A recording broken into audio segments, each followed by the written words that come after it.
Was the Jianghu? Is it the realm where martial prowess reigns supreme, or a chaotic battlefield where one faces countless adversaries?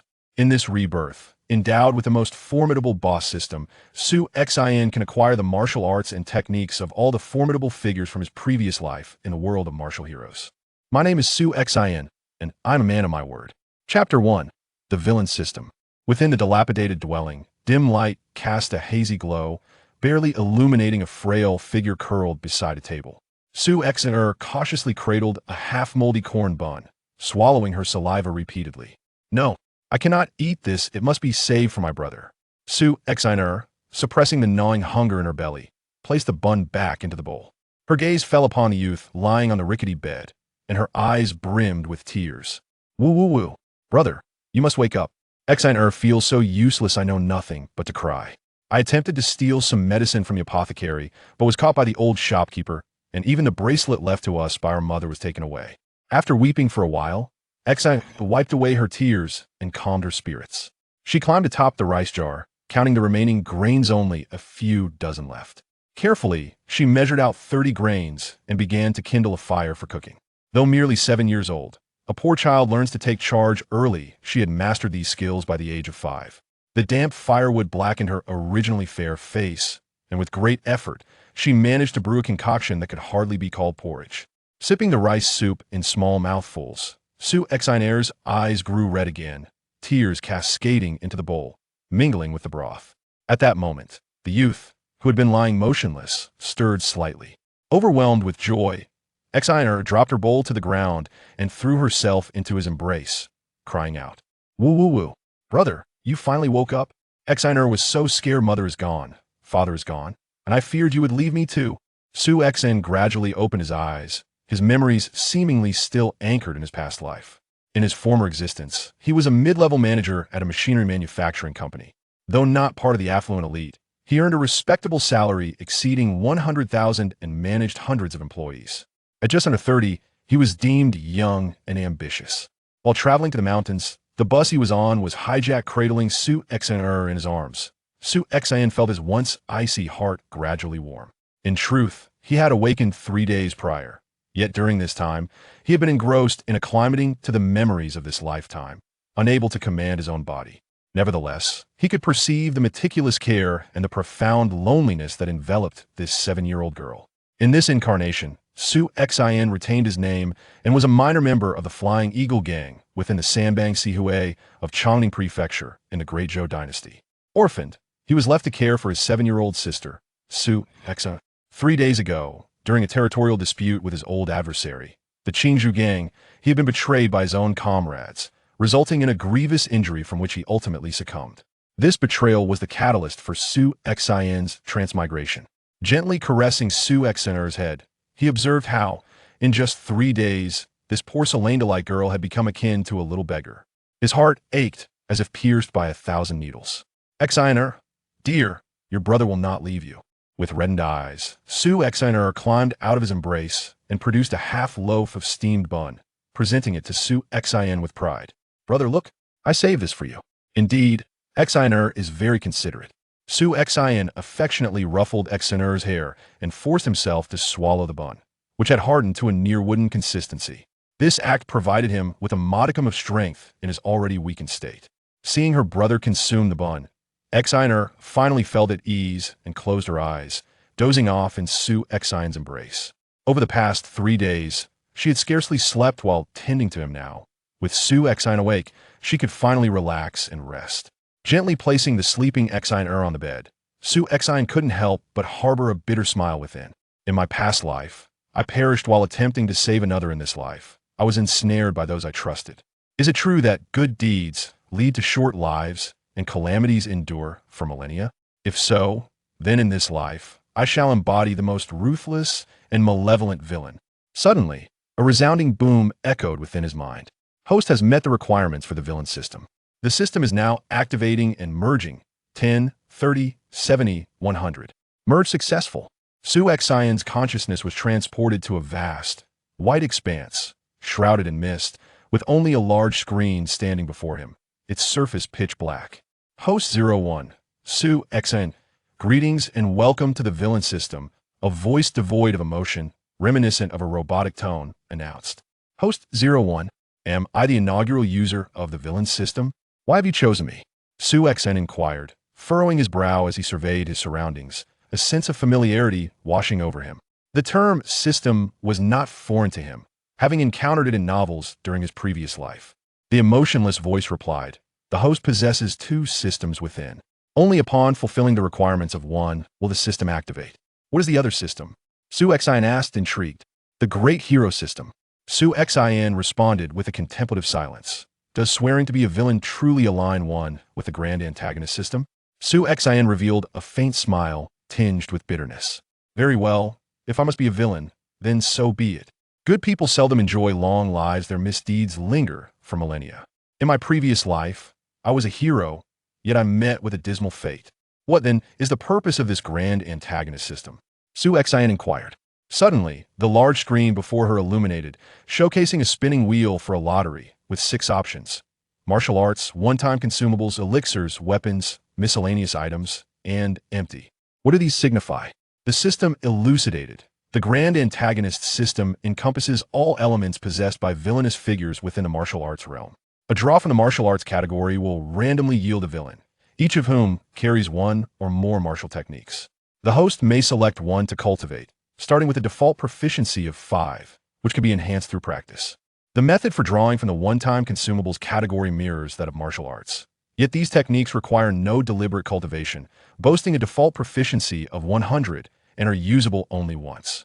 The elixir category presents various concoctions, while the weapons category includes an assortment of weaponry. The miscellaneous category encompasses random items from the martial arts universe, and empty signifies a void draw. Please note, all items within the system are categorized by star ratings, ranging from half a star to 5 stars, comprising 10 distinct levels. Basic draws yield only items rated 2.5 stars or lower. Are the draws also tiered? The system responded, indeed, there are 3 levels of drawing: basic, intermediate, and advanced. Basic draws are available once daily and are limited to items rated 2.5 stars or below. Intermediate draws can yield items up to 4 stars, allowing the elimination of an undesirable category. 10 basic draws can be exchanged for 1 intermediate draw. Advanced draws permit items rated 3 stars or above, with the ability to specify a category, requiring 10 intermediate draws for 1 advanced draw. Must one accumulate for so long to access advanced draws? Su Xin frowned. This grand antagonist system with straightforward basic draws relied purely on luck, with a significant chance of drawing empty. Intermediate draws had a maximum cap, but no minimum limit. Only advanced draws seemed reliable, with a minimum threshold and the option to select a category. The system added, the host may also accumulate villain points through tasks. 10 points allow a basic draw, 100 points for an intermediate draw, and 1,000 points for an advanced draw. Villain points may also be used to purchase items in the exchange shop. Where's this shop? It cannot be accessed until specified tasks are completed. What are these tasks? They are randomly generated by the system, lacking any specific objectives. A sense of foreboding washed over Su Xin. What do you mean? The system replied. It implies that tasks are contingent upon the system's whims. Su Xin was momentarily speechless. How capricious. The system continued. Considering this as the host's initial integration, I shall grant an additional intermediate draw. The host currently possesses 1 basic draw and 1 intermediate draw. Do you wish to proceed with the lottery? Yes, of course. Let me begin with an intermediate draw and eliminate that empty option. The wheel on the large screen began to spin incessantly, and as Su Xin watched with anticipation, it finally landed on the martial arts category. A tall young man appeared on the screen, his face marked by 3 deep scars. He wielded a sword in his left hand, his ash-gray eyes sending chills down one's spine. Congratulations, host. You have drawn the character Jianghu, who possesses the martial technique Jianghu's Swift Sword. No further selection is required, with the technique rated at 2.5 stars. Why is Jianghu's evaluation so low? Su Xin inquired. This individual was indeed formidable, the foremost expert beneath the leadership of the money gang Su Guanjin, who once vanquished the 4th-ranked swordsman on the weapon ranking. The iron sword Guisong Yang Swift and unparalleled in his swordplay, both cunning and ruthless. However, it was surprising that such a master would only receive a rating of 2.5 stars, placing him in the mediocre tier. What then could be said of those who achieved 5 stars? The system elucidated. The host has misunderstood a crucial detail. Jin Wuming was able to slay Guo Songyang because at that moment, Guo was testing his sword and did not use his full strength, compounded by the presence of Su Guanjin, which unsettled Guo's focus. Moreover, Jin Wuming's swordsmanship is imbued with a distinctive personal style apart from him. No one else could master it to a proficiency of 100%, thus diminishing his rating by half a star. It is akin to Li Xuanhuan's flying dagger, which is only infallible when wielded by Li himself were it in the hands of another. Even with access to the dagger techniques, they could never replicate the prowess of Li Xuanhuan. Alright, I accept that. Let's proceed with another basic lottery draw. The lottery will spun once more. Perhaps due to the fortuitous aura of a newcomer, the basic draw yielded another martial arts skill, this time revealing a youthful and handsome Taoist priest. Congratulations, host! You have drawn the character Yin Jiping, who comes equipped with the skill Qingjin Sect Basic Internal Cultivation and the technique Qingjin Sect Basic Swordsmanship, with a skill rating of half a star. The host may choose to draw randomly or spend 5 points of villain value for a designated selection. Su Xin felt a sense of resignation. He had not anticipated drawing Yin Jiping, who had once served as a dragon knight. Frankly, he had not committed any heinous acts. His sole misfortune lay in his brief tenure as a dragon knight, leading to a public outcry for his demise. However, what vexed Su Xin the most was the fact that this character possessed two skills. The Qingjin Sect Basic Swordsmanship was of little use to him, as he already had Jin Wuming's swift sword technique. What need had he for another? The internal cultivation, however, was a different matter, for Su Xin was merely an ordinary person in dire need of a foundational internal skill to bolster his strength. Though he could spend villain points to make a selection, Su Xin found himself devoid of any. He'll opt for the random draw. Congratulations, host! You have successfully drawn the Qingjin Sect Basic Internal Cultivation. Su Xin was momentarily taken aback. Could it truly be that he possessed a stroke of luck? With both the skill and technique acquired, Su Xin leaning against Su Shiner, Su Xin gradually closed his eyes and succumbed to slumber. Although he still felt quite weak, the initial training in the Qingjin Sect had begun to circulate a faint stream of energy within him. The Taoist techniques, characterized by their inherent balance and tranquility, while not particularly swift in their cultivation, offered a well-rounded approach that allowed Su Xin to slowly recuperate even in his dreams. Chapter 2. The Sword That Can Kill. At dawn the next day, Su Xin awoke early and noticed Shiner still peacefully asleep. He quietly tucked her in before opening the rice jar, only to be met with the painful sight of a mere handful of grains remaining. Stumbling out the door, he resolved to seek materials to forge a sword. Having acquired the swift sword legacy from Jin Wuming, it was imperative that he possess a blade. Upon pushing open the door, he was greeted by the sight of muddy streets flooded with sewage, dilapidated houses, and weary pedestrians, all of which starkly illustrated the desolation of this impoverished district.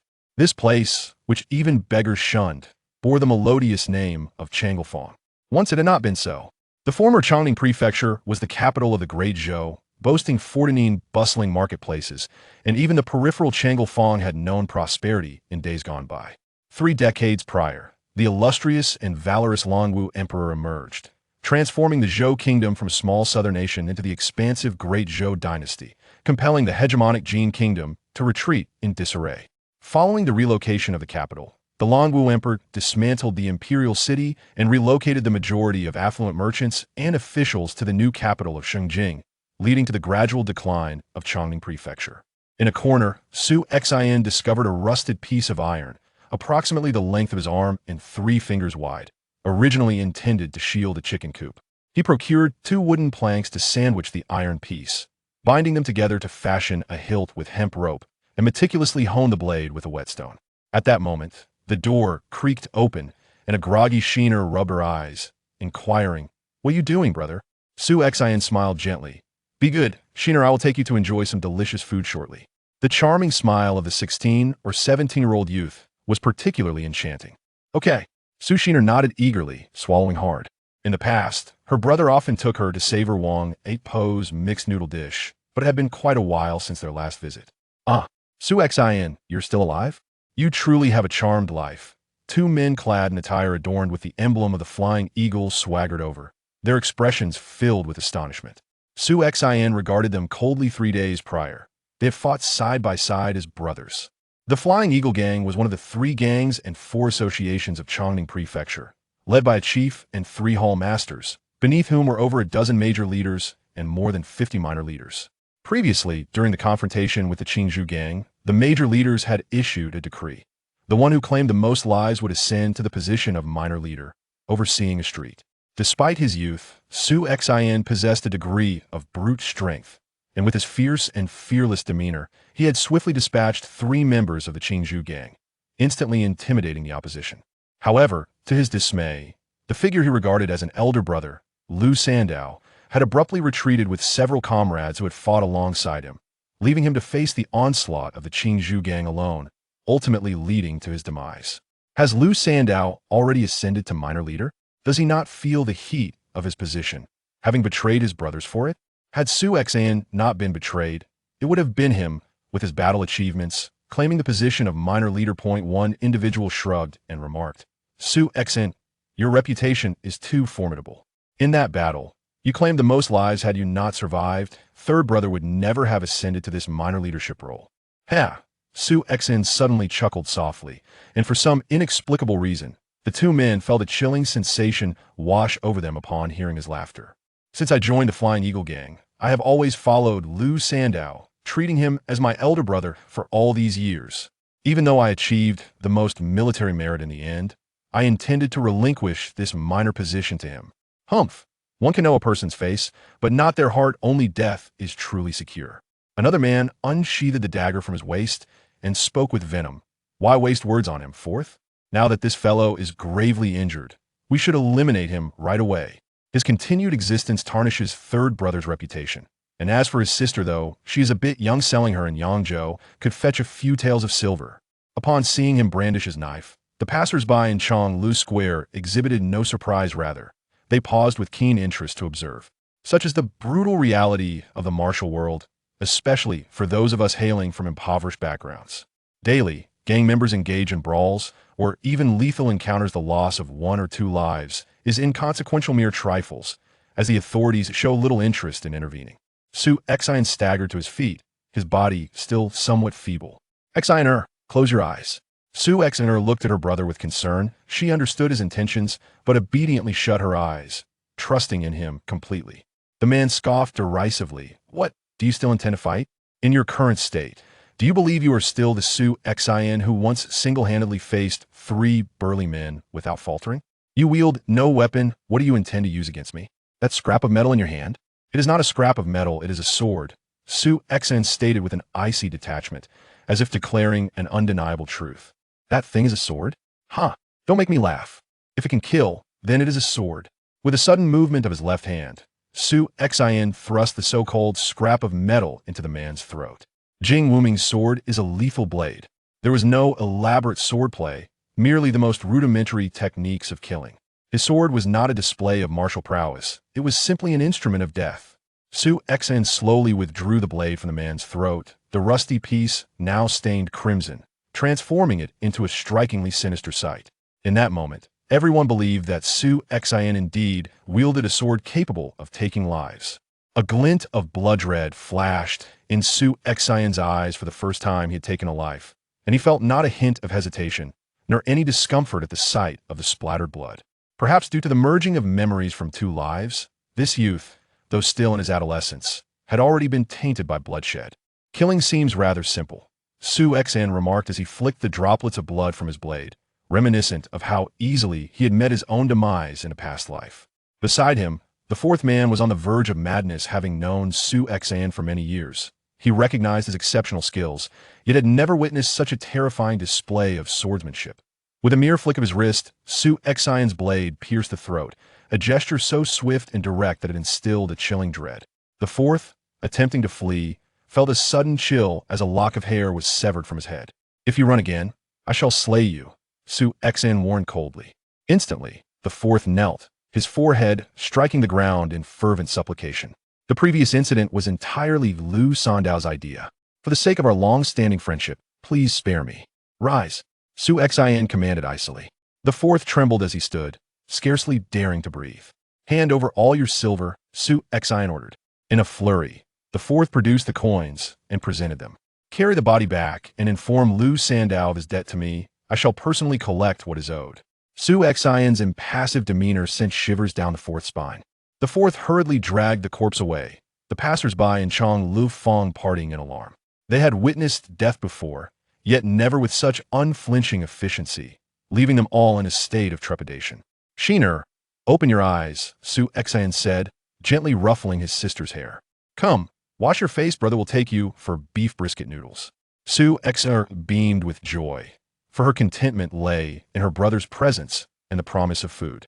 At the street corner, Granny Wong had run her noodle stall for decades, where the siblings had dined since childhood. The stall offered only plain noodles, mixed noodles, and beef brisket noodles. In the past, Su Xian would occasionally treat his sister to mixed noodles to satisfy her cravings, only indulging her with beef brisket noodles during festive occasions. "Granny, 2 bowls of beef brisket noodles, please." Granny Wong served up the vibrant bowls, generously adding extra pieces of brisket to Sheener's. "Eat slowly, dear," she advised in her Hunan accent, her face breaking into a smile as she watched Sheener devour the noodles. "Thank you, Granny," Sheener mumbled through mouthfuls, eagerly consuming her noodles. Su Xian, sharing his brisket with her, savored the noodles as well. As the food nourished him, Su Xian felt his strength gradually returning, having endured 3 days of hunger. Although his training in the Chuanjin school had granted him a meager semblance of internal energy, it was insufficient to fully restore his physical vitality. After finishing his bowl, he observed Sheener still voraciously feasting and gently tousled her hair. "Granny, I have some matters to attend to. Could you kindly look after Sheener for me?" Granny Wong waved her hand dismissively, sighing. "Little one, the world is fraught with peril. Do not forget you have a younger sister to protect." Su Xian smiled at Granny Wong, pondering whether the dangers of the world could indeed rival the treachery of human hearts. "Sheener, be good and eat your noodles here with Granny. Brother will return by nightfall." Su Xian, cheeks puffed with noodles, nodded obediently. Chapter 3. When Heaven Wishes to Destroy, it first drives one to madness in the 49 wards of Chongning Prefecture. Although Chang'an Ward is the most impoverished, it is not entirely a slum. At the very least, there exists a street that can be considered quite decent, known as Kuailan. As the name suggests, Kuailan is a place of joy, a narrow street lined with numerous establishments, gambling houses, taverns, brothels, and inns, totaling over 100. This lively street alone sustains dozens of members from the Flying Eagle Gang. Without it, the gang would likely withdraw from Chang'an Ward altogether.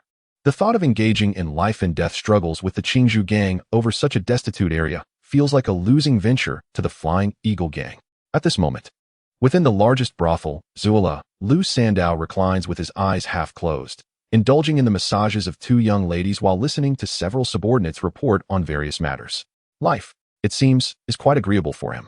Lu Sandow, now in his 30s, has spent over a decade navigating the world of the Jianghu, finally attaining the modest position of a small leader, a feat not easily accomplished.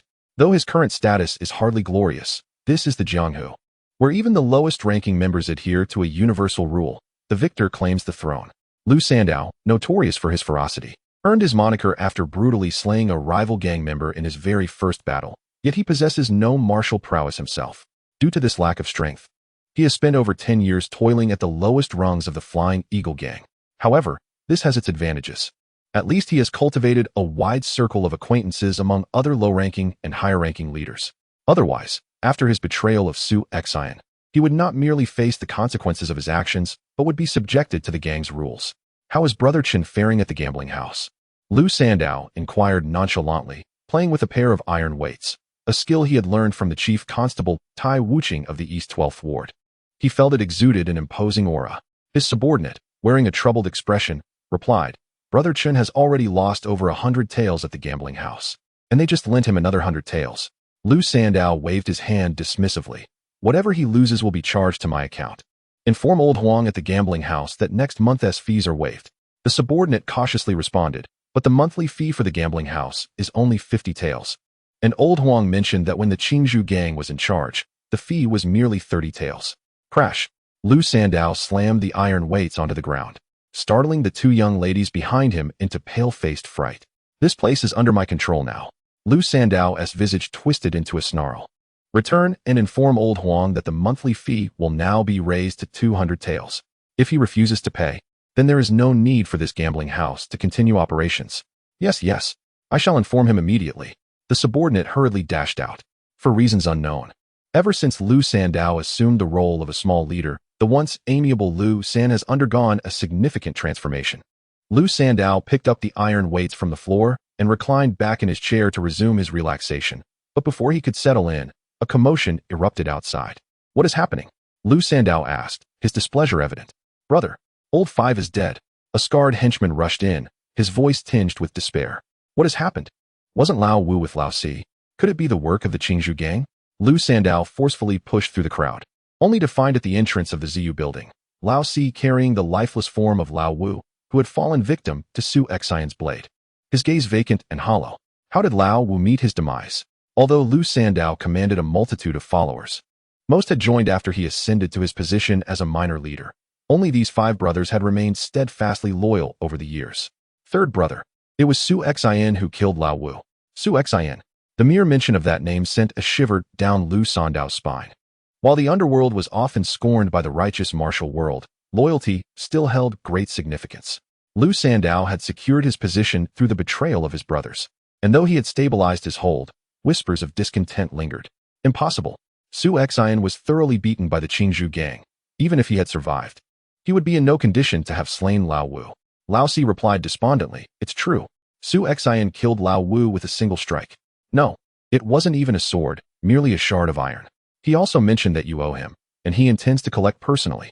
At these words, an icy dread coursed through Lu Sandow. He surveyed the surroundings and barked, "What are you all staring at? Get out." The onlookers in ZU building promptly retreated. "Bring Chenggu to me." Chenggu, whose real name was Chen Dao, was in his 40s. Although he was merely an ordinary member of the Flying Eagle gang, he held the esteemed title of the adopted son of the formidable Hu Sanyi, one of the 13 major leaders of the gang. His mastery of the iron sand palm technique was unparalleled, rendering most minor leaders no match for him. Lu Sandow had summoned Chen Dao for a night of indulgence at great expense, hoping to secure favorable words on his behalf from Hu Sanyi to solidify his position further. When Chen Dao arrived, he wore an expression of impatience as he took a seat at Lu Sandow's previous spot and inquired, "What is going on?" "I was in the midst of an exhilarating gamble." Lu Sandow, unfazed by Chen Dao's rudeness, forced a smile. "Brother Chen, it's like this. One of my subordinates has been killed in a single blow, and I wish for you to assess the strength of the assailant." "The Jianghu gang?" "In a place like Changlufang, it's unlikely any other gang would dare venture here. The only possibility would be the Jianghu gang, who just suffered a defeat." "No, it was one of our own from the Flying Eagle gang," Lu Sandow replied, his face betraying his embarrassment. "One of your own? You can't even control your own men?" Chen Dao frowned at Lu Sandow. Suddenly remembering something, he asked in surprise, "Is it that Su Xian, the one you usurped?" Lu Sandow nodded awkwardly, for the act of betraying a brother was a difficult admission. Chen Dao shrugged indifferently. After all, he was merely a hired hand.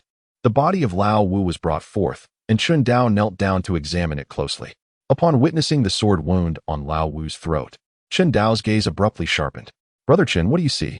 Lu Sandow inquired anxiously. A master with a sword," Chen Dao replied gravely, his tone no longer languid. The strike was lethal. The blade had precisely severed the trachea without advancing a mere millimeter further. The mastery over the sword displayed by this individual had reached a terrifying level. "Was Su Xian this formidable when he was under your command?" Lu Sandow asked, bewildered.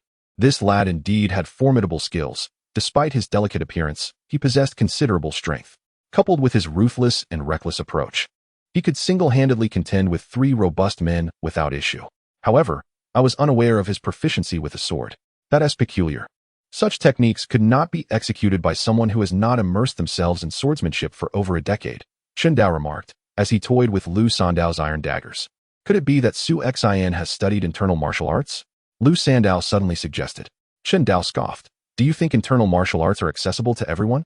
Only true practitioners of the acquired realm possess such skills. In our Shaing gang, only the leader and 3 hall masters have reached that level. Do you think this is a place where warriors abound? This is Chongning Prefecture, not the bustling Xinjiang city. We are merely itinerant wanderers in internal martial arts. Have you been reading too many popular tales? Lu Sandow chuckled apologetically. I am indeed ignorant. So, Brother Chun, do you have confidence in dealing with this Su Xian? What good is speed and precision if one lacks strength? 500 taels of silver. I will help you eliminate this Su Xian. Simultaneously, I shall inform my adoptive father that Su Xian colluded with the Jianghu gang, thus absolving you from the rumors that have ensnared your brothers, Chen Dao said, continuing to fiddle with Lu Sandow's daggers. All right, I shall prepare the silver immediately. Lu Sandow clenched his teeth in agreement. Compared to silver, life is far more precious. Though 500 taels is a substantial amount, with a bit more relentless collection from the establishments within the Kuai-Hualin, it can be easily amassed within a month. Splendid. Lu Sandao, you shall soon realize that your investment of 500 taels will not be in vain. Chen Dao cast aside the iron daggers and rose, revealing 5 distinct fingerprints etched into the solid steel of the daggers. Meanwhile, what was Su Xian doing? He was savoring steamed buns. Upon arriving at Kuai-Hualin, he felt a pang of hunger and thus sought out a roadside stall, ordering several baskets of dumplings. Warriors possess robust vitality, necessitating ample sustenance. Moreover, having recently practiced internal martial arts, Su Xian required the nourishment from food to refine into internal energy. Some masters can consume an entire cow daily, though they are also capable of abstaining from food and drink for a month. After finishing his buns, Su Xian suddenly remembered that he still had a lottery draw to utilize today. With a mere thought, he found himself in the system space. System, I still have a draw opportunity today, correct? The system confirmed. Indeed, host, you have one chance for a primary draw remaining. Would you like to proceed? Yes, draw. Su Xian replied without hesitation. Although this preliminary lottery appears somewhat trivial, one cannot deny the potential joy of acquiring a martial art or technique should fortune favor him. However, it seems that this time, Su Xian is devoid of any such lucky charm. As the pointer of the wheel glided past the martial arts section and landed on the elixirs. Alas, this outcome diverges from what he had envisioned. How splendid it would have been had a weapon been drawn. Currently, Su Xian wields a mere iron blade, which is rather unremarkable. The silver he procured from the fourth brother could indeed suffice to purchase a fine steel long sword, yet it would merely be of ordinary quality, akin to his current weapon. Congratulations to the host for drawing a low-grade qi-nourishing pill, rated half a star. The corners of Su Xian's mouth twitched. A low-grade qi-nourishing pill, no less, and of inferior quality at that. Its very name suggests it is not a commendable item. Upon emerging from the system space, the low-grade qi-nourishing pill materialized in Su Xian's hand, not in a spherical form, but rather as an irregular lump, giving off an unreliable impression. With a swift motion, Su Xian opened his mouth and popped it in, feeling an immediate surge as his internal energy doubled. However, do not be misled by the notion of doubling. Su Xian had only practiced his internal art for a single day, and thus, his internal energy was but a mere trickle. Even with this increase, it remained merely a trickle. In essence, this low-grade, qi-nourishing pill could only augment the internal energy he had cultivated over the day, rendering it a negligible boon. Just as he stood up, the voice of the system echoed in his mind. Task system activated, now issuing a task. Beginner task, within 3 days. Eliminate Lu Sandao and ascend to the position of a minor leader in the Flying Eagle Gang. Task reward, 10 points of villain value, 1 low-grade qi-nourishing pill. Failure penalty, loss of an arm. Such a severe penalty for failing a beginner task? Nevertheless, the task itself seems straightforward enough. Su Xian tossed aside a piece of broken silver and made his way directly towards the Happy Woods. Chapter 4. My greater proficiency lies with the right hand outside the Drunken Moon Tower. Su Xian gazed upon the intricately carved beams and painted rafters, adorned with gilded accents, exuding an air of unparalleled opulence. In stark contrast to the slums of Changlifang, this place felt like an entirely different realm. Stop. This area has already been reserved by our Flying Eagle Gang. Please find another place to entertain yourself. A young gang member swiftly interjected as Su Xian attempted to enter the Drunken Moon Tower. I am here to seek Lu Sandao, Su Xian replied calmly. How dare you? Is it so easy to utter the name of third brother? The gang member reprimanded, yet soon beads of cold sweat began to trickle down his brow. Su Xian's absurd iron blade had, unbeknownst to him, found its way to his throat. May I enter now? Su Xian inquired, prompting the gang member to nod vigorously, fearful of the consequences should Su Xian choose to strike. Retracting his sword slowly, Su Xian remarked nonchalantly, one ought to remain discreet. You are merely a minor leader. Why create such a grand spectacle to intimidate anyone? Upon entering the Drunken Moon Tower, the display orchestrated by Lu Sandao surpassed all expectations. Since ascending to the position of a minor leader, Lu Sandao had amassed a following of 60 or 70 gang members, all now gathered within the tower, eyes fixed intently on Su Xian. Ah, Lu Sandao, it seems you have settled quite comfortably in your position, radiating authority. Some members of the Flying Eagle Gang involuntarily glanced toward Lu Sandao. Whispers of his betrayal of his own brothers to secure his leadership had circulated. Now, with the victim at his doorstep, they were eager to witness how Lu Sandao would respond. After all, Those who navigate the underworld uphold a code of honor. Lu Sandao's actions had drawn their disdain. However, the gang members clearly underestimated Lu Sandao's audacity. Faced with Su Xian's pressing inquiry, he brazenly retorted, Su Xian, do not blame me. This position is far more suited to you than to me. You are young and lack the ability to command respect. Whereas I have spent over a decade within the Flying Eagle gang, surrounded by countless brothers. Moreover, I have schemed for this position for quite some time. And you dare to seize it at your whim? Do not blame me for being ruthless. The code of the underworld? Mere child's play. Chen Dao, lounging behind Lu Sandao, languidly interjected, if you intend to kill, then do so without further ado. Why waste time with idle chatter? Chen, what if I send my men to test him first before you engage? Lu Sandao whispered. What nonsense. If it weren't for your 500 taels of silver, it would already be humiliating enough for me to confront a youth. If we resort to a war of attrition, where would I hide my face? Do you think I am like you, Lu Sandao, willing to sacrifice my dignity? Chen Dao's words turned Lu Sandao's face a shade of crimson, yet he dared not retort. Young man, should you perish, do not blame me. I am merely a hired hand executing a favor for payment. Blame your misfortune for crossing paths with me. Chen Dao stood, stretching his arms, his iron palms glinting ominously in the flickering light. Is that so? Yet, I sense it is you who is truly unfortunate. A smile crept across Su Xian's lips, but in the next instant, his sword was already thrusting forward. With a rusted blade thrusting forth at an astonishing speed and an almost insidious angle, Chen Dao was instantly filled with dread. Having witnessed the injuries of Lao Wu, he believed he had grasped Su Xian's prowess. However, the moment the sword was unleashed, he realized he had gravely underestimated Su Xian's capabilities. In this life-or-death scenario, Chen Dao's years of martial arts training and combat instincts proved invaluable. Just as the tip of Su Xian's sword was about to pierce his neck, Chen Dao's right foot plunged downwards, shattering the blue stone floor beneath him, causing his body to tilt to the right, allowing the blade to narrowly graze past his throat. With a resonant clang, Su Xian's sword was firmly seized by Chen Dao's grip, his hands instantly turning an inky black, glistening with a metallic sheen. His mastery of the iron sand palm had reached such heights that it could shatter gold and split stone. A mere iron blade posed no threat to him. Chen Dao exhaled deeply, a faint smile gracing his lips. What speed! What a venomous strike! Yet your strength is still too. Before he could finish his thought, his voice was abruptly silenced, not by choice, but because Su Xian had already pierced his throat. A bamboo chopstick, a simple one he had casually pilfered while eating dumplings, now lodged within Chen Dao's windpipe. Though Jin Wuming wielded his sword with his left hand, executing strikes with cunning angles, it was his right hand that truly excelled in swordplay. It was with this right hand that Su Xian had thrust the chopstick into Chen Dao's throat, leaving everyone present utterly unprepared. In the common perception, a swordsman who practiced with his left hand would seldom engage in right-hand techniques. Yet Jin Wuming was an exception, and so was Su Xian, who had absorbed his swordsmanship.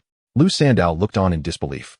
Was it possible that Chen Dao, a figure of considerable strength and authority, had been slain by Su Xian in merely 2 moves?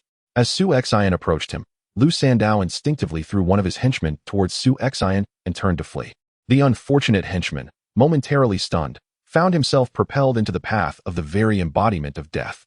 In that critical moment, Lu Sandao's betrayal of his comrade was a testament to his true nature. With a single stride, Su Xian moved with incredible swiftness, effortlessly dodging the henchman and casting his sword, which pinned Lu Sandao to the ground. Although he possessed but a sliver of internal strength, both his power and speed had increased beyond measure. Lu Sandao's attempt to escape was tantamount to courting death. Slowly approaching Lu Sandao, Su Xian drew his sword from the fallen figure, turning to address the gathered crowd. Lu Sandao is dead. This place is now under my command. Who is in favor, and who dares to oppose? The mere gaze of Su Xian instilled a chilling fear among the many members of the Flying Eagle gang present. Su Xian, you possess audacity beyond measure. Chen Dao was the adopted son of Tiger San, and Sangu had designated him a small leader. How dare you slay them publicly? You are disregarding the rules of our gang. Prepare to face the consequences. A robust man emerged, vehemently rebuking Su Xian. Despite his vociferous proclamations of righteousness, his trembling legs betrayed his fear as he attempted to intimidate Su Xian with the gang's rules. Indeed, even if third brother had erred, there were regulations in place to address such transgressions. When did it become your prerogative to act independently, Su Xian? Furthermore, you have slain the adopted son of Tiger Third Master, Chen Dao. Prepare to meet your demise come morning. 2 more individuals sprang forth, momentarily exuding a semblance of gallantry. "Ah, it is you, big son. It appears that you 5 brothers share a profound bond with Lu Sandow. Very well. Today you shall join him in his fate." Su Xian's sword lunged forth, its brilliance slicing through Big Son's throat, a crimson spray erupting in its wake. The other 2 screamed in terror and fled towards the exit. With nimble yet expansive strides, Su Xian swiftly closed the distance, dispatching them both with a single stroke of his blade.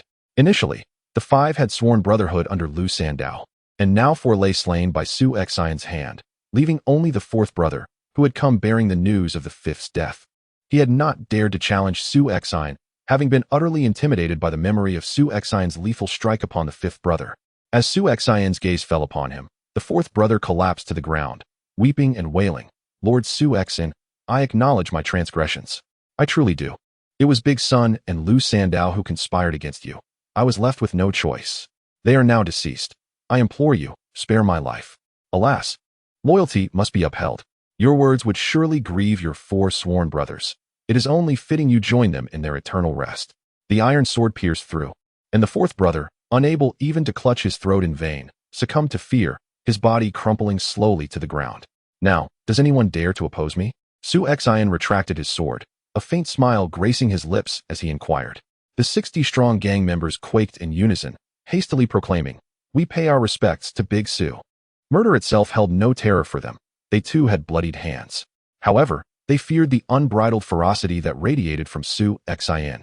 He dared to kill Lu Sandow, and he dared to take the life of Chun Dao, the adopted son of Tiger Third Master.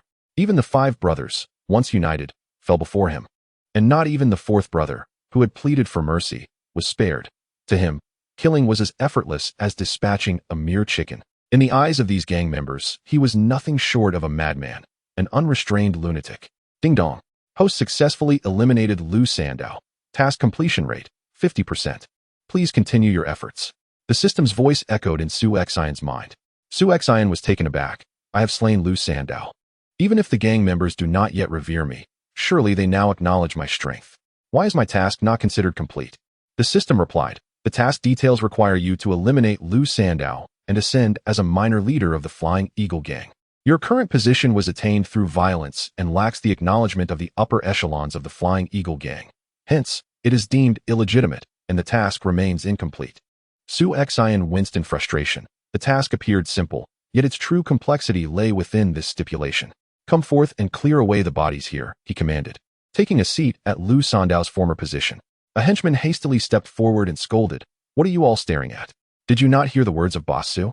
Clean up the bodies and ensure that the blood on the floor is wiped away." This henchman appeared to be in his 30s, with a shifty demeanor, and was the same individual Lu Sandow had previously thrown out to confront Su Xian. Su Xian regarded him with a glimmer of intrigue in his eyes. Having just slain several men, the members of the Flying Eagle Gang now regarded him with trepidation, yet this man dared to step forward and ingratiate himself with him. "What is your name?" he inquired. "My name is Huang Bingqing. To be frank, I have long found Lu Sandow's ways intolerable. He ascended through betrayal of his brothers, and, at critical moments, turned against his own people. What a disgrace." Huang Bingqing spat disdainfully at Lu Sandow's corpse, wearing a face that exuded deep-seated grievances. Su Xian waved his hand nonchalantly. "Very well, from now on, these henchmen will fall under your jurisdiction in my absence." Upon hearing Su Xian's words, Huang Bingqing felt elated. He realized his gamble had paid off. Previously, Lu Sandow had placed his trust solely in his 5 brothers, leaving the others devoid of any authority. With Su Xian now in power, and without anyone to manage his subordinates, Huang Bingqing had been the first to approach, and indeed, he was welcomed with open arms. After the bodies were dealt with, Huang Bingqing eagerly approached Su Xian, adorned with a sycophantic grin. "My lord, do you have any further instructions? How much silver did Lu Sandow leave behind?" Su Xian asked. "In the realm of gangsters, what is the most essential? It is encapsulated in a single word: money. One requires funds for personal cultivation and to sustain their brothers." Huang Bingqing cautiously replied, "Not a single coin. Managing such a vast territory. And you tell me Lu Sandow did not possess even a penny?" Su Xian's icy glare sent a chill through Huang Bingqing's spine. "Truly, there is none. Lu Sandow, in his eagerness to curry favor with Chun Dao, squandered all the collected funds at the gambling den. He likely cannot even scrape together 10 taels of silver." Huang Bingqing explained with a grimace. Suddenly remembering something, He hastily added, "Ah, my lord, Lu Sandao did have 500 taels of silver, recently acquired from the various establishments in the territory, intended as a tribute to Chen Dao. Should we keep it for ourselves or return it to the shops? Is that even a question? This money was extorted by Lu Sandao. It has nothing to do with me. Why should I return it to them?" Su Xian turned to glance at Huang Bingqing, noting his lack of cunning. Was such a matter even worthy of inquiry? "By the way, my lord, there is something I am uncertain whether to mention." Huang Bingqing hesitated. Su Xian gestured for him to continue. With the permission granted, Huang Bingqing slowly articulated, "My lord, your slaying of Lu Sandao is inconsequential. In our line of work, we are not as hypocritical as those sections. The truth is, strength reigns supreme, and there are many who have toppled their leaders to ascend. Particularly, Lu Sandao's rise through betrayal left him morally indefensible. Your actions in eliminating him cannot be faulted. However, should you kill Chen Dao, it would indeed provoke great trouble. Chen Dao is the adopted son of our esteemed leader, Master Husan. Master Husan, now in his 50s, has devoted over 20 years to nurturing Chen Dao, cultivating him to reach his current stature. Lacking a biological heir, Master Husan hopes to designate him as his successor. Given the current situation, should you eliminate Chen Dao, it would be exceedingly difficult to gain Master Husan's favor." Upon hearing this, Su Xian rhythmically tapped his fingers on the table and instructed, "Bring me detailed information on Master Husan, and exchange the 500 taels into banknotes." "Yes, I will take care of it immediately," Huang Bingqing responded promptly. His diligence was not born of unwavering loyalty, but rather a desire to see Su Xian secure his position. Otherwise, his previous actions would have been in vain. After acquiring the requested information, Su Xian perused it all in one breath, resuming his habitual table tapping. A quirk he developed in his past life when contemplating matters alone in his office.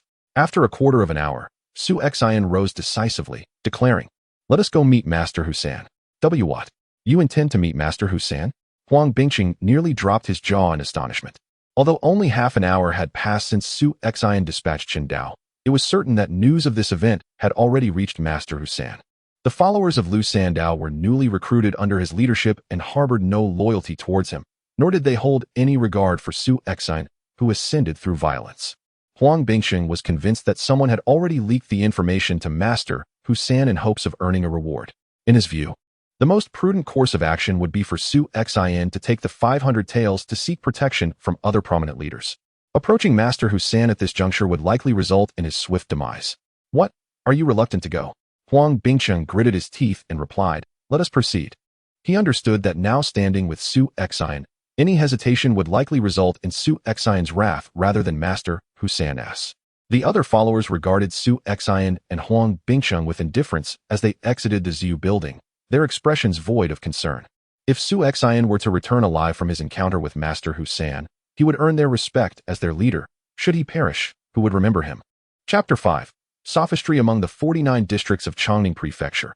Only 4 truly belong to the territory of the Flying Eagle Gang, one of which is the dilapidated Chang'e Fong.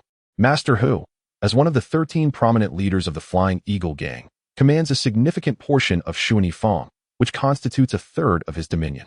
In stark contrast to Chang'e Fong, Shuani Fong thrives with bustling streets, where a constant stream of pedestrians flows, unlike Chang'e Fong, which is perpetually flooded with sewage, resembling a squalid slum. Master Hu possesses a grand residence in Shuani Fong, a sprawling establishment with 3 courtyards. Huang Bingqing gazes at it with envy, pondering when he too might reside in such a magnificent abode.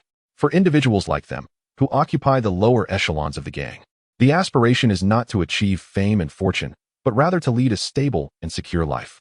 2 members of the Flying Eagle Gang stand guard at Master Hu's entrance. Huang Bingqing approaches them, ingratiatingly saying, "Ah, it is Boss Wang and Brother Tian. Are you both on duty today? Might I trouble you to announce my visit? Please inform Master Hu that Su Xian wishes to meet him." Su Xian, the one who killed Chen Dao? The guards exchange glances, amusement flickering in their eyes. Huang Bingqing's heart sinks. As he suspected, the news had already reached Master Hu. To his surprise, however, the guards do not obstruct Su Xian's entry, merely stating, "You may enter." Master Hu is waiting inside. Baffled, Huang Bingqing leads Su Xian into the premises, while the guards promptly close the door behind them. "Do you think this fellow will make it out alive?" one guard muses. "I don't know, but if he does, he will surely carve out a place for himself within the Flying Eagle Gang." "Why is that? Simply because he killed Chen Dao?" "No, it is because he dares to come here after slaying Chen Dao. Such audacity is extraordinary. In the Grand Hall, Su Xian finally encounters the renowned Master Hu. Apart from the gang leader, the Flying Eagle Gang is governed by three hall masters: the Hall of Punishments, responsible for enforcement; the Hall of Benevolence, overseeing assets and logistics; and the Hall of War, which commands the gang's most formidable warriors. Beyond them, the 13 prominent leaders, of whom Master Hu is one of the most formidable, wield considerable influence. Master Hu, now in his 50s, approaches 60, bears a few streaks of gray in his hair. He is one of the earliest brothers to follow the gang leader, Sha Feiying, in their conquests. Upon entering, Su Xian's attention is immediately drawn to Master Hu's hands. Though his demeanor is unremarkable, resembling that of an ordinary elderly man, his hands are exceptionally large and dark, glinting with an iron-like hue. Su Xian has reviewed Master Hu's dossier. He has practiced the iron sand palm for nearly 40 years, achieving mastery capable of shattering stone and severing gold and jade. You are Su Xian? You dare to come before me after killing my adopted son? Such audacity. Master Hu's voice is cold as he grips a teacup, exerting pressure until it shatters into fragments. Huang Bingqing nearly trembles, on the verge of collapsing to the ground in fear. The reputation of Master Hu precedes him. His temperament is not one to be trifled with. It is not that I am particularly bold. Rather, I am acutely aware that you, Third Master, would never take my life. Su Xian sat upright in his chair, devoid of any trace of fear. Third Master Hu, in a fit of rage, laughed derisively. Not kill you? Do you have any idea how long I have invested in nurturing Chen Dao? From the time he was merely 20 years old until now. A full 2 decades. The successor I have painstakingly groomed for 20 years was slain by your sword, and you think I would spare you? Su Xian's gaze met Third Master Hu's directly, showing no intent to flinch. Even had I not slain Chen Dao, there would come a day when you, Third Master, would take his life. Third Master Hu's expression shifted abruptly. What do you mean by that? Su Xian replied calmly. What I mean is, Third Master, that Chen Dao's very existence poses a threat to you. My slaying of him could be considered a significant favor to you. What do you mean by that? Third Master Hu's demeanor returned to calmness. Pray, elucidate what I truly mean. Third Master, you are but in your early 50s, yet Chen Dao has already reached 40. Initially, you sought to cultivate him as your successor, and he indeed displayed commendable promise. By his 30th year, his iron sand palm had reached remarkable proficiency, his strength rivaling that of some lesser leaders. However, this rapid growth is not advantageous for you, for he has matured far too swiftly. A martial artist's vitality is robust and vigorous. At your age, Third Master, you could easily continue your reign for another decade. You may be patient enough to wait. But can Chen Dao afford such luxury? Possessing strength akin to that of a leader yet lacking followers, would he be content? Surely, Third Master, you must sense it too. You are nearing the point of being unable to suppress him. The territory of the Flying Eagle Gang is limited, despite his formidable prowess. He lacks the domain and manpower of a leader. His only option is to hasten your retirement. You step down, and he ascends. Upon finishing, Su Xian sipped his tea with an air of tranquility, leaving Huang Bingqing astonished. Boss, did you once narrate stories? Such a bizarre tale you weave. This provoked Third Master Hu, in Huang Bingqing's imagination, would unleash his wrath upon them. However, contrary to expectations, Third Master Hu did not charge at them, but instead fixed his gaze upon Su Xian, a flicker of apprehension crossing his eyes. In his youth, Third Master Hu had been filled with fiery passion, merely understanding the art of combat. Yet Su Xian's astute analysis mirrored his own thoughts, as if he were revealing the innermost workings of Hu's mind. Such cunning was not characteristic of a mere 16 or 17-year-old. It resembled the guile of a seasoned veteran. Little did he know, Su Xian had spent his previous life mastering the intricacies of human nature. Managing hundreds of subordinates, he may not have understood the technicalities, but a lack of insight into human behavior would have precluded him from maintaining his position for several years. Third Master Hu regarded Su Xian with a frigid gaze, and just as Huang Bingqing was on the verge of losing his composure, Third Master Hu suddenly erupted into hearty laughter. Very well, it is indeed commendable. The Flying Eagle Gang speaks of your formidable skills, yet I must assert that the true merit lies in your intellect. In the eyes of Master Hu, there was a glimmer of appreciation as he regarded Su Xian. However, this matter cannot be so easily resolved. You have slain one of my sworn sons. It is only fitting that you compensate me with another, he stated. Without hesitation, Su Xian knelt on one knee, respectfully clasping his fists. I pay my respects to you, my adoptive father, he proclaimed, promptly presenting the 500 taels of silver with both hands. Although the amount was modest, it represented the sincere intentions of a son, and he hoped his adoptive father would graciously accept it. Excellent, excellent. Su Exine, I have indeed not misjudged you, Master Hu exclaimed, as he casually accepted the banknote and placed it on a nearby table, his admiration for Su Exine intensifying. While he regarded 500 taels of silver as insignificant, the discerning nature and ability to navigate social nuances demonstrated by such a young man were indeed rare. While strength could be cultivated, the art of cunning was not so easily acquired. From now on, the happy forest will be under your stewardship, and I shall duly inform the gang of your new status. However, since you have just assumed the role of a small leader, your subordinates consist mainly of average members. Say for yourself, I happen to have 2 capable young men who will join you henceforth, Master Hu announced, clapping his hands as 2 young men entered from the courtyard. One was in his 20s, his expression devoid of emotion, as if everyone he encountered owed him several hundred taels. The other, around 30, was his polar opposite, exuding warmth and friendliness with a cheerful smile. These are Li Huai and Ji Gang. They have been with me for several years and possess commendable skills, making them suitable to assist you, Master Hu introduced. The stoic-faced Li Huai nodded curtly at Su Exine, while Ji Gang cheerfully remarked, Boss Su, I will be following you to earn my keep from now on. Brother Ji, you flatter me. As a senior member of the Flying Eagle Gang, it is I who should learn from you, Su Exine humbly replied, fully aware that Master Hu's intention in sending these 2 was not solely to support him. Given that Master Hu had just lost a sworn son and had thoroughly analyzed his psyche, it was reasonable for him to remain vigilant against Su Exine. However, to think that 2 individuals alone could balance the scales against him was overly simplistic on Master Hu's part. Enough, you may step outside and wait. I have further matters to discuss with Su Exine, Master Hu gestured, prompting Li Huai and Ji Gang to promptly exit. Huang Bingsheng then cast a look of admiration towards Su Exine. This leader was truly remarkable, managing to resolve the situation with just a few words. And now he had secured such a formidable ally in Master Hu. With Master Hu as his adoptive father, Su Exine's position within the Flying Eagle Gang was as solid as a rock. As the first subordinate to pledge allegiance to Su Exine, Huang Bingsheng felt vindicated in his gamble. Once they were alone, Su Exine respectfully inquired, Adoptive father, do you have any further instructions? Have you practiced internal arts? Master Hu's question left Su Exine momentarily stunned. According to his knowledge, only the gang leader and 3 hall masters were truly proficient in internal martial arts within the Flying Eagle Gang. How had Master Hu discerned that he possessed such skills? Upon witnessing Su Exine's astonishment, Master Hu-san nodded with satisfaction and remarked, Do not worry. I have no intention of usurping your inner strength cultivation methods. As for inner strength, I possess some knowledge in that area as well. Su Exine cautiously inquired, however, I have heard that only the leader and 3 hall masters of our Flying Eagle Gang are trained in inner strength. You and the other hall masters are proficient only in external martial arts. Such ignorance. Master Hu-san scoffed. In the early days of the Flying Eagle Gang, we were but 30 individuals, nearly all brothers who followed the leader into battle. Since the leader possesses inner strength, would he not impart it to us? In truth, all 13 key figures of the Flying Eagle Gang have received instruction in inner strength from the leader. Nevertheless, martial prowess is not solely a product of diligent practice. It also requires innate talent. The human body contains 108 acupoints. Refining 36 of these signifies the early stage of acquired strength, 72 indicates the mid-stage, and mastering all 108 is the pinnacle of acquired perfection. Only upon reaching this realm can one truly be considered a martial artist.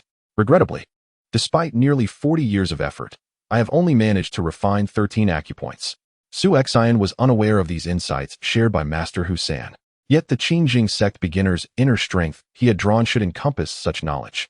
However, having only recently obtained the mental cultivation method, he had yet to peruse it. Relying solely on the meager qi cultivated through the systems bestowed 5% proficiency to seek vengeance. With your iron sandpalm's might, even a martial artist in the early stage of acquired strength would stand no chance against you, Su Exine praised. Enough flattery. Focus on your tasks, Master Hu-san replied. The territory of Happy Forest borders that of the Qing Bamboo Gang. Remember, do not bring shame upon the Flying Eagle Gang. Seeing that his words had left Su Exine in awe, Master Hu-san nodded with satisfaction. Yes, father, I shall take my leave now. Su Exine rose, bowed respectfully to Master Hu-san, and then turned to exit the sitting room. Chapter 6. Mission accomplished. After Su Exine exited, a middle-aged man dressed in scholarly attire, appearing to be in his 40s, emerged from behind the screen, exclaiming with a sense of awe, This young man is truly exceptional. His cunning is indeed formidable. He must be no older than 20. Third Master, are you truly comfortable in trusting the Kuaihua Forest to him? Are you not concerned he may become another Qingdao? Concerned? I fear he may not become another Qingdao. A mysterious smile flickered at the corners of Hu Sanye's lips. What that lad said is quite accurate. I have grown old and weary. If I remain in this position for another decade, I shall be ready for retirement. Our leader is aging too. He has already begun to nurture the young master. When the young master ascends, do you think he will regard us old-timers with favor? It is better to step aside early, lest we become an eyesore to certain individuals. By then, this lad Su Xian should have matured. With him as my adopted son in power, I need not worry about being forgotten.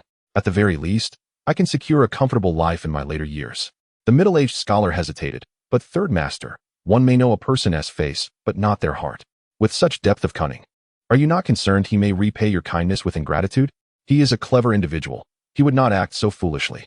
Should he betray me, he would merely earn the reputation of being ungrateful. In our line of work, reputation is everything. Who would ally with one whose name is tarnished?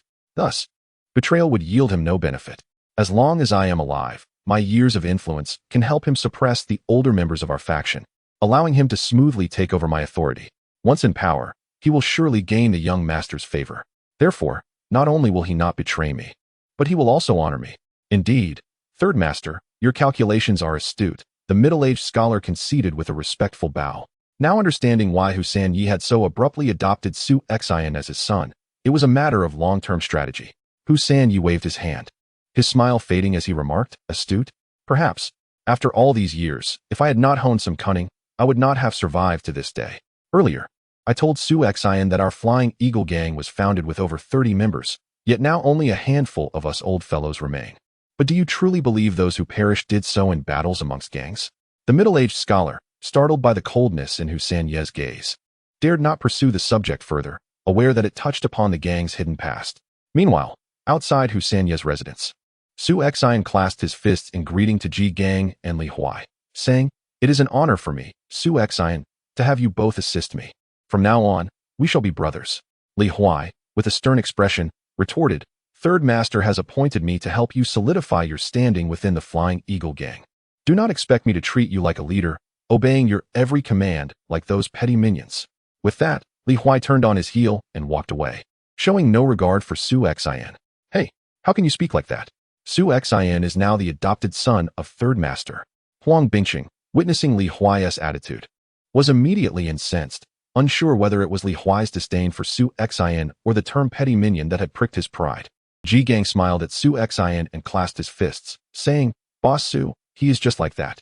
Please don't take offense. I will go and have a word with him." With that, Ji Gang hurried off to catch up with Li Huai. Huang Bingqing scoffed disdainfully, muttering, "What a show-off. Does he think he's impressive just because he can fight? Do you know these two?" Su Xian suddenly inquired. Huang Bingqing scratched his head, replying, "I've heard of them." Li Huai is the top enforcer under Master Hu San. Although he only recently emerged, he is notorious within our Flying Eagle gang for his ruthless methods and fearless demeanor. As for Ji Gang, he holds a similar standing to Li Huai, being one of the younger enforcers under Master Hu San, but he lacks Li Huai's notoriety. When Li Huai was mentioned, Huang Bingqing's face contorted with anger. "Humph, that Li Huai is far too arrogant. What does he think he is? He is not even a small boss. He looks down on the underlings, yet he is just another underling himself. Look at Ji Gang, he is of the same rank, yet he is much more humble.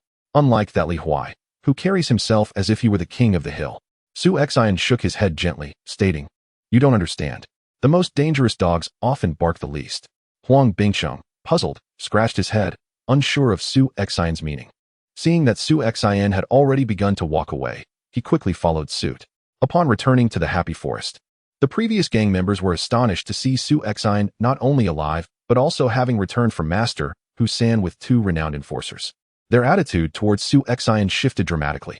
Gaining Master Hu San's approval signified that Su Xian had firmly established his position within the Flying Eagle gang. Unlike the rigid hierarchies of sects and gangs, as long as the higher-ups do not oppose, usurping the boss's position is not a significant issue. Congratulations, host, for completing the novice task. You have successfully earned 10 points of villain value and 1 primary chi nourishing pill. As Su Xian stepped into the Happy Forest, the system's voice echoed in his mind. He stored the chi nourishing pill in the system. Now was not the time to use it. Have Ji Gang and Li Huai been arranged? Su Xian inquired. Huang Bingqing promptly responded, everything is set. They have the best rooms at the Dongxing Inn, which cost 1 or 2 silver coins each day. Although these two were nominally aligned with Su Xian, they were fundamentally still under Master Husan's command. Until Su Xian had gained sufficient influence, he needed to maintain a faade of respect. Boss, I have also tidied up your room. You can move in at any time. Huang Bingqing beamed with flattery, now filled with admiration for this boss. In just one day, Su Xian had transformed from a mere gang member with an uncertain future, having killed the former boss, to the youngest small boss within the Flying Eagle gang and the adopted son of Master Husan. Huang Bingqing had never witnessed such a transformation in his lifetime. I have my own room, Su Xian asked. Huang Bingqing explained. This was left behind by the former members of the Qingzhou gang. Now that the Happy Forest belongs to us, this place naturally belongs to you, boss. Su Xian nodded in acknowledgement. The vibrant forest of Kuaihua has always belonged to the Qingzhou gang. However, recently, the Feiying gang inexplicably declared war on them, seizing control of the area. Reflecting on his former dilapidated home, Su Xian decided to forego further conversation with Huang Bingqing and departed from the forest. Xian was still at Granny Wang's food stall. Brother, you're back. Upon spotting Su Xian, Xian rushed over, clinging to him like a sloth. All right, you're a grown girl now. There's no need to be shy. Su Xian chuckled, gently patting her on the head. Come, brother will take you to our new home. He picked up Xian and left a silver ingot at Granny Wang's stall, a mere one tael. It wasn't that Su Xian was unwilling to give more. In the impoverished district of Changelfang, possessing wealth was, in itself, a burden. Offering Granny Wang too much silver would only bring her trouble. Though they were moving, there was little of value to carry from Su Xian's old home. The most prized possession was likely the land itself. Thus, he only gathered a few garments to wear. By the way, Xian, what happened to the bracelet left by our mother? Su Xian recalled that his mother had entrusted a bracelet to Xian for safekeeping. It was the only valuable item in their possession, and even during their toughest times, he had never considered pawning it. The bracelet, Xian's face reflected fear as she struggled to speak. Su Xian gently tousled her hair, whispering, Do not be afraid, Xian. Tell brother where the bracelet went. Did you lose it? With her lips pressed tightly and tears glistening in her eyes, Xian replied, The bracelet is senti lost. I saw brother was injured and wanted to sneak into the apothecary to steal some medicine, but I was caught by the old shopkeeper. He demanded I compensate for his losses and took the bracelet from me. Brother, am I useless? Seeing Xian in such distress stirred a surge of fury within Su Xian. Yet he spoke softly, Do not worry. Tomorrow, brother will help you retrieve the bracelet. For now, let us explore our new home. At Kuaihua, Huang Bingqing had arranged everything, and Su Xian could move in immediately. The courtyard was adjacent to the forest. Although it wasn't a grand mansion, it was a sizable sihiyuan.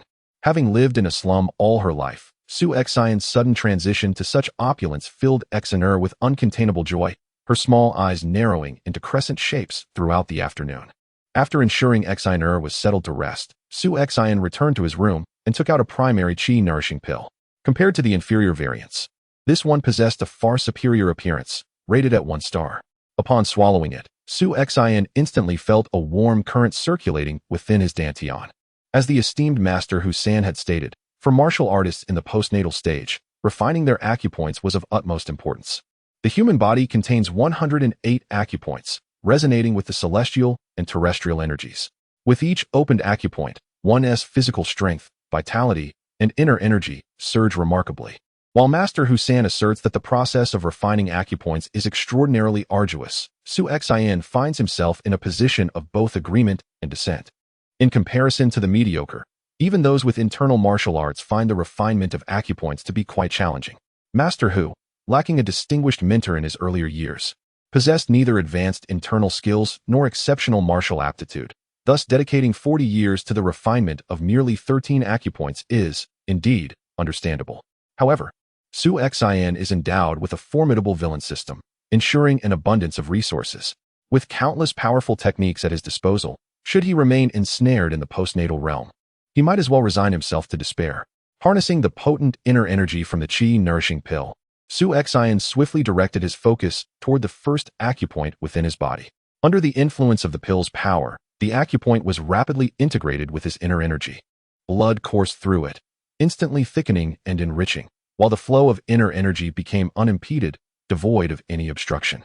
The transformation brought about by the opening of a single acupoint is exhilarating, leaving Su Xian eager to discover the extent of his strength after refining all 108 acupoints upon achieving the pinnacle of the postnatal realm. Creak. The door swung open, and Xian Air timidly stepped inside. What's the matter? Upon noticing her presence, Su Xian ceased his practice. I'm scared being alone in the room. Brother, may I sleep with you? Xian Air blinked her large eyes at Su Xian, her expression conveying that if he refused, she would surely cry. Su Xian glanced outside, surprised to see that night had fallen. All right, but you must behave while sleeping.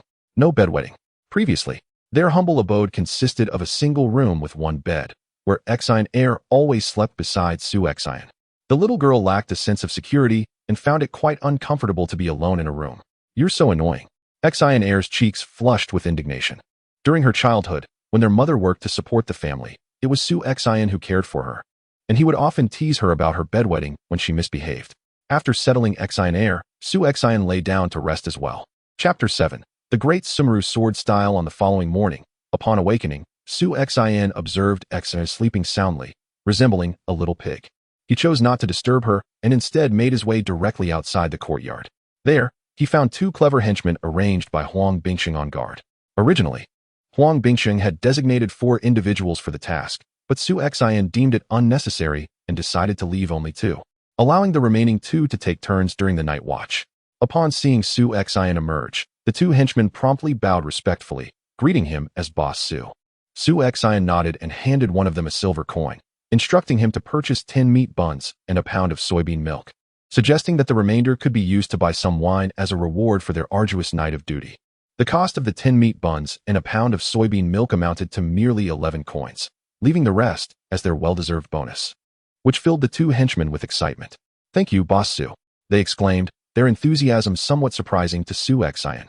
After all, it was merely a small token of appreciation. Unbeknownst to him, during Liu Sandao's reign as leader, he had been considerably stricter, often resorting to violence and scolding. Liu Sandao's character lacked the gravitas of a true leader. Although he had cultivated a wide circle of acquaintances during his time as a low-ranking henchman, he displayed a boisterous demeanor towards all. However, once he ascended to power, he revealed the pettiness of a small-minded individual, wielding his limited authority with significant arrogance. The henchmen had observed Su Xian's earlier conduct at the Ziyu building, where his ruthlessness had instilled fear in them. Initially, they had anticipated facing yet another formidable leader, but they were pleasantly surprised to find Su Xian so amiable, even generous enough to offer a silver coin as a reward. For these lowly henchmen, a single silver coin could sustain them for an entire month. Returning to his chamber, Su Xian found that Su Xian was still in deep slumber. He then entered the system. Within the vast expanse of the system space, the once blank screen now displayed a section reading, Villain Points, 10. Congratulations to the host for taking the first step. You are one step closer to becoming the most formidable villain. The novice task had been completed, activating the main quest. Main quest. The Aura of a Hero, Part 1. Task explanation. A true man cannot be without power for a single day, and a lesser man cannot be without wealth for a single day. If one seeks power, one must first acquire wealth. Time limit, 6 months. Accumulate 10,000 taels of silver. Consequences of failure. Randomly deprive the host of one permanently learned skill. Task reward. 1 intermediate lottery draw, 200 villain points. 10,000 taels of silver. Indeed, that is no trifling sum. Currently, Su Xian's primary means of generating income is through the collection of regular fees from the merchants of the Happy Grove, colloquially known as protection money.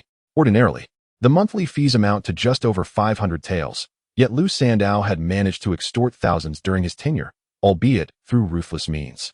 However, should Su Xian adopt a similar approach, it would not take long for the Happy Grove to face complete bankruptcy. Therefore, in order to accumulate 10,000 taels, he would need to devise a more thoughtful strategy. Furthermore, Su Xian genuinely required funds, as the development of the gang was inextricably linked to both personnel and monetary resources. Without money, one could hardly expect the henchmen to wield their blades on your behalf. It would be a stroke of luck if they refrained from turning their weapons against you. Indeed, why is the penalty for this main quest so lenient? Merely the deprivation of a single skill, while the penalty for the novice quest is the loss of an arm. Su Xian inquired, voicing his serious concern that the consequences for failing the novice task are disproportionately severe compared to those of the main quest. If one cannot even complete the novice task, it merely indicates that the host is utterly incompetent and it would be better to perish early to avoid wasting time. Su Xin. By the way, I should still have one opportunity for a basic lottery draw. I wish to proceed with that. A new day dawned, and naturally, Su Xin was presented with yet another chance for a basic lottery. Although the basic lottery may seem trivial for someone as impoverished as Su Xin, even drawing a single qi-nourishing pill would be quite beneficial. The large screen displayed a spinning wheel that, contrary to Su Xin's hopes of landing on a pill or skill, landed on the miscellaneous section instead. Congratulations to the host for drawing a piece of embroidery handcrafted by Dongfang Bubi, rated at 1 star. Su Xin's expression darkened. What use has he for such an item? He is not Yang Lianting. He promptly chose to discard it and contemplated, stating, I still possess 10 points of villain value. Let me try for another basic draw. Although Su Xin had acquired both internal skills and techniques, his repertoire remained rather limited. Jin Wuming's swift swordsmanship, while formidable, excelled only in its cunning, ruthlessness, and sharpness. The system had already indicated that his swift sword could not attain a proficiency of 100% due to its intensely personal style. Su Xin's swift sword is flawed. Once analyzed and countered by an opponent, he would find himself at a loss, devoid of alternatives. Not everyone can be like Li Xuanhuan, whose single technique reigns supreme. The wheel spun rapidly, encompassing skills, consumables, pills. Ultimately, under Su Xin's eager gaze, the pointer slowly bypassed the empty section and barely landed on the skills section. The screen illuminated with an image of a young man clad in a desert robe and headscarf, wielding a peculiar sword with a round handguard. Though handsome, his brow bore a fierce and proud demeanor that was rather unsettling. Congratulations to the host for drawing the character Chu Xiaonan, who possesses the chasing wind sword technique. Great Sumeru sword style, Tianshan sword technique, among 7 skills. Rated between 1 to 1.5 stars. The host may choose to draw randomly or spend 20 points of villain value for a designated choice. Chu Xiaonan, it turns out, is he. The master of the Yulong sword among the 7 swords, one of the 3 renowned swordsmanship masters of the early Kangxi era. In his previous life, Su Xin had read little of Liang's novels, and even the most famous 7 Swords was first encountered through its television adaptation. In the Zhao Wenjue version of 7 Swords, the character of Chu Xiaonan underwent significant alterations, depicted as a hero enduring humiliation for a greater cause. However, in truth, he is a genuine villain. Although Chu Xiaonan is one of the 7 Swords, his character is arrogant and morally corrupt, driven by self-interest. Initially pursuing the female hero Fei Hongjin to aid her in resisting the Qing, he ultimately betrayed his companions and allied with the Qing dynasty when his desires went unfulfilled, becoming a lackey of the Qing court. Last time, the designated extraction only cost 5 points of villain value. So why does it require 20 points this time? Su Xin inquired. The system responded, the character drawn last time was Yin Jiping, whose highest level of martial arts was half a star, thus only costing 5 points of villain value. This time, the character Chu Xiaonan is rated at 1.5 stars, with martial arts levels ranging from 1 star to 1.5 stars, necessitating a higher expenditure of villain value for extraction. Su Xin shook his head. They truly leave no loopholes. He decided to proceed with the random extraction. However, this fellow possesses quite an array of martial arts, as he carries 7 techniques, albeit none of them are particularly advanced. Chu Xiaonan's master was the founder of the northern branch of the Tianshan sect, Master Huiming, and he was well versed in the sect's martial arts. However, the Liang sect's martial arts belong to a lower realm. They cannot compare to the Huang sect's, which approached the fantastical, making a lower evaluation quite understandable to Su Xin. The roulette spun once more, and the system's indifferent voice announced, Congratulations, host. You have successfully extracted Great Sumeru Sword Technique, rated at 1.5 stars. The Great Sumeru Sword Technique, created by the Tianshan deity Ling Mofeng, embodies the concept of encompassing the universe within a mustard seed. It integrates attack and defense, featuring intricate variations, with each move flawless in execution. Although it was not the wind-chasing sword technique Su Xin desired, the Great Sumeru Sword Technique offers substantial defensive advantages, compensating for the shortcomings in defense of Jin Wuming's swift sword, rendering it a noteworthy acquisition. After a while, the underlings outside had procured breakfast and brought it in. Su Xin playfully patted Su Xiner's cheek, prompting her to wipe her face, appearing quite drowsy. Oh, steamed meat buns. Upon seeing the steaming buns on the table, Xiner's sleepiness vanished instantly, and she hurriedly grabbed one and stuffed it into her mouth. Su Xin poured her a bowl of soy milk and gently tapped her little head. Aren't you going to wash your hands? Isn't it dirty? With her mouth full of bun, Sheener's large eyes squinted into crescent shapes of contentment. She offered no reply, focusing solely on devouring the buns. The little girl's world was simple. As long as there was delicious food in her brother's company, she felt happier than anything else. After finishing breakfast, Su Xian instructed his subordinates to summon Huang Bingqing. Having been recognized as a minor leader within the Flying Eagle gang, Huang Bingqing, as the first to ally with Su Xian, now stood in a position just beneath Su Xian, commanding dozens of others.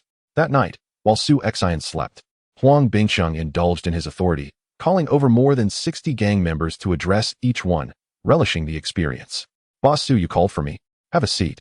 Su Xian gestured towards Su Sheener. "This is my sister, Sheener." "Oh, this little girl is truly beautiful," Huang Bingqing exclaimed, though his appearance resembled that of an awkward uncle trying to lure little girls to view goldfish. Sheener sweetly replied, "Hello, uncle." Huang Bingqing's expression darkened. Heaven help him. He had just turned 30, yet found himself being called uncle. Moreover, he referred to Su Xian as boss, while Su Xian's sister called him uncle, making him feel unjustly diminished in stature.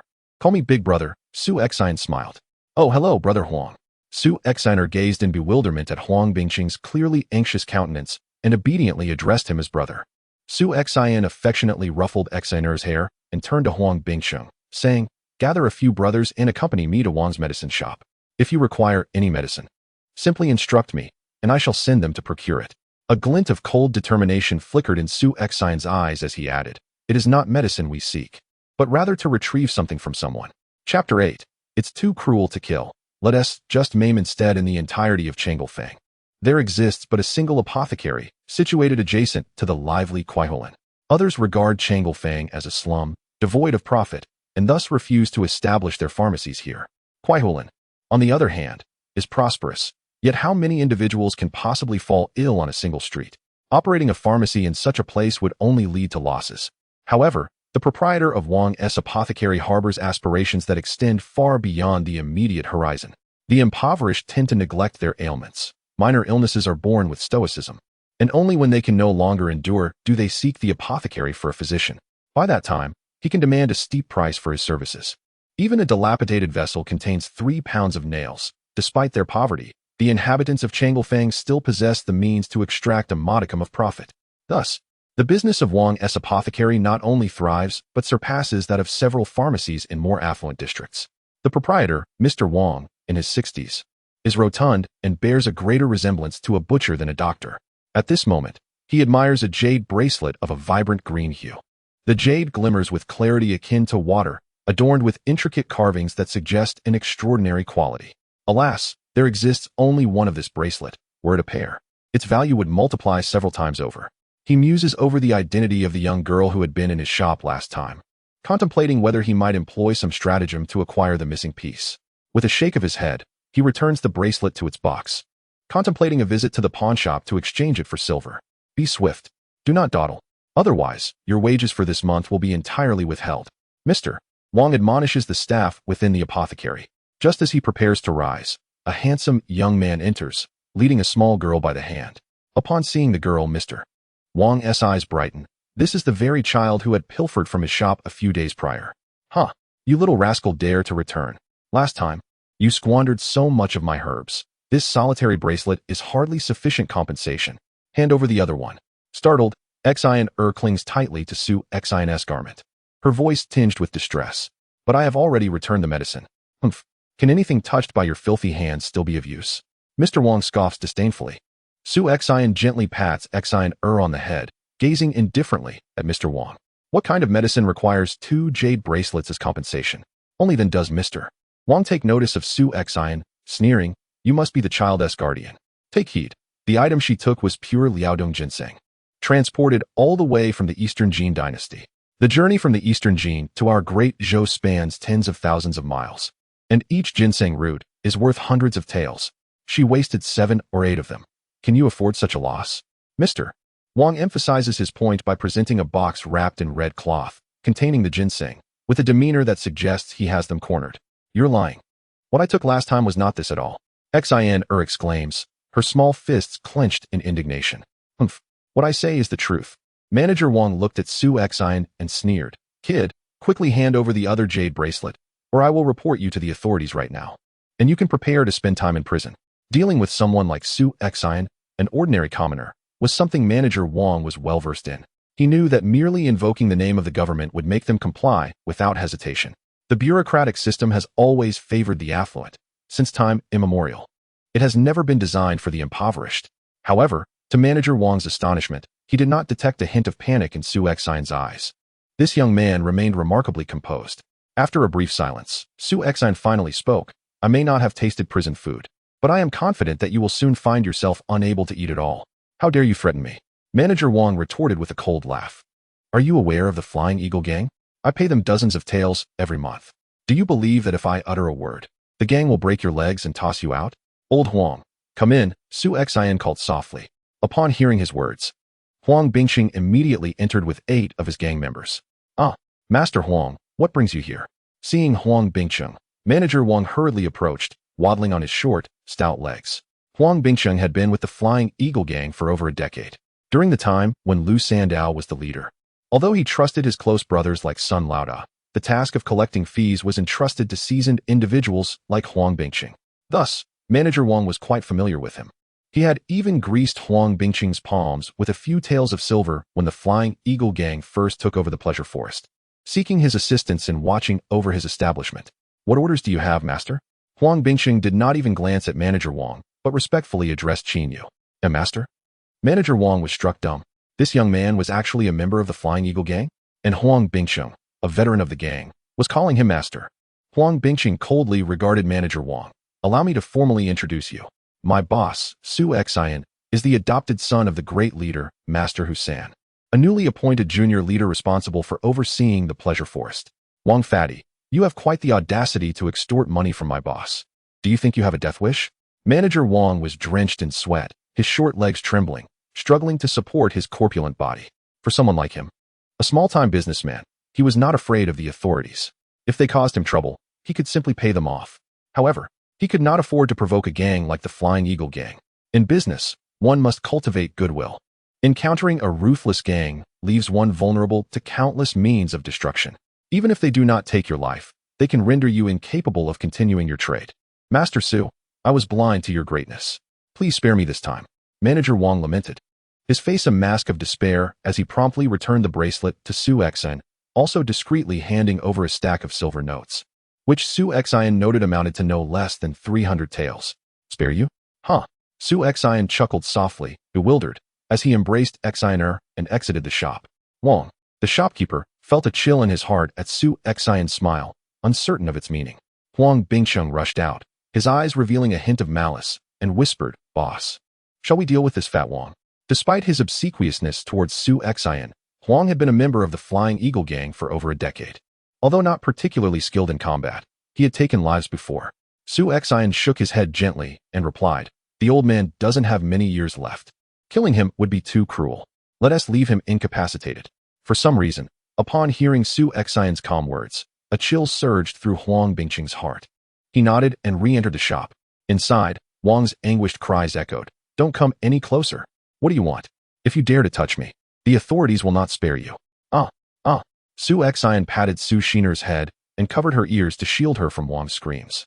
Seeing Wang, now lying on the ground without even the strength to groan, Huang Bingqing stroked his chin and said, Enough, stop beating him. You'll kill him at this rate. Upon his command, the 8 henchmen ceased their assault. Turning his gaze to the corner where a few pharmacy assistants huddled, Huang Bingqing sneered, Wrap up this fat man. Don't let him die. If the authorities come later, you all know what to say. The assistants nodded vigorously, emboldened by their 2 companions.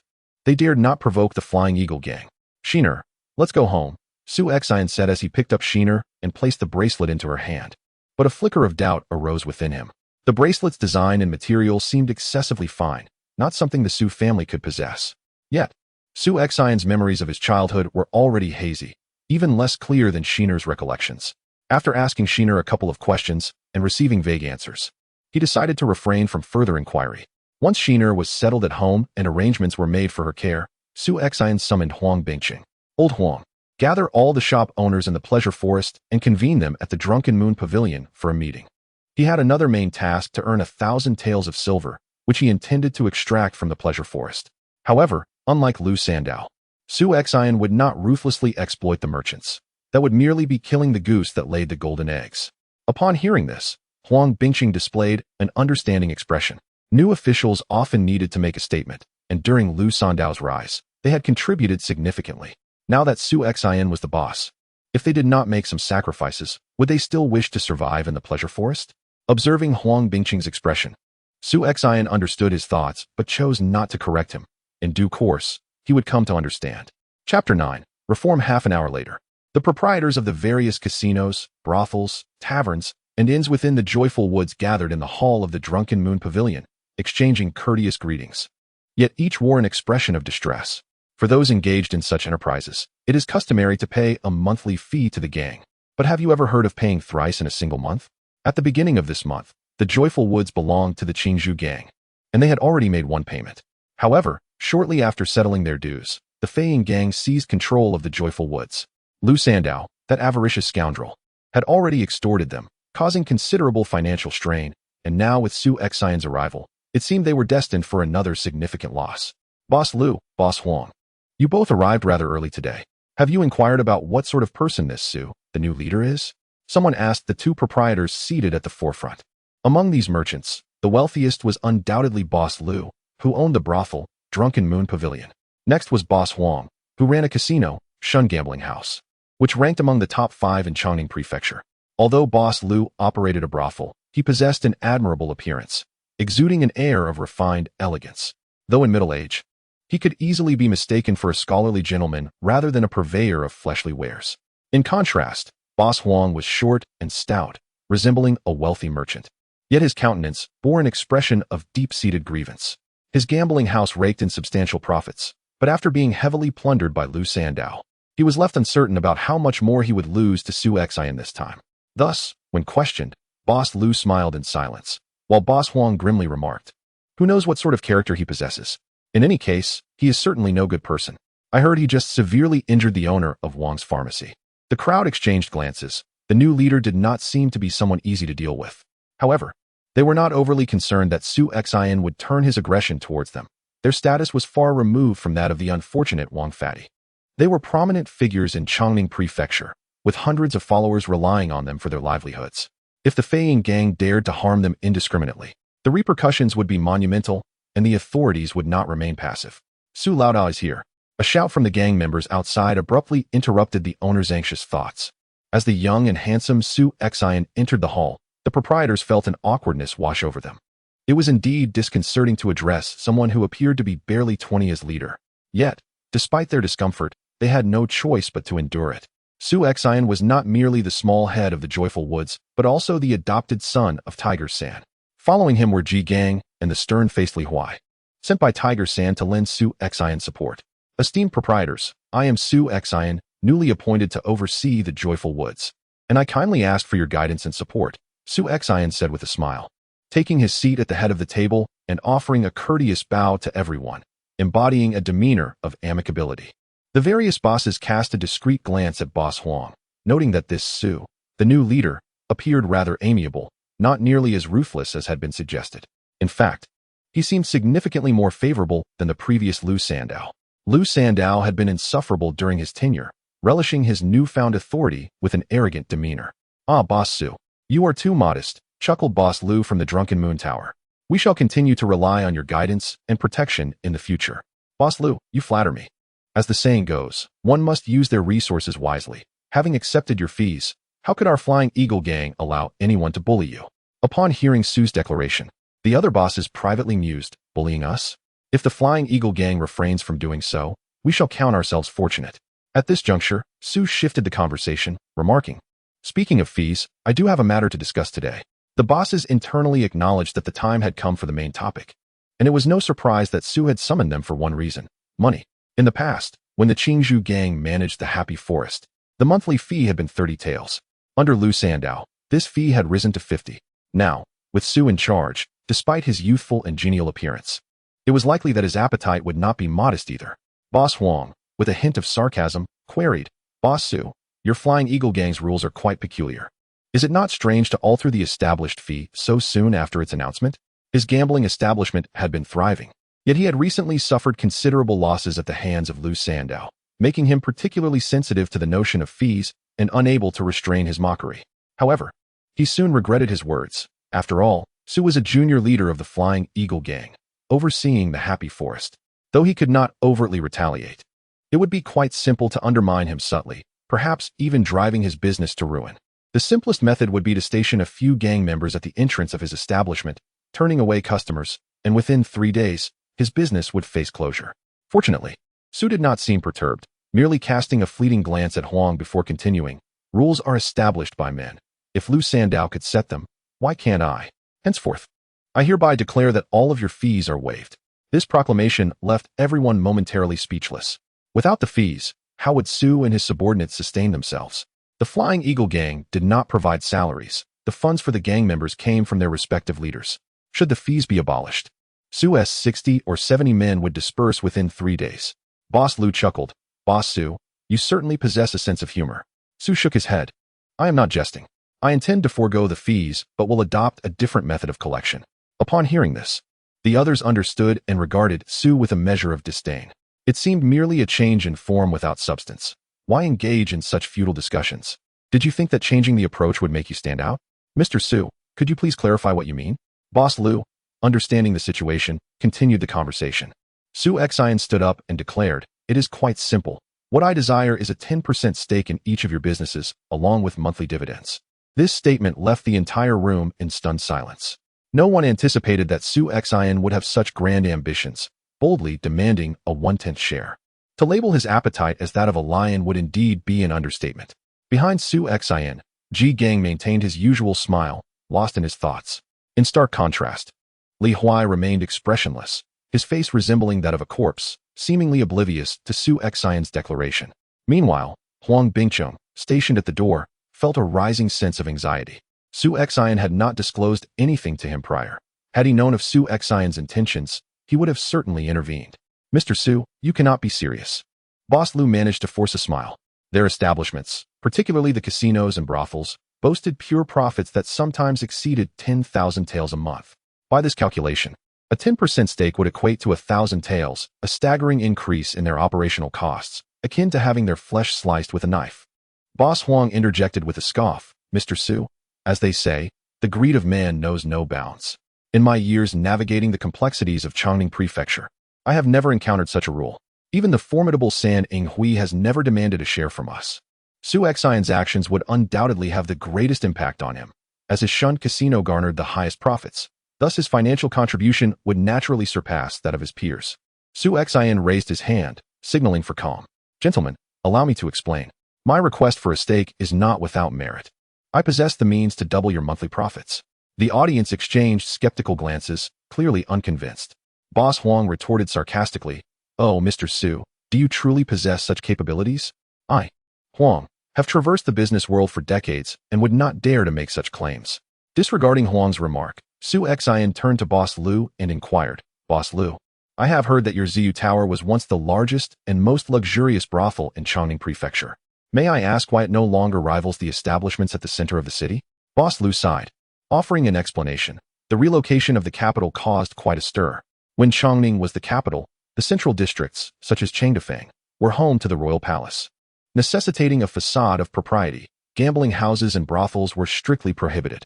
Consequently, such establishments were relegated to the periphery of Chengdefang, catering to the pleasures of the elite and wealthy merchants.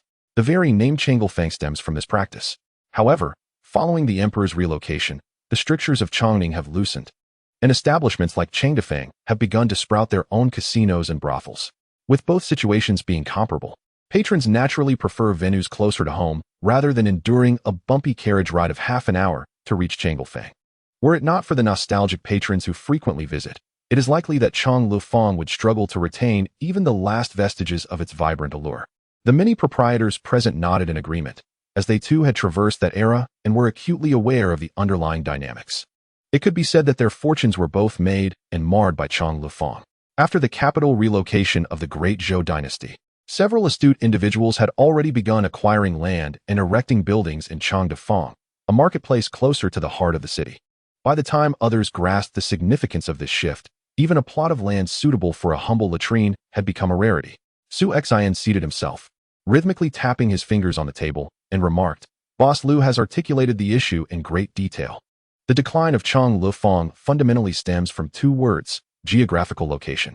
Due to its remoteness, in a scenario where both venues offer similar scale and decor, patrons are unlikely to venture far from proximity. Given this reality, why do we not consider reform? Reform? With what means? Scoffed Boss Huang. Our establishments are already among the largest in Chongming Prefecture. Even with further investments in decor, the improvements would be marginal at best. Such slight advantages cannot attract a substantial influx of customers. We may find ourselves unable to recoup even our renovation costs. Su Xian shook his head. What I propose is not merely a facelift, but a comprehensive overhaul of the services provided by Kuai Horlin. Services?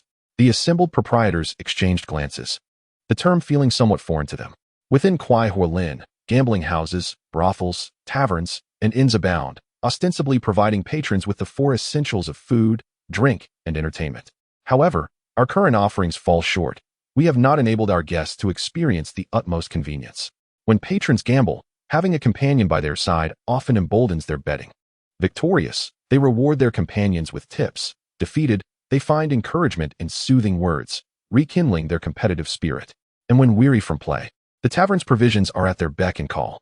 Ultimately, when fatigue sets in, the nearby inn offers refuge, allowing them to linger within Kuai Horlin without haste to return home.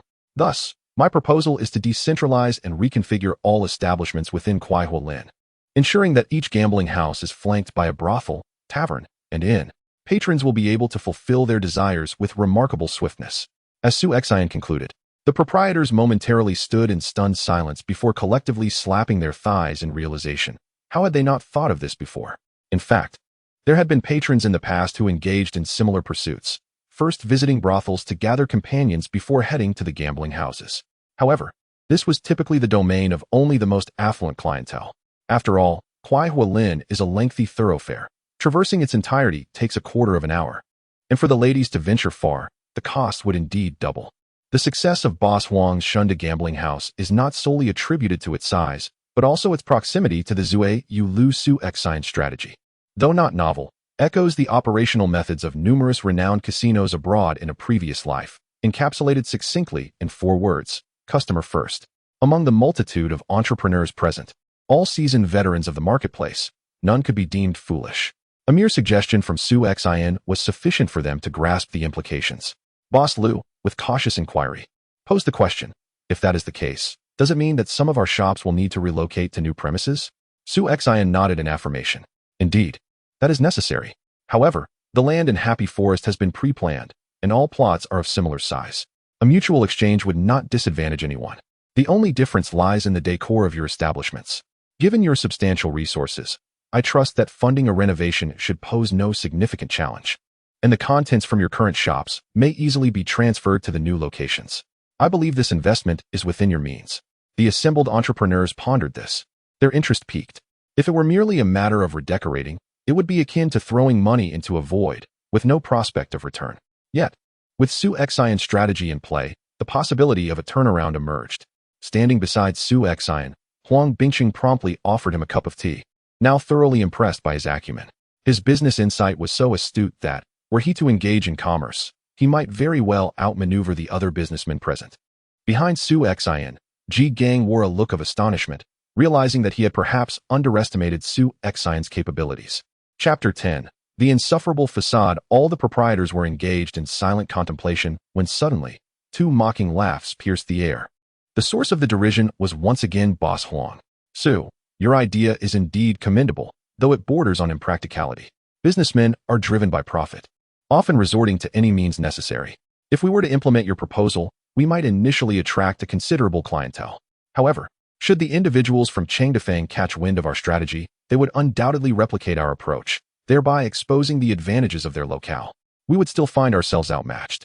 Nods of agreement rippled through the assembly. Boss Huang's concerns were valid, for the folks at Chengdefeng were certainly capable of imitation. Su Xian set down his teacup and shook his head. They cannot replicate it. Chengdefeng has a critical flaw. The sizes of their plots vary drastically. Our Chang Lufeng was meticulously planned by the former government, with uniform floors throughout. In contrast, Chengdefeng was established from the ruins after the court relocated, resulting in a hodgepodge of establishments, some small taverns and grand gambling houses alike. various shops, and even some governmental structures are interspersed throughout. Consequently, they cannot achieve the same level of interchangeability as we do. Even if they attempted to imitate us, it would only be a handful of affluent merchants acquiring the surrounding shops to conform to our model. The land value in a central marketplace like Chengdefang is astronomical. How many merchants can afford such an investment? As we are all aware, the financial clout of Chongqing Prefecture is limited, with no more than a handful of merchants possessing such wealth. It would be remarkable if even 30% of them succeeded in imitation. Yet, this fraction would hardly suffice to meet the demands of the entire Chongqing Prefecture. Those remaining customers desiring such services would have no choice but to venture to our Kuaihualin. Upon hearing this, the crowd nodded in unison. Su Xin's strategy was intricately woven, anticipating nearly every conceivable outcome. The hesitation among the merchants now hinged solely on that 10% stake. For these businessmen, parting with a few dozen taels each month felt akin to having their flesh carved away, let alone relinquishing a 10% stake. After a prolonged silence, Boss Wang finally spoke. Su, your proposal is indeed astute, yet my Shunda gambling house operates on a modest scale, and I am currently financially constrained. I cannot afford to invest further, so let us refrain from any upheaval for now. Despite harboring some disdain for Su Xin, Boss Wang acknowledged the merit of the plan. However, his endorsement did not extend to acquiescing to the terms. A 10% stake was excessive. He was unwilling and unable to concede that. If he granted it to Su Xin, what if the authorities grew envious? Or if Su Xin's foster father, Hu Sanyi, sought to claim a share? Such a door must remain firmly shut. Nevertheless, rejecting Su Xin's conditions did not preclude him from executing the plan.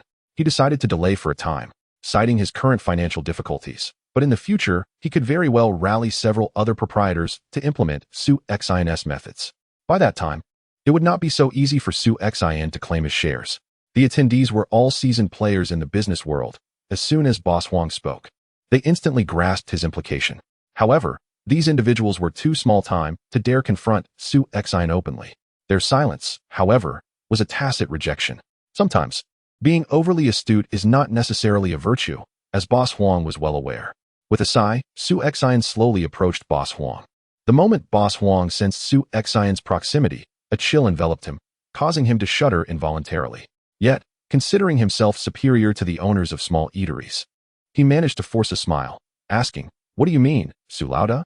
I don't quite understand." "Don't understand? Allow me to elucidate," Su Xin replied, as the iron sword that hung at his waist was suddenly in his hand. He forcibly took Boss Wang's right hand and pressed it onto the table. And in a grotesque display, the thin blade pierced through, binding Boss Wang's hand to the table, embedding itself several inches deep, leaving only the hilt behind.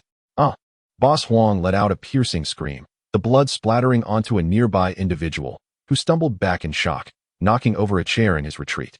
The crowd was taken aback, none expecting Su Xin to act so suddenly, without any prior warning. Ji Gang's eyelids twitched. He said nothing, but his smile faded, replaced by a look of astonishment.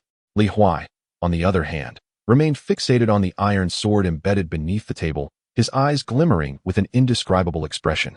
The ability to pierce through human bone and a thick wooden table with such ease was extraordinary in terms of both speed and strength. "Su Lauda, let us discuss this calmly. There's no need for violence." Lu, the owner of Ziyu Tower, hastily interjected, though he too was visibly shaken. They were well aware that refusing Su Xin's request for profit sharing would offend him, but they had not anticipated his readiness to resort to violence so swiftly. Their status was vastly different from that of the unfortunate Wang Pengzi, merely a small drugstore owner. They were prominent merchants within Chongqing Prefecture. Each year, they contributed thousands of taels in taxes to the government, which would never allow them to be bullied by a gang. If a gang were to act with impunity, who would continue to pay taxes to the government, instead of handing over money as protection fees to various gangs? Thus, for these affluent merchants, the major gangs had generally maintained a cordial relationship. As long as rules were adhered to, there would be no trouble. But someone like Su Xin, who resorted to violence at the slightest provocation, was nothing short of a madman. If the government were to be enraged, the Flying Eagle gang would be powerless to shield him. They would be the first to cast him aside as a scapegoat to appease the authorities. Even in the face of Sha Feiying, the leader of the Flying Eagle gang, these merchants would not cower, for he was a man of principle. Yet, encountering a lawless lunatic like Su Xin left them utterly helpless. Observing the perspiring Boss Wang, who lay prostrate on the table in agony, Su Xin calmly remarked, "Do you truly believe you can deceive me, Su Xin? Is this merely a ruse to buy time? You have utilized my plan without any intention of sharing the profits, have you? Boss Huang, utterly incapacitated by pain, found himself unable to utter a word. Such a privileged individual, accustomed to a life of luxury, had never endured such torment. In a swift motion, Su Xian extracted the iron blade from Huang's right hand, then pressed his left hand onto the table, piercing it in a similar manner. Huang let out a harrowing scream that sent a shiver through the spines of the other assembled magnates. Both of his hands were effectively rendered useless. Su Xian surveyed the room, noting that none of the present business leaders dared to meet his gaze. I am a man of principle, he continued. I devise plans. You reap the rewards, and I merely partake in a modest share. Is that too much to ask? To take my resources while refusing to compensate me? Very well. I shall reclaim what is rightfully mine. Withdrawing the blade, Su Xian seized Huang's hair and thrust the sword into his mouth, violently stirring it, extracting a gruesome, bloodied fragment. Leaning close to Huang's ear, he whispered, Has anyone ever told you that your breath is foul? At that moment, however, Huang could hear nothing, as the agony of having his tongue severed rendered him unconscious. Now, does anyone consent to my plan? The room's occupants hastily nodded, aware that dissenting would lead to a fate similar to Huang's, who now lay incapacitated on the floor. Let us formalize our agreement. With a wave of his hand, Su Xian instructed Huang Bingqing to procure the necessary writing materials to draft the transfer of shares, though the assembled magnates remained silent, dutifully inscribing the documents. Inwardly, they mocked Su Xian's excessive measures, eager to see how he would navigate this predicament. Wiping the bloodied blade on Huang's body, Su Xian gestured to Huang Bingqing, saying, Summon my brothers. Though Su Xian's entourage numbered fewer than 70, their collective presence rendered the hall somewhat cramped. The gang members shuddered at the sight of the bloodied Huang, who appeared lifeless. Their leader's ruthlessness was undeniable. Gazing at his subordinates, Su Xian spoke solemnly, Those who traverse the underworld seek to sell their lives at a fair price. I am not a benevolent man and do not expect you to serve me for free. I offer you an opportunity, though I wonder if you possess the courage to seize it. Pointing to the prone Huang, he declared, Boss Huang of the Shun gambling den is now incapacitated, as you have all witnessed. Who among you will step forward to confess to the authorities that it was he who did this? I shall reward you with 300 taels of silver, and from that day forth, I will provide for your family. The air in the room thickened as the gang members' breaths quickened. 300 taels of silver represented an astronomical sum for them. Now, the associates under Su Xian's command consist of only a few veterans from the Flying Eagle gang, while the majority are recruits from the local area of Changlefang. These individuals hail from the slums, displaying a fierce disposition yet struggling to meet their basic needs. With 300 taels of silver laid before them, it is impossible for them to remain indifferent. Observing their wavering resolve, Su Xian fanned the flames further. Surrendering does not equate to death. I will ensure arrangements outside, guaranteeing your release within 3 years. Spending 3 years in prison, upon your return, there will undoubtedly be a place for you among my ranks. The assembled bosses stared in astonishment at Su Xian, bewildered by his audacity. At that moment, a gang member, approximately 25 or 26 years old, stepped forward and declared fiercely, I will bear this crime. 300 taels of silver is enough to secure my mother, wife, and son a lifetime free from want. Bowing to Su Xian, he continued, Boss Su, I sell my life to you, with the hope that my brothers will keep an eye on my wife to ensure she does not squander my hard-earned money. Laughter erupted throughout the room, yet some members secretly regretted not having the courage to step forward themselves. Reflecting on it, 3 years of imprisonment in exchange for 300 taels seemed exceedingly worthwhile. They had previously spent months behind bars for petty theft and brawling. Now, it was merely a slightly longer duration. Why had they hesitated? Fear not, I do not seek your life. Upon your surrender, I will immediately arrange for a lawyer to protect you, and the silver will be delivered to your family. The brothers present can witness this. I, Su Xian, am a man of my word. Should you renege, I shall have no place in Chongning Prefecture. The gang member nodded resolutely and turned to leave. The other bosses immediately lowered their heads, suppressing any thoughts of rebellion. In that moment, Su Xian seemed even more formidable than when he had incapacitated Boss Huang. He possessed a deeper understanding of the government's motivations than those who were solely preoccupied with violence. Inflicting harm is indeed a crime. Yet the authorities do not concern themselves with who committed the offense. Their focus lies solely on their own political achievements and reputation. By willingly presenting criminals to them, Su Xian ensured their face was preserved. The clandestine arrangements would also be plentiful. Thus, what reason would they have to oppose him? As for Boss Huang, no one cared. In fact, Some merchants present were contemplating how to take over his gambling establishment and shunned. Well, I have thoroughly enjoyed our discussions today, and I shall not detain you any longer. I trust you are all aware of the plans ahead. Feel free to begin renovations during this time. The gathered bosses glanced at the still motionless boss Huang on the ground, uncertain of his fate, and privately scoffed. Was this truly a joyful discussion? However, they dared not show any hostility towards Su Xian, instead smiling and bowing as they took their leave. Everyone else may depart, but leave old Huang behind. And do make sure to carry him away carefully. See to it that he does not perish, Su Xian instructed. Inflicting injury and causing death are not the same. Should Boss Huang truly die, it would be difficult to explain to the authorities. After everyone had departed, Huang Bingcheng, bent at the waist, expressed his admiration, saying, "Boss, the ingenuity of your approach truly astounds me. It's nothing remarkable, merely a little trick." Su Xian waved his hand dismissively.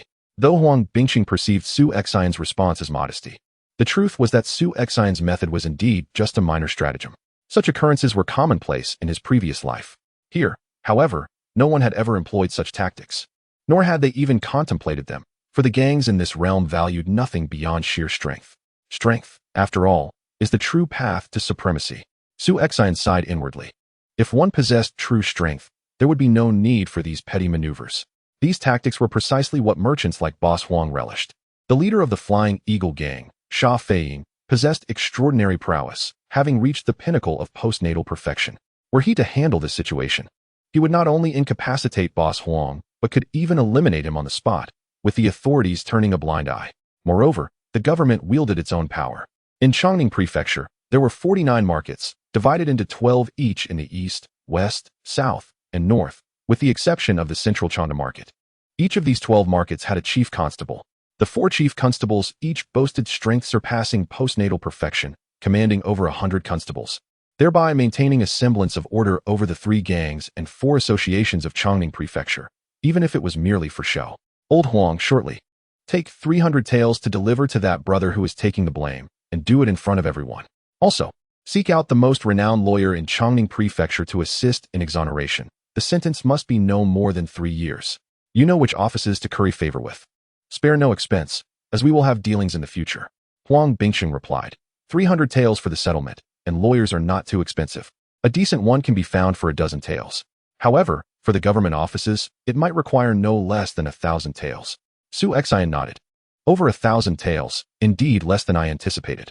Yet even that is beyond our means. Huang Bingcheng grimaced. Our sole 500 taels have already been given to Master Hu. Now the gang is left with only a handful of loose silver. Su Xian remarked nonchalantly. The Shun gambling house is quite substantial. Boss Huang's fortune is surely not less than tens of thousands, if not more. Is that not a considerable sum? Boss, if we incapacitate Boss Huang, we can find someone to take the blame, but seizing the assets of the Shun gambling house will undoubtedly provoke the authorities. Huang Bingcheng exclaimed in alarm, hastily advising against it. Injuring others to seize their wealth is far graver than merely incapacitating Boss Huang. It touches upon the bottom line of the authorities. As a gang, should they resort to violence and robbery, they would transform into bandits. A stark contrast to the nature of a gang. We certainly cannot consume tens of thousands of taels, nor have we ever considered doing so. Just assess the assets of the Shun gambling house, and compile a list to present to Master Hu. He will understand my intentions. The so-called bottom line of the authorities is but a figment of imagination. As long as the money is ample and the strength formidable, that elusive line could very well shift to an entirely different location. Huang Bingcheng stepped outside, harboring a mix of skepticism and belief. Su Xian added with a hint of caution, you may encounter Ji Gang on your way. Do not be surprised. Simply act as though you have not seen him. Nodding thoughtfully, Huang Bingcheng proceeded on his way. Chapter 11. The greedy Master Hu San within the residence of Master Hu San at Shunifang. He held the list presented by Huang Bingcheng, a smile playing on his lips as he remained silent. Beside him, a middle-aged scholar clutched his folding fan tightly, his face awash with astonishment. Li Shirya, what do you think of my adopted son's methods? Master Hu San inquired, lifting his gaze.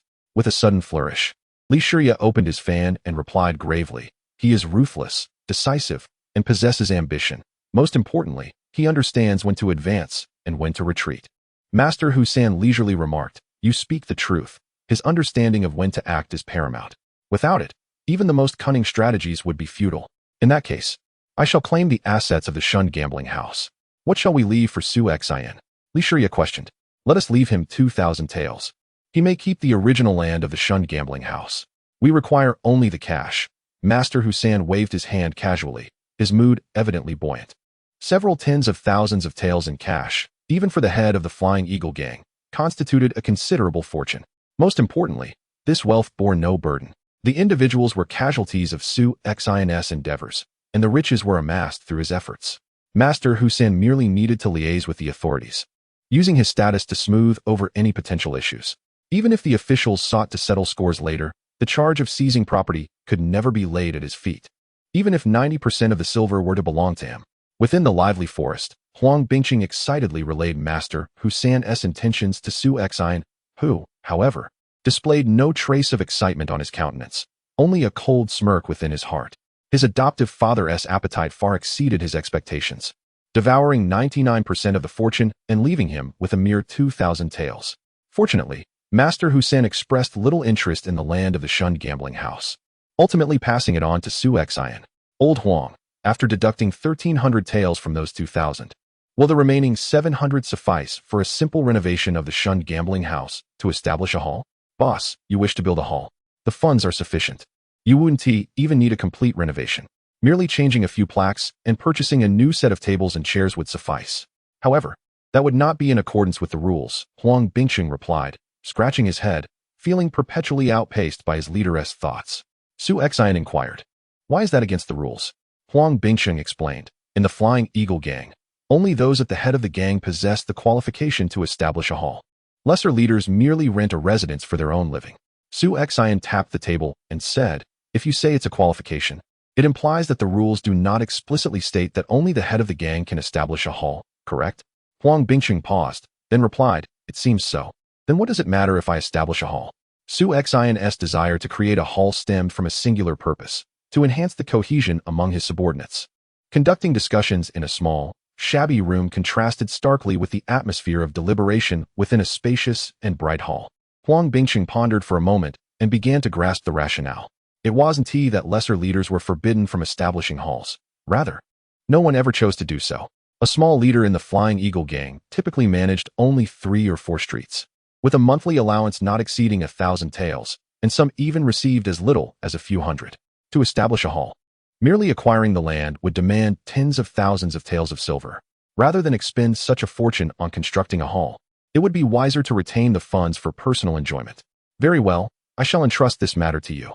From the 700 taels of silver, after accounting for essential expenses, you may keep 100 taels for yourself, while the remainder shall be under your stewardship. Although Huang Bingqing possesses a certain cunning, he is meticulous in his undertakings, which gives Su Xian considerable assurance.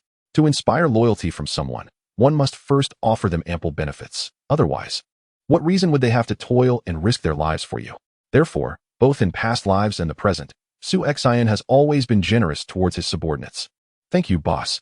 From now on, my life belongs to you, Huang Bingqing exclaimed, patting his slender chest, tears of gratitude welling in his eyes. Admittedly, his display was largely one of flattery, yet there was a genuine sentiment behind it. After over a decade with the Flying Eagle gang, his own limitations had prevented him from gaining significant recognition, despite his shrewdness.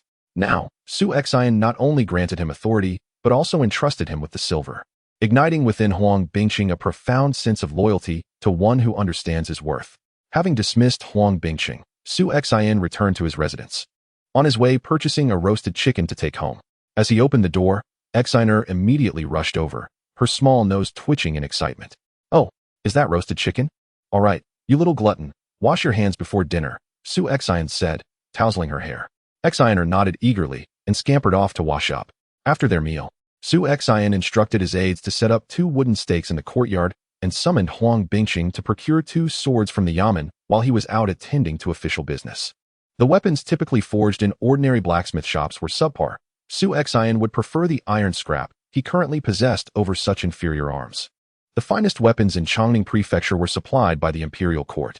The swords, spears, and halberds within the yamen had been retired from military service and redistributed to various provincial yamen for the use of constables.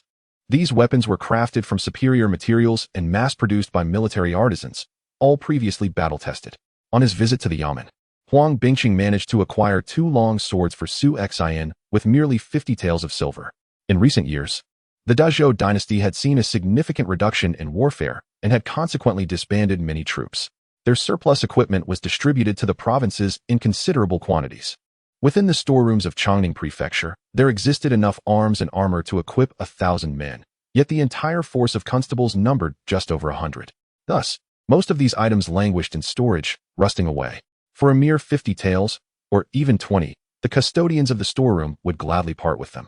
One of the acquired swords was a slender blade, 3 feet in length and 2 fingers wide, light and agile. The other was a heavier sword, 4 feet long and 4 fingers wide, solid and substantial, ideal for cleaving. Both swords boasted razor-sharp edges, with only the faintest of battle marks visible, indicating they had been recently sharpened and were virtually indistinguishable from new. Su Xian held a slender sword in his left hand and a heavy sword in his right, continuously thrusting at the wooden post before him. However, his practice focused not on the force of his strikes, but rather on their precision. Each thrust must come to an exact halt upon contact with the post, leaving even the slightest mark constituted a failure. Su Xian was now skilled in 2 sword styles, the swift sword of Jianghu and the great Sumeru sword technique. The latter leaned towards defense, characterized by its complexity, and Su Xian primarily aimed to use it to compensate for the vulnerabilities that arose during the offensive strikes of the swift sword, ensuring he would not find himself at a loss when confronted with counters. Although the swift sword could not be mastered to perfection, it was the simplest technique for killing, emphasizing the qualities of speed, ferocity, and accuracy. These 3 elements were not only applicable to the swift sword, but could also be utilized in the practice of other martial arts. Thus, Su Xian concentrated on enhancing his proficiency in the swift sword, simultaneously honing his foundational skills. Observing her brother practice, Xianer sat obediently on the steps in front of the house. When Su Xian was drenched in sweat, she fetched water and a towel to wipe his brow. "Brother, may I learn to wield a sword?"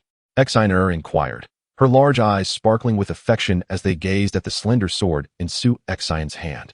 "Of course. But why do you wish to learn swordsmanship?" Su Xian questioned, surprised. At her age, girls typically favored dolls over weapons, which were more aligned with boys' interests. Clenching her small fists, Xianer declared, "If I learn the sword, I can protect you, driving away the bad people who bully us." "Very well, I shall await your protection." Su Xian chuckled, affectionately ruffling her hair. He handed the slender sword to Xianer, who joyfully accepted it, but soon wore a pained expression, gazing at him with a forlorn look. Though it was termed a slender sword, it was forged from highly refined steel, weighing over 10 pounds, far too heavy for a 7-year-old girl. Xianer struggled to lift the sword with both hands, let alone wield it. Seeing this, Su Xian smiled gently, reclaimed the slender sword, and swiftly sliced a branch from the wooden post, crafting a wooden sword which he presented to Xianer. Together, they stood before the post, each thrusting their respective swords towards it. A month's time is neither long nor short. During this period, Su Xian remained devoted to his training within the confines of his small courtyard, while the many establishments of the Happy Forest underwent renovations, preparing for their grand reopening. As the moment approached, the proprietors of the Happy Forest found themselves in a predicament, having already invested substantial capital into the renovations and awaiting the outcome of this venture. As night fell, carriages began to arrive at the Happy Forest. This was the moment when the establishment truly came alive. Young master son of the Sun family alighted from his carriage, gazing at the revitalized Happy Forest with intrigue. "Oh, it seems the renovations have turned out splendidly after a month away. Today, I shall indulge in some merriment," he remarked. Master Sun's family is the largest smuggler of medicinal herbs in the eastern part of the city, specializing in the clandestine transport of various rare herbs from the southern regions and the Three Xiang to eastern Jing. Although this trade is fraught with peril, with the risk of immediate execution by the frontier guards of the great Zhou dynasty, it is nonetheless immensely profitable. The wealth of the Sun family is among the most distinguished in the entire Changning Prefecture. Given the financial strength of the Sun family, he could easily indulge in renovations at the Joyful Forest or explore other locales, yet he has refrained from venturing outside for an entire month. The reason is simple. Master Sun is a nostalgic individual. When he was merely 13, he was led by his unscrupulous cousin to the Joyful Forest, where he experienced his first encounter with life, thus forming a deep sentimental attachment to this place. Chapter 12. The transformation of Happy Forest. As a loyal patron of Happy Forest, young Master Sun was promptly announced upon his arrival, with the owner of Ziyu Tower, Boss Liu, personally coming out to greet him. "Ha ha ha, young Master Sun, The girls at Ziyu Tower have missed you dearly during your absence this past month. Today, I have specially reserved 2 top courtesans just for you, Boss Lu exclaimed, his face radiating warmth and cheerfulness. You are truly considerate, old Lu, young Master Sun replied, playfully patting Lu's shoulder. I haven't indulged for a month. I must unleash my pent-up luck in a few rounds of gambling before I feel satisfied. First, take me to the gaming house, and have the ladies freshened up to await my arrival. With that, young Master Sun strode toward the shunned gaming house. Boss Lu quickly caught his arm, saying, the shunned gaming house has long since closed. However, I have a newly opened establishment, and the interior is entirely refurbished. With staff brought over from shunned, young Master Sun looked puzzled. Old Huang's shunned gaming house was thriving. Has he lost his mind to close it down? Boss Lu's expression grew momentarily awkward, but was quickly masked as he deftly changed the subject.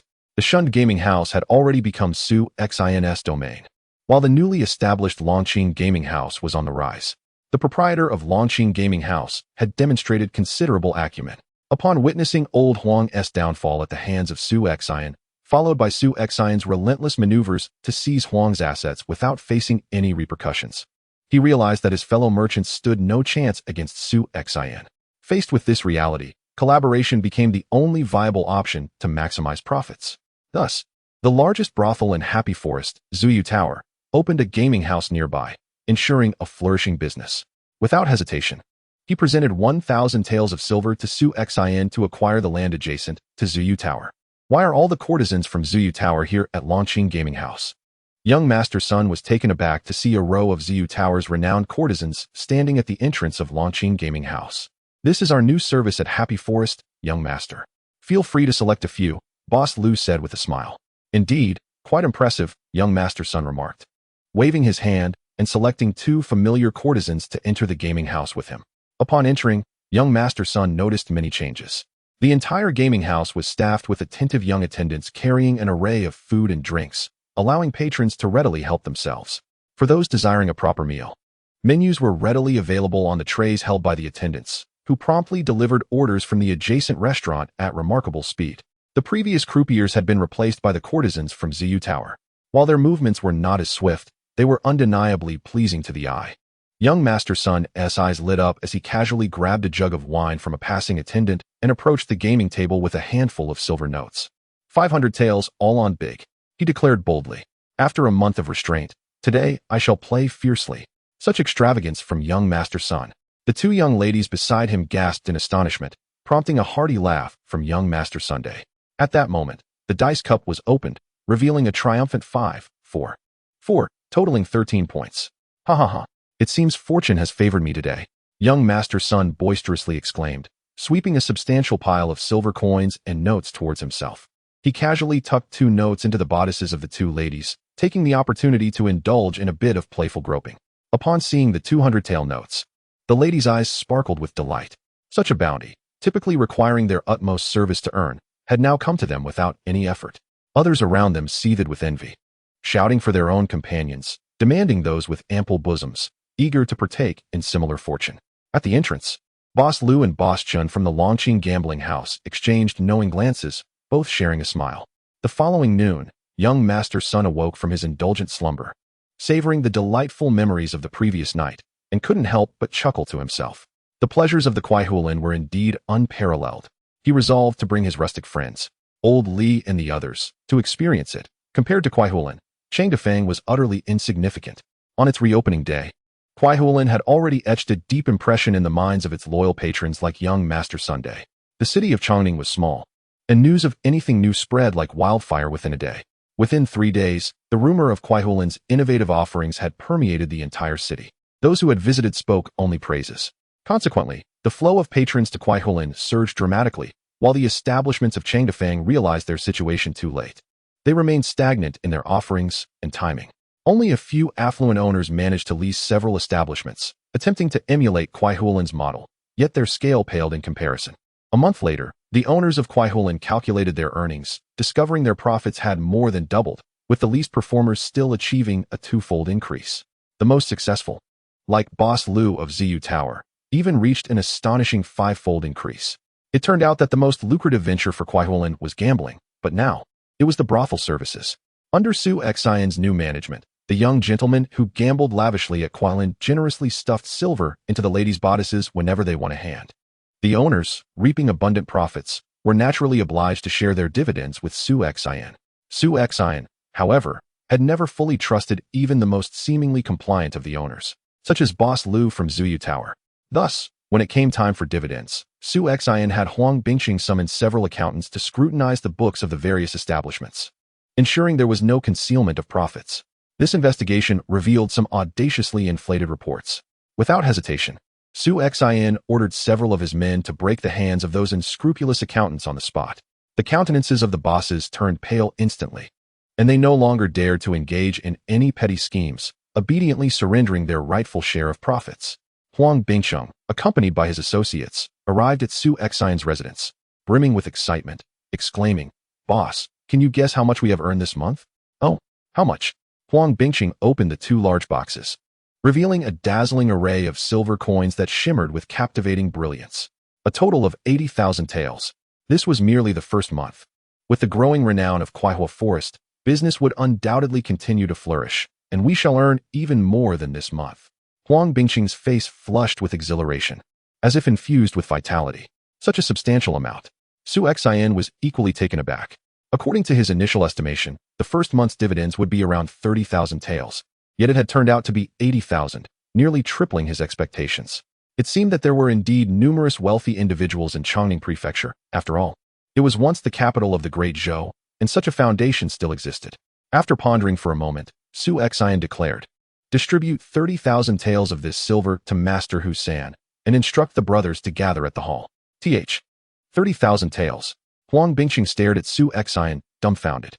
Although they had previously surrendered the assets of the shunned gambling house to Master Hu San, it was in exchange for leveraging his reputation to absorb the gambling house. However, this 30,000 taels in dividends felt akin to a gratuitous gift. This sum was beyond their capacity to consume. Forcing it down would only lead to choking. A hint of a smile graced Su Xian's lips as he remarked, "As the saying goes, it is better to share joy than to enjoy alone. Consider this as my tribute to my honorable father." Huang Bingqing, being a veteran of the Flying Eagle gang, quickly grasped Su Xian's intent. This money essentially served as a form of protection fee, although it felt somewhat begrudging. The dues must be rendered. As Huang Bingqing departed with his associates, the voice of the system echoed in Su Xian's mind. "Congratulations, host, for completing the main quest, The Countenance of a Hero, Part 1. You have successfully earned 200 points of villain value and 1 intermediate draw." Upon entering the system, Su Xian inquired, "How many draws do I currently possess?" The system responded, "The host currently has 33 chances for a primary draw and 1 chance for an intermediate draw. Would you like to use them now?" Su Xian pondered for a moment before shaking his head. "Perhaps not. I shall defer until next time." Having accumulated over a month's worth of primary draws, he could exchange them for 3 intermediate draws, totaling 4 draws, including the one awarded for the main quest. Given the uncertainty surrounding intermediate draws, Su Xian resolved to accumulate a bit more, aiming for a more substantial batch to potentially acquire some valuable items. Chapter 13. Wealth and Influence Within the Estate of Master Hu San in the Shuani Lane. Hu San leisurely toyed with the silver coins gifted by Su Xian, a faint smirk playing on his lips. "Li Shiya, how has my adopted son performed?" he boasted. "In just over a month, he has returned to me 30,000 taels of silver." Ha ha. His laughter echoed through the room. One must admit that comparisons can be quite disheartening. As the saying goes, some are born to die, while others are cast aside. My previous adopted son, Chun Dao, consumed countless resources, with tens of thousands of taels poured into him alone. To cultivate the iron sand palm requires extensive herbal soaks for the hands, combined with rigorous training. Over 2 decades, I have invested several cartloads of herbs into his development. Yet what was the outcome? I nearly nurtured a treacherous confidant instead.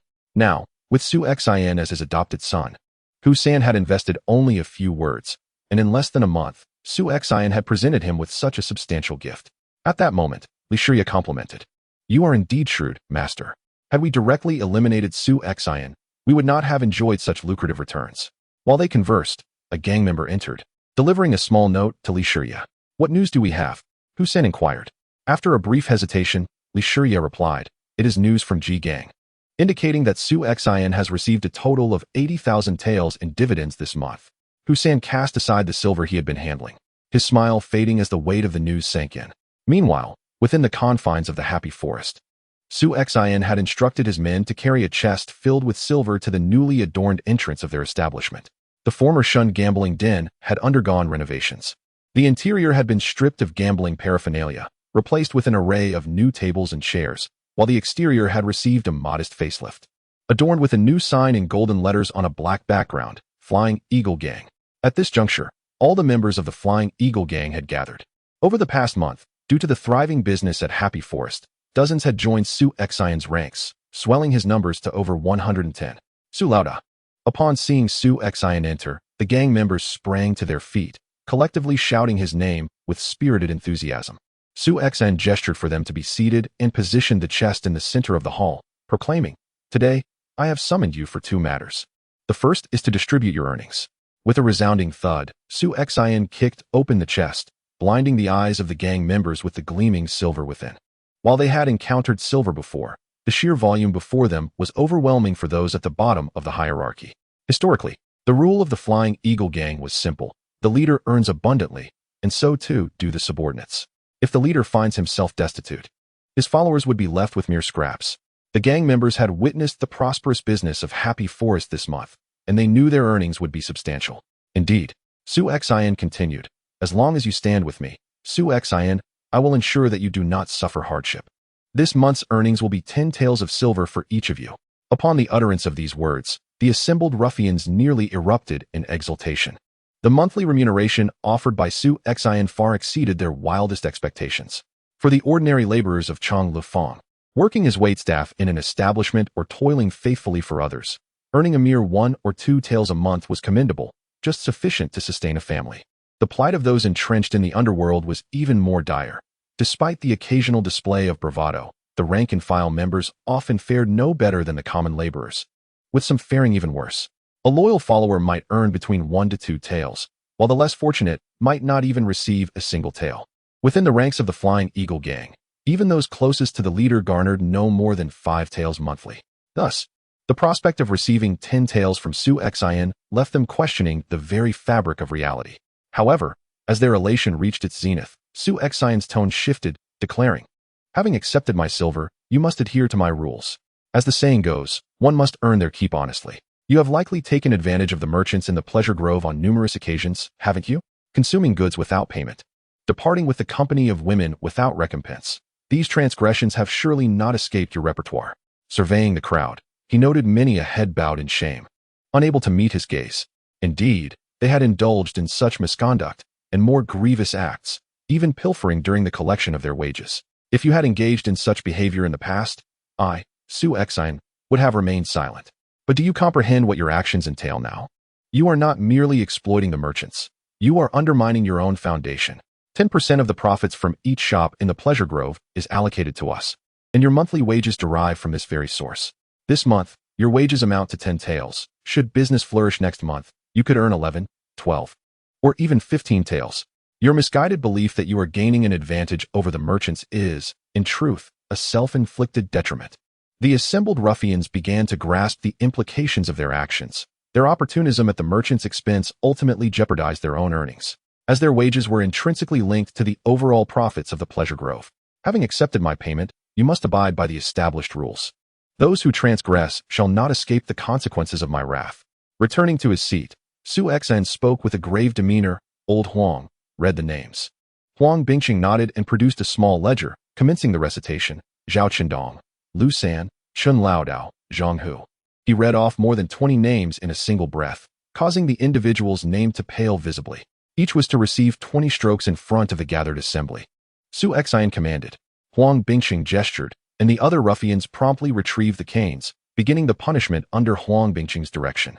Regardless of past affiliations, with Su Xin observing, they dared not show leniency.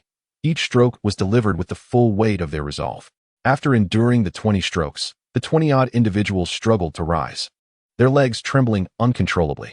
Su Xin tapped the table and declared, "Let these 20 strokes serve as a lesson in discipline. Now I ask you, do you submit? If you refuse, you may take your monthly wages and leave. I, Su Xin, shall not impede you." The more than 20 subordinates who had been beaten hastily shook their heads. Who would want to leave when their monthly stipend was 10 taels? "Very well. Come forth one by one to collect your wages." Each of the beaten brothers will receive an additional 2 taels to cover their medicinal expenses. Upon hearing this, the last remnants of resentment among the 20-odd subordinates evaporated. Not only did they harbor no ill feelings, but they were also deeply moved. The clear distinction between reward and punishment was the hallmark of a true leader, unlike that petty Liu Sandao, who had previously thrived on the misfortunes of others. Among the crowd, Ji Gang observed Su Xian with a look of bewilderment. This young man was increasingly inscrutable to him. How could someone so young possess such remarkable acumen? At that moment, Su Xian approached Ji Gang and Li Huai, presenting them with 2 100-tael silver notes. Your wages, of course, cannot be compared to those of the ordinary subordinates. This is what you rightfully deserve. Thank you, Boss Su. Ji Gang replied with a smile as he accepted the silver notes. However, Li Huai interjected, one should not accept rewards without merit. Their initial mission, assigned by Master Husan, was to assist Su Xian in stabilizing the situation at Kuaihualin. Yet, they had not anticipated Su Xian's formidable abilities.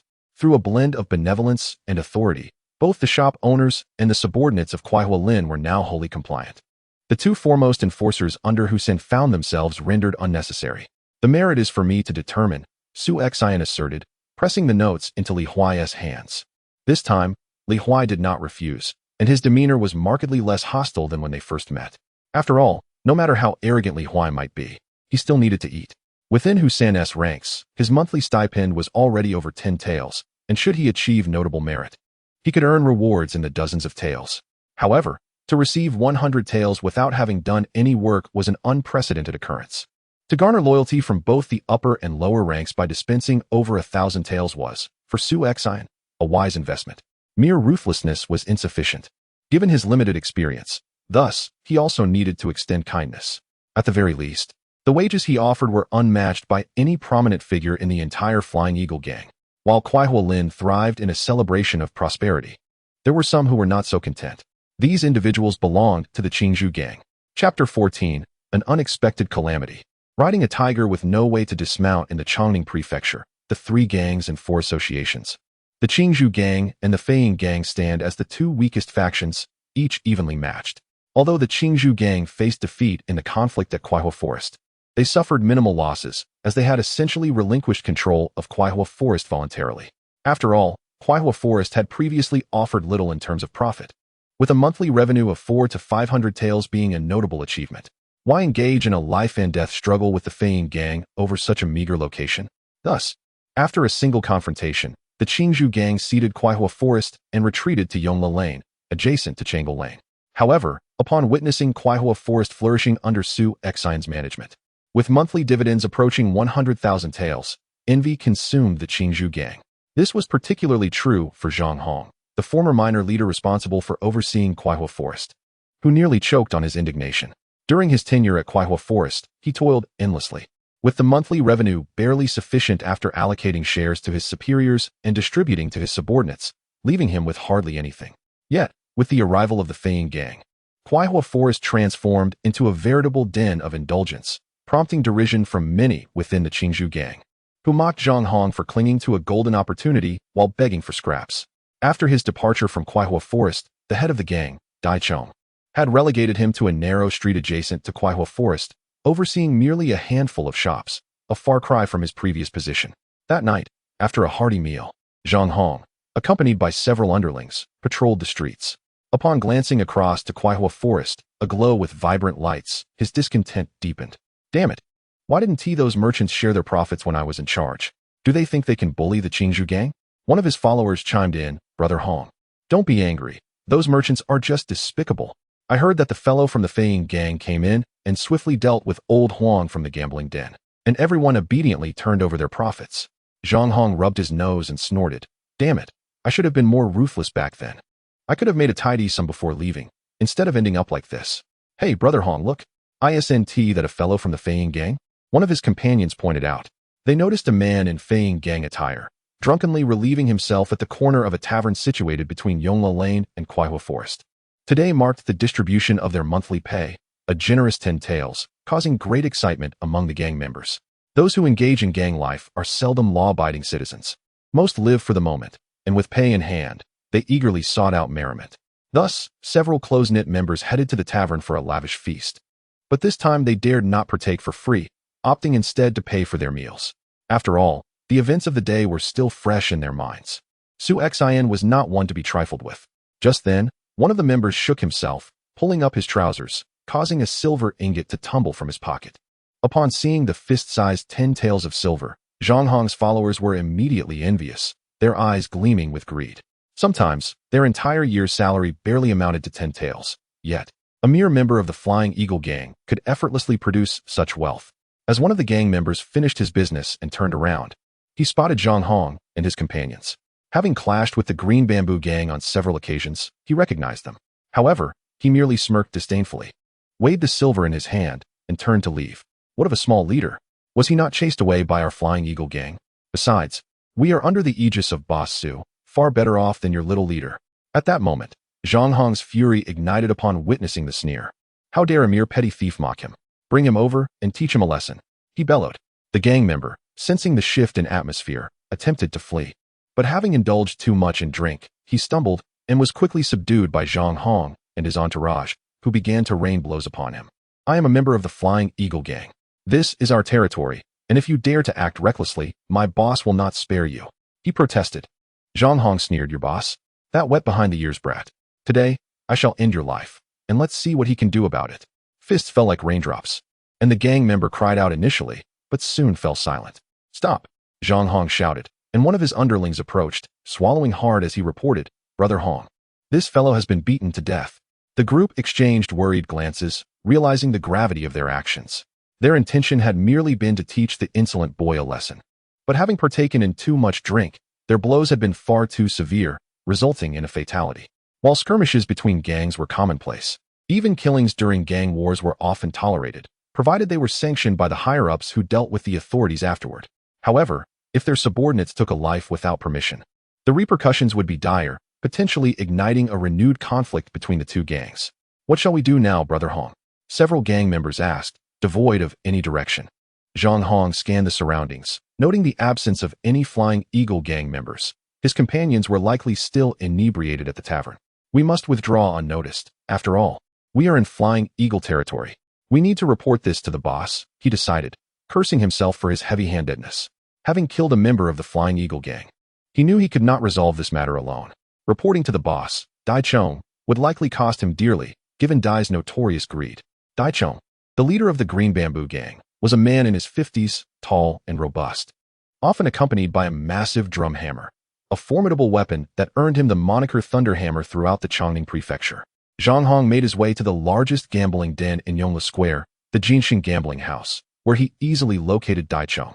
Boss, I've caused a bit of trouble, Zhang Hong reported cautiously. Dai Chong seemed to have won some money, and in a leisurely manner asked, what trouble have you caused this time? I accidentally killed a member of the Flying Eagles gang, came the reply. Oh, just a minor issue. I'll speak to the Flying Eagles later and compensate them with 10 taels of silver for the burial expenses. Dai Chong remained nonchalant. Zhang Hong, taken aback, questioned, is that really how it will be resolved? 1T the Flying Eagles retaliate. Don't worry, it 1T escalate. Even if we wanted to fight.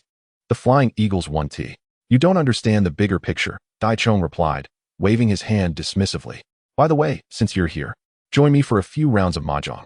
Confused, Zhang Hong found himself drawn to the mahjong table, comforted by the notion that he would not bear any responsibility. The following morning, in the hall of the Happy Forest, Su Xian sat in the main seat, his expression grim as he gazed at the corpse on the ground, remaining silent, while the other gang members stood in solemnity below. What on earth happened? Su Xian finally spoke. Huang Bingcheng, filled with indignation, replied, it was the Qingzhou gang. A few brothers went out for drinks last night and found him brutally beaten to death, left in the street. The gang members were visibly angered, with those who had been drinking with the deceased having reddened eyes, feeling guilty for their negligence that led to their brother's demise at the hands of the Qingzhou gang. Has the gang been notified? Su Xian inquired. The gang knew even before us. Today, Old Master Husin sent 10 taels of silver, claiming it was the burial fee from Dai Chong of the Qingzhou gang, Huang Bingcheng said, his frustration evident. With a crash, Su Xian threw his teacup to the floor, inciting further anger among the members. Their monthly salary amounted to 10 taels of silver, and now, after a life was lost, they were offered the same sum as burial compensation, an utter humiliation. What did the gang mean by this? Were they simply to endure? Su Xian was perplexed. The enmity between the Jianghu and Flying Eagles gangs had a long history, and yet the higher-ups chose to tolerate the situation after the Jianghu gang had killed one of their own. Huang Bingqing explained helplessly, though they Haven T stated it outright. That is indeed the implication. The members below looked expectantly at Su Xian, uncertain of how their leader would respond. Aside from a handful of seasoned veterans from the Flying Eagles, his subordinates primarily consisted of younger recruits, filled with fervor. Even if they understood that confronting the Jianghu gang could lead to their demise, they were unwilling to accept the humiliation of watching the Jianghu gang kill their brother and merely toss them 10 taels to walk away. Conversely, the older members, having been in the game for years, were far more composed. The struggle between the two gangs was not a simple matter, even if they wished to fight. It required orders from above, given that the higher-ups had indicated a desire to avoid conflict. Sending Su Xian's limited number of men into the fray would only lead to certain death. What should we do now, boss? Huang Bingqing asked softly. Su Xian stroked his chin, finding himself in a precarious predicament.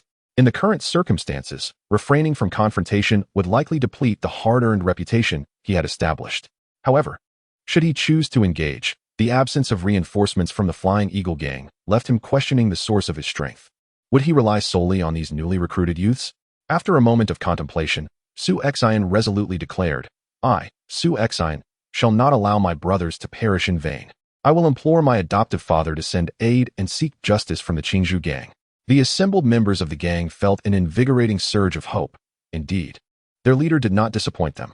He ordered the fallen comrades to be carried away for a proper burial and signaled Huang Bingqing to retrieve 5,000 taels in silver notes as they prepared to visit Master Husan. Chapter 15. The cruel reality in the residence of Master Husan at Shuanifang. This time Su Xian did not need to announce his arrival. The two guards promptly admitted him and Huang Bingqing. Having made such a significant impact in the lively forest, even if Su Xian were not Master Husan's adopted son, he would still command their respect. Upon entering the parlor, Master Hu sat upright in the host's seat, seemingly anticipating Su Xian's visit, while Master Li stood behind him. Su Xian respectfully greeted his adoptive father, bowing deeply.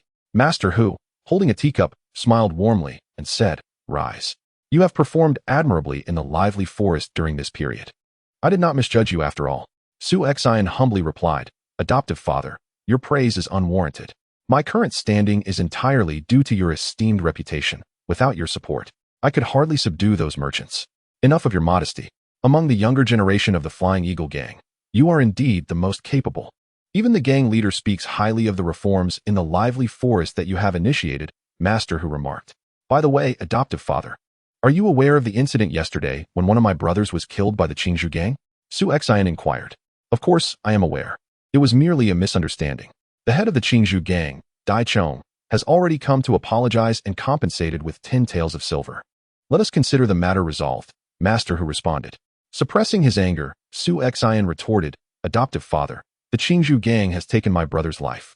Must the Flying Eagle gang simply let this go? Is an apology truly worth a life? What do you wish to do then? You are still young. The conflicts between gangs are not as simple as they seem, Master Hu advised earnestly. Su Xian wished to say more, but Master Hu interrupted, Enough. Your endeavors in the lively forest have merely begun. Do not waste your energy on trivial matters. I am weary now. Master Li, please see Su Xian out. Upon hearing Master Hu's words, Su Xian realized that seeking justice for the Flying Eagle gang was indeed futile, and he could only turn to leave with Huang Bingqing. Master Li, smiling amiably, followed behind them and said, Master Su, do not take this matter to heart. It suffices to provide that gang member with a little burial fee, and we can consider the incident as if it had never occurred. Master Li, please refrain from addressing me in such a manner. Simply call me by my name. Su Xian replied, not underestimating the significance of Master Li, who had been by Master Hu's side for decades. Master Li shook his head. No, it is improper to disregard etiquette. You are the adopted son of Master Hu. It is only right for me to address you as Master. Su Xian's expression shifted as he pulled Master Li aside at the corner by the door, signaling to Huang Bingqing. Quick-witted, Huang Bingqing promptly produced 1,000 taels in banknotes and skillfully slipped them into Master Li's hands. Master Li glanced at the denomination, and his heart leapt with joy as he discreetly tucked the notes into his sleeve. Cough. Master Su, you are truly too generous, Master Li said with a smiling face. Su Xian clasped his hands together and said, Master Li, I am not being polite. I genuinely wish to seek your counsel. Why is it that when the Jianghu gang killed our men, The higher-ups refused to demand an explanation from them. Is it that adoptive father wishes to avoid losing his subordinates? Li Shiya glanced around, ensuring no one was approaching, and sighed, "Young Master Su, I shall not conceal the truth from you. This matter is not significantly related to Third Master Hu. It is entirely a decision from above." Su Xin raised his eyebrows. If it was not significantly related, it must still bear some connection. The Qingzhou gang had slain our men, which was akin to openly slapping our faces. In the previous battle at Changelfang, it was they who suffered defeat. Why then should we retreat and endure this time? It perplexed Su Xin that after achieving victory, they would need to act subserviently. Li Shiya shook his head and sighed. "Young Master Su, do you know why we engaged in battle with the Qingzhou gang last time? Was it not for the contention over Changelfang?" He scoffed dismissively. "Nonsense. That was merely an excuse to placate the ordinary members. Aside from the Kuaihua forest, that wretched place holds no other valuable assets. Moreover, it was only after you took charge that the Kuaihua forest flourished. Previously, it could barely yield a few hundred taels a month, insufficient even to reward our subordinates after the battle at Changelfang. The true reason we clashed with the Qingzhou gang was due to a rivalry between the young master Sha Yuandong and their young master, who felt slighted and sought revenge. When two factions go to war, the losses extend beyond mere members. Substantial sums of money are also at stake. After the conflict, rewards must be distributed to the members, and compensation must be given to those injured or deceased. The uproar necessitates bribing officials, and the expenses mount considerably. Hence, the battle at Changelfang was devoid of real significance. It was merely a squabble between two young masters. We never intended for the situation to escalate, and neither did the Qingzhou gang wish to incur further losses. Thus they withdrew, granting our Flying Eagle gang a semblance of face. Now, the death of a mere minor member has occurred, and the Qingzhou gang has already offered an apology. With face restored, why must the higher-ups expend considerable resources to confront the Qingzhou gang over a trivial matter? Li Shiya's words left Su Xin and Huang Bingqing astounded. They had not anticipated that the cause of the gang conflict over a month ago stemmed from a rivalry between two young masters. Glancing around, Li Shiya whispered, "Young Master Su, permit me to add one more thing. The higher-ups do not intend to dispatch anyone to seek an explanation. Not only for this reason, but also due to some degree of targeting you. Your Kuaihua forest garners nearly 100,000 a month, surpassing the earnings of some prominent figures, which has incited jealousy among many who wish to suppress you." Su Xin replied solemnly, "Did my adoptive father not come to my aid? This month, Su Xin had earned 80,000 taels of silver, of which he had given 30,000 to Third Master Hu. This was partly to show filial piety and partly to prevent envy, ensuring Third Master Hu would shield him. Officially, Su Xin, as a minor leader, fell under Third Master Hu's jurisdiction, who was also his adoptive father. Should anyone harbor envy and attempt to undermine Su Xin, Third Master Hu, having received the silver, would naturally defend him. However, Li Shiya did not respond directly to the question. Instead, he asked, "Young Master Su, you gave Third Master 30,000 taels of silver last month, correct?" Su Xin nodded. "Third Master later learned that you earned a total of 80,000 taels last month." After uttering these words, Li Shiya cupped his hands and turned to leave. The greed of humanity is insatiable. Su Xin comprehended the underlying meaning of Li Shiya's words. A glimmer of coldness flashing in his eyes as he departed with Huang Bingqing. "Damn it, what kind of people are they?" he exclaimed. For the sake of two young masters, they could wage war against the Qingzhou gang, yet now that their own had been killed by them, they remained utterly silent. Along the way, Huang Bingqing was cursing vehemently, expressing his profound indignation. He had also participated in the battle at Changelfang. Although his character would not lead him to charge into combat, the events stirred a sense of shared sorrow within him. The higher-ups of the Flying Eagle gang truly did not regard them, the ordinary members, as human beings. In contrast to Huang Bingqing's fury, Su Xin appeared remarkably composed. Understand this, those in high positions only have two words in their minds: interests. Clearly, our intentions do not align with their interests. Hence they will disregard us, or even suppress us. Rather than relying on others, it is better to depend on oneself. Su Xin had grasped this truth in his previous life. One should never entrust their fate to others. If Third Master Hu turned a blind eye and the higher-ups of the Flying Eagle gang remained inactive, could Su Xin simply sit idly by and wait for his demise? "Boss, do you mean?" Huang Bingqing looked at Su Xin in astonishment. Su Xin remained silent, but a cold glint flashed in his eyes. Upon returning to the entrance of the Happy Forest, his subordinates were eagerly awaiting news, curious if anyone from above would come to seek justice for them. However, Upon seeing only Su Xian and Huang Bingqing return, their hearts sank. Facing the expectant gazes of the crowd, Su Xian calmly stated, "The higher-ups have said that the Qingzhou gang has apologized, and this matter is considered resolved. They will not send anyone to confront the Qingzhou gang again." At once, his subordinates were filled with a surge of indignation. Even though they had anticipated such news, a sense of frustration lingered. Ji Gang, among the crowd, shook his head, his lips curling into a disdainful smile. As a confidant of Third Master Hu, he naturally had some insight into the higher-ups of the Flying Eagle gang. After this incident, he knew for certain that they would not send anyone to help Su Xian seek justice. Amidst the chaos, Su Xian tapped the table, and the crowd fell silent. Although he had only been their leader for a little over a month, his clear system of rewards and punishments earned their respect. Yet, witnessing his brothers being brutally slain by a rival gang, only to receive an apology they never even saw and a mere 10 taels of silver in return, left them feeling a profound sense of shared sorrow. Though this incident was not directly Su Xian's fault, they still harbored resentment. How could they fully respect a leader who could not even protect his own? Observing this scene, Su Xian let out a long sigh. This must be the scene that the upper echelons of the Flying Eagle gang, or rather, Master Husan, wished to behold. A leader who possesses wealth but commands a disloyal and disunited following, making him susceptible to manipulation. Su Xian chuckled coldly, tapped on the table, and declared in a resonant voice, "It matters not that the higher-ups do not dispatch anyone. They have their own reservations. However, I, Su Xian, shall not allow my brothers to perish in vain. By this time tomorrow, I will present the heads of Jianghu and Daichong as a tribute to our fallen comrades." A profound silence enveloped the entire hall. Chapter 16. Inspiring hearts. Su Xian's words left everyone present utterly astonished, including Huang Bingqing, who had vaguely anticipated Su Xian's intentions. Daichong, the formidable leader of the Qingzhou gang, commanded a legion of over 1,000 followers. His experience navigating the underworld likely surpassed Su Xian's very age. Moreover, Daichong's status was not merely a product of connections. He had carved his path through relentless combat. The notion of attempting to assassinate Daichong was, to them, nothing short of a fantastical delusion. "No, you cannot go," Ji Gang suddenly exclaimed, his face ashen. His concern was not rooted in Su Xian's safety. To him, Su Xian's life or death bore no significance. However, such an act would undoubtedly invite calamity upon the Feiyin gang, regardless of whether Su Xian succeeded in his assassination attempt. The Qingzhou gang would perceive it as a provocation from the Feiyin gang.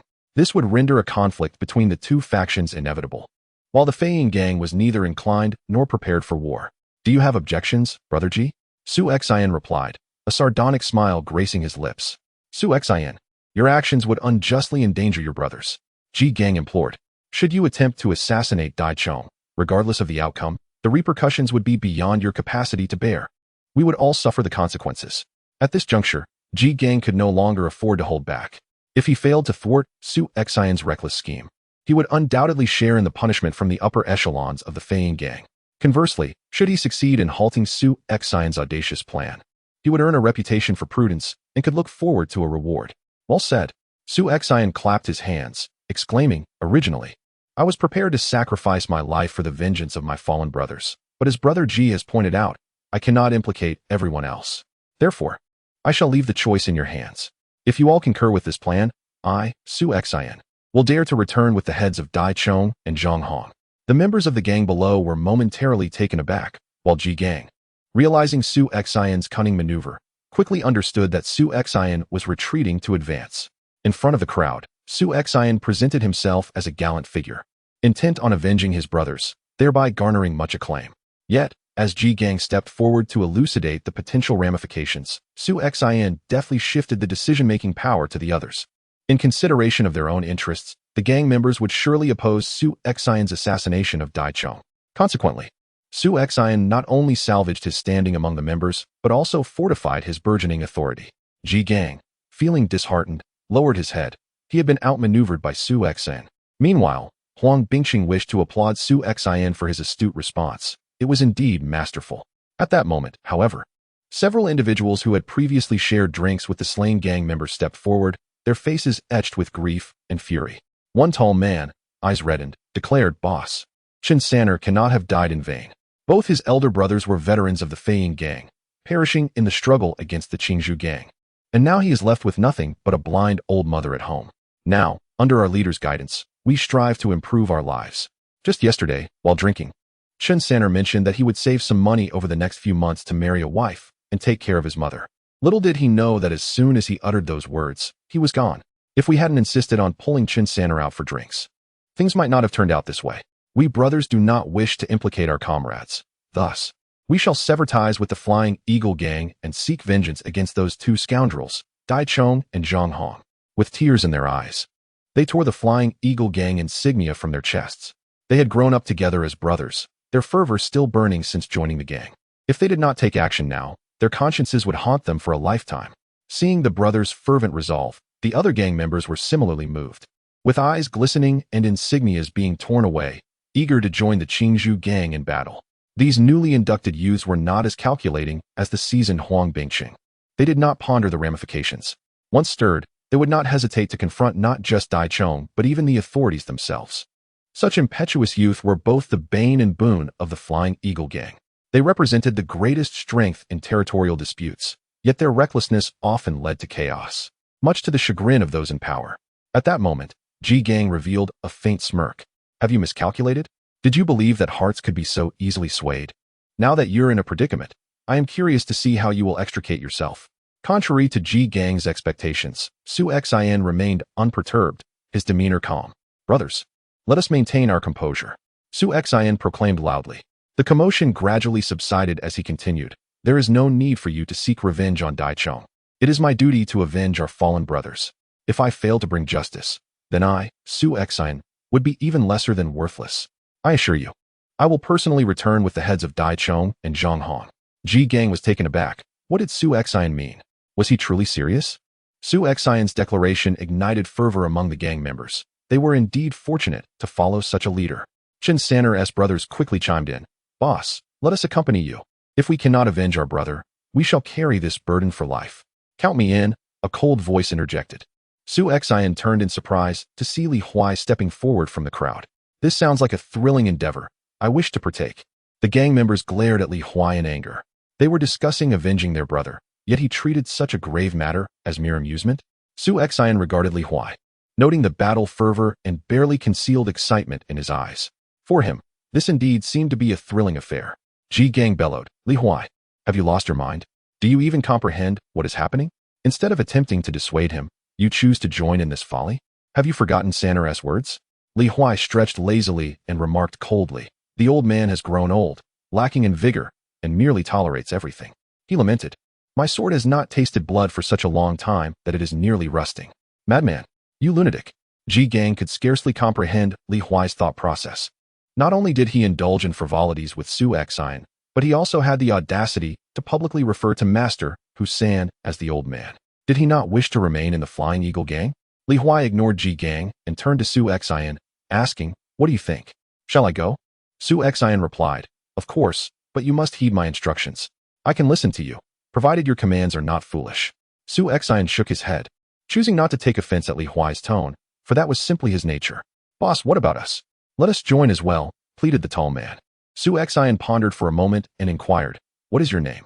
I am called Li Qing, the tall man hastily responded. You may go, but I can only allow you to wait at the boundary between Chang Lufang and Yong Lufang. If you agree, I shall take you with me. Unlike Li Huai, who had already become a renowned figure in the Flying Eagle gang, these men were merely newcomers, lacking any significant skills, with only a modicum of street fighting experience. If they accompanied him to assassinate Dai Chong, it would likely be a journey from which they would never return. Li Qing exchanged glances with his brothers, reluctantly nodding in assent. Though they could not fight alongside their leader, at least they could contribute to avenging their brother's grievances. Old Huang, take a few brothers and disguise yourselves to infiltrate Yong Lufang. You must ascertain Dai Chong's whereabouts for tomorrow, Su Xian instructed. The rest will remain at the hall. No one is permitted to leave. Keep a close watch on Ji Go. Ensure he does not relay any information. Su Xian regarded Ji Gang with an amused expression, which darkened Ji Gang's countenance. He had intended to slip away and inform Master Husan about the situation, but it was evident that Su Xian had anticipated this. Although Ji Gang was quite capable, he was clearly no match for Li Huai. With over 100 gang members present, even Ji Gang's prowess would not suffice to escape. Thus, Ji Gang remained silent, casting a cold glare at Su Xian. This situation could culminate in one of two outcomes. Either Su Xian would fail in his assassination and be killed on the spot, provoking the Qingzhou gang's wrath and igniting a fierce conflict, or he would escape, but subsequently be cast out by the higher-ups of the Flying Eagle gang and handed over to the Qingzhou gang as a sacrificial offering to quell the matter. Regardless, it seemed that Su Xian was destined for death.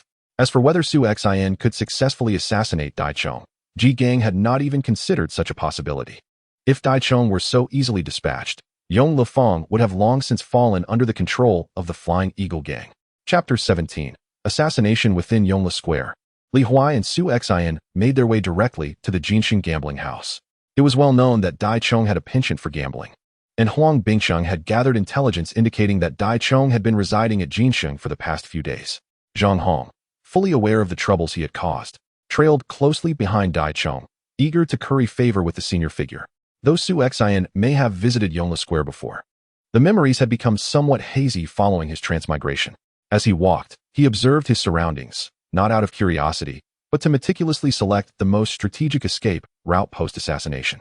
His decision to target Dai Chong was not born of impulsive bravado. Rather, it was made with a confident assurance of a 90% success rate. 3 days prior, he had successfully opened 36 acupuncture points, marking his official advancement to the early stages of the postnatal realm. The connectivity of these 36 points allowed for a continuous circulation of true energy within him. Su Xian was now rightly regarded as a true martial artist. Master Hussein had once remarked that none of the 13 chief members of their Flying Eagle gang had managed to open all 36 acupuncture points. Thus, Su Xian surmised that the Qingtazang gang, of comparable strength to the Flying Eagle gang, had likely achieved similar results. While Dai Chong might have practiced internal cultivation, he certainly had not opened all 36 acupuncture points to attain the early postnatal stage. Furthermore, even if Su Xian had miscalculated and Dai Chong indeed was at the early postnatal stage, he remained undeterred. In a confrontation of equal ranks, armed with the swift sword technique of Jing Wuming, Su Xian possessed a solid 90% certainty of eliminating Dai Chong. This particular sword technique was known for its formidable lethality, making the notion of defeating a superior opponent far from extraordinary. Upon arriving at the entrance of Jinxing gambling house, Su Xian instructed Li Huai, "Once I approach Dai Chong, you need only guard the entrance." Li Huai furrowed his brow in response, seeking a rationale. Su Xian's arrangement was clearly intended to keep him from participating in the assassination, a notion Li Huai found quite regrettable. "Just take a look at your face. If you attempt to assassinate Dai Chong, you'll likely be intercepted by his subordinates long before you come within 10 meters of him. With that morose countenance of yours, it's as if the phrase 'not a good person' is etched upon your face. Anyone who sees you would feel uneasy. Allowing you to participate would transform the endeavor from an assassination into a frontal assault." Li Huai was at a loss for words, yet he reluctantly nodded in agreement. Given the conspicuousness of Su Xian's heavy sword, he concealed it within a wooden box and entrusted it to Li Huai for safekeeping, while he discreetly stowed a slender blade within his sleeve. Clad in an ornate brocade robe, Su Xian's expansive sleeves concealed the sword effortlessly. He presented himself as a dashing young master, and upon entering Jinxing gambling house, his demeanor underwent a remarkable transformation. The decisive Su Xian morphed into the charming and suave Su Gongzi, leaving Li Huai momentarily astonished. His own morose visage could never achieve such a shift. The Jinxing gambling house was substantial, surpassing the former Shun gambling house owned by Boss Huang by a third. The hall was rife with raucous shouts, creating an atmosphere that felt rather chaotic. Attendants and beautiful maidens flitted about, carrying an assortment of drinks and snacks, a clear imitation of the practices from the lively entertainment district. The model of Kuaihulin has long been disseminated throughout Changning Prefecture, although, due to land constraints, it is impossible to entirely replicate the Kuaihulin model. There are still some commendable techniques that can be learned. Su Xian, with a mischievous grin, playfully caressed a beautiful maid, and amidst her delicate protests, he unsteadily made his way towards Dai Chong with a jug of wine in hand. Dai Chong possesses peculiar tastes. While individuals of status and rank typically indulge in games within private rooms of gambling establishments, Dai Chong prefers the bustling atmosphere of the main hall for his bets. At that moment, he was engaged in a game of Pai Gao with 3 others, with Zhang Hong cautiously feeding him cards.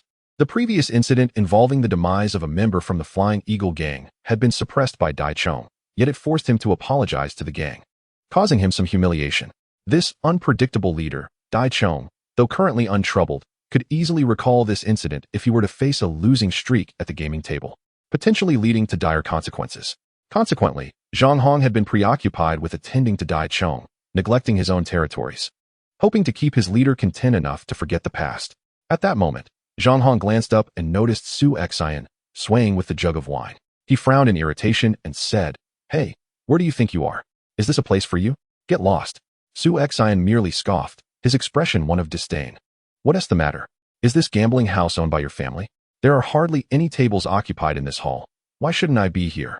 Don't act like you're some big shot with me, if you have the guts.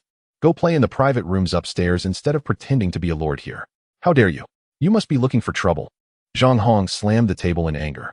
Dai Chong cast a sidelong glance at Su Xian and gestured to his subordinates nearby to expel him from the premises, perhaps teaching him a lesson in propriety.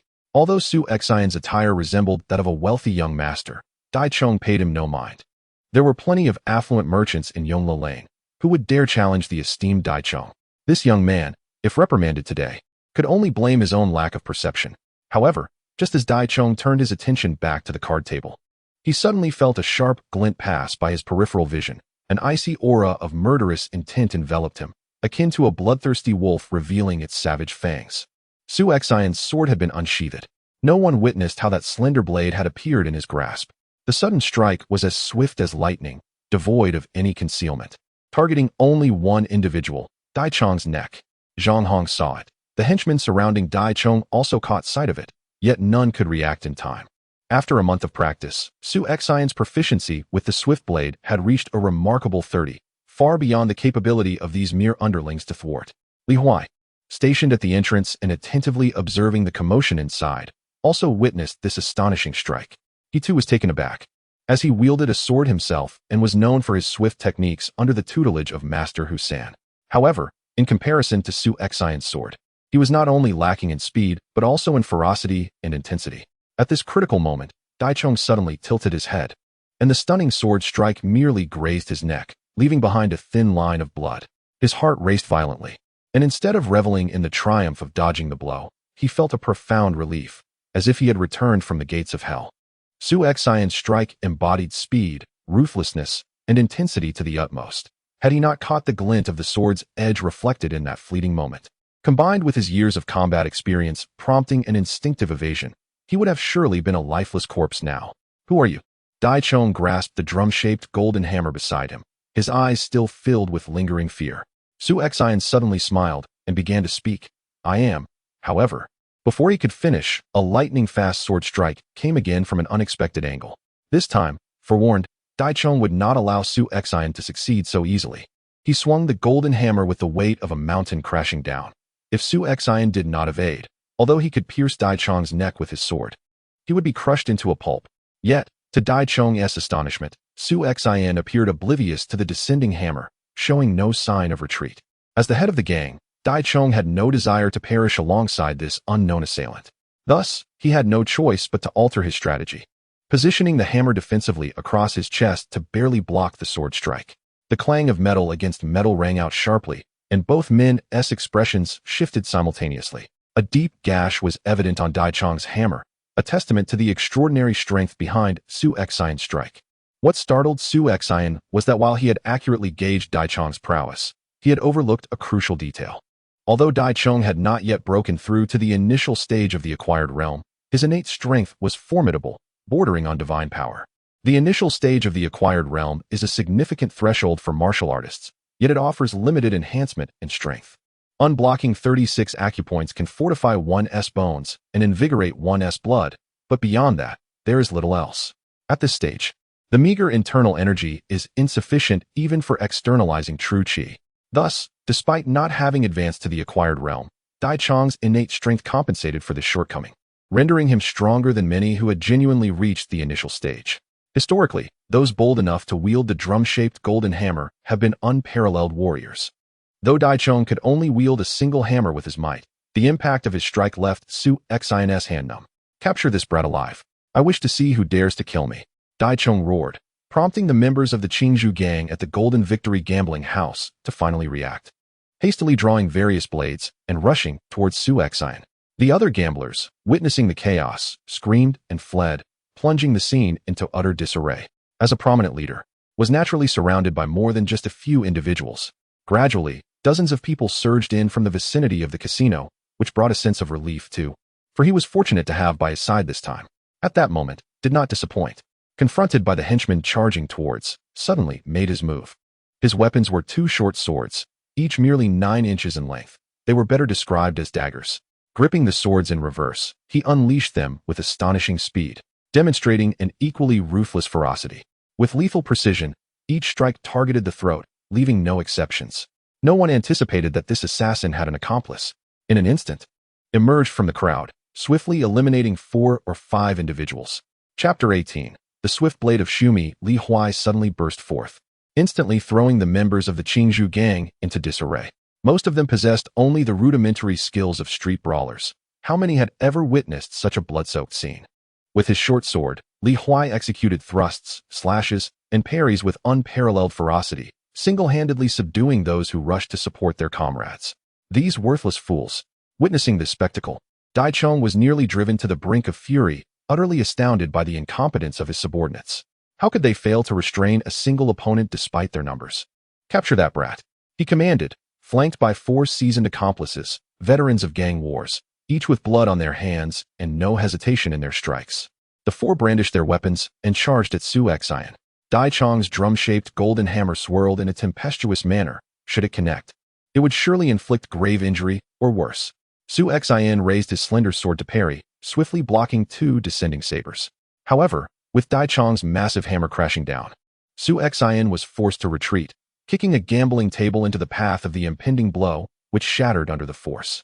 Dai Chong, with the prowess of an early-stage acquired martial artist, alongside 4 capable gang members, cornered Su Xian, who could barely defend himself.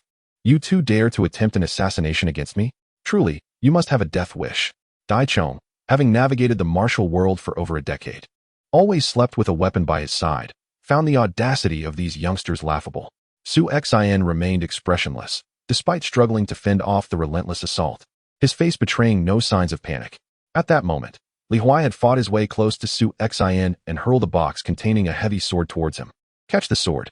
Su Xian leapt into action, shattering the box with a single strike, seizing the heavy sword, and charged directly at Dai Chong and his men. Previously, Su Xian had been suppressed by Dai Chong, primarily due to the inadequacy of his weapon. Although his slender sword was sharp, it was too fragile, and with 4 gang members restraining him, he dared not engage Dai Chong in a direct confrontation. The drum-shaped golden hammer weighed over 100 pounds. After a few strikes, his slender sword would likely be rendered useless. Now armed with the heavy sword, Su Xian immediately unleashed the Grand Shumi sword technique, the blade's radiance flowing like a dragon, intricate yet fluid. As he swung the enormous sword, not a single gap appeared in his defense. Dai Chong's hammer came crashing down, only to be deflected by the heavy sword. The 4 gang members were overwhelmed, lacking both inner strength and the innate might of Dai Chong. They were easily sent flying. What kind of swordsmanship is this? Although Dai Chong had not yet reached the early stages of acquired martial arts, he had trained in inner strength and could perceive the extraordinary nature of Su Xian's technique. The Grand Shumi sword technique, seemingly simple yet profoundly complex, allowed for effortless control. Once in a defensive stance, even those stronger than Su Xian would struggle to break through, let alone Dai Chong. The sounds of clashing steel echoed continuously. The heavy sword struck with tremendous force, meeting the resounding golden hammer with unwavering strength. The 4 henchmen, despite their intentions to assist, found themselves utterly ineffective against the formidable Daksumi sword technique, their skills insufficient even to afford Su Xian the opportunity to evade. At the moment the sword and hammer clashed, Su Xian's left-hand sword suddenly lunged forward, aimed directly at Dai Chong's dantian. The descendant of the hammer barely managed to deflect the thrust, causing beads of cold sweat to form on Dai Chong's brow. Fortunately, he had extended the originally 7-inch handle of the hammer to half his height for convenience, allowing him to block that lethal strike. Otherwise, it would have pierced his dantian without a doubt. The left-hand sword. Such a ferocious left-hand sword. Those who dare to wield a left-hand sword have always been known for their unorthodox, cunning, and ruthless techniques, especially considering that just a moment ago, Su Xian had employed the dignified Daksumi sword technique with his right hand, only to unleash a brutally swift left-hand strike, rendering defenses nearly futile. Summon all my men at once. They must not leave Yongle Square today, regardless of life or death. Dai Chong bellowed to his 4 subordinates. He sensed the escalating peril posed by Su Xian. One moment of carelessness could cost him his life, Capturing him alive could wait. As soon as the four left, Dai Chong immediately adopted a defensive stance. The might of the resounding golden hammer offered no opportunity for Su Xin's left-hand sword to launch a surprise attack. Meanwhile, Li Huai found himself in a precarious position. Although his skills were commendable, he lacked formal training in internal arts, rendering him significantly weaker than Su Xin. While the members of the Green Bamboo Gang were no match for him individually, being encircled by a dozen of them left him helpless. Unable to rush to Su Xin's aid, Dai Chong sneered, "Kid, lay down your sword and reveal who sent you to kill me, and I might spare your life. Otherwise, when my men arrive, you know the consequences." He added with a mocking tone, "Do you remember the Eagle Gang members killed by your Green Bamboo Gang yesterday?" Dai Chong's expression shifted to one of disbelief. "You are from the Eagle Gang? Impossible. The Eagle Gang would never engage in a conflict with my Green Bamboo Gang at this time. Moreover, your strength rivals that of the chief. Yet I have never seen you among the Eagle Gang." Clang. Su Xin's left-hand sword lunged again, only to be parried by Dai Chong.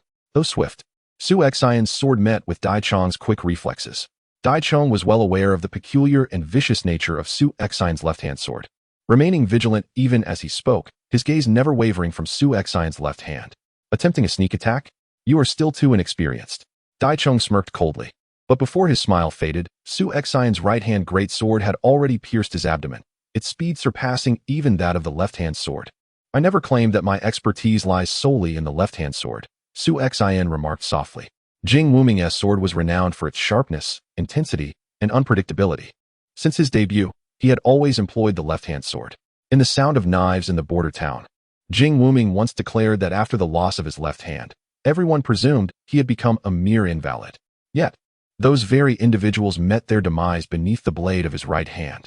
Jing Wuming's swordsmanship with his right hand surpassed that of his left, and for the past month, Su Xin had been diligently honing his skills with his right hand. Dai Chong's eyes reflected a sense of unwillingness. But the grievous wound inflicted by the heavy sword on his body was as large as a palm, and the copious loss of blood had sapped him of any strength. "Allow me to impart one last piece of information. I am indeed a member of the Flying Eagle Gang, seeking vengeance for the comrade who was slain." With a swift motion of his left-hand rapier, Su Xin severed Dai Chong's head from his body. The members of the Jianghu Gang, who had been fervently engaged in combat with Li Huai, abruptly halted. With their leader slain, what was left to fight for? Without a word, they turned and fled. Dai Chong was merely their leader, not their kin. With his death, there was no reason to confront a ruthless figure like Su Xin. As the crowd dispersed, Su Xin did not pursue them. Instead, he unexpectedly intercepted one individual. Smiling as he inquired, "Jianghu?" The man Su Xin had stopped was indeed Jianghu, the one responsible for the death of his subordinate. During the initial skirmish, he had cowardly sought refuge, plotting to launch a sneak attack. However, upon witnessing Dai Chong's demise at Su Xin's hands and hearing that Su Xin sought retribution for the fallen comrade, his heart was gripped by terror. "No, it wasn't me." Jianghu hastily waved his hands, his face as pale as a ghost. "Oh, so it wasn't you," Su Xin replied with a smile, casually waving his hand. Jianghu, feeling as though he had narrowly escaped a death sentence, turned to flee, but in the next instant, his head found its way into Su Xin's grasp. Wrapping the two severed heads in a tablecloth, he observed Li Huai approach with a somewhat complex expression on his otherwise unchanging countenance, revealing a hint of turmoil. "Boss Su, I must admit, I misjudged you in the past," Li Huai managed to utter with difficulty. Though his words lacked context, Su Xin understood their meaning. They referred to the comments made at the gate of Husani's residence. In truth, Su Xin had not taken Li Huai's words to heart. Through Huang Bingqing's information and his interactions with Li Huai, he had surmised the essence of his character. Though Li Huai possessed a foul temper, he held respect only for those stronger than himself. Husani was superior, so Li Huai willingly served as a henchman, seeking no power but merely the opportunity to engage in battle under Husani's command. Ji Gang, despite sharing a similar status, did not command Li Huai's respect. Previously, Su Xin had been viewed in the same light. Although he was Husani's subordinate and a minor leader of the Flying Eagle Gang, to Li Huai, he was still inconsequential. It was only upon witnessing Su Xin's prowess that Li Huai acknowledged him as a true leader, granting him the honor of addressing him as Boss Su. Su Xin patted Li Huai on the shoulder, saying, "You admit to having misjudged before. But as long as you see clearly now, that is what matters. Let us not linger. We must depart before the Jianghu Gang members arrive in full force." As the formidable leader of the Jianghu Gang, Dai Chong commanded a following of no fewer than 800 individuals within Yongle Square. Even if the two of them were exceptionally valiant, Being encircled by such a multitude would surely spell their doom. I sincerely hope I have not misjudged you. Having followed Master Hussan for quite some time, I have not borne witness to bloodshed in ages. Excitement flickered in Li Huai's eyes, as if only the clash of swords and the spillage of blood could ignite his interest. Su Xian emerged from the gambling den, holding a severed head aloft. Fear not. There are ample opportunities to follow in my footsteps, as long as you can endure. At this moment, Su Xian found himself intrigued by Li Huai, a man solely captivated by swords and slaughter. It perplexed him how such a disposition had come to be. A person like Li Huai ought not to remain confined within a minor gang. Rather, he would be more suitably placed on the front lines as a soldier. The two strolled leisurely out, and it was not until a quarter of an hour later that the main force of the Jianghu gang finally arrived. Awaiting them, however, were merely two headless corpses. Chapter 19. A great event approaches. Su Xian and Li Huai return to the happy forest, carrying the severed heads, much to the eager anticipation of Li Qing and the others who had been waiting. Originally, Su Xian had planned for them to cover the rear, but the efficiency with which he and Li Huai acted left no opportunity for the Qing Bamboo gang to pursue them before they brought back the heads of Dai Chong and Zhang Hong. "Boss, are you all right?" Li Qing inquired anxiously. "Do we look like we're in trouble?" Su Xian replied, tossing the package containing the heads to Li Qing. The lad displayed a keen sense of awareness, immediately inquiring about his leader's safety rather than the success of the assassination, a commendable insight indeed. Li Qing trembled as he received the package, his astonishment beyond measure. In truth, he had never believed that Su Xian could succeed in assassinating Dai Chong. He had stepped forward out of a deep-seated resentment, unwilling to accept that his brother's life could be bought for a mere 10 taels of silver. When Su Xian vowed to avenge Chen San, Li Qing had silently sworn that regardless of the outcome, his life would be entrusted to Su Xian. To his utter disbelief, Su Xian had indeed returned with the heads of Dai Chong and Zhang Hong. "San you can finally rest in peace. We have found a worthy leader." Li Qing followed silently behind Su Xian, his eyes glistening with unshed tears. Meanwhile, Huang Bingqing paced anxiously in the main hall of the happy forest, his relentless movement causing his vision to blur. Being led by someone like Su Xian was undoubtedly imposing. He had both wealth and power. However, the audacity of this leader was equally remarkable. Huang Bingqing had grown accustomed to living on edge, particularly with the current situation. Any misstep could lead to the disintegration of their small establishment. Ji Gang observed the anxious crowd within the hall with a detached gaze. Regardless of the outcome of the assassination, Su Xian was destined for death. It would be intriguing to see how they would handle the aftermath. "The boss is back," a gang member shouted as he rushed in with the news. Huang Bingqing immediately ceased his pacing, dashing over to welcome Su Xian and his companions. "Boss, how did it go?" he asked eagerly. Li Qing opened the package containing the heads on the table, prompting gasps of astonishment from everyone present. Dai Chong, the formidable leader of the Qing Bamboo gang, was a figure of great renown, often seen parading with an air of authority. Yet now, his head lay before them, severed by Su Xian's hand. He had succeeded. He had truly slain Dai Chong. This implied that his strength now rivaled that of the formidable Hussan Yi. Ji Gang, rendered speechless by the shock, could hardly fathom the events. He had anticipated that Su Xian could either perish in the endeavor or escape by sheer luck. But never did he imagine that Su Xian would emerge victorious. Ji Gang slumped into a chair, lost for words. The turn of events had surpassed his expectations. Now, all he hoped was that the Eagle Gang's higher-ups would investigate without dragging him into the fray. Upon reaching this thought, Ji Gang glared fiercely at Li Huai, cursing the madman under his breath. From the time he served under Master Hu, Ji Gang had recognized that Li Huai possessed an unstable temperament, characterized by his bloodthirsty and combative nature, often disregarding the larger picture. However, no one could have anticipated that he would descend into madness to such an extent, flouting Master Hu's secret orders to assassinate Dai Chong alongside Su Xian. "Go fetch some lime to properly dispose of this head, and let the others disperse," Huang Bingqing suggested in a hushed tone. "What about Ji Gang? Should we assign someone to keep watch over him?" Su Xian shook his head, a bemused expression gracing his features. "No need. If he wishes to speak, let him do so. Besides, even if he remains silent, the higher-ups of the Flying Eagle Gang will inevitably find out." During the assassination of Dai Chong, neither Su Xian nor Li Huai concealed their identities. Though they were relatively unknown within the Flying Eagle Gang, a diligent investigation would reveal the truth in no time, and within half an hour, the news would likely spread throughout Chongning Prefecture. "What shall we do now?" Huang Bingqing inquired. "Sleep," Su Xian replied matter-of-factly. "Sleep?" Huang Bingqing was momentarily taken aback. Taking a life requires considerable effort. One must rest adequately, Su Xan reasoned. This also affords the higher-ups of the Flying Eagle gang some time to deliberate on how to handle us.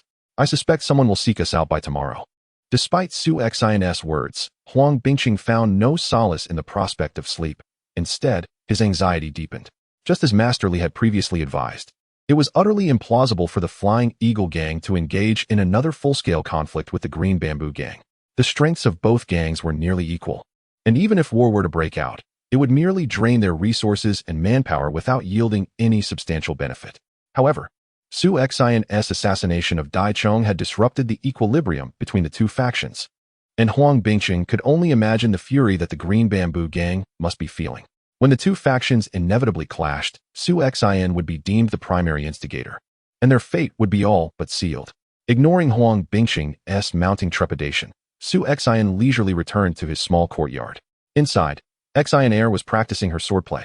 The small wooden sword that Su Xin had crafted for her was now wielded with remarkable skill, demonstrating the Grand Sumru sword technique.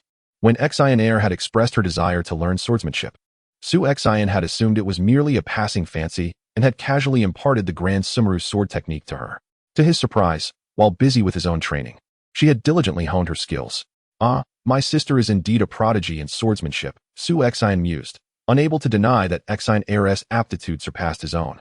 Without the system's bestowal of 5 proficiency, he likely would not have fared as well as she had. Brother, you're back, Xin exclaimed, rushing toward him. However, she quickly pushed him away, scrunching her nose in disdain. What is that smell on you? It's awful. Go take a bath. You sharp-nosed little brat, Su Xin chuckled, tapping her on the head. Fresh from the act of killing, he had inevitably acquired the scent of blood, which, under the midday sun, had developed a faint, sour odor. All right, stop playing. Go have dinner after your bath, Su Xin said, pinching her small nose. Xin discontentedly swatted Su Xin's hand away, exclaiming, I'm not playing. Once I master my swordsmanship, I will be able to protect my brother. After bathing and dining, Su Xin did not immediately rest. Instead, he reflected on the battle of the day. In truth, this skirmish marked his first real engagement since beginning his martial training. The encounter with Lu Sandao had involved opponents too weak to truly gauge his capabilities. This time, however, he faced Dai Chong, who was his equal in strength. And even in combat experience, Dai Chong surpassed him. Were it not for the formidable nature of his swordplay, the outcome of their duel would have been uncertain. Moreover, this battle illuminated his shortcomings. In both his past life and this one, Su Xin had been acquainted with bloodshed and had taken lives, although in his previous existence, he had been the victim of such violence. He was not like those inexperienced youths who tremble at the first sight of blood. Yet, as a novice who had only recently embarked on the path of martial arts, his understanding could not compare to those who had trained from a young age under esteemed masters, mastering their techniques with fluidity.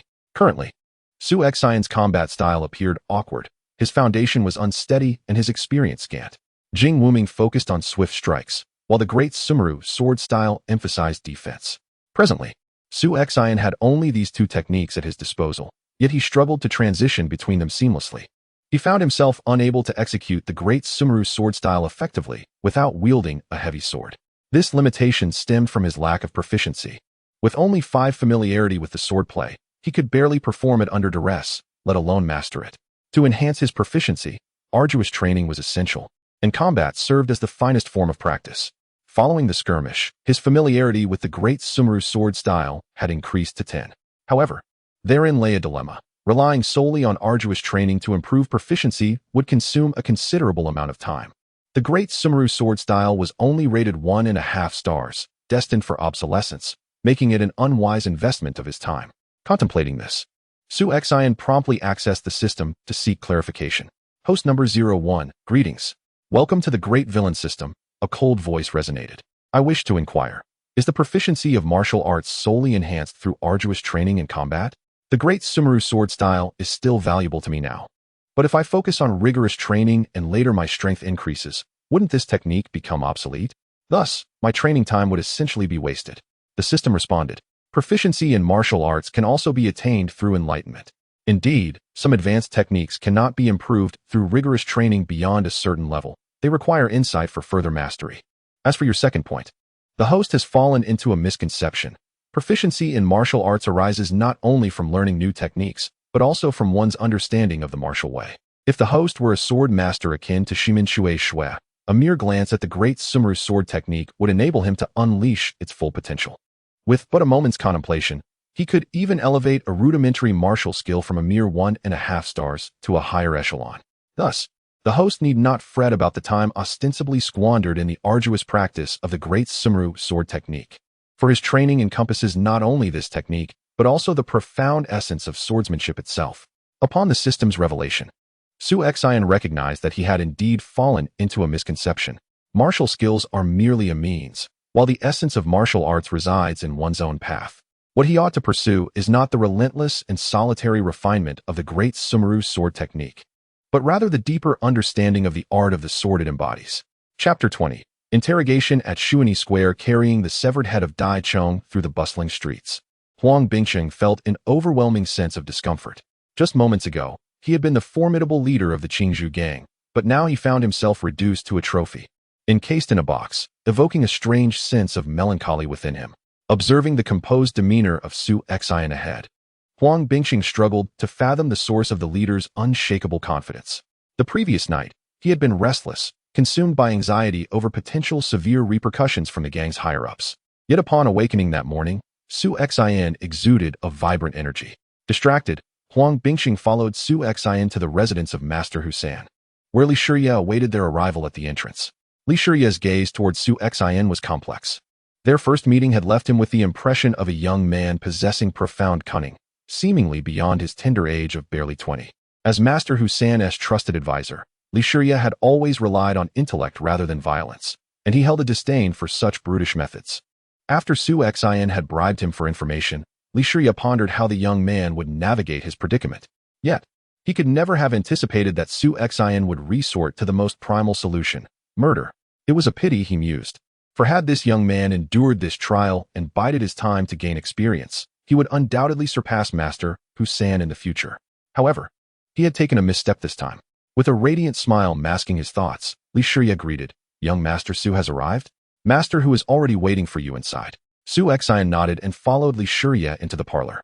Inside, Master Husan's expression was as grim as the depths of the sea, and after leading Su Xian in, Li Shiye discreetly took his place to the side. Huang Bingqing quickly positioned himself nearby as silence enveloped the room. It was Su Xian who broke the stillness, declaring, "I pay my respects to my adoptive father." "You still acknowledge me as your adoptive father?" Master Husan thundered, slamming his hand upon the exquisite table crafted from golden silk nanmu, leaving a stark imprint. "What did I tell you last time?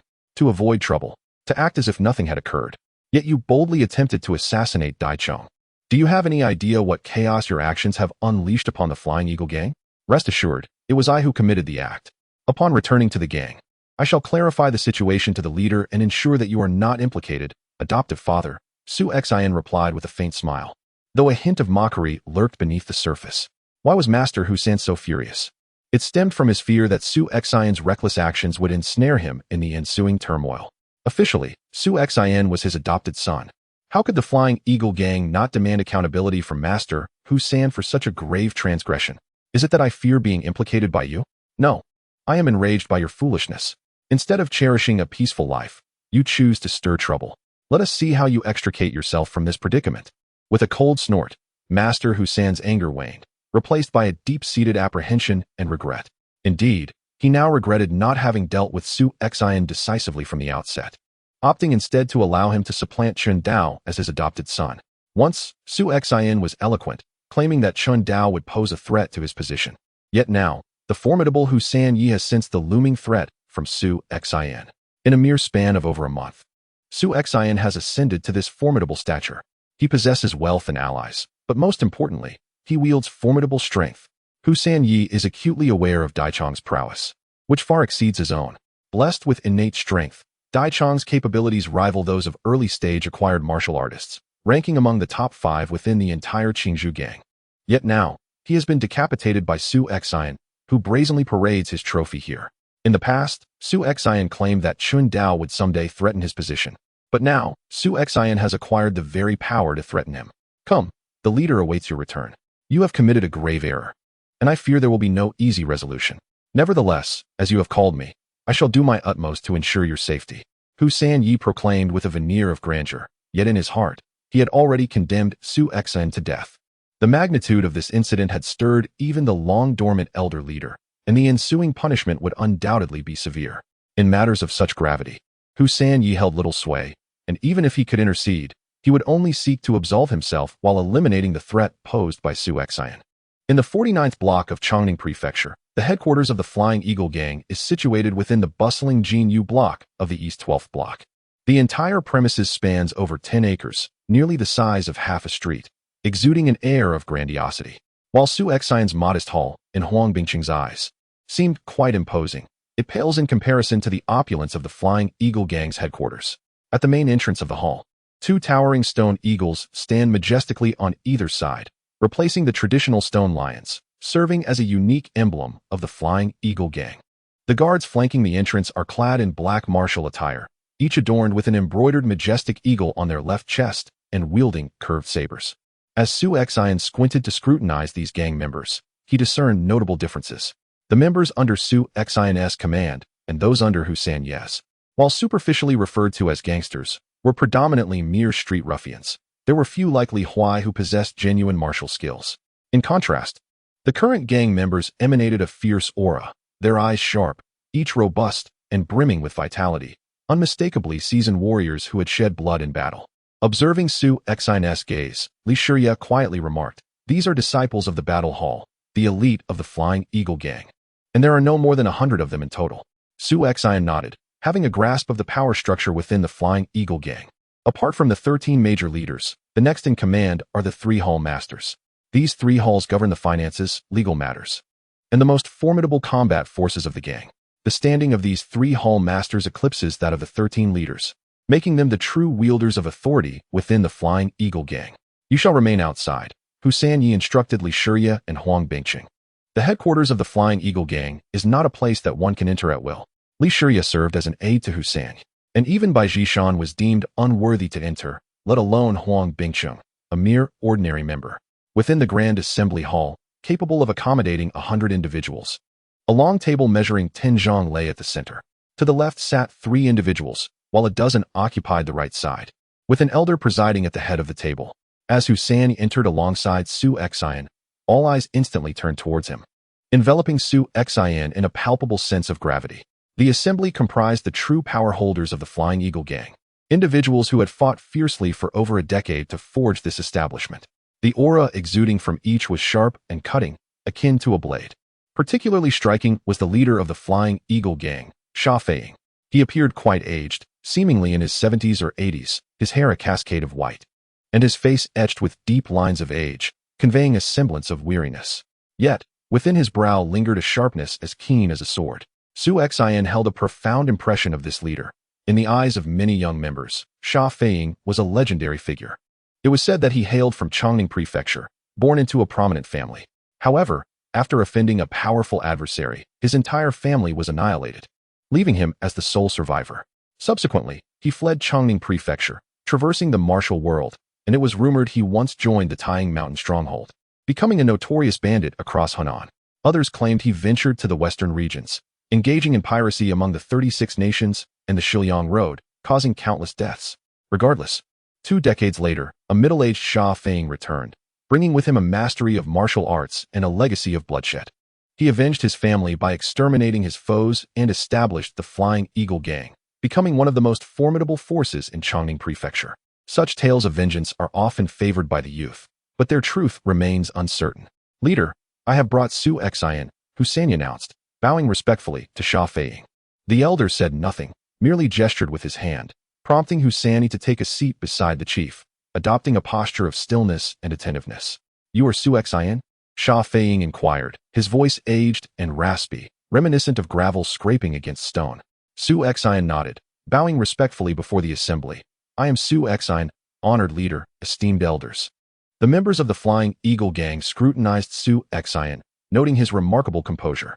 Unlike the typical member who would be overwhelmed by the gazes of the gang's high-ranking officials, Su Exine maintained an air of tranquility, exhibiting notable audacity. Indeed, such boldness was requisite for one undertaking significant endeavors. "Su Exine, are you aware that you are a member of the Flying Eagle Gang? Having caused such a calamity, do you not regard the gang with esteem?" scolded Dong Qingguo. the head of the punishment hall, his voice sharp as a blade. Among the 3 hall leaders, Dong Chengwu appeared the youngest, seemingly under 50, yet in truth, he was nearly 60, his youthful vigor attributed to his formidable martial prowess, which rendered him more youthful in appearance than Hussein. Although Su Xian could not discern the specifics of his strength, it was undoubtedly far superior to his own at the early stage of his development. Having served as the head of the execution hall for over 30 years, Dong Chengwu had slain more of his own men than outsiders. The ordinary subordinates trembled in fear of this execution hall leader, even more so than they did of the gang leader himself. Chapter 21. The Thespian. It is precisely because I am a member of the Flying Eagle gang that I have chosen to assassinate Dai Chong. Su Xian exclaimed passionately. Dai Chong has slain my brother and provoked our gang. His crimes are utterly unforgivable. My achievements today are solely due to the nurturing of the Flying Eagle gang. To insult our gang is to insult me, Su Xian. Have you considered the consequences of your actions? Dong Chengwu scoffed. Su Xian patted his chest. My parents passed away when I was young, and I received little formal education, so I may not ponder deeply on matters. Regardless, I have already taken lives. If this incident adversely affects the gang, I, Su Xian, am willing to atone with my life. His fervent declaration stirred many hearts. After all, the prominent leaders present, along with the 3 hall masters, had clawed their way up from the very bottom, much like Su Xian in their youth, bold and impulsive, yet lacking foresight. However, Master Hussein nearly choked on his own blood in silence, wishing to expose Su Xian's duplicity on the spot. You claim to lack knowledge and foresight? Not long ago, Su Xian's silver tongue transformed him from a murderer of the former leader into a small head of the happy forest. He was craftier than a fox. Furthermore, witnessing Su Xian manipulate the merchants of Happy Forest within a month, one would hardly believe this youth to be so naive and hot-tempered. The others present had not interacted with Su Xian, thus remaining unaware of his true nature. Although Master Hussein was cognizant, he could only remain an invisible observer in the corner, afraid to speak. Regardless of the situation, Su Xian was still one of his subordinates, even recognized as a sworn son. If he were to expose Su Xian in front of so many, his reputation in the Flying Eagle gang would be irreparably tarnished. Moreover, should the gang deem it necessary to deal with Su Xian, he might find himself embroiled in the fallout, thus refraining from drawing attention to himself. Atone with your life? If a war breaks out with the Green Bamboo gang, the losses for our Flying Eagle gang will not be merely 1 or 2 lives. Can your singular existence compensate for that? Dong Chengwu remained unmoved by Su Xian's words, yet some were touched. Old Dong, do not be so cold-hearted. Remember when we founded the Flying Eagle gang? I wielded a machete to slay the 3 heads of the Shengla Fong, securing our first territory for the gang. The speaker was Lin Fuhu, the master of the battle hall among the 3 hall masters. Tall and formidable, he commanded the most lethal aura. Su Xian's eyes gleamed as he responded eagerly. When I first joined the Flying Eagle gang, I heard tales of your exploits, Master Lin. One man with a single blade carved out our first piece of land. He chuckled, saying, a true hero does not dwell on past glories. It is better left unspoken. Lin Fuhu's tone was modest, yet the pride he felt was unmistakable, for this was indeed the crowning achievement of his life. Dong Chengwu cast a sidelong glance at Su Xian and frowned at Lin Fuhu. Old Lin, this is not comparable to our past. In those days, we were forging our gang from the ground up, and it required our utmost effort to establish our legacy. However, the gang has now become more organized. Engaging in battle with the Qingtian gang, whose strength is nearly equal to ours, would yield us no benefit. Lin Fuhu dismissively waved his hand and remarked, Dong Chengwu, I perceive that as you age in the Jianghu, your courage diminishes. Is it merely a matter of waging war against the Qingtian gang? We have faced them before, have we not? I find this young man commendable. He embodies the spirit of my younger days. He should not only be spared punishment, but rather rewarded. Otherwise, would it not dishearten those young individuals who toiled diligently for the gang? You are grasping at straws. Striving for the gang and defying orders are fundamentally different matters. Dong Chengwu banged his palm upon the table with a resounding thud, nearly toppling the teacup. What do you mean by that, Dong Chengwu? Are you attempting to intimidate me? Lin Fuhu shot to his feet, his eyes glinting with ferocity. Observing the intensity of their dispute, Su Xian could not help but chuckle inwardly. Huang Bingqing's intelligence had proven accurate. Upon taking over the Quail Forest, Su Xian had inquired about the higher echelons of the Feiyin gang, but to Huang Bingqing, such inquiries were mere gossip. It was common knowledge that the 3 main leaders of the Feiyin gang, Lin Fuhu of the Battle Hall and Dong Chengwu of the Punishment Hall, were at odds. Lin Fuhu was known for his fiery temper and impulsive protectiveness, while Dong Chengwu was stern and impartial. Once the gang rules were breached, no plea for leniency would sway him. A few years prior, during a skirmish, a disciple from the battle hall was punished for brutally executing a surrendering member of a rival gang. Dong Chengwu sought to make an example of him, while the protective Lin Fuhu interceded on his behalf, arguing that killing a surrendering foe was no grave offense. After all, men of valor could occasionally lose control. The outcome was predictable. Dong Chengwu showed no mercy, severing the disciple's tendons and rendering him incapacitated, thus solidifying the animosity between the two leaders. Su Xin's current predicament mirrored that of the aforementioned disciple, and Lin Fuhu would undoubtedly lean in his favor. Although Su Xin's fervent words may have seemed somewhat theatrical to Dong Chengwu, Lin Fuhu perceived them as the essence of a commendable disciple, youthful, passionate, and unyielding in battle. "Enough," exclaimed Sha Feiying. "Both of you are nearing a century in age. Have you not exhausted your quarrels over the years?" Instantly, the two ceased their bickering and returned to their seats obediently. "Zhuangli, what is your perspective?" Sha Feiying inquired of Zhuangli, the leader of the Benevolent Affairs Hall. On the surface, Zhuangli appeared short and plump, his visage adorned with a genial smile, resembling a wealthy gentleman rather than a gang leader. Upon hearing Sha Feiying's question, Zhuangli replied amiably, "What insights could an old man like me possess? I am merely here to listen to everyone's deliberations. Yet, it would be prudent to handle this matter cautiously. As Lin Hallmaster mentioned, missteps may easily dishearten the disciples within the gang." Dong Chengwu cast a penetrating gaze at Zhuangli, a fleeting shadow of discontent crossing his countenance. Those present, not exceptionally dull-witted, discerned the implications in Zhuangli's words. He was in support of Lin Fuhu. Dong Chengwu, a man of unwavering integrity, during his tenure presiding over the court of law, dealt with not only the members of the battle hall, but also a greater number of disciples from the Benevolent Hall. The Benevolent Hall, responsible for managing the guild's finances, often engaged in covert activities to reap some benefits. However, if Dong Chengwu were to uncover such actions, severe repercussions would follow. Yet, Zhuangli was far more cunning than Lin Fuhu. Despite harboring resentment towards Dong Chengwu, he would not openly confront him. With three individuals presenting two differing opinions, it was clear that within the Flying Eagle gang, there was no rule of majority. The three hall masters merely expressed their positions, while the ultimate decision rested with the gang leader. Coughing softly, Sha Feiying remarked, "The matter concerning Su Xin requires careful deliberation. Ordinarily, after slaying Daichong, you should be richly rewarded, perhaps even elevated to the position of chief. However, without rules, there can be no order. The gang has explicitly forbidden any provocation against the Qingzhou gang, yet you chose to act, thereby disregarding the gang's regulations. This merits punishment. Therefore, in this instance, we shall consider it a balance of merits and demerits. You shall neither be rewarded nor punished, but remember, only those who adhere to the rules can endure longer." With that final statement, Sha Feiying cast a profound glance at Su Xin, his words laden with deeper meaning. Upon hearing Sha Feiying's verdict, Dong Chengwu's expression darkened. The absence of punishment for Su Xin indicated that Sha Feiying aligned himself with Lin Fuhu. "Leader, how shall we respond to the Qingzhou gang? With Daichong's death, they are unlikely to let this matter rest," Dong Chengwu queried, a hint of reluctance in his tone. Waving his hand dismissively, Sha Feiying replied, "If they do not let it rest, so be it. The Qingzhou gang's strength has always been slightly inferior to ours, with Daichong's demise. If they truly wish for conflict, we shall engage them. However, I trust the Qingzhou gang is not foolish. Losing a fierce warrior like Daichong puts them at a disadvantage. Nonetheless, we must remain vigilant. Inform our brothers to be alert and ready for battle. Should any unforeseen circumstances arise, we will strike back immediately." "Understood." The chief members present responded in unison. Lin Fuhu's face lit up with satisfaction. His battle hall thrived on conflict, and the more intense the battles, the greater the accolades for them.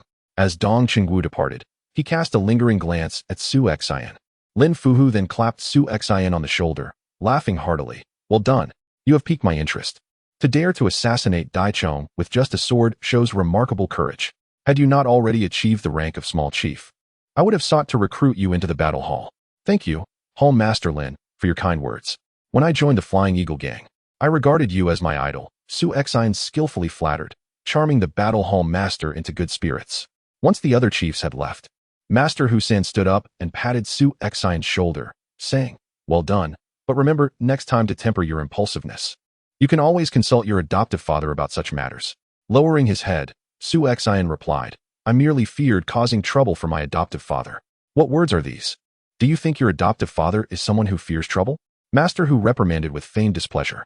Yes, child understands. If such a situation arises again, I shall certainly consult with you, dear father. With those two words, he presented a facade of filial piety, seemingly unaware of whom he was performing for. After this display of pretentiousness, he finally departed from the main hall. Outside, Li Shiya and Huang Bingqing were growing anxious. Upon seeing Su Xian emerge safely, they instantly realized that he had successfully weathered the storm. However, their reactions were starkly different. Huang Bingqing expressed delight, while Li Shiya stood in astonishment. Chapter 22. Intrigue and lottery. On the journey back, Li Shiya gleaned from Husani the events that transpired within the main hall, prompting him to slap his thigh in admiration. Su Xian's maneuver was quite masterful, transforming the trial against him into a spectacle of power struggles within the Flying Eagle gang. From the outset, Su Xian refrained from defending himself. Instead, he positioned himself as a hero who would risk anything for his brothers, even at the cost of violating gang rules in his confrontation with the Jianghu gang. Although some may doubt this narrative, as long as Lin Fuhu, the simple-minded yet physically formidable hall master, believed it, he would naturally advocate for Su Xian. From the moment Lin Fuhu spoke, the matter was no longer about Su Xian. It had evolved into an internal conflict among the three hall masters. Lin Fuhu harbored old grievances against Dong Qingwu, and thus, anything Dong opposed, he would fervently support. Dong Qingwu's actions against the Shanshi Hall, which obstructed Zhuang Li's financial avenues, meant that Zhuang, the hall master, would not weigh the morality of the situation and would surely align himself against Dong Qingwu. This seemingly simple performance ensnared all three hall masters of the Flying Eagle gang in its web. The more Li Shiya pondered, the more he admired the cunning involved, even unable to suppress a round of applause. However, observing Husani's sullen expression, Li Shiya could only follow silently behind him. Previously, Husani had covertly attempted to undermine Su Xian, and now, in his eagerness to distance himself from Su Xian, their father-son-like bond was on the verge of rupture. With Su Xian emerging unscathed, it was hardly surprising that Husani was displeased. Li Shiya sensed that Husani had made a grievous miscalculation. For a young man like Su Xian, brimming with potential, supporting him could yield future benefits through their father-son dynamic. Yet Husani chose to suppress him, complicating matters significantly. Meanwhile, Huang Bingqing, accompanying Su Xian back to the Happy Forest, was drenched in cold sweat. He had not witnessed the exchange within the main hall, but merely hearing Su Xian's account left him aghast. If he had found himself in Su Xian's position, he wouldn't have been able to speak confidently. He might have quaked in fear. Boss, your audacity is extraordinary. How could you dare to perform in front of the gang leader and the three hall masters? What if they saw through it? Huang Bingqing expressed his trepidation. Su Xian shook his head. It is not a matter of what if they saw through it. The gang leader has already discerned the ruse. In truth, everyone present, except for Lin Fuhu, who is somewhat lacking, recognized it. While I possess confidence in my acting skills, I could hardly deceive Sha Feiying, the founder of the Flying Eagle gang, nor Dong Qingwu, or the astute Zhuang Li. Huang Bingqing was left speechless. They saw through it. Then why would the gang leader still speak in your favor? Let me clarify, Su Xian explained. The gang leader is not speaking in my favor. He is addressing Lin Fuhu. A dispute arose between Lin Fuhu and Dong Qingwu, with Zhuang Li fanning the flames nearby. As the gang leader, he must choose a side. Attempting to appease both would only invite discontent from both factions. But what if the gang leader sides with Dong Qingwu? Huang Bingqing questioned. Su Xian shook his head, stating confidently that the leader would undoubtedly support Lin Fuhu. Why? Because among the three hall masters, only Lin Fuhu was the leader's trusted confidant. Su Xian spoke gravely. Why was Lin Fuhu able to wield control over the most powerful war hall in the gang? Was it because he was the strongest fighter? No. It was because he was the most transparent and easiest to manage among the three hall masters. Huang Bingqing was taken aback. Although he prided himself as the gang's all-seeing eye, he had never encountered such insights before. The significance of the war hall, as the strongest force in the Feiying gang, was self-evident. Thus it was imperative to entrust its management to a reliable individual. Among the three hall masters, Zhuang Li was cunning and deeply calculating, making the leader hesitant to place his trust in him. Though Dong Qingwu appeared stern and impartial, his true thoughts remained a mystery to all. Only Lin Fuhu was a quintessential figure, strong in physique, yet simple in mind. His abilities, while not the most formidable, inspired far greater confidence from Sha Feiying, as he was considerably easier to control than the other two. You once mentioned that Dong Chengwu publicly punished a disciple of the War Hall for violating gang rules, and the leader did not intervene, indicating his allegiance to Dong Chengwu at that time. If a conflict arose again, the leader's continued support for Dong Chengwu would undoubtedly chill Lin Fuhu's spirit. Therefore, this time, he must align himself with Lin Fuhu. Huang Bingsheng was rendered speechless. He realized that Su Xian's true strength lay not in martial prowess, but in his understanding of human nature. Yet, there was one crucial point Su Xian had not articulated. All of this hinged upon possessing strength. Without strength, no matter how clever the scheming, it would all be in vain. If he failed to eliminate Dai Chong and returned after a botched assassination, no excuse would suffice. Conversely, successfully dispatching Dai Chong would severely cripple the Qingzhou gang. If the Qingzhou gang were to engage in conflict with the Feiying gang afterward, it would not be an even match, but a one-sided affair. Thus, Su Xian's actions did not bring the trouble that Ji Gang and the others had anticipated. The matter concerning Su Xian primarily revolved around whether he had violated gang rules and deserved punishment. With this singular issue at hand, resolving it would be much simpler, as it could all be settled with a mere performance. However, there were drawbacks. Both the leader Sha Feiying and Dong Chengwu had evidently taken note of Su Xian. Should he wish to stage another performance in the future, it would not be so easily accomplished. Upon returning to Kuaihua Lin and learning of Su Xian's safety, his subordinates erupted in cheers. Following this incident, the cohesion among Su Xian's followers had significantly strengthened. It was not easy to follow a leader who was generous, but even more so to stand by one willing to defend his subordinates. Thus, everyone rejoiced at Su Xian's safe return, with the exception of Ji Gang. Su Xian paid him no mind. Ji Gang was aligned with Hu Sanyi, and since Su Xian had not yet severed ties with Hu Sanyi, as long as Ji Gang did not overstep, Su Xian would not take action against him. Seizing the moment of joy, Su Xian tossed out 100 taels of silver, leading everyone to reserve an entire tavern, reveling until dusk before returning home. Upon entering, Su Xian was promptly pushed out by Xian Air. "Brother, you smell dreadful. Why have you been drinking so much? Go take a shower. You are not allowed back in until you're clean." Xian Air pinched her nose, her face contorted in disgust. All right, I shall go now," Su Xian replied with a wry smile as he trudged off to the bathroom. When they resided in the dilapidated house at Changlifang, Xian Air had not been so particular, but now that they had moved into a new home, her penchant for cleanliness had become quite pronounced. On ordinary days, even the slightest stain on Su Xian's clothing would prompt Xian Air to insist he remove it.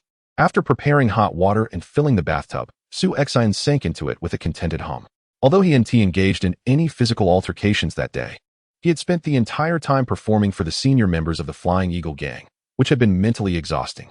Individuals like Lin Fuhu, with their simplistic minds, were rare. The elderly members of the gang had lived for decades and were as cunning as any scheming superior from Su Xian's former life. A single misstep could provide them with leverage against him. While soaking in the bath, Su Xian ventured into the system space. He had initially intended to accumulate more chances for a lottery draw, or perhaps to save up for a high-level draw. However, his encounter with Dai Chong had made him acutely aware of his own inadequacies. He desperately needed to enhance his abilities. Waiting over 3 months to amass enough points for a high-level draw seemed impractical, especially considering that unforeseen events might arise in that time. Thus, his immediate priority was to elevate his strength. In the hazy system space, Su Xian inquired, "How many lottery chances do I currently possess?" The system responded, "The host currently has 35 opportunities for a basic draw and 1 opportunity for an intermediate draw. Convert these into 3 intermediate draws, please. The likelihood of obtaining valuable items from a basic draw is far too low. What I require are techniques of the caliber of the quick sword of Jing Wuming, rather than subpar methods rated below 2 stars. Exchange successful. Would the host like to proceed with the draw now?" "Yes, proceed and eliminate the empty options." The large screen displayed a spinning wheel, the pointer gliding past the technique section and landing on the elixirs. "Congratulations, the host has drawn a bottle of Kai Ling San, rated 2 stars. A pristine porcelain vial appeared before Su Xian, accompanied by a description that manifested in his mind. Kai Ling San clears the mind and sharpens the eyesight, invigorating the blood and nurturing the qi. It is suitable for postnatal martial artists refining their true energy, and long-term use provides slight assistance in advancing to the innate stage. Su Xian examined the vial, somewhat lackluster. While its effects are commendable, it requires prolonged use, otherwise it is akin to the nurturing qi pill. Continue the draw. Again removing the empty options. The wheel began to spin once more, and this time, it finally landed on the technique section as Su Xian had hoped. A middle-aged beggar clad in tattered garments materialized on the screen. Though his clothing was ragged, he was remarkably clean and possessed a refined, scholarly appearance, reminiscent of a cultured scholar rather than a beggar. Congratulations, the host has drawn the character Quan Guanqing, who comes with the technique broken dog beat stick method. Requiring no further selection, the technique is rated half a star. Su Xian nearly spewed a mouthful of blood. Drawing a half-star skill from the intermediate lottery, what on earth was going on? If this could be considered luck, how could Quan Guqing, a venerable elder of the beggars sect, be worth merely half a star? Su Xian felt compelled to voice his discontent, but as soon as he opened his mouth, he fell silent. The Jinpai martial arts inherently belonged to a lower tier of the martial world, and since Quan Guqing's debut, he had predominantly relied on cunning and deceit. His martial prowess was indeed rather subpar. However, Su Xian remained unconvinced about the situation. The dog-beating stick technique was precisely that, a technique for beating dogs. Yet it was a flawed version. What was the meaning of this? Su Xian promptly raised his objection. The system clarified, the dog-beating stick technique is a unique skill of the beggars sect, one that even ordinary disciples can wield, albeit in its incomplete form. Although Quan Guqing is an elder of the beggars sect, he remains unqualified to learn the complete version of the dog-beating stick technique. Hence he only possesses the fragmented version. This scenario applies to other skills as well. For instance, the authentic Nine Yin Manual is rated at 4 stars, but should the host draw Ouyang Feng, the version obtained would only be the reverse-versed Nine Yin Manual, rated at 3 stars. Su Xian let out a bitter laugh. The rules established by this system were indeed impeccable, leaving no opportunity for anyone to take advantage. Chapter 23. Dominance in the Martial World. A sword to the self. After 2 unsuccessful attempts at the intermediate lottery, Su Xian found himself lacking confidence for the 3rd draw. However, this gamble of fate was devoid of any technicality, and with gritted teeth, he proceeded with the 3rd extraction. The roulette wheel spun slowly, landing on the martial arts category. This time, the screen illuminated the image of a youthful swordsman. Clad in a striking crimson robe, he was tall and strikingly handsome, but upon closer inspection, one could discern the delicate arch of his brows resembling willow leaves, and his skin bore an uncharacteristic softness reminiscent of femininity. Moreover, the young swordsman's eyes glinted with a sinister, desperate madness, inducing a shiver down the spine of any observer. Congratulations, host, you have drawn the character Lin Pingji, who comes with the martial art evil-breaking sword manual as a bonus, requiring no further extraction.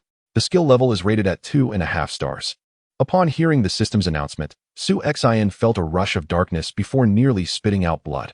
While a 2.5-star martial art was indeed valuable to him, what was the prerequisite for practicing the evil-breaking sword manual? Dominance in the martial world, with a self-inflicted wound. It was unlikely that any man would willingly pursue such a technique. If he were to present it to the imperial palace of Dezhou, the eunuchs would undoubtedly show great interest. After 3 consecutive failures in the intermediate lottery, Su Xian finally resolved to abandon the endeavor. He left 1 final intermediate draw untouched, reserving it for a rainy day. The 200 points of villain value were even more precious, whether for selecting skills post-draw or unlocking the shop. Those points were a hard currency, and using them for a lottery seemed wasteful. Just as Su Xian carelessly tossed the evil-breaking sword manual into a corner of the system and prepared to exit the space, the system announced a new main quest. Main quest, the posture of a tyrant. 2. Quest explanation. Since resources are abundant, one must seize power. Become one of the decision-makers of the Flying Eagle Gang, at the level of a Hall Master, within a year. Failure consequence. Randomly lose 1 martial skill and drop a minor realm. Quest rewards. 50 completion grants 1 designated category extraction, between 2 and 3 stars. 100 completion rewards the Purple Mist Divine skill, comprehensive evaluation of 2.5 stars, 800 villain points, and 2 intermediate lotteries. Indeed, there seemed to be no respite from these relentless main quests. Exiting the space, Su Xian sighed and shook his head, reflecting on his misfortune that day. 3 intermediate draws had yielded little more than the somewhat useful Spirit Awakening powder. The other 2 were either trifling or worthless. Furthermore, this newly issued main quest was by no means simple. To become a decision-maker of the Flying Eagle Gang, he would need to achieve at least the rank of Hall Master and do so within a year, a rather stringent condition. Until he had encountered Sha Feiying and the 3 Hall Masters, he might have entertained the notion that this was feasible. However, having now witnessed the actual strength of these gang leaders who founded the Flying Eagle Gang, it was evident that they were significantly more powerful than he. Certainly, while the conditions of this task are somewhat stringent, the rewards are indeed substantial. featuring a renowned internal cultivation technique, the Zixia Divine Skill, rated at 2.5 stars. Moreover, upon achieving a completion rate of 50 for the task, one can claim a reward, indicating that the system is aware of the considerable scope of this undertaking and has thus graciously offered some advantages in advance. Su Xian has also observed that, compared to martial skills, the chances of obtaining an internal cultivation technique through a lottery are significantly lower. Relying solely on chance to acquire a superior internal skill could take an eternity. The allure of this task's reward is undeniably enticing. With a time limit of 1 year, Su Xian feels the urgency to diligently enhance his own abilities and cultivate his influence. Taking out the Kailing San, Su Xian ingested a small amount, which swiftly spread a refreshing sensation throughout his body. He could distinctly feel his true qi and blood circulating at nearly 3 times the usual speed, surging through his body's acupoints under the influence of the medicinal properties. Although the Kailing San is rated at 2 stars, its potency is insufficient to directly open a single acupoint. After a month of effort, Su Xian managed to unseal 36 acupoints. While this may seem rapid, the pace will inevitably slow as he progresses. With 108 acupoints in the human body, the later stages of opening them will become increasingly sluggish. The first 36 are merely an appetizer. Seizing the opportunity presented by the Kailing San's effects, Su Xian ventured into the courtyard, lifting 2 stone locks weighing a total of 300 pounds and swiftly moving them to further enhance the circulation of his qi and blood. In the realm of postnatal cultivation, mere meditation is an act of folly. The martial artist's journey is essentially a process of uncovering their inner treasures. The postnatal phase involves refining the body, while the innate phase focuses on cultivating qi. The distinction in terminology reveals the essence of these 2 significant stages. The following morning, after sharing breakfast with Xian, Su Xian made his way to the Happy Forest. After more than a month of development, the Happy Forest had blossomed into a thriving hub, bustling with activity even during the day. One might easily mistake it for the very heart of Chongning Prefecture if one were to overlook other areas of the long Li Square. "Boss Su, congratulations," exclaimed Lu, the owner of the Ziyu Tower, as he fanned himself with a folding fan, a smile gracing his face. Su Xian raised an eyebrow, inquiring, "Oh, what merits the congratulations?" With a flourish, Lu opened his fan and complimented, "It is well known among the brethren that you undertook the assassination of Dai Chong for the sake of your comrades. Truly, you are a man of great renown.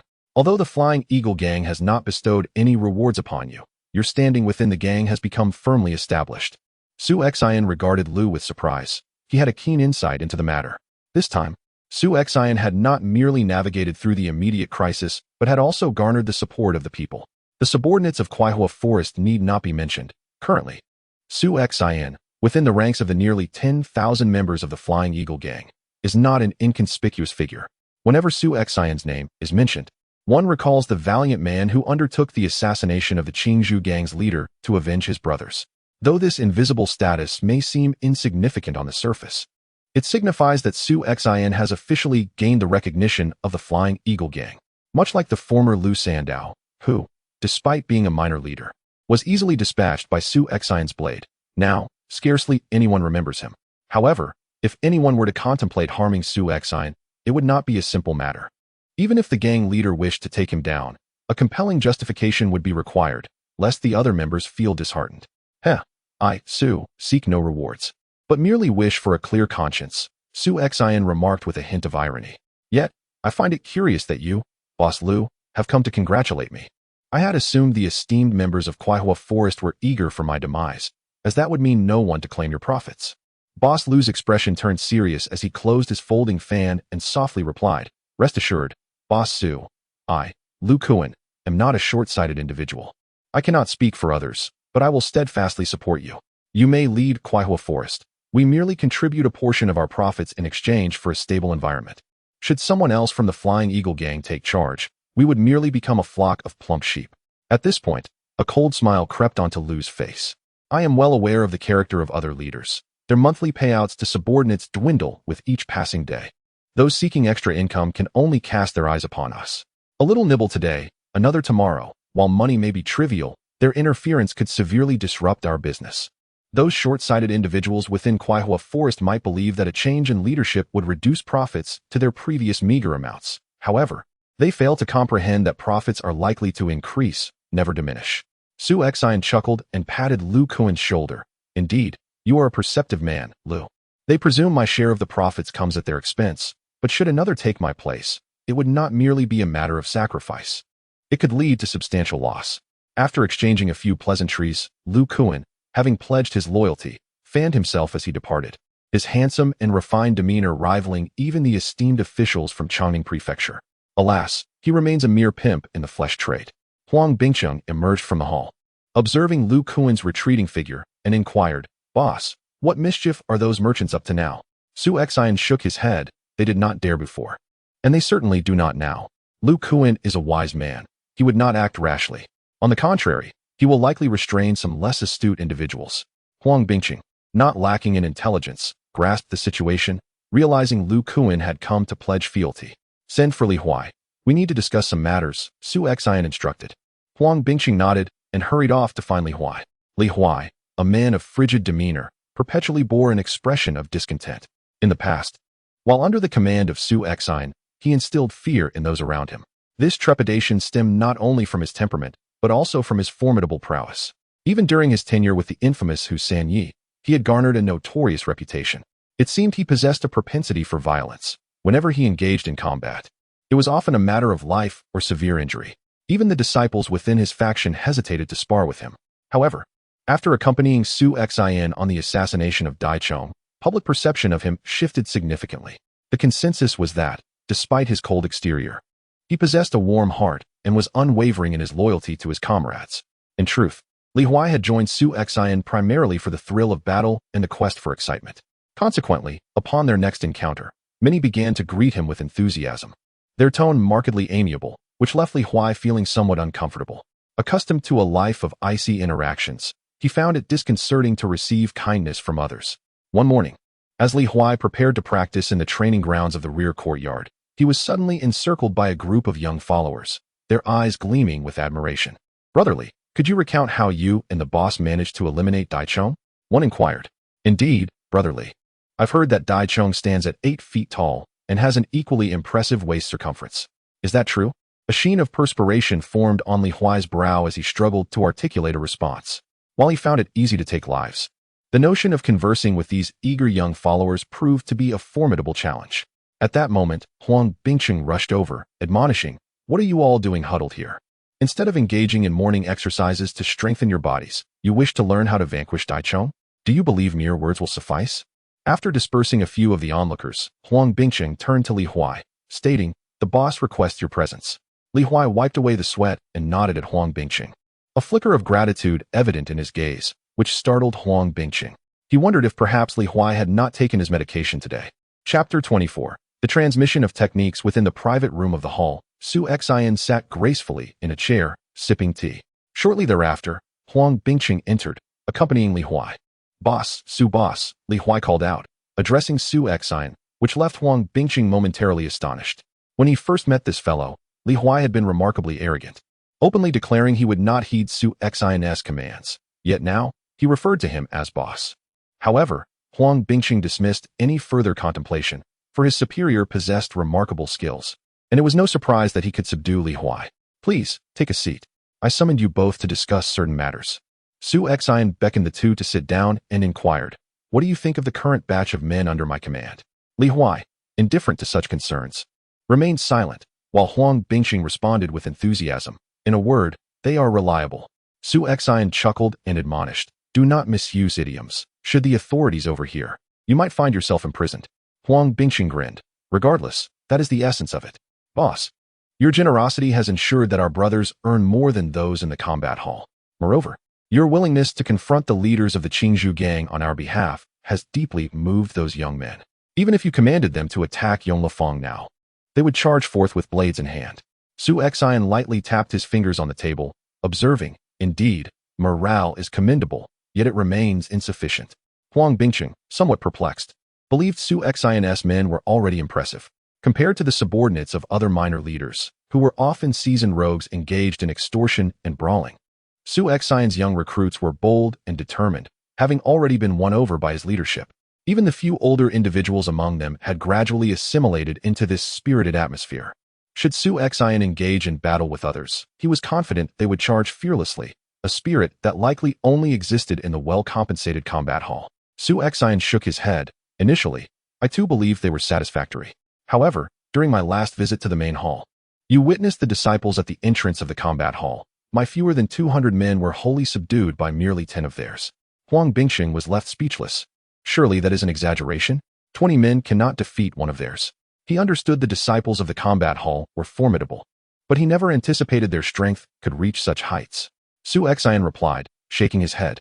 You lack martial training and cannot perceive the immense vitality and formidable killing intent that emanates from them.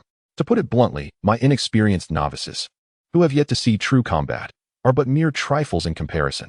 At this moment, Li Huai, who had remained silent, interjected, Su Boss speaks the truth. The disciples of the combat hall are indeed powerful. I can best one of them, but not 3. Huang Bingqing's eyes widened in astonishment. While he had not witnessed the strength of the combat hall's disciples, he was well aware of Li Huai's prowess. Once a formidable enforcer under the renowned Tiger San Yi, this individual has claimed the lives of numerous adversaries, with the count reaching into double digits. Notably, during an assassination attempt on Dai Chong alongside Su Xian, they fiercely battled their way out of the Qingzhou gang's territory, a testament to their remarkable prowess. Yet, even someone of Li Huai's caliber found himself outmatched by 3 disciples of the battle hall. Li Huai remarked nonchalantly. The disciples of the battle hall are meticulously selected from the Flying Eagle gang, robust and vigorous, trained from a young age. Their diet consists solely of beef and eggs, complemented by 5 meals a day, followed by herbal baths to bolster their physical strength and vitality. Their sole duty is martial training, guided personally by Lin Fuhu, the head of the battle hall, who occasionally engages in hands-on teaching. However, these individuals do not qualify as true disciples of the battle hall. Only those who have slain over 10 enemies in combat without succumbing themselves earn that distinction. Huang Bingqing inquired curiously, how do you know so much about them? Li Huai responded, I once aspired to join the battle hall myself, but was ultimately turned away. Even someone of your strength was rejected? Huang Bingqing questioned incredulously. Li Huai, with a calm demeanor, recounted, at that time, I was an orphan, my inheritance seized by my uncle, who mistreated me for a year. By the time I sought to join the battle hall, I was emaciated and feeble, hence my rejection. Huang Bingqing, hearing about Li Huai's familial misfortune for the first time, probed further, what became of the uncle who seized your inheritance? Dead, Li Huai replied succinctly. Huang Bingqing instinctively recoiled, cursing his own curiosity, realizing the inevitable outcome. Su Xian rapped the table, interrupting the conversation, enough gossip. I summoned you both to discuss a strategy to enhance the strength of our brothers. My men cannot be outclassed by the battle hall. That seems quite challenging. Li Huai shook his head. Huang Bingqing retorted defiantly. Isn't it simply a matter of providing them with meat? We have the funds. What's a few extra meals? We can even expand the training grounds in the back courtyard, with our leader personally instructing them. Li Huai scoffed. Martial prowess cannot be cultivated overnight. Such training will yield only superficial skills, unlike the true masters of the battle hall who can take on dozens. As Huang Bingqing prepared to argue further, Su Xian interjected, Li Huai is correct. The individuals in the battle hall are the result of years of dedicated cultivation by the Flying Eagle gang. It is utterly impossible for us to reach that level in such a short time with this approach. Li Huai, have you ever studied internal martial arts? Su Xian shifted the conversation abruptly. Certainly not, Li Huai replied. Although he was once the top enforcer for Tiger San Yi, even Shun Dao, the former adopted son of Tiger San Yi, lacked the privilege to learn his internal techniques, making it evident that Li Huai would have no such opportunity either. If I were to provide you with a form of internal martial arts, how much do you think your strength could increase? Su Xian asked. At least tenfold. Li Huai's eyes sparkled with excitement. Li Huai's prowess had reached a certain limit. He had been a member of the Flying Eagle gang for several years. As the foremost enforcer under Tiger San Yi, he enjoyed a life free from want, his physical constitution having been honed to an impressive degree. Yet, for Li Huai, this was the pinnacle of his capabilities. Unlike Dai Chong, who possessed innate strength, Li Huai found that no amount of training could augment his power any further. The only path to advance lay in cultivating internal energy, nurturing his vitality and blood flow, and unblocking his meridians. If one's strength could be enhanced tenfold, then even ordinary members, though lacking his prowess, could achieve several times their combat effectiveness after mastering internal techniques. Therefore, my strategy is to have my subordinates practice internal energy cultivation. Su Xian produced the elementary internal techniques of the Chuanjin sect, which he had transcribed the previous night, and tossed it onto the table. Internal energy cultivation techniques. Li Huai sprang from his seat in astonishment. startling Huang Bingqing beside him, who had never before witnessed such fervor from him. Is this for us to practice? Li Huai inquired. Su Xian nodded, sensing a tremor in Li Huai's voice. Indeed, Li Huai had ample reason for his excitement. The prospect of internal cultivation was a dream he had long cherished. Without it, he had already reached the limits of his potential, merely an ordinary member of the gang, albeit one with some fighting ability. Though he was aware that the gang leader and the 3 hall masters all possessed knowledge of internal techniques, and even prominent figures like Tiger San Yi were versed in it, he had never dared to hope they would impart such wisdom to him. For those in the martial world, internal techniques were closely guarded secrets, especially within their modest gang. Even Chen Dao, the adopted son of Tiger San Yi, had not been taught internal techniques, so what right did Li Huai have to expect such a privilege? Later, when accompanying Su Xian on an assassination mission against Dai Chong, he surmised that Su Xian must also possess internal techniques, yet he harbored no extravagant notions. Their relationship was distant, and having exchanged harsh words in the past, he felt fortunate that Su Xian bore him no ill will. He dared not wish for anything more.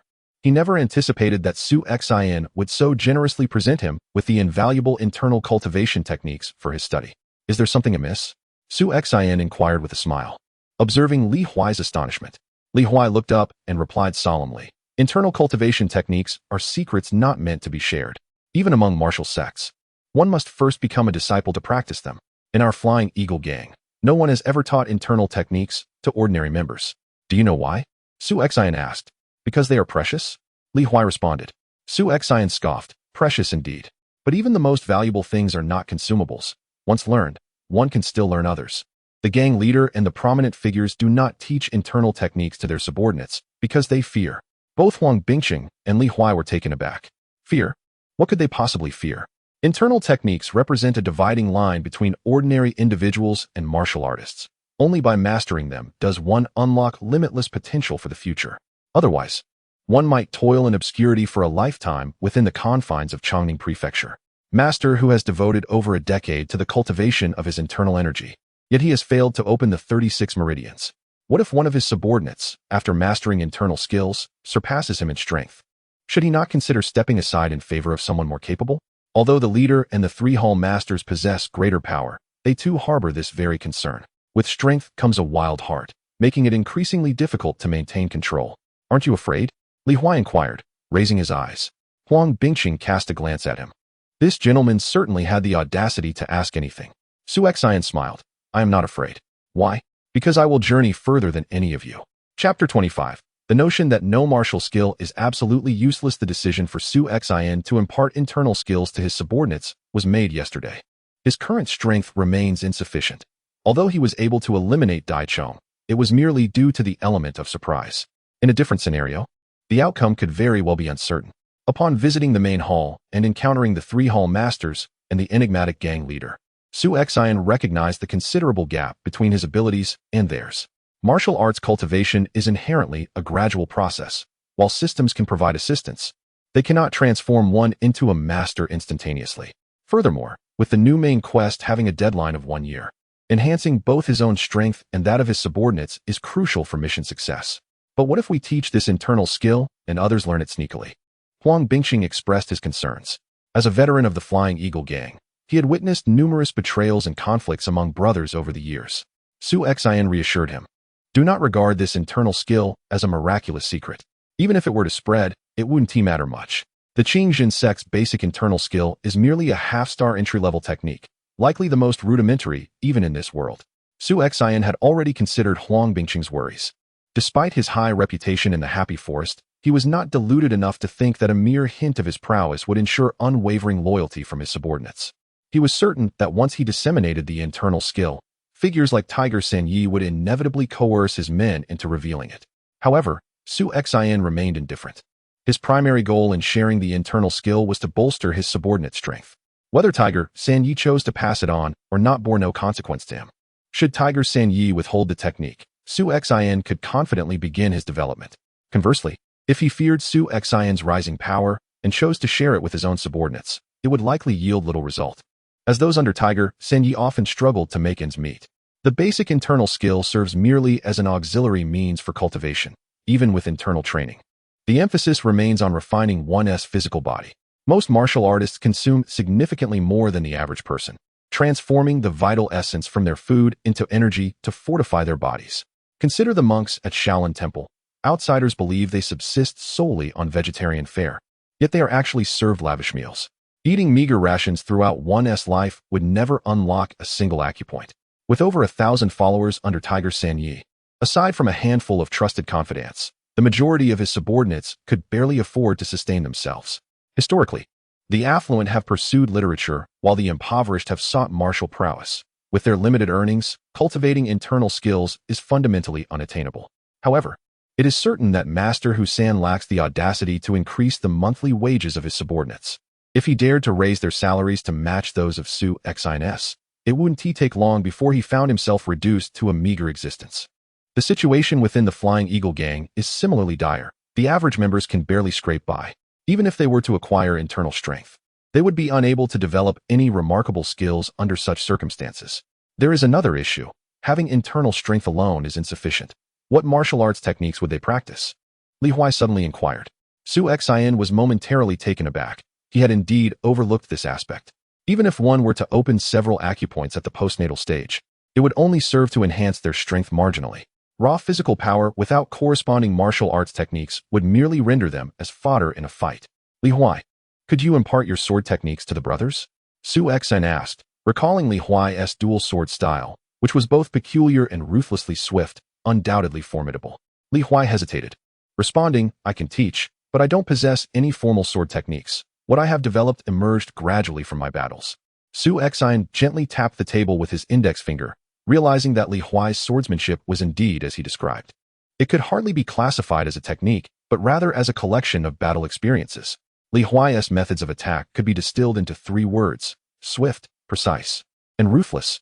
While he could teach the basic skills to some members, replicating his combat style entirely would likely require enduring numerous life and death battles and taking many lives. The 2 martial arts techniques currently at Su Xin's disposal, Jing Wuming's swift sword style, is ill-suited for the average gang members. Even without his 5 proficiency, it would be nearly impossible for them to grasp it easily. Moreover, the great Sumeru sword technique is intricate and sophisticated. Even those of modest talent would struggle to practice it, let alone these ordinary members who could scarcely read. At this moment, Su Xin suddenly recalled something and promptly entered the system's space, retrieving the damaged dog-whacking stick technique that he had carelessly tossed aside yesterday. Upon reviewing this damaged dog-whacking stick technique, he felt an overwhelming urge to laugh. Just when he had been fretting over the lack of suitable martial arts for the ordinary members, he had already obtained a technique the day prior. Upon closer examination, he realized that as long as it was applied in the appropriate context, there are no completely useless martial arts techniques. This damaged dog-whacking stick technique lacks the powerful moves found in the authentic version, such as no dogs under heaven, but it does encompass 8 fundamental applications: trip, cleave, entangle, poke, lift, lure, seal, and rotate. With a simple bamboo stick exhibiting 8 transformations, it is sufficient to handle the vast majority of situations. Moreover, this damaged dog-whacking stick technique comes with a built-in joint combat strategy.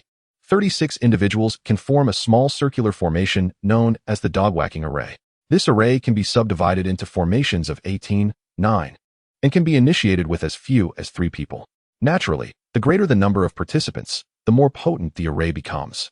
The beggars of the beggar gang, when grouped in pairs or trios to solicit alms, can swiftly form this array in response to any unforeseen circumstances, thereby defending against external threats. In truth, all of the aforementioned aspects are secondary. The paramount consideration lies in the remarkably low requirements for mastering this fragmented dog-whipping stick technique. In fact, it is so accessible that as long as one is not disabled and possesses sight, one can engage in its practice without the need for literacy. The fragmented dog-whipping stick technique contains no superfluous text beyond its cover. It is replete with vivid illustrations that even a child could comprehend. This technique was originally designed for the ordinary disciples of the beggar's sect, with the fundamental requirement being encapsulated in 4 words: simple and comprehensible. Among the myriad martial arts sects, the beggar's sect undoubtedly boasts the highest number of members, yet it is also known for having disciples of the lowest caliber. Having descended to the status of beggars, how elevated could their quality possibly be? Thus, the fragmented dog-whipping stick technique is intentionally crafted to be as uncomplicated as possible, which aligns perfectly with Su Xin's intentions. His subordinates, devoid of any martial arts foundation, would find this practice most suitable. With a flicker of thought, Su Xian stepped out from the system, and in the blink of an eye, neither Huang Bingqing nor Li Huai even noticed his momentary distraction. Behold this martial skill, Su Xian declared, producing the fragmented dog-whipping stick technique from his pocket and tossing it before the two men. Dog-whipping stick technique. What a ridiculous name. Huang Bingqing scoffed, displaying his disdain. The title hardly suggested anything of high caliber. Li Huai perused the material for a while before arriving at a conclusion. It may lack strength, yet it is undeniably practical. Practicality is sufficient. If this dog-whipping stick technique were entrusted to you, how long would it take to master? How long do you estimate it would take others to grasp the basics? Su Xian, endowed with a 5 proficiency, could grasp the fundamentals with a mere glance. He was merely curious about the prospects for others. After contemplation, Li Huai responded, "This technique comprises only the most basic 8 forms. If I were to undertake it, I could learn the essentials in a day. For others lacking any martial arts background, it would likely take between 2 to 5 days." Su Xian nodded in agreement. This time frame was not excessively lengthy. Old Huang, arranged for the crafting of 204-foot short sticks, each equipped with a double-edged spear tip on one end. By tomorrow morning. Huang Bingqing nodded. "Boss, are you planning to use this as a weapon?" Yet the illustrations clearly depict wooden sticks. Wooden sticks are intended for dog whipping. To strike a person, one requires a genuine weapon. The primary dog-whipping stick technique of the beggars sect is merely meant for the average members. A group of beggars who possess neither the means to purchase weapons nor the expectation of significant combat prowess. However, should a confrontation arise, a single blade could easily cleave your flimsy wooden stick in two. What then could you accomplish? By substituting the wooden stick for an iron rod, one could truly unleash the technique's potential. Furthermore, Su Xian insidiously envisioned adding spear tips to the iron rods. In the heat of battle, employing the thrusting and lifting techniques would create gaping wounds. "Very well, it is settled," Su Xian declared, rapping the table decisively. "Tomorrow morning, old Huang. Gather everyone at the hall. I will instruct them in the dog-whipping stick technique. Li Huai, you shall be responsible for teaching practical combat." Li Huai nodded and stepped outside, while Huang Bingqing lingered, sheepishly inquiring, "Boss, might I abstain from studying? At my age, I doubt I can master any noteworthy techniques." Huang Bingqing possessed a clear understanding of his current role as merely an executor. Su Xian issued commands, and he was tasked with flawlessly executing them. And that sufficed for him. Engaging in combat was truly not his forte. During his tenure with the Flying Eagle Gang, he had participated in numerous skirmishes, always retreating to the rear, fearful of injury or bloodshed. Su Xian was well aware of Huang Bingqing's disposition and did not press him further. Instead, he gently patted his shoulder and remarked, "Old Huang, while you may forego martial combat, it is imperative that you study internal skills. While strength may not be your goal, at the very least, it will serve to bolster your health." Huang Bingqing recognized this as Su Xian's firm boundary and thus acquiesced. As long as he was not compelled to wield a blade or engage in violence, he was content, for he prided himself on his intellectual prowess. Chapter 26. The bittersweet plight of the underlings. After discussing the impartation of martial skills to his subordinates, Su Xian took a leisurely stroll, ensuring there were no pressing matters before preparing to return. The hall was guarded, and his small courtyard was conveniently located near the lively forest. Any urgent news would swiftly reach him.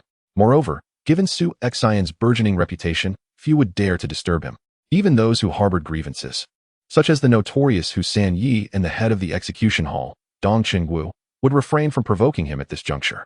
As noon approached, Su Xian seized the opportunity on his way back to purchase a pound of marinated beef and a lotus leaf-wrapped chicken. 2 gang members still stood sentinel at the entrance of his courtyard. Although Su Xian had contemplated relieving them of their duties after his considerable rise in power, the presence of his sister Xianer prompted him to reconsider. He had made quite a few enemies, and while he hoped no harm would come to his family, it was prudent to have some form of protection against the unhinged. Upon his return, the 2 guards greeted him respectfully. "Boss." Su Xian tossed them a silver tael, saying, "You've worked hard. Go have a meal and a drink in the midday sun. Take a moment to rest." The guards received the silver with palpable excitement, not merely for the monetary reward, but for the respect they felt emanating from Su Xian's gesture. As he entered, Xianer was energetically brandishing a small wooden sword that Su Xian had carved for her, displaying commendable form. This sight reminded Su Xian that it was time for Xianer to begin practicing internal martial arts. Despite her tender age, she exhibited a remarkable aptitude for martial techniques. She had grasped the intricacies of the complex Daksumi sword style after only a few lessons. Su Xian had no intention of molding Xianer into a wandering swordswoman. He was determined to protect her throughout her life. Should any harm befall her, he would find no reason to continue living. Nevertheless, even without engaging in battles, it was essential for her to cultivate her internal strength. As he had shared with Huang Bingcheng, it would bolster her health and vitality. Xianer's temperament was well suited for internal cultivation. She possessed the patience for solitude and a preference for tranquility over chaos. Unlike her peers, who often ran about in exuberance, she could immerse herself in a single activity for an entire day when given something to occupy her. "Brother, why are you home so early today?" Xianer exclaimed, dashing towards him, eagerly taking the marinated beef and lotus leaf chicken from his hands. "Of course, I missed our dear Xianer," Su Xian chuckled, affectionately ruffling her hair. "Wash your hands and prepare for dinner. Slice the beef, but remember not to steal any." With a cheerful giggle, Xianer scampered off to the kitchen, already forgetting Su Xian's admonition to wash her hands first. After their meal, Su Xian produced some paper and meticulously transcribed a copy of the elementary internal skills of the Chuanjin sect for Xianer. The original manuscript, obtained from the system, had been given to Li Huai without requiring him to copy it. Su Xian planned to read it aloud to everyone when the time came to teach internal skills. Most of the individuals under his command hail from the local area of Chenglefeng, all of them children who have grown up in the slums. How many of them can even read? Even if they managed to transcribe, it would serve little purpose. "Shiner, come here. Today, I will teach you some new concepts. Make sure to study diligently, no slacking off allowed." He placed the technique into Shiner's hands and instructed, "First, memorize the entire method." "Oh," Shiner replied. Her small face contorted in concentration as she struggled to read. "Da. Chu. Tongjiu." She stumbled through the passage, mispronouncing 2 out of 3 words. "Do you not recognize these characters, Shiner?" Su Xian inquired with surprise. Pouting, Shiner looked quite aggrieved. "Mother only taught me to read for a year before she passed away, and I've forgotten almost everything since." The merging of memories from 2 lifetimes caused Su Xian to recall that Shiner indeed had little formal education. In his own childhood, his mother began teaching him literacy, which enabled him to write quite well even though he grew up in the slums. He had also dabbled in classical literature. While Shiner's mother had also attempted to instruct her, Shiner was only 4 or 5 years old when her mother died after teaching her for less than a year. Given her tender age, it was likely that any knowledge gained had long since faded from her mind. "Very well, I shall read aloud. And you must listen carefully. The Great Path begins with the initial cultivation of the 9 orifices, which are located at the coccyx. Start by channeling from the Yongquan point at the soles of your feet, allowing the energy to rise to your knees." After reciting a brief meditation text, Shiner appeared to be on the verge of slumber. Clearly, she had little interest in such matters. Su Xian gently tapped her forehead. "Do not be lazy. Tomorrow, I will hire a tutor for you. You will learn to read, and then you must memorize the meditation technique." "No, I do not want to study or learn to read." Upon hearing this, Shiner immediately protested, her large eyes misty with unshed tears, wearing an expression of deep discontent. "Studying every day is so tedious. Practicing swordplay is far more interesting." "That won't do. Your pleas for pity are futile. I do not intend to raise you as a refined young lady, but you must at least be able to read and understand." With a wave of his hand, he made it clear that this was non-negotiable. After a lengthy protest with no favorable outcome, Shiner resigned herself to the situation, her small face a portrait of reluctance. The following morning, Su Xian instructed Huang Bingcheng to gather all the brothers under his command at the hall, leaving no one behind. After more than a month of development, he had amassed a total of 190 men, nearly triple the number he had when he first took charge of the Happy Forest. Thanks to Su Xian's burgeoning reputation within the Feiying gang, not only locals from Chenglefeng sought to join him, but even members from the Feiying gang expressed a desire to transfer to his command, primarily motivated by the promise of a monthly wage of 10 taels of silver. Huang Bingcheng had a keen eye for talent. The 190 men remaining were filtered from those who merely sought to coast by for a paycheck, and were generally trustworthy. The Happy Forest was not particularly large, and during usual times, only 1/3 of these nearly 200 members patrolled the premises, while the rest either rested or practiced their martial skills in the training grounds behind the hall.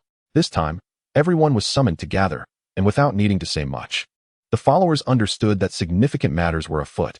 Su Xian, accompanied by Li Huai and Huang Bingcheng, emerged from the rear courtyard. Upon seeing their leader, the crowd straightened their backs and raised their heads, with some of the younger individuals displaying looks of admiration in their eyes.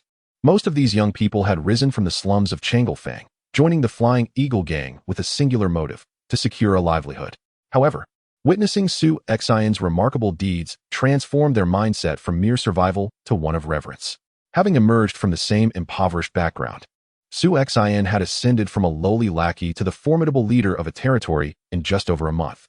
Such a legendary tale held immense allure for these young souls.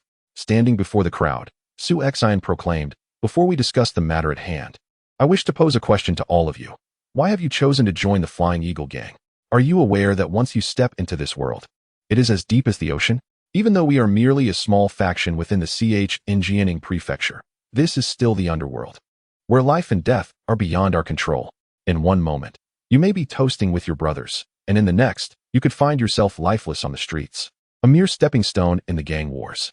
As Su Xian's voice resonated, a ripple of unease swept through the assembly, leaving many puzzled about the leader's intentions.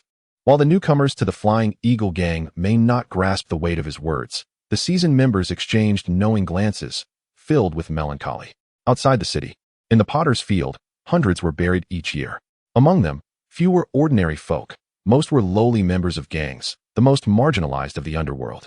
"Have you come to understand?" Su Xian prompted, singling out an individual. The man, somewhat familiar to Su Xian, was Li Qing, the brother of Chen San, who had fallen victim to the Jianghu gang. Like Chen San, Li Qing was a recent recruit to the Flying Eagle gang. Yet he left a strong impression on Su Xian. He was a man of spirit and loyalty, yet not reckless, possessing a measure of wisdom. Called upon, Li Qing hesitated before responding with a wry smile. "Boss, please forgive my bluntness. I joined the gang purely for financial reasons. My parents passed away early, and they toiled tirelessly to raise me, never living to see me find a wife. I, Li Qing, have little to show for myself, laboring in the East City, carrying heavy burdens for a meager 10 coins a day, with 2 taken by the loan sharks. In such dire straits, it's a stretch to say I can even hope to marry. Thus, I refuse to resign myself to this fate. While I am young and still have strength, I wish to take a gamble. If I survive a few more years, I hope to save enough to find a wife, ensuring my lineage continues, lest I die and face my parents in shame."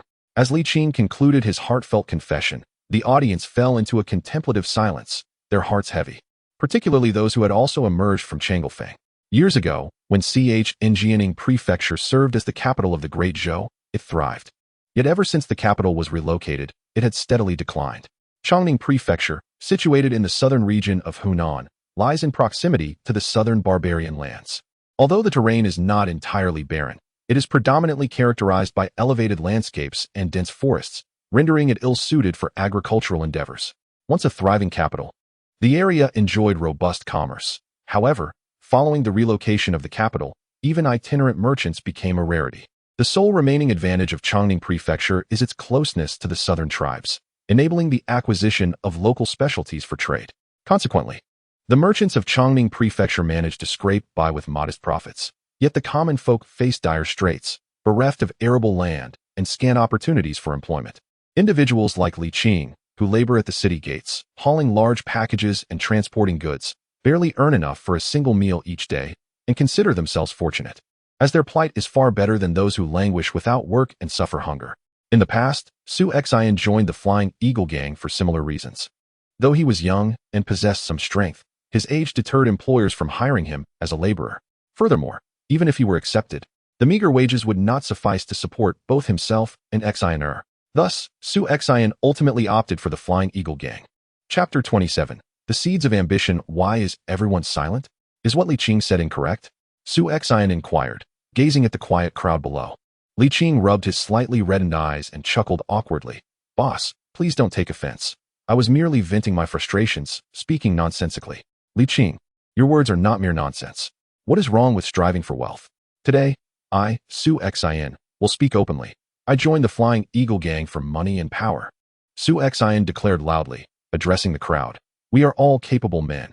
Who wishes to toil for a lifetime, watching others indulge while we barely scrape by? Once you enter the world of Jianghu, it is as deep as the sea. Li Qing is willing to stake his life for his family's legacy. Do you all dare to do the same?" "Dare!" the gang members below shouted, their eyes ablaze. Even the veterans of the Flying Eagle gang, who had been part of it for years, were stirred by Su Xian's words. Merely daring is not enough. You must possess strength. Even if you yearn for the feast, without the ability, you will remain hungry. Su Xian unsheathed his heavy sword and thrust it into the ground, shattering the marble floor beneath with a resounding crack. Only with strength can one harbor ambition. My current status is not due to fortune, but to strength. Su Xian pointed towards the east, at the top of Chengdefang's Shanglong building, the finest tavern in Chongning Prefecture. Only the sons of nobility could once stand atop. Surveying the realm. Today, fewer than 10 individuals possess the right to ascend to the pinnacle of Shanglong building. Yet, I, Su Xian, vow that within 3 years, I shall stand there, with all of Chongning beneath my feet. Such audacity. The gang members were ignited with fervor by Su Xian's proclamation. If uttered by another, these words would have been met with derision for their audacity. However, Su Xian, having solidified his position in Kuaihua Forest within a month and successfully assassinated Dai Chong, had earned the right to speak thus. As Su Xian asserted, his current stature was built upon strength, not mere chance. From this day forth, I shall take turns teaching you internal skills and martial arts. If you wish to ascend, you must first possess the strength to rise. Remember, I, Su Xian, do not nurture the feckless. If you desire to feast and achieve greatness, you must train relentlessly and fight fiercely. Those seeking to merely scrape by, do not blame me for being unsympathetic. Simply leave. You can still survive by carrying heavy loads at the city gate. Now, I ask you one last time. Do you wish to feast or return to your shabby dwellings in Changfeng, subsisting on meager rations? Feast, feast, feast. A chorus of fervent voices erupted. The gang members, with eyes ablaze, echoed the chant. Even Huang Bingcheng, the cunning veteran among them, was caught up in the fervor. What Su Xian conveyed today had never been spoken to them before. Even the long-standing members of the Flying Eagle gang had never heard such words. The higher-ups of the gang would only insist on loyalty, assuring them that the gang would not treat them poorly, yet ultimately, they had learned to be cunning and fearful for their lives. Now, Su Xian has imparted to them the true essence of ambition. It is a seed that has the potential to propel them further, and even if their innate talents are limited, as long as the seed germinates, they shall not lead a life of mediocrity as they did before. Such sentiments are not spoken by the higher echelons of the Flying Eagle gang. For those who are blindly loyal are certainly easier to control than those who harbor ambition, despite the former appearing lifeless. Yet, Su Xian remains unperturbed. To him, as long as his strength is formidable enough, others, no matter how powerful, can only gaze up at him from beneath his feet. Within the hall, the seeds of ambition gradually take root, and the atmosphere has been thoroughly invigorated, eliciting a concealed smile from Su Xian. These individuals are rather gullible, perhaps a touch too innocent, as mere words suffice to awaken their desires. In his previous life, Su Xian had once held motivational gatherings for hundreds of employees, discussing ideals, life, aspirations, and the prospects of promotions and marrying beautiful, wealthy women, all for nearly an hour, barely managing to stir a semblance of enthusiasm. Compared to the slick, youthful individuals of his past, these members, emerging from the slums and often illiterate, are undeniably more susceptible to persuasion. From this moment forth, 1/3 of the members shall conduct patrols in the Happy Grove daily, while the remaining 2/3 will gather in the training grounds to cultivate their internal skills and martial techniques, with Li Huai responsible for imparting genuine combat skills. The rotation and distribution of nearly 200 individuals have already been arranged by Huang Bingcheng, who has dispatched those assigned to patrol, filling the training grounds behind the hall with the rest. This training arena, originally a mere backyard, becomes somewhat cramped with over 100 individuals, yet it remains passable for practice. Old Huang, please inform Boss Liu and the others to rent their backyard as well. They have no use for it anyway, Su Xian suggested. Adjacent to the Happy Grove is the Drunken Moon Pavilion and an inn, where the backyard serves little purpose aside from storing miscellaneous items. Su Xian surmised it would likely be obtained without cost. In the morning, Su Xian did not impart much knowledge, merely instructing them to memorize the internal cultivation methods and practice at their own pace, as the effectiveness of such practices is contingent upon innate talent. While anyone can train, the results can vary significantly. For instance, Old Tiger San and the 3 hall masters are of similar age, yet Old Tiger San has spent decades unable to open 36 meridians, while the 3 hall masters have already achieved the innate mid-stage by opening 72 meridians. The spiked short sticks that Su Xian commissioned Huang Bingcheng to forge have now been completed through the collaboration of several blacksmiths, with each member equipped with one to begin practicing the dog-beating staff technique. The basic principles of the dog-beating staff technique are straightforward, yet mastery requires prolonged practice. The true highlight awaits in the afternoon, when Li Huai will commence teaching them the realities of life and death combat. Li Huai has previously remarked that he has not studied any sword techniques. His martial prowess has been honed through the trials of life and death struggles, relying on three fundamental principles: speed, ferocity, and precision. These three elements, however, form the very foundation of all martial arts, simple yet immensely practical. This method bears a striking resemblance to Jing Wuming's swift sword technique. Su Xian had once contemplated bestowing Jing Wuming's swift sword upon him. However, the uniqueness of this technique renders it nearly unattainable for others. Without the system's bestowed 5 proficiency, Su Xian would likely struggle to master it himself. Conversely, the great Shumi sword technique does not align with Li Huai's style. Forcibly acquiring it would not only fail to enhance his combat prowess, but also disrupt his personal fighting style. The only 2 martial arts available to Li Huai remain beyond his reach, compelling Su Xian to await a more suitable technique to present to him. Su Xian harbors no fear of Li Huai's betrayal, for Li Huai has never truly been a part of Tiger San's faction. Their relationship is merely one of mutual exploitation, with Ji Gang being the actual subordinate of Tiger San. Given Li Huai's disposition, it is unlikely that any superior would invest in nurturing him as a confidant. Only Su Xian remains unconcerned. In his view, individuals like Li Huai, who desire so little, are the most secure. Without a significant temptation, he would not easily betray. In his previous life, Su Xian managed hundreds of subordinates, accumulating nearly a decade of management experience. He has encountered all types.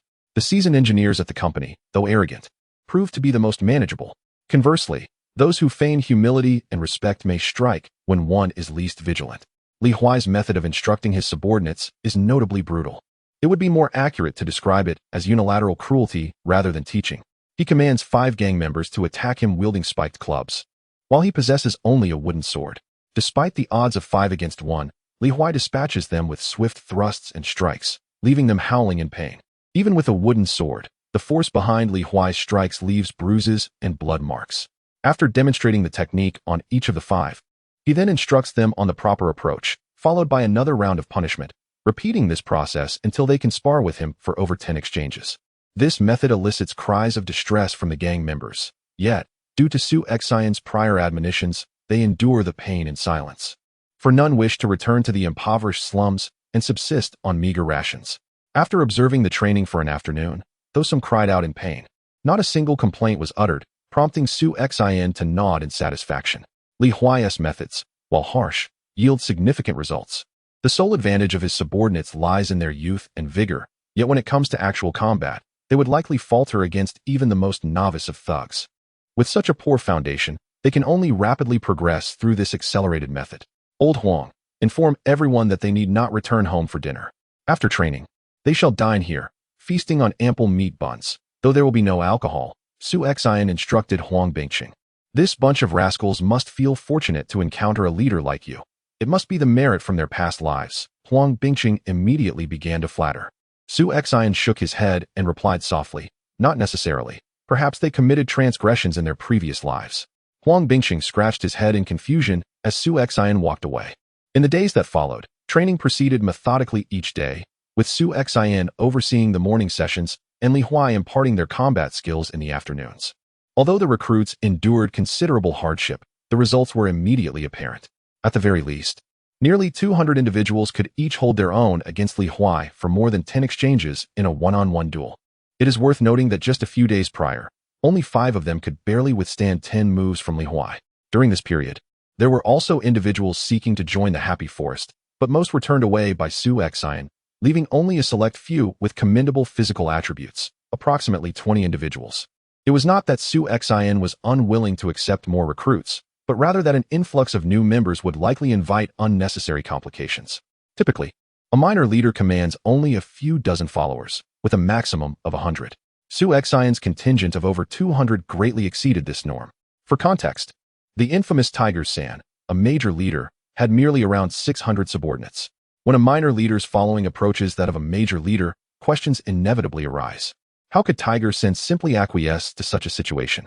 Currently, Su Xian had no desire to provoke a conflict with Tiger San. Although the two were already at odds beneath the surface, maintaining a facade of mutual respect was still essential. Chapter 28. Reactions from all parties regarding the matter of imparting internal martial arts to his subordinates. Su Xian had neither intended to conceal it, nor could he. The first to learn of this news was, of course, Ji Gang, who remained in the pleasure forest. Upon hearing the news, Ji Gang's initial reaction was one of envy, swiftly followed by indignation. Though he was not as obsessed with martial arts as Li Huai, like many in the lower echelons of the martial world, he yearned to acquire internal skills. Yet now, every one of Su Xian's subordinates had mastered the internal arts, except for him, Ji Gang. How could he not harbor resentment? However, he was acutely aware of his precarious situation under Su Xian. It was not merely that Su Xian refused to teach him the internal arts, but that he was still permitted to remain in the pleasure forest, likely only out of respect for the third master who. Ji Gang's standing in the pleasure forest had deteriorated significantly. Previously, he had enjoyed a measure of respect from Su Xian's men, bolstered by his affiliation with third master Hu. But since he had openly opposed Su Xian's assassination of Dai Chong, the gang members had begun to regard him with disdain, their expressions cold and contemptuous. Ji Gang could only endure this treatment. He was not a fool. This was Su Xian's domain, and provoking him might provoke a violent response. Ji Gang found Su Xian to be an enigmatic character. Each of his actions, though seemingly reckless, concealed deeper intentions. Furthermore, Su Xian's temperament was unpredictable, and his cunning was profound. Ji Gang could not guarantee that he would leave the pleasure forest unscathed if he incited Su Xian's wrath. Nevertheless, Ji Gang was fervently eager to learn internal martial arts. After much contemplation, he resolved to seek out Li Huai. Although Li Huai had gained Su Xian's favor, he was still affiliated with third master Hu, and Ji Gang felt this connection might afford him an opportunity. Every morning, the gang members practiced their internal skills and honed their physiques in the training grounds. During this time, Li Huai remained in his quarters to cultivate, only emerging in the afternoon to instruct the others in combat techniques. Thus, Ji Gang quietly approached Li Huai's door early in the morning and gently knocked twice. "Come in." As Ji Gang entered, Li Huai frowned. "What do you want?" "Come now. We have known each other for so many years. Must we be so formal?" Ji Gang replied with a broad smile, unfazed by Li Huai's brusque tone. "Speak plainly. Do not waste my time," Li Huai retorted coldly. Upon hearing Li Huai's words, Ji Gang suppressed his insincere smile and stated bluntly, "Very well, I shall not beat around the bush. I want you to share with me the internal skills that Su Xian taught you." "Impossible. Su Xian did not teach you. I certainly will not teach you either. If you wish to learn, go and ask Su Xian directly," Li Huai replied without a moment's hesitation, his refusal resolute. Ji Gang was taken aback by the firmness of Li Huai's response and said coldly, "Li Huai, you must understand that your leader is not Su Xian, but third master Hu. My intention in seeking this technique is not for personal gain, but to present it to the third master." From this moment on, that is no longer the case. Li Huai cast a sidelong glance at him, speaking icily. "You." Ji Gang pointed at Li Huai and whispered, "With Su Xian's ostentatious behavior, why must you follow him to the bitter end? It is said that during the grand assembly at the headquarters, Su Xian offended the head of the criminal hall, Dong Qingwu. Given this enmity, do you truly believe that Su Xian can secure a favorable outcome in the future? I am aware that by aligning myself with Su Xian, I stand to gain much. Yet what have I acquired by serving Tiger Sanyi over the years? I have taken the lives of hundreds for him, yet the total bounty I received scarcely exceeded 100 taels." Li Huai replied coldly. Ji Gang was momentarily rendered speechless. He could not refute this point. Indeed, Tiger Sanyi was rather miserly when it came to treating his subordinates.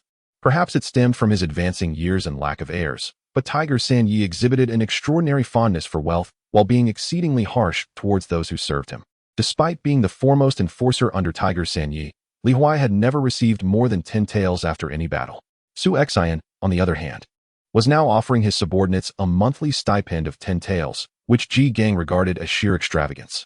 "You claim not to favor money? I have no particular affection for it, yet I still require sustenance." Observing Li Huai's steadfast decision to align with Su Xian, Ji Gang could only snort disdainfully and turn to leave. However, he did not return to his own quarters, but instead proceeded to the residence of Tiger Sanyi at Shunifang. Since he was unable to claim the inner strength for himself, he might as well inform Tiger Sanyi of this development. At least it would be a service rendered. As a favored subordinate of Tiger Sanyi, Ji Gang entered the latter's estate without the need for an announcement, directly approaching him. In the hall, Ji Gang clasped his fists and addressed Tiger Sanyi. "Sanyi, Su Xian has been openly imparting his internal martial arts to his followers these past few days, brazenly cultivating his own power. His intentions are treacherous." Tiger Sanyi casually waved his hand. "Do not make a fuss. I am already aware of this." "Huh? You knew?" Ji Gang was taken aback. Tiger Sanyi chuckled. "That lad is making such a ruckus. Am I blind or deaf? How could I possibly be unaware? Ji Gang lowered his head, realizing that aside from himself, Tiger San Yi must have other informants watching Su Xian. By the way, San Yi, Li Huai has been growing increasingly close to Su Xian. Ji Gang refrained from outright stating that Li Huai had fully committed to Su Xian, as such overt provocation would be too obvious. He merely suggested this, trusting that Tiger San Yi would grasp his meaning. As expected, Tiger San Yi's expression darkened, followed by a slight, cold smile. Li Huai has harbored dissatisfaction with me for quite some time, but I never anticipated that my adopted son possessed enough skill to win him over. What shall we do, San Yi? Shall we simply allow Su Xian to continue his arrogance? Ji Gang inquired. Tiger San Yi clapped his hands, and Li Shiya stepped forward from behind. Deliver this to the leader and clarify the situation regarding Su Xian's transmission of internal martial arts to his followers. No embellishments are necessary. Tiger San Yi produced several sheets of paper bound into a thin booklet and handed it to Li Shiya. Ji Gang's eyes widened in astonishment. Is this the internal martial arts manual imparted by Su Xian? Master Hu nodded and remarked, it's merely a rudimentary internal martial art. Nothing of great significance. Hand it over to the leader for his judgment. What should I do then, third master? Ji Gang inquired. You shall return to the Happy Forest and continue to keep an eye on Su Xian, who replied. Ji Gang grimaced, but third master, I have completely offended Su Xian now. If I stay any longer, I fear unforeseen consequences may arise. Do not worry, as long as I am here. Su Xian would not dare to act against you, assured Hu. Reluctantly, Ji Gang nodded in compliance and made his way back to the Happy Forest. However, as he exited Master Hu's residence, a chill washed over him. He had previously believed himself to be a trusted confidant of Master Hu, but the reality appeared to be quite different. Unbeknownst to him, Master Hu had his own informants within the Happy Forest. Furthermore, when he had previously delivered the martial arts manual and conveyed messages to the leader, Master Hu had deliberately sent the unskilled Mr. Li to do so, fearing that Ji Gang might steal a glance at the manual during the journey. This particular fact incensed Ji Gang. The manual had already been studied by over 200 members of the Happy Forest, rendering it commonplace, yet he was still prohibited from viewing it. What exactly did Master Hu perceive him to be? It seemed that Master Hu was wary of the formidable Li Huai, and even more suspicious of Ji Gang, who had his own secretive motives. Only the feeble Mr. Li would suffice for Master Hu's trust. Despite his indignation, Ji Gang had no choice but to obediently return to the Happy Forest, especially since he had previously made a bitter enemy of Su Xian and now had to align himself with Master Hu. At that moment, the leader Sha Feiying and the three hall masters learned of the situation from Mr. Li. Sha Feiying tossed the manual onto the table and asked in a gravelly voice, "What are your thoughts?" Lin Fuhu, the master of the battle hall, laughed heartily. This young man certainly knows how to have fun. He possesses quite the imagination. Although his words seemed trivial, he secretly supported the notion of imparting internal martial arts to disciples, as it would indeed bolster the power of their battle hall. On the other hand, Dong Chengwu, the master of the punishment hall, scoffed. Nonsense. Utterly ridiculous. Who authorized him to teach the members internal martial arts? Third master who is growing old, unable to manage his own subordinates. Isn't it true that the rules do not explicitly prohibit the teaching of internal martial arts? Lin Fuhu retorted, but Dong Chengwu merely huffed in response, ignoring him. Zhuang Li, the master of the good deeds hall, glanced over the elementary internal arts of the Chuanjin sect and remarked, "This is merely the entry-level internal art of Taoism, something a novice disciple would practice. Hardly worth much." Sha Feiying coughed twice and said, "This young man certainly knows how to create chaos. Even the most basic internal arts can be taught indiscriminately. We must inform Third Master Hu to keep a close watch on him and prevent him from causing further incidents." Dong Chengwu nodded in understanding. He grasped Sha Feiying's intent and decided not to take any action this time. Indeed, Su Xian had outmaneuvered them, and they could not impose any penalties. The rules did not state that one could not teach martial arts to subordinates, and since Su Xian was teaching his own skills, it did not hinder anyone. If Su Xian were to be punished for this trivial matter, it would undoubtedly incite discontent among his many followers. However, Sha Feiying and the others were not overly concerned. As Dong Chengwu remarked, Su Xian was merely acting foolishly. If martial artists were so easily cultivated and controlled, the Flying Eagle Gang would not be languishing near the bottom among the 3 gangs and 4 associations in Chongning Prefecture. By the way, this lad hails from the Chong Lufang area. How could he possibly possess any internal skill? Dong Chengwu suddenly inquired. In a place like Chongning Prefecture, where martial artists are exceedingly rare, the skills of the Flying Eagle Gang members were learned solely from Sha Feiying. Aside from the 7 factions of the 3 gangs and 4 associations, the only other individuals with martial prowess in Chongning Prefecture were the constables of the government office. Zhuangli stroked his chin thoughtfully. It must be a family tradition of martial arts. I have investigated Su Xian, and he is not originally from Chongning Prefecture. According to his neighbors, when he first moved to Chongning, his mother spoke with a Shengjing accent. Dong Qingwu nodded, refraining from further inquiries. In this sparsely populated region of martial artists, Chongning Prefecture stands in stark contrast to the vibrant martial atmosphere of the capital, Shengjing. Such rudimentary internal cultivation techniques as Su Xian's could easily be learned at any martial arts school. If Su Xian's family had migrated from Shengjing, it would indeed be quite normal. Sha Feiying rose, his demeanor calm. Enough discussion, from now on. Keep a close watch on this lad, and prevent him from causing any further trouble. While he still holds some esteem among the younger generation of the Flying Eagle gang, should he overstep his bounds, Qingwu, you are to deal with him. At these nonchalant words from Sha Feiying, Dong Qingwu involuntarily shuddered, as memories of a night over a decade ago flooded back when the gang leader had spoken similarly to him. At that time, the Flying Eagle gang had no hall masters, with over 30 big shots within the ranks, yet in a single night, nearly half of those heads had fallen. The 3 of them who became hall masters did so not because they were the strongest, but because they were the most obedient. Chapter 29. Chief Constable of the Eastern 12 blocks. The thoughts of Hussein Yi and the upper echelons of the Flying Eagle gang were accurately assessed by Su Xian. In the subsequent month, Su Xian refrained from any outrageous actions, and naturally, no one sought to trouble him. During this time, Su Xian's subordinates exhibited remarkable progress, with each individual having at least open 1 to 3 acupoints in their internal cultivation. Although this number may seem modest, it significantly enhanced their strength, although it also indicated a lack of exceptional martial talent among them. The only individuals to achieve notable success in martial arts were Li Huai, who had opened 17 acupoints, and Li Qing. Li Huai's terrifying combat prowess, even without internal energy, spoke volumes of his innate talent. As for Li Qing, he was surprisingly impressive, having opened 9 acupoints within a month, a remarkable feat considering he had no prior foundation in martial arts. Thus, Su Xian decided to nurture him further. After all, in future gang conflicts, he could not solely rely on himself and Li Huai. It was essential to cultivate a few capable individuals who could stand on their own, and Li Qing was worthy of such investment. Now, Su Xian no longer needed to personally instruct them in internal cultivation each morning. Once an acupoint was opened, they could practice independently. Afternoons transformed into mutual sparring sessions, rather than continued beatings from Su Xian. As their training became habitual, the need for supervision diminished, and fortunately, Su Xian had not set foot in the hall for an entire day, only stopping by after dinner to check in briefly. "Boss, you're here."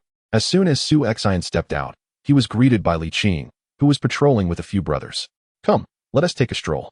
By the way, where's Old Huang?" Su Xian inquired as they walked. Li Qing replied, "Old Huang went to deliver silver to Hussein Yi.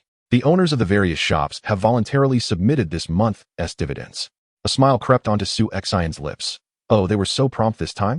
Li Qing chuckled. "With your reputation, who would dare to be otherwise? It's either silver or their lives. Any sensible person knows what choice to make. Thus, humans can be quite foolish, only realizing fear when blood is shed." As Su Xian leisurely strolled, he admired the vibrant night scene of Quail Forest. The sky had just darkened, yet the streets of Quail Forest buzzed with life, far more lively than during the day. Now, Quail Forest truly embodied its name, at least in Chongning Prefecture. The first place that came to mind when someone mentioned a fun spot was Quail Forest. At that moment, a commotion erupted behind Su Xian and his companions. Turning to look, they saw a young man dressed like a dandy, sprinting towards them with a short blade in hand, causing the crowd on the street to scatter in alarm. Su Xian could discern that this young dandy lacked internal cultivation, yet he was undoubtedly a martial artist, particularly adept in light-footed techniques.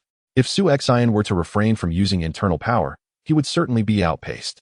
Upon seeing Su Xian and his group standing motionless in the middle of the road, the young dandy bellowed, "Get out of my way!" In a single breath. The young gentleman had already approached Su Xian and the others. Observing that they remained unmoved, a glint of menace flickered in his eyes as he swung his blade. Li Qing let out a cold snort and immediately stepped forward. To engage such a minor character without requiring the leader to intervene would be a display of their ineptitude. The spiked short staff, which had been hanging at his waist, was in his hand in an instant. With a deft block, a swift parry, and a quick withdrawal, the young gentleman let out a wretched howl as his dagger was sent flying, his right hand now drenched in blood. The other followers of Li Qing sprang into action, swiftly forcing the young gentleman to his knees, the tip of a weapon pressing firmly against his throat. Witnessing Li Qing's decisive action, Su Xian secretly nodded in approval.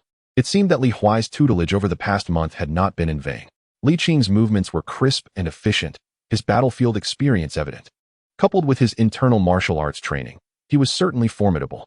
The only thing he lacked compared to the elite of the battle hall was perhaps a certain aura of menace.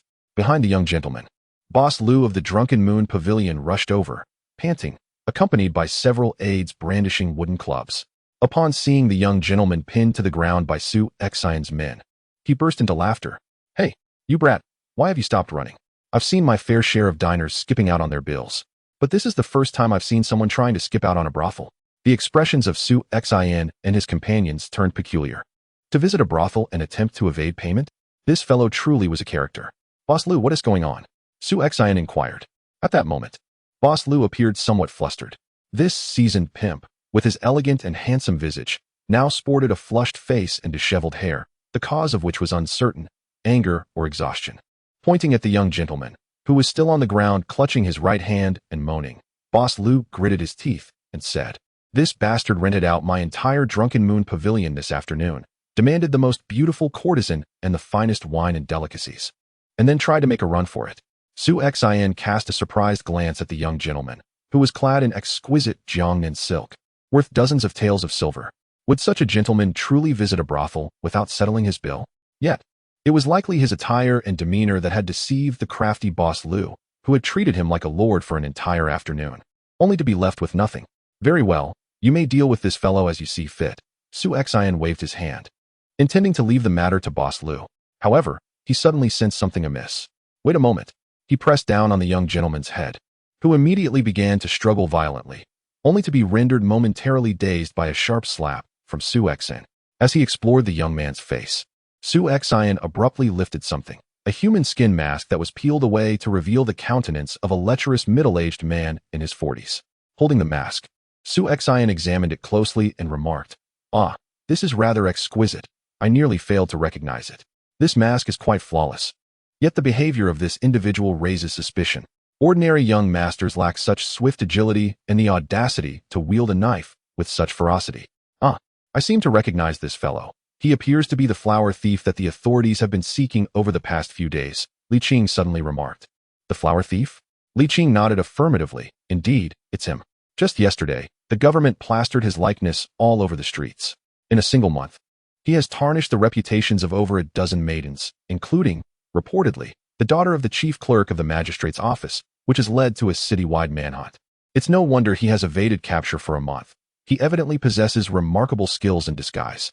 "So that is how it is," Su Xian remarked, his visage contorted with disdain as he gazed upon the flower thief.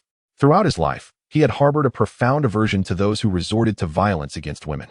Although he had once met a tragic end for defending a woman in a previous life, his contempt for such individuals remained unwavering. With the flower thief's lightness of foot, he could have thrived as a flying thief, reveling in wealth and indulgence at the Drunken Moon Pavilion. Yet, he chose to ruin the innocence of young maidens, which was utterly despicable, and Su Xian felt a surge of displeasure. "Boss Lu, this scoundrel has a criminal record. Entrusting him to you would only be a nuisance. I shall return and have him minced to feed the dogs, leaving only his head to present to the authorities for a reward. All according to your command." "Su Lauda," Boss Lu replied with a hearty laugh, seemingly unfazed by Su Xian's grim suggestion. "Wait, let's not be so hasty. We have spent over 10 days chasing this rascal across the city. Let's first take him back to vent some frustration for the chief clerk before we feed him to the dogs." Several constables clad in official garb parted the crowd to approach, led by a man in his 30s, whose handsome countenance was perpetually adorned with a subtle smile. He toyed with 2 iron balls in his right hand, a gesture typically reserved for the elderly, yet it exuded an undeniable aura of strength. "I am Tai Wuqing, the chief constable of the Eastern 12 districts. Su Lauda, a pleasure to meet you." Tai Wuqing greeted with a smile, an overwhelming sense of pressure emanating from him.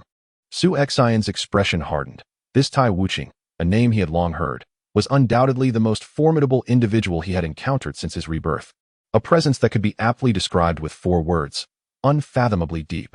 Although Tai Wuqing did not intentionally exert his aura to intimidate Su Xian as a martial artist, Su Xin was acutely aware of the oppressive energy stemming from Tai Wuqing's formidable vitality.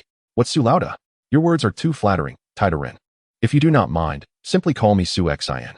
In the presence of Tai Wuqing, even the likes of Sha Feng would not dare to assert such a title. Tai Wuqing, unperturbed, pointed directly at the flower thief, stating, "This rascal has evaded capture for over 10 days despite my brothers and I pursuing him. All thanks to his skills in disguise. If not for your assistance in capturing him, the chief clerk would have grown impatient. Hand him over to me, and you shall certainly earn a place in the merit book." Su Xin. Gazing at the flower thief, Su Xin suddenly interjected, "It seems Tai Run may have misspoken." The expressions of the constables behind Tai Wuqing instantly hardened, their hands instinctively moving towards the blades at their waists. He was merely a minor leader of the Flying Eagle gang, yet he dared to negotiate terms with his own superior, an utterly reckless act. Su Xin pointed at the flower thief, stating, "This flower thief was clearly apprehended due to Lord Tai and his relentless pursuit, having unraveled his disguise through meticulous investigation, ultimately cornering him at the Ziyu Tower. My involvement is non-existent. All the credit belongs to you, Lord Tai." The few constables were momentarily taken aback, their hands gripping the hilts of their swords involuntarily slackening. The subtle smile at the corner of Tai Wuqing's lips began to broaden. How intriguing, truly intriguing. Chapter 30, Deception and Concealment. Su Xin, it is truly a shame that you do not pursue a career in the officialdom. Tai Wuqing regarded Su Xin with considerable interest, surprised that in the course of apprehending a petty thief, he would encounter such an intriguing individual. Typically, those from the various gangs would either fear or respect him, the chief constable of the Eastern 12 Fangs. Yet none had the audacity to approach him with the intention of offering achievements. How remarkably amusing. The two iron balls in Tai Wuqing's hand spun ever faster, yet curiously emitted not a whisper. "Unfortunately, with my background, the court would undoubtedly look down upon me," Su Xin remarked with self-deprecation. "Not necessarily," Tai Wuqing countered. "Our great Zhou dynasty values capability over lineage." With a wave of his hand, he pointed to the thief, commanding, "Find this fellow and take him back to the magistrate's office." Turning to Su Xin, Tai Wuqing added, "I appreciate your assistance. Should you require anything in the future, feel free to seek me out at the office. As it happens, I have something intended for you." "Sir," Su Xin replied. "What is it?" Su Xin gestured, and Li Qing, understanding the cue, withdrew with several gang members. Upon seeing this, Boss Lu promptly turned to leave, knowing that some matters were best left ambiguous. Tai Wuqing chuckled knowingly, and the other constables promptly escorted the thief away. As a man of the court, Tai Wuqing was already inundated with significant cases. Encountering petty theft would only burden him further. "If you require assistance, just let me know, and I assure you that within 3 days, I will deliver the criminals to your doorstep," Su Xin asserted. Tai Wuqing narrowed his eyes, with the vastness of Chongning Prefecture. "Do you truly believe your mere 200 subordinates can capture every criminal with a record and present them to me? Of course, it may not be feasible, but should the need arise, I guarantee there will be individuals willing to present themselves at the magistrate's office within 3 days. I believe not only you, but even the governor would be quite pleased," Su Xin murmured. Tai Wuqing was taken aback, then burst into laughter. "I take back my earlier words. Your absence from the official ranks is not merely a waste of talent, but if you were to become an official, you would undoubtedly be a most cunning minister." Surely, Tai Wuqing understood Su Xin's implication. If one could not capture the true culprits, one could always find someone to take the fall, provided the price was right. In a place like Chong Lufeng, many would be willing to bear the blame. This served a singular purpose, to enhance Tai Wuqing's political achievements, as well as those of the governor. No official relishes a mountain of unresolved cases. As long as they are resolved, who cares if the true offenders remain at large? "Very well, I shall accept this grand gesture. Now what is it that you wish for?" "I seek only your assistance within your capacity." Su Xin emphasized the phrase "within your capacity." "Even without your prompting, I would have taken action, for in all of Chongning Prefecture's triads and guilds, I cannot find another as intriguing as you," Tai Wuqing said, a subtle smile returning to his lips. "This young man is truly intriguing." Typically, the members of the Sanbang and Sihui organizations maintain a respectful distance from the court, adhering to a principle of deference. While the Sanbang and Sihui hold considerable power in Chongning Prefecture, they have yet to reach a level where they could challenge the authority of the court. Thus, they approach officials with respect, occasionally even offering monetary tributes. However, none among them possessed the audacity of Su Xin, who proactively sought to establish connections, employing deft tactics of manipulation to enhance his political standing. With a mere gesture, Tai Wuching summoned several constables, and a young constable could not restrain his curiosity, inquiring, "Boss, what did that fellow say to you?" Smack! Tai Wuching swiftly delivered a sharp reprimand, leaving a noticeable mark on the young constable's head. "Do not ask questions that are better left unposed. You dare refer to him as that fellow? If you were to exchange places with him, he would likely have ascended to the position of head constable by now, unlike your current status as a mere constable." The young constable pouted in discontent, clearly unwilling to accept this rebuke, but under Tai Wuching's imposing demeanor, he dared not retort further. As he spun the iron badge in his hand, Tai Wuching murmured softly, in a tone only he could hear, "Ah, it appears that a rather interesting young man has emerged from the ranks of Sha Feng's loyal subordinates. This could spell trouble for the Feng gang, though one wonders how far he might go." As Tai Wuching moved on, Su Xian waved for Li Qing to continue patrolling the happy forest while he returned home. Establishing a rapport with Tai Wuching was an unexpected boon. He had long desired to cultivate favorable relations with the officials, yet had struggled to find a suitable candidate. The likes of Sha Feng and his associates kept a respectful distance from the court, believing themselves to inhabit entirely different realms. However, Su Xian's perspective diverged. Fostering connections with the bureaucrats could prove invaluable at critical junctures. In his previous life, Su Xian's employer, a discreet magnate with dozens of large manufacturing enterprises, had employed this very strategy. One of his classmates had navigated the corridors of power. Whenever that classmate was assigned to a new position, he would establish a factory there, not to offer bribes, but to enhance the official's performance metrics. The efficacy of this approach was evident when, after offending a powerful individual and facing potential ruin, it was this well-placed classmate, now a prominent official, whose timely intervention saved him from disaster. Su Xian sought no promises from Tai Wuching. He merely hoped for support during critical moments, which would suffice. The following morning, Su Xian arrived at the office to find Huang Bingqing already waiting for him. "What did my adoptive father say?" Su Xian inquired as he ushered Huang Bingqing into a private room. Pouring tea for Su Xian, Huang Bingqing replied, "We went to deliver him money. What else could he say? I didn't even get to see him. The money was handed directly to Li Shiya." Su Xian shook his head, reflecting on his adoptive father's rather limited perspective. Was he already drawing boundaries? "By the way, I asked you to investigate the Jianghu gang's dealings with our Feng gang. What have you discovered?" Huang Bingqing chuckled and said, "I have gathered nearly all the information. Ever since we assassinated Dai Chong, the Jianghu gang has shown signs of surrender, and their subordinates have begun to express dissatisfaction." Su Xian blew on his teacup and remarked, "Dissatisfaction is only natural. A nameless junior like me has slain a prominent leader, yet they dare not retaliate. Anyone would feel stifled in such a situation." Huang Bingqing nodded, "Indeed. The situation in the Jianghu gang is even more dire, plagued by incessant internal strife. The former leader passed away last month, and now the gang is divided into two factions. One faction is led by the leader's son, Wei Feng. Although he is nominally the leader, only 3 of the 11 prominent figures support him. No, now it is only 2, as Dai Chong, whom you eliminated, was one of his supporters. The remaining 2 are the vice leaders, Chun Hong and Ma Qingyuan, both of whom possess far greater strength than Wei Feng. However, each harbors their own ambitions, eager to ascend to leadership. Thus they are currently allowing Wei Feng to occupy this position temporarily. What is the stance of these 2 factions towards our Feng gang?" Su Xian inquired. Huang Bingqing responded, "Wei Feng advocates for war. He is weak and young, struggling to command respect, and desperately needs a battle to solidify his position. Even if he loses, at least he can establish his standing within the Jianghu gang, as some lower-ranking members are not even aware of his name. Conversely, the 2 vice leaders are keen to avoid conflict. They wish to usurp Wei Feng's position legitimately, and a war would only diminish their own strength, which offers them no benefit. Are these 2 factions at odds with each other?" Su Xian sipped his tea and asked. Huang Bingqing nodded, quite intensely. "It is almost to the point of open confrontation.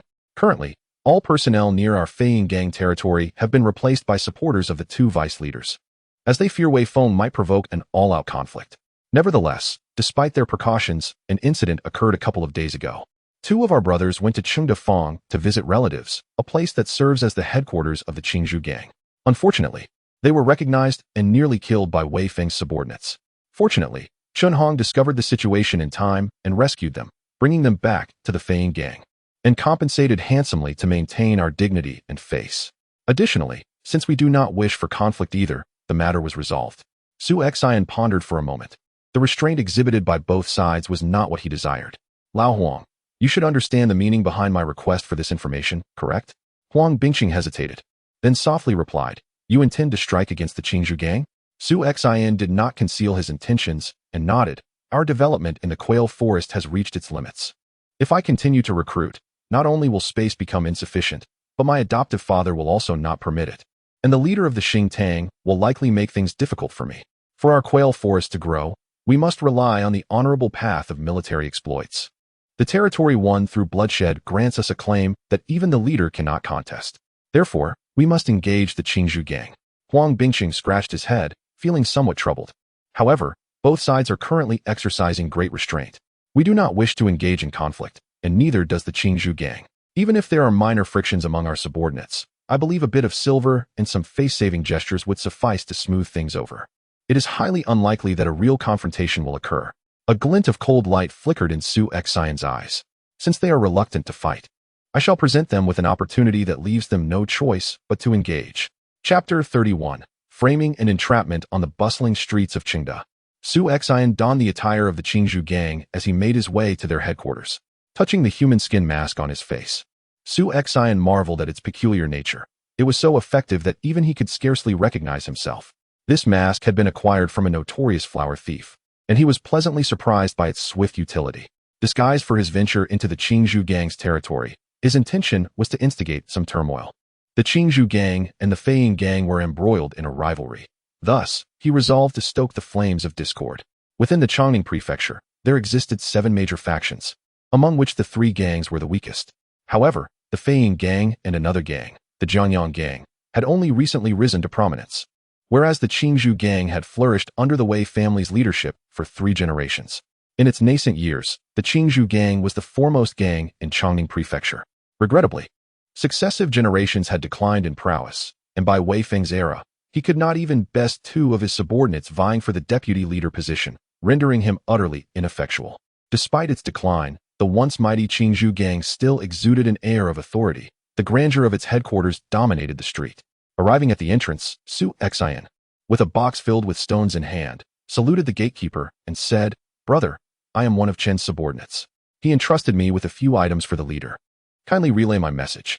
Chen was one of the 3 prominent figures supporting Wei Feng, having taken over the position of guarding Yongle Feng after Dai Chong's demise. However, Chen's capabilities paled in comparison to Dai Chong's, as he was severely overshadowed by another influential figure, Ma Qingyuan, who was a deputy leader. What was once a territory meant to be shared between 2 was now predominantly under the latter's control.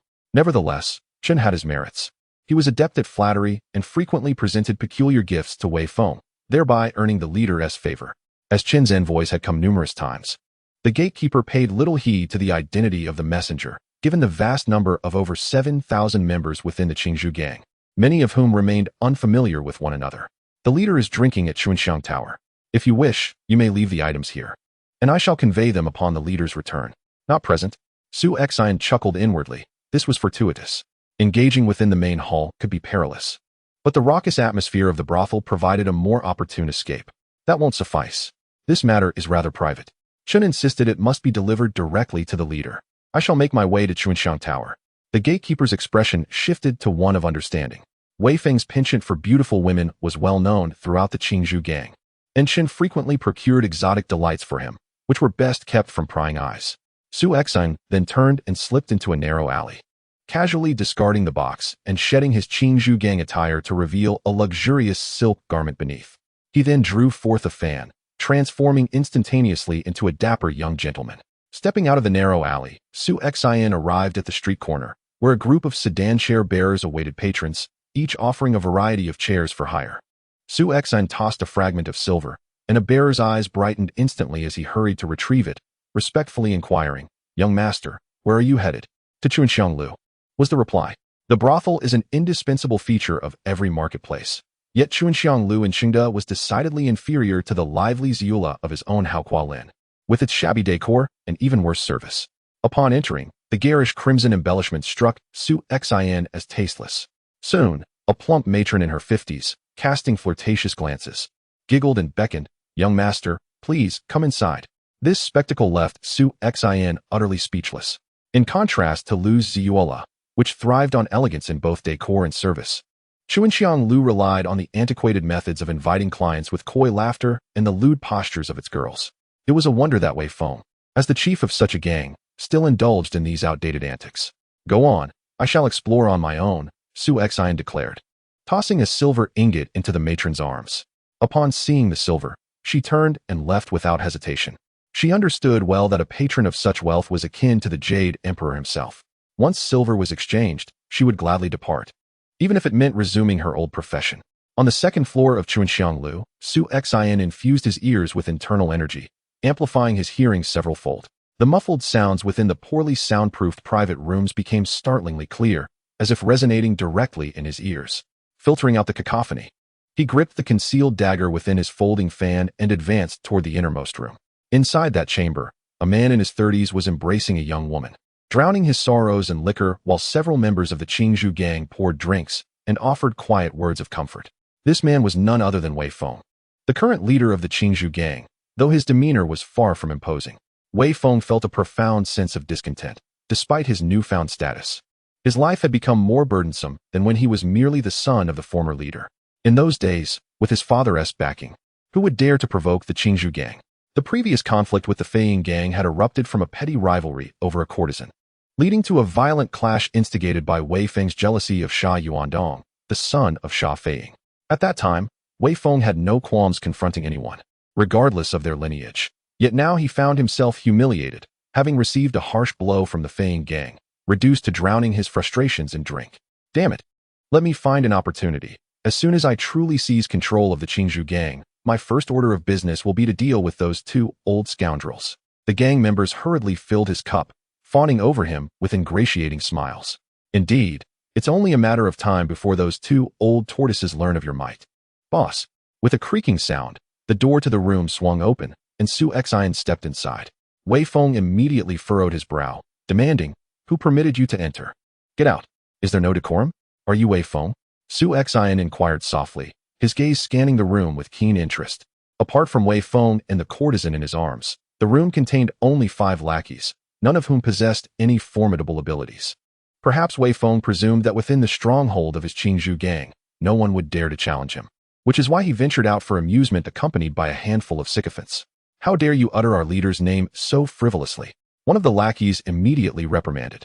Su Xian disregarded him, advancing while proclaiming, "I have come solely to impart one message. Those who offend the Flying Eagle gang shall face dire consequences." As the final word fell from his lips, Su Xian's folding fan shattered, revealing a concealed dagger aimed at Wei Feng. An assassin. The 5 lackeys gasped. Yet not a single one stepped forward to thwart Su Xian. Instead, they shrieked and recoiled in terror. Fear flashed in Wei Feng's eyes. Although he was also a martial artist, possessing internal strength comparable to Su Xian's, and having opened 36 meridians, he had never once engaged in a life-and-death struggle. When the unexpected transpired, he momentarily forgot his own martial prowess. Su Xian furrowed his brow, astonished at Wei Feng's cowardice, as he stood paralyzed, unable to even evade. He had no intention of killing Wei Feng, yet if his leniency were too evident, it would be easily discernible. Fortunately, Wei Feng was not entirely witless. At the critical moment, he abruptly pulled the courtesan in front of him, attempting to shield himself from the strike.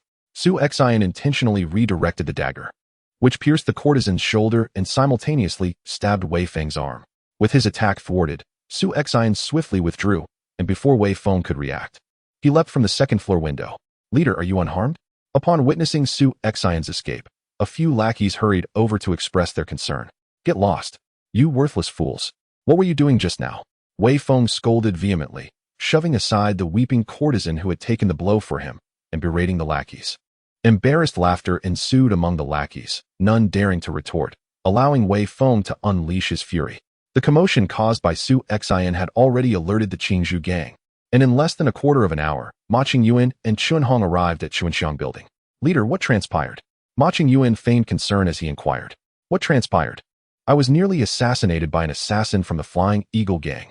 They dared to attack me in the very headquarters of the Jianghu gang. They are humiliating me beyond measure. And you still intend to tolerate this?" Wei Feng bellowed. "Could there be some misunderstanding?" Chunhong suggested.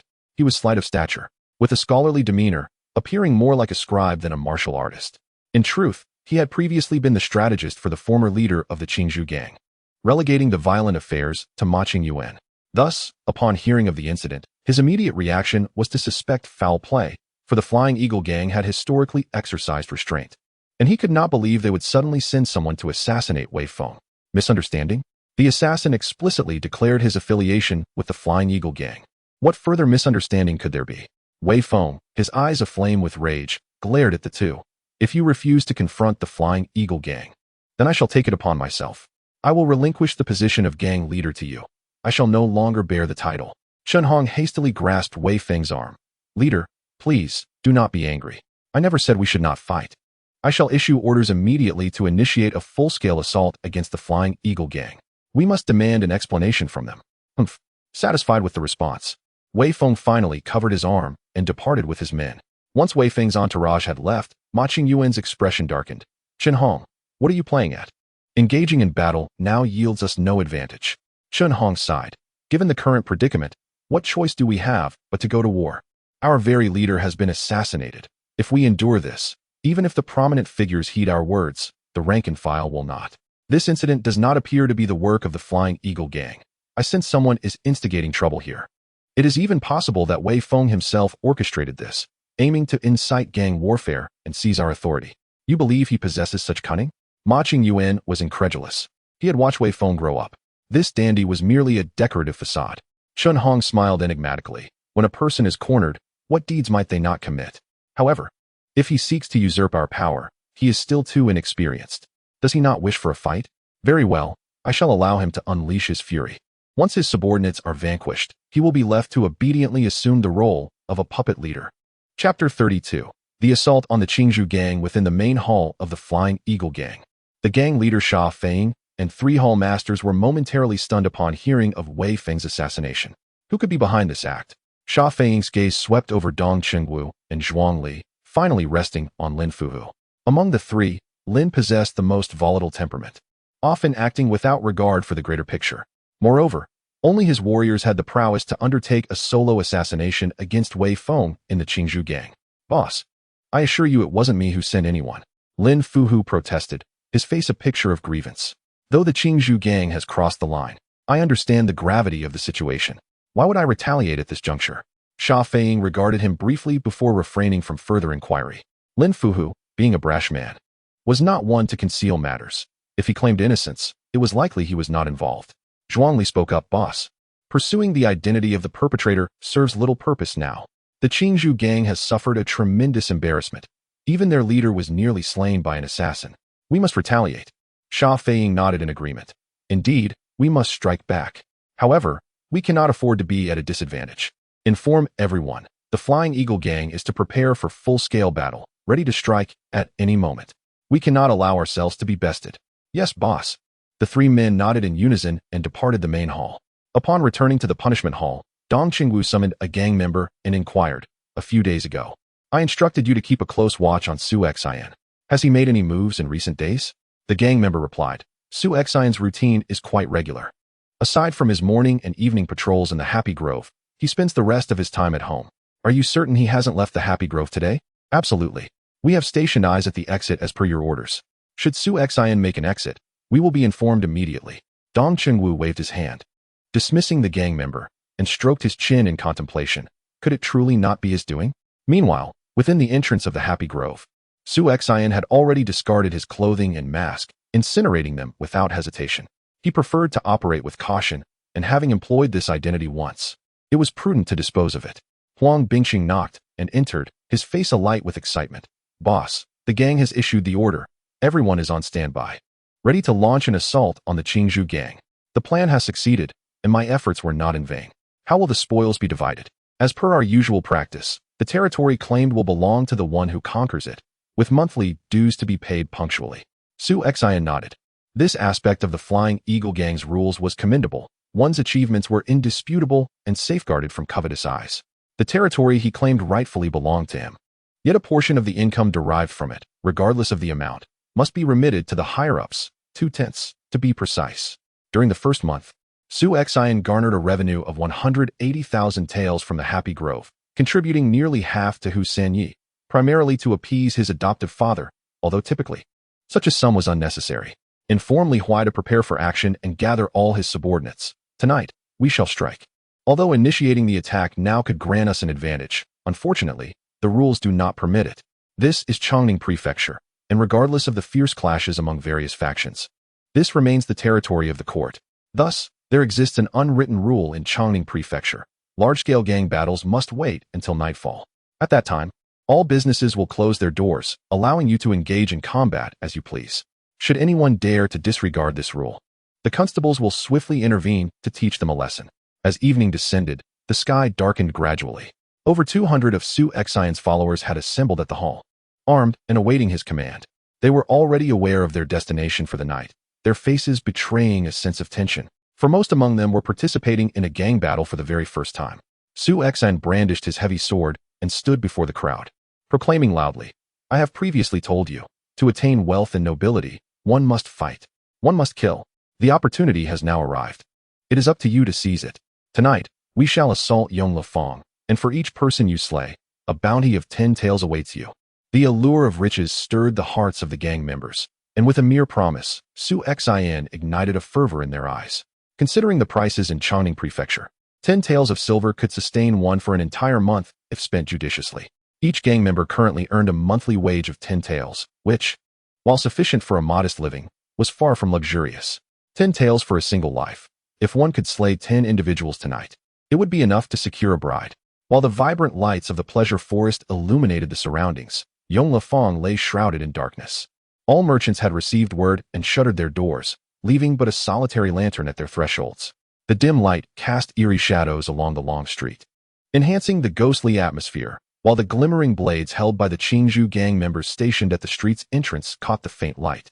Among the 49 districts of Chongning Prefecture, the Jianghu gang occupied 3 of them.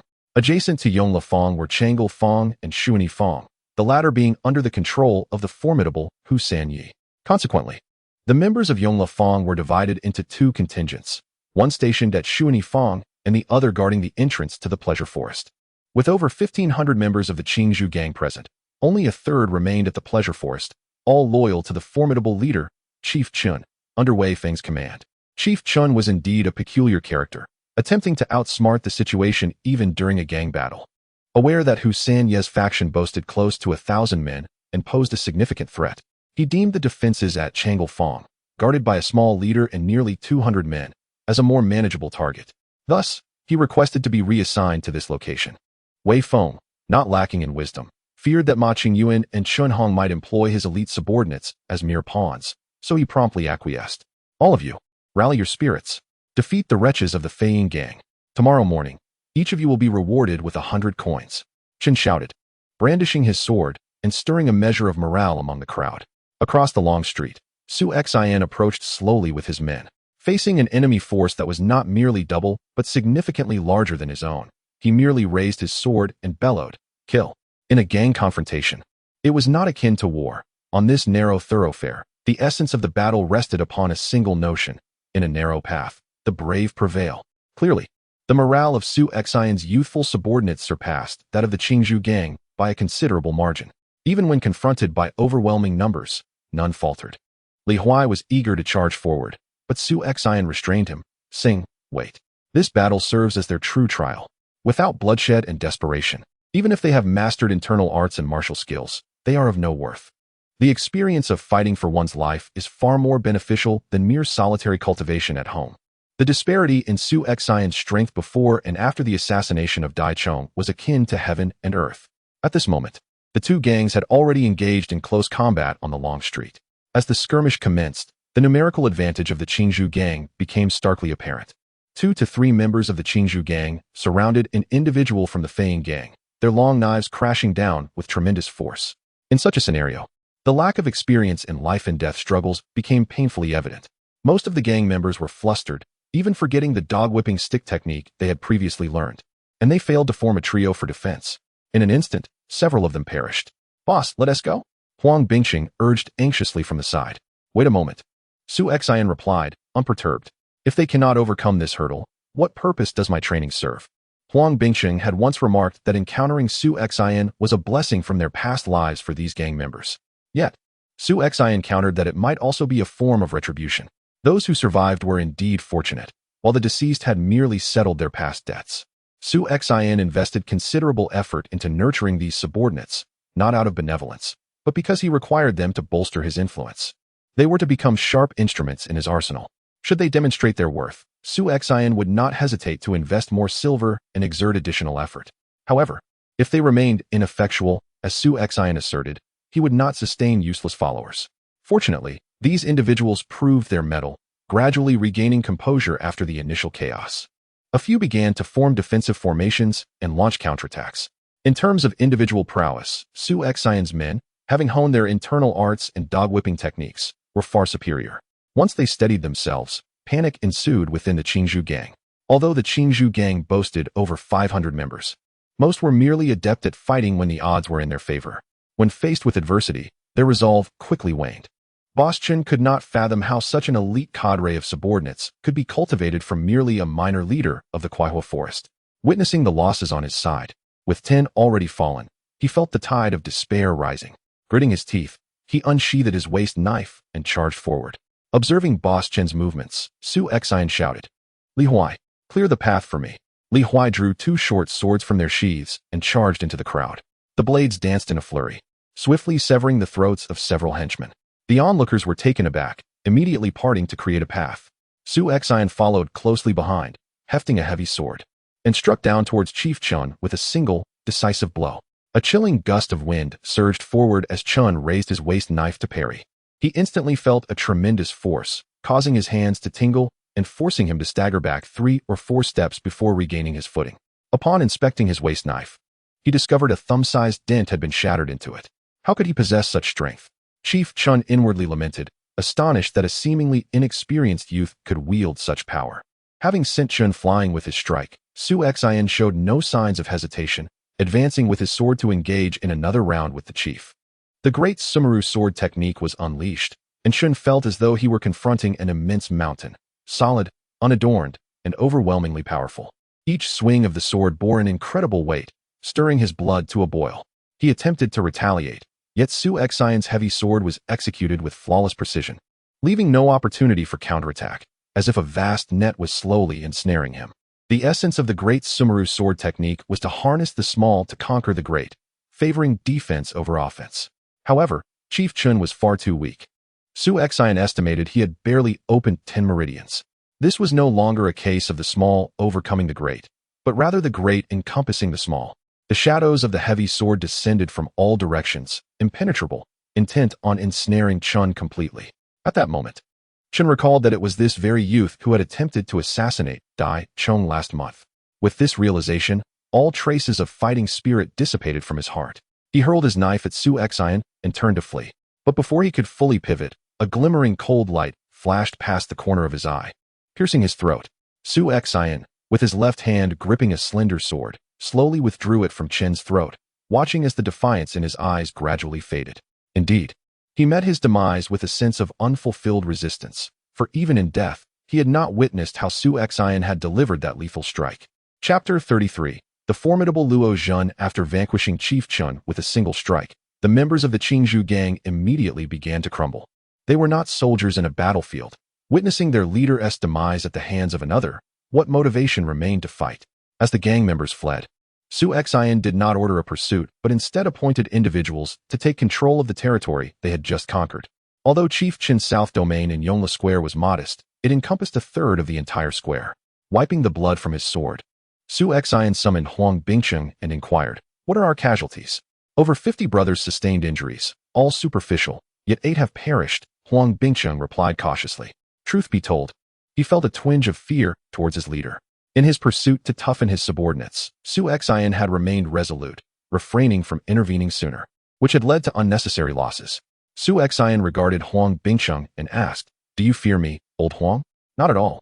Huang Bingcheng quickly shook his head. Su Xian patted his shoulder, saying, "Old Huang, remember this. Mercy does not command an army. If I continually shield them, they will never grow. What purpose does my training serve then? However, do not fret. You were the first to ally with me. As long as you do not betray my trust, I shall not treat you unjustly." Huang Bingcheng solemnly vowed, "Chief, I am utterly loyal to you. Without your guidance, where would I be today?" Enough with the sensitivity. Old Huang, Please assess tonight's achievements and ensure the rewards are distributed by dawn, Su Xian said, patting Huang Bingqing's shoulder once more before departing. If Huang Bingqing harbored no thoughts of treachery, it would be abnormal. His apprehension was, in fact, a positive development. One must understand reverence. Otherwise, when blinded by desire, one might commit unthinkable acts. Su Xian felt a sense of satisfaction with Huang Bingqing. He managed all matters, big or small, with precision. While his presence on the front lines may not have been essential, his role in logistics was irreplaceable. Thus, a pragmatic approach at this juncture would prevent future calamities. With a commanding presence, the subordinates bowed before him as if he were a legendary figure. Su Xian believed he lacked such prowess. Maintaining relationships with his followers required two key elements: providing them with ample benefits and instilling a sense of reverence. On the following morning, Su Xian personally led a group bearing chests of silver, distributing generous amounts into the hands of his subordinates. When I, Su Xian, commit to a task, I uphold my word. Today a silver is merely an appetizer. Once we seize Yongle Square, a wealth of riches awaits you. The gang members, their eyes gleaming with the sight of the gleaming silver, found their grief for the fallen brothers momentarily overshadowed. Clutching their newfound wealth, a singular thought resonated within them. With their lives, they would strive for opulence. The conflict between the Jianghu gang and the Feiying gang was far from a mere one-day affair.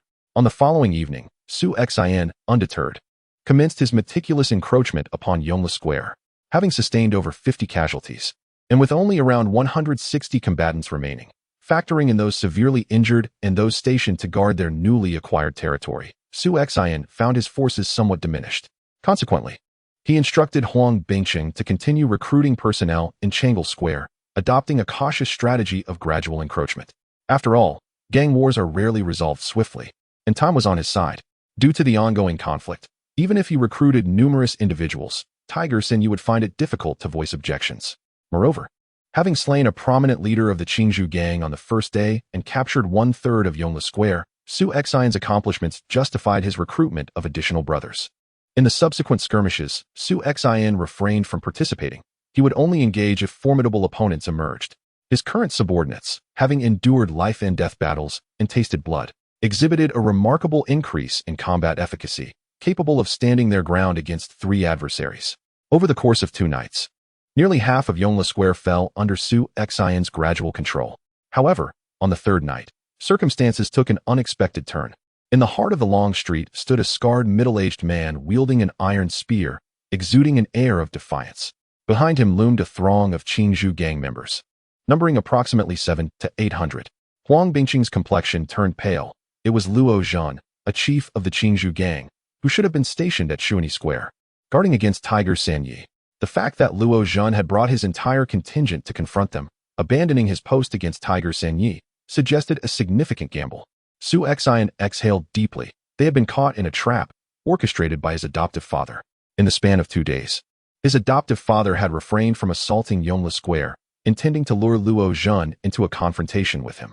Su Xian realized he had been negligent, focusing solely on his own campaign, without instructing Huang Bingqing to gather intelligence on Tiger Senyi's movements.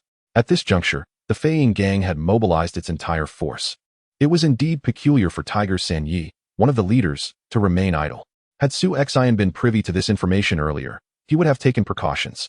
Within these 2 days, it was likely that Tiger Senyi's intentions had become clear to Luo Zhan.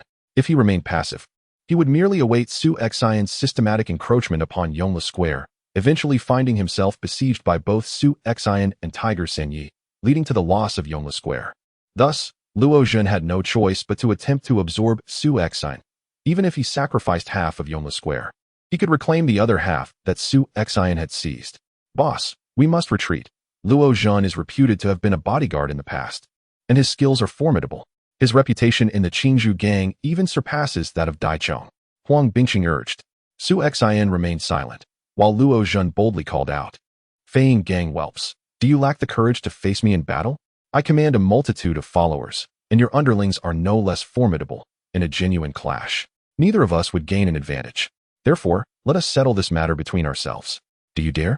Su Xian chuckled, brandishing his heavy sword as he stepped forward. Luo Zhan laughed heartily, saying, You are quite impressive, far superior to your cowardly adoptive father, whose Sanner was a fierce individual in his prime, but alas, age has turned him into a timid wretch. How shall we proceed? Shall we fight to the death or merely determine the victor? Su Xian inquired. Luo Zhan waved his hand dismissively. Of course, we shall determine the victor. I am not a lackey of the Qingzhou gang. Why should I engage in a life-or-death struggle for them? The brothers behind me are loyal because they trust me, and I will not send them into peril over Wei Feng's trivial matters. A slight smile appeared on Su Xian's lips. He found Luo Zhan rather intriguing. On the first day of their confrontation, Su Xian deliberately refrained from making a move, allowing his subordinates to experience injury and even death to hone their combat skills. In contrast, this man was willing to engage in a decisive battle for the sake of his evidently weaker comrades. A stark contrast indeed. In truth, if Luo Zhan were to command an attack now, Su Xian's over 100 followers would stand no chance, despite their significant improvement since the first day. Luo Zhan's forces were greater in number, and he was undoubtedly a master warrior. Very well, let us engage in battle. Su Xian gripped his heavy sword before charging toward Luo Zhan. In response, Luo Zhan thrust his iron spear, and his aura surged dramatically, exuding an overwhelming ferocity. The spear, towering like a dragon emerging from the sea, struck with astonishing speed. Su Xian sidestepped to evade, but Luo Zhan swiftly altered his attack from a thrust to a sweeping motion, bringing the spear crashing down upon him.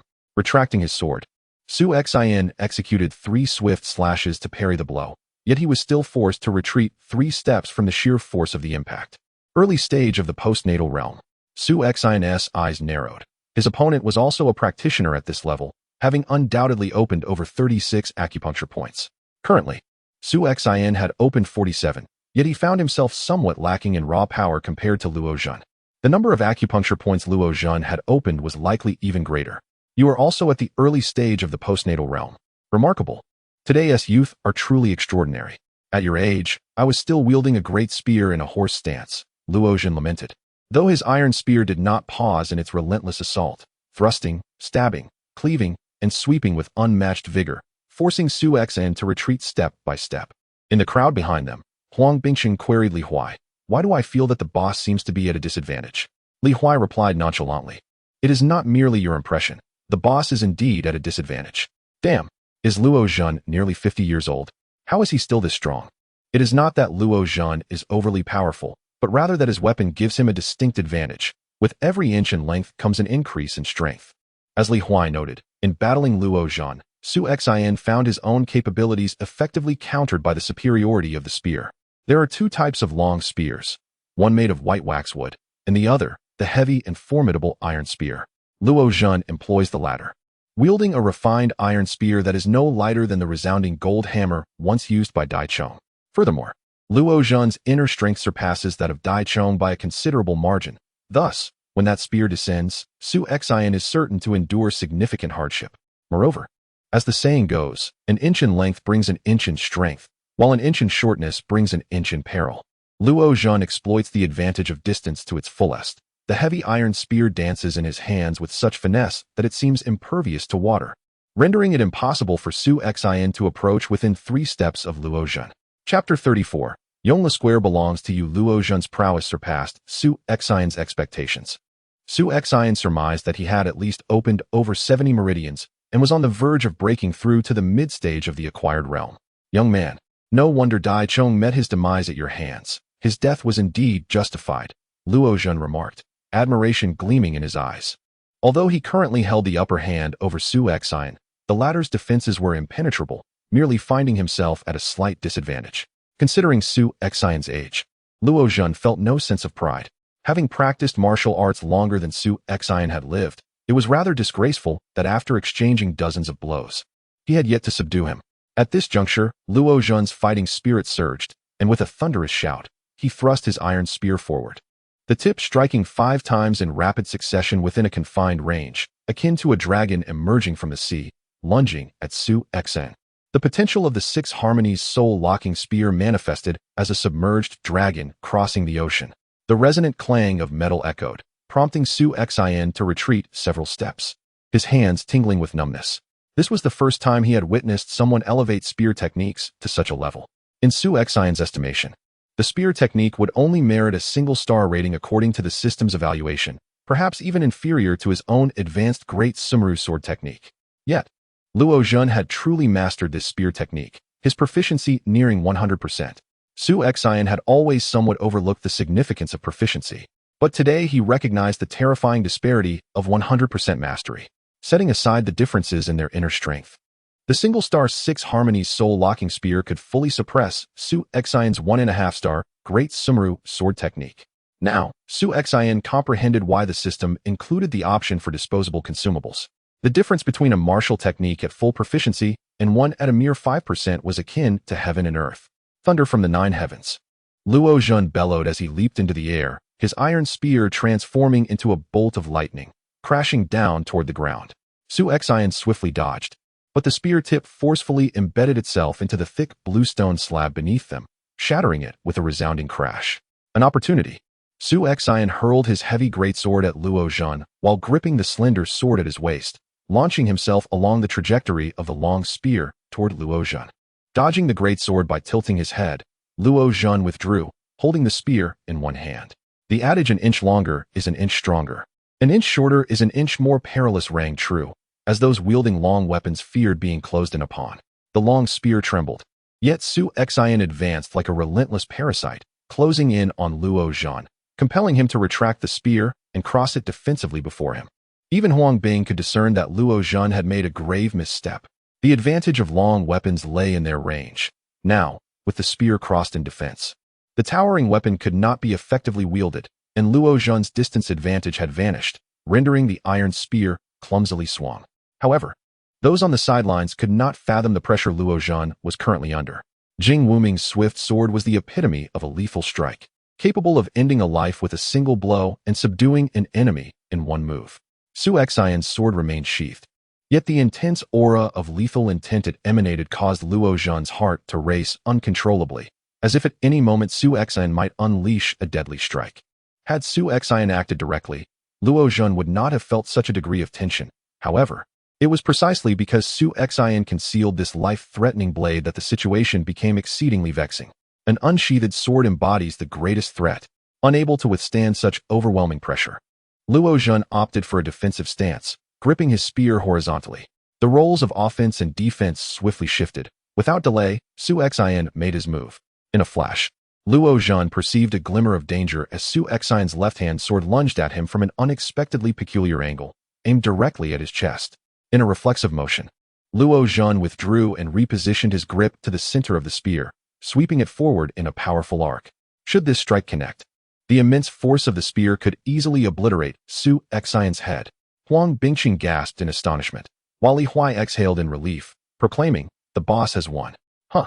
Huang Bingqing turned back, bewildered by Li Huai's assertion. At that very moment, the outcome had already been determined. Luo Zhen's spear failed to shatter Su Xian's skull, and Su Xian's sword did not pierce Luo Zhen's chest. In the final instant, Luo Zhen executed a bridge maneuver, bending his body sharply, causing the slender sword to merely graze his clothing. Gazing at the torn fabric on his chest, Luo Zhen chuckled bitterly. "I must ask, do you not know how to evade? I had already declared this a contest for victory, yet you insisted on a fight to the death. Had I not dodged, the final result would have seen me shatter your skull, and you would have slain me with your sword." Su Xian shook his head. "You are mistaken. My sword is swifter than yours." With a wry smile, Luo Zhen conceded, "Very well, you have triumphed. The Yongle Square is yours." With that, Luo Zhen shouldered his spear and, along with his comrades, turned to leave decisively. Yet even as he departed, he muttered, "Are the younger generations truly this fierce? Remarkable indeed. Boss is magnificent." Huang Bingqing shouted exuberantly, prompting the others to join in the celebration. The spectacle of a decisive battle, which they had only heard recounted in tales, unfolded before their very eyes today. For these novices, who were just beginning to grasp martial arts, the duel between Su Xian and Luo Zhen was nothing short of exhilarating. Once the cheers subsided, Huang Bingqing approached Su Xian, his brow furrowed in confusion. "Boss, did that fellow truly leave? He commands a following of 600 or 700 men, more than capable of overpowering us. Did he really depart simply because he lost a match? Surely, there must be some trap involved? There is no need for concern. Luo Zhen's intentions are straightforward. He seeks to avoid unnecessary conflict. Although I currently have just over 100 subordinates, if Luo Zhen wished to subdue us, he would have to contend with significant losses, perhaps even to the point of mutual destruction. He is a rather simple-minded individual, an idealist at heart, which restricts him to the role of a chief. Otherwise, with his strength, He could even vie for the position of third deputy leader within the Qingzhou gang. Su Xian vehemently disagreed with Luo Zhen's perspective. He regarded his subordinates as brothers, shouldering all burdens for them. Yet ultimately, he could only cultivate a cadre of inept individuals. Should Luo Zhen perish, his followers would undoubtedly scatter like leaves in the wind, enduring a fate far worse than before. Furthermore, his actions were evidently an attempt to establish a faction within the Qingzhou gang, which would surely not endear him to the gang's venerable leader. Given Luo Zhen's character, he was destined to remain merely a prominent figure, and that was only considering his considerable strength and lack of treachery. Old Huang, send someone to take over Yongle Fang. I shall return to rest for a while, Su Xian declared as he flung the slender sword to Huang Bingqing. The earlier clash with the iron spear had left his hands numb, even causing cracks in his palms. Now that the battle had concluded, he found himself devoid of the strength to wield a sword. Boss, leave it to me, and rest assured, Huang Bingqing promised, thumping his chest, and instructed Li Huai to escort Su Xian home. This was a critical juncture in the gang war, should an assassin from the Qingzhou gang materialize. Su Xian's current state would be perilous. Although the likelihood was minimal, caution was still warranted. Upon returning home, Su Xian noticed that Xian had already fallen asleep, so he refrained from disturbing her and instead retired to the guest room for the night. The battle had imparted more than mere combat experience. He had inadvertently opened a meridian. During the struggle, the accelerated flow of vital energy and frequent mobilization of internal power had caused this high-intensity confrontation to facilitate breakthroughs more swiftly than arduous training could. Now, Su Xian understood why the likes of Tiger Third Master had yet to transcend to the early stages of postnatal development despite their age. One reason was undoubtedly their innate potential, while another was their prolonged indulgence in a life of comfort, rarely engaging in combat, relying solely on hard training. Their progress was bound to be mediocre. On the following morning, as Su Xian slumbered, he was jolted awake by a series of urgent knocks at the door, accompanied by Huang Bingqing's voice. Glancing at the dim light filtering through the window, he surmised that Huang Bingqing would not disturb him at such an early hour without grave cause. Dressing swiftly, he opened the door to find Huang Bingqing, sporting dark circles under his eyes, who exclaimed, "Boss, trouble has arisen. Our men have clashed with Tang Taiha." Su Xian furrowed his brow. What exactly is happening? Speak slowly. Who is this Tang Taiha? After catching his breath, Huang Bingqing recounted the unfolding events. Tang Taiha was a subordinate of Tiger Third Master, a relatively favored minor leader with over 200 followers. After Su Xian's departure, Huang Bingqing and the gang members dispersed to claim control over the Yongle Fang territory. However, a few members attempting to seize the area near Shuni Fang discovered that it had already been occupied by Tang Taiha and his men. The territory, which had been fiercely contested and won through a life-and-death struggle against Luo Zhen, was now being claimed by others as if it were merely a spectator sport. Such a turn of events was preposterous. When these gang members approached to reason with Tang Taiha, they were unexpectedly beaten and taken captive. Upon receiving the news, Huang Bingqing refrained from informing Li Huai, fearing that his violent temper might lead him to commit murder. Instead, he gathered his men to seek out Su Xian. One Tang Taiha was inconsequential, yet the formidable presence of Tiger San behind him demanded caution. After listening to Huang Bingqing's account, a hint of a cold smile graced Su Xian's lips. Did they truly believe him to be malleable, allowing any insignificant figure to tread upon him? Old Huang, he instructed, do not concern yourself with those territories for the moment. Gather everyone for me. I am quite eager to discern the true nature of the esteemed little leader whom my adoptive father holds in such high regard. Chapter 35. Pray tell, who bestowed upon you the confidence and courage? In the early morning, the sky had brightened considerably. Typically at this hour, the merchants of Yongle Lane would have opened their shops for business, save for the brothels and gambling houses which thrive only at night. However, due to the recent skirmishes between two factions, the timid small traders had postponed their opening by an hour. Yet, one vendor, selling breakfast, had risen early to set up his stall in hopes of earning a few extra coins. Just as he tossed the freshly stretched youtiao into the oil pot, he spied several members of the Feiying gang approaching, clad in black warrior garb. The vendor stood frozen in fear, cursing himself for being greedy and opening his stall too soon. Boss, if you don't flip that youtiao, it will burn, a gentle voice interrupted his thoughts. Flustered, the vendor hurriedly turned the youtiao in the pot, silently lamenting that such a delicate young man had chosen to associate with a gang. What a pity. 2 youtiao for me, please, said Su Xian, glancing back at Huang Bingqing and the others. Do you want any? The group shook their heads, with Huang Bingqing wearing a wry smile. Given the current circumstances, their leaders still had the leisure to contemplate breakfast. The freshly fried youtiao was wrapped in oil paper and handed to Su Xian, who took a bite, savoring its crisp exterior and tender interior. Your skills are commendable, boss. Unfortunately, I left my silver at home this morning, old Huang. It's your turn to pay. The breakfast vendor quickly waved his hands. No, truly unnecessary. Huang Bingcheng, disinterested in further pleasantries with the vendor, tossed a piece of silver that was worth more than what the vendor would typically earn in 10 days. In his heart, the vendor mused that Su Xian, the leader of the Feiying gang, was far more agreeable than the previous leader, Chun, who would smash shopfronts when in a foul mood. The man who dared to detain Su Xian's subordinate, Tang Taihe, was rather unremarkable in appearance, perhaps in his 30s, with a slightly oily demeanor. When Su Xian arrived with his entourage, Tang Taihe remained immobile, seemingly waiting for Su Xian's arrival. 6 of his men were held down and forced to kneel, looking utterly pitiful, bruised around the eyes, with split lips, clearly having endured a beating the previous night. In truth, Su Xian's men were now quite formidable. Against Tang Taihe and his subordinates, one could easily handle 3 or 4 adversaries. However, the sheer number of opponents was overwhelming, with over 10 pouncing at once, rendering even the strongest ineffective. Seeing their comrades in such a deplorable state ignited the tempers of the Kuaihua Lin gang members. Had it not been for Li Huai and Huang Bingcheng's intervention, they might have charged out in a frenzy. Huang Bingcheng understood that this was not the moment for recklessness. While it was permissible to confront outsiders, internal conflicts could lead to severe repercussions under gang regulations. Fistfights were one thing, but should any of the younger members cause a fatality, it would create an insurmountable mess to resolve. Moreover, observing Tang Taihe's demeanor, it is evident that he possesses an audacious confidence. Huang Bingcheng even speculates whether he dares to act so boldly due to the backing of the formidable tiger Sanyi. Tang Taihe? Su Xian cast a dispassionate glance at him, one that made Tang Taihe profoundly uncomfortable. He felt as though Su Xian regarded him no more than a mere dog, entirely disregarding his humanity. This was far more disconcerting than outright insults. Su Xian, is it? Tang Taihe approached Su Xian with a feigned joviality, stating, "It is not my intention to detain your men. They simply lack a sense of decorum." He gestured dismissively at the 6 individuals kneeling on the ground. In the realm of gang warfare, the territory belongs to whoever claims it.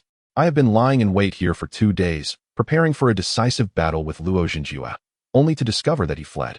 I care not where Luo has run off to, but this half of Yongle Square was first occupied by me. Yet these 6 individuals audaciously assert that they seized the entire Yongle Square and demand I vacate the premises. What rationale is this? Who permitted you to assault them? Su Xian inquired. Tang Taihe's mind momentarily faltered. Shouldn't the discussion revolve around the ownership of this half of Yongle Square? Why had it diverted to these 6 minor subordinates? I can discipline my own people, but on what grounds do you strike them? Su Xian stepped closer, his gaze toward Tang Taihe laced with contempt, as though he were gazing upon refuse. Feeling pierced by Su Xian's stare, Tang Taihe pointed an accusatory finger at him, bellowing, "What do you mean, Su Xian?" With a sharp smack, Su Xian interrupted Tang Taihe's words, causing blood and shattered teeth to spray forth. Tang Taihe's subordinates were momentarily bewildered. Just moments ago, a cordial discussion was underway, and now violence erupted. Su Xian delivered a forceful kick to Tang Taihe's abdomen, sending the untrained man sprawling to the ground. Clutching his midsection in agony, his subordinates hastily drew their weapons, yet none dared to make a move. With the reputation of having assassinated the leader of the Qingzhou gang, these minor subordinates could only muster the courage to brandish their blades in numbers. Who would dare to be the first to offer themselves as a sacrifice?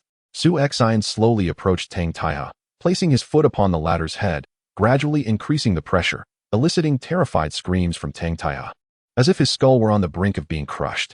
I care not for your occupation of Yongle Square, but why do you assault my people? Are you attempting to intimidate me? Without allowing Tang Taihe a chance to respond, Su Xian pressed down with his foot, the force rendering Tang Taihe's head as though it might burst. You have struck my men, and in doing so, you have struck my face. I bear no grievance against you, nor do I have any recent enmity. Why then must you strike my face? Another resounding thud reverberated as Su Xian's foot came crashing down. Pray tell, Tang Laoda, who has bestowed upon you such audacity, such confidence to strike my face? With 2 more forceful stomps, Tang Taihe's consciousness began to wane, leaving him only capable of feeble moans. Why do you not respond to me? You possess the audacity to strike my face, yet lack the courage to stand your ground. Su Xian's foot showed no signs of relent, and Tang Taiha's eyes were on the verge of bulging out. The assembled followers, whether they belonged to Tang Taiha or Su Xian, were utterly terrified by his current demeanor. The incessant inquiries offered Tang Taiha no opportunity for reply, resembling a neurotic cycle of self-questioning and answering. Each merciless step indicated without doubt that Su Xian intended to crush Tang Taiha underfoot. To them, Su Xian appeared to be nothing short of a lunatic, a madman beyond the realm of reason. Spare him! Spare him! A middle-aged man clad in scholarly robes squeezed through the crowd. He was Li Shiyue, a subordinate of Master Husan. Observing Tang Taiha, who was nearly out of breath, Li Shiyue sighed. Su Xian, we are all brothers in this association. Let us converse amicably. Why resort to such brutality? Su Xian pointed at Tang Taiha beneath his feet, and then to his own face. He has encroached upon my territory. That is akin to slapping my left cheek. He has also harmed my subordinate, which is akin to striking my right cheek. Do I truly appear so easy to bully? To be slapped twice, and then approach with a smile to inquire, why did you hit my face? Li Shiyue chuckled awkwardly as he absorbed the implications of Su Xian's words, feeling a sense of unease. He recalled the first time he met Su Xian, the young man who had persuaded Master Husan with his cunning rhetoric, the one who had unhesitatingly knelt and called Husan foster father in his quest for power. That young man, now devoid of expression yet brimming with madness, seemed poised to crush the heart of Husan's confidant. Was he truly the same individual? Li Shiyue swallowed hard.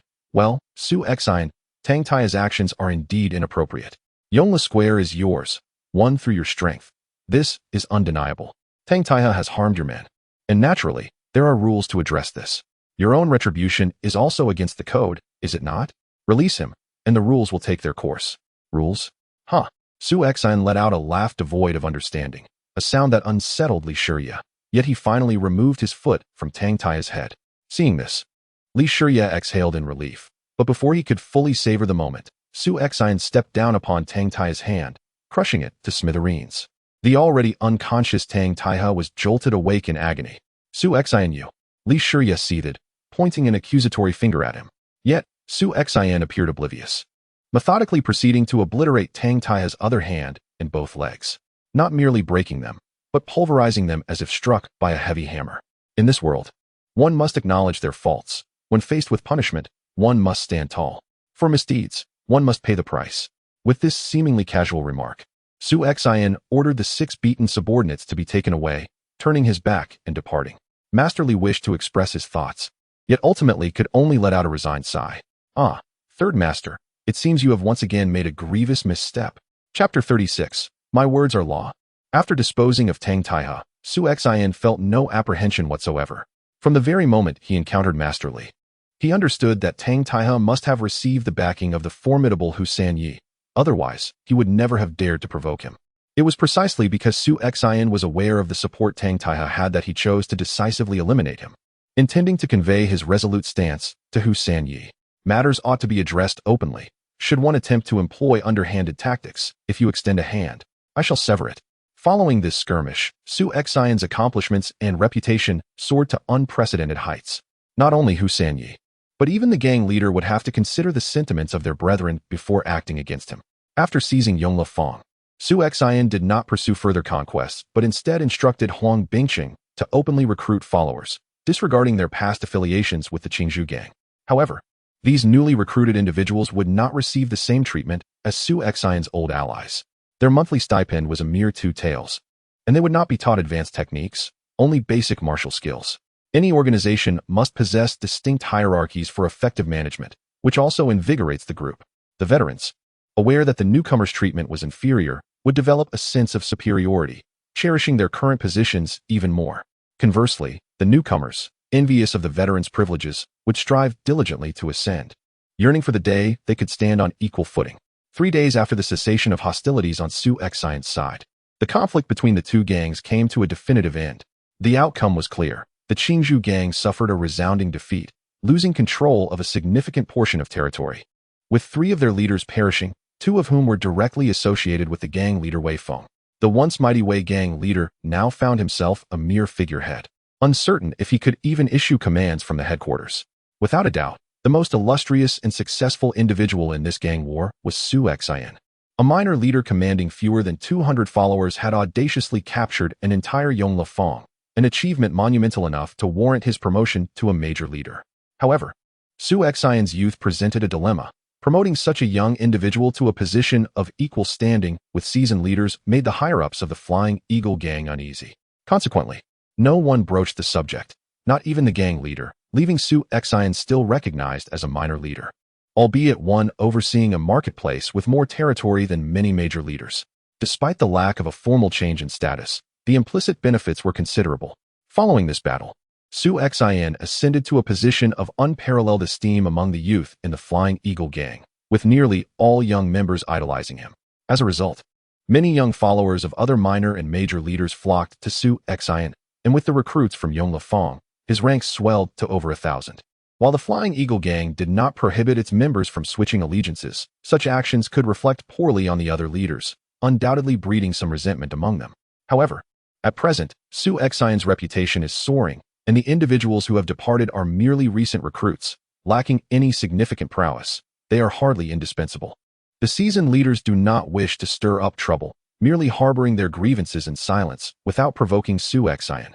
The impact of the gang conflict primarily affects a select few. The common folk must continue with their lives, and the vast Yongle Square has returned to tranquility within just 3 days. This period has afforded Su Xian ample opportunity to settle his newly appointed subordinates, and it is now time to establish new regulations. When the Jianghu gang managed Yongle Square, they had their own set of rules. Now, it falls under Su Xian's jurisdiction.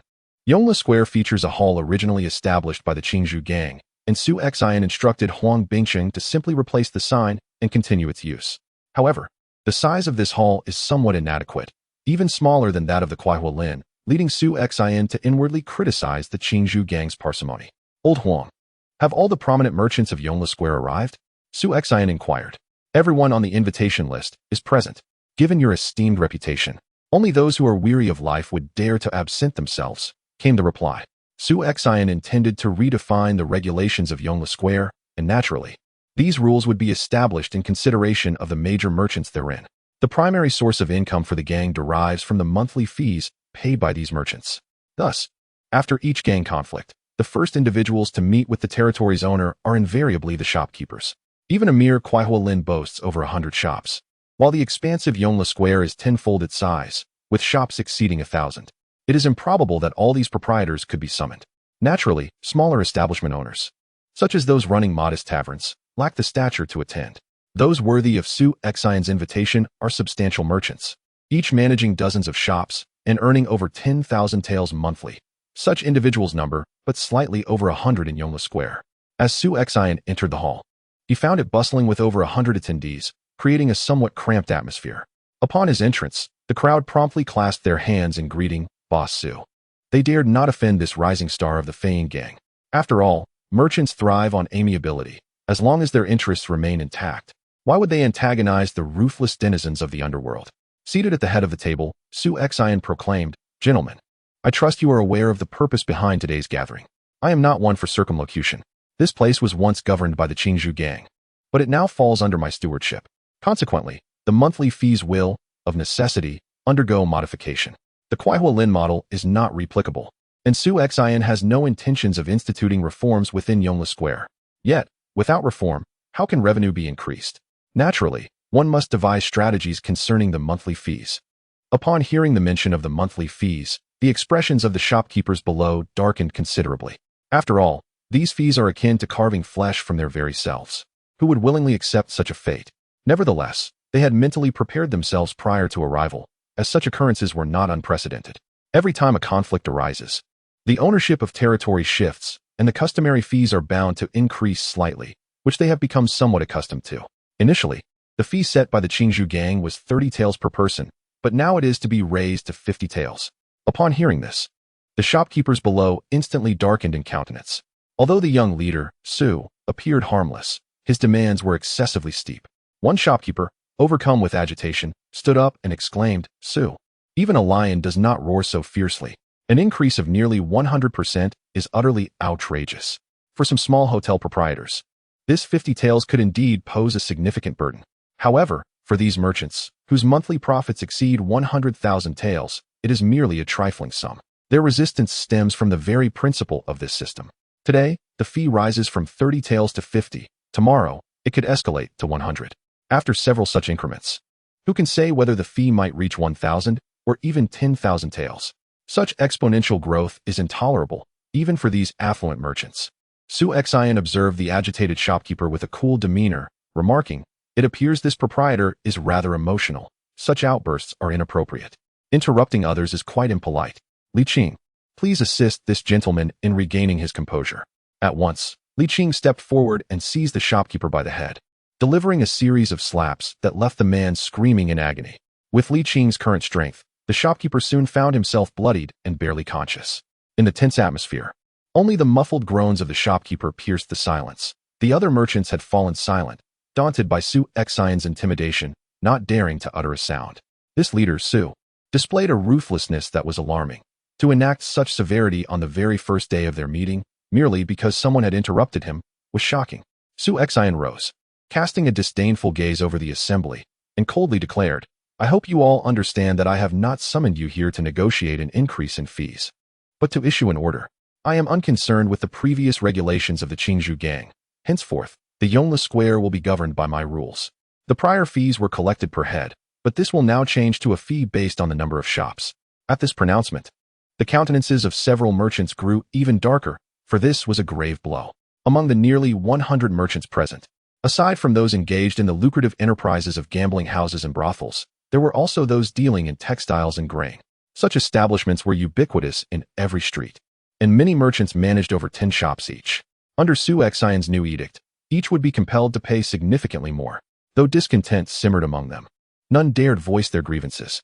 They were acutely aware of Su Xian's unyielding nature, with the unfortunate shopkeeper lying half dead on the ground as a grim warning to others.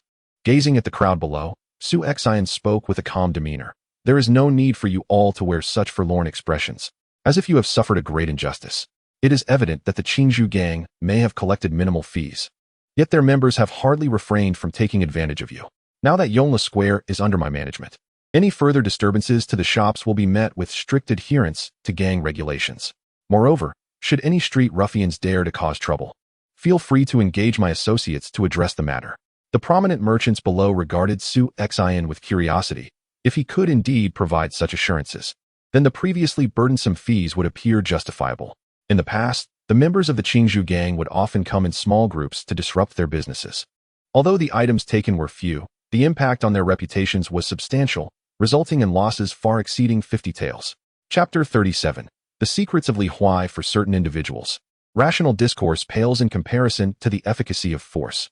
The merchants of Yongle Square epitomize such characters. Having learned from past experiences, they dared not voice any grievances and complied with the demand for 50 taels of customary fees. As for Su Xian's assertion that he would impose stringent penalties on those who extorted merchants, many business people exchanged knowing smirks. It would indeed be remarkable if a dog could amend its habit of eating excrement. Once these merchants were dismissed, Su Xian calculated the customary fees he could potentially collect, estimating a sum that could reach 60,000 taels. With over 1,000 merchants in Yongle Square, even after excluding those of insignificant scale who could not afford the fees, the revenue was still considerable. In the days of the Qingzhou gang, those ruffians were merciless in their exploitation, unashamedly demanding a few coins even from a humble breakfast stall. However, since Su Xian assumed control of Yongle Square, he had abolished such practices, refusing to extort the struggling populace for mere pennies, as it would tarnish his integrity. "Old Huang, summon our former comrades. Now that our ranks have swelled, it is time to assign some personnel for management." Su Xian's subordinates had surpassed 1,000 in number. While he may not be a major leader, he possessed a greater following than some of the established heads, necessitating the promotion of grassroots administrators. The 200 or so loyal followers who had stood by Su Xian from the outset gathered, their faces alight with excitement. They had clearly received word of their leader's intention to elevate his subordinates.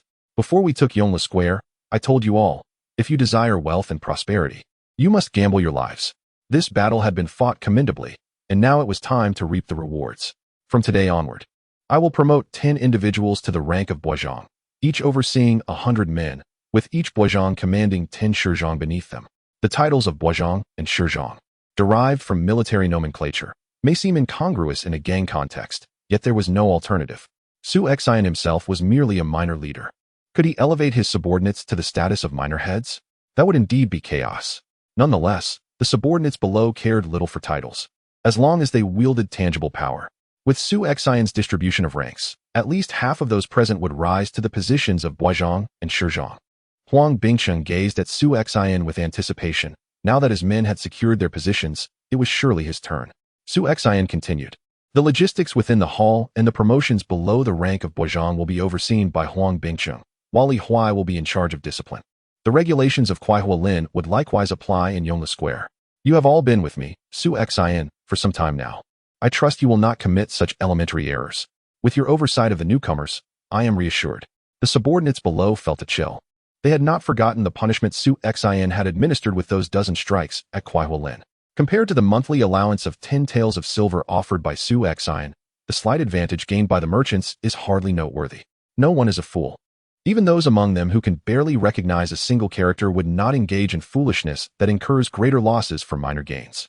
Moreover, the one wielding authority over punishment is none other than the formidable Li Huai. During their training sessions at the Happy Forest, they had developed a psychological aversion to this intimidating figure. It is well understood that falling into his hands would lead to dire consequences. With that said, I shall cease my remarks, and now I invite Lao Huang to announce the candidates for the positions of Guizhong and Shizhong. With a wave of his hand, Su Xian signaled Huang Bingcheng, who promptly stepped forward to begin the announcement. The choice for Guizhong had previously been agreed upon by Su Xian and Huang Bingcheng.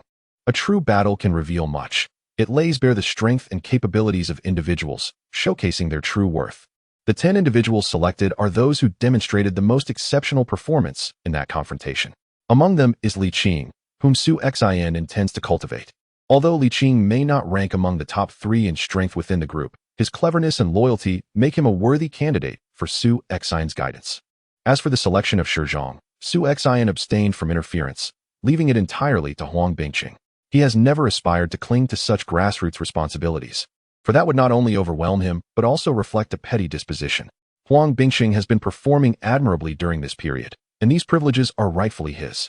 Once the distribution of power was concluded, Su Xian proclaimed, to celebrate our conquest of Yongle Square, I have reserved the Ziyu Tower at the Happy Forest for today.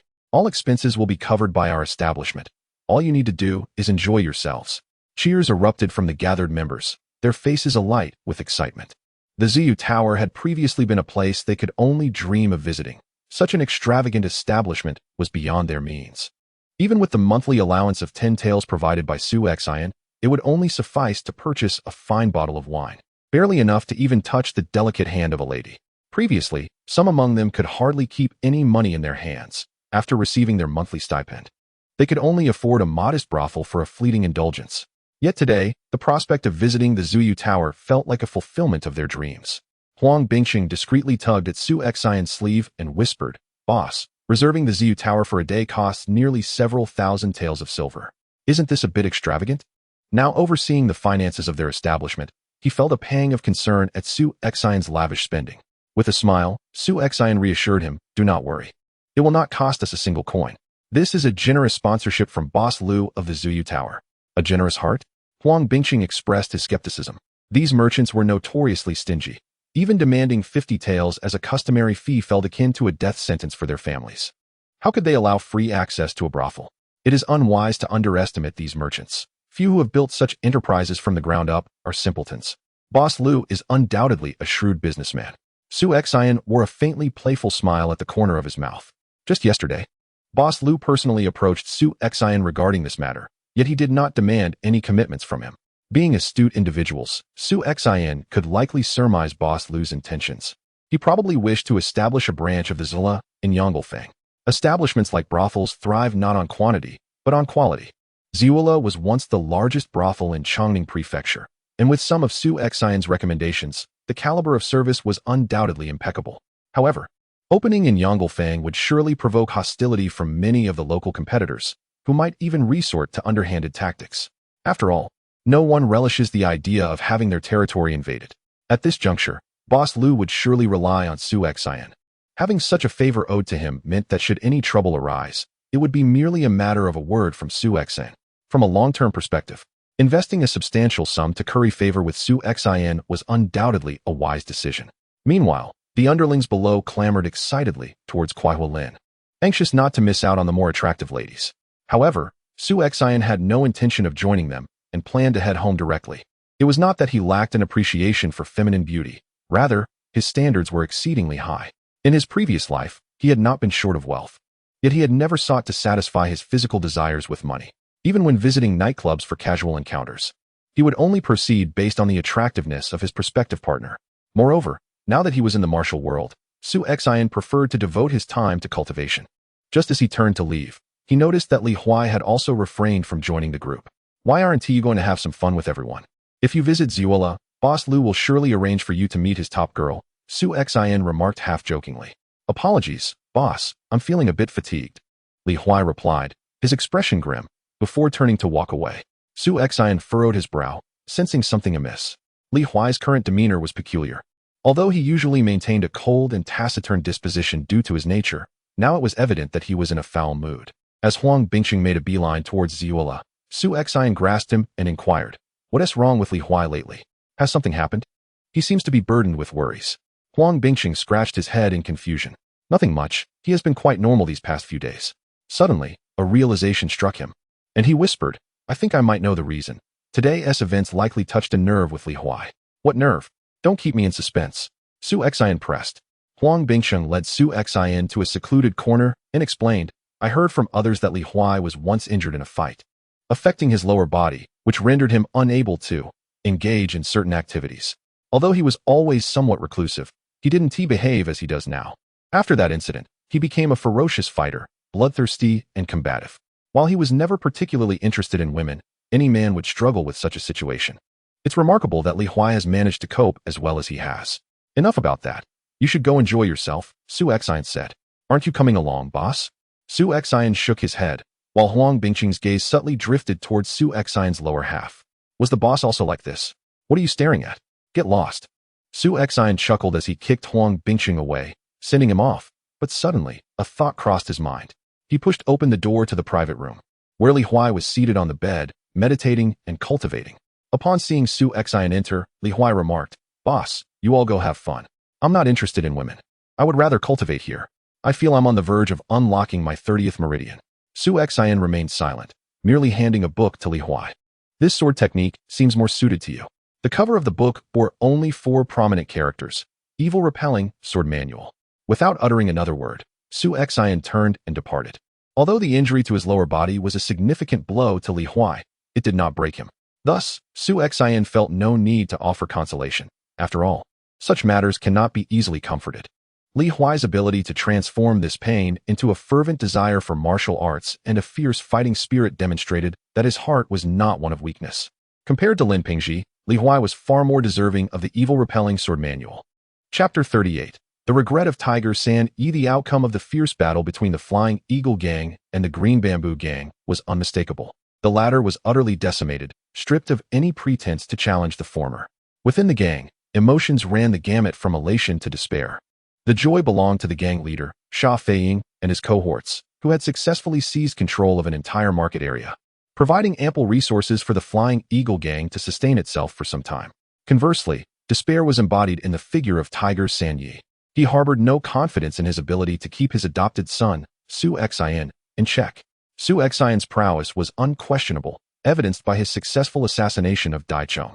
Furthermore, his performance against Luo Zhan during their confrontation had left seasoned veterans like Tiger San Yi, who was well acquainted with the intricacies of the Jianghu, profoundly unsettled. They knew Luo Zhan's background well. He had trained in authentic martial arts, a caliber far beyond their own meager skills. Had it not been for Luo Zhan's advanced age during his training, restricting his potential, the Green Bamboo Gang would scarcely have been able to accommodate such a formidable figure. Su Xian's triumph over Luo Zhan in a fair duel was a clear testament to his formidable abilities. In terms of influence, his nearly 200 disciples, who had honed their internal skills and martial arts, were nearly on par with the disciples of the battle hall. Not to mention the fact that his common followers had surpassed 1,000. It was precisely due to his trepidation regarding Su Xian's strength that upon learning of Tang Tai's downfall, Tiger San Yi chose to bide his time, feigning ignorance and refraining from any outburst. However, today, he was incensed to the point of shattering his cup. What on earth does this rascal intend to achieve? Does he not recognize the hierarchy? I am his adoptive father. I am his superior. Does he still wish to remain in the Flying Eagle Gang? Tiger San Yi roared in fury, his visage contorted in a manner that suggested he might devour someone whole.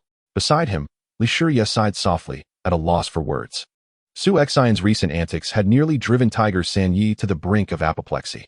The events unfolded with surprising simplicity. After Su Xian had demonstrated his authority over the merchants of Yongle Fong through a display of intimidation, the merchants promptly capitulated, surrendering the required fees within 3 days.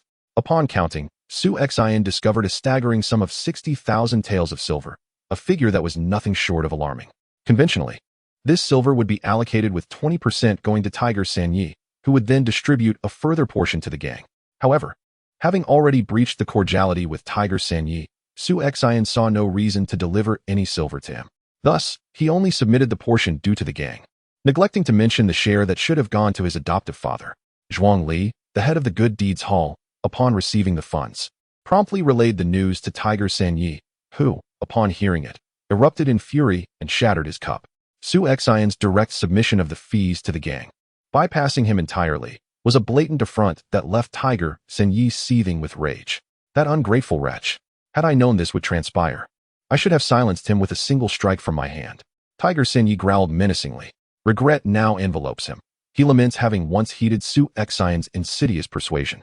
Not only was he spared punishment, but he also took Su Xian as his adopted son, resulting in an inevitable entanglement that he now finds inescapable. Initially, Su Xian had claimed that Chun Dao coveted his position, a fact that Old Tiger was well aware of. Even if Su Xian had not eliminated Chun Dao, Old Tiger would have sought an opportunity to eliminate him for his own sake. By adopting Su Xian, Old Tiger intended to retire after a decade, allowing Su Xian to ascend while he assumed the role of a mere figurehead. However, in all his calculations, he misjudged one crucial detail. Su Xian is not Chun Dao. It took Chun Dao 20 years to pose a threat. Yet Su Xian has achieved a position of power capable of rivaling or even surpassing his own in less than 3 months. Presently, Old Tiger is reluctant to retire. He desires to remain at the helm, and thus, Su Xian must be eliminated. Master, please calm down. Su Xian has already distributed the funds to the gang. No matter how furious you are, it is futile, Mr. Li reassured him, though he sighed deeply within. Old Tiger has genuinely aged. In his earlier days, he was brooding, with a profound depth of character, nearly reaching the level of masking his emotions entirely. How unlike now, where a single piece of news from Su Xian has thrown him into such disarray. Among the 13 leaders, while Old Tiger may not possess the greatest strength, he is undoubtedly the most astute. It was he who specifically sought out Mr. Li, a failed scholar, to serve as his strategist and advisor. Yet, regrettably, the once illustrious Old Tiger has stumbled profoundly over the issue of Su Xian. Had he maintained a supportive stance towards Su Xian, even with Su Xian's rise, respect would have persisted. Otherwise, Su Xian's burgeoning reputation within the Flying Eagle gang would have turned into infamy. At the very least, if Old Tiger had chosen silence, neither endorsing nor suppressing Su Xian, the latter would have remembered him fondly. After all, it was under Old Tiger's auspices that Su Xian first secured his foothold within the Flying Eagle gang. Yet now, Old Tiger secretly engages in petty maneuvers. The previous gang assembly aside, this time, Tang Tai's provocation leading to Su Xian's downfall has spread throughout the Flying Eagle gang. Anyone with common sense could deduce the unfolding of events. Mr. Li had indeed advised Old Tiger on several occasions, but the once astute leader of the Flying Eagle gang has long since shed his youthful cunning, becoming somewhat obstinate. In earlier years, they could deliberate on matters together. But in recent years, Mr. Li could only offer suggestions, with the final decision resting solely on Old Tiger's judgment. Clearly, regarding the matter of Su Xian, Mr. Li's counsel was entirely dismissed by Old Tiger. After shattering several cups in succession, Old Tiger's mood finally steadied. Mr. Li, what do you think about suggesting to the leader that we reclaim Su Xian's territories for the gang? He currently controls Yongle Square and Kuaihua Forest, commanding more territory than the combined holdings of the 3 major leaders. Old Tiger spoke with a frigid demeanor. Mr. Li quickly shook his head. Master, please do not pursue this course of action. The leader will never agree. The allocation of military achievements is a matter of principle for our Flying Eagle gang. Any alteration could lead to chaos within the entire organization. The supremacy of military merit is the very core tenet of the Flying Eagle gang. The territory acquired by an individual rightfully belongs to them. If we cannot uphold even this basic principle, how disheartened would the members of the Flying Eagle gang be? In Chongning Prefecture, The 3 gangs and 4 associations are not solely dependent on our Flying Eagle gang. Once this door is opened, it is likely that a significant number of disillusioned members will turn to other factions by the next day. Third Master, perhaps we should cease our conflict with Su Xin. Not only is there no benefit to be gained, but it would also render us a source of ridicule, suggested Li Shiya cautiously. Third Master, who responded coldly, no? If I do not subdue Su Xin, where will I place my dignity? Su Xin handed over the monthly fees to the gang, as informed by Chief Zhuang. If he can know this, others certainly can too. I am well aware of the character of those individuals. They must be secretly laughing at me for raising 2 godsons, both of whom have become burdens. Just as Li Shiya was about to speak, someone entered to report, Third Master, the chief leader Ho Tong has come to visit. What does he want? Both Li Shiya and Third Master who furrowed their brows, their expressions far from pleasant. Among the 13 chief leaders of the Flying Eagle gang, Third Master who has no close allies, but his relations with Ho Tong are particularly strained. In fact, no one in the gang holds a favorable view of Ho Tong. As a chief leader, Ho Tong occupies a high position, yet he is plagued by a grievous flaw. He is a compulsive gambler. Once he loses, he becomes a frenzied gambler, vowing to recover his losses at any cost. The chief leaders of the Flying Eagle gang generally earn a decent income. For instance, Su Xin alone generates over 300,000 taels from Yongla Square. Although Ho Tong only manages a quarter of Chongping Square, and his fees are not as high as Su Xin's, he still brings in several thousand taels each month. After paying the gang and distributing funds to his subordinates, the remaining amount should suffice for Ho Tong's comfortable living. However, he insists on squandering this money on gambling. And coupled with his consistently poor luck, he quickly loses it all. Devoid of funds, Ho Tong began to default on his debts at the gambling house, causing the owner to lose interest in doing business with him. With no money left, he started borrowing from Third Master Hu and the other chief leaders, resulting, of course, in a cycle of debts without repayments. Eventually, Ho Tong's reputation became utterly tarnished. No one wished to lend him money, and he had to rely on pestering others to scrape together some funds. Naturally, Third Master Hu had no desire to engage with such a person. And just as he was about to instruct his subordinates to claim he was unavailable, a resounding voice echoed from the courtyard. Ha! Third Hu, I heard that you were outsmarted by your newly adopted son, who handed over the monthly fees to the gang without acknowledging you at all. Is there any truth to this? A middle-aged man, looking somewhat younger than Third Master Hu, strode into the room, laughing mockingly without a care in the world. Seeing Ho Tong enter without prior notice, Third Master Hu said coldly, "What brings you here?" Ho Tong idly toyed with the teacup on the table and languidly remarked, "Of course, I wish to borrow some money from you. Rest assured, once I turn my fortunes around, I shall repay you double." Master Hu Sin scoffed coldly. "You have uttered that same line no less than 10 times. Stop dreaming. I have not a single penny to spare." The memory of Ho Tong's earlier words infuriated Husan. "You come here to borrow money, yet you mock me upon entry. It is a miracle I have not thrown you out on the spot, and you still dare to ask for a loan?" Ho Tong chuckled. "Master Hu, do not be so hasty. This time, I do not come empty-handed. How about this?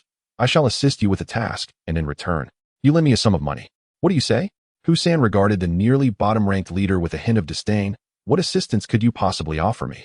A sly smile crept across Ho Tong's lips. "A significant favor. For instance, helping you deal with your unruly adopted son, Su Xin." Chapter 39. Disturbance. What do you mean?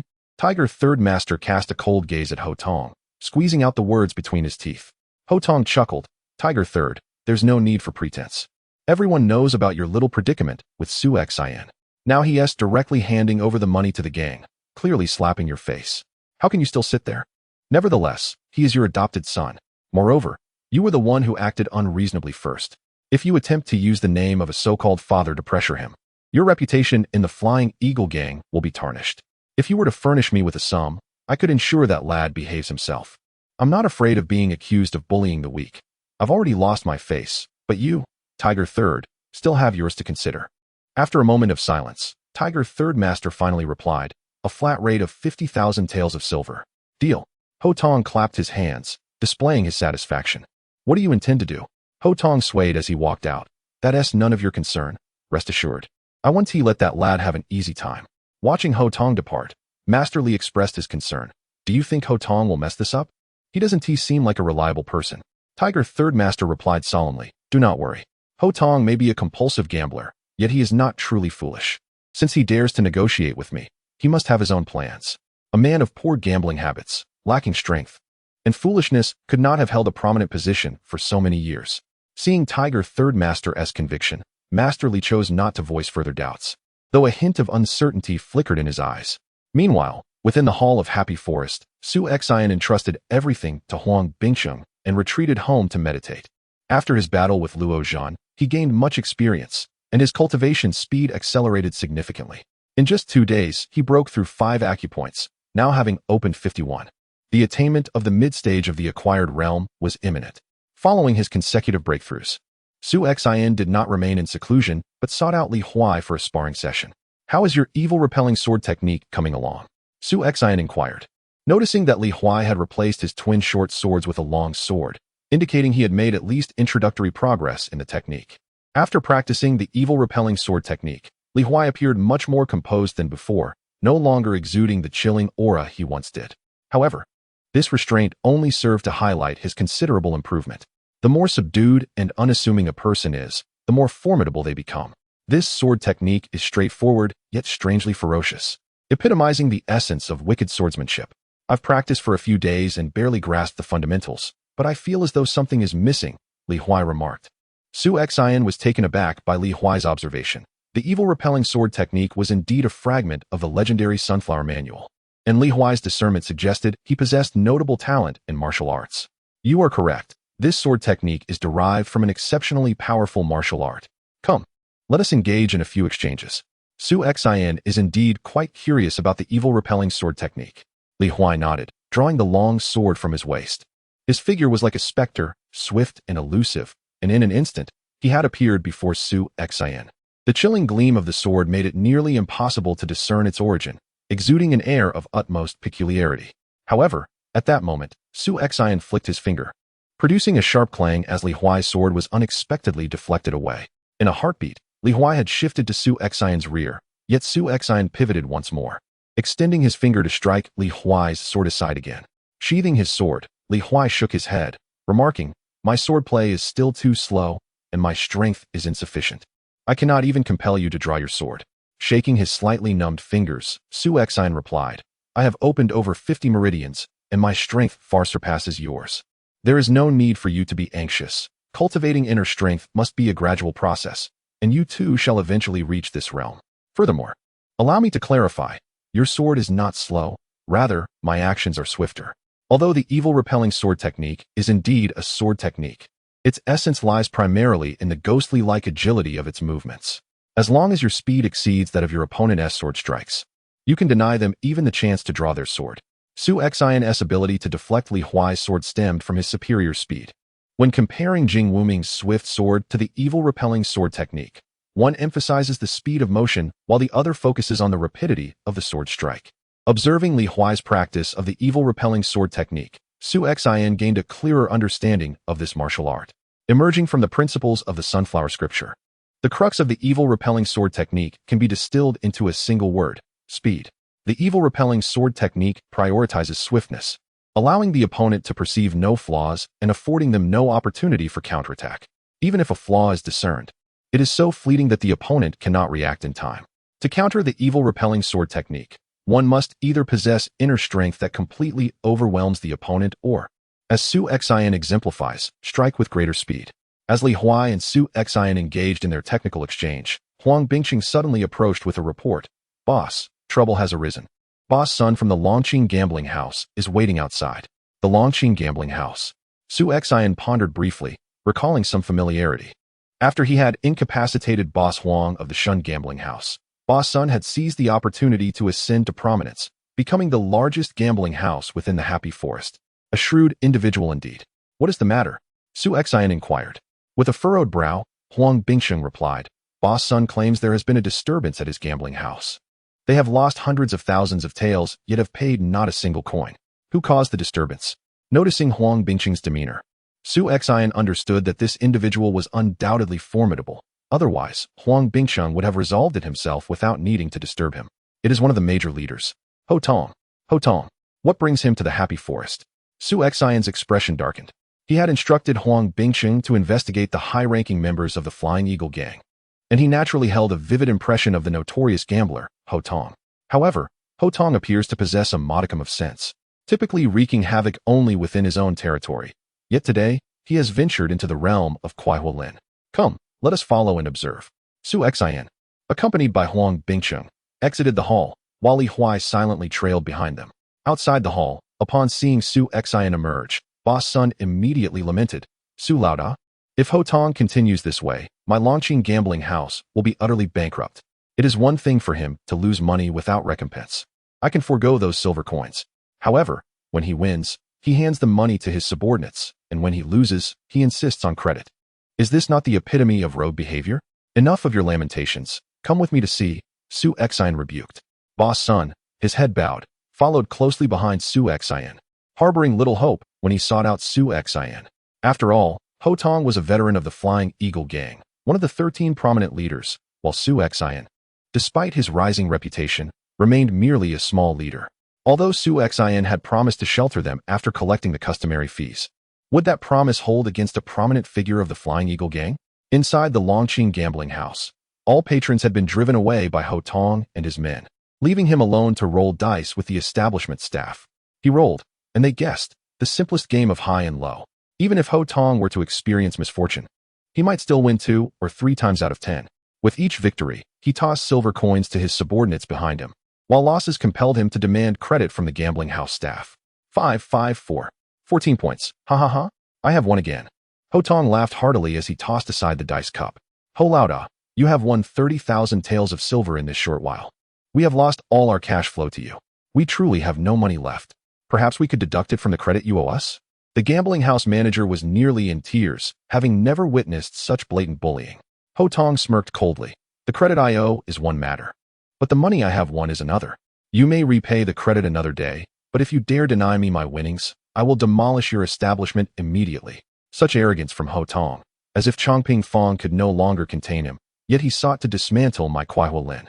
Observing Ho Tong's demeanor, Su Xian realized that he was indeed of ill intent. Ho Tong's actions were a direct affront to him, with Boss Sun's gambling house merely caught in the crossfire. Disregarding hierarchy, Ho Tong's expression darkened. In terms of status, my relationship with your adoptive father, Hu-san, is of the same generation. In terms of position, I am a prominent leader within the gang, while you are merely a small leader. You cannot even offer a greeting upon meeting. Do you not regard your adoptive father and the Flying Eagle Gang with any respect? With a tone of confrontation, Ho Tong pressed on. But Su Xian remained impassive. Ho too. The matter of respect is not yours to dictate. Spare me the riddles. What is it that you truly desire? Surprised by Su Xian's calm demeanor, Ho Tong felt a sense of unease. Based on his understanding, this young man was quite proud and had previously dared to incapacitate Tang Taya, a trusted aide of Hu-san, over a disagreement. Now, Su Xian's tranquility struck Ho Tong as distinctly unsettling. I have come to gamble, yet the winnings are withheld by this establishment.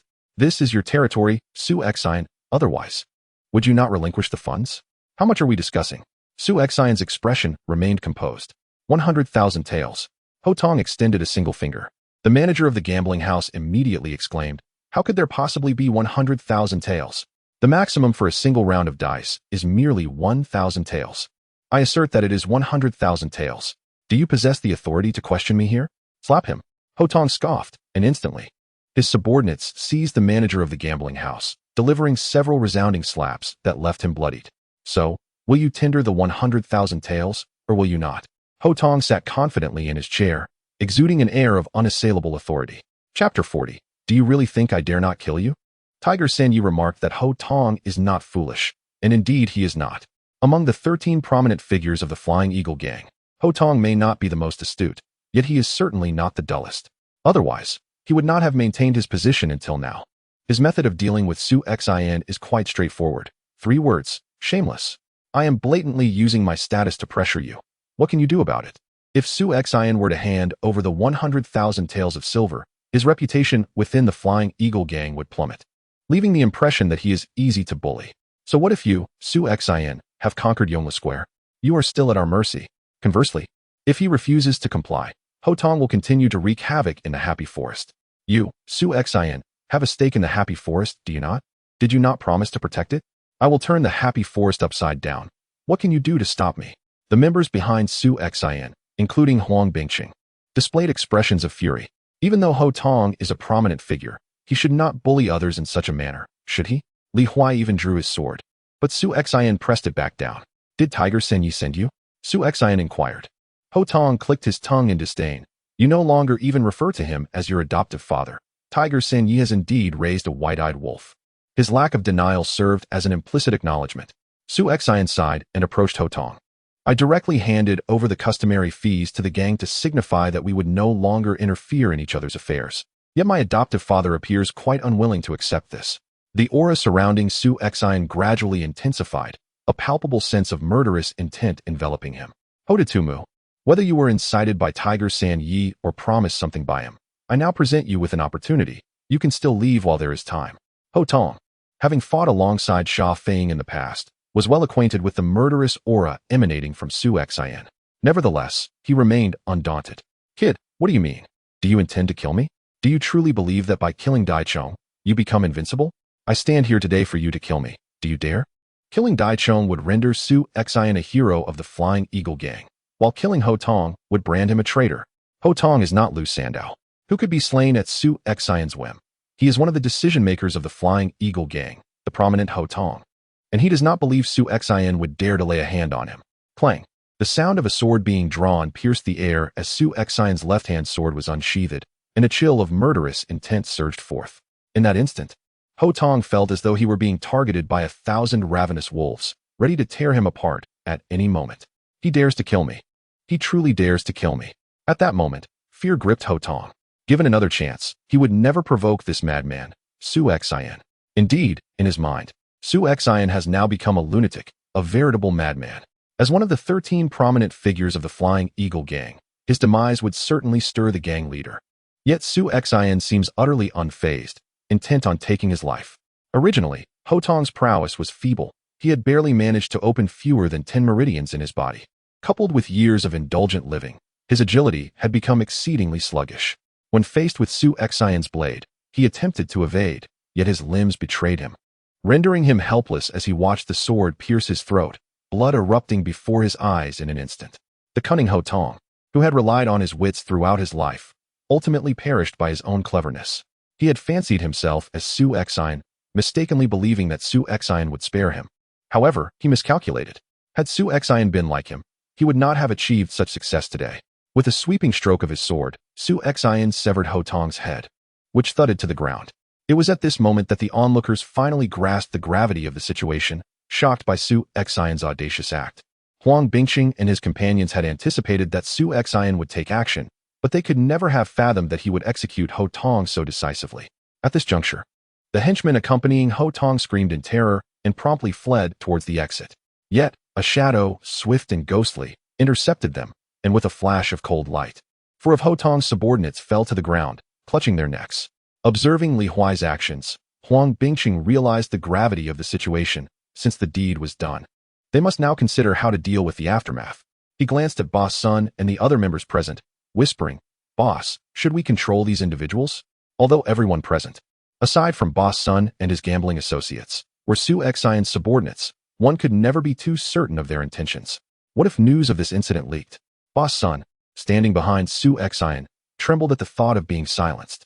Fortunately, Su Xian merely waved his hand dismissively. Do not be so anxious. This information cannot remain hidden, nor do I intend to conceal it. Then, what shall we do now? Huang Bingqing inquired. Had this been in the past, he might have been driven to madness by fear. However, after spending considerable time with Su Xian, he had developed a composure akin to a mountain standing firm in the face of a storm. He initially felt a twinge of anxiety, but soon regained his calm. Let us not rush. This incident presents me with an opportunity, a chance to reclaim what is rightfully mine. What do you mean? Huang Bingqing asked, puzzled. Of course, I refer to my position as the head, and I shall also root out some of the pests plaguing us. Su Xian's eyes glimmered with a hint of cold determination. Ho Tong had arrived at the perfect moment. Did you not wish to play? Then let us indulge in this game. He commanded his men to tidy up the gambling house and return to the hall, holding Ho Tong's severed head. He turned to Huang Bingqing and asked, Old Huang, how much silver do we have left?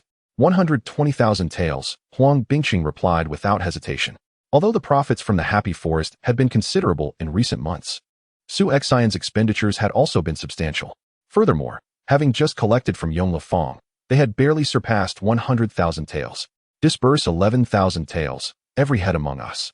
aside from my adoptive father, shall receive 10,000 taels. Huang Bingcheng hesitated, saying, 10,000 taels of silver cannot satiate them. If it were a trivial matter, it would be one thing, but we have killed Ho Tong. They will not speak on our behalf.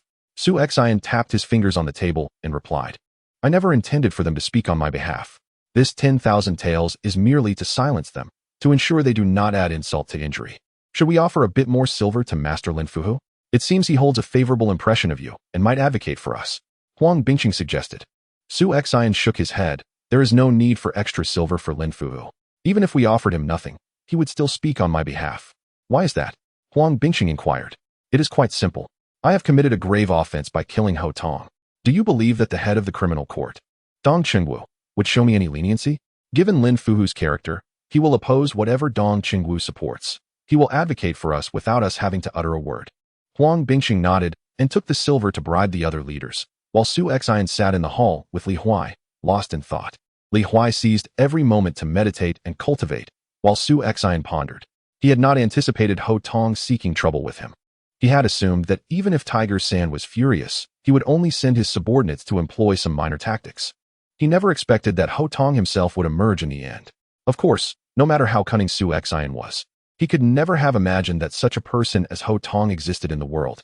One who would sacrifice his own dignity as a leader over a mere 50,000 taels of silver, inserting himself between Tiger San and Su Xian.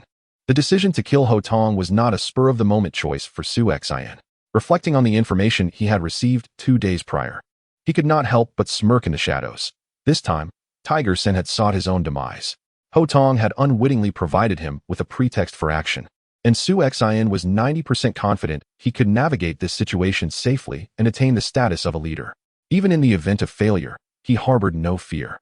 Su Xian's current strength, along with the influence of his subordinates, had equipped him with the means to become a regional lord. At worst, he could switch allegiance to another faction, where he would likely be welcomed. Of course, this was a last resort, barring any unforeseen circumstances. Su Xian would not opt for this path. He still had a system task to complete. Failing to become the spokesperson for the Flying Eagle Gang would result in a punishment that entailed the loss of a martial skill and a decrease in his cultivation level. Given Su Xian's current resources, enduring such a severe penalty would render him utterly incapacitated. He was only at the initial stage of acquired realm. Should he regress further, he would be reduced to an ordinary person. Half a day later, Huang Bingcheng returned. Boss, the silver has been delivered. But can those fellows genuinely guarantee they won't add insult to injury? I have my doubts about the character of the leaders within the Flying Eagle Gang. Without any benefit, why would they seek to harm us? Ho Tong's relations with the other leaders are not particularly strong. Even if they were to act maliciously, it would not fall upon me. Now, it is time to deal with the parasites within our gang. The parasites Su Xian referred to were naturally Ji Gang, who had been sent by Tiger San to infiltrate Su Xian's ranks. Previously, Su Xian had refrained from confronting Ji Gang, as he wished to avoid a direct conflict with the formidable Hussein. However, the current circumstances offer him no such reservations, allowing him to simultaneously eradicate some of the hidden pests lurking in the shadows alongside Ji Gang, excluding the recently recruited 1,000-odd followers. It is certain that among the nearly 200 subordinates under Su Xian's command, there exist individuals whose loyalties do not align with his own. These traitors typically conceal themselves, rendering it impossible for Su Xian to scrutinize each one individually without sowing discord among his ranks. Now that he has eliminated Ho Tong, such a significant event is bound to stir unrest among these pests, presenting an opportune moment to unearth and cleanse their ranks. Old Huang, take Li Qing and the trustworthy brothers to root out those pests. I will accompany Li Huai to seek out Ji Gang and discern what schemes he has been concocting during this period. Huang Bingcheng's expression grew solemn as he promptly exited to summon Li Qing and the others. This time, those who are unmasked will likely face consequences far graver than mere corporal punishment. Chapter 41. Delivering a grand gift to the foster father. At this moment, Ji Gang remained blissfully unaware of the impending catastrophe. He was still inciting the 5 elderly followers who had been shadowing Su Xian since their time in the Joyful Forest, continuously whispering that Su Xian was destined for ruin. Since aligning himself with Su Xian, Ji Gang had felt increasingly stifled, particularly as he witnessed Li Huai being favored and promoted under Su Xian's command, amplifying his sense of frustration. However, only Ji Gang understood that this was not mere frustration. It was profound regret, a deep-seated remorse. When he first pledged allegiance to Su Xian, Although Li Huai was openly disrespectful, his intentions were not shrouded in ulterior motives. In contrast, Ji Gang's intentions were clear. He was there to monitor and restrain Su Xian on behalf of the formidable Tiger Third Master. The outcome was predictable. He was unable to fulfill even his role of surveillance. Su Xian's decision not to send anyone to keep an eye on him was, in fact, an act of magnanimity. Following the assassination attempt on Dai Chong, Ji Gang severed ties with Su Xian, while Li Huai emerged as Su Xian's trusted confidant. Ji Gang had anticipated that Su Xian would face severe repercussions from the gang, yet instead, Su Xian soared to new heights, leaving Ji Gang's own position exceedingly awkward. Furthermore, Ji Gang sensed the suspicions of Tiger Third Master towards him, which only fueled his jealousy of Li Huai's considerable trust from Su Xian. Constantly, Ji Gang pondered what might have been had he chosen to support Su Xian wholeheartedly from the beginning. With his capabilities, he could have easily overshadowed the likes of the seasoned Huang Bingqing. Alas, there is no remedy for regret in this world. Such thoughts remained mere fantasies. Having irreparably severed ties with Su Xian, he felt compelled to devise every possible means to counteract him. However, as the chasm between them widened, Ji Gang nearly abandoned this line of thought. Unexpectedly, Su Xian's reckless actions led him to kill the prominent figure, Ho Tong. If Ji Gang were to overlook such a transgression, he would cease to be Ji Gang. Thus, upon learning the details of the incident, he promptly sought to rally some of Su Xian's older subordinates, plotting to orchestrate a series of covert maneuvers. Possessing a modicum of cunning, Ji Gang refrained from inciting the newly joined members of Su Xian's gang. While they were easier to manipulate, their lack of strength rendered them almost inconsequential. And even if he managed to rally hundreds, it would be futile against Su Xian, who could easily suppress them with a mere handful of his own men. Instead, he focused on the elder members who had followed Su Xian since the Joyful Forest, particularly those who had not been promoted to the ranks of Boizhong and Shizhong during the recent elevation. Among Su Xian's elder subordinates, there were nearly 200, whereas the positions of Shizhong and Boizhong numbered just over 100, with a small fraction still merely ordinary members. Witnessing their former comrades rise to prominence, becoming their superiors and leaders, it was only natural for these elders to harbor discomfort. Ji Gang intended to exploit their dissatisfaction to incite them to engage in clandestine activities. Gentlemen, Su Xian has audaciously slain the prominent figure Ho Tong. This time, the gang cannot possibly spare him.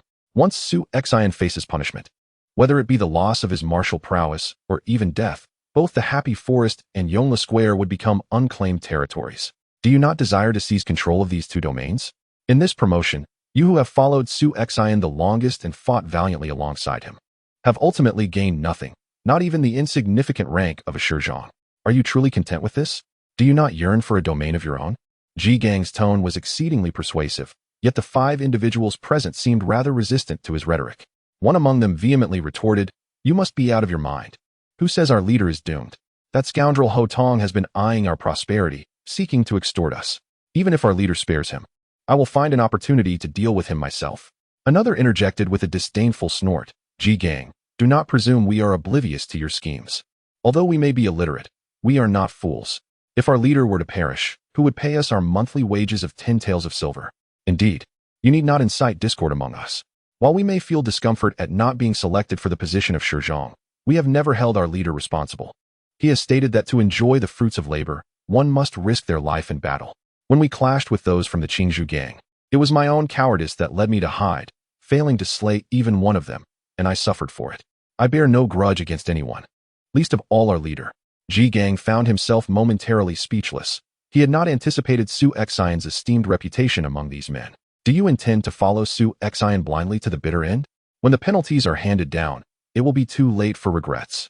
Ji Gang asserted sharply, "I cannot speak for others, but I know you will certainly regret this." A voice suddenly emerged from outside the door. Upon seeing Su Xian enter, Ji Gang's countenance turned ashen. Shouldn't Su Xian be preoccupied with the challenges within the gang? Why was he here seeking him out? "Leader," the 5 men respectfully greeted. Though internally they were drenched in cold sweat. They were fortunate not to have spoken out of turn. Otherwise, standing here would have been impossible. Su Xian nodded. "You have done well. You may leave now." The 5 men nodded in unison and swiftly exited. A glimmer of despair flickered in Ji Gang's eyes. In the game of kings and pawns, if you wish to kill me, then do so. Su Xian sighed and approached Ji Gang. However, the man who had just resigned himself to defeat suddenly erupted with fury. a dagger slipping from his sleeve aimed at Su Xian's abdomen. With a casual motion, Su Xian struck the dagger aside. He then seized Ji Gang by the throat, the sensation of suffocation bringing him face to face with death, and this time, he was genuinely despondent.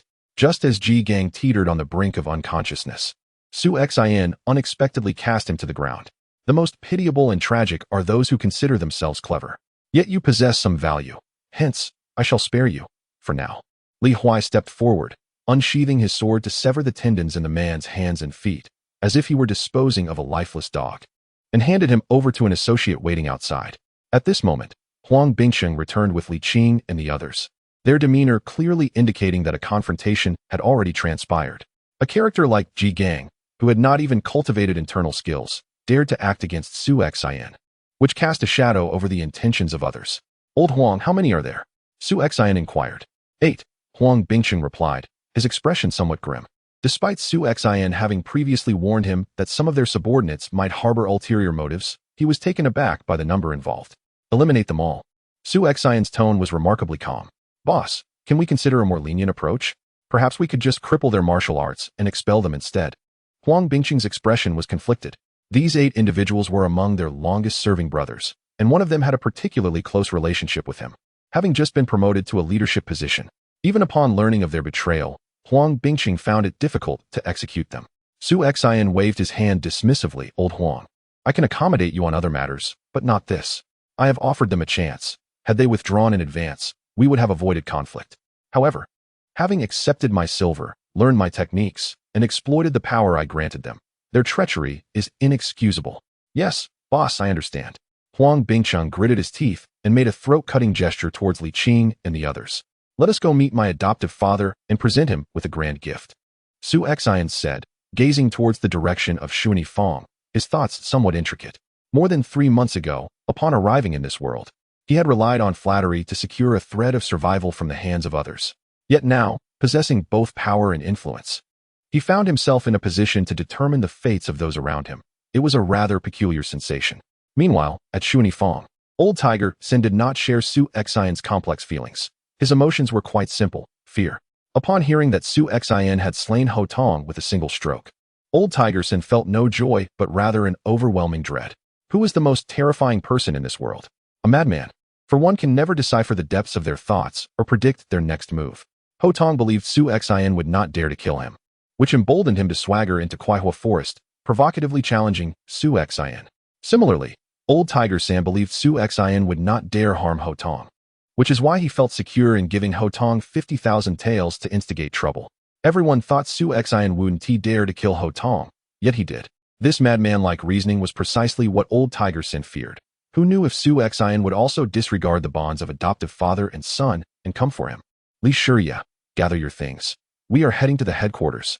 The more Old Tiger Sin pondered, the more anxious he became, and he hurriedly began to pack for the headquarters, the only place where he felt a semblance of safety.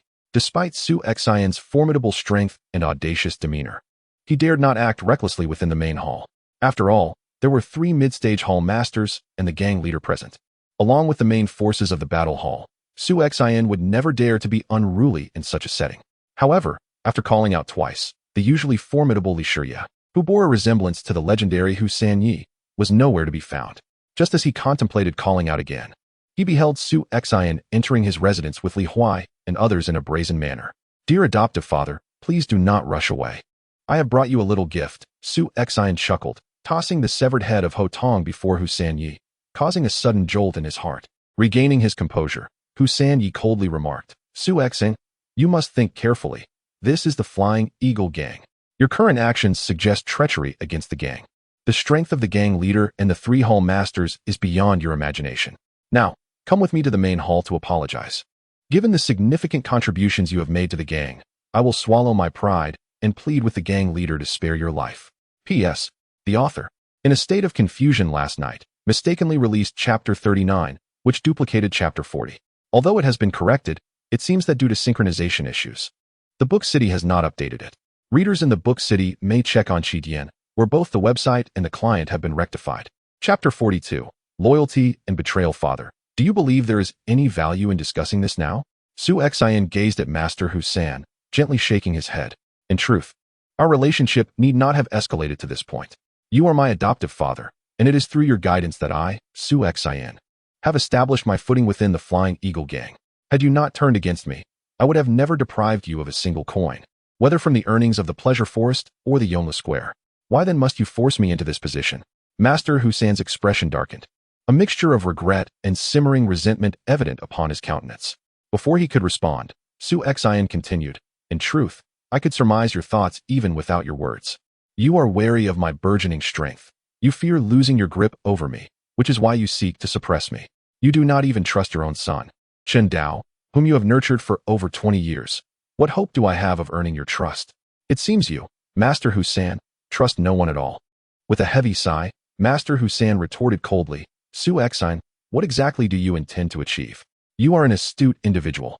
Surely you comprehend that should you kill me, your prospects within the Flying Eagle gang would be utterly obliterated. Father, you overthink, Su Xian replied, shaking his head. I harbor no intentions of taking your life. Then what do you desire? Master Hussein inquired. I merely wish for you to speak on my behalf before the gang leader, to assert that Ho Tong instigated the conflict which led to his demise at my hands, and that you consented to my actions. Furthermore, I wish for you to endorse me as the chief of the Flying Eagle gang. Su Xian's gaze bore into Master Hussein's, each word carefully articulated. Impossible. Master Hussein outright refused. You seek to place the blame squarely upon my shoulders? You would be better off killing me now. If I were to assist you in this monumental matter, even if I survived, my territory would be stripped from me by the gang. You might as well end my life. We may as well perish together. Despite being a formidable figure who once fought alongside Sha Feiying, Master Hussein exhibited a certain reckless bravado. Perish together? I beg to differ. Su Xian replied with a smile. For I have gleaned certain secrets about you, dear father. Misappropriating the gang's funds, secretly pocketing earnings.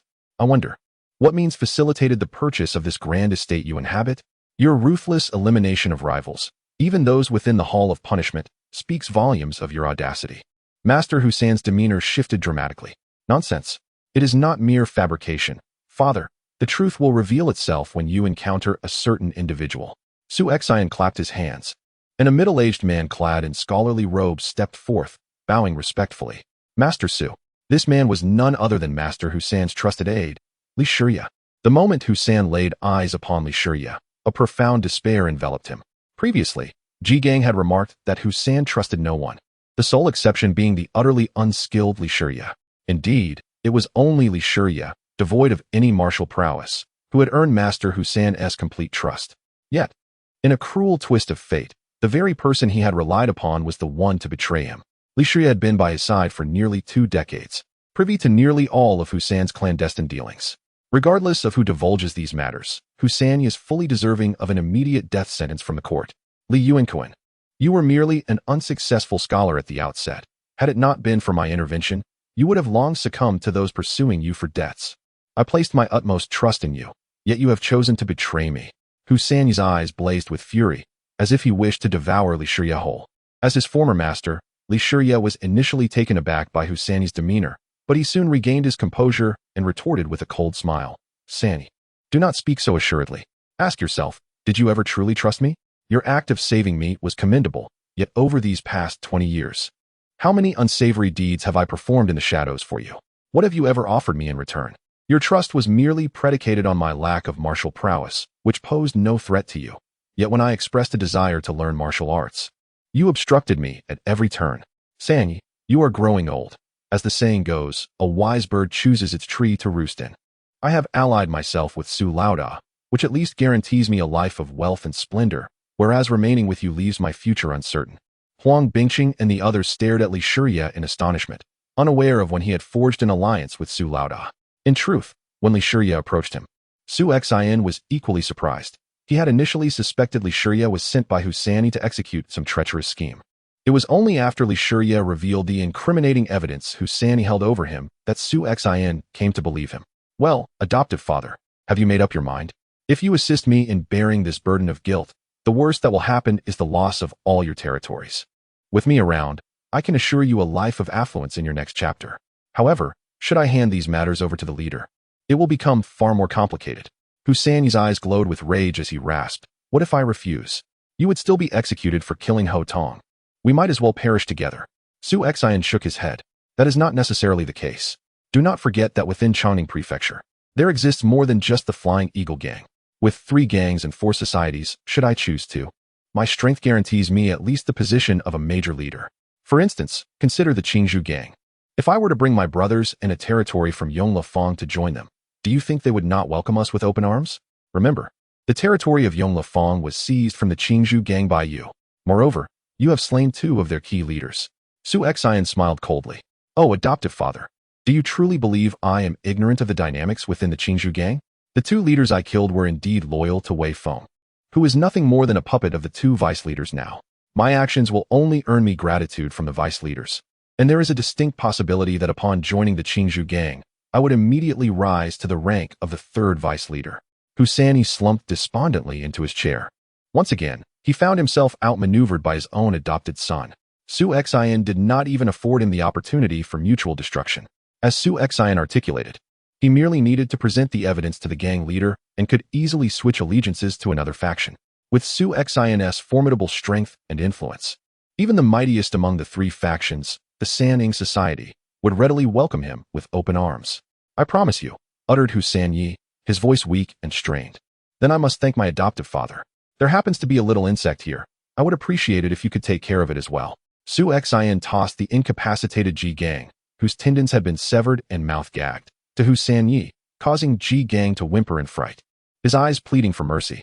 Hussein Yi cast a complex glance at Su Xian, realizing that his adoptive son possessed an utterly ruthless disposition, leaving no room for retreat. With a resounding clap, Hussein Yi struck down, the formidable force of his iron sand palm shattering Ji Gang's heart meridian, blood streaming from his mouth and nose. Are you satisfied now? Hussein Yi's tone was frigid, yet tinged with a sense of vulnerability. Quite satisfied indeed. Now we may proceed to meet the leader. Su Xian replied, clapping his hands. At that moment, a cacophony of shouts erupted from outside, as several individuals clad in black and red warrior garb rudely pushed aside Su Xian's subordinates and strode into the hall with brazen confidence. One of them bellowed, Su Xian, do you dare to defy authority and assassinate the chief, Ho Tong? You show utter disregard for the gang's rules. Surrender yourself at once and accompany us back to the headquarters for judgment. Furrowing his brow, Su Xian turned to Huang Bingqing, inquiring, what manner of individuals are these? Before Huang Bingqing could respond, Li Shirya interjected, they are from the punishment hall, solely under the jurisdiction of Hall Master Dong Qingwu, below the 3 hall masters. Any of them are qualified to make arrests. Huang Bingqing glared at Li Shirya, dismayed by his audacity to seize credit merely after joining the boss's ranks. The punishment hall disciples, incensed by Su Xian's blatant disregard, felt their tempers flare. In the Feiying Gang, the highest status was not held by the battle hall disciples, but by those of the punishment hall. Although they were the fewest in number and lacked the elite prowess showcased by battle hall members who had emerged victorious in numerous gang conflicts, their authority was unparalleled. Upon discovering violations of gang rules, they could bypass reporting to the hall master and act directly, even possessing the right to arrest the chief should he err. Dong Qingwu's punishment hall comprised just over 30 individuals, yet even when confronted by the chief, they held their ground. Now, feeling utterly dismissed by Su Xian, the leading disciple of the punishment hall scoffed coldly and drew his blade, aiming it at Su Xian. Defying authority, assassinating the chief. You blatantly disregard the law and resist the enforcement of the punishment hall.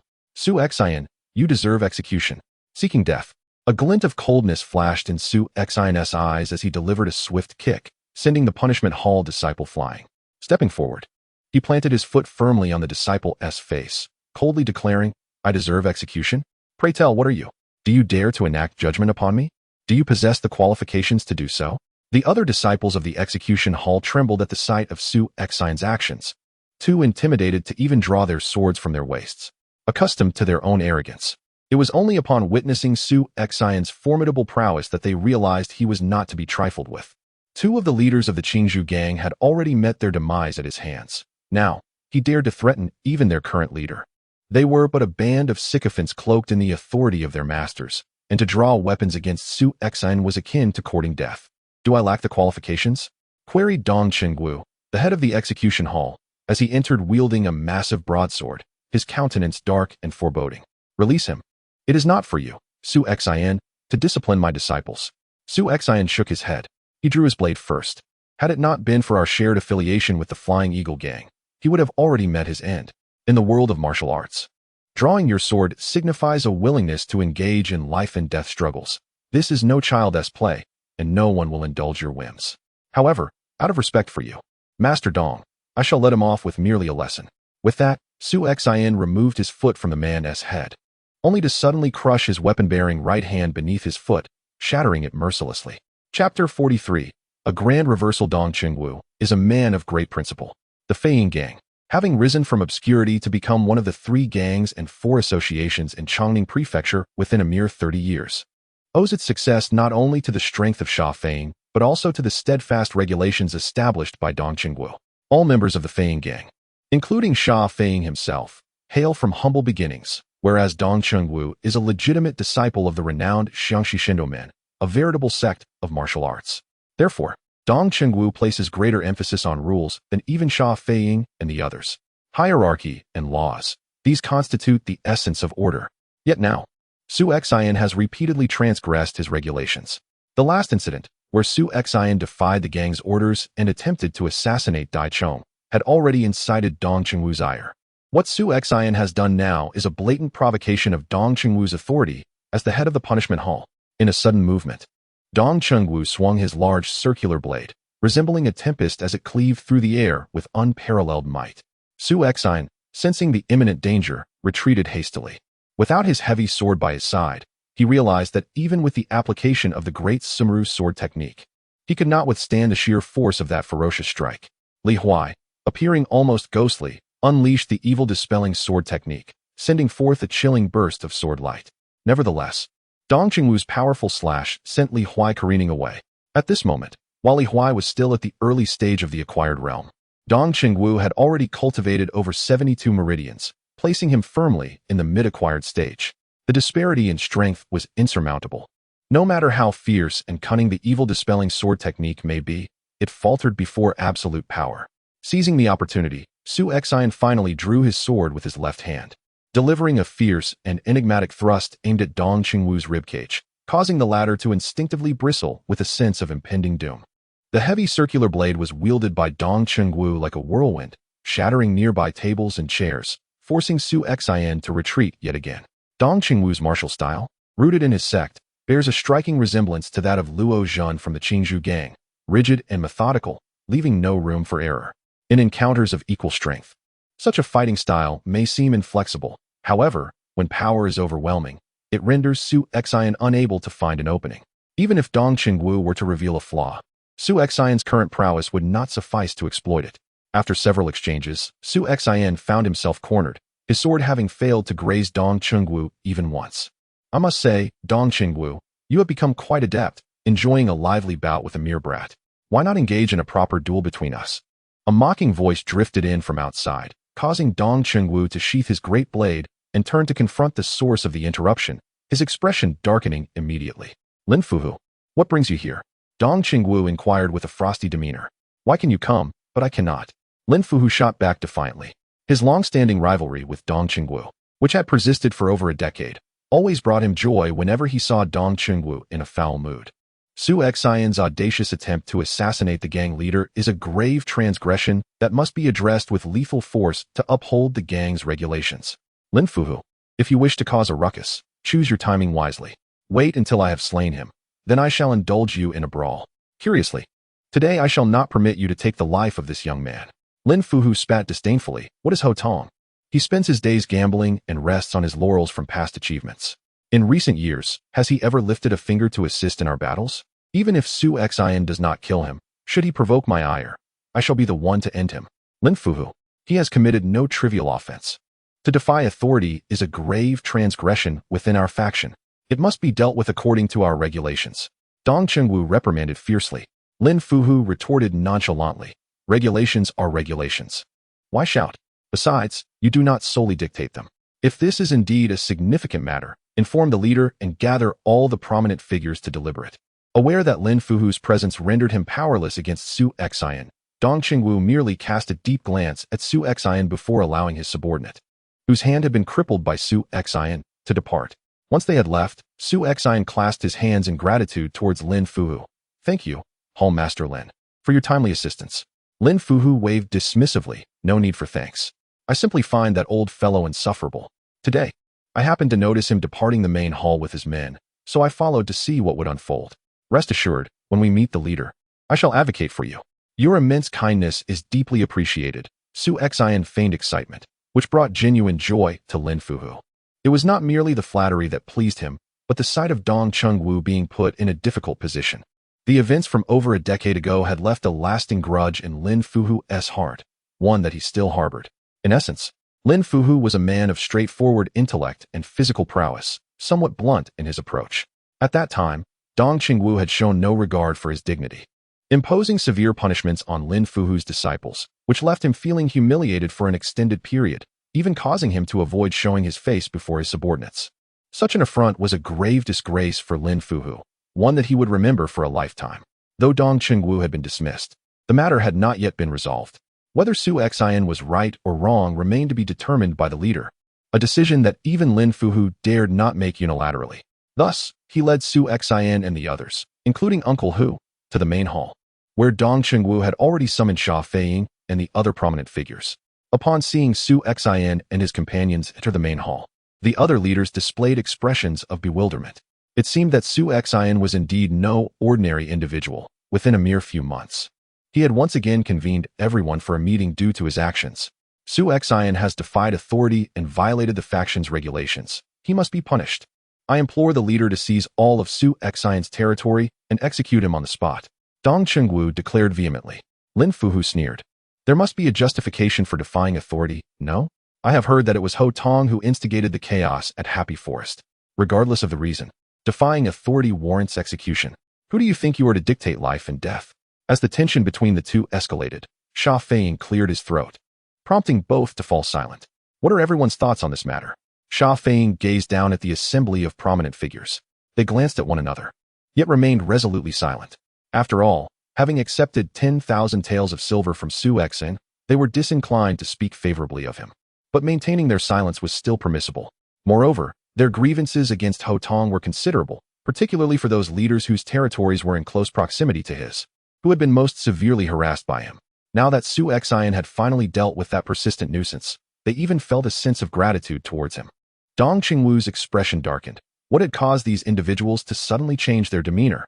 In the past, during similar incidents, their preferred approach had been to mock and exacerbate the situation. Why were they now utterly mute? Su Xian's face bore no expression, yet his gaze shifted towards Hu Sanyi. Perceiving Su Xian's look, Hu Sanyi gritted his teeth and said, "Leader, I have something to say." The others turned their attention to Hu Sanyi, some even casting Su Xian a look of helplessness. If your adoptive father intends to betray you, there is little we can do. 100,000 taels can only ensure our silence, but any expectation for us to speak on your behalf is futile. Dong Chengwu exhaled in relief. As Su Xian's adoptive father, Hu Sanye's words carried more weight than those of the other three leaders combined. Leader, the act of killing Ho Tong should not be blamed on Su Xian. It was I who instructed him to do so, as Ho Tong had gone too far. Su Xian, with his own strength, seized Yongle Square. Envious eyes were cast upon him, and Ho Tong had the audacity to demand 1,000,000 taels of silver from me. I outright refused him, and he resorted to using his status to intimidate Su Xian. In a fit of anger, I told Su Xian to hold nothing back and to eliminate that scoundrel Ho Tong.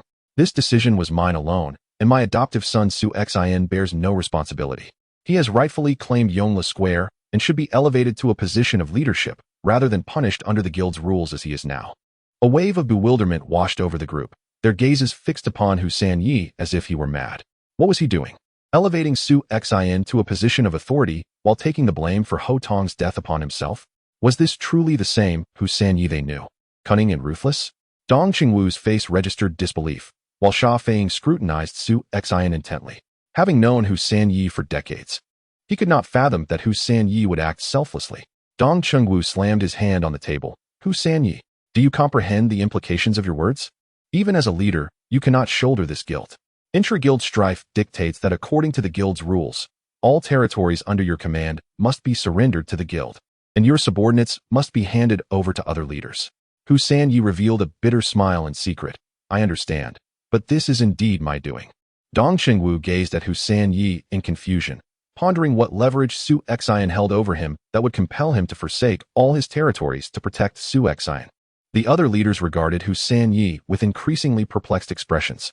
The matters between Tiger San Yi and his adopted son Su Xian had long reached their ears even before Tang Taiha was deposed.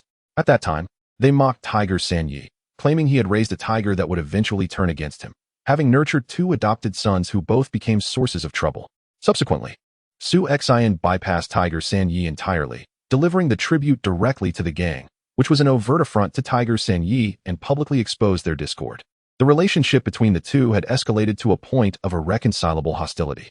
Yet, in a surprising turn of events, Tiger San Yi was willing to risk his own territory to shield Su Xian from this accusation, leaving one to ponder the underlying intricacies of this situation.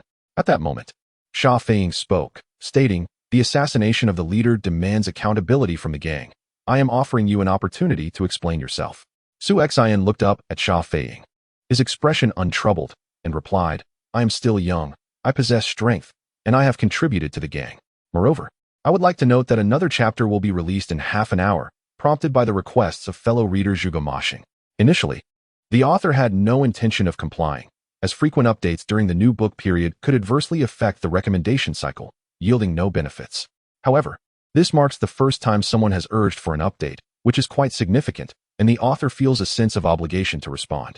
Chapter 44. The concerns of the Sand Master. Su Xian's words were shrouded in ambiguity, leaving those present somewhat bewildered. What does youth matter? What significance does strength hold? How is this relevant to your slaying of Ho Tong? As for your contributions to the gang, while your merits are considerable, it is precisely this that warrants scrutiny. Should others follow your example, achieving merit only to become arrogant and unruly, chaos would surely ensue within the gang. Su Xian regarded Sha Feiying. His remarks were not intended for the collective audience, but rather for Sha Feiying's understanding.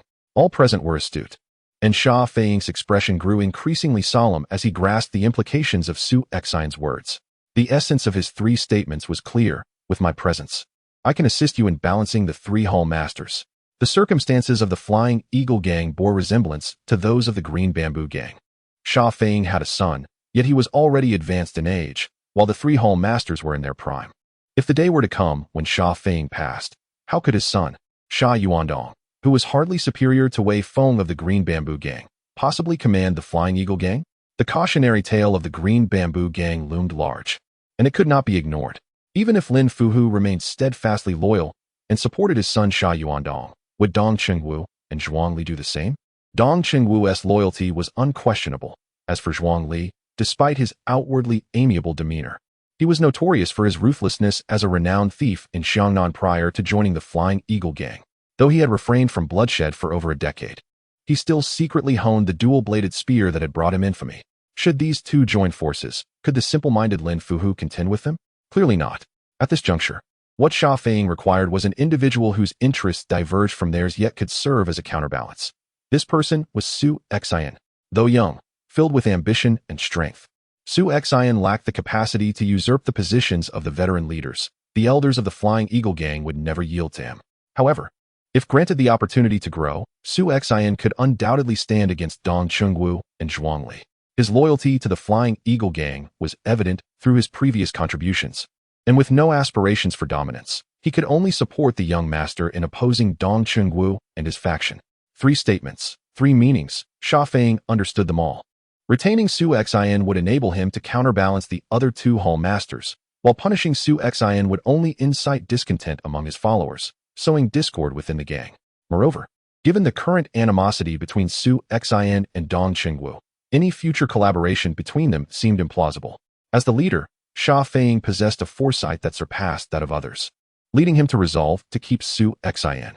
Internal strife and contravention of gang regulations could not be dismissed lightly. Sha Feiying spoke slowly. Dong Chengwu displayed no surprise. Su Xian's excessive actions would not be excused, even if Lin Fuhu sought to intercede on his behalf. Thus, I resolved that all territories under the command of the notorious Tiger Sen would be amalgamated into our gang, retaining only 10 of his subordinates, while the remainder would be redistributed to other prominent leaders. The assembly was taken aback, their eyes widening in disbelief. Wasn't it Su Xian who was to be punished? How had it come to pass that Tiger San was the one in question? The gang leader had actually acquiesced to Su Xian taking the blame for his misdeeds? Dong Chengwu abruptly rose, exclaiming, "Leader, it was Su Xian who killed Ho Tong." Sha Feiying cast a sidelong glance at him and replied, Tiger San is Su Xian's adoptive father and his superior.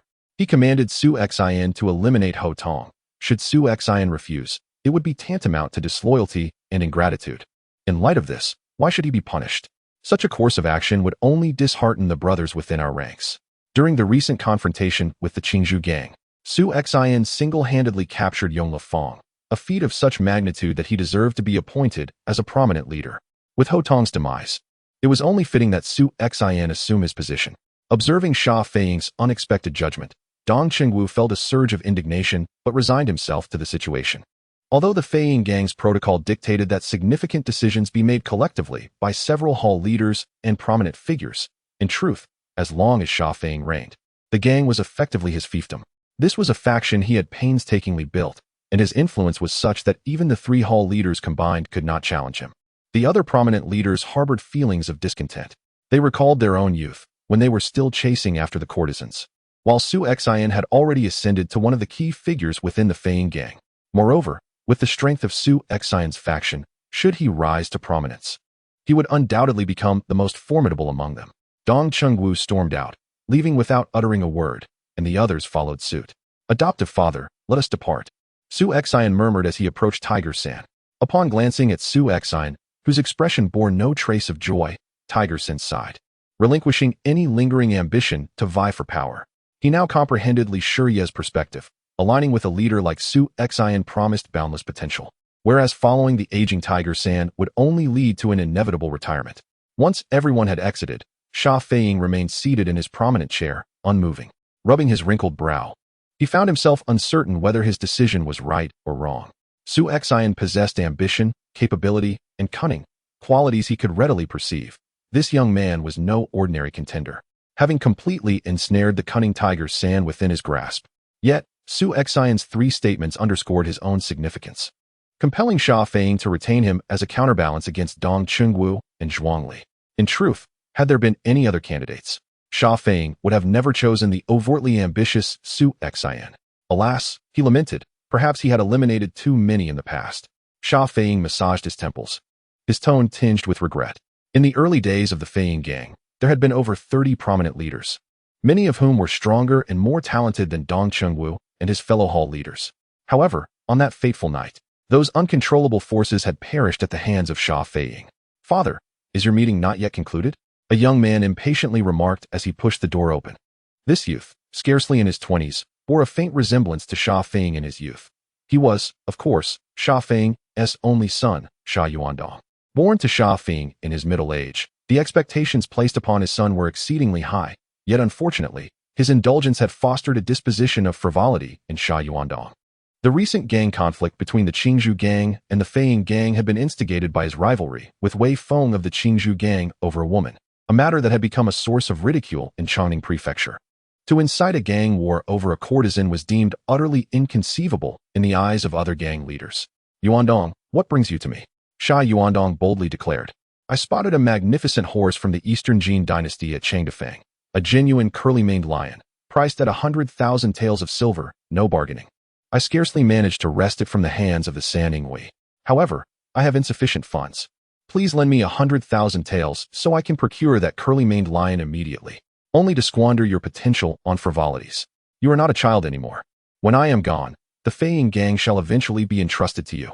With your current demeanor, how do you intend to lead the Feiying gang? With your curly-maned lion? Sha Feiying's stern reprimand rendered Sha Yuandong visibly pale. Although filled with exasperation towards his son's lack of ambition, Sha Feiying found it difficult to chastise him harshly. Upon witnessing Sha Yuandong's fright, his tone softened considerably. Yuandong, your father has grown old. I cannot shield you for a lifetime. Look at Wei Feng now. Do you aspire to become a puppet under your subordinates like him? Sha Yuandong scoffed. I would never be like that useless fool. Sha Feiying retorted coldly. Merely speaking is of no consequence. I will find an opportunity for you to engage in gang affairs, so you may familiarize yourself with the processes. If you can achieve some results, that would be splendid. Otherwise, how will you command your subordinates in the future? Sha Yuandong replied with a sense of entitlement. The Feiying gang was founded by my family. With our prestige, who would dare utter a word against it? A look of disappointment crossed Sha Feiying's face. His son remained naively simplistic. Such words would never escape the lips of Su Xian. Even in the grandest of dynasties, a foolish emperor could be ousted from his throne, let alone a small gang like the Feiying gang. Reflecting on Su Xian and then on his son, Sha Feiying thought that if Sha Yuandong possessed even a fraction of Su Xian's cunning, he would not need to worry so. Very well, you may go now. Sha Yuandong cautiously inquired, what about the 100,000 taels? Sha Feiying wearily waved his hand, seek Zhuangli for it. With a gleeful expression, Sha Yuandong promptly turned and dashed out. Meanwhile, upon returning to the happy forest, Su Xian immediately dismissed everyone else. From the moment Sha Feiying announced his ascension to the position of leader, the voice of the system resonated in Su Xian's mind. Congratulations to the host for completing the main quest, The Ambitious Hero, 2, with a completion rate of 50. You have been rewarded with a one-time extraction privilege for designated categories, between 2 and 3 stars. Would you like to proceed with the extraction now? In that moment, Su Xian decisively chose not to, as he preferred to avoid drawing attention to himself, despite the fleeting moment of distraction upon entering the space. Once he returned to the happy forest, Su Xian immediately announced a period of seclusion, entering the system to prepare for the extraction. The last 3 intermediate draws had left Su Xian in quite a predicament, and if misfortune were to strike again, it would no longer be a matter of luck. It would indicate that the system was intentionally misleading him. Chapter 45. The Fist of Extreme Hatred and the Palm of Extreme Vengeance. In the vast, misty expanse of the system space, Su Xian declared, I wish to draw my task reward. The system responded, you have the authority to select one reward from a designated category, between 2 and 3 stars. Kindly choose from the 6 available options. Without hesitation, Su Xian replied, Martial Arts. The grand screen world, showcasing a succession of figures, until it finally settled on a man of unappealing visage and a brooding demeanor. Congratulations, host. You have drawn the character Wen Xuan, who possesses the skills of Extreme Vengeance Palm, Extreme Hatred Fist, the Power Sword, and the 5 Tigers Breaking the Door Blade. Among 11 martial arts in total, the character is rated 2.5 stars, with skill levels ranging from 1.5 to 3 stars.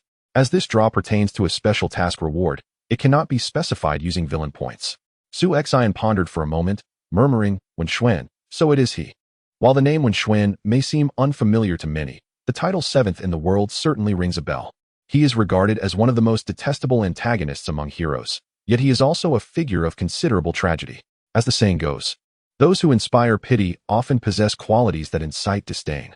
Wen Xuan is the son of Mo Shi, one of the 6 concubines of the high-ranking official Wen Zhang of the previous dynasty.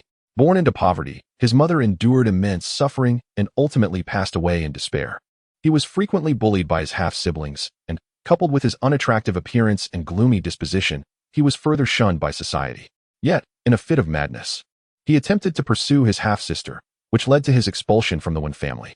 He subsequently dedicated himself to martial arts, becoming the foremost expert beside the treacherous minister Kai Jing. However, despite claiming the title of 7th in the world, Wen Xuan's true prowess could not even secure him the 77th rank. His self-proclaimed title was merely a ruse to obscure his true capabilities. His significant advancement in martial arts came after he became a disciple of Yuan Shisan, ultimately becoming the favorite among his students and acquiring numerous secret techniques from the Zizai sect. As Su Xian gazed at the details displayed on the screen, he felt a twinge of frustration. Although the character of the 7th in the world was relatively commendable, possessing many secret techniques from Yuan Shisan, he had previously learned more commonplace skills, such as the 5 Tigers Breaking the Door Blade. Moreover, with the system prohibiting specified selections, the probability of drawing inferior skills remained high. Furthermore, Su Xian pondered why Wen Xuan's character rating stood at 2.5 stars, while his martial arts could reach a maximum of 3 stars. It was only then that he realized the discrepancy. The rating of a character is determined by their inherent strength, while the level of skills they possess is evaluated based on the completeness of their learning. The system elaborated, the character's star rating is based on their inherent abilities. Conversely, the skill levels depend on the extent to which the character has mastered their techniques. For instance, the authentic Nine Yin Manual is rated 4 stars. Should you draw Ouyang Feng, you would receive only the reverse practice version of the Nine Yin Manual, rated 3 stars, while Ouyang Feng himself is rated 3.5 stars. If you were to draw Yang Kong, you would obtain a fragment of the Nine Yin Manual, the Nine Yin Bone Claw, rated 2 stars, whereas Yang Kong himself is rated 1 star. The 7th in the world is akin to the likes of Yang Kong, who possesses a force sword forged from the amalgamation of all his martial arts skills, rated at 3 stars. He has clandestinely learned a portion of Yuan Shisan's Heartbreak Arrow technique. Although it is but a fragment, it too achieves a commendable 3-star rating. Well then, let us directly commence the extraction of martial arts techniques. The myriad of skills carried by the 7th in the world is indeed overwhelming. Should fortune favor me with a fragment of the heartbreak arrow, it would be a significant gain. Su Xian revealed a wry smile, initially believing this reward would be a boon, yet it seems luck must still play a role. The aura danced among 11 martial arts techniques before gradually settling. Congratulations to the host. You have successfully drawn the extreme hatred fist and the extreme grudge palm. As the attributes of these two martial arts harmonize, they merge into one, receiving a rating of 2.5 stars. While it may not be the fragment of the heartbreak arrow, it is nonetheless satisfactory. Acquiring the extreme hatred fist and the extreme grudge palm is quite commendable, as both techniques are exceptional creations of Yuan Shisan, imparted to the 7th in the world, wielding tremendous power. Most importantly, these martial arts compensate for Su Xian's deficiencies in martial adaptability. The great Sumeru sword style leans towards defense, which does not align with Su Xian's style. Despite his high proficiency in it, he finds himself increasingly awkward in its application. Conversely, Jing Wuming's swift sword technique is suited for lethal strikes. If the initial blow does not severely wound the opponent, the subsequent strike loses potency. This fierce and enigmatic swift sword is better reserved as a trump card. Upon exiting the system, Su Xian sought out Huang Bingqing. Huang Bingqing looked at Su Xian in surprise. Wasn't he the boss supposed to be in seclusion? Had he not been gone for a mere moment? Old Huang, I leave Li Shiye in your care. His monthly stipend will be the same as yours. However, remember this. You may assign him tasks, but do not let him wield authority. Although Li Shiye has allied with me, he is inherently a traitor. Such individuals, while useful, shall never be trusted too deeply. If you could betray Hussein Yi for profit today, what is to stop you from betraying me tomorrow? Huang Bingqing nodded. In truth, even without Su Xian's admonition, he had no intention of treating Li Shiye favorably. Just after joining the boss, he had already attempted to steal his spotlight. How absurd. After instructing Huang Bingqing, Su Xian departed from the Happy Forest and returned to his small courtyard. From the moment he attacked the Happy Forest until now, he had not enjoyed a moment as respite. It was indeed time for rest. Upon returning home, he found Xianer sitting with a forlorn expression, listening to an elderly scholar's lecture. As soon as she saw Su Xian return, she leaped into his embrace, her voice dripping with melancholy. Brother, can I skip class today? I haven't seen you for so many days. Why don't you teach me to practice swordsmanship? During Su Xian's campaign against the Qingzhou gang, Xianer had been compelled to endure the dry lectures of the old scholar every day, forced to write hundreds of characters, which had become unbearable for her. Now, upon seeing Su Xian return, she immediately rushed over to voice her grievances. Upon seeing Su Xian, the old master immediately felt a surge of anxiety. Su Lauda, Miss Xianer is exceptionally gifted, yet somewhat unpredictable. If she does not seize the opportunity to read and study diligently, I fear that as she matures, her ability to absorb knowledge will diminish. Su Xian, the gang leader, held a position of authority, while the old master was merely a failed scholar, surviving by teaching a handful of students and penning letters. He dared not offend Su Xian, lest the latter perceive him as unduly harsh towards Xianer. All right, sir, I understand. However, one must balance work with leisure. Let today be a day of respite for Xianer. You are truly kind, Xianer exclaimed as she leapt into Su Xian's embrace, overflowing with excitement. The old master decided to take his leave, feeling rather out of place in the presence of someone as formidable as Su Xian. Enough of the flattery. You may play today, but tomorrow we resume your studies, Su Xian admonished.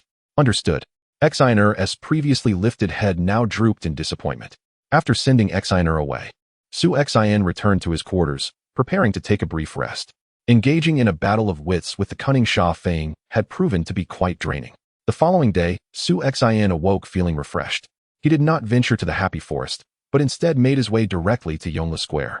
The situation at Happy Forest had stabilized, while Yongle Square was a newly acquired territory, necessitating Su Xian's presence to oversee operations.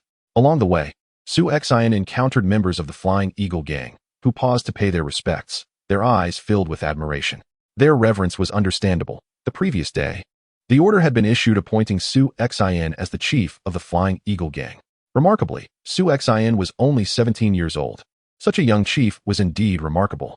Even Sha Feiying, the gang leader's son, was of a similar age, yet if he were to be directly appointed as chief, it would undoubtedly invite criticism from the gang members. In contrast, Su Xian's position as chief was unassailable, earned through tangible achievements. At the entrance of Yongle Square, upon seeing Su Xian's arrival, Huang Bingqing hastened to greet him. "Boss, why haven't you taken a few more days to rest? This place could be entrusted to me." His demeanor, while somewhat sycophantic, was characteristic of his nature. "I trust you to manage, but in the realm of martial arts, one must continuously progress. Stagnation leads to regression, especially in the practice of refining the body. It's not only my training that matters. The brothers under my command must also remain diligent." Is the training ground at Yongle Square ready? Previously, when the Jianghu gang occupied Yongle Square, there had been no need for a training ground. The back courtyard had been used for storing odds and ends. Upon assuming control, Su Xian had instructed Huang Bingqing to clear the area for training purposes. "It has long been prepared, though the space is somewhat limited. We're planning an expansion, otherwise, it won't suffice for the over 1,000 brothers," Huang Bingqing replied. Su Xian nodded and inquired, "Have any of the newly joined members violated the rules?" Huang Bingqing appeared slightly embarrassed as he responded. There were indeed a few instances, but they were apprehended and severely punished by Li Huai and his men. The individuals under Li Huai are indeed ruthless in their actions. Yet I surmise that they shall never dare to repeat such transgressions in their lifetimes. The merchants have now come to realize that their leader is not merely all talk. Initially, the merchants of Yonglefang were quite vocal about their discontent regarding Su Xian's amendment of the regulations concerning the collection of fees, particularly with the increase to 50 taels of silver per month. However, having witnessed Su Xian's severe penalties imposed on his subordinates, they are now left with no grounds for complaint. In the days of the Jianghu gang, although the fees collected were minimal, the lower-ranking lackeys frequently harassed these merchants. As the saying goes, it is easier to deal with the king of hell than to contend with troublesome spirits. While a few taels of silver sufficed to dismiss these nuisances, their recurrent visits each month ultimately siphoned off more wealth than the monthly fees, not to mention the disruption to their businesses. Now, with Su Xian's subordinates adhering to strict discipline and Li Huai overseeing their conduct, unless one wishes to forfeit their standing within Su Xian's ranks, who would dare to transgress again? Chapter 46. What old wolf? Merely a sick dog. Congratulations, Su Laoda? Or perhaps now I should call you Su Daitumu, the youngest leader in Chongning Prefecture. Indeed, it is quite enviable. Tai Wuqing, the chief constable of the eastern 12 districts, approached with a jovial demeanor, casually toying with 2 hefty iron weights in his hands. Su Xian turned and clasped his hands in greeting, saying, "Please do not jest. Sir Tai, the title of leader is merely a designation." Tai Wuqing shook his head. "This is not simply a title. It symbolizes your status. Previously, you, Su Xian, were relatively obscure, but since yesterday, who in the triads and societies of Chongning Prefecture does not know your name? In this vast Chongning Prefecture, with its multitude of gangs numbering in the tens of thousands, only the leaders are truly recognized as authority figures worth remembering by other factions." Su Xian chose not to feign humility further and inquired, "What brings you here today, Sir Tai?" With a glimmer of amusement in his eyes, Tai Wuqing replied, "I have come seeking your assistance. I had initially planned to approach you a couple of days ago, but seeing you embroiled in a heated conflict with the Jianghu gang, I refrained from intruding. I appreciate your consideration, Sir Tai. Please, feel free to ask if there is anything within my capacity to assist you." Cultivating a good rapport with Tai Wuqing had been Su Xian's intention from the outset. As the chief constable of the eastern 12 districts, Tai Wuqing held a prominent position within the Chongning Prefecture's administration, making him a worthy ally. "Here is the matter. The son of our prefect visited the Kuaihua forest a few days ago and had his purse stolen. Losing money is one thing, but within that purse was a piece of warm jade, a priceless heirloom from the 36 kingdoms of the western regions, an item that is irreplaceable. I have been preoccupied lately and cannot spare any personnel. If you manage to locate the warm jade, that would be splendid. If not, it suffices to find someone to take the blame. The prefect's son is quite incensed. It is imperative that we provide him with a satisfactory explanation to quell his anger." Su Xian pondered for a moment before asking, "Is the prefect's son certain that his purse was stolen and not merely misplaced?" "Absolutely. His clothing was slashed. Yet he was completely unaware, an experienced thief's handiwork." After some contemplation, Su Xian assured him, "Rest assured, Sir Tai, whether I find the warm jade or not, I will provide you with a response within 3 days." "Very well. I shall await your favorable news, Su Xian." With that, Tai Wuqing turned and departed, a cryptic smile lingering on his lips. The last time he encountered Su Xian, he was merely a small-time member managing the Kuaihua forest. Now, he had ascended to the position of a significant leader overseeing a district. The speed with which this young man climbed the ranks exceeded Tai Wuqing's expectations. Once Tai Wuching had left, Su Xian turned to Huang Bingqing and instructed, "Go to Kuaihua Forest and investigate every detail concerning the prefect's son. Scrutinize all the pickpockets and thieves in the area to uncover who dared to steal from the prefect's son." Huang Bingqing nodded and promptly set off with his men toward Kuaihua Forest. In less than half an hour, he returned with news. "My dear friend, matters have become rather intricate. What troubles you?" Huang Bingqing furrowed his brow and replied, "I inquired thoroughly with Boss Liu. That day, when the governor's son arrived at the Happy Forest, he went directly to his Ziyu Tower, and until his departure, his purse remained with him. Otherwise, he would have been unable to settle his bill. Upon leaving the Happy Forest, he intended to visit Yonglifeng to savor Zhou Ji's osmanthus chicken. But by the time he sought to purchase the dish, his purse had vanished." Su Xian pondered, "Thus, it follows that the purse must have been stolen between his exit from Ziyu Tower and his entry into Yonglifeng. Can we ascertain that it was the handiwork of a pickpocket from the Happy Forest?" Huang Bingqing shook his head, asserting, "Certainly not. Ever since we took charge of the Happy Forest, the petty thieves lurking in the streets have been thoroughly eradicated. The purse was undoubtedly not lost within the Happy Forest. Then if it was not in the Happy Forest, it must have been at Yonglifeng. Who is the chief pickpocket there?" Su Xian inquired. "In the world of pickpockets, there is invariably a leader. Those audacious enough to operate independently on the streets face one of two fates. They are either discovered and dealt with by the local pickpocket syndicate, which will not tolerate any competition, or they are caught and handed over to the authorities. Only those who join the pickpocket guild can rely on their leader for assistance in the event of a mishap, albeit at the cost of a portion of their earnings each month." Huang Bingqing continued, "The crux of the matter lies here. The leader of the pickpockets at Yonglifeng is no ordinary individual. He is known by the moniker Old Wolf. It is said that he once established a stronghold deep within the dense forests of Xiangnan, commanding 100 formidable followers.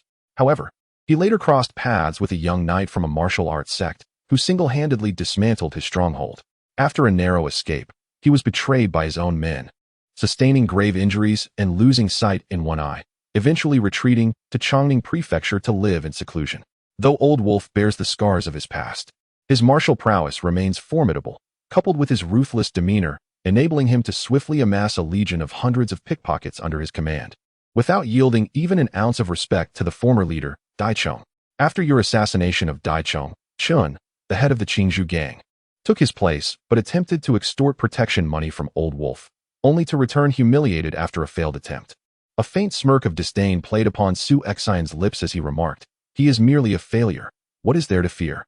Moreover, he is a defeated individual devoid of confidence, shamelessly flaunting his misfortunes as a badge of honor. Truly pitiable and tragic." "Flaunt?"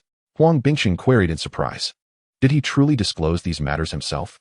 Su Xian replied coldly, "Given that you have already labeled him a formidable figure, such individuals would go to great lengths to conceal their identities.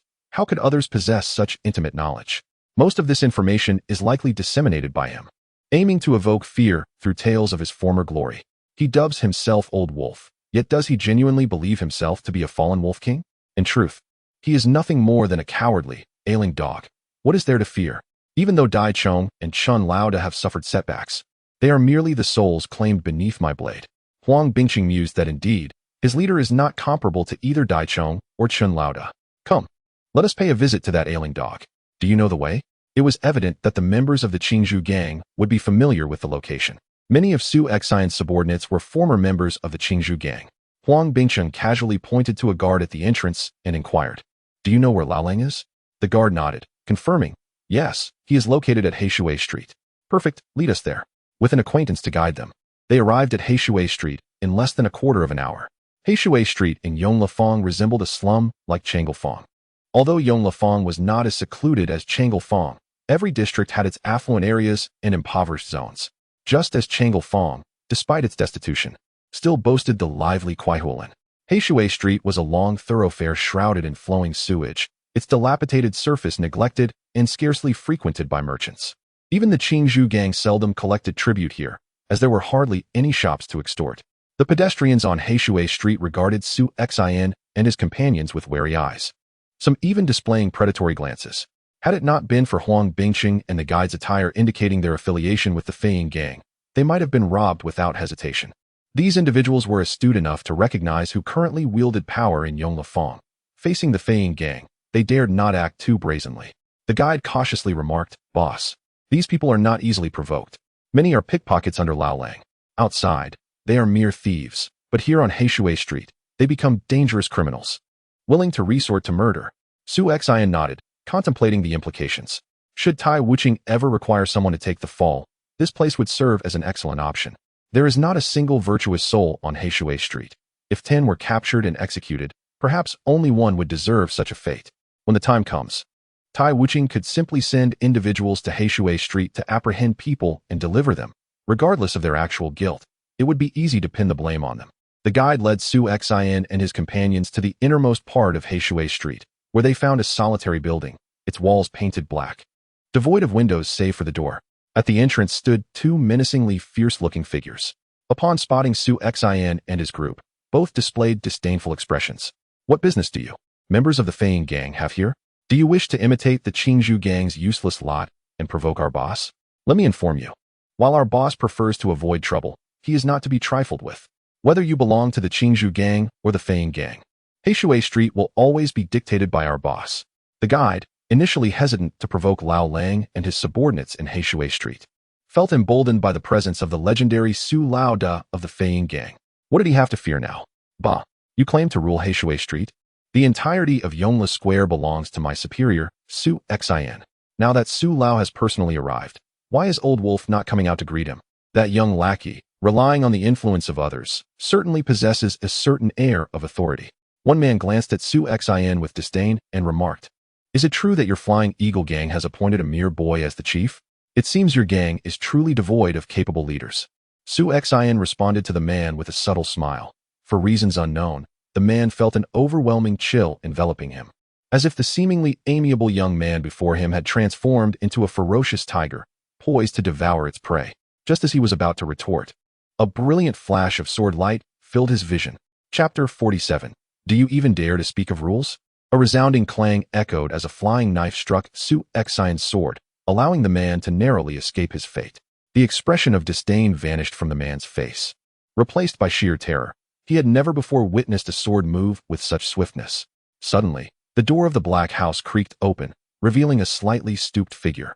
The individual appeared to be in his 40s, yet his temples were already grizzled with white hair, lending him an air of decrepitude. Despite his aged appearance, his countenance was fierce, particularly his left eye, which seemed to have been violently gouged out, leaving behind a ghastly socket. Is this the infamous Su, leader of the Flying Eagle gang? Your subordinate seems to lack manners. As the esteemed chief, surely you wouldn't stoop to the level of a mere petty thief? Rasped the old wolf with a gravelly voice. Su Xian scoffed, feigning ignorance, are we? Old wolf, don't tell me you were unaware of my arrival. If your subordinates disregard the rules, how could you possibly be oblivious? Old wolf's expression hardened. He had not anticipated such a blatant affront from this youthful chief, who had cornered him with a single statement. Su, let us not speak in riddles. You manage your Yongla Hall, and I shall oversee my Blackwater Street. This place holds no allure for you, so why not let us coexist peacefully? Coexist peacefully? Very well, but just days ago, the governor's son lost his purse, and I suspect you had a hand in it. Return the purse and the warm jade within, and we shall indeed coexist peacefully. Old Wolf's countenance shifted. He believed Su Xian was akin to his predecessors, Dai Chong and Chun Dao, seeking to exploit him. To his surprise, the young chief had come for this very matter. Were it any other issue, Old Wolf would not have minded extending Su Xian a courtesy, treating it as a means to secure his own tranquility. However, this particular situation was non-negotiable. After scrutinizing Su Xian, Old Wolf replied solemnly, Su, it's not that I refuse to grant you this favor. Rather, this matter is simply beyond my capacity to resolve. Each faction has its own rules. We may have taken the items, but we cannot relinquish them. If I acquiesce today, tomorrow you might come seeking recompense for your own losses. Would my brothers still be able to make a living? This door cannot be opened, not even if the governor himself were to demand it. Su Xian shook his head. Oh, Old Wolf, have you ever heard the expression, to give face but receive none? Su Xian, what do you mean by that? Old Wolf's anger surfaced among the pack of lone wolves, though he was now incapacitated. He was not one to be easily insulted. What do I mean? To show you respect by addressing you as Old Wolf, yet without respect. You are nothing but a sickly dog. You engage in petty thievery and dare to lecture me on rules? It is truly laughable. Su Xian, you have gone too far. A glint of malice flashed in Old Wolf's eyes as he drew 4 flying knives from his cloak, launching them towards Su Xian with deadly intent. He had initially no desire to engage with Su Xian, as he had no intention of provoking those affiliated with gangs, especially considering the backing of a formidable organization. When Dai Chong and Chief Chun sought to trouble him, they refrained from physical confrontation. He merely showcased his prowess, prompting them to retreat in recognition of his strength. Battles devoid of benefit were not pursuits for either Dai Chong or Chief Chun. Moreover, Old Wolf seized this opportunity to embellish the tale, leading others to believe that both Dai Chong and Chief Chun had suffered defeat at his hands, thus amplifying his own reputation. Although Dai Chong and Chief Chun were aware of this exaggeration afterward, they merely regarded Old Wolf's actions as unscrupulous, compounded by their own uncertainty in overcoming him.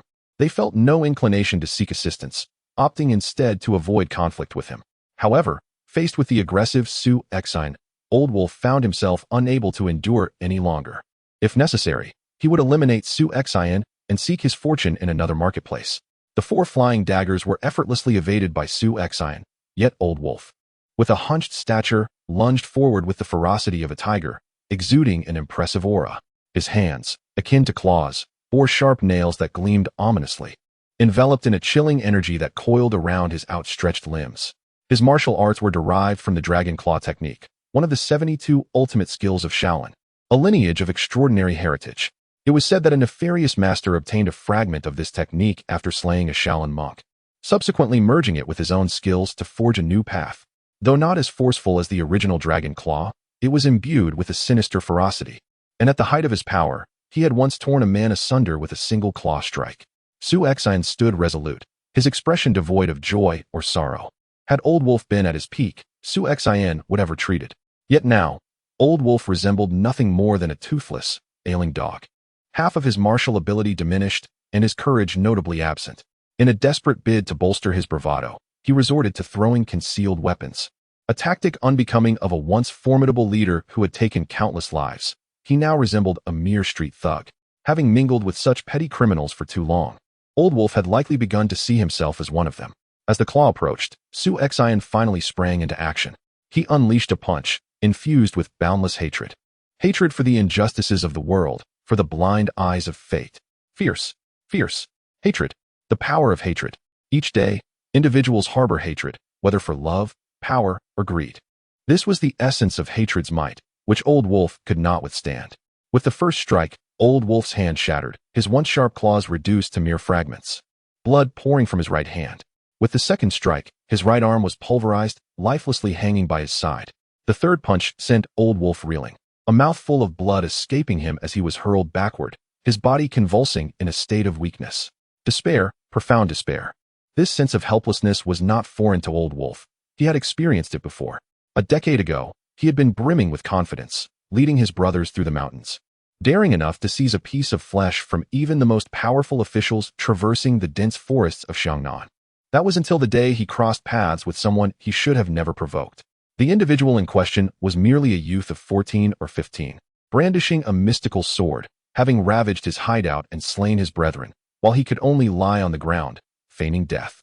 Eventually, he learned the name of that youth, He Xiao, later known as the Sword Prince.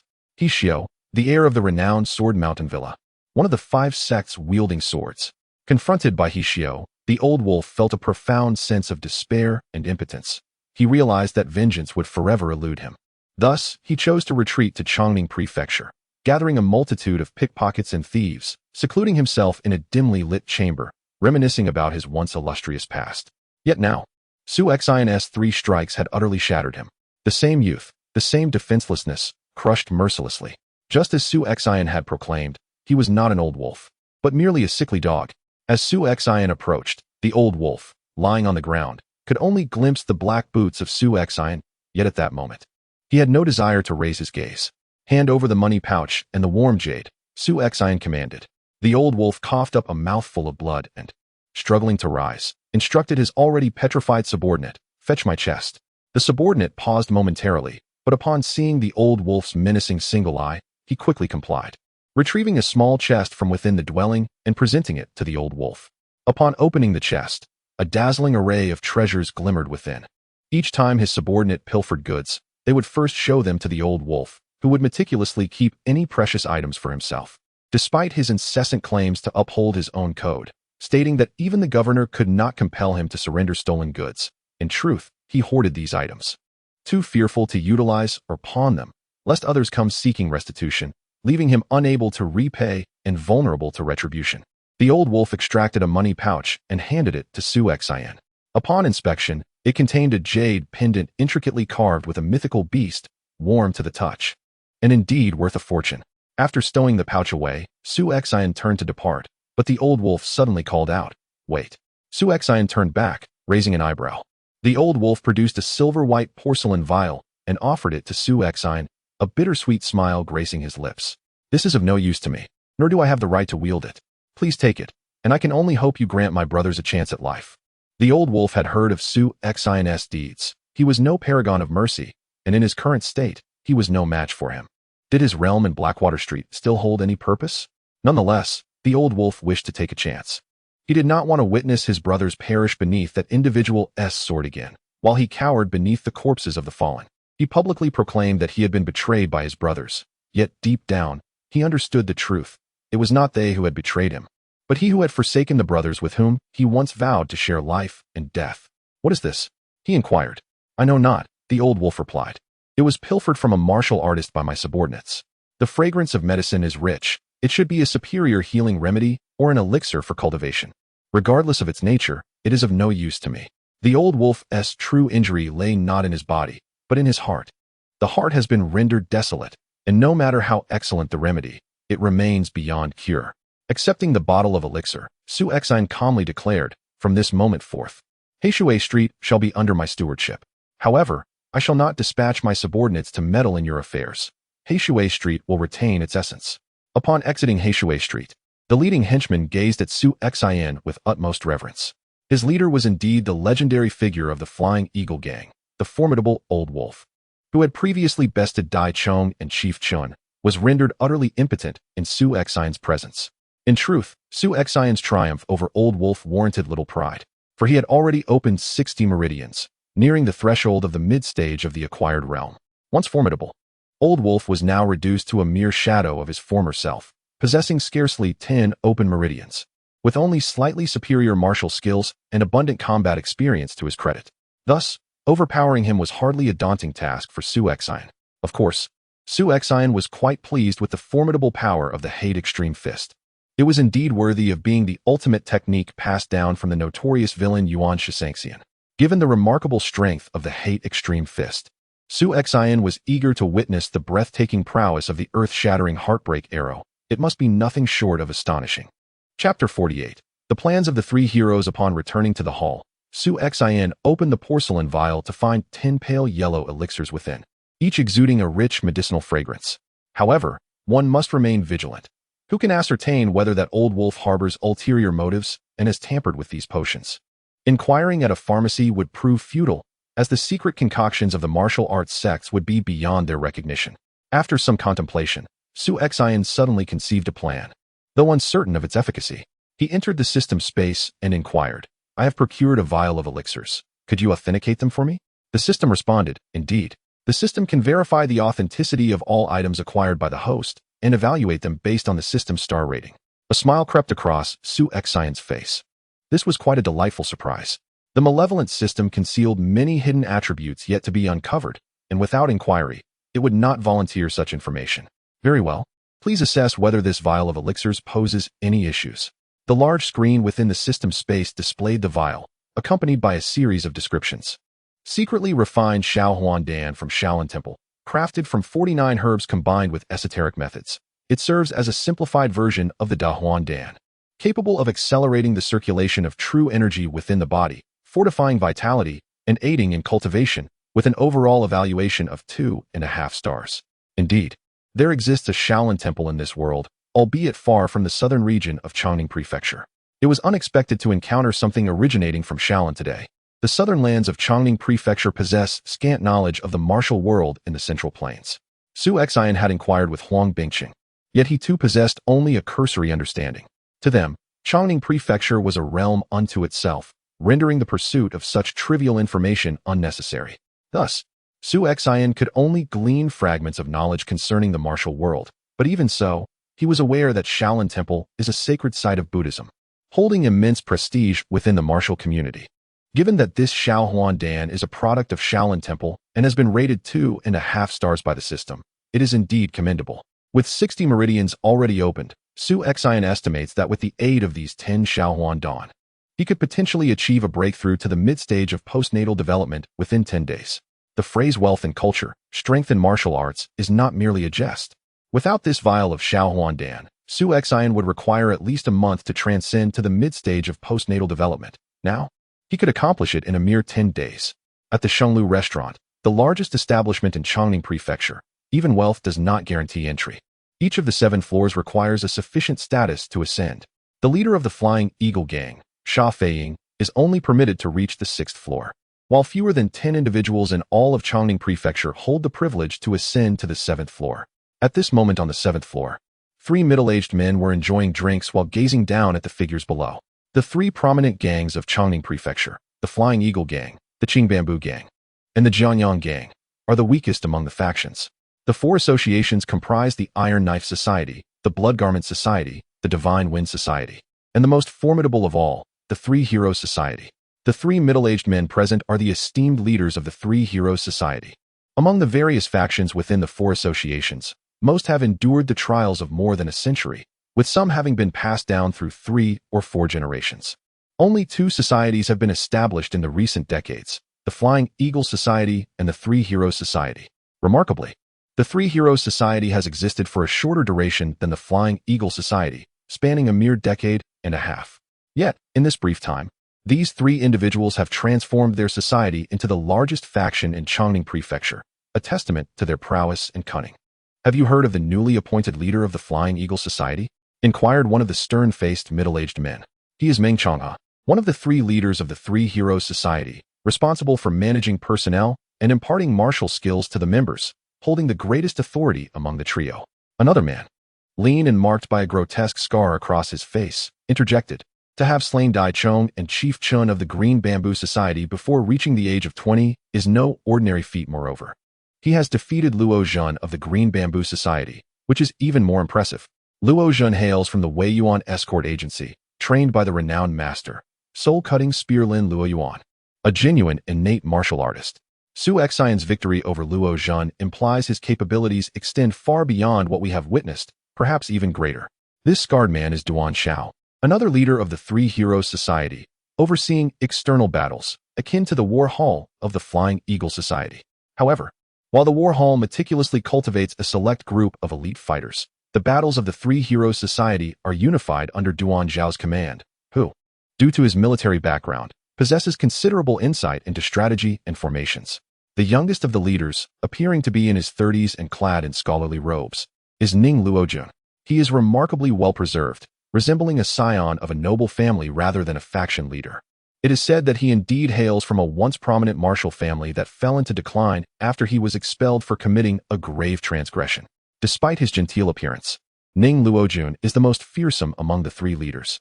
Following the establishment of the 3 Heroes Society, it was this seemingly refined gentleman, wielding the soul-reaping hook, who stained the streets of Chongning Prefecture with blood, with the number of his victims surpassing 100. Upon hearing Duan Zhao's remarks, Ning Luojun shook his head and replied, "Contrary to your assessment, Su Xian's cunning surpasses his martial prowess."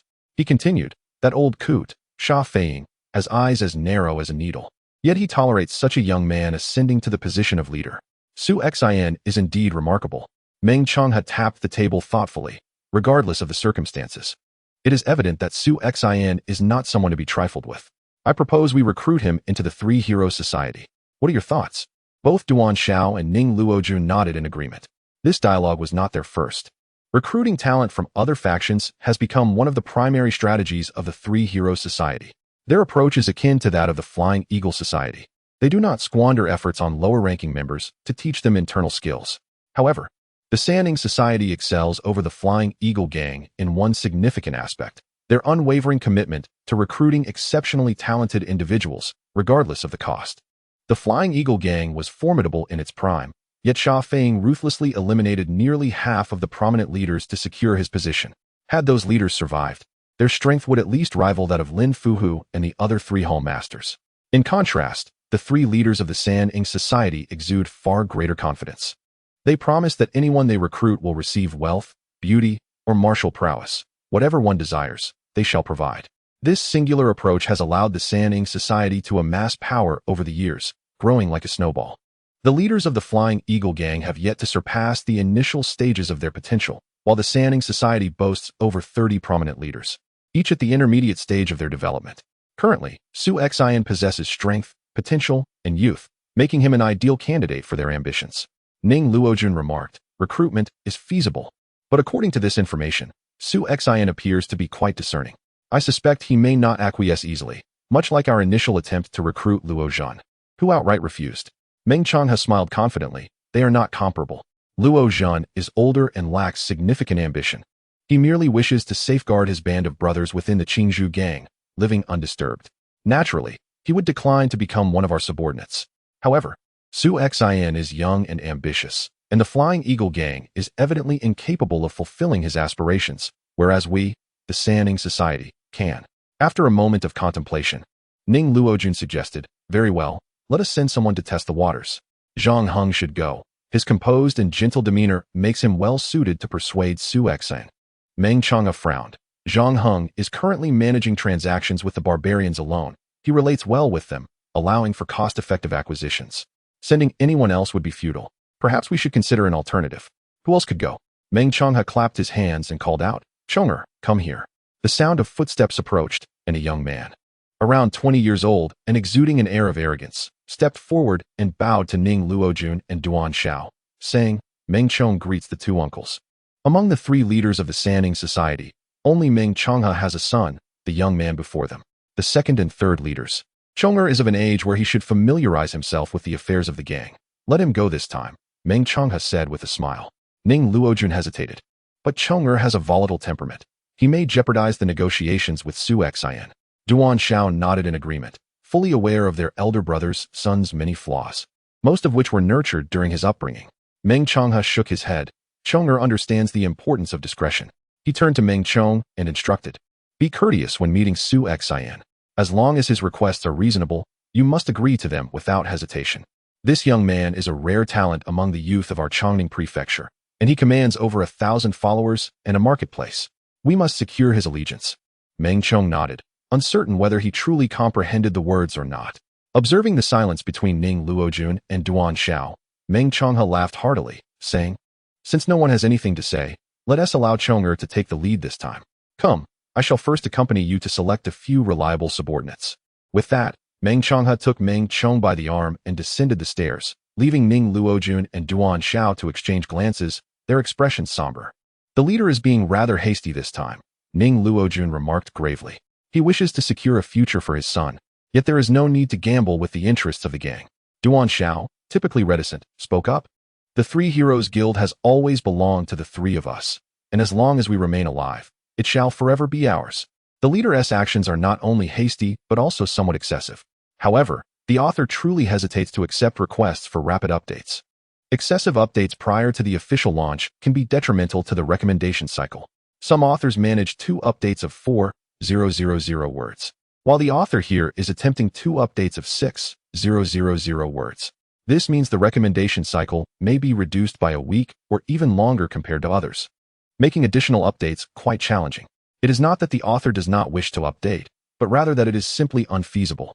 Nonetheless, the author assures that there will be a significant surge of updates upon launch, and is currently striving to accumulate more content. I hope readers will offer their support when the time comes. I would also like to express my gratitude to Gu Chengfeng Chui Shui, Lu Xiao, Gao Qingguang, Gao Xingnan, and Xiao Luo Yanchun for their generous contributions, as well as to all the readers who have provided recommendations, regardless of the amount. Every act of support is deeply appreciated. Thank you all. Chapter 49. Recruitment. The Three Heroes Association has never belonged to a single individual from the day of its inception. It has been the shared domain of the three of them, devoid of any hierarchy. Meng Changhe, being the eldest and possessing some adeptness in managing the gang, has naturally garnered the most renown, and thus the association has gradually come to respect him. However, Duan Xiao and Ning Luojun, with their own formidable factions, have no aspirations for power, leading to a stable development for the association over the past decade. Yet, in recent years, both have harbored some discontent towards Meng Changhe, primarily due to his son, Meng Chong. Unlike Duan Xiao and Ning Luojun, who remain childless, Meng Changhe has an heir. As time marches on, the inevitability of death looms, prompting concerns over who shall inherit the Three Heroes Association. Regardless of their thoughts, it is evident that Meng Changhe intends to bequeath the association to his son, already laying the groundwork for that transition. This is precisely where the dissatisfaction of Duan Xiao and Ning Luojun stems from. The Three Heroes Association was founded by the three of them, and while they bear no offspring, they do not oppose Meng Changhe's desire to leave the association to his son. However, the eagerness with which he begins to pave the way for Meng Chong feels excessive and premature, especially as they are still in their prime. Previously, Meng Changhe operated in the shadows, but now he has overtly begun to establish a path for Meng Chong. The association has sought to recruit martial artists from rival gangs, and naturally, those who join will develop closer ties with the one who brings them in. Meng Changhe, having noticed Su Xinfan's exceptional capabilities, wishes for Meng Chong to personally recruit him, clearly hoping to forge a bond between them and secure this formidable ally. Both Duan Xiao and Ning Luojun are perturbed by this maneuvering, yet they can only voice their grievances in hushed tones, unwilling to confront Meng Changhe directly. As the largest gang in Chongning Prefecture, the Three Heroes Association is under constant scrutiny, with countless eyes waiting for any sign of weakness to exploit. Thus, despite their internal conflicts, they must maintain unity to avoid providing outsiders with an opportunity to strike. Outside the Shenglong Tower, Meng Changhe earnestly advised Meng Chong, "My son, should you succeed in recruiting Su Xinfan, he will undoubtedly become your greatest asset in the future." Meng Chong shook his head in response. "Father, have you placed too much importance on Su Xinfan? I've heard he is even younger than I, and his rise to prominence seems merely a stroke of luck. The leader of the Qingzhou gang is nothing more than a sycophant. I could easily send someone to eliminate him. Su Xinfan merely fought a single hard battle to seize Yongle Square. Is such a person truly worthy of my personal effort to recruit?" Disappointment flickered in Meng Changhe's eyes. His son still lacked maturity. While he had recognized Su Xinfan's strengths, Duan Xiao and Ning Luojun had immediately discerned his potential, whereas Meng Chong dismissed him as inconsequential. In truth, among the second-generation members of various gangs in Chongning Prefecture, Meng Chong is already considered quite commendable. While Sha Yuandong and his associates remained preoccupied with their cockfighting and dogfighting, Meng Chong had already commenced his involvement in the management of the gang. Nevertheless, Meng Changhe felt this was still insufficient. Meng Chong, with his lofty ambitions, found this trait to be a considerable disadvantage when dealing with rival factions. It is essential to remember that even a lion uses its full strength when hunting a rabbit. One must never harbor even the slightest disdain for an adversary, no matter how weak they may appear. Moreover, Meng Chong had grown under the protective wing of Meng Changhe, and with such a father safeguarding him, the gang members dared not show any disrespect towards Meng Chong. But what would happen if his father were no longer there? Could Meng Chong truly command these unruly followers? The strength of the San Ing Association far surpassed that of other factions in Chongning Prefecture. Thus, managing them would require even greater effort. Very well. Just heed my advice and recruit Su Xian. Remember, you are going to humbly seek him out, so adopt a modest demeanor, Meng Changhe instructed, enlisting several composed gang members to accompany Meng Chong. If he could successfully recruit Su Xian, who was of a similar age, they could, in time, subdue the older members of the gang as they matured. However, at that moment, Meng Chong was oblivious to his father's earnest intentions and regarded Su Xian with disdain. This was not merely due to Meng Chong's prideful nature, but also because of their age difference. Meng Changhe, perceiving Su Xian's youth, wished for Meng Chong to bring him into the fold, envisioning their concurrent growth. Unfortunately, Meng Chong's character predisposed him to view Su Xian with envy.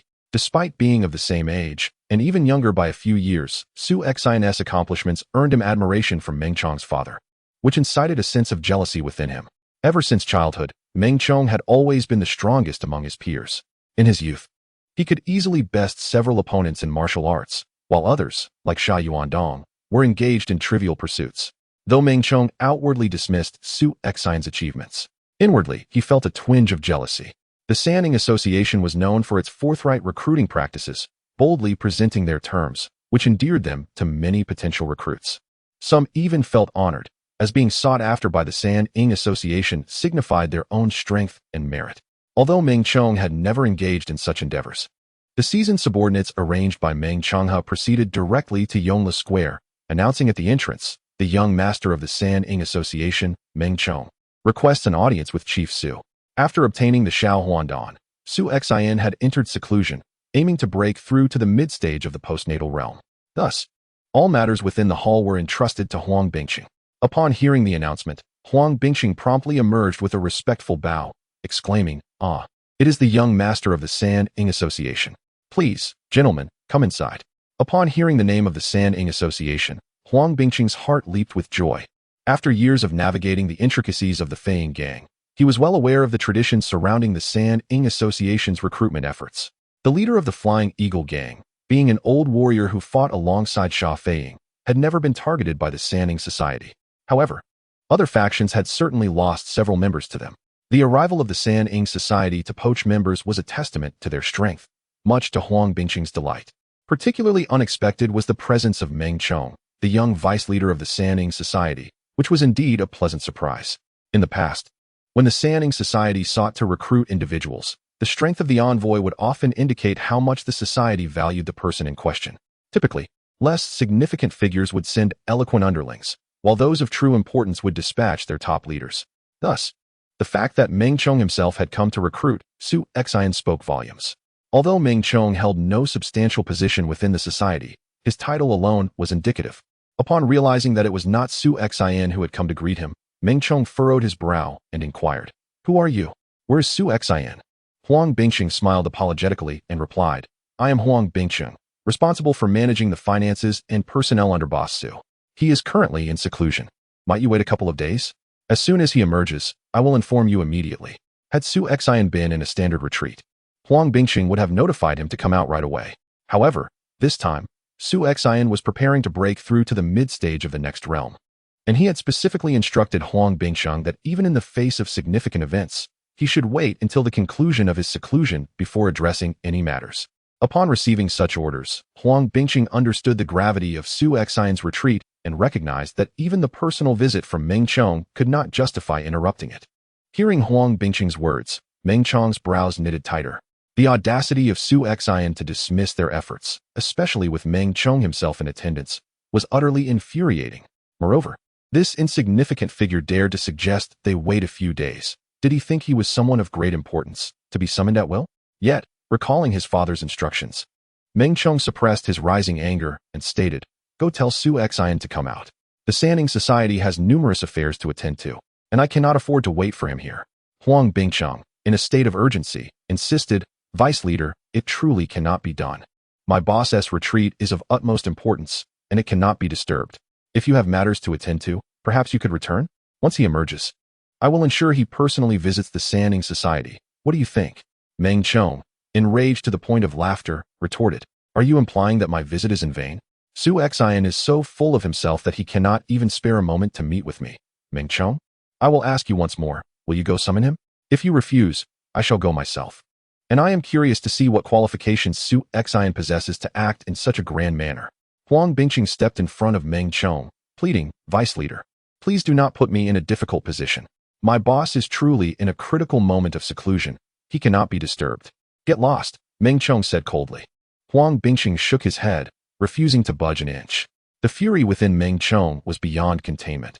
When had his words become as inconsequential as mere air? Even this insignificant figure in the Flying Eagle gang dares to defy his orders? "Did you not hear me tell you to leave?" Meng Chong forcefully struck Huang Bingqing aside with a slap, instantly swelling half of his face and causing a trickle of blood to flow from the corner of his mouth. Huang Bingqing's internal martial skills had always been lacking. Despite his attempts to learn martial arts, he had yet to open even 10 meridians.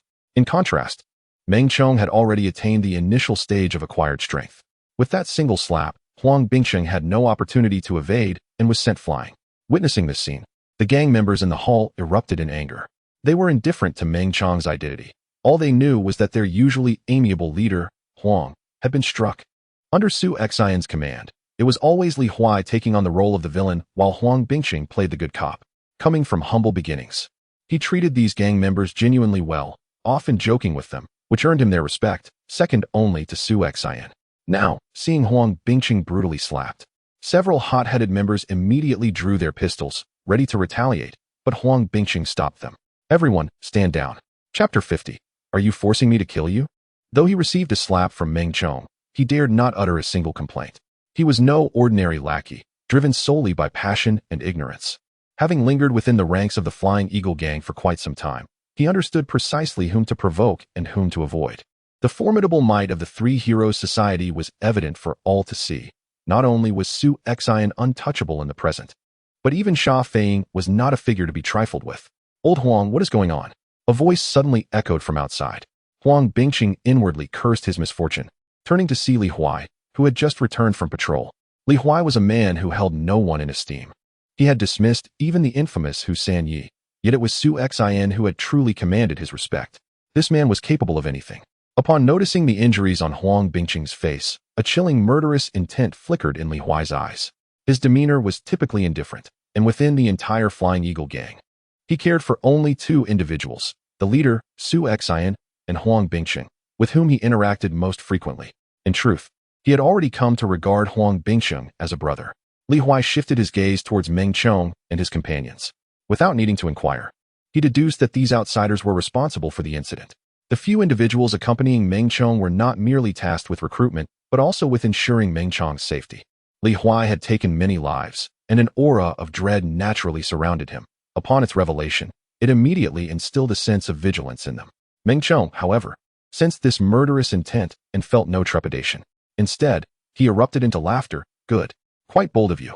You Flying Eagle gang dare to obstruct me and even contemplate violence. If you lay a finger on me today, do you believe I won't slaughter every one of Su Xian's subordinates?" Sha Feiying wouldn't even dare to utter a protest. "Very well, if you possess the audacity, go ahead and attempt it." The doors of the hall were pushed open, and Su Xian emerged. The moment Su Xian stepped out, a palpable wariness appeared in the eyes of Meng Chong's entourage. Though they were all early-stage practitioners, they could only sense a profound threat emanating from Su Xian, unable to discern the true extent of his abilities. In truth, Su Xian had long been aware of the commotion outside, yet he could not intervene. He was on the verge of breaking through to the mid-stage of the postnatal realm. Any abrupt cessation could not only nullify his efforts, but also risk injury from a surge of internal energy. Thus, he focused intently, successfully navigating through the 72 acupoints, allowing them to cycle endlessly and finally achieving the breakthrough into the mid-stage. However, upon stepping out, he overheard Meng Chong's arrogant remarks. Su Xian was well aware of the affairs concerning the Three Heroes Society, yet, regardless of how tempting their offer might be, he could not afford to join them. He had tasks to fulfill, and aligning himself with the society would incur severe consequences for failure, an exchange far too costly.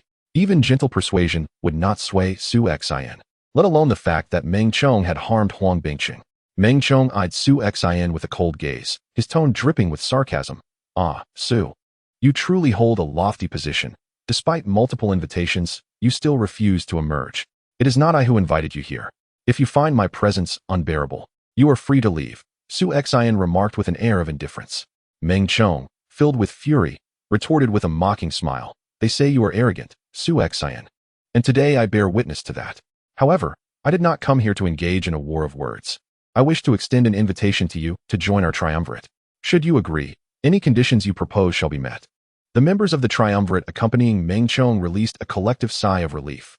Their leader had previously instructed them to ensure that Su Xian was brought into their fold. Yet, they had not anticipated Su Xian's refusal to engage, nor Meng Chong's rising temper, which had escalated the tension between them. Thankfully, the latter eventually demonstrated some discretion, choosing to set aside their grievances momentarily, for it is often said that those destined for greatness do not sweat the small stuff. However, Meng Chong's subsequent words plunged them into an icy despair. He continued, "Yet, I find your two subordinates rather insufferable. Such lack of awareness is unwelcome in the triumvirate. Have them kneel and bow, striking themselves 10 times across the face, and I shall permit them to join you in our ranks." Su Xian's followers instantly felt their eyes redden, while the triumvirate members experienced a jolt of shock. Meng Chong's words were a blatant humiliation aimed at Su Xian. For a leader, failing to protect one's subordinates is the most disgraceful and humiliating of failures. Had Su Xian chosen to cower during the assassination attempt on Dai Chong, he would not have garnered such loyalty, and the same holds true now. If Su Xian were to compel Huang Bingqing and Li Huai to bow and strike themselves in order to join the triumvirate, his reputation would be irreparably tarnished, and it would be unlikely that more than 20% of his followers would wish to accompany him. Who would follow a leader willing to betray and humiliate his own subordinates for personal gain? "What if I choose not to join the triumvirate?" Su Xian replied coolly. "Refusal to join the triumvirate? Meng Chong's eyes gleamed with a chilling malice. Since you refuse to be one of us, you are no longer an ally. Should you dare show me disrespect, I shall annihilate every member of your Yongle guild. Su Xian let out a sigh, pondering whether this could be considered a calamity falling from the heavens. He had a keen eye for character. Meng Chong was certainly not of a magnanimous disposition. Su Xian did not take his threat lightly, for Meng Chong possessed both the intent and the means to carry it out. Even if he were to let him leave today, the tranquility of his Yongle guild would be shattered, and if he were to swallow his pride, the commendations he had amassed within the Flying Eagle gang would dissipate. After all, a leader who is spineless and submissive is hardly worthy of loyalty. Young Master Meng, you are compelling me to act against you, Su Xian sighed, causing the triumvirate members to brace themselves for confrontation, positioning themselves protectively in front of Meng Chong. However, Meng Chong merely shoved them aside, sneering, "Do you wish to kill me? I stand here today to see if you possess the courage to do so." Su Xian shook his head. The three leaders of the triumvirate built their vast enterprise from the ground up, and I hold great respect for them. Unfortunately, it seems you have inherited none of their intellect. At present, the Sanning Society stands as the preeminent force in Chongqing Prefecture. However, they refrain from directly annexing other factions. The reason lies in the fact that should the Sanning Society dare to proclaim their ambition for dominance, the other three gangs and four societies would immediately set aside their differences and unite against them. As the saying goes, even a cornered rabbit will bite. Though this metaphor may not be entirely apt, it conveys the essence of the situation. One must leave a sliver of mercy for others. To drive someone to desperation yields no benefit. Now that you have openly declared your intent to slaughter everyone in Yongle Workshop, if death is inevitable, what is there to fear in striking you down? By eliminating you now, I might yet drag another down with me. Su Xian's words were light, devoid of any murderous intent, yet the members of the Sanning Society were gripped by terror, hastily positioning themselves in front of Meng Chong. One of them shouted, "Young master, flee." Before his words could fully escape his lips, Su Xian had already made his move. With the archenemy palm, deep-seated enmity, repaid in blood. One member of the Sanning Society attempted to intervene, but the palm strike shattered his heart meridian instantly. The archenemy palm dictates that a life must be extinguished for vengeance to be quelled. Meng Chong had brought 5 individuals, all possessing foundational prowess, capable of commanding respect in either the Flying Eagle gang or the Green Bamboo gang. Yet here, they were dispatched by Su Xian with a single blow. Su Xian advanced, standing before Meng Chong. Though Meng Chong also possessed foundational strength, his lack of practical combat experience was glaring. While he had engaged in various affairs within the Sanning Society, he had never truly participated in battle. Now, confronted unexpectedly by Su Xian, he found himself at a loss, even forgetting how to draw his sword in retaliation. However, others did not share his lapse. One member reacted swiftly, drawing his waist knife to strike at Su Xian. This knife was a standard issue from the court, identical to those wielded by Iron Ruthless and his enforcers. Although small and light, it was remarkably sharp and designed for rapid deployment in emergencies.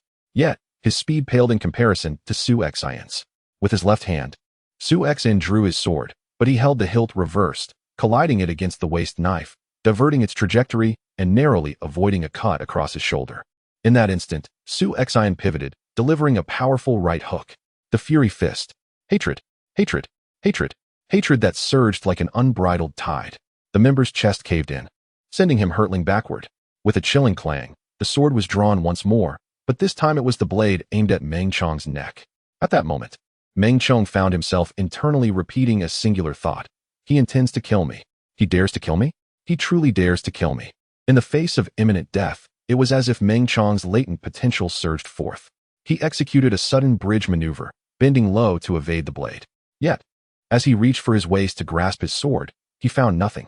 He had not anticipated a confrontation on this trip and had come unarmed. Desperate for assistance, he turned to the remaining 3 members, but upon witnessing Su Xian's brutal efficacy in dispatching 2 of their own with mere fists and palms, their courage had long since evaporated. The 3 heroes would treat them well, yet they would not sacrifice themselves for Meng Chong. A chilling blade grazed Meng Chong's neck. He instinctively recoiled, but a sudden pain pierced his chest. Su Xian's sword had already penetrated his heart. With a look of resentment, Meng Chong collapsed, causing everyone to collectively gasp in shock. Huang Bingqing, while feeling gratitude towards Su Xian for standing up for him by killing Meng Chong, also experienced an overwhelming sense of dread. For Chongqing Prefecture, the 3 heroes were akin to the heavens. Compared to this incident, Su Xian's previous act of slaying Ho Tong seemed trivial, akin to swatting a fly, merely disgusting, yet without significant repercussions. However, this time, the stakes were life-threatening. Chapter 51. When Disaster Strikes. Each flees. Although the demise of Meng Chong has undoubtedly impacted Su Xian's future endeavors, he harbors no regrets. Meng Chong was aggressively confrontational. Had Su Xian refrained from retaliating, his tumultuous nature would have rendered his life unbearable. Moreover, the Su Xian of today is no longer the same individual who, after slaying Chun Dao, was compelled to endure humiliation by acknowledging Tiger Sanyi as his adoptive father to escape calamity. With his mid-stage strength and the formidable power he has cultivated, he is more than capable of confronting past adversities, even if they originate from the formidable San Ing Hui of Chongning Prefecture. Wiping the blood from his sword, Su Xian calmly declared, "Take your young master and vacate Yonglifang." The three henchmen fell silent, hastily shouldering the corpses of Meng Chong and their other fallen comrade, departing in haste without uttering a single threatening word. After all, if Su Xian dared to slay Meng Chong, what were they? They feared the wrath of this madman. None would likely escape Yonglifang unscathed. Once the San Ing Hui members had retreated, Huang Bingqing unexpectedly knelt before Su Xian, exclaiming, "Boss, my life is yours to command for all eternity." In the world of martial arts, it is said that a man's knees are worth gold. Thus, it is rare for someone to kneel, even in the presence of those whose status surpasses their own. A single knee on the ground is the highest form of respect, while bowing or clasping one's fists is customary. Huang Bingqing's act of kneeling was a testament to the profound admiration he held for Su Xian. In truth, had Su Xian commanded him to kneel and strike his own face, Huang Bingqing, though humiliated, would likely have complied, given the stature of the San Ing Hui, the preeminent force in Chongning Prefecture. Yet, Su Xian chose to slay Meng Chong rather than acquiesce. And though Huang Bingqing understood that this was not solely for his own sake, he could not conceal his exhilaration. The other henchmen present regarded Su Xian with reverence. Being youthful and impassioned, they felt their blood surge at his actions, convinced they had not erred in following him. Especially those newly joined under Su Xian's banner had previously heard of his audacity in attempting to assassinate the leader of the Qingzhou gang, Dai Chong. Out of loyalty, however, that was merely hearsay. Now, they bore witness to his valor firsthand. And the status of his adversary was undoubtedly several tiers above that of Dai Chong. "Rise. Be steadfast in your knees. Do not kneel at every whim." Su Xian gently nudged Huang Bingqing with his foot, urging him to stand. "Boss, if we cannot remain here, we should retreat. If Chongning Prefecture is no longer safe, let us seek refuge in the dense woods of Xiangnan, where we can establish our stronghold. Many brothers are willing to follow you." Huang Bingqing promptly proposed upon regaining his footing. Having offended the San Ing Hui, it seemed untenable to remain in Chongning Prefecture, as other local factions would surely not welcome them. The most prudent course appeared to be emulating the old wolf of Heishui Street, venturing into the mountains of Xiangnan to carve out a domain as formidable figures. The region where Xiangnan meets the central plains is rife with dense forests and treacherous paths, populated by countless brigands, ranging from a mere dozen to thousands. In the event of trouble, they could easily retreat into the depths of the forest, where finding them would prove exceedingly difficult. Li Huai coldly remarked, "In the future, when my strength is sufficient, I shall return to Chongning Prefecture and annihilate the San Ing Society." Despite his arrogance, Li Huai was not so reckless as to confront the San Ing Society at this moment. Although he had contemplated striking out, he had already resolved that after eliminating Meng Chong, he would make a swift exit from Chongning Prefecture, ensuring that Su Xian and the others would not be implicated. "Why should we flee like frightened dogs?" Su Xian retorted. Huang Bingqing interjected, "But the San Ing Society." Su Xian interrupted. "The San Ing Society is not an omnipotent force, and Chongning Prefecture is not solely under their control. I shall not abandon Chongning, and the San Ing Society cannot harm us." Huang Bingqing wished to persuade him further, but found himself at a loss for words. This leader was known for creating miracles. It remained uncertain whether he could navigate this perilous situation. "Gather the brothers and inform them of the situation," Su Xian commanded. Huang Bingqing did not inquire further and swiftly summoned all of Su Xian's subordinates to the hall in Yonglifang. At this moment, there were over 1,000 men gathered. A formidable presence. News of Su Xian's slaying of Meng Chong had already spread, igniting admiration among many of those present. Their leader had proven himself trustworthy, unlike others who would abandon their followers to bear the blame in times of trouble. Yet, some more expressions of concern. The San Ing Society was powerful. Would their impending retaliation endanger them as well? "Esteemed comrades," Su Xian addressed the crowd, You have likely heard of the events that transpired. I have slain Meng Chong, the young leader of the San Ing Society. The reasons are irrelevant now. What matters is that he is dead. The San Ing Society will undoubtedly seek vengeance. And you may find yourselves in peril as well. He continued gravely. I offer you an opportunity to part ways amicably. Those willing to leave may take 10 taels of silver and depart without hindrance from me. Silence enveloped the room. Although they regarded Su Xin as a commendable leader, the instinct for self-preservation prevailed. To remain by his side meant risking entanglement in the San Ing Society's wrath, and a single misstep could cost them their lives. Su Xin instructed Huang Bingqing to display 2 chests filled with gleaming silver ingots, each worth 10 taels. As time passed, some could no longer contain themselves. One individual bowed to Su Xin and turned to leave. This act emboldened others, and soon, more followed suit, paying their respects to Su Xin before exiting. When faced with the choice between loyalty and life, they opted for survival. However, none took the silver. The shame of fleeing was already considerable, and to take the money would be to forfeit their dignity. Yet, not everyone could resist the allure of 10 taels of silver. One subordinate hesitated momentarily, snatched an ingot, and attempted to depart. Damn it, do you have no shame? Su Xin thundered. To desert at such a critical moment, and still dare to take the silver? I have shown you kindness, but I will not tolerate such treachery. A fiery-tempered henchman, consumed by rage, promptly kicked him to the ground. Several others surged forward, mercilessly beating the one who had taken the silver, their cries of anguish echoing through the air. Stop, Su Xin commanded, his voice cutting through the chaos. Let him take the silver and leave. Upon hearing Su Xin's words, the henchmen begrudgingly ceased their assault, yet not without spitting in his direction, their faces twisted with disdain. The beaten henchman struggled to rise, casting a venomous glare at them, but dared not utter a single harsh word as he fled in humiliation. Having witnessed this grim spectacle, the remaining henchmen, despite their inclination to depart, refrained from claiming the abandoned silver. Half an hour passed, and finally, no one else left. However, Huang Bingqing's countenance had fallen. In that brief span, of the original 1,100 henchmen, fewer than 500 remained. Over half had deserted him. The lone source of solace for him was that the more than 100 brothers who had stood by Su Xin in the Kuaihua forest had not wavered. Looking down at the gathered crowd, Su Xin proclaimed with clarity, Gentlemen, since you have chosen to stand by me, Su Xin, in times of adversity, from this day forward, you shall be my brothers. I, Su Xin, shall never let you down. With nearly 500 individuals still at his side, he found unexpected joy. He had anticipated that perhaps only 300 would remain. In times of peril, it is said that even the closest of companions may take flight. If even spouses, who share daily lives, can abandon one another, how could he expect these henchmen to embrace death alongside him? Among those who chose to stay, some were undoubtedly motivated by loyalty, while many were likely betting on Su Xin's ability to navigate this crisis, hoping their own fortunes would rise alongside his. Su Xin understood this sentiment. Every team possesses core members, those who believe in themselves during pivotal moments. Once they weather this storm, they would solidify their place as his trusted inner circle. The departure of the ordinary henchman was inconsequential. The vast expanse of Chongning Prefecture would yield new recruits. Those who remained were indeed Su Xin's true foundation, the individuals he could genuinely trust.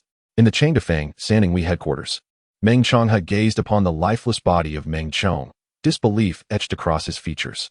Chonger is dead. How could this be possible? His eyes burned with rage as a nearby henchman attempted to recount the events leading to this tragedy. Yet, in a fit of fury, Meng Chongha struck him squarely in the chest, leaving behind a massive imprint, his organs shattered beyond repair. Chonger is dead. Why do you still draw breath? Meng Chongha's voice dripped with a chilling malevolence. With Meng Chong gone, did the details even matter? All that mattered was that Meng Chong had been slain by Su Xin. This was sufficient. The 2 surviving henchmen, witnessing the scene, turned to flee in terror. Meng Chongha had lost his sanity, intent on taking their lives as well, to offer them as a grim tribute to his son. Regret washed over them. Had they known, they would have fled Chongning Prefecture without a second thought, escaping as far as possible. Upon witnessing the 2 individuals fleeing, Meng Chongha refrained from taking action. Yet, a figure clad in white swiftly appeared beside them. With a flicker of silver light, the 2 assailants clutched their throats and collapsed to the ground, their eyes still reflecting lingering terror. It was Ning Luojun, akin to a noble scion of a prestigious family, wielding 2 weapons that resembled a sword and a hook. The very instruments that had earned him renown, the soul-departing hooks. My brother, please accept my condolences, Ning Luojun sighed. choosing to utter no further words. Duan Shao approached Meng Chang'e, offering his own condolences before lapsing into silence. Although they had speculated that Meng Chong might face adversity at Su Xian's hands, they could scarcely have anticipated that Su Xian would resort to murder. Was this man truly a madman? While they harbored disdain for Meng Chang'e's attempts to diminish their power in favor of Meng Chong, they had never contemplated taking his life. After all, Meng Chong had grown up under their watchful eyes. Now that he was dead, an unsettling feeling loomed over them. Meng Chang'e lifted his head, his eyes aflame with fury. His tone icy. I demand Su Xian's death. I want the entire Flying Eagle gang to accompany Chong'e to the grave. Ning Luojun and Duan Shao nodded in agreement. Meng Chang'e had succumbed to a tempest of rage. At this juncture, any arguments regarding the destruction of the Flying Eagle gang being contrary to the interests of their own faction were rendered moot. Su Xian must die.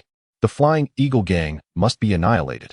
This was the assurance they owed to Meng Chang'e, more persuasive than any counsel could ever be. Chapter 52. The choice of betrayal. The entirety of Chongning Prefecture, while not vast, holds significance as it was once the imperial capital of the Great Zhou. Yet, in terms of size, one could traverse from the eastern to the western edge of the city within an hour on horseback. The news of Su Xian's assassination of Meng Chong spread throughout the 3 factions and 4 associations of Chongning within half an hour. The immediate reaction from the multitude was that this young man from the Flying Eagle gang had stirred a tempest. The formidable prowess of the 3 Heroes Society was well acknowledged. Had it not been for the other factions uniting to suppress its growth, it would undoubtedly have claimed the title of the premier faction in Chongning by now. Although the 3 Heroes Society may not be advancing as rapidly as before, any who dare provoke it shall swiftly learn the true might of the foremost gang in Chongning. In the eyes of many, Su Xian had become akin to a specter. No one could survive after slaying the son of the 3 Heroes Society's leader. Their sole concern now revolved around the fate of the Flying Eagle gang, and whether they would bear the brunt of the repercussions stemming from Su Xian's actions. The survival of the Flying Eagle gang was of little interest to them. Their primary worry was the disposition of the territory left behind should the gang fall. Such lands must not fall into the hands of the 3 Heroes Society, lest they become uncontested rulers of Chongning. Consequently, upon receiving the news, all factions in Chongning mobilized, dispatching representatives to Yonglilane. Naturally, the Flying Eagle gang was the first to grasp the situation. Upon hearing the news, Sha Feiying shattered his cup in a fit of rage, cursing vehemently. What on earth does this scoundrel intend to achieve? Does he seek to annihilate us? The Flying Eagle gang? Fear gripped Sha Feiying. Despite his status as a local tyrant, he felt utterly powerless against the 3 Heroes Society. The Flying Eagle gang was established prior to the 3 Heroes Society, and during its inception, it was the weakest and youngest faction in the entirety of Chongning.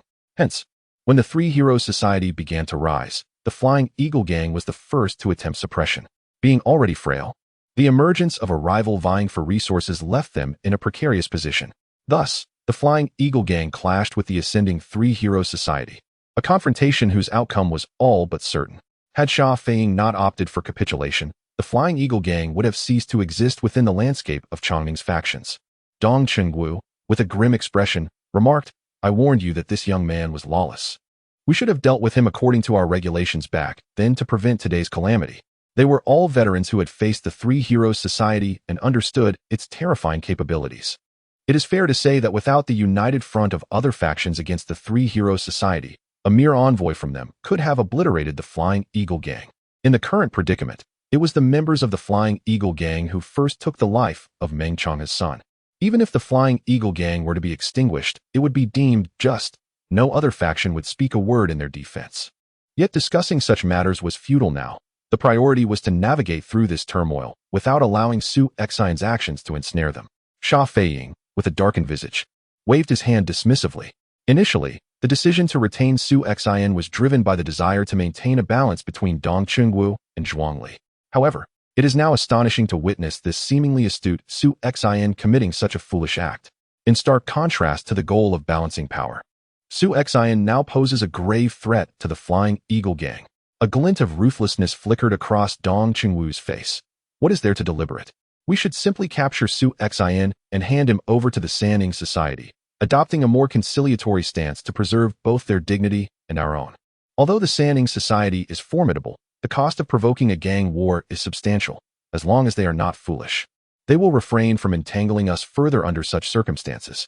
Lin Fuhu hesitated, expressing concern. After all, He is the leader of the Flying Eagle gang. Is it not excessive to apprehend him and deliver him to the Sanning Society after this incident? What would other gangs think of us? Dong Qingwu glanced at Lin Fuhu with disdain, too apathetic to respond. At such a critical moment, who cares about what is excessive or how others perceive us? The priority is to address the imminent crisis. Zhuang Li, who had remained silent, nodded in agreement. It is feasible, but we must act swiftly. If Su Xian escapes, we shall bear the full brunt of the Sanning Society's wrath.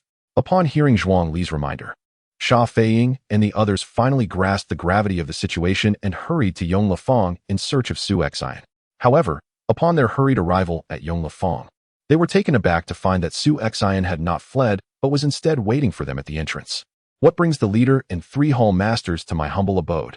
You could have given me a heads up so I could prepare a warm welcome for my brothers. Su Xian greeted with a smile. Dong Qingwu's expression turned icy as he stepped forward, speaking coldly.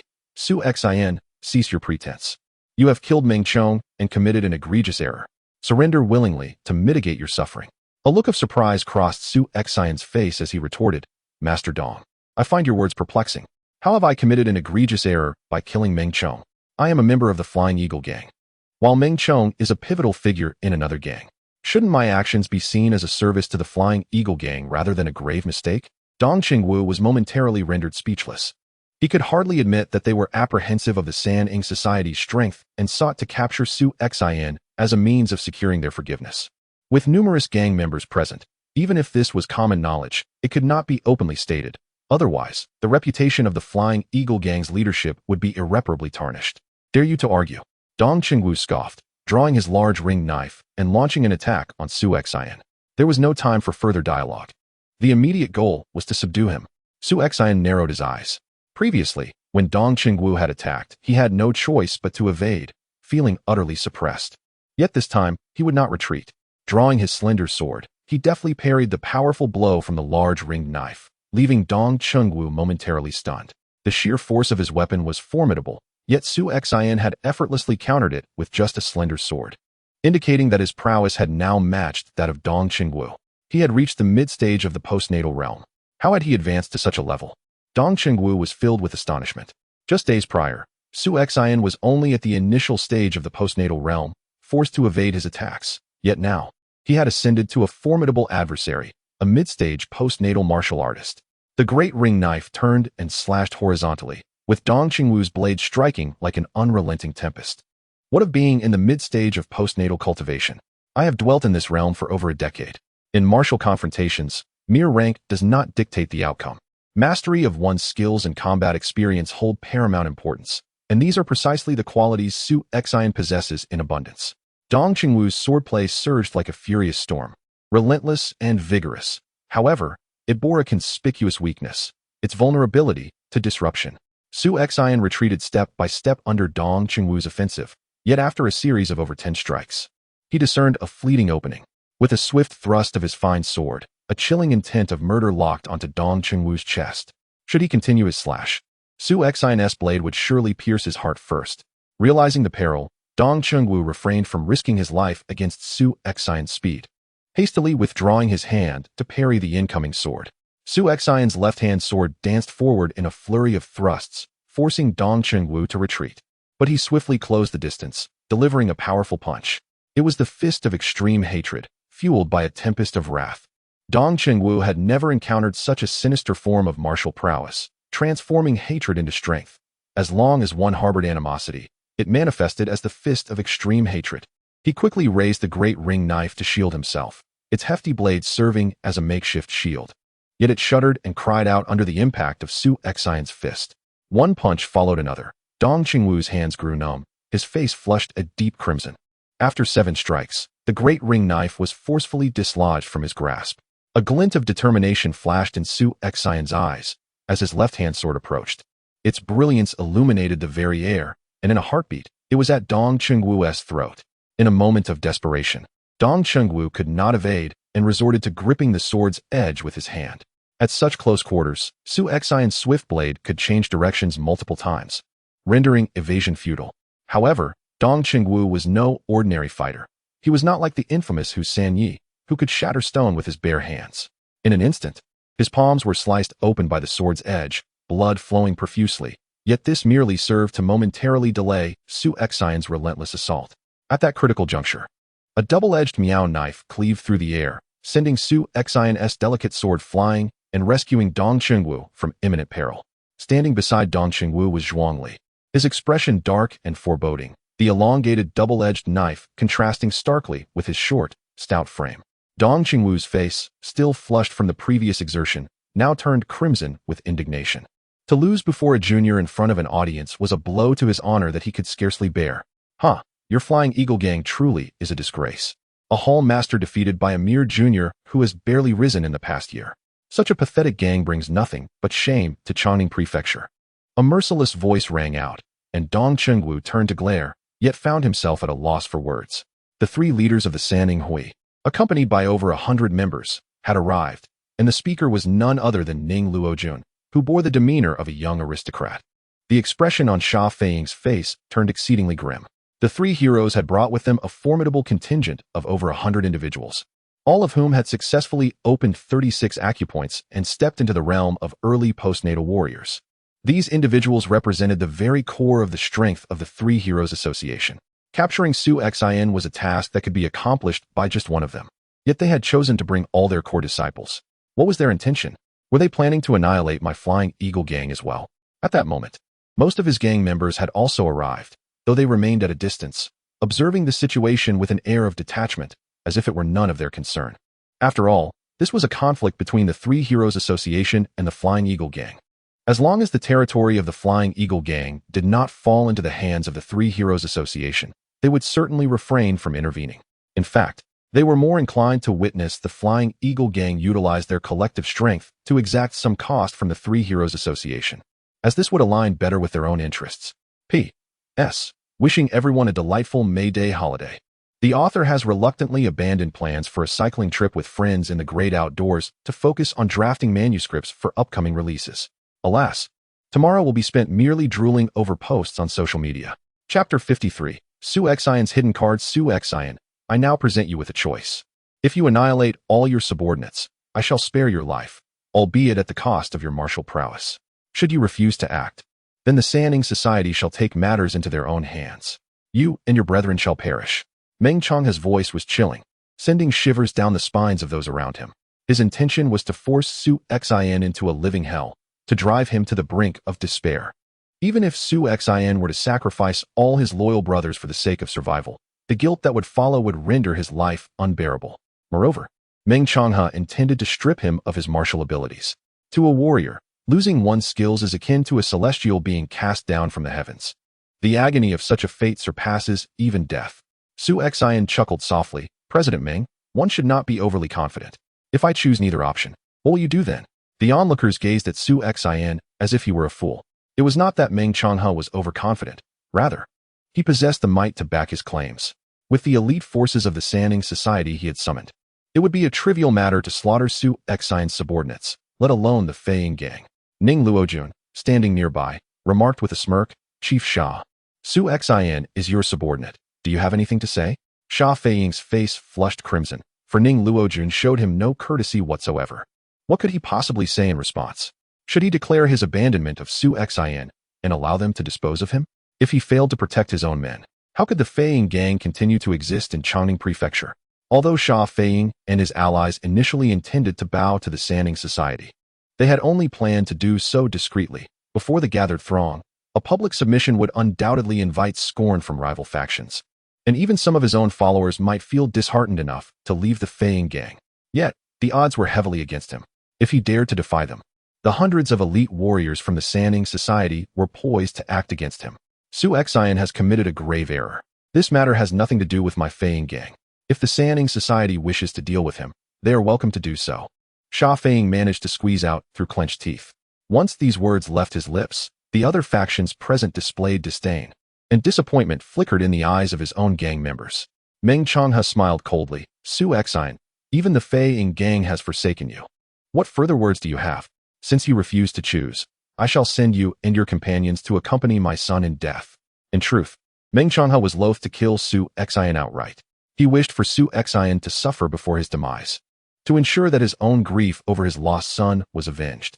Unfortunately, as Su Xin refused to play along. He had no choice but to resort to violence and send Su Xin and the others to join Meng Chong in the grave. Once I capture Su Xin, I shall ensure he endures 1,000 tortures before he meets his end. Meng Chong's expression was dark and deranged. Ning Luoju nodded, brandishing the soul-snatching hook as he approached Su Xin, dismissing him as merely an average mid-stage martial artist. Su Xin, I must confess my admiration for you. Alas, your youth and impetuosity remain your downfall. The world is replete with geniuses, yet many succumb midway. Ning Luojun shook his head, an expression of regret etched upon his face. Devoid of any murderous intent, yet it sent shivers down the spine. Li Huai stood resolutely beside Su Xin, thinking that if death was inevitable, one might as well fight with all their might. Huang Bingcheng, though lacking in martial prowess, gritted his teeth, standing steadfastly by Su Xin's side. Oh, the three of them standing together indeed reflects camaraderie, yet ultimately, death awaits them all. In a mere blink, Ning Luojun transformed into a fleeting white shadow, appearing before the trio in an instant. Li Huai's eyes widened. His own swift swordplay was rendered futile in the presence of Ning Luojun, who didn't even grant him the chance to draw his weapon. The Soul Snatcher extended, a bizarre weapon that could effortlessly tear a throat with a mere flick.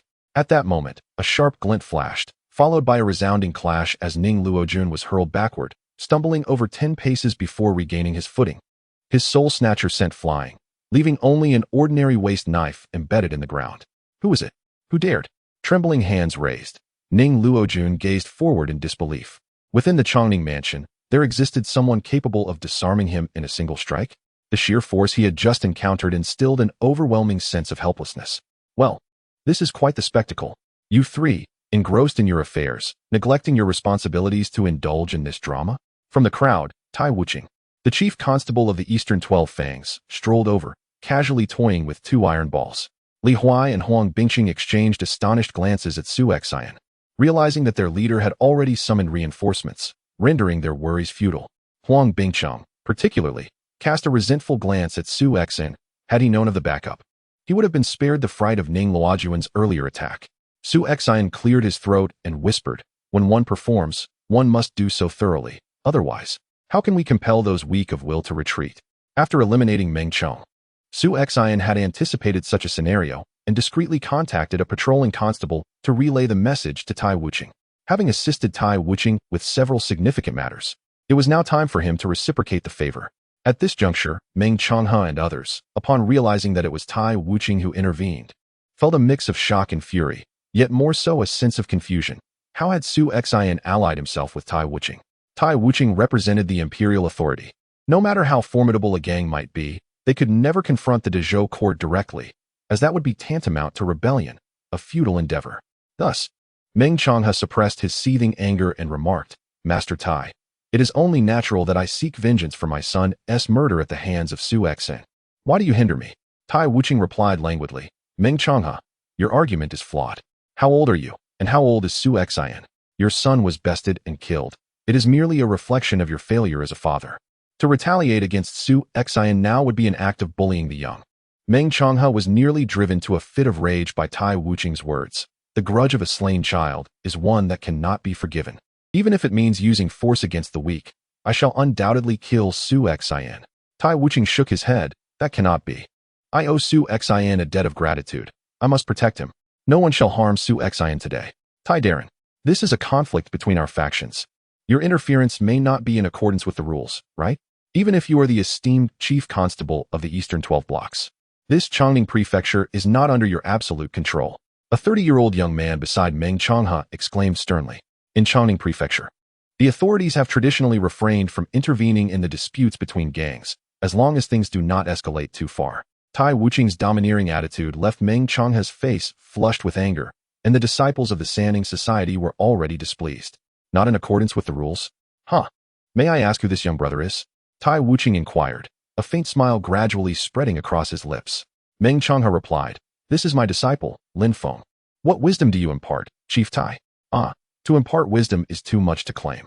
I merely wish to remind your disciple that while certain things may be taken lightly, words must not be carelessly spoken. In an instant, the iron dart in Tai Wuching's hand shot forth, hurtling towards Lin Feng with such speed that it appeared merely as a fleeting shadow. Meng Chonghe, unarmed and not particularly skilled in weaponry, relied on his formidable technique known as the Great Stone Slap, one of the 72 unique skills of Shaolin. With hands positioned as if cradling the sun and moon, he struck out to deflect the iron dart. To his astonishment, the dart bore an overwhelming force that deflected his powerful strike. The iron dart collided with Lin Feng's mouth, shattering all of his teeth in an instant, eliciting a pain scream from him. Cold sweat broke out on Meng Changha's brow. His fear was not of the dart's brute strength, but rather the formidable control Tai Wuching exhibited over that power. The very fact that the dart could nullify his Great Stone Slap indicated that, had it struck Lin Feng, who was merely in the early stages of development, it could have easily resulted in fatal injury. Yet, the dart merely shattered his teeth. Such terrifying control was even more daunting than the raw power that had deflected his attack. Tai Wuching discarded the other iron dart. The smile that had adorned his face vanished, replaced by a chilling coldness. What are the rules? My words are the rules. Under heaven, all lands belong to the king. Along the shores, all subjects belong to the king. This world belongs to the court. In this Changning Prefecture's eastern 12 blocks, I, Tai Wuching, represent the court. If I wish for you to die, who dares to let you live? If I wish to protect Su Xian, who dares to come and kill him? With this proclamation, the members of the Sanning Society dared not utter a single word. Huang Bingqing quietly remarked from the side. TSK, truly imposing. Su Xian nodded in agreement, his eyes revealing a glimmer of intrigue. He had summoned Tai Wuching, intending to utilize his status within the court to suppress the Sanning Society, yet he did not anticipate that Tai Wuching's personal strength would surpass his expectations. If the other 3 chief constables of Changning Prefecture possessed such power as Tai Wuching, it would indeed be utterly terrifying. On the surface, the 3 bands and 4 societies appear to govern Changning Prefecture, yet it is likely that should the 4 chief captains combine their efforts, they could swiftly eradicate the 3 bands and 4 societies overnight. Meng Changha, Ning Luojun, and Duan Xiao exchanged glances, their eyes reflecting palpable terror. It was only upon witnessing Tai Wuching's intervention that they recalled a crucial detail. They were familiar with the other 3 chief captains of Changning Prefecture, all of whom were locals with formidable prowess, yet they were akin to one another, all possessing the strength of perfected postnatal martial artists. However, the chief captain of Dongshire Fong, Tai Wuching, was a recent arrival from above. Rumor has it that Tai Wuching hails from the 6 Doors. The significance of the 6 Doors is well known among those in the martial world. This department was specifically established by the court to counteract the sects of the martial realm, overseeing numerous factions. Any discovered transgressors faced annihilation, their clans extinguished, their fearsome reputation undeniable. Regardless of whether Tai Wuching genuinely originates from the 6 Doors, his current strength is beyond the capacity of the 3 Heroes Society to contend with. He is most likely already a congenital martial artist. Chapter 54. The Arena of Life and Death. Despite the obstruction posed by Iron Ruthless, Meng Changha was unwilling to let Su Xian go unpunished. The enmity of a slain son is a grudge that cannot be borne. Meng Changha had but one son, and at his current age, he could not father another. Iron Lord, did you not just accuse me of bullying the weak? He said, his voice cold. Very well, I shall not intervene. Instead, I will let my disciple face Su Xian in a battle to the death on the arena. Is he brave enough to accept? Iron Ruthless turned to look at Su Xian, who nodded without a moment's hesitation. I shall accept this challenge of life and death, Meng Changha coldly declared, in 3 days. I shall set the arena in Changdefang. It shall be a fight to the death. With that, he turned and departed with his entourage. What could have resulted in a bloodbath concluded abruptly. Nevertheless, the other factions gleaned valuable insight. They now understood that Iron Ruthless, the chief constable of the Eastern 12 Fangs, was not to be trifled with. Before departing, Sha Feiying wished to voice something, but upon seeing Iron Ruthless present, he could only cast a resentful glare at Su Xian before turning away. Su Xian clasped his hands in gratitude towards Iron Ruthless. I am profoundly thankful for your assistance today. A gentle smile returned to Iron Ruthless' face as he waved his hand dismissively. You have aided me on numerous occasions. It is only fitting I repay you. By the way, if you truly wish to express your gratitude, craft me 2 more iron guts. That one sullied by that fool's blood is no longer wanted. Rest assured, I can forge you iron guts, and even gold ones if you desire. Su Xian replied with a smile. No, I prefer iron. Gold is too precious to waste on a brawl, Iron Ruthless jested. After sharing a light-hearted moment, Iron Ruthless glanced towards the retreating Sha Feiying and chuckled. You've certainly landed your leader in quite the predicament this time. I suspect Sha Feiying is ready to swallow his own heart in frustration. Su Xian remained unfazed. Their choices are their own and bear no relation to me. Had they chosen to support me rather than cast me aside to quell the wrath of the three heroes, they would now be reaping the rewards of loyalty. Su Xian refrained from informing his subordinates about seeking Iron Ruthless's aid, as he wished to observe the outcome of their choices. Some opted to leave, and thus, they would no longer be welcomed back into his fold, while those who chose to stay would form the core of Su Xian's inner circle. Likewise, had Sha Feng decided to support Su Xian, he could have garnered the loyalty of the Eagle Gang. However, since they chose to abandon him, they lost both face and substance. This is why Sha Feng departed in such a fit of anger. Having received Iron Ruthless support, Su Xian did not inform them, leading to their public humiliation and loss of favor. Iron Ruthless pointed at Su Xian. You are quite the sly one. Do not think I am unaware. You must have anticipated Sha Feng's character and calculated that they would make such a choice, which is why you withheld the information. Su Xian smiled, but offered no denial. Iron Ruthless continued. Why did you agree to Meng Changha's life and death duel? With my presence, he cannot harm you. Su Xian shook his head and said, Lord Tai, you may assist me this time, but you will not be able to help me a second time. I must provide an explanation to the San Ing Association. Otherwise, I fear their clandestine tactics will be relentless. If I emerge victorious from this life and death struggle, at the very least, they will hesitate to act too brazenly in the open. Moreover, one cannot rely solely on others to champion one's cause throughout life. Certain burdens must be borne oneself. Sometimes, I truly question how you have grown. You are undeniably young. Yet your cunning is reminiscent of a middle-aged sage who has seen through the world's follies. Su Xian smiled and replied, growing up in the slums, one must possess a modicum of wit, lest one be outmaneuvered and perish. Besides, I have a sister to support. I do not wish to meet my end prematurely. However, your acquiescence to Meng Changha's demands is rather reckless. His disciples are not to be trifled with. Tai Wuching stated solemnly. Do you know from whom Meng Changha learned his craft? Su Xian shook his head and glanced toward Huang Bingqing, who also shook his head in response. When it came to factions like the Feiying Gang or the Qingzhou Gang, which bore similar strength, he might exert himself to investigate. But the San Ing Association was far removed from his concerns. Consequently, all he knew of the San Ing Association came through hearsay, lacking any detailed information. He hails from a significant lineage? Su Xian inquired. To some extent, yes, but he is not of a prominent family. Rather, his heritage is quite profound. His master, Zhou Dingfang, was a native of Xiangnan but once became a lay disciple at the Shaolin Temple. After the temple disbanded its lay disciples, his master returned to Xiangnan and established a security agency. Meng Changha was one of his favored disciples, trained in the Great Shattering Stone technique from the 72 ultimate techniques of Shaolin. Lay disciples of Shaolin? Su Xian was momentarily taken aback. It seemed fate had intertwined his path with that of Shaolin. Previously, he had received a vial of elixir from Old Wolf, and now he encountered the heir of a lay disciple from the temple. Observing Su Xian's astonishment, Tai Wuching surmised he was taken aback and continued. Do not be overly concerned. There are two pieces of good news. The first is that lay disciples of Shaolin are not the core initiates. So even though they inherit the 72 ultimate techniques, they possess only fragments, significantly less potent than the authentic techniques. Furthermore, Zhou Dingfang only trained Meng Changha for a few years before passing away. Thus, he only mastered the remnants of the Great Shattering Stone technique, along with some basic martial arts from Shaolin. Of course, do not underestimate him because of this. During this life and death confrontation, Meng Changha will undoubtedly dispatch his eldest disciple, Li Zhanghe, to battle. Li Zhanghe has been at the mid-stage of the acquired realm for several years, having opened at least 90 meridians. While you have only recently broken through to the mid-stage, your combat experience pales in comparison. Thank you, Lord Tai, for sharing this invaluable information, Su Xian responded sincerely.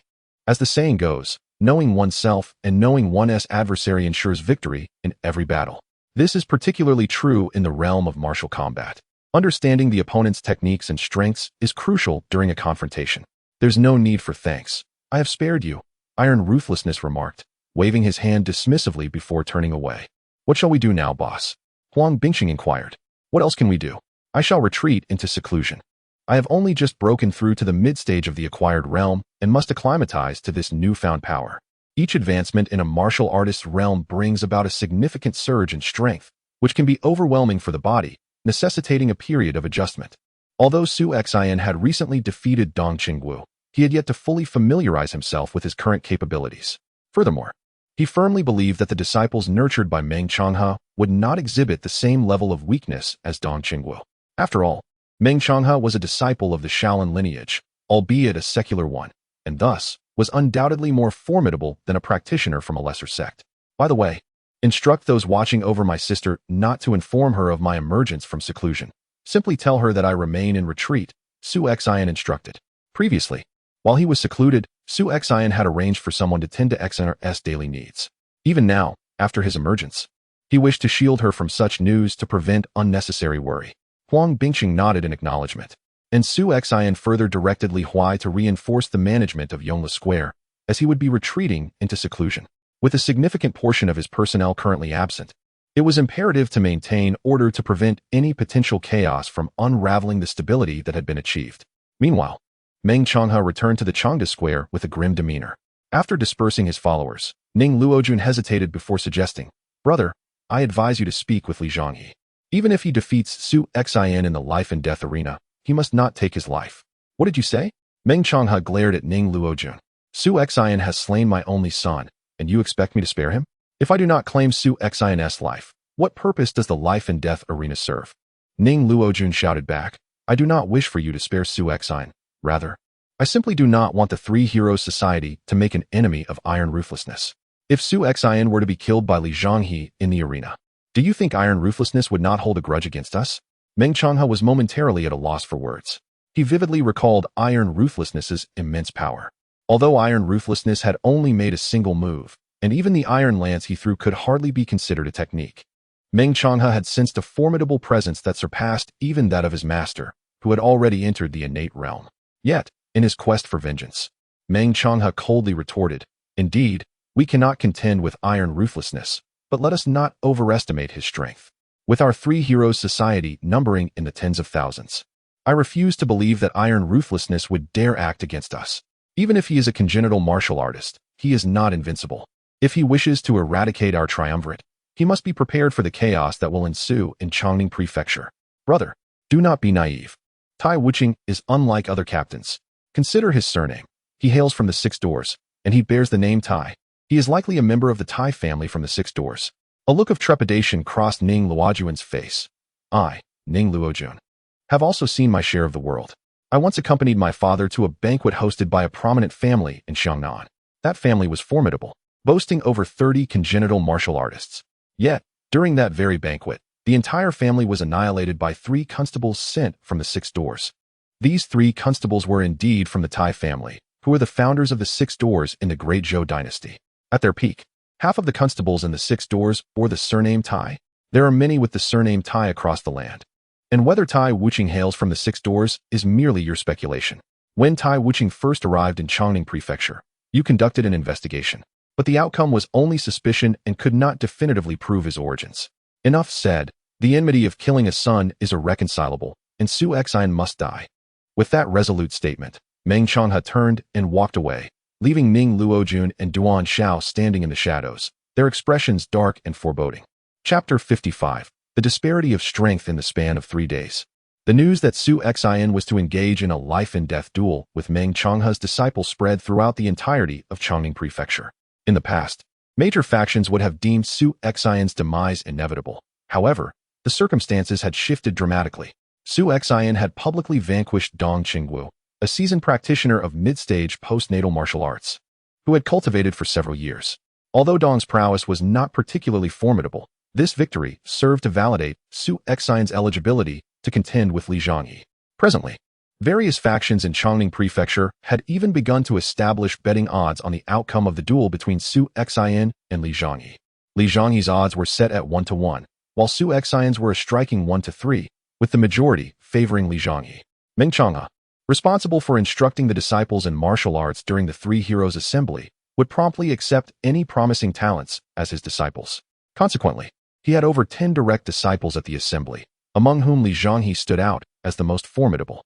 It was rumored that he had successfully opened over 90 acupoints, acquiring the true essence of Meng Changhe's teachings. As the 3-day period drew to a close, Su Xian emerged from his seclusion early, accompanied by his entourage, and made his way to Changdelang. For this life-and-death duel, the Three Heroes Assembly had reserved an entire street to construct a grand arena. towering to a height of 100 feet, while leaving space for other factions. Upon Su Xian's arrival, all members of the 3 major factions and 4 associations had gathered. Observers from other factions regarded Su Xian and Sha Feiying with a glimmer of amusement.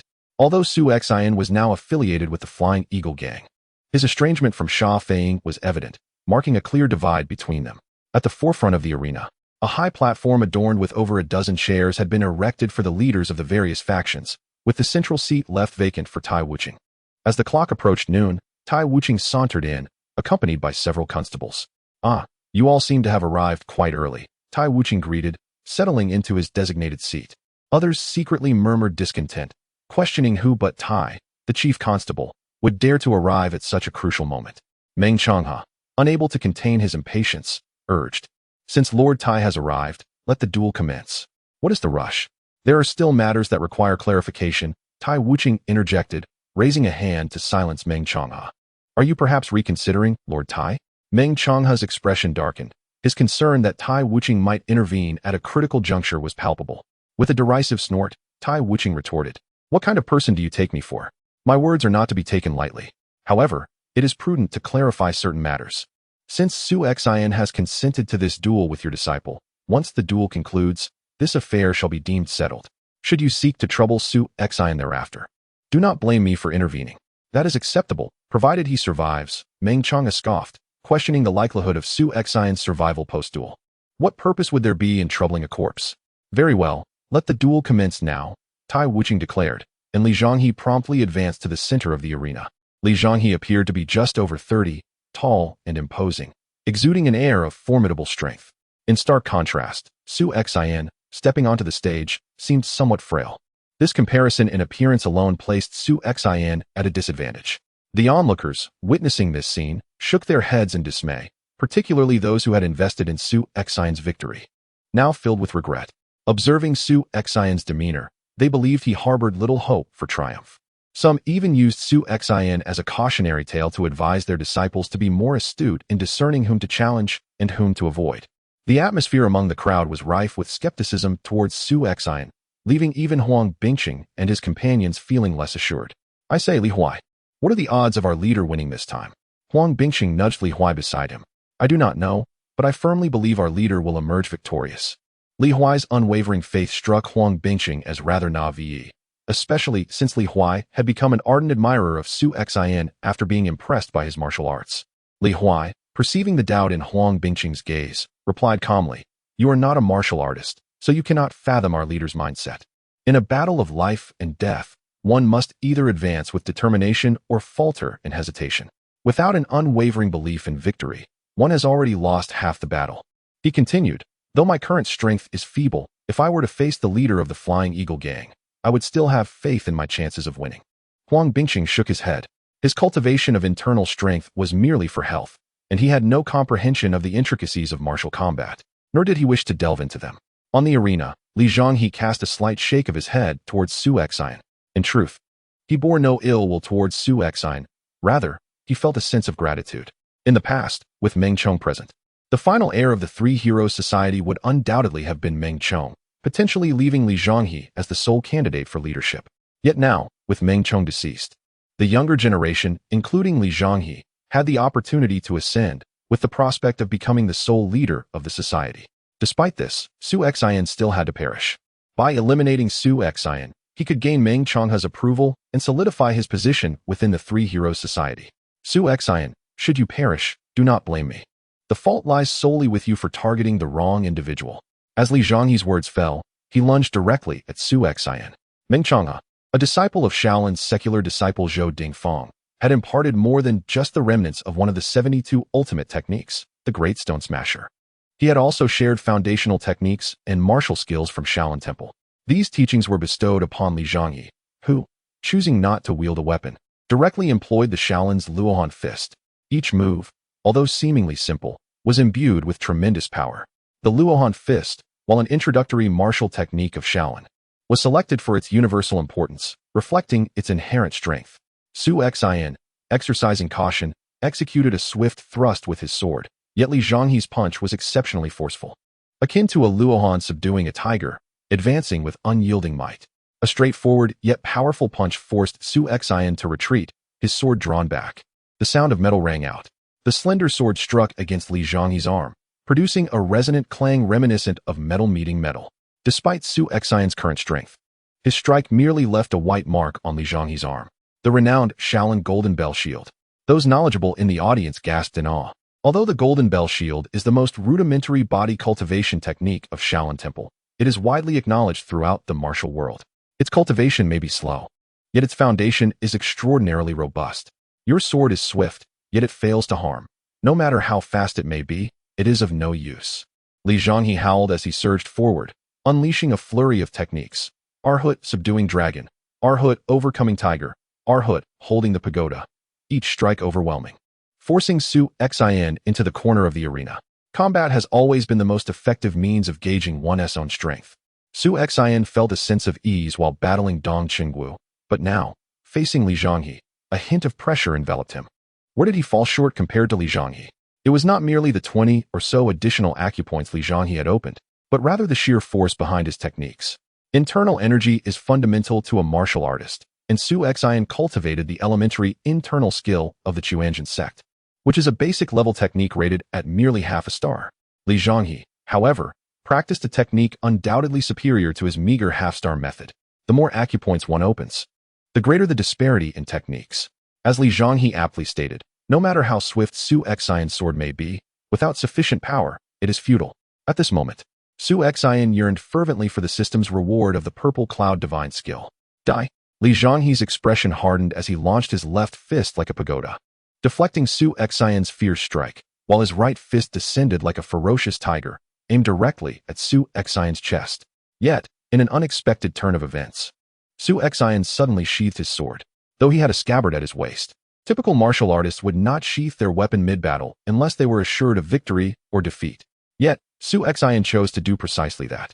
A sheathed sword is far more terrifying than one drawn, for its emergence can come from an unforeseen angle, from an unexpected hand. Li Zhanghe remained vigilant against Su Xian's swift blade, aware that it had claimed the lives of many, including Dai Chong and the notorious Chun Laoda. Su Xian's reputation in Chongning Prefecture was largely due to his speed with the sword.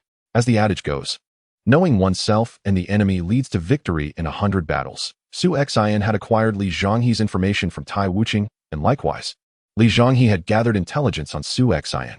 He understood that Su Xian's sword was remarkably fast, and that he was proficient not only with his left hand, but even more so with his right, a rarity in the martial realm.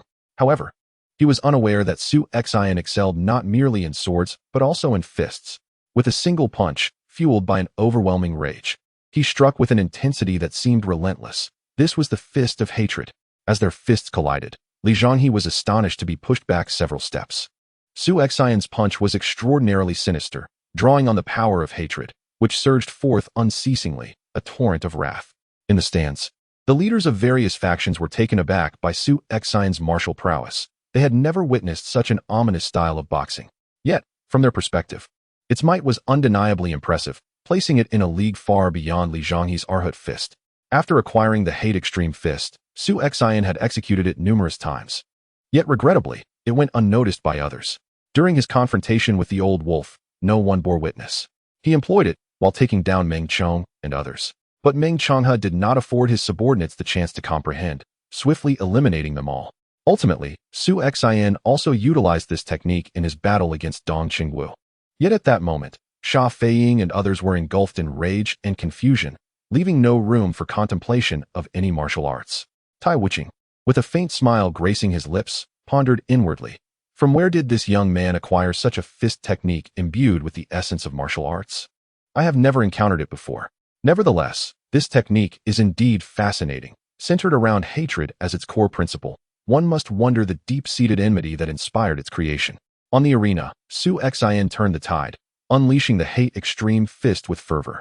The disparity in strength could undoubtedly be compensated for by formidable martial skills.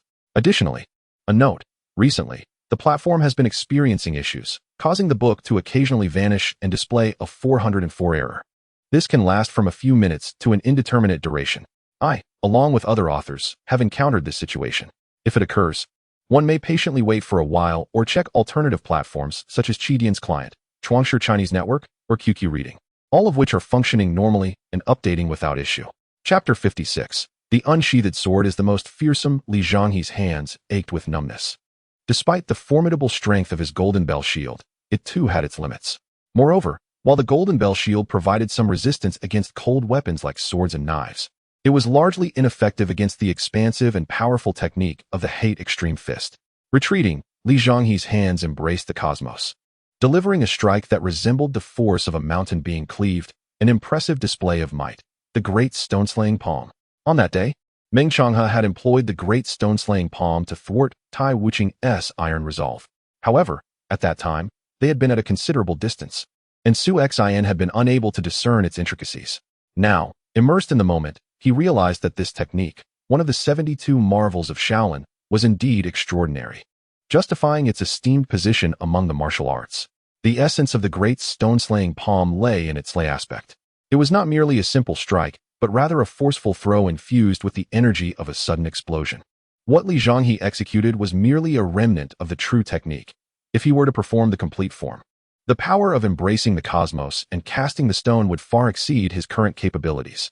According to Su Xian's estimation, this residual maneuver of the great stone-slaying palm ranked at least at 2 stars, while the full version would possess a potency of no less than 2.5 or even 3 stars. As Li Jianghe thrust the stone into the air, Su Xian met it with an open palm. The vengeful palm, as deep as the ocean. The clash of their palms generated such formidable energy that both men were forced to step back. Li Jianghe's strength and the might of the vengeful palm rendered their confrontation evenly matched. Yet, from the spectator's stand, Tai Wuqing's lips curled into a sly smile. Li Jianghe was destined to lose. The leaders of various factions present were perplexed. The balance of power was evident. So how could Li Jianghe possibly be on the brink of defeat?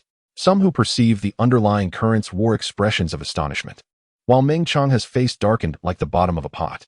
Indeed, Li Jianghe was faltering, for his heart had grown timid. With each surge of momentum, it waned, first strong, then dwindling, ultimately exhausted. Li Jianghe unleashed all his techniques, yet found himself unable to best Su Xian, and thus his spirit faltered. Seizing the initiative, Su Xian unleashed the hate extreme fist with his left hand and the vengeful palm with his right, pressing Li Jianghe into a corner. Despite his attempts to execute the great stone-slaying palm, it proved ineffective, failing to disrupt Su Xian's rhythm. The crowd below, witnessing Li Jianghe's predicament, erupted in boos. Just moments ago, he had fought fiercely, yet now he appeared disheartened. It mattered not if he lost, but to cause them to suffer losses was unforgivable. They were not Li Jianghe. They could not fathom his inner turmoil. It was not that he lacked the will to fight with all his strength, but rather that he was wary of Su Xian's swift blade. The sword concealed within its sheath always wields a greater intimidation than one that has been drawn. In the initial moments, he had dared to confront Su Xian's swift sword with his golden bell shield, believing that even the swiftest blade could not breach his defenses. However, after several exchanges, Su Xian had nearly discerned the vulnerabilities within his shield. Every hard technique possesses its weaknesses, and particularly so for a rudimentary body-refining method like the golden bell shield. As the mastery of the golden bell shield reaches its zenith, the number of vulnerable points may diminish. Yet with Li Jianghe's current cultivation, he possesses numerous critical points throughout his body. Should Su Xian strike even one of these points, it would shatter his golden bell shield, bringing him perilously close to defeat. Which hand will he wield? From what angle will Su Xian launch his blade? Half of Li Jianghe's thoughts were consumed by how to defend against Su Xian's swift sword, causing his mind to drift into disarray. The opportunity was but a fleeting moment. As Su Xian's left hand brushed the sword sheath, Li Jianghe's eyes brightened.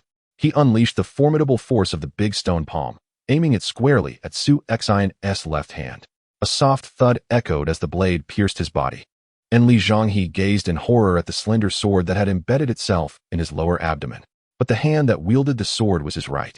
What then was he holding in his left? Su Xian discarded the sword sheath, now splintered from the force, and with a surge of inner strength, he twisted the slender sword within Li Jianghe's abdomen, watching as the defiance in his eyes gradually faded. Drawing out the slender sword, Su Xian performed a respectful gesture towards Tai Wuqing before descending from the arena. Tai Wuqing turned to Meng Changhe, grinning as he remarked, "President Meng, the life and death duel has concluded, and the enmity has dissipated. Is there anything further you wish to say?"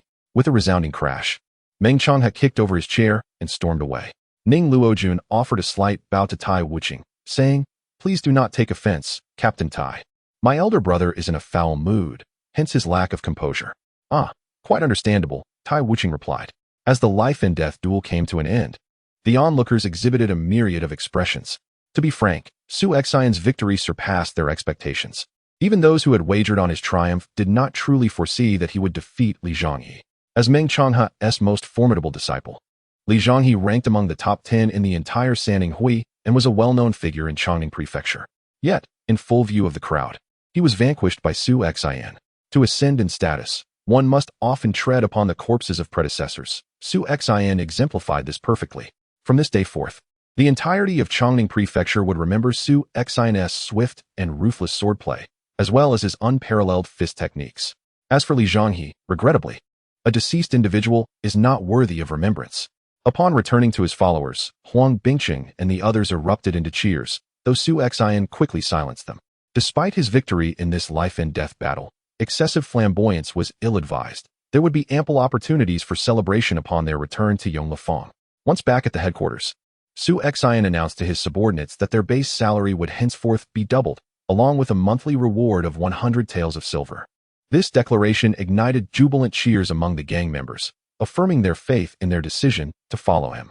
The territory under Su Xian's command would undoubtedly expand, and in the future, all of them would have the chance to be promoted, at the very least ascending to the status of a minor leader.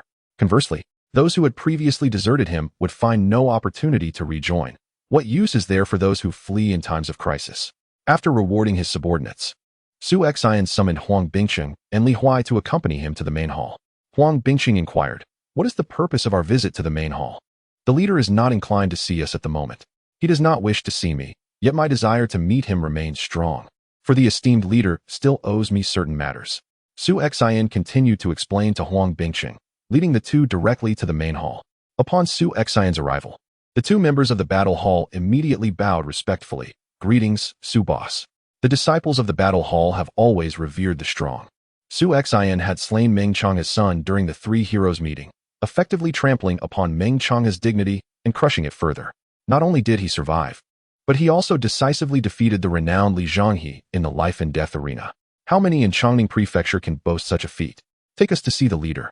The member hesitated for a moment, but eventually led Su Xian into the main hall. If it were anyone else, even a prominent figure visiting the main hall would require a report. However, before them stood Su Xian, regarded as a hero by nearly all members of the Flying Eagle gang. Who would dare to obstruct him? Inside the main hall, Sha Feiying, alongside the three hall masters including Dong Qingguo, remained silent. The events of the day had struck them with overwhelming force. Had Su Xian perished, they could have rightfully claimed his power and territory, and as Tai Wuching had stated, all enmities would dissipate after the life and death arena, with the three heroes meeting no longer posing a threat. Yet, the crux of the matter was that Su Xian had not only survived, but had also valiantly vanquished Li Zhonghe, elevating his reputation within the Flying Eagle gang to unprecedented heights. Sha Feiying could even sense the reverent gazes of his subordinates directed towards Su Xian. It is only natural to consider that the strength of a gang influences its members' confidence in external matters. In the past, the members of the Three Heroes meeting would dismiss the leaders of lower-tier gangs like the Flying Eagle gang and the Green Bamboo gang. The previous high-ranking members of the Flying Eagle gang were mostly aged, operating with a conservative approach, leading their subordinates to act with trepidation. Now, with the emergence of Su Xian, a figure of considerable renown in Chongning Prefecture, it seemed as though they too could walk with their heads held high. With such elevated prestige, Su Xian was nearly rivaling the founder of the Flying Eagle gang, Sha Feiying, leaving him with little peace of mind. Dong Qingguo and the others felt similarly, for they had initially chosen to hand Su Xian over to the Three Heroes meeting, and Dong Qingguo had personally taken action against him. This enmity had grown significantly. At that moment, the inner door of the hall was pushed open, and Su Xian entered with Huang Bingqing and Li Huai. "What brings you here?" Dong Qingguo glared at the leading member, increasingly bewildered by the lack of decorum, as they had entered without prior announcement. Su Xian, sitting confidently in a chair, replied nonchalantly, "Why shouldn't I come? After all, I am a prominent figure within the Flying Eagle gang. Am I not permitted to visit the main hall?" Strength dictates attitude. In the past, during his early days of postnatal cultivation, Su Xian had approached Sha Feiying with caution and respect, carefully gauging the leader's thoughts. Now, having reached the mid-stage of postnatal cultivation, and arriving with the triumph of having slain Li Zhonghe and an aura of undeniable momentum, He felt unafraid even in the presence of Sha Feiying, who had achieved the pinnacle of postnatal cultivation. Had Su Xian exhibited such an attitude in the past, it is likely that Dong Qingwu would have erupted in fury, chastising him for his lack of decorum. However, the present Dong Qingwu merely let out a cold snort and chose to remain silent. Su Xian, let us speak plainly. What is it that you truly desire? After a prolonged silence, Sha Feiying suddenly spoke up. Su Xian straightened in his seat and declared, "It is quite simple. I wish to attain a position befitting my current standing. I aspire to become the 4th Hall Master of the Feiying gang." Impossible. Sha Feiying and the other 3 spoke in unison, their voices sharp with refusal. The Hall Master is a figure of considerable authority within the Feiying gang, and with 3 Hall Masters already, their numbers are deemed sufficient. Sha Feiying has been seeking ways to diminish the power of these 3. The addition of Su Xian, who enjoys immense prestige within the gang, is something he cannot possibly acquiesce to. Furthermore, for Dong Qingwu and the others, the rejection is even more straightforward, as they have already divided all the rights of the Feiying gang among themselves. If Su Xian were to become a Hall Master, which aspect would he oversee? Regardless of which domain Su Xian wished to govern, it would inevitably lead to the fragmentation of the power they currently wield. Chapter 57. The position of the Hall Master secured. Su Xian approached with unwavering determination, intent on claiming the position of Hall Master. Both Sha Feiying and the other 3 Hall Masters deemed this ambition utterly unacceptable. Yet, not a flicker of emotion betrayed Su Xian's countenance, as if he had anticipated the unfolding scenario. "Leader, do not be so hasty in your rejection. My ascension to Hall Master comes with undeniable advantages. Given my current renown, my presence within the Flying Eagle gang as Hall Master would undoubtedly invigorate the brothers within. However, should I choose to depart, the consequences are self-evident." A glint of menace flickered in Sha Feiying's eyes. "Su Xian, what do you mean? Are you contemplating betrayal? Let us not speak so harshly. It is not I who have betrayed the Flying Eagle gang, but rather the gang that has betrayed me." Su Xian's gaze grew increasingly frigid. "Leader, since my debut, I have made significant contributions to the gang. Yet, when misfortune struck, your intention was to capture me and hand me over as a scapegoat. Such actions are disheartening." Silence enveloped Sha Feiying and his companions. They were indeed in the wrong, and their behavior was disgraceful by any standard. Fortunately, I, Su Xian, have survived. I do not wish to dwell on this matter further. The Flying Eagle gang has always valued strength and merit. With my current prowess and accomplishments, do I not deserve the position of Hall Master? Pointing at Dong Qingwu, Su Xian scoffed. "If such a defeated subordinate can hold the title of Hall Master, why cannot I?" "What did you say?" Dong Qingwu rose in fury, glaring at Su Xian. "I said you are a defeated subordinate, and you dare to disagree? Shall we have another bout?" Su Xian regarded Dong Qingwu with cold indifference. The current Hall Master of the Punishment Hall could only resort to bluster. Even with 2 lifetimes of courage, he would not dare to lay a hand on Su Xian. Indeed, Dong Qingwu did not possess the audacity to confront Su Xian. He adhered to rules, while Su Xian was an unrestrained individual who disregarded hierarchy. Having slain Meng Chong, he pondered whether provoking Su Xian would lead to his own demise, a gamble he was unwilling to take. After a prolonged silence, Sha Feiying finally spoke. "Your strength and achievements certainly merit the role of Hall Master, yet your qualifications are insufficient. Across the entirety of Chongning Prefecture, there is not a single Hall Master under the age of 20. Qualifications? That is mere trifling nonsense." Su Xian retorted unapologetically. "If I were to join the Qingzhou gang, they would undoubtedly set aside previous grievances and welcome me with open arms, securing me at least a position as deputy leader. However, I am not one to forget my roots. Having spent so long within the Flying Eagle gang, as long as the gang provides what is rightfully due, why would I seek refuge elsewhere?" Sha Feiying fixed a steely gaze upon Su Xian, fully aware that Su Xian's notion of seeking refuge elsewhere entailed not only his own departure, but also the defection of his subordinates and territory. With Su Xian and his followers, all of whom practiced internal martial arts, alongside Yong Lefong and Quail Lin, Su Xian's influence had already burgeoned to encompass a third of the Flying Eagle gang. Should Su Xian choose to bring these forces to the Qingzhou gang, the balance of power would be irrevocably altered, relegating the Flying Eagle gang to the lowest tier within Chongning Prefecture. Su Xian continued, 3 Hall Masters. There is no need for such apprehension. Even if I become the Hall Master, I shall not infringe upon a single ounce of your authority." The trio of Dong Qingwu exchanged glances, their expressions reflecting perplexity. If he does not desire power, why then pursue the title of Hall Master? Is it merely for the sake of a hollow reputation? The affairs of the battle hall, the punishment hall, and the benevolence hall shall remain untouched by me. I intend to establish a new hall, to be named the Hall of Transmission, dedicated to imparting internal skills and martial techniques to the members of our gang. Sha Feiying and the others were momentarily taken aback. Could it be that Su Xian harbored such goodwill, willing to share internal skills and martial arts with those beyond his own followers? Dong Qingwu inquired. Will you also teach your boxing techniques and swift swordplay to the disciples of the gang? Su Xian regarded him with a look of incredulity, and Dong Qingwu quickly realized the foolishness of his question and fell silent. What I choose to teach in terms of internal skills and martial arts is well within my purview. There is no need for your concern. Any disciple of the gang may enter the Hall of Transmission to learn, Su Xian stated calmly. Sha Feiying scrutinized Su Xian, struggling to fathom this young man. The Hall of Transmission he proposed seemed even less advantageous than the title of an empty hall master. Lin Fuhu's battle hall commanded the strongest forces within the gang, while Dong Qingwu's punishment hall wielded the greatest authority, and the benevolence hall of Zhuangli was undoubtedly the most lucrative. In contrast, Su Xian's hall of transmission not only lacked any profit, but would also require him to invest his own skills and time, a venture that seemed distinctly unwise for someone as astute as Su Xian. Observing Sha Feiying's silence, Su Xian smiled and asked, "What say you, gang leader? Is my request for this position unreasonable? The establishment of my hall will not detract from the gang's power. Rather, it will enhance the strength of our Flying Eagle gang." The trio of Dong Qingwu did not voice any objections this time, since the establishment of the Hall of Transmission posed no conflict of interest for them. They found no grounds for dissent. After a prolonged period of contemplation, Sha Feiying could not discern Su Xian's true intentions. He spoke solemnly, "Su Xian, if there are any further conditions, feel free to express them.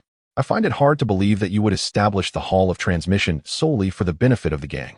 Leader, you do me an injustice. Is it not natural for me, as a member of the Flying Eagle gang, to consider the welfare of our faction?" Su Xian protested loudly, while Dong Qingwu and the others secretly scoffed. Such lofty sentiments could be uttered in front of the gang members, but in practice, everyone prioritizes their own interests before considering the gang's welfare. Even Sha Feiying, who was instrumental in establishing the Flying Eagle gang, operated under this principle. Had he truly been concerned with the gang's welfare, he would not have ruthlessly eliminated over a dozen exceptionally talented leaders and curtailed the authority of Dong Qingwu and others. The name Flying Eagle Gang is synonymous with Sha Feiying. It was he who gave rise to it. Noticing the skeptical gazes from Sha Feiying and the others, Su Xian shrugged and added, "Very well, I have one more condition, to appoint Li Huai and Huang Bing as chief leaders. If I become the hall master, the management of the Pleasure Forest and Yongla Square would rightfully belong to them." Huang Bingqing and Li Huai were both taken aback. They had not anticipated that Su Xian had brought them here to secure a position of a prominent leader for them. While Li Huai remained somewhat composed, Huang Bingqing was overwhelmed with excitement. Throughout his life, prior to encountering Su Xian, he had often dreamt of rising to prominence and becoming a figure of great authority. Although he wielded more actual power than some leaders, the lack of an official title left him with a lingering sense of regret. Now, with a mere word from Su Xian, he was being granted the title of a significant leader. Upon hearing Su Xian's conditions, Sha Feiying contemplated for a moment before agreeing. The request was not unreasonable. The Feiying gang's 13 prominent leaders all had a say in matters, as they had once fought alongside Sha Feiying during their rise to power, thereby holding considerable influence within the gang. Among these 13 leaders, only a handful maintained good relations with the three hall masters, while the majority were still aligned with Sha Feiying. Su Xian's ascension to hall master, backed by two prominent leaders, was not a matter of great concern, which led to Sha Feiying's swift approval. Moreover, it was preferable for Su Xian to propose conditions rather than remain silent, as Sha Feiying would always question whether Su Xian was secretly plotting something. "I will announce your appointment as hall master and the elevation of those two to prominent leaders tomorrow," Sha Feiying said gravely to Su Xian. "You are still young, and in the future, you will undoubtedly be one of the decision-makers in the Feiying gang. Focus on strengthening the gang's power, for the benefits will ultimately accrue to you younger generations. As for past grievances, let them be forgotten." A subtle smile appeared on Su Xian's lips. "Thank you, gang leader. I, Su Xian, have never been a petty person. I have already put the past behind me." After a courteous exchange, Su Xian departed with Huang Bingqing and Li Huai, having achieved his objective. As for Sha Feiying's words, he had little faith in them. Why the designation of one of the decision-makers? It seemed evident that in Sha Feiying's mind, the entirety of the Feiying gang was reserved for his son, relegating others to merely being one of the decision-makers. Upon exiting the main hall, Huang Bingcheng, noticing the absence of onlookers, quickly inquired, "Boss, why have you established a transmission hall? Isn't it a futile endeavor?" The subordinates of other prominent leaders or the 3 hall masters would come to the transmission hall to learn martial arts. Even if we teach them, it would not guarantee their loyalty. Su Xian shook his head. His desire to attain the position of transmission hall master served 2 purposes: to fulfill a task and to lay the groundwork for future plans. Looking beyond the immediate, he did not expect that merely imparting skills would secure their allegiance. The transmission hall was merely a means to foster goodwill. Goodwill? Indeed, goodwill. It is sufficient that the gang members hold us in favorable regard, Su Xian stated calmly. Huang Bingcheng gazed at Su Xian in astonishment. What seemed a thankless endeavor actually had a singular purpose: to win the hearts of the people for Su Xian. In the short term, the effects may not be apparent. Yet over time, the mindset of those followers will undoubtedly undergo transformation. Currently, Su Xian has ascended to the position of Hall Master, achieving the highest rank within the Flying Eagle Gang, second only to the Master of the Gang. What lies beyond this elevation? Had this been in the past, Huang Bingcheng would have been utterly astonished. However, now he exhibits an air of nonchalance. Just moments ago, he witnessed Su Xian employing both gentle and forceful tactics to wrest the position of Hall Master and the roles of 2 prominent leaders from the hands of the Gang Master. The fear that Huang Bingcheng once harbored towards the Gang Master and the senior ranks of the Flying Eagle Gang has long since dissipated. Upon returning to the hall, Su Xian instructed Huang Bingcheng and the others to prepare, as tomorrow, Sha Feng would announce the establishment of the transmission hall. Meanwhile, Su Xian delved into the system. For the moment Sha Feng consented to his becoming the hall master, the system had already notified Su Xian of the completion of his task. Chapter 58. The Art of Zixia. Congratulations, host, on the successful completion of the main quest, the persona of a heroic tyrant, Part 2. The reward is the Art of Zixia, comprehensive evaluation, 2.5 stars, 800 villain points, and 2 opportunities for a mid-level lottery. Su Xian's eyes sparkled as he gazed upon the tome in his hands. With the acquisition of the Art of Zixia, the only shortcoming in his strength had been rectified. Upon opening the manual, he immediately sensed the transformation of his cultivated true energy into that bestowed by the Art of Zixia, owing to the system's grant of 5 proficiency. A radiant purple aura enveloped him, and the speed at which his true energy circulated within his body surged over 10-fold. The proficiency of internal skills accumulates far more readily than that of martial techniques, and with daily meditation. Su Xian's proficiency in the Qingjing sect's basic internal skill had already reached 100. However, the true energy cultivated at 100 proficiency in the Qingjing sect's basic internal skill paled in comparison to that derived from the Art of Zixia at merely 5 proficiency. Should Su Xian unleash a full-force strike with the Art of Zixia, even without targeting Li Zhanghe's vulnerabilities, he could still breach the defenses of his Golden Bell shield. The disparity between 2.5 stars of internal skill and half a star is as vast as heaven and earth. Furthermore, upon thoroughly perusing the Art of Zixia, Su Xian discovered a hidden attribute. It possesses the capability to neutralize foreign true energy. Indeed, while the Art of Zixia is not of the highest caliber, its 2.5-star comprehensive evaluation places it among the mid-tier of countless techniques within the system. In the original narrative, the Art of Zixia was merely a supplementary presence, overshadowed by formidable techniques such as the Sunflower Manual, the Evil Repelling Sword Spectrum, and the 9 Swords of Dugu. Yet, the Art of Zixia possesses a unique ability that sets it apart from other techniques: its capacity to dissolve foreign true energy. In the smiling, proud wanderer, Ling Huchong was once plagued by foreign true energy within him, and Yu Buchuan had remarked that mastering even a fragment of the Art of Zixia would allow him to dispel it independently. Moreover, during a sword contest at Mount Song, Yu Buchuan had withstood 3 icy palm strikes from Zhuo Lengchan without flinching, demonstrating the formidable efficacy of the Art of Zixia against foreign true energy. With the great villain system at his disposal, Su Xian was destined to master more than one internal skill. Under normal circumstances, he would be compelled to choose one or several internal skills of similar attributes for cultivation. Should any internal skills of opposing attributes arise, he would have to forego the weaker one in favor of the stronger. However, with the Art of Zixia in hand, the situation was different. Its potent ability to neutralize foreign true energy allowed it to serve as a fusion agent within Su Xian, preventing conflicts between disparate energies. For this reason alone, the Art of Zixia proved more advantageous to Su Xian than many 4-star techniques. System, How many lottery opportunities and villain points do I currently possess? The host currently has 3 mid-level lottery chances, 24 basic lottery chances, and 1,000 villain points. Su Xin had initially intended to participate in the lottery, but upon noticing that the basic lottery chances were not in whole numbers, he decided to postpone his plans. Now, the external pressures on Su Xin have dissipated entirely. As long as he progresses steadily in strength, there is no need for haste in drawing lots. He plans to wait until 6 days later to gather 30 opportunities for basic draws, which he will then exchange for intermediate draws to be conducted all at once. After all, it's merely a gamble of luck. With 6 intermediate draws combined, he is bound to acquire some valuable items. Exiting the system, Su Xin returned to his quaint courtyard in the blissful forest. Having secluded himself and then engaged in a life-and-death duel with Li Jianghu. He had not seen Xin for over 10 days. As soon as he pushed open the courtyard door, Xin immediately rushed into his embrace, her big eyes glistening with tears, on the verge of spilling over. "Brother, where have you been all these days? Please don't leave Xin behind anymore." Though still young, Xin had lost her mother in childhood, leading to a maturity that surpassed that of her peers. From the faces of those who cared for her, she sensed that her brother must have encountered some trouble. Yet she understood that he likely did not wish to be disturbed at that moment. So she had endured her feelings of worry until now. Gently ruffling Xin's hair, Su Xin reassured her. "All right, Xin, I promise I shall never abandon you again." He embraced her and comforted her for a while until she finally smiled through her tears. Su Xin then took to the kitchen to prepare a feast, watching her devour the food with great enthusiasm. During this time, Huang Bingcheng had arranged for the caretakers to order a plethora of exquisite dishes from the tavern in the blissful forest daily.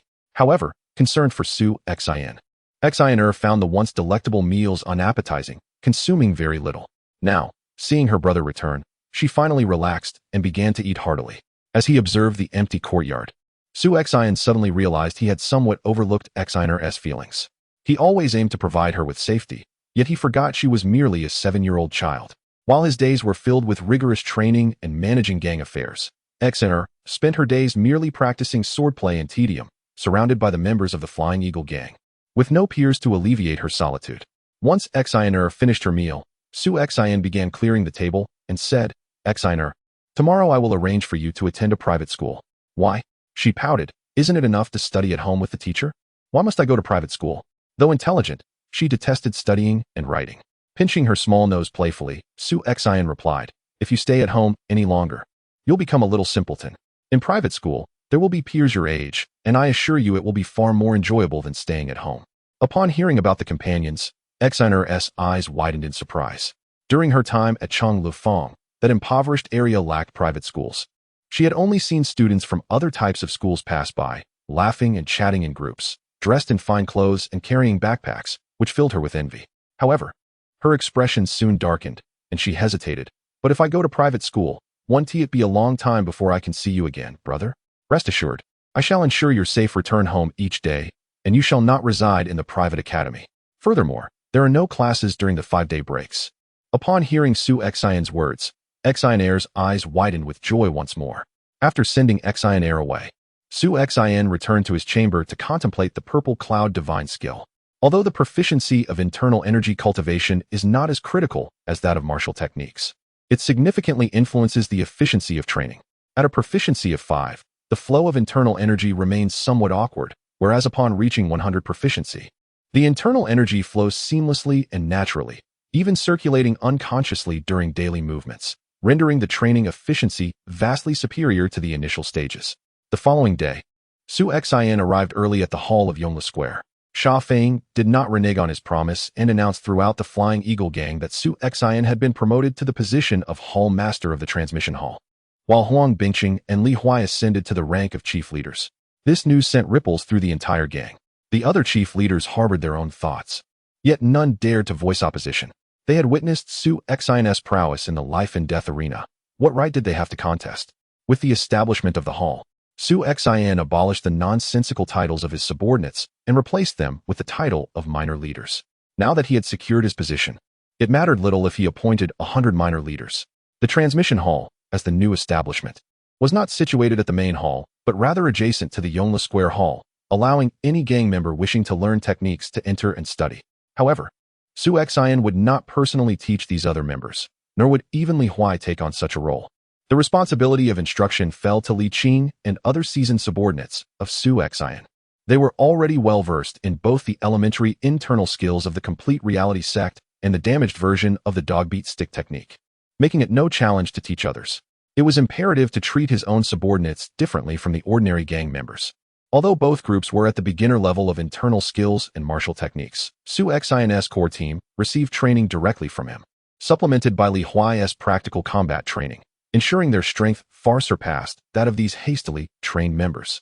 Nevertheless, despite the swift martial training, on the very first day of the Transmission Hall's announcement, Su Xian's hall was nearly overwhelmed by a throng of eager gang members. Anyone familiar with the underworld understands the significance of internal energy. The establishment of the Transmission Hall thrilled these members, who dreamt of soaring to great heights once they mastered it. The other chief leaders, witnessing their subordinates flocking to the Transmission Hall, did not intervene. Su Xian offered free training for their subordinates, and they had nothing to lose. Moreover, even if they wished to obstruct, they could not do so. Who would dare to declare, "I shall not permit you to learn internal skills, nor allow you to grow stronger, lest you threaten my position"? Such a statement would send their subordinates fleeing the very next day. Su Xian did not concern himself much with the affairs of the Transmission Hall. He merely needed to make his presence felt by strolling through a couple of times each day. After the fervor of the first day, Li Qing and his companions assigned numbers to the members, allowing them to take turns at the hall to learn internal martial arts techniques. With approximately 1,000 individuals attending daily, this arrangement significantly alleviated their burden, as just 10 individuals could manage the workload, allowing for rotation. Upon Su Xian's entrance into the Hall of Transmission, he beheld a scene of earnest study among the members. Li Qing and his associates were elucidating the principles of internal cultivation, while the attendees diligently took notes, silencing even the most unruly among them. Su Xian had previously sown the seeds of ambition in his subordinates, providing them with a pathway to ascend. The members present shared a similar sentiment. Even if they harbored no grand ambitions, they were certainly unwilling to remain at the lowest rung of the hierarchy for eternity, only to age and be cast out of the gang, living a wretched existence. In this meritocratic realm, Su Xian's Hall of Transmission represented a glimmer of hope for them, an opportunity, albeit faint, to rise above their circumstances. Chapter 59. Cultivating Benevolent Connections. The Transmission Hall, overseen by Li Qing and others, instilled a sense of assurance in Su Xian. His daily routine involved merely making rounds, thereby affirming his presence and reminding the associates of the opportunity he afforded them to learn martial arts. The remainder of his time was devoted to training within the confines of Yongle Square or engaging in sparring sessions with Li Huai. Li Huai, possessing considerable talent, was inspired after witnessing Su Xian's duel with Li Jianghu. Consequently, he broke through the 36th meridian the previous night, ascending to the early stage of postnatal development. Su Xian's Jing Wuming swift sword technique demanded a high level of internal energy, as it was a pure killing art. The magnitude of one's power directly influenced the ferocity of this deadly skill.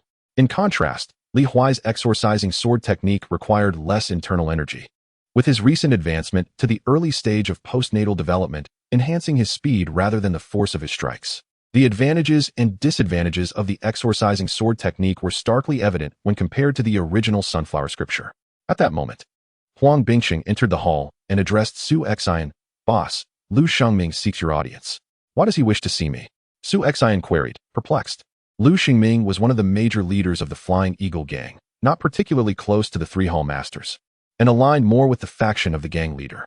Su Xian had little interaction with the other prominent figures, as the leaders of the Flying Eagle gang enjoyed considerable autonomy, each guarding their own territories, rarely venturing onto one another's grounds. Huang Bingqing shrugged. "I do not know. He arrived alone and simply requested to meet with you." "Very well, let him in." Moments later, Huang Bingqing returned with a middle-aged man nearing 50 years of age. Upon seeing Su Xian, Lu Shengming erupted into laughter, clasping his hands in greeting. "Congratulations, Hall Master Su, on becoming the youngest Hall Master in our Flying Eagle gang." "Oh, Hall Master Su, your youthful talent truly inspires envy in an old man like me." Su Xian humbly replied, "You flatter me, Lu. You are no old man. If I am not mistaken, you have yet to reach 50 and should be in the prime of your life." Lu Shengming chuckled wryly, shaking his head. "You greatly overestimate me, Hall Master Su. In my youth, I was so focused on enhancing my combat prowess that I pursued quick-fix techniques and martial arts. Consequently, as I grew older, my body began to falter. To be candid, I no longer dare to engage in intense confrontations. My body simply cannot withstand it. Su Xin offered a few words of consolation, as Lu Shengming remained reticent about his true intentions. They engaged in a lengthy exchange of trivialities until Lu Shengming could no longer contain himself and sighed, "Hall Master Su. The reason for my visit is to seek your assistance with a matter. Speak freely, Lu. If it is within my capabilities, I shall certainly assist you. For we are all brothers of the Flying Eagle Gang," Su Xin proclaimed, thumping his chest confidently. Lu Shengming awkwardly began, "It is about my wayward son, who recently caused a commotion at Jianghu Square, drinking excessively and vandalizing a tavern. It is well known, Master Su, that Changdefeng is not akin to our peripheral markets. The individuals permitted to establish shops there possess backgrounds that are anything but ordinary. They directly summoned the authorities, imprisoning my wayward son. Despite my attempts to plead with them, offering silver, my efforts were met with disdain, resulting in the court sentencing my rebellious child to 2 years of confinement. Even my connections within the government proved futile. The influential figure I referenced was beyond their reach, rendering my monetary offerings useless." At this juncture, a shadow of sorrow crossed Lu's face. "Though my son is inept, he has been coddled since childhood. 2 years in that prison will likely ruin him. I have heard of your amicable relations with Chief Iron of the Eastern 12 Fong, which is why I have sought your assistance. I hope you might speak to Chief Iron on my behalf to secure my son's release. I am willing to offer a substantial sum. After all, I, old Lu, have managed to save some over the years." After contemplating for a moment, Su Xin replied, "Please hold on, Lu. I shall inquire and return shortly." "No rush," Lu Shengming replied, though the excitement in his eyes betrayed his calm demeanor. Su Xion's lack of outright rejection suggested that there might still be hope for this matter. Upon exiting the hall, Su Xion instructed Lao Huang to summon the patrolling constables of Yonglifang. Within the 49 markets of Chongqing Prefecture, each is managed by several patrol constables tasked with overseeing various issues. Yonglifang falls under the jurisdiction of Iron Wuqing, and these constables are his subordinates. Well acquainted with Su Xion, Su Xion has never been reluctant to part with his silver when it comes to these officials. A figure of Iron Wuqing's stature cannot be swayed by mere coins. Hence, Su Xion focuses on delivering political achievements instead. The patrol constables, being locals, require funds to support their families, and Su Xion provides them with monthly stipends that surpass their official salaries by tenfold. Consequently, these constables regard Su Xion with great warmth. Particularly after the life and death arena, they recognize that Su Xion is not merely their benefactor, but also possesses formidable strength, which further endeared him to them. As soon as Su Xion beckoned, a patrol constable promptly emerged from a nearby tavern, accompanied by Huang Bingqing. In Su Xion's domain, these constables enjoy a remarkably pleasant existence. His management is exceptionally stringent, leaving no room for henchmen to extort merchants or cause disturbances. Moreover, numerous henchmen patrol the streets daily, ensuring that anyone daring to create trouble in Su Xion's territory faces dire consequences. The dedication of these henchmen often surpasses that of the patrol constables themselves. Thus, the patrol constables in Su Xion's realm lead a life of leisure, indulging in drinks and entertainment at local taverns while awaiting the bounty of silver that flows in. They are acutely aware that their comfortable existence is a result of Su Xion's influence, so at his call, the constable readily set aside his drink to attend. "Master Su, is there something you need?" The young patrolling constable inquired politely. "Why are you being so formal, Officer Zhang? We are of similar age." "Just call me Su Laudi as before," Su Xion replied. Officer Zhang quickly offered a wry smile. "Master Su, please spare me. Our leader is quite particular about hierarchy. If he hears me calling you Laudi again, it won't bode well for me." Su Xion did not press the matter further and led him directly to the hall. "This is our esteemed leader of the Flying Eagle Gang, Lu Shengming, and this is Officer Zhang from Yongle Square." Upon seeing that Su Xion had brought a government official, and a constable at that, Lu Shengming felt a surge of joy. His connections within the government were limited to clerks, who held respectable titles but wielded little power. In the major cities of the Central Plains, clerks and document officers possessed considerable authority, but in the small town of Chongqing, even the government relied on strength as the ultimate measure of respect. With Tai Wuqing's formidable prowess, he ranked among the top 5 in Chongqing's officialdom. Even the highest-ranking governor treated him with deference. Thus, in the realm of Chongqing's bureaucracy, the true power lay not with the clerks, but with the captains and constables. Lu Shengming clasped his hands in a respectful salute, complimenting, "Officer Zhang, you are indeed a promising talent, serving as the patrolling constable of Yongle Square at such a young age." However, Officer Zhang merely snorted dismissively at Lu Shengming's flattery, showing little regard. His courtesy towards Su Xian stemmed from the silver and comfortable life Su Xian provided him. But most importantly, it was due to Su Xian's impressive strength, having attained the mid-stage of the acquired realm and defeated Li Zhongyi. Despite being only a few years older than Su Xian, Officer Zhang himself was merely at the initial stage of the acquired realm, and he had no reason to regard Lu Shengming, who had only recently opened a dozen or so meridians. Lu Shengming chuckled awkwardly. Despite Officer Zhang's arrogance, he dared not voice any objections. Observing the awkward atmosphere, Su Xian addressed Officer Zhang directly. The reason I called you here is regarding Lu Laoda's matter. His son has offended someone in Changde Square and has been sentenced to 2 years in prison. I would like to know who this person is and seek Lord Tai's assistance in getting him released. Upon hearing Su Xian's words, Officer Zhang suddenly understood. Oh, so it was that brat who vandalized a tavern in Changde Square. If it's just this minor issue, there's no need to trouble the leader. I will handle it for you, Master Su. With Officer Zhang's assurance, Lu Shengming's eyes brightened. Do you know the person he offended? Su Xian inquired. Officer Zhang nodded. The tavern he destroyed is owned by the family of clerk's son from our office. This matter is trivial enough that it shouldn't even require the governor's intervention. Hence, when the case was submitted, clerk's son discreetly altered the outcome to a 2-year sentence. Realizing this, Lu Shengming finally grasped why his previous inquiries had yielded no results. Upon assuming office, the governor will undoubtedly bring along a secretary to assist with administrative affairs. Typically, there are several such secretaries, and this particular son serves as the secretary responsible for criminal matters. His position within the government office is that of a clerk in the criminal department. Although ostensibly unrelated to the Secretary of Criminal Affairs, he is, in truth, under the latter's jurisdiction. It would be rather unreasonable to expect assistance when one's own son has vandalized the shop of his superior. Su Xindao inquired. Is this situation troublesome? If you offend Secretary's son in an attempt to secure the release of Lu Laoda's son, it would be a fruitless endeavor. Perhaps it would be wiser to seek out Lord Tai instead. The young Constable Zhang, with a dismissive expression, thumped his chest and declared, there is no need for that. What is Secretary's son really? He is merely an outsider, brought in by the governor to manage affairs. Without the governor's support, he holds no rank or authority. He is nothing. My family has served as constables in Chongning Prefecture for over a decade. Are we to fear him? My elder brother is a patrolling constable in Changde Lane. A word from him will ensure that Secretary's son releases the individual by the following day. Chapter 60. The Pitfalls of the Lottery. Su Xian gazed in astonishment at Officer Zhang. He had only just realized that he had underestimated the capabilities of these ordinary street patrollers. Each of these officers had honed their internal energy and martial skills, and their prowess was far from trivial. Such abilities are not acquired overnight. It seemed that both their skills and their roles as officers were inherited legacies. Officer Zhang cast a glance at Lu Shengming and remarked, however, while this person can be released, he is your son who vandalized someone else's establishment. I cannot let this go without some compensation. My reputation is at stake. Lu Shengming immediately replied, whatever amount you deem necessary, I shall pay. 50,000 taels of silver should suffice. For the sake of Master Su, I shall not take a single coin for myself this time, Officer Zhang stated calmly. Without hesitation, Lu Shengming retrieved 50,000 taels from his pocket and handed them to Officer Zhang, additionally producing another 10,000 taels. This is a token of my gratitude. I cannot allow you to make this trip for nothing. Officer Zhang frowned. I have already said, for Master Su's sake, I will not accept payment this time. Su Xian interjected. You should accept it. If you do not wish to keep the money, then simply pass it on to your elder brother as a gesture of goodwill for the trouble he has taken.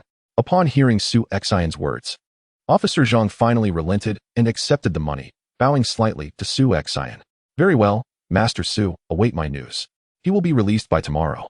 After Officer Zhang departed, Lu Shengming sighed deeply, saying, Master Su, I shall not say much more. Whenever you require my assistance in the future, do not hesitate to ask. I, Lu, will not utter a word of complaint. Ah, Lu, you are too courteous. It was merely a small effort on my part, Su Xian replied. Lu Shengming shook his head, smiling wryly as he bid farewell to Su Xian. Yet, his heart remained unsettled. What seemed trivial to Su Xian had caused him distress for several days without a solution in sight. Truth be told, Lu Shengming had harbored some resentment towards Su Xian for rising to such a prominent position at a young age, even becoming a leader. However, he was acutely aware of Su Xian's strength. Despite his inner reluctance, he could only address him respectfully as Master Su. Nevertheless, through today's event, Lu Shengming had come to realize that he had no grounds for discontent. Officer Zhang had treated him with disdain, refusing even to acknowledge him. While displaying utmost respect towards Su Xian, the The contrast in attitudes was striking. While Lu Xingming and his associates fancied themselves rulers of their small domain within the Flying Eagle gang, Su Xian was a figure of renown throughout the entire Chongqing prefecture. Inside the hall, after Lu Xingming's departure, Huang Bingqing stepped forward, curiosity etched on his face. "Boss, what prompted you to assist this fellow without any apparent reason?" Huang Bingqing was well aware of Su Xian's character. The boss was not one to act without a motive. There was always a deeper purpose behind his actions. With a cheerful demeanor, Su Xian replied, "Who says it is without reason? By assisting him this time, we have established a connection. It costs me little effort, so why not lend a hand? It is merely a means to cultivate goodwill." In a previous life, Su Xian once heard a saying, "Politics is about cultivating numerous friends while minimizing enemies." In the absence of vested interests, Su Xian did not mind extending a helping hand to them, for such relationships might prove beneficial in the future. The constable, Xiao Zhang, was quite reliable in his duties. The following day, Lu Xingming's son was indeed released as promised, prompting Lu Xingming to personally express his gratitude. His son, once a reckless character, seemed to have transformed into a more subdued individual after spending a few days in prison, perhaps having experienced some means of reform. Upon returning home, Lu Xingming praised Su Xian's actions profusely, significantly altering the opinions of other prominent figures about him. After all, they belonged to different eras. Witnessing a junior ascend to prominence at such a rapid pace would unsettle anyone. Observing Su Xian's selfless assistance to Lu Xingming without seeking any rewards, many influential figures felt that Su Xian was indeed commendable, unlike the likes of Dong Chengguo, who would likely scorn anyone seeking their help. As a result, in the following days, two prominent figures approached Su Xian for assistance with minor matters, and he diligently resolved their requests. This further elevated Su Xian's reputation not only among the grassroots of the Flying Eagle gang, but also among its middle management. After 6 days, Su Xian had accumulated 30 basic lottery draws and an additional 3 intermediate draws, allowing him to conduct 6 intermediate draws. Although he contemplated accumulating the intermediate draws to 10, he ultimately decided against it. After all, it would take him 40 days to exchange 10 intermediate draws for a single advanced draw, and he could not afford to wait that long, as unforeseen events might arise. He opted instead to utilize the 6 intermediate draws to bolster his strength. Furthermore, he still possessed 1,000 points of villain value, enabling him to perform an advanced draw whenever necessary. Upon entering the system, Su Xian immediately declared, "Convert all my basic draws into intermediate draws." 30 basic draws have been converted into 3 intermediate draws. The host now has a total of 6 intermediate draws. Would you like to draw now? Proceed with the draw immediately. Eliminate the void. The wheel on the large screen began to spin rapidly, gradually slowing down until the pointer rested on the character section. Could this be a stroke of luck? Su Xian's heart leaped with joy. A handsome young man appeared on the screen, brandishing a long sword, a hint of arrogance gracing his lips. Unmistakably a disciple from a prestigious lineage. Congratulations, the host has drawn the character Song Qingshu, who possesses the following skills: 9 Yin Divine Claw, 18 Dragon Subduing Palms, Remnants, Beginner Swordsmanship of Wudong, and Beginner Internal Arts of Wudong. Character Evaluation, 2 stars, Skill Evaluation, ranging from half a star to 3.5 stars. The host may choose to draw randomly or spend 1,600 villain points for a specified selection. Su Xian inhaled sharply, immediately feeling a twinge of discomfort in his teeth. Song Qingshu was not particularly formidable. In the Heaven Sword and Dragon Saber, he essentially served as a mere foil, a jester overshadowed by the protagonist Zhang Wuji, perpetually faced with humiliation throughout his life. However, towards the end, Song Qingshu did acquire some valuable skills. Zhou Zhuo bestowed upon him the 9 Yin Divine Claws and the 18 Dragon Subduing Palms, both derived from the Heaven Sword and Dragon Saber. The 9 Yin Divine Claws. Originally, the 9 Yin Bone Claws had been distorted into a sinister form by Mei Chaofeng and Chun Xianying's reckless practice. As for the 18 Dragon Subduing Palms, Song Qingshu only mastered a portion, which likely explains why it was deemed an incomplete technique. Nevertheless, the technique's rating was impressively high, boasting a score of 3.5 stars, undoubtedly belonging to the 18 Dragon Subduing Palms. Yet, the villain points required for selecting a technique seemed excessively exaggerated. Was the system toying with him? With only 1,000 villain points, how could it demand 1,600 points for a single draw? He recalled that his last draw for Chu Zhaonan only required 20 villain points for a specified selection. The multiplication of points was staggering. The system explained that techniques rated above 2 stars would experience a qualitative leap, Hence, the required villain points for designated draws would surge dramatically. According to the system's default calculations, a half-star technique required 5 villain points for a specified draw, 1 star required 10, 1.5 stars needed 20. While a 2-star technique demanded 200 points, 2.5 stars required 400, 3 stars needed 800, and 3.5 stars required 600 points. Techniques rated above 4 stars were deemed too powerful for designated draws. If the host were to draw a character possessing techniques rated 4.5 or 5 stars, there would be a significant chance of drawing empty. However, the host could spend villain points to increase the hit rate, with every 1,000 villain points boosting the probability by 10. Upon hearing this revelation, Su Xian's eyelids twitched. The system indeed offered no leeway. He had long contemplated the possibility of characters with lower ratings possessing higher-level techniques. For instance, Jianghu was not particularly strong, yet he had studied the Nine Yin Manual. If Su Xian could draw Jianghu, he could use a minimal expenditure of villain points to acquire this formidable technique rated 4 stars. Even if Jianghu's lack of practical experience diminished its rating, it would still be a worthwhile exchange. However, the system clearly would not grant Su Xian such an opportunity. Acquiring the Nine Yin Manual would require a staggering 200 villain points. In essence, even if Su Xian drew a character with advanced techniques, he would either have to rely on luck or pay a hefty price for a designated draw, with no other alternatives available. The 3.5-star 18 dragon subduing palms evoked his envy. Even in its incomplete form, it possessed considerable power, hinting at the might of its authentic version. Regrettably, Su Xian lacked sufficient villain points. Otherwise, he would have willingly exhausted his points to obtain the 18 dragon subduing palms. The most frustrating aspect was the stipulation regarding techniques rated 4.5 stars or higher, which was akin to a pitfall, with the possibility of drawing empty. Originally, Su Xian believed that the advanced lottery was the most reliable. However, it now appears to be the least trustworthy. Consequently, even if Su Xian accumulates enough resources for an advanced lottery, he hesitates to participate without the necessary villain points, fearing that a failed draw would squander his precious opportunity. This truly represents a significant pitfall. He decided to proceed with a random draw. Congratulations to the host for successfully obtaining a junior internal skill of the Wudong sect, rated at half a star. Su Xian lowered his head with a wry smile. Indeed, the dragon subduing 18 palms are not easily acquired. He tried again. The wheel spun once more, landing on the elixir section. Congratulations to the host for drawing a bottle of intermediate qi nourishing pills, rated at 1.5 stars.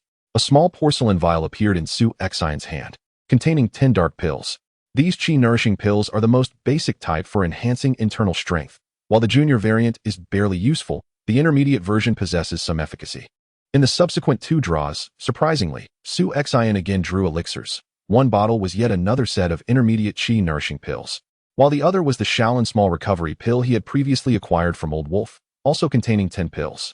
The small recovery pill proved effective, so this round of draws was not entirely disappointing. The 5th draw was rather unexpected, as Su Xian finally landed on the weapon section. Congratulations to the host for successfully obtaining a weapon. The Iron Bone Folding Fan, rated at 1.5 stars. Weapon description: the personal weapon of Mongolian Prince Hodu. Crafted with tempered steel for the ribs and stitched with iced silkworm silk for the fan surface. It allows for stabbing, slashing, flicking, pressing, and attacking with ease. With a bitter smile, Su Xian tossed the hefty iron bone fan into the corner. Such an unconventional weapon was ill-suited for him. Chapter 61. The Dragon and Elephant Prajna skill. A total of 6 opportunities for the lottery awaited, yet the first 5 yielded nothing of significance. Based on Su Xian's understanding of the system, he anticipated a delightful surprise for this final draw. As the last lottery commenced, the wheel spun longer than it had in any of the previous attempts, finally halting at the skill section. A figure of a Tibetan monk appeared on the large screen, wielding a magnificent golden wheel, exuding an extraordinary aura. Congratulations to the host for drawing the character of the Mongolian master, who comes equipped with 4 skills: Dragon and Elephant Prajna skill, 5 wheels Great Turn, Yoga Esoterica, and Esoteric Seal techniques. The character's evaluation is rated at 3.5 stars, while the skills range from 2.5 to 4 stars. The host may choose to draw randomly or spend 200 villain points for a designated selection. Fortune had smiled upon him. This was Su Xian's first time drawing a character rated above 3 stars, and he could hardly believe it was one of the most notorious villains from the divine sculpture. At his zenith, the Mongolian master was comparable to one of the 5 absolutes, like Huang Yaoshi. The skills he possessed, even the weakest, were rated at no less than 2.5 stars. What truly piqued Su Xian's interest was undoubtedly the dragon and elephant prajna skill, renowned as the supreme secret technique of body refinement. This skill comprises 13 levels, each embodying the strength of one dragon and one elephant, culminating in the formidable power of 13 dragons and 13 elephants upon reaching completion. While this may sound exaggerated, the initial stages of the dragon and elephant prajna skill are not nearly as potent. However, its power multiplies exponentially in later stages. The Mongolian master, a prodigious talent, had cultivated the dragon and elephant prajna skill to the 10th level, allowing him to rival the likes of Jianghu's soul-devouring palm and the 18 dragon-subduing palms, delivering strikes with the force of 1,000 pounds. If one were to truly master the 13th level, the legendary might could indeed become a reality. Let the drawing commence. With insufficient villain points at present, Su Xian could only rely on luck. Regardless, even if he failed to obtain the dragon and elephant prajna skill, he would still gain from skills rated no lower than 2.5 stars. Congratulations to the host for successfully drawing the dragon and elephant prajna skill. Rated at 4 stars. It was indeed the dragon and elephant prajna skill. Su Xian's heart surged with joy. A 4-star skill would undoubtedly precipitate an explosive enhancement of his strength. The initial 5 proficiency immediately induced noticeable changes in Su Xian's physical prowess, as if his strength had inexplicably increased by several tens of pounds. A book fashioned from silk materialized before Su Xian, inscribed with Sanskrit characters. However, due to the system's influence, he could comprehend the text effortlessly. As he perused the entirety of the dragon and elephant prajna skill within the system, a wry smile crept across his face. He had previously underestimated the complexity of the dragon and elephant prajna skill, while it is indeed a remarkably powerful technique. Its contribution to his strength enhancement was not as significant as he had envisioned. The cultivation of the dragon and elephant prajna skill necessitates a gradual progression, with no shortcuts available. Should one be fortunate enough to attain a longevity of 1,000 years, they may ultimately reach the 13th level, possessing the power of 13 dragons and 13 elephants. Life is but a fleeting moment, and within the esoteric practices of the secret sect, the esteemed monks strive to reach the 7th and 8th levels only before the sands of time run out. Among them, the Mongolian master possesses extraordinary talent. Having ascended to the 10th level, the pivotal threshold of the dragon-elephant prajna technique lies precisely at this 10th level, where the potency of the technique surges dramatically in the final 3 levels. In contrast, the first 10 levels can only be rated akin to a 3-star technique. However, these shortcomings are obstacles that Su Xian can surmount. In the original narrative, the Divine Eagle world represents a martial realm where even attaining the esteemed rank of the 5 absolutes sees one's lifespan capped at around a century. Thus, no practitioner within the secret sect has managed to ascend beyond the 10th level, save for the Mongolian master, whose exceptional talents propelled him to that pinnacle. Yet, the world in which Su Xian currently resides is markedly different. As he understands, innate martial artists possess an abundance of vitality, making it quite feasible to live beyond 100 years. Moreover, above the innate level lies the so-called master realm, the 3 realms of Yuan Shun, which surpasses the innate level in power, with lifespans exceeding 200 years not being rare. In the Divine Eagle world, the cultivation of the dragon-elephant prajna technique necessitates a gradual accumulation of internal energy, whereas here, an array of elixirs is available, provided one avoids overly aggressive potions and resorts only to those such as the qi-nourishing pill, balanced and harmonious in potency. Serving merely to assist in cultivation, the risks of succumbing to demonic deviation are minimal.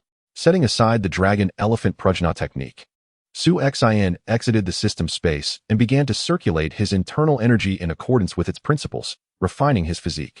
This technique is fundamentally a body refinement method, offering little enhancement to internal energy growth. However, within the acquired realm, the dragon-elephant prajna technique can accelerate the operational speed of other internal techniques, facilitating breakthroughs more swiftly. The essence of postnatal body refinement lies in using internal energy to stimulate the circulation of true qi within, fortifying vitality and unlocking myriad acupoints. The dragon-elephant prajna technique proves exceptionally potent in refining the body's vitality, significantly diminishing the obstacles to unlocking acupoints. Su Xian has already penetrated 72 acupoints, and within a single day, bolstered by elixirs and the robust vitality granted by the dragon-elephant prajna technique, he directly overcame 8 more. Presently, Su Xian's mastery of the dragon-elephant prajna technique stands at a mere 5, not yet reaching the 1st level. He estimates that upon breaking through to the first level, he will also be capable of achieving postnatal perfection. While Su Xian experiences a remarkable enhancement in strength, there exists another individual who feels the weight of age. Witnessing a gradual decline in power, this is Sha Feiying. Having surpassed 70 years, despite his postnatal perfection, he begins to sense his stamina waning. Of the 108 acupoints in his body, he can currently harness the strength of only 100, which is already commendable. This realization breeds a profound sense of crisis within him. Having fathered a son in his twilight years, the Feiying gang must be entrusted wholly to Sha Yuandong. He cannot allow his offspring to become a mere puppet like those of the Qingzhou gang. If only Yuandong possessed half the cunning of that lad, Su Xian, I could rest easy, Sha Feiying sighed. His demands are modest. He does not expect Sha Yuandong to possess the prowess of Su Xian. As long as his cunning can match even half of Su Xian's, with the influence he, Sha Feiying, has amassed within the Flying Eagle gang, he is not concerned about Sha Yuandong being overshadowed by the subordinates and leaders beneath him. However, Sha Yuandong is, after all, not Su Xian, and the current state of the Flying Eagle gang is beyond Sha Yuandong's capability to uphold. Sha Feiying has begun to perceive that the Flying Eagle gang is gradually coming under his control. Among the 4 leaders, apart from Lin Fuhu, the other 3 harbor their own ambitions. Even Lin Fuhu cannot guarantee that his allegiance is unwavering. These 3 leaders, Zhuang Li, who possesses wealth, Dong Qingwu, who wields power, and Su Xian, whose transmission hall has swiftly garnered the loyalty of countless members within a matter of days, instill a profound sense of trepidation in Sha Feiying. Furthermore, among Sha Feiying's subordinates, aside from the deceased Ho Tong and the retired Hu Sanyi, who merely retains the title of a top leader, there are still 13 others. The autonomy granted to these 13 top leaders is excessively vast. Each commands their own territory and manpower, with some of their followers even recognizing only their leaders rather than the gang's chief. Much like the core members under Su Xian. Should Su Xian choose to turn against Sha Feiying, these individuals would undoubtedly side with him, creating a perilous situation for Sha Feiying. Reflecting on the considerable power he had bestowed upon these leaders, he finds himself regretting that decision. In the early days of the Flying Eagle gang's establishment, Sha Feiying had ruthlessly eliminated potential threats among the top leaders. To appease the remaining members, he granted them substantial autonomy to ensure their loyalty. But this has now evolved into an unshakable power dynamic, where the collective influence of the top leaders eclipses that of the gang chief himself. The authority you wield is one I conferred upon you. It remains mine. A cold glimmer crosses Sha Feiying's face. When one hesitates to sever ties, chaos ensues. While he still possesses his residual might, he resolves to reclaim all authority within the gang. Should anyone dare to oppose him, they shall face death. After all, over a decade ago, he had already eliminated a faction. He is not averse to doing so again. As for the potential impact on the Flying Eagle gang's strength, he no longer concerns himself with such matters. It is the version of the Flying Eagle gang in his and Sha Yuandong's hands that truly matters. The following day, Su Xian received a letter from the headquarters, summoning all leaders and top members to a meeting. Huang Bingqing scratched his head in bewilderment. There hasn't been any major incident recently. What could necessitate this gathering? We shall find out once we arrive, came the reply. He could not fathom what trickery Sha Feiying was up to, but it was best to go and face whatever challenges might arise. Upon arriving at the headquarters with Li Huai and Huang Bingqing, they found that the other top leaders had nearly all gathered. Courteous greetings were exchanged, laced with warmth. As Su Xian had rendered them considerable assistance of late, they owed him a debt of gratitude and had witnessed his formidable capabilities, leading to their deep admiration for him. Lu Shengming approached and inquired, Su Laoda, has anything significant transpired in the gang recently? Why has the chief summoned us for a meeting? Some prominent figures cast peculiar glances at Su Xian, for it was he who had instigated several recent meetings of the Flying Eagle gang. Su Xian shook his head and remarked, I am uncertain. Once the other 3 hall masters and the gang leader arrive, the situation will become apparent. After a brief interval, Dong Qingwu and the other 2 entered, yet the absence of the gang leader left everyone in a state of bewilderment. Traditionally, during gang discussions, the leader would have conferred with the 3 hall masters beforehand, ensuring they all arrived together. Yet now only they were present, with the leader conspicuously missing. In truth, Dong Qingwu and his companions were equally perplexed. This meeting had been arranged rather abruptly, with no prior communication from the gang leader, merely a summons to attend. Even Lin Fuhu, the most unperturbed among them, sensed that something was amiss. Chapter 62. Usurpation. The door of the hall was pushed open, and Sha Feiying entered. accompanied by 4 men clad in black, followed closely by Sha Yuandong. This unusual occurrence sent a chill through the hearts of those present. The 4 black-clad men were specially trained by Sha Feiying, serving as his semi-official disciples and representing his true core subordinates. Among the 30 or so black-clad individuals, each had been imparted with internal skills and martial arts by Sha Feiying, with some already possessing initial innate strength, surpassing many of the prominent figures present. The existence of these individuals was well known to both Dong Chungu and the other leaders in attendance. After all, as the leader, Sha Feiying was expected to hold certain trump cards, which was quite normal. However, Sha Feiying's decision to bring them into the conference hall today was rather unusual. Particularly perplexing was the presence of Sha Yuandong, who had never before participated in gang discussions. What could be the intent behind Sha Feiying bringing his cherished son today? The expression of Zhuang Li, the most calculating among the 3 hall masters, had already begun to change. Su Xian also sensed something amiss, yet a subtle, inscrutable smile appeared on his face. Once seated, Sha Feiying spoke in a deep tone, "Esteemed colleagues, I have summoned you all today to deliberate upon the future strategies of our Feiying gang. As you are all aware, the current situation in Chongning Prefecture is dire. Though we are classified as one of the 3 gangs and 4 associations, we find ourselves at the very bottom. The 4 associations are too powerful, while the 3 gangs are too weak. Our Feiying gang, when combined with the Qingzhou gang and Jianghu gang, does not even possess as much territory as the Sanning Association. Thus, if we wish to prosper and aspire to be on par with the Sanning Association, our Feiying gang must undergo reform." The numerous prominent figures displayed expressions of astonishment, uncertain if the leader had lost his senses. Given the current predicament of the Feiying gang, it was evident that mere reform would not suffice for resurgence. The rise of the Sanning Association was attributed to their 3 leaders, each at the pinnacle of innate mastery. If the Feiying gang possessed such individuals, there would be no need for reform to rival the Sanning Association. Upon hearing the term reform, Zhuang Li's expression shifted, and Dong Chungu seemed to grasp the implications, his countenance growing increasingly grim. Sha Feiying continued, "Our previous system is antiquated. During gang battles, all the prominent figures merely unleash chaos with their subordinates, lacking any coherent strategy. Furthermore, the logistical management of the gang is excessively decentralized, lacking unity. Henceforth, we shall implement a system of centralization. All powers held by the 4 hall masters will be transferred to the gang, retaining only the supervisory authority. The territories and personnel under the control of other prominent figures will also be relinquished to the gang, and from now on, monthly dues will be collected by the gang, with a portion allocated as monthly stipends." At this declaration, the expressions of those present instantly darkened. What was Sha Feiying attempting to accomplish? This was tantamount to stripping them of all their rights. What kind of centralization was this?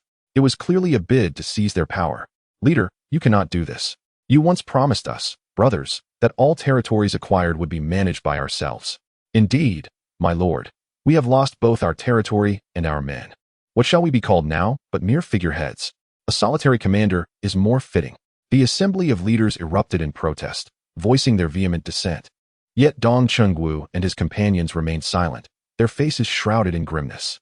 The audacity of these fellows to think their outcry would yield results. Since the leader dared to utter such words, he had already anticipated their reactions. Silence. Sha Feiying's gaze swept across the council chamber, cold and piercing. "Do you still have the audacity to speak? What have you accomplished over these years? Do not think I am unaware. You have privately intercepted the funds meant for the gang, perpetrated deceit. During the gang wars, you feigned effort, only to pursue your petty interests.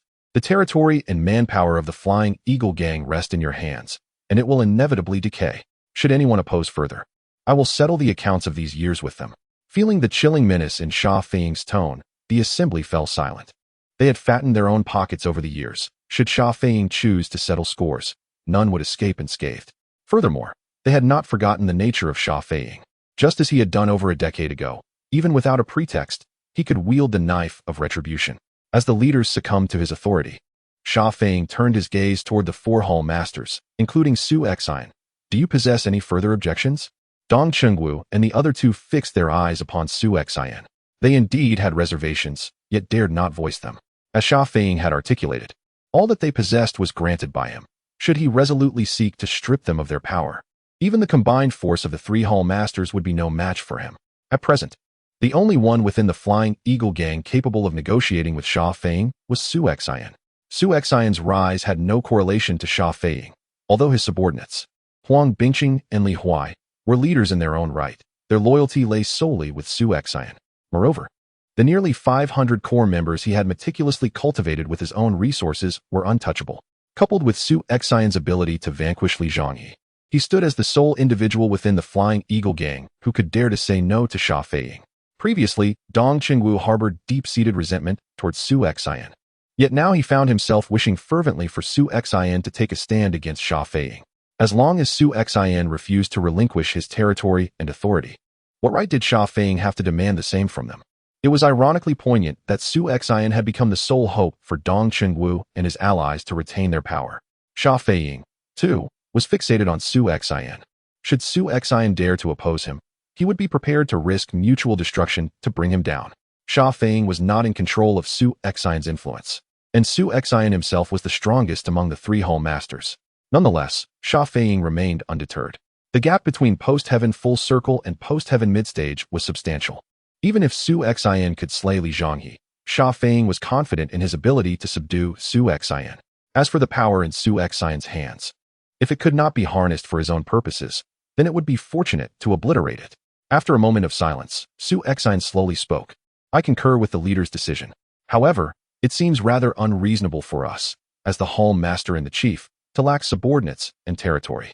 I am willing to relinquish the Yongle Square, the territory, and the newly recruited members. I shall hand over the transmission hall as well. But I desire only the happy forest and my old brothers. A slight smile appeared at the corner of Sha Feiying's mouth. Ultimately, Su Xian conceded, as he anticipated he would. Although Su Xian had always been perceived as audacious, even reckless, he was, in truth, exceptionally astute. The previous time he had killed Meng Chong, he could call upon Tai Wuqing for mediation, but this matter pertained to their own faction's internal affairs.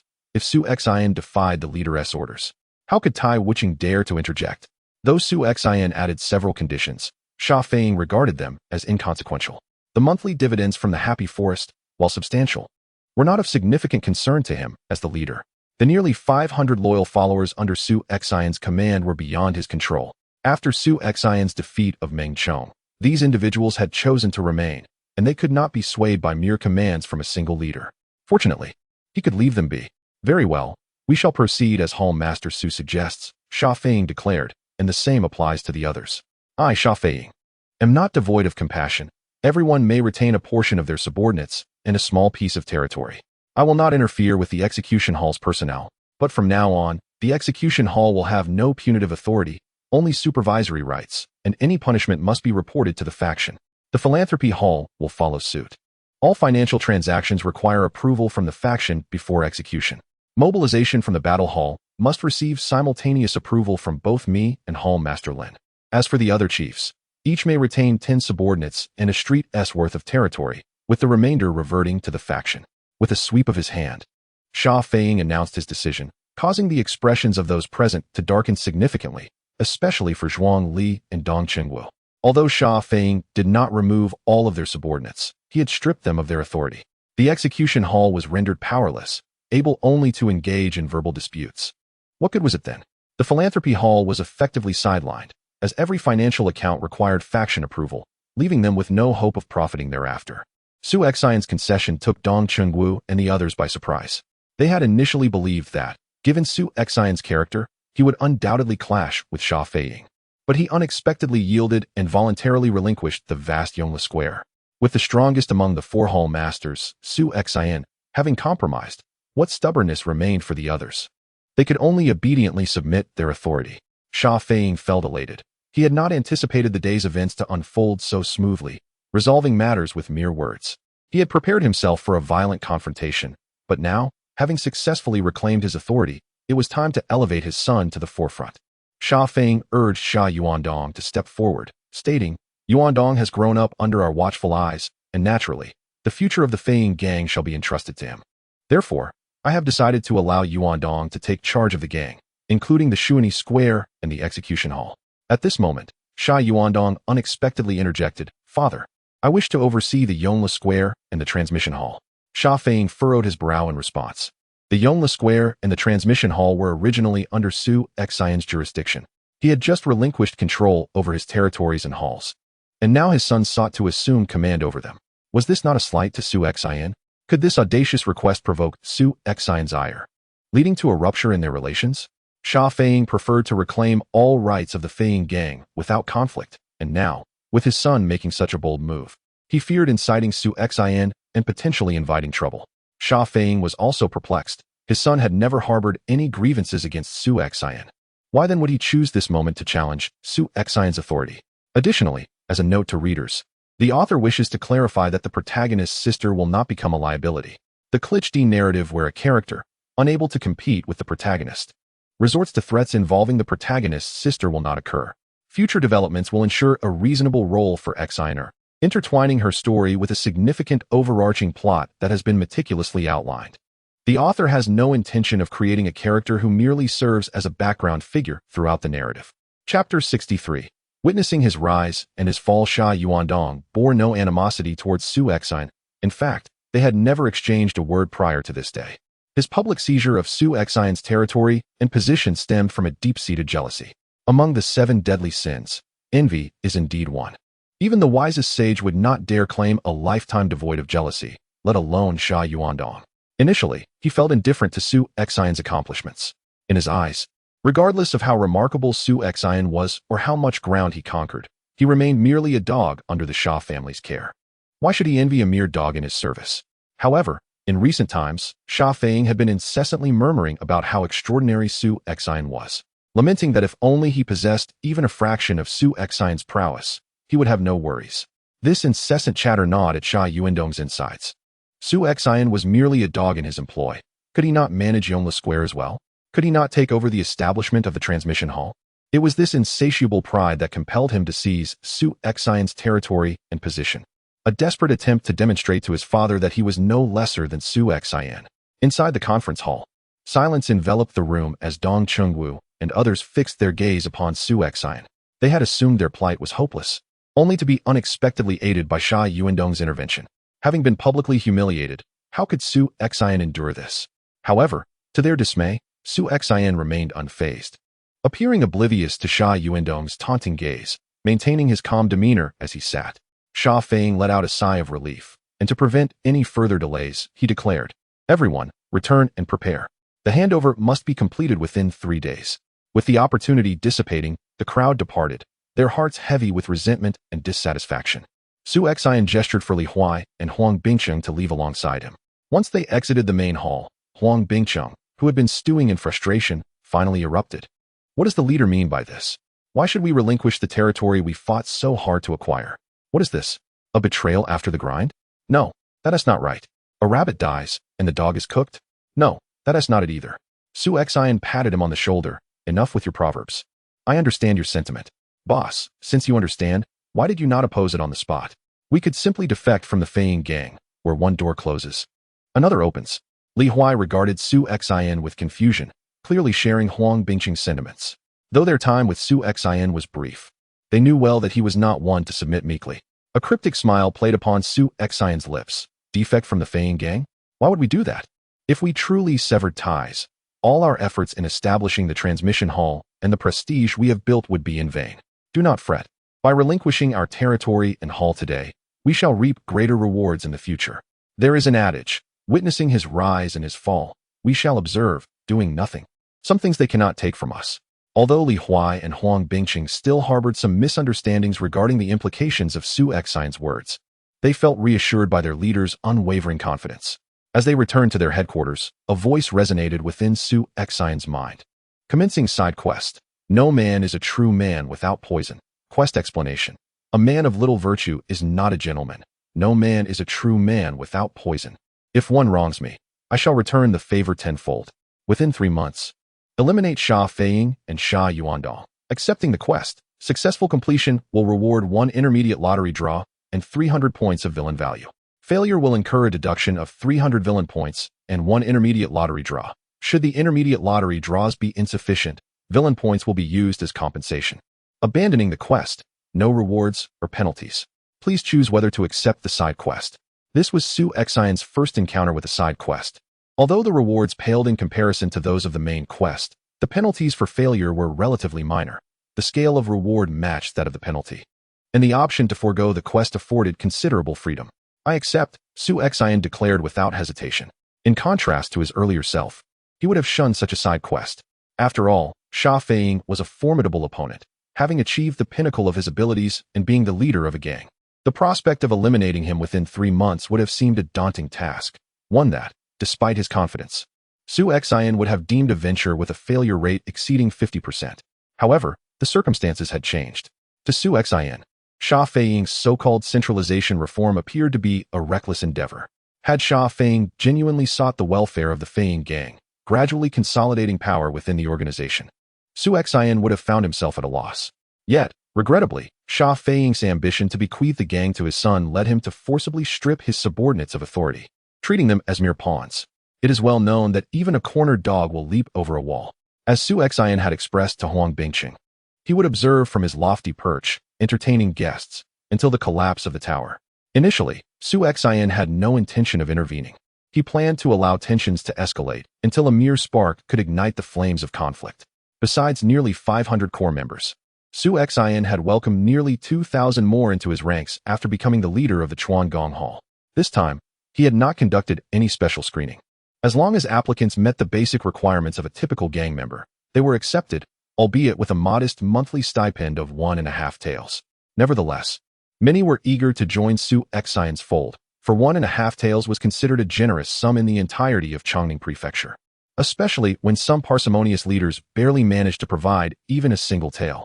After organizing these individuals, Sha Yuandong arrived 3 days later to claim the territory of Yonglifang and the Chuan Gong Hall. Accompanying Sha Yuandong was one of the prominent leaders, Su Chang, who had remained relatively inconspicuous among the 13 major leaders. However, on this day, it became evident that he was the most cunning of the lot. Having seen his authority usurped by the gang leader, he was unwilling to retire quietly, leaving him with no choice but to follow Sha Yuandong and assume the role of a nominal leader under his command. Though this existence cannot be compared to the former life of a local tyrant, it is certainly preferable to returning to a life of retirement. Given Sha Yuandong's youth and lack of experience in managing gang affairs, having someone like Su Chang by his side to provide guidance alleviates fears of significant mishaps. Thus, Sha Feiying naturally acquiesced to Su Chang accompanying Sha Yuandong. Young master, here is the roster for Yongle Square along with this month's earnings. Su Xian presented the meticulously organized roster compiled by Huang Bingqing over the past 3 days. However, Sha Yuandong merely grunted dismissively, allowing his subordinate to take the roster. Unfazed, Su Xian chuckled lightly and turned to depart. Observing Su Xian's nonchalance, Sha Yuandong felt a surge of frustration, unable to voice the thoughts that bubbled within him. Wait. Su Xian turned back. Do you have further instructions, young master? Sha Yuandong, with a stern expression, remarked, Su Xian, it must be unpleasant to have labored for others' gain, no? With Yongle Square's vast territory now lost, and the transmission hall you established falling into my hands, do you not harbor resentment towards me? A hint of a smile graced Su Xian's lips, tinged with mockery. Young master, you jest. The territory and the hall were always part of the gang. Its reclamation is merely a matter of course. Why would I resent you? Sha Yuandong retorted with a sneer. Enough, Su Xian. There is no need for pretense. Who wouldn't grieve the loss of territory and subordinates? But you must understand that everything you possess was granted by the Sha family. What my father once bestowed upon you, I can just as easily reclaim. However, you are a clever individual. I present you with an opportunity. Join me in restructuring the Feiying gang. Within 3 years, I will elevate the gang to a level that rivals the San Hui. At that time, the power will still be yours. Su Xian's expression remained unchanged as he replied calmly. What do you mean, young master? I am also a hall master of the Feiying gang, and it is my duty to ensure its revitalization. Sha Yuandong scoffed. Su Xian, do not feign ignorance. I mean to say, follow me, not the Feiying gang. Su Xian gently shook his head, his eyes reflecting a profound scorn. It was evident that Sha Yuandong had learned these tactics of coercion and manipulation from somewhere, yet his naivety rendered them laughable. After seizing what was rightfully his, he resorts to threats and inducements, expecting gratitude in return? Who among the Feiying gang, apart from shameless individuals like Su Chang, would accept such terms? Did he truly believe they were fools? Witnessing Sha Yuandong's demeanor only reinforced Su Xian's prior convictions. In essence, Sha Yuandong was scarcely superior to Wei Feng of the Qingzhou gang. Both were ambitious yet inept, embodying the essence of privileged science. They mistakenly believed that the territory of the gang was inherited from their forebears, thinking they could easily command the vast organization simply by basking in their legacy.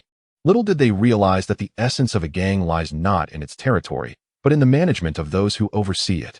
Sha Feng may have constructed a towering edifice for Sha Yuandong, but alas, this edifice is fated to crumble. Young master, if there is nothing further, I shall take my leave. Su Xian chuckled lightly, turning on his heel with his companions, completely disregarding Sha Yuandong's dignity. That damn Su Xian. Even after having his power wrested back by the gang, he remained insufferably arrogant. Once I ascend to the position of leader, the first order of business will be to expel him from the Flying Eagle gang. Witnessing Su Xian's utter disdain for him only fueled Sha Yuandong's burgeoning resentment. Meanwhile, Su Chong was drenched in cold sweat, having been so frightened moments ago that he hardly dared to breathe, terrified of provoking Su Xian, who might suddenly lash out and eliminate them both. This individual was notoriously audacious, having the audacity to kill even the junior leader of the Three Heroes Society. Would he truly hesitate against the junior leader of the Flying Eagle gang? Su Xian's reputation was forged through his actions, not merely by the influence of the Flying Eagle gang. In Su Chang's view, dealing with someone like Su Xian required a gradual consolidation of his power, ideally avoiding any provocation. Sha Yuandong's behavior was nothing short of self-destructive. Though Su Chong considered advising him, he ultimately decided against it, taking into account Sha Yuandong's obstinate nature. Chapter 64. A variety of self-destruction at present. Su Xian commands a mere 500 followers, a number ample enough to be comfortably settled in the joyful forest. Once everyone was appropriately arranged, Su Xian summoned Huang Bingxing and said, "Old Huang, I need you to procure 2 individuals from Yongle Square, preferably those with a bit of cleverness. Do not fret about the expense." "Boss, are you planning to take action against Sha Yuandong?" Huang Bingxing inquired. Su Xian shook his head. "Take action? That kind of waste can manage his own demise without my intervention. The 2 individuals I've tasked you to acquire are solely for the purpose of gathering intelligence. However, this information must be relayed promptly, with regular updates twice daily, once in the morning and once in the evening. Should any urgent matters arise, the news must be conveyed immediately." "Understood," Huang Bingxing nodded. Acquiring 2 individuals would not be overly challenging. The current batch at Yongle Square consists of recruits from the Flying Eagle gang, who possess no significant loyalty to Su Xian. Their allegiance to Sha Yuandong is even weaker, and as long as the price is right, securing 2 individuals should pose no problem. After instructing Huang Bingxing on this matter, Su Xian allowed Li Huai to continue training their subordinates. These nearly 500 individuals represent his core fighting strength, deserving of dedicated cultivation. While the profits from Yongle Square have dwindled, he still has the joyful forest. Unlike other leaders who would pocket their earnings, Su Xian found that the dividends from the joyful forest were sufficient to sustain his nearly 500 followers. With everything arranged, Su Xian retreated to his courtyard for seclusion and cultivation. Apart from escorting Xian to her private school and receiving reports from Huang Bingxing about Yongle Square, he rarely ventured outside. While Sha Yuandong wreaked havoc at Yongle Square, Su Xian took this opportunity to reinforce his foundations. His internal skills have progressed with the Zixia Divine skill, while his external skills have developed through the Dragon Elephant Prajna skill. Both of these disciplines require dedicated practice to solidify one's foundation. Furthermore, he had drawn 3 bottles of elixirs in the recent lottery, which, with their assistance, would undoubtedly enhance his strength considerably upon his eventual emergence from seclusion. Meanwhile, Sha Yuandong basked in his newfound success. Previously, he had never managed a gang, primarily due to his youth. Xiao Feiying feared he would be unable to uphold the position. Additionally, at that time, all authority within the Flying Eagle gang lay in the hands of the chief and 3 hall masters, leaving no room for him. However, upon seizing power, Sha Yuandong immediately savored the taste of authority. His subordinates addressed him with utmost reverence as the young master, and he strolled through the streets with an air of confidence, compelling merchants to bow before him, which greatly satisfied him. Yet, after relishing this newfound authority, Sha Yuandong realized he must take action.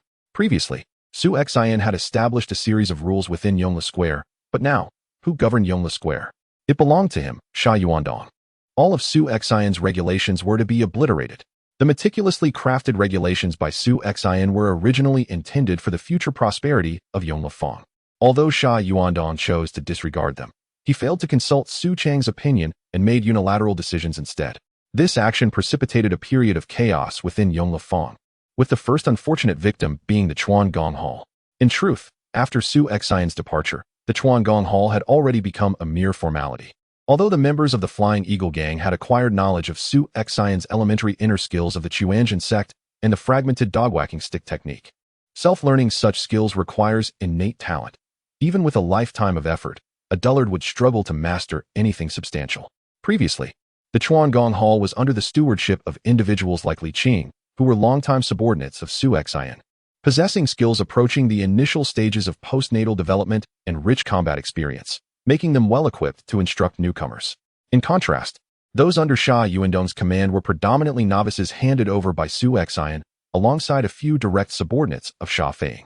While these subordinates were not entirely inept, having once ranked just below the battle hall within the Flying Eagle Gang, their exposure to the elementary inner skills of the Chuanjin sect and the fragmented dog-whacking stick technique was limited to a brief learning period that followed Su Xian's establishment of the Chuangong Hall, after which it was absorbed back into the gang. It can be argued that they themselves had not fully grasped the techniques, so how could they possibly instruct others? Moreover, prior to this, Su Xian had implemented a staggered approach for the gang members attending the Chuangong Hall to prevent overcrowding and enhance the quality of instruction, ensuring that the teachings were audible and comprehensible.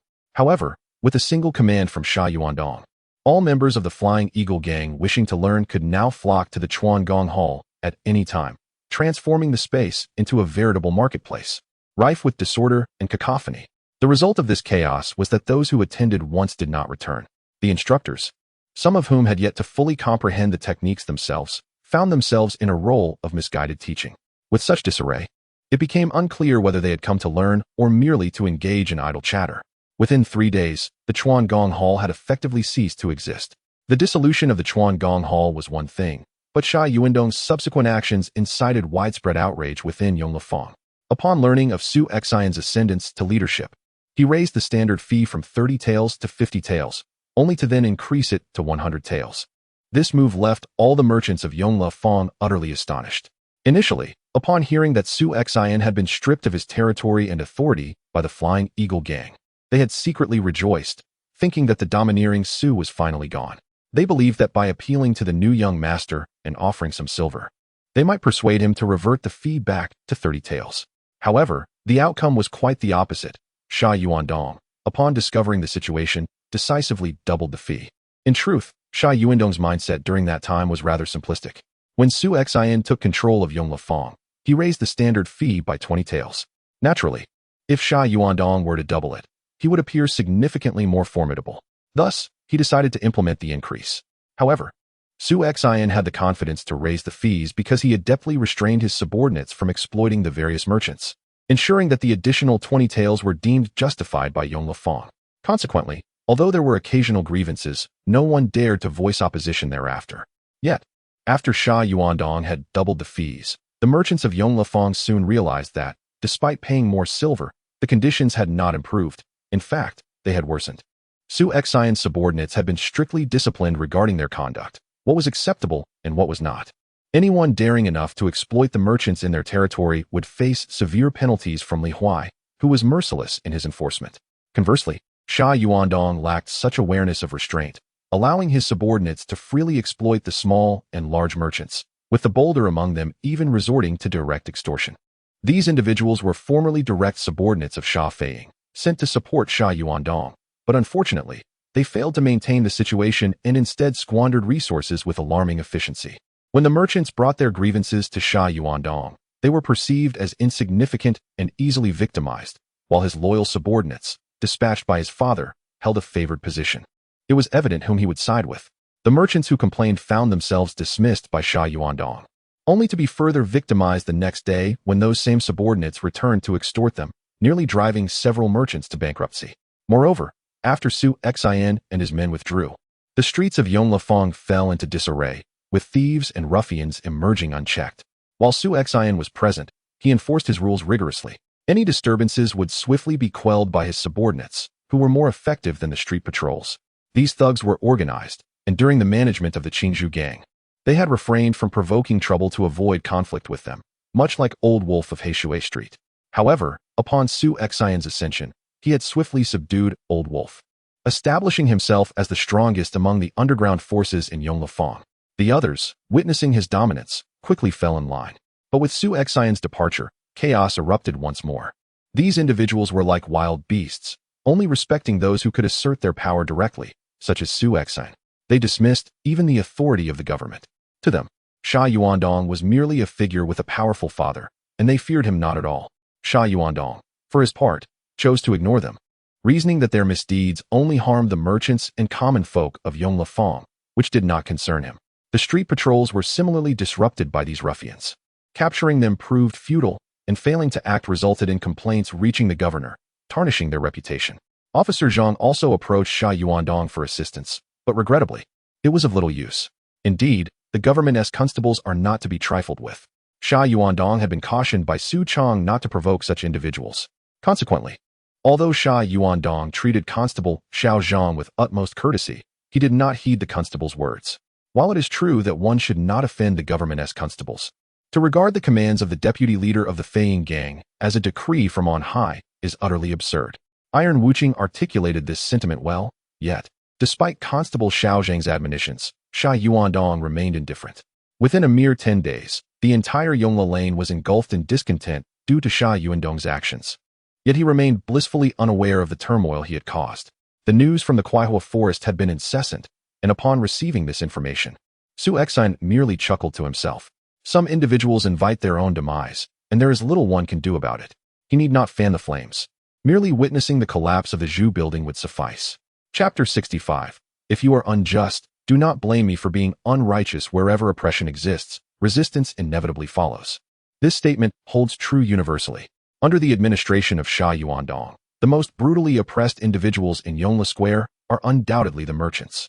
Driven by profit, money is their entire existence. To rob someone of their wealth is akin to murdering their kin.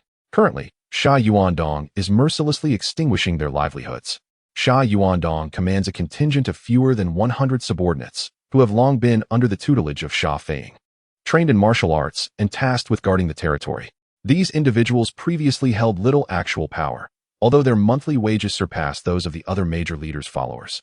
They lacked the numerous illicit earnings enjoyed by their counterparts. Moreover, their remuneration pales in comparison to the true disciples of the fighting halls, who engage in brutal combat when necessary, earning a mere 2 taels of silver per month at most. Thus, when these individuals were assigned to Sha Yuandong, they immediately embarked on a reckless spree of extortion, employing methods that left even the seasoned veterans of the Flying Eagle gang blushing with shame. As the direct affiliates of the gang leader, their audacity far exceeded that of other gang members. Emboldened further by Sha Yuandong's overt protection, their arrogance knew no bounds. Among the hundreds of taverns in Chongning Prefecture, the Dongxing Tavern ranks among the top 10. The proprietor, Boss Fong, became one of the primary targets of these extortionists. The Dongxing Tavern typically catered to high-ranking officials and affluent merchants, serving exquisite dishes and aged wines priced at 10 taels of silver per jar. From the outset, this establishment was fixated upon by Sha Yuandong's pack of ravenous wolves. Initially, they feasted at the Dongxing Tavern without paying, ordering the most expensive dishes and wines, amounting to over 100 taels of silver per meal. When asked for payment, they brazenly retorted, "We are doing you a favor by dining here. How dare you request payment?" As if dining without compensation was not enough, these ruffians further degraded the elegant atmosphere of the Dongxing Tavern with their raucous drinking games, alienating other patrons and significantly diminishing the tavern's clientele, reducing business to less than half of what it once was. Unable to endure this indignity, Boss Fong allied with several other merchants who had also suffered under these thugs to confront Sha Yuandong. To his dismay, they were met with a slap and expelled. The following day, the gang returned, escalating their antics from mere dining to outright extortion. Brandishing a cockroach, they claimed it had emerged from the food, insisting on a ransom of 1,000 taels of silver from Boss Fong, threatening to demolish his establishment otherwise. With gritted teeth, he complied, yet the next day, they returned again, feasting once more and presenting another dead cockroach to continue their blackmail. After several such encounters, Boss Fong found himself at his wit's end. If this continued, the Dongxing Tavern would soon be forced to close its doors for good. When driven to desperation, people are capable of unspeakable acts, and these merchants, who appeared to value civility and prosperity, were far from easy prey. A month later, upon noticing that the account books of the Dongxing restaurant reflected a staggering loss of several tens of thousands of taels of silver, and that the establishment's reputation had plummeted into utter disrepute, Mr. Fong finally resolved to take action. If the subordinates of Sha Yuandong seek to drive me to despair, then I shall ensure they do not emerge unscathed. he proclaimed. "If it comes to it, we shall perish together." That night, Mr. Fong convened a gathering of over a dozen fellow proprietors, equally beleaguered by the tribulations inflicted by Sha Yuandong's lackeys, and disclosed his scheme. "Gentlemen, as you are all aware, the situation in Yongle Square leaves us no room for survival. Sha Yuandong has left us no avenue for escape. If we continue to sit idly by, we shall either be compelled to sell our assets at a pittance and abandon Yongle Square, or we will await the day when our fortunes are entirely extorted." Mr. Fong declared through gritted teeth. One among them sighed and remarked, "In the days of Boss Su, we believed his fees to be exorbitant, yet he was able to maintain discipline among his subordinates. As for Sha Yuandong, he lacks discernment and is oblivious to right and wrong. This Yongle Square will inevitably meet its demise under his reign." Upon hearing Su Xian's name mentioned, others quickly echoed in agreement. Indeed, when Boss Su was in charge, the streets were not so chaotic. Even the likes of Master Huang and Master Li, his subordinates, never extorted a single tael from us. Why not unite and protest to the Flying Eagle Gang, demanding the return of Boss Su? "What do you think?" suggested another. Mr. Fong retorted with a smirk. "Are you a fool? Do you not understand how Su Xian fell from grace? This involves the power struggles within the Flying Eagle Gang, an affair far beyond your grasp. Should you dare to speak out at the gang's headquarters, you may lose not just your wealth, but perhaps your very lives." "What then, Mr. Fong? You have summoned us. Surely you must have a plan. Spare us the suspense," they urged. "Very well, I shall dispense with the pleasantries. My plan is straightforward. If Sha Yuandong shows no mercy, then he shall not be spared my wrath. If you deny us the means to survive, we shall ensure you cannot remain in Yongle Square." With a cold demeanor, Mr. Fong continued, "When the Qingzhou gang governed Yongle Square, Deputy Chief Chen Hong was a frequent patron of my Dongxing restaurant, and I could converse with him. Should you agree to my plan, we shall pool our resources to approach Deputy Chief Chen and request the Qingzhou gang to assault Yongle Square. We will coordinate our efforts to drive the Flying Eagle gang from this place." The merchants were taken aback by Mr. Fong's audacious proposal. They were astute in the marketplace, skilled in trade, but the notion of violence was foreign to their sensibilities. One hesitantly inquired, "But will this even be effective? Even if you can persuade the Qingzhou gang to intervene, they were previously vanquished by the Flying Eagle gang. Do they possess the strength to confront them now?" Mr. Fong replied, "Do not forget that the Flying Eagle gang's conquest of Yongle Square was entirely due to Su Xian's prowess. He was the one who eliminated Dai Chong and seized control of Yongle Square. Now that Su Xian has been stripped of all power and influence by the Flying Eagle gang, what do we have to fear from a Yongle Square devoid of his presence?" After deliberation, the merchants began to see the merit in Mr. Fong's plan, which indeed appeared to hold potential for success. They were also driven to desperation by Sha Yuandong. Despite being acutely aware of the considerable risks associated with this plan, they all nodded in agreement. These merchants conducted substantial business, each retaining at least several tens of thousands of taels in liquid capital. With a firm resolve, they pulled together 300,000 to hand over to Boss Fong, entrusting him to deliver it to the Qingzhou gang. Upon receiving this news, Chen Hong of the Qingzhou gang was elated and immediately sought out Ma Qingyuan for a discussion. "Ha! The Flying Eagle gang has effectively undermined its own fortress and sealed its own fate. We cannot be blamed for this," Chen Hong exclaimed, his spirits soaring. Although they had successfully sidelined their leader Wei Feng during the last gang war, they were disheartened to have lost Yongle Fong to the Flying Eagle gang, which instilled a sense of urgency within them. Even if they were to assume the role of gang leader, what good would it be if they lost their territory? Thus, after usurping Wei Feng, they temporarily set aside their ambitions for power and focused entirely on developing the Qingzhou gang. Unfortunately, such endeavors do not yield immediate results. Yet today, unexpectedly, they received such encouraging news from Yongle Fong. Ma Qingyuan expressed his suspicions. Could there be a trickery involved? What if we attack Yongle Fong only to find the Flying Eagle gang lying in wait? Chen Hong, with unwavering confidence, reassured him, "Rest assured, it is undoubtedly true.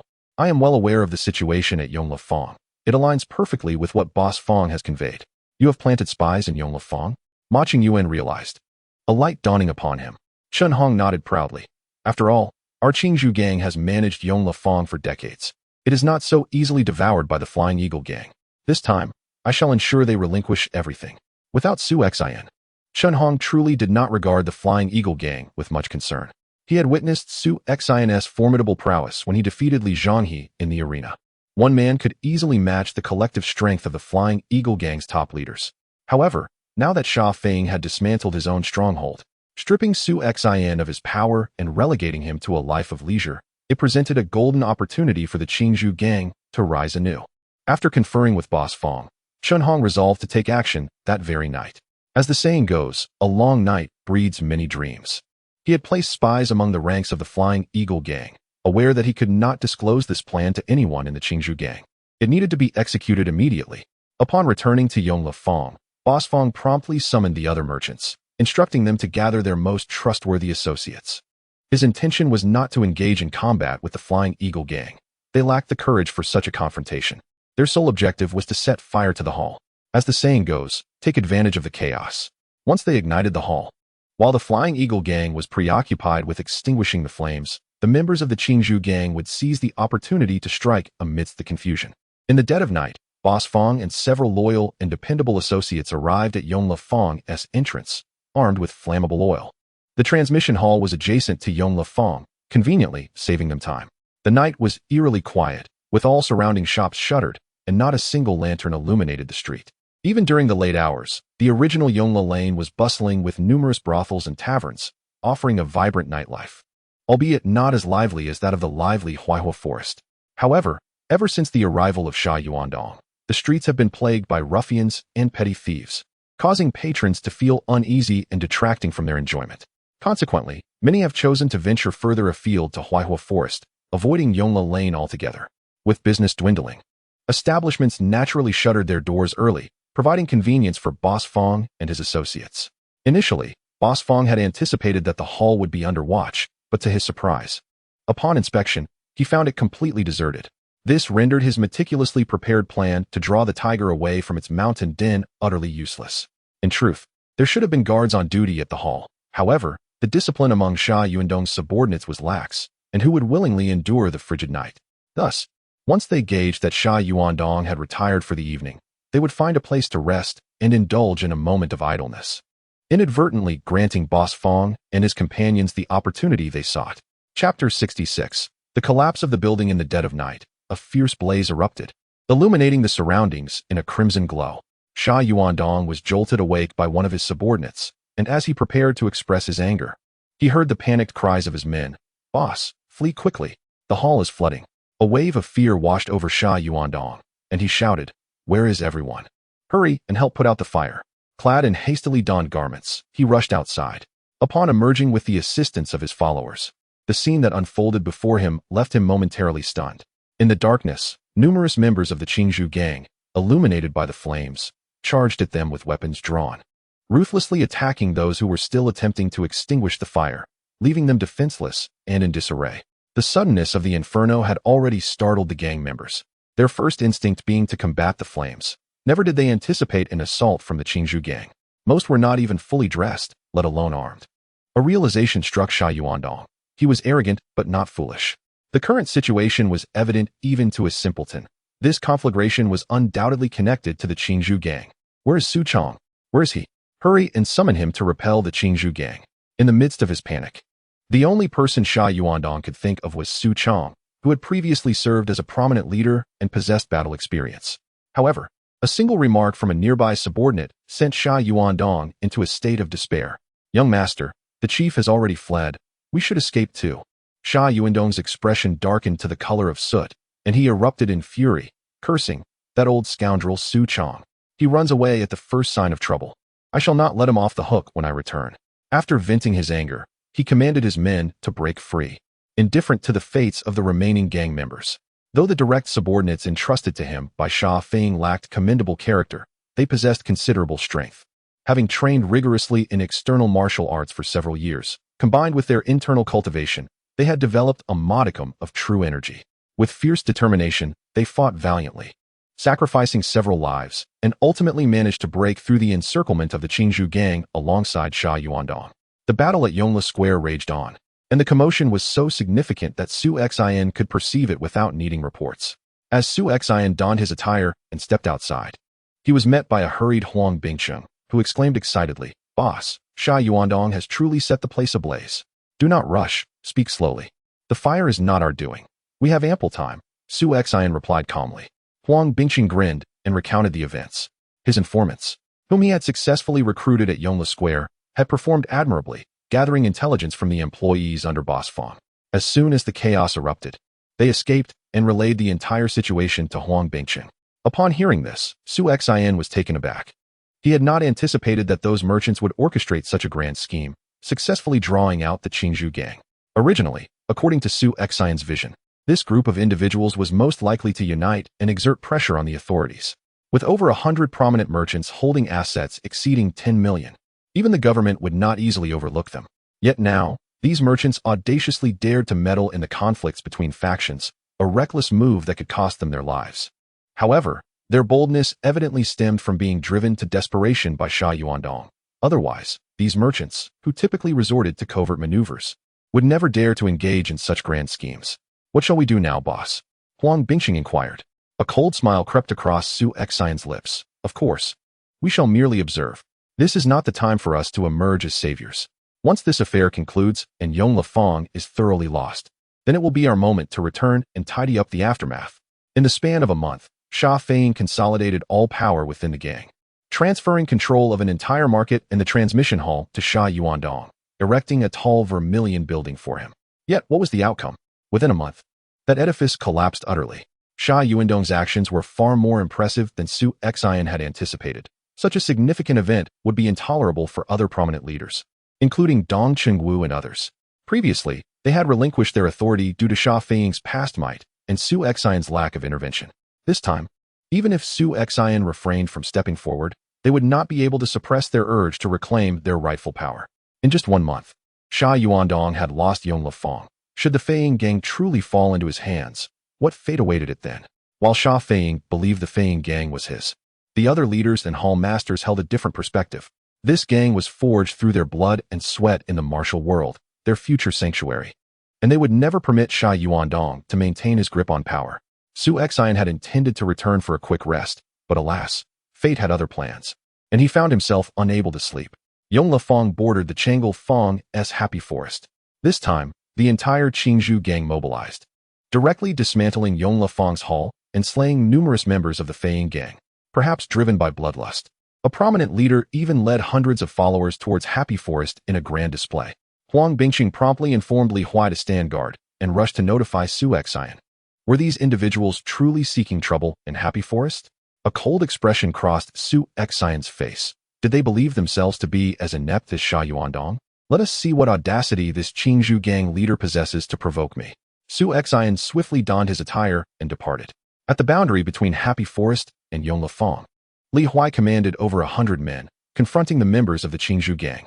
Although the opposing numbers vastly outnumbered Su Xian's men by 7 or 8 times, his followers exhibited no fear.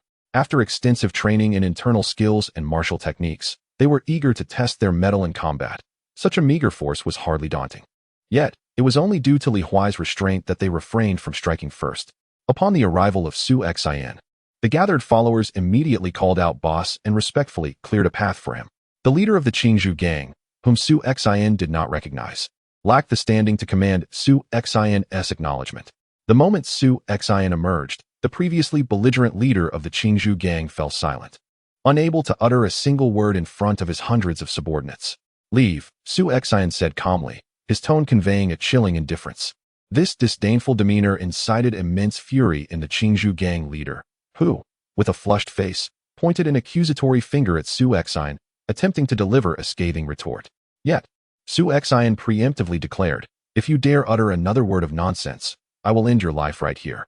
Ultimately, the leader of the Qingzhou gang withheld his threats, too embarrassed to persist, and retreated with his men in a disheartened manner. Huang Bingqing, astonished, remarked, "Is this fellow seeking a scolding? What a lunatic!" Su Xian shook his head, replying, "It is likely that he was compelled to come here by someone else, seeking to gauge my strength. I shall concede the Yongle square to him this time, but rest assured, I will reclaim it sooner or later." From the Qingzhou gang leader's demeanor, Su Xian discerned that he was being manipulated by others, most likely the 2 vice leaders of the Qingzhou gang. This individual, having ascended to the role of leader, was certainly no fool. He understood the vast disparity between himself and Su Xian. Nevertheless, he had foolishly come to provoke Su Xian, suggesting either madness or coercion from someone behind him. Although Chun Hong was aware that Su Xian had been stripped of his authority and relegated to a peaceful existence in the Kuailan, he still feared that Su Xian might act unexpectedly. Thus, he had instructed a prominent leader to probe the situation. Unfortunately for him, he miscalculated. Even if Su Xian were to act, today would not be the day, for he welcomed the Jianghu gang's aggressive antics. The following day, Su Xian, accompanied by Huang Bingqing and Li Huai, made his way to the main hall. Although Sha Feiying had not summoned anyone for a meeting, the magnitude of recent events rendered such a notification unnecessary. It was likely that Dong Chengwu and his companions were already restless. Upon arriving at the main hall, Su Xian encountered Dong Chengwu and two others. Zhuangli approached, whispering, "Su Hall Master, you are aware of yesterday's events?" Su Xian smiled and replied, "If I were unaware, would I be here today?" Zhuangli assessed him and stated, "Since that is the case, I shall not beat around the bush. What are your plans moving forward? This inquiry should not be posed by you to me, but rather the reverse," Su Xian thought as he regarded the trio before him, who appeared more anxious than he had anticipated. "Zhuang Hall Master, I am not joking. You must now comprehend your predicament, correct? The future rests in your own hands, or in those of another. The choice is yours. I will ask you but one question.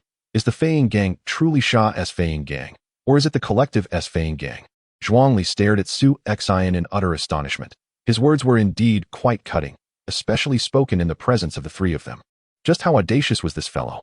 Dong Chengwu, filled with rage, bellowed, "Su Xian, what do you mean by this? Do you intend to divide my Feiying Gang?" Su Xian scoffed, "Dong Hall Master, do not hastily label me. Do you still believe you are the Hall Master of the criminal hall? You are merely a figurehead now, so do not take yourself too seriously." Dong Chengwu was so enraged that he could only point at Su Xian, speechless in his fury.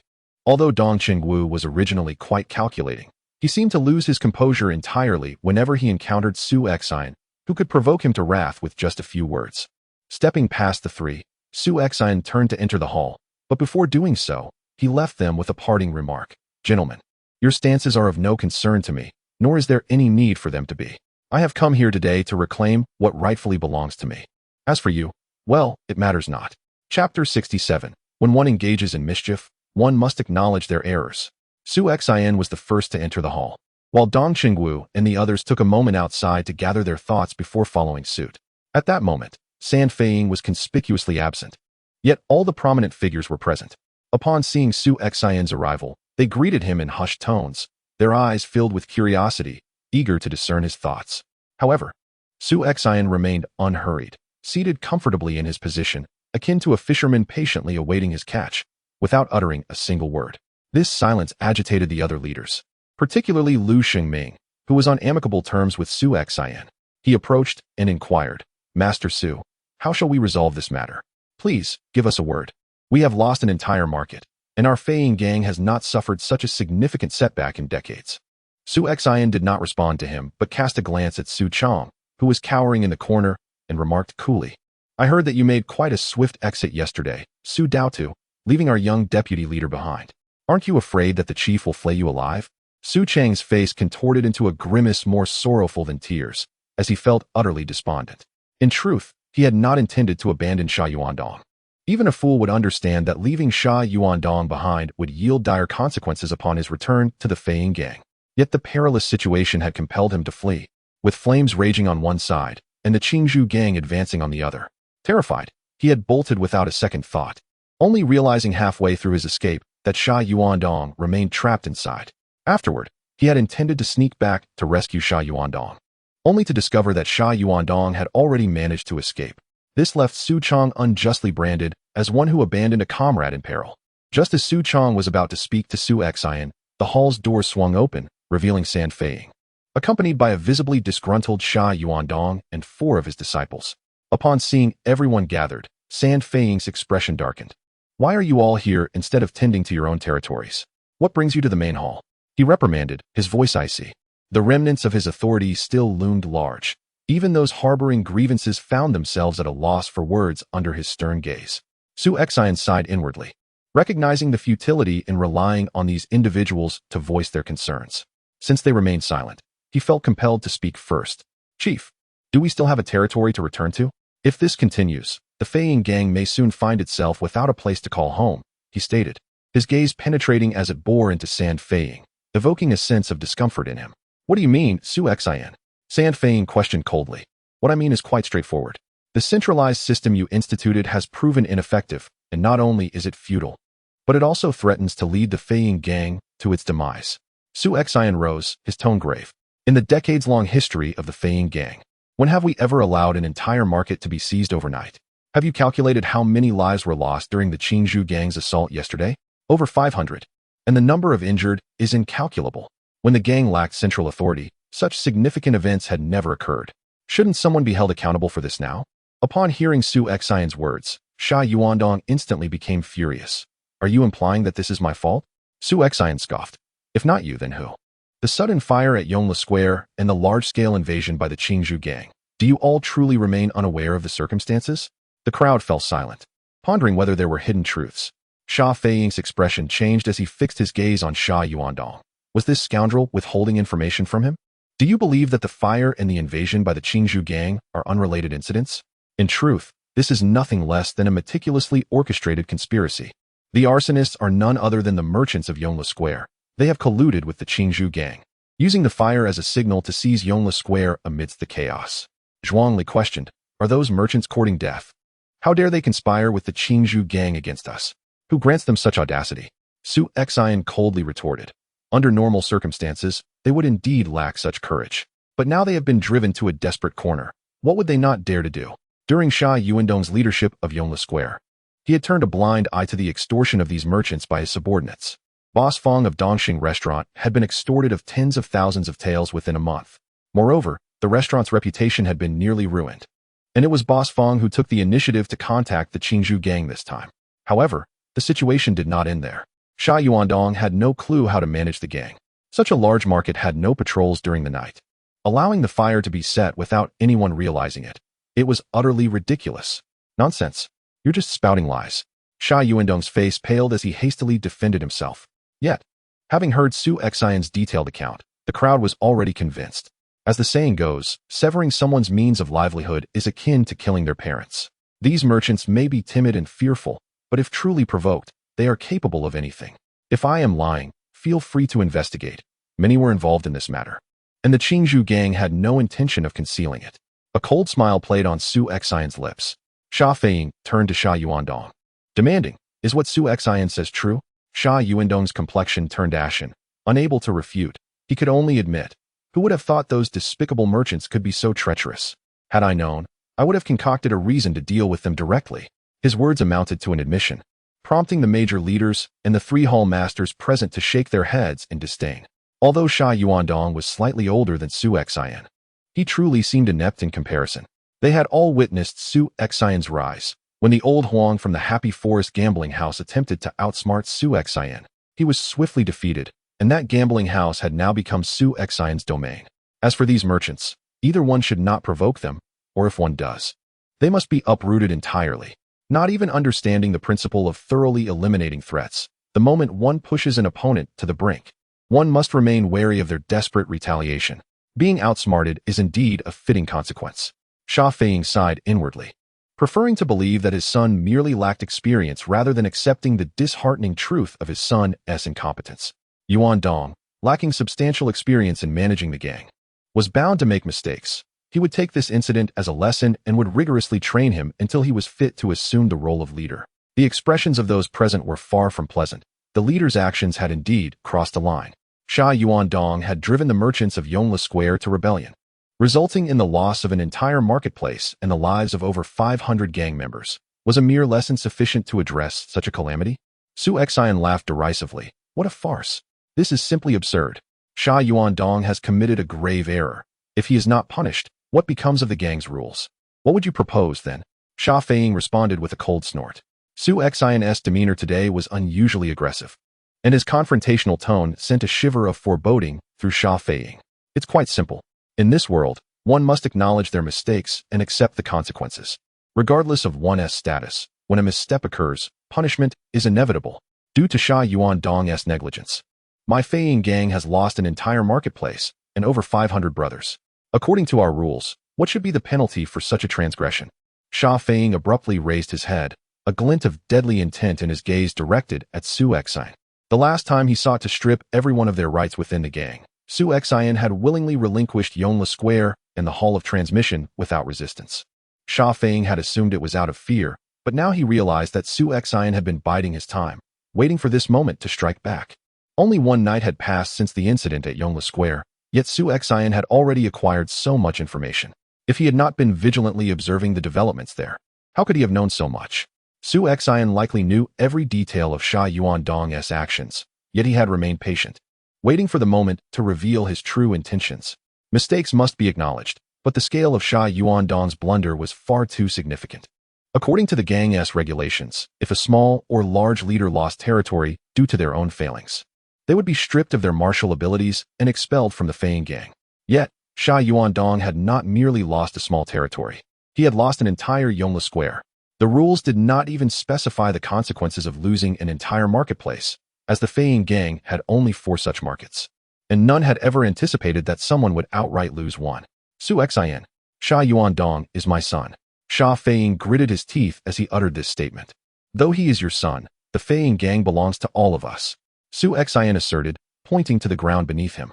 Leader, you founded the Feiyin Gang, and we all respect you. But this gang is also the fruit of our labor. We cannot stand idly by as Sha Yuandong squanders it. If he could lose Yongle Square due to a lack of experience today, he could just as easily misstep and lose Shuani Square tomorrow. Even if our Falcon Gang boasts vast wealth, how many trials can we withstand from him? If you seek to reclaim the authority we hold, we harbor no objections.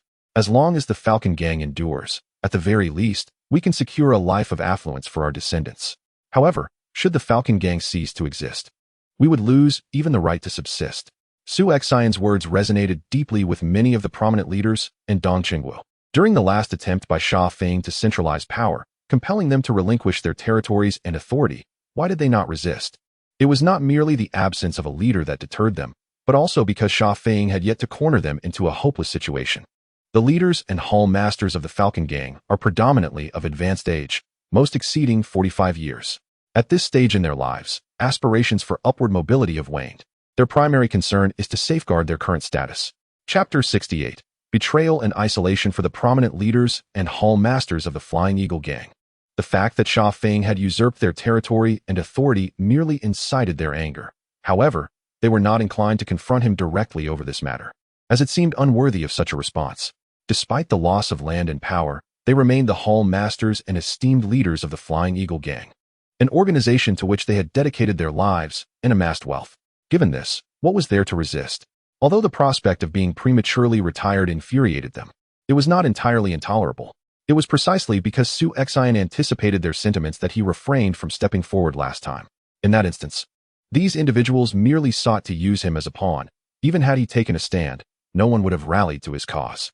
However, the situation had changed. Sha Feiyin had truly struck a nerve. Observing Sha Yuandong in his current predicament, having caused such a significant debacle within merely a month, made it apparent that he was indeed a classic case of ambition exceeding capability. A mere fool. Should the Flying Eagle Gang be entrusted to his management, it would likely falter under his mismanagement, just as Su Xian had foretold. In such a scenario, everyone would find themselves bereft of the means to sustain themselves. While Sha Yuandong might escape unscathed, he must be held accountable for this incident. Henceforth, no matter the magnitude of the matters at hand, they must not be entrusted to Sha Yuandong. He had unequivocally demonstrated his unworthiness to inherit the Flying Eagle Gang. Outrageous. One of Sha Feiying's disciples interjected, unable to contain himself upon hearing such insolence.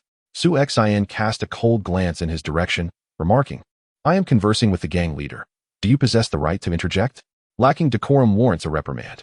As his words fell, Li Huai, seated beside him, sprang into action, swiftly appearing by the side of the offending disciple. With a resounding slap, he sent the disciple flying, promptly returning to his place. The swiftness of this sequence left the onlookers only with a blur of motion. The disciple let out a piercing scream as he was cast aside, while Sha Feiying's brow furrowed in agitation. Li Huai's boldness in striking within the deliberation hall was a blatant disregard for Sha Feiying's authority. The expressions of the other esteemed leaders and the 3 hall masters were varied and perplexed. Historically, Sha Feiyin had been the undisputed authority in the Flying Eagle Gang. Yet today, Su Xian's audacious dismissal of Sha Yuandong's claim to succession was compounded by Li Huai's flagrant chastisement of his disciple, a clear affront to Sha Feiyin himself. It was reminiscent of the occasion when Su Xian had surrendered his territory and hall only to be met with Sha Yuandong's retaliatory slap. Little did anyone expect that within a mere month, Su Xian would return that slap with greater force and finality.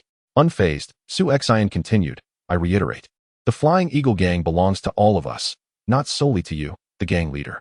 Whether Sha Yuandong should continue to assume leadership, I await your decision. Sha Feiying's laughter echoed through the chamber, yet his gaze bore a chilling intensity. Very well. It has been many years since I encountered someone audacious enough to challenge my authority. The Flying Eagle Gang is my creation. How dare anyone assert otherwise? His knife-like gaze shifted towards Dong Chengwu and the others, as he coldly inquired, do you share this view as well? Dong Chengwu and the others finally comprehended the meaning behind Su Xian's words at the entrance. Was the Flying Eagle Gang the sole dominion of Sha Feiying? Or was it a collective endeavor? Su Xian had long since made his stance clear. Now it rested upon them to choose their path. Dong Chengwu raised his head and quietly said, Chief, the Flying Eagle Gang was established by us all those years ago. I do not wish for the brotherhood we fought for to crumble into oblivion. Though he did not articulate it directly, his words implied that the foundation of the Flying Eagle Gang was not solely the work of Sha Feiying. Zhuangli chuckled, Yuan Dong is our junior. We have watched him grow up since childhood. His lack of management skills is inconsequential. As long as the Flying Eagle Gang endures, I guarantee him a life of opulence. Among the three hall masters, only Lin Fuhu remained silent. He had always considered himself a confidant of Sha Feiying, or so he believed, yet deep down. He also agreed with Su Xian's perspective. Humans are inherently selfish. If Lin Fuhu were alone, he might stand resolutely by Sha Feiying's side, charging into battle for him. However, that was not his reality. Lin Fuhu had a son and disciples, all of whom depended on the existence of the Flying Eagle Gang. If Sha Yuandong were as competent as Su Xian, Lin Fuhu would not hesitate to entrust his son and disciples to the gang. Unfortunately, Sha Yuandong fell short, and under his leadership, the Flying Eagle Gang was destined for decline or even annihilation. With the three hall masters expressing their positions, the remaining leaders grew bolder. Among the 13 present, only 2 or 3 refrained from voicing their support for Su Xian. Excellent. Splendid. Sha Feiying observed the assembly with a visage steeped in coldness. Betrayed by his own. This was the stark reality confronting Sha Feiying. Those who had followed him for over a decade, his brothers, had turned their backs without hesitation in the face of self-interest. At that moment, Sha Yuandong also sensed the shift in the atmosphere, instinctively retreating behind Sha Feiying. His action did not escape the notice of those present, reinforcing their belief that their choice had been the right one. How could such a weak individual sustain the Flying Eagle Gang? The entire conference hall fell into a tense silence. Given their understanding of Sha Feiying's temperament, it was clear he would not relent easily. Yet, they too would not back down. It remained to be seen whether Sha Feiying would risk the collapse of the entire Flying Eagle Gang for his son. The prevailing winds of fate were against him. If Sha Feiying persisted in elevating Sha Yuandong to the position of heir, they would not remain passive, and the Flying Eagle Gang would undoubtedly fracture. I hope you do not regret your choices today. After a prolonged silence, Sha Feiying surprisingly refrained from immediate confrontation, turning to leave with his entourage. Observing this, the other leaders exhaled in relief, believing Sha Feiying had conceded. However, Zhuang Li and Dong Chengwu furrowed their brows, an unsettling feeling rising within them. Based on their knowledge of Sha Feiying, they knew he would not simply acquiesce. Such was not his nature. Su Xian stretched lazily and rose to his feet, preparing to leave the hall with Li Huai and Huang Bingqing. Zhuang Li and Dong Chengwu immediately pursued him, while Lin Fuhu remained seated in a daze. Master Su, where are you off to? Zhuang Li inquired cheerfully as he caught up outside the door. With a languid tone, Su Xian replied, The Jianghu gang harbors a relentless desire to eliminate me. I am concerned for the safety of the gang leader. Thus, I intend to escort him for his protection. Zhuang Li and Dong Chengwu were taken aback. The tone of Su Xian suggested not a fear of the Jianghu gang's intentions towards the gang leader, but rather a sinister desire to harm him. Have you lost your mind? Zhuang Li whispered incredulously. Su Xian scoffed. Lost my mind? Consider this. Does Sha Feiying strike you as someone who would let things slide? I've heard he ruthlessly eliminated a plethora of defiant leaders over a decade ago. Your current actions are far more severe than those of that time. Do you truly believe Sha Feiying will show you mercy? Zhuang Li and Dong Chengwu fell silent, haunted by their shared memories of that dreadful event. The brutality of Sha Feiying sent shivers down their spines. He could execute even his closest allies without hesitation.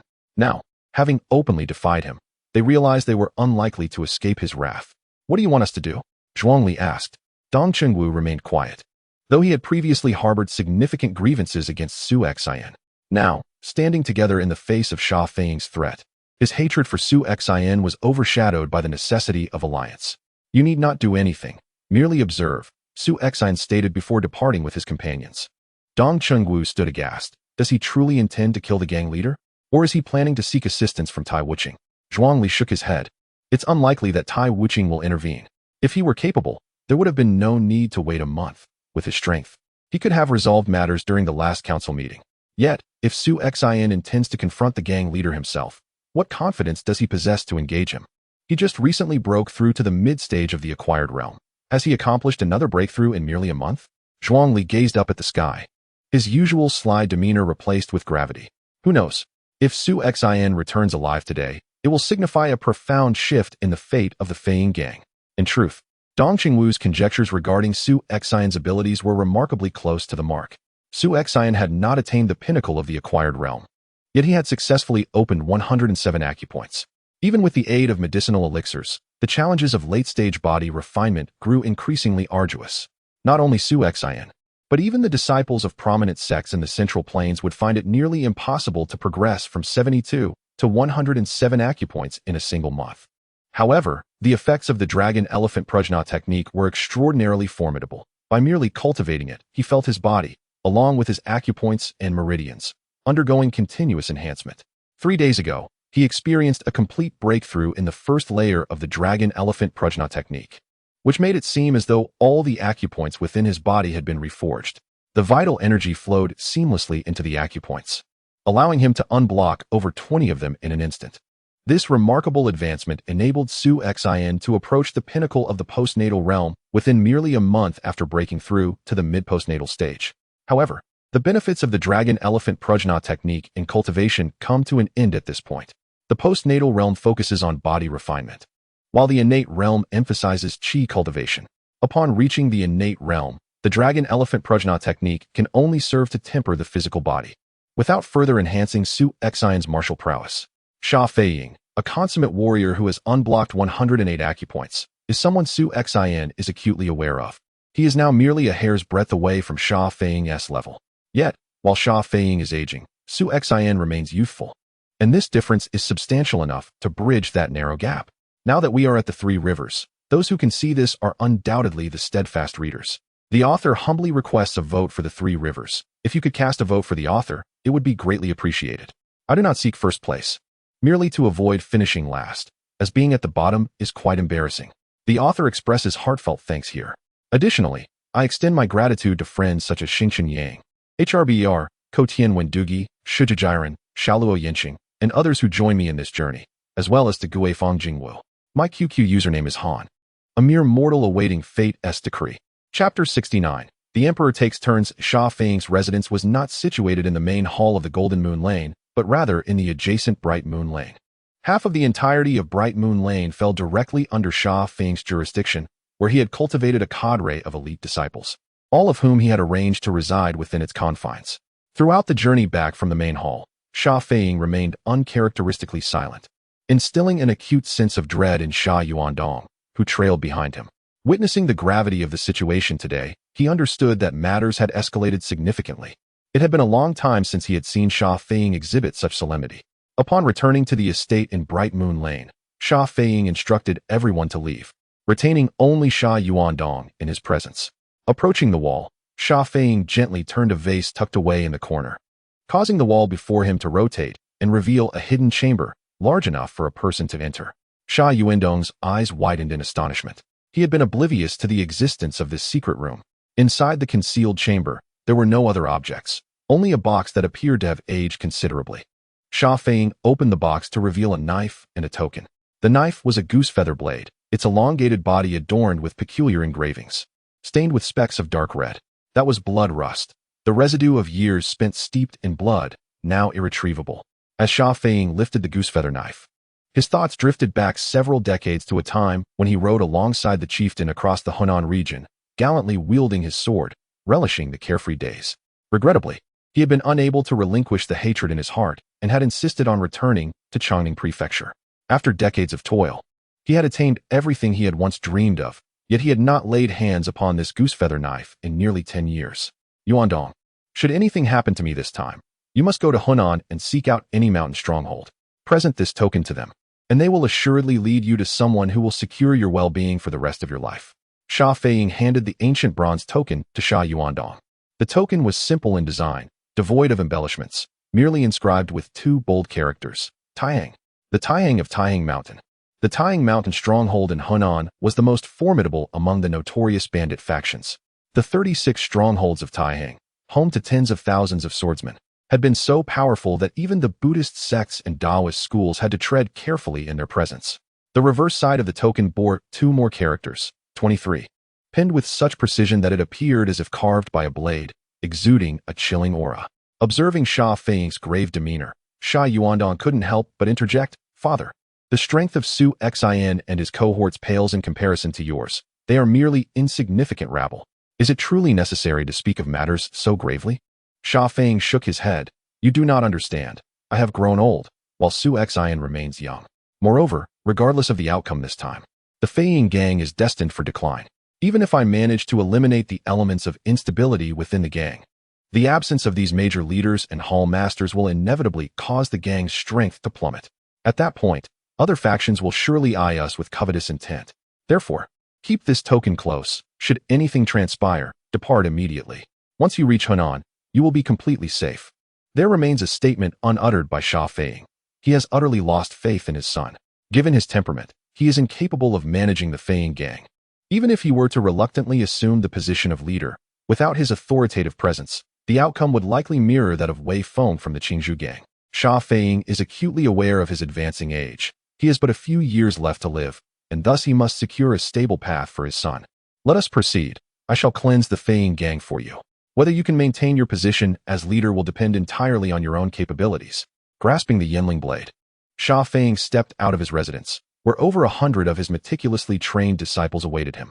Among them, the strongest had reached the initial stage of the acquired realm, while the weakest had already opened more than 10 meridians. They represent the true might of the Feiying gang, possessing far superior combat experience compared to the disciples of the battle hall. Most crucially, their loyalty is unwavering. From the moment he began their training, Sha Feiying instilled in them a singular principle. Their loyalty lies not with the Feiying gang, but with him, Sha Feiying. Onward. With a wave of his hand, hundreds followed him out into the street. Yet, upon reaching the thoroughfare, Sha Feiying sensed something amiss.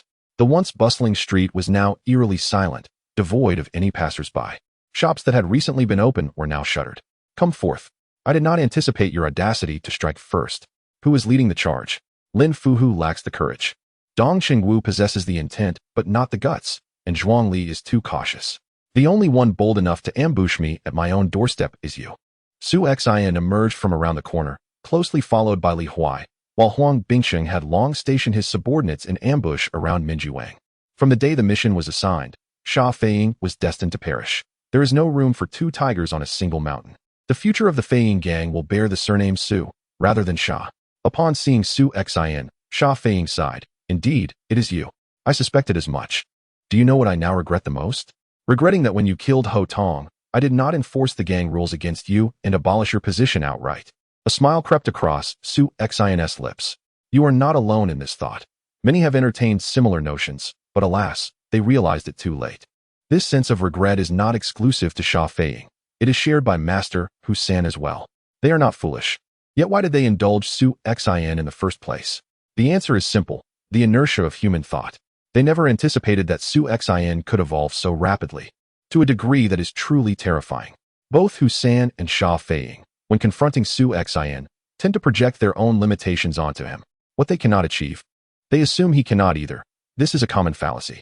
However, they have underestimated Su Xin, and the consequences of this miscalculation are fatal. Standing behind Sha Feiying, Sha Yuandong barked, "Su Xin, how dare you act against the gang? This is sheer rebellion." The emperor rotates. This year, it is my family's turn. Even the position of the esteemed 9-5 Supreme can change at will. What does it matter to be merely the leader of a gang? Su Xin scoffed. Sha Feiying drew the Yinling knife from his back and coldly commanded, "Step back. Attack. For I wish to see what audacity you possess to dare attempt to ambush me here." Though he had not fought for a decade, the sensation of gripping the Yinling knife felt profoundly familiar to him. With a hum, the long knife was unsheathed, dragging along the ground as Sha Feiying swiftly advanced towards Su Xin. Su Xin narrowed his eyes. Sha Feiying's movements were peculiar. Dragging the blade was typically a technique employed by heavy sabers, allowing for a sudden, explosive strike at close range. However, it was quite bizarre for a slender, not overly heavy-waist knife like the Yinling to execute such a maneuver. Step back. If Sha Feiying's men make a move, you shall act, Su Xian instructed Li Huai. Huang Bingqing had already concealed himself and his subordinates in the surrounding streets. 500 against 100, even with a slight disadvantage in strength, would suffice to capture the opposing side completely. Flash!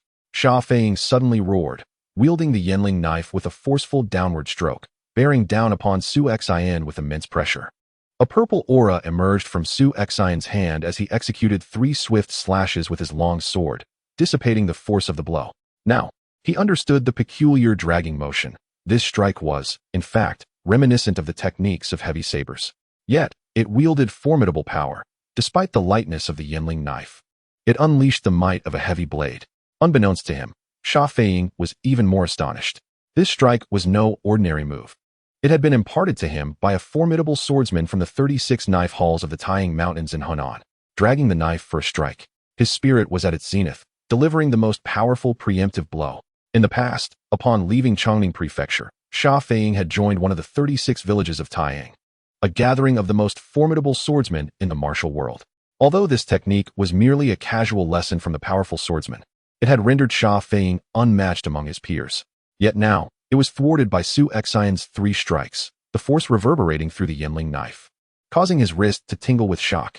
While Sha Feiying was momentarily dazed, Su Xian was far from idle. The true energy within him, driven by the Zixia divine art, surged continuously along the long sword, manifesting a faint purple afterimage aimed at Sha Feiying's neck. With a clink, Sha Feiying's Yinling knife slashed horizontally, an unrelenting momentum dispersing Su Xian's long sword, striking once more with a force like a raging torrent. Yet, Su Xian remained unhurried, leveraging his swift blade to persistently navigate around Sha Feiying. In just one exchange, Su Xian had already discerned Sha Feiying's weakness. He was too aged. His vitality and strength were in decline, while Su Xian surged forward like the rising sun. The Zixia divine skill, classified as a 2.5-star technique, primarily excels in dissipating foreign true qi, offering minimal assistance in combat. However, the true qi cultivated from this skill is exponentially more potent than the one previously possessed by Su Xian, being dozens of times stronger. Furthermore, Su Xian's dragon elephant prajna skill has now reached the first layer of its realm. In terms of sheer strength, he is hardly inferior to those who have attained the pinnacle of postnatal cultivation and may even surpass them. Currently, when Su Xian engages in battle with Sha Feiying, he finds himself evenly matched, showing no signs of inferiority. Sha Feiying boasts an extensive wealth of combat experience, having joined the Taiying Mountain stronghold in his early years, where he frequently clashed with disciples from renowned sections. At the outset of their duel, Su Xian sensed an ominous shift and swiftly altered his tactics. The Yinling blade was wielded by Sha Feiying with the ferocity of a tempest, surging towards Su Xian with relentless force. An overwhelming pressure bore down upon him, prompting Su Xian to retreat hastily. No matter how swift a sword may be, one must have the opportunity to strike. It was evident that Sha Feiying had no intention of granting him such an opening. Chapter 70. I shall be the leader. Who agrees? Who disagrees? The momentum of Sha Feiying surged to its zenith, with the relentless blade aura emanating from him. His swordplay had begun to take on the semblance of a profound principle. Though Sha Feiying's prowess was still far from mastering the way of the sword, the techniques he employed undoubtedly stemmed from the hands of a sword master who had achieved great success in this art. Recalling the sensations of his youth, Sha Feiying laughed wildly. As swift as the wind, as gentle as the forest, as ferocious as fire, the blade's might burns like wildfire. Even a single spark can ignite the plains. I shall name this technique wildfire. While Sha Feiying's innate talent in martial arts was hardly remarkable, his diligence compensated for his shortcomings.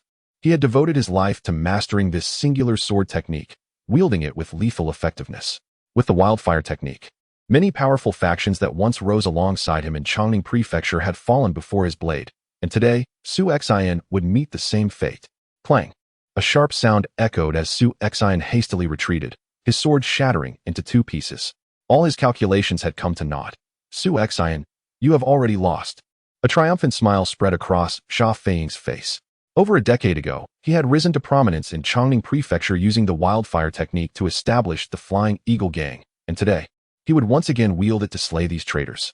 However, To Sha Feiying's astonishment, there was not a trace of anxiety on Su Xian's face. Lost? No, I have not lost. Your sword is broken. Do you still wish to struggle? Sha Feiying sneered. My sword may be shattered, but what of your blade? Sha Feiying's expression shifted abruptly as he glanced at his Yinling blade. To his shock, a deep fissure had appeared, extending from the blade's tip to the entire hilt. With a mere motion, the Yinling blade disintegrated into fragments. Inwardly, Su Xian scoffed. Did he truly believe that the dragon elephant prajna technique could be so easily faced? Even a mere layer of this technique could amplify Su Xian's strength tenfold, while it seemed he had barely managed to fend off Sha Feiying's wildfire technique. Each of his strikes had precisely targeted specific points on the blade, and combined with the overwhelming force of the dragon elephant prajna technique, it had shattered Sha Feiying's Yinling blade. A broken sword can still kill, but can you demonstrate the wildfire technique with just the hilt? With the shattered sword in hand, Su Xian closed the distance to Sha Feiying in 3 swift steps. The fragment, only slightly longer than a dagger, struck like a specter from unforeseen angles, leaving Sha Feiying struggling to respond. Meanwhile, Sha Yuandong, who had initially felt elated at seeing his father gain the upper hand, was now struck with terror as he witnessed the abrupt turn of events when his father's blade broke. He fled in panic. Su Xian derided him. Leader, this is the son you have raised. This is the son you wish to elevate to the position of leader. He abandons his father in peril. Should he become the leader, he would surely abandon the gang at the first sign of trouble. How can such a feckless individual be worthy of leading the Flying Eagle gang? Sha Feiying fell silent, engaging Su Xian in a barehanded struggle. Regrettably, his martial skills were woefully inadequate. One could say he had never trained in the art of combat at all. His movements lacked any semblance of technique. With sword in his left hand, Su Xian unleashed a powerful palm strike with his right, executing the revenge palm. Bolstered by formidable internal energy and the dragon elephant prajna technique, the force of Su Xian's strike was astonishing. Sha Feiying coughed up a mouthful of blood mingled with fragments of his internal organs, his speed immediately diminishing. The broken sword slashed across Sha Feiying's throat, and as blood splattered, he fell to the ground with a look of reluctance. Meanwhile, the true qi within Su Xian surged violently, and the last of his meridians was finally breached by this overwhelming power. The harmonious flow of all 108 meridians culminated in a small cycle of energy. He achieved the pinnacle of postnatal perfection. Su Xian firmly believed that battle was the finest form of cultivation. With Sha Feiying's demise, not all of his meticulously trained disciples were willing to fight to the death for him. Out of over 100, only a handful dared to charge, while the rest scattered in fear. Kill. Su Xian uttered a single word, prompting Li Huai to spring into action. In an instant, those who charged were felled as easily as cutting wheat. Shall we pursue the others? Li Huai inquired. Su Xian shook his head. They are merely a pack of cornered dogs. There is no need to concern ourselves with them. At that moment, Huang Bingqing returned with the fleeing Sha Yuandong. The once proud Sha Yuandong was now stripped of his former arrogance. Upon witnessing the death of his lifelong pillar, his father, he was reduced to tears and trembling in fright. Su Xian regarded Sha Yuandong with disdain, epitomizing the adage, like father, like son. Regardless of Sha Feiying's ruthless nature and excessive self-interest, he was indeed deserving of the title hero. From humble beginnings, he had spent over a decade establishing his foothold in Chongning Prefecture, an achievement that required more than mere strength. In stark contrast, Sha Yuandong had inherited none of his father's virtues, embodying the essence of a complete failure. Boss, how should we deal with this wretch? Su Xian turned away, replying coolly. The Green Bamboo Gang harbors lingering malice against us and sent experts to ambush the gang leader. In battle, both the gang leader and the deputy leader perished. Huang Bingqing smiled knowingly, while Sha Yuandong's face turned pale with terror as he shouted for mercy, but his voice was silenced in an instant. Within the main hall of Jin Yufeng, the remaining 11 prominent figures sat in silence alongside Dong Qingwu, each lost in thought. They could easily surmise Su Xian's intentions. For years, no one had dared to challenge Sha Feiying's authority, yet today, Su Xian brazenly did so, leaving their emotions in turmoil. The door swung open, and Su Xian entered with Li Huai and Huang Bingqing, carrying the faint scent of blood that sent a chill through the assembly. Ladies and gentlemen, I bear unfortunate news. The gang leader and deputy leader were ambushed and slain by the nefarious rogues of the Green Bamboo Gang. Please accept my condolences, Su Xian announced, taking his place at the former position of Sha Feiying. The room fell into stunned silence. The gang leader was dead? The very architect of the Flying Eagle Gang, who had commanded respect for decades, had met his end just like that. The assembly was engulfed in disbelief. However, a fervent anticipation arose within the hearts of the crowd. With the demise of Sha Feiying, the formidable mountain that loomed above them had vanished. Who, then, would assume the position of the leader? How would authority be distributed within the gang moving forward? All of these questions ignited a burning desire in their eyes. And even Dong Chengwu and others gazed at Su Xian's position with a glimmer of envy. In terms of status, Su Xian was indeed a hall master like them. Yet, in terms of experience, any one of them could easily claim to have more seniority than him. So, who was truly deserving of the leader's seat? Should it not be someone of esteemed virtue and reputation? Observing the expressions of those below, Su Xian could not help but smirk inwardly. Some individuals are like this. They dare not confront Sha Feiying directly, yet they eagerly seek to reap the rewards afterward. Su Xian rapped his fingers on the table and proclaimed loudly, "The leader has fallen, but the Flying Eagle gang cannot simply disband. A nation cannot be without a ruler for even a day, nor can a gang exist without a leader. Today, we must elect a new leader to guide our Flying Eagle gang to soar to new heights." Instantly, excitement flickered in the eyes of the crowd. Yet before they could voice their thoughts, Su Xian continued, "Therefore, I shall take the helm without hesitation. Rest assured, under my leadership, the Flying Eagle gang will undoubtedly rise." The expressions of the crowd shifted dramatically. They had not anticipated Su Xian's audacity, boldly claiming the leadership position without even soliciting their opinions. Among those present, the most qualified candidates for the leadership were undoubtedly Zhuang Li and Dong Chengwu. Although Lin Fuhu was powerful, the other prominent figures present did not acknowledge him. Either of the two would be a far superior choice for leader compared to Su Xian, whose domineering nature was well known. Having only just resolved the issue with Sha Feiying, they were reluctant to welcome another overbearing leader. One prominent figure stood up and remarked, "Su Hall Master, your actions seem rather excessive. Who among us does not possess greater qualifications than you? Even if we are to select a new leader, it should be from among them. Why should it fall to you?" Sitting in the leader's seat, Su Xian allowed a chilling smile to surface. "Why should it be me? In terms of military achievements, I single-handedly captured an entire market for the Flying Eagle gang.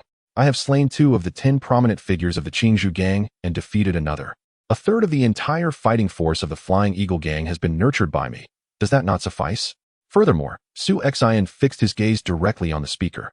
"When I declare my intention to become the leader, this is not a matter for discussion. It is an order. You may be dissatisfied with my command, but you cannot refuse it. The consequence of refusal is death." In an instant, a shadow darted past Su Xian, and the crowd beheld Li Huai's form resembling that of a specter, swiftly appearing before the prominent figure. In a flash, the latter clutched his throat and collapsed to the ground, defeated. Su Xian tapped his fingers on the table, surveying the assembly, and softly inquired, "I wish to become the leader. Now, who is in favor? Who is against?" The crowd, taken aback, promptly bowed and responded in unison, "We pay our respects to the leader." Seated upon the throne of the leader, Su Xian found himself devoid of any particular sentiments. Power, merely a fleeting illusion. In this world where martial prowess reigns supreme, without strength, even the grandest authority is but a fragile edifice, easily shattered. Among the myriad of formidable villains, Su Xian harbored a fondness for a particular character, Li Qinzhou, the ruler of the power gang from one Rue and's wondrous heroes of the divine land. Fist is synonymous with power. To clench one's fist is to grasp authority. A forceful strike embodies dominion. A man cannot endure a single day without power. I place my faith solely in my fists. Much like Li Qinzhou, Su Xian too relied solely on his fists, his sword, and his formidable strength. Raising his gaze towards the assembly of prominent leaders and hall masters within the conference chamber, a chilling smile once again graced Su Xian's lips. For the Flying Eagle gang to ascend, reform is imperative. It is time for us to embark on a significant transformation. Chapter 71. The commencement of the mission. Dominating Chongning Prefecture, the very notion of reform was the most unwelcome topic among those present. The reforms initiated by Sha Feiying had stripped them of their power, and now Su Xian dared to propose further changes. What more could he possibly desire? Though dissent brewed within, the sight of the chief's lifeless body on the ground rendered them mute. Su Xian surveyed the assembly, his voice solemn. From this point forward, all heads and subordinates of the Feiying gang shall no longer partake in gang battles. Their duties will solely encompass routine street patrols and territory management. The monthly stipend for all gang members will be fixed at 1 tael of silver, with subordinates receiving 10-fold increases and heads receiving yet another 10-fold rise. All revenues collected from our territory must be surrendered to the gang. No one may retain a single coin privately. In addition to the existing 4 halls, a new supervisory hall will be established, overseen by Li Huai. Each head must ensure that a member of the supervisory hall is present among their subordinates to monitor the monthly revenues. The expressions of the heads darkened considerably. Su Xian's decree effectively demoted them from their esteemed positions to that of senior gang members. The prospect of a monthly stipend, alongside the requirement to relinquish all collected revenues, compounded by the presence of vigilant oversight, left them aghast. Su Xian continued, "I understand that this reformation may incite discontent among you. Yet my principle is unequivocal: merit prevails, and the capable shall govern. Should you desire greater authority and a more substantial stipend, you may renounce your titles as heads and join the combat hall. By earning merit in gang battles, your monthly rewards shall be assured." Among the 4 halls, the transmission hall and the benevolent hall will retain their powers. However, from this moment forth, Huang Bing will assume the role of hall master of the benevolent hall, with Zhuang Li as his deputy, while I shall directly oversee the transmission hall. The enforcement hall possesses the authority to enforce laws, but lacks the power to adjudicate. Any punishment meted out to gang members must await a report from the supervisory hall before execution. This restructuring struck a lethal blow to Dong Chengwu and Zhuang Li. Previously, during Xia Feiying's reforms, the enforcement hall had been stripped of its authority, leaving it with only the power to inspect. Now, they found themselves devoid of even that opportunity. Relegated to mere instruments of punishment, executing directives from the supervisory hall without discretion. Despite their dissatisfaction, Dong Chengwu dared not voice his opposition to Su Xian. Given their prior grievances, he was acutely aware that any further insolence could result in his immediate demise at Su Xian's hands. His silence was mirrored by Zhuang Li, who felt even less inclined to speak out. Huang Bing, a trusted confidant of Su Xian, had managed to retain a deputy position. At least the authority of the benevolent hall remained intact. Su Xian tapped the armrest of his chair and declared, among all the halls, the combat hall will undergo the most significant reforms. Henceforth, all disciples of the gang may join the combat hall, with their monthly stipends set at 2 taels of silver. However, disciples of the combat hall will not engage in gang management, but will solely focus on gang battles, receiving rewards based on merit after each confrontation. Joining the combat hall signifies a willingness to gamble one's life for wealth and power. Any act of cowardice on the battlefield shall result in immediate execution. The war hall is directly under my jurisdiction, with Lin Fuhu serving as the deputy hall master, alongside 3 additional deputy hall masters and several prominent and lesser leaders. As long as one possesses sufficient strength and achievements in battle, promotion is attainable. The reforms that Su Xian envisions are minor adjustments to various aspects. Yet the war hall stands as the paramount focus. In Su Xian's view, the previous model of the Flying Eagle Gang was a resounding failure. During gang battles, most subordinates of the prominent leaders would linger in the back, with only a handful eager for glory engaging in fierce combat at the front lines. Although Lin Fuhu's war hall existed, its mere 100 members were but a drop in the bucket, and the investment was disproportionately high. Su Xian's reform now distinctly categorizes the gang members into 2 groups: combat personnel and non-combat personnel. The latter faces minimal danger, yet their monthly remuneration barely suffices for basic sustenance. Upon joining the war hall, one's fate rests with destiny, but substantial monthly wages and bounties await. This arrangement hands the choice entirely to the gang members. Those timid and fearful may remain in the rear to manage territories, while the ambitious, yearning for wealth, may enlist in the war hall. Consequently, the efficiency of gang battles and the overall combat strength of the members have surged exponentially. The prominent leaders present exchanged glances, grasping Su Xian's vision for the war hall, which would henceforth serve as the true foundation of the Flying Eagle Gang. While they could also join the war hall, many had grown accustomed to a life of luxury over the years. How many possessed the courage to engage in life and death struggles? In their previous roles as prominent leaders, they had mostly commanded from the rear during gang battles, with the instances of actual combat being exceedingly rare. After deliberation, nearly all opted to continue as leaders in the rear, even though their power and monthly wages dwindled to the bare minimum. At least their reputation remained intact, along with their safety. Only one individual chose to join the war hall and ascend to the rank of prominent leader therein, Lu Xingming. Among the many prominent leaders, Lu Xingming was relatively youthful, and he was not yet inclined to retire to the rear. Moreover, he had expended considerable resources to rescue his wayward son, ultimately seeking Su Xian's assistance to resolve the matter. That incident had depleted his finances, and without joining the war hall, surviving on the meager wages of a prominent leader would prove challenging. Once the new gang structure was established, The Flying Eagle gang would require time to adapt to the reforms, and these scattered matters were entrusted to Huang Bingqing for resolution. After vanquishing Sha Feiying, Su Xian's side quest had concluded, yet the system unexpectedly issued a new main quest. Quest activated, dominate Chongning Prefecture. Quest description, become the largest gang in Chongning Prefecture and nominally be recognized as the supreme leader among all factions therein. Time limit, 1 year. Quest reward, unlock the store system. Reward, one-time extraction privilege for a designated category, level capped at 3.5 stars. Upon receiving this quest, Su Xian felt both elated and troubled.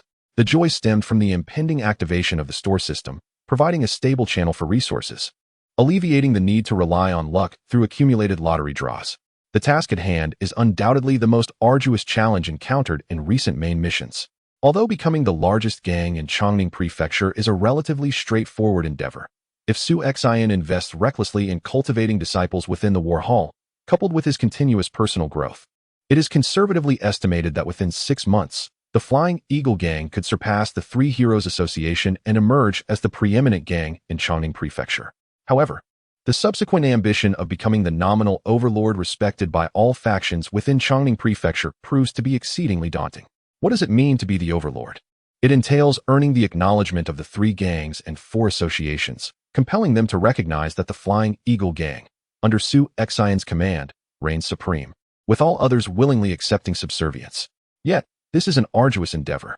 Among the 3 gangs and 4 associations, the Qingzhou gang and Zhangyang gang are weak. Should they resist Su Xian, he could force their compliance. However, the 4 associations present a far more formidable challenge. The Three Heroes Association, as is well known, is led by 3 masters who have achieved the pinnacle of their abilities, leaving Su Xian uncertain of his capacity to defeat them. The Iron Knife Association and the Divine Wind Association have long been affiliated with the Flying Eagle gang, boasting a heritage that spans over a century, which endows them with profound influence. Meanwhile, the Blood Cloak Association, though relatively inconspicuous within the 3 gangs and 4 associations, possesses an astonishing backing. This association is supported by the notorious Blood Cloak Tower, the largest assassin organization in the realm, whose reputation allows them to target even the most formidable figures, provided the commission is met. The presence of the Blood Cloak Tower in such a small locale as Chongning Prefecture is not aimed at territorial conquest, but rather at gathering unique products sourced from the southern barbarian lands. As the nearest major city to these regions, Chongning Prefecture sees an influx of exotic goods during the summer months as various tribes emerge from the dense forests. These commodities are rare in the outside world, attracting numerous merchants who pay exorbitant prices, often exceeding 100-fold once transported out of Xiangnan. The Blood Cloak Tower has a particular interest in procuring certain toxins produced by the southern barbarians, as many of their assassins are adept in the art of poison. Thus, the Blood Cloak Association does not prioritize territorial control. They only possess a nominal 6 territories and do not even collect customary fees, instead mobilizing their resources solely during the summer to acquire these toxic substances. Within the entire Chongning Prefecture, the Blood Cloak Association maintains a position of transcendent authority. And even at the height of the Three Heroes Association's power, none dared provoke the Blood Cloak Association. Their backing from the Blood Cloak Tower means that even the most basic assassin could obliterate all gangs within Chongning Prefecture. It can be said that even should Su Xian attain the strength to dominate all of Chongning Prefecture, he would find it equally impossible to compel the Blood Cloak Association to recognize him as their master. Their allegiance rests firmly with the Blood Cloak Tower, which resolves all matters. Su Xian felt a throb of frustration as he rubbed his temples. This situation was indeed complex and required careful consideration. Strength. What he presently lacked most was strength. Su Xian sighed inwardly, setting aside the ambition of dominating Chongning Prefecture for the moment. The first step must be to elevate the Flying Eagle gang to a status that rivals or even surpasses that of the Three Heroes Association. At present, Su Xian has only just achieved the remarkable feat of reaching the post-heavenly great perfection, and he has yet to delve into the realm of pre-heaven, having barely grazed its threshold. The prospect of transcending into a grander realm within a short span of time appears utterly unattainable. Therefore, the most prudent course of action lies in relying on the system, hoping to procure some enhancements to his combat prowess. Upon entering the system, Su Xian inquired, "How many villain points and lottery opportunities do I currently possess?" The system responded, "The host currently holds a total of 300 villain points, with 1 opportunity for a mid-level lottery and 37 for a basic lottery." Su Xian nodded. After conversion, he realized he effectively had 4 chances for a mid-level draw, which would suffice. As the shop system was on the verge of activation, Su Xian resolved not to squander his precious villain points. The more he familiarized himself with the grand villain system, the more he perceived the lottery as a mere trap in the long run. Villain points were the true path to power. The notion that the advanced lottery could even yield a chance of yielding nothing was simply preposterous. Since uncovering this particular rule, Su Xian abandoned the idea of accumulating time to exchange for advanced lotteries, realizing that without sufficient villain points, all aspirations were but ephemeral illusions. Chapter 72. A fortuitous turn of events. Su Xian preferred to accumulate numerous intermediate lottery draws before executing them all at once, as this significantly enhanced the likelihood of acquiring superior items. However, in his current predicament, he found himself in urgent need of augmenting his combat prowess. Though 4 attempts felt somewhat insufficient, he resolved to proceed nonetheless. System: convert all my beginner lottery draws into intermediate ones, excluding any empty slots, and execute the draws in their entirety. The grand screen illuminated as the roulette commenced its rotation, traversing through techniques and elixirs, ultimately landing on the miscellaneous section. Congratulations to the host for drawing a false beard used by Yu Buchuan after his self-castration to conceal his identity, rated at half a star. A twitch at the corner of Su Xian's eye signaled his understanding that the miscellaneous category harbored no valuable treasures, rendering it akin to drawing nothing at all. The second draw commenced, and this time the pointer descended upon the weapons section, revealing an oddly shaped longsword on the screen. The blade shimmered in a brass hue, tinged with a hint of crimson, while the hilt boasted a spherical guard, within which a small orb vibrated in synchrony with the sword's movements, emitting a peculiar frequency and sound. Congratulations to the host for successfully drawing the weapon, the Dragon's roaming sword, rated at 2 stars. Weapon description: one of the 7 swords, the personal blade of Chu Xiaonan, crafted from dark iron by Master Huiming. Indestructible. The spherical guard allows for versatile manipulation of the blade's angle, rendering it remarkably agile. Hidden attribute: Dragon's Roar, forged from refined dark iron. The Dragon's roaming sword possesses a razor-sharp edge, capable of producing a powerful shockwave upon striking an opponent's weapon, thereby shattering it. Meanwhile, the recoil can be absorbed by the small orb within the guard. Upon reading the description of the Dragon's roaming sword, Su Xian's eyes sparkled with delight. Although the world of the 7 swords beneath Tianshan was one of lower martial arts, dominated by techniques, the 7 legendary swords forged by Master Huiming were undoubtedly the most remarkable. The attributes of this sword were exceptionally commendable. Not only was the blade sharp, but the spherical guard also afforded remarkable flexibility in striking angles, perfectly complementing the sword's swiftness and ferocity. Moreover, the sword possessed a hidden attribute capable of shattering an adversary's weapon, making it all the more precious. In the martial world, some practitioners devote their lives solely to mastering weapons, eschewing other martial skills, much like Sha Feiying. Such individuals experience a drastic decline in power, up to 70%, should their weapons be severed, making the Dragon's roaming sword a formidable nemesis for them. Of course, should one encounter a master capable of wielding any object as a weapon, be it flowers, leaves, or even stones, the effectiveness of the Dragon's roaming sword, or even the legendary heaven-defying sword, would be rendered moot. As Su Xian unsheathed the Dragon's roaming sword, a crisp resonance filled the air, the peculiar frequency resonating in a most fascinating manner. While the Dragon's roaming sword was splendid for confronting foes directly, it was ill-suited for covert ambushes. The mere act of drawing the sword produced such a cacophony that stealthy approaches would likely result in detection before the blade could even be unsheathed. Let us continue the draws. In high spirits, Su Xian reflected that even if the subsequent 2 items turned out to be worthless, the acquisition of the Dragon's roaming sword alone would bolster his combat strength by 30%. During the confrontation with the Sand Eagle, had he possessed the dragon sword, he could have effortlessly severed his opponent's goose feather blade and vanquished him, thus sparing himself the arduous struggle. The large screens will spun rapidly, and to his dismay, the pointer eventually halted at the miscellaneous section. Su Xian let out a sigh, lamenting yet another squandered opportunity. However, what appeared on the screen caught him off guard. It was a box containing a stack of human skin masks, representing individuals of all ages and genders, amounting to perhaps several dozen. Congratulations, host. You have drawn a set of human skin masks left by the Master of 1,000 Faces, Wang Lianhua, with a rating of 2 stars. Wang Lianhua is a significant character in Wulin Weisher, embodying both righteousness and wickedness, yet enjoying immense popularity, at times even surpassing the protagonist Shenlang.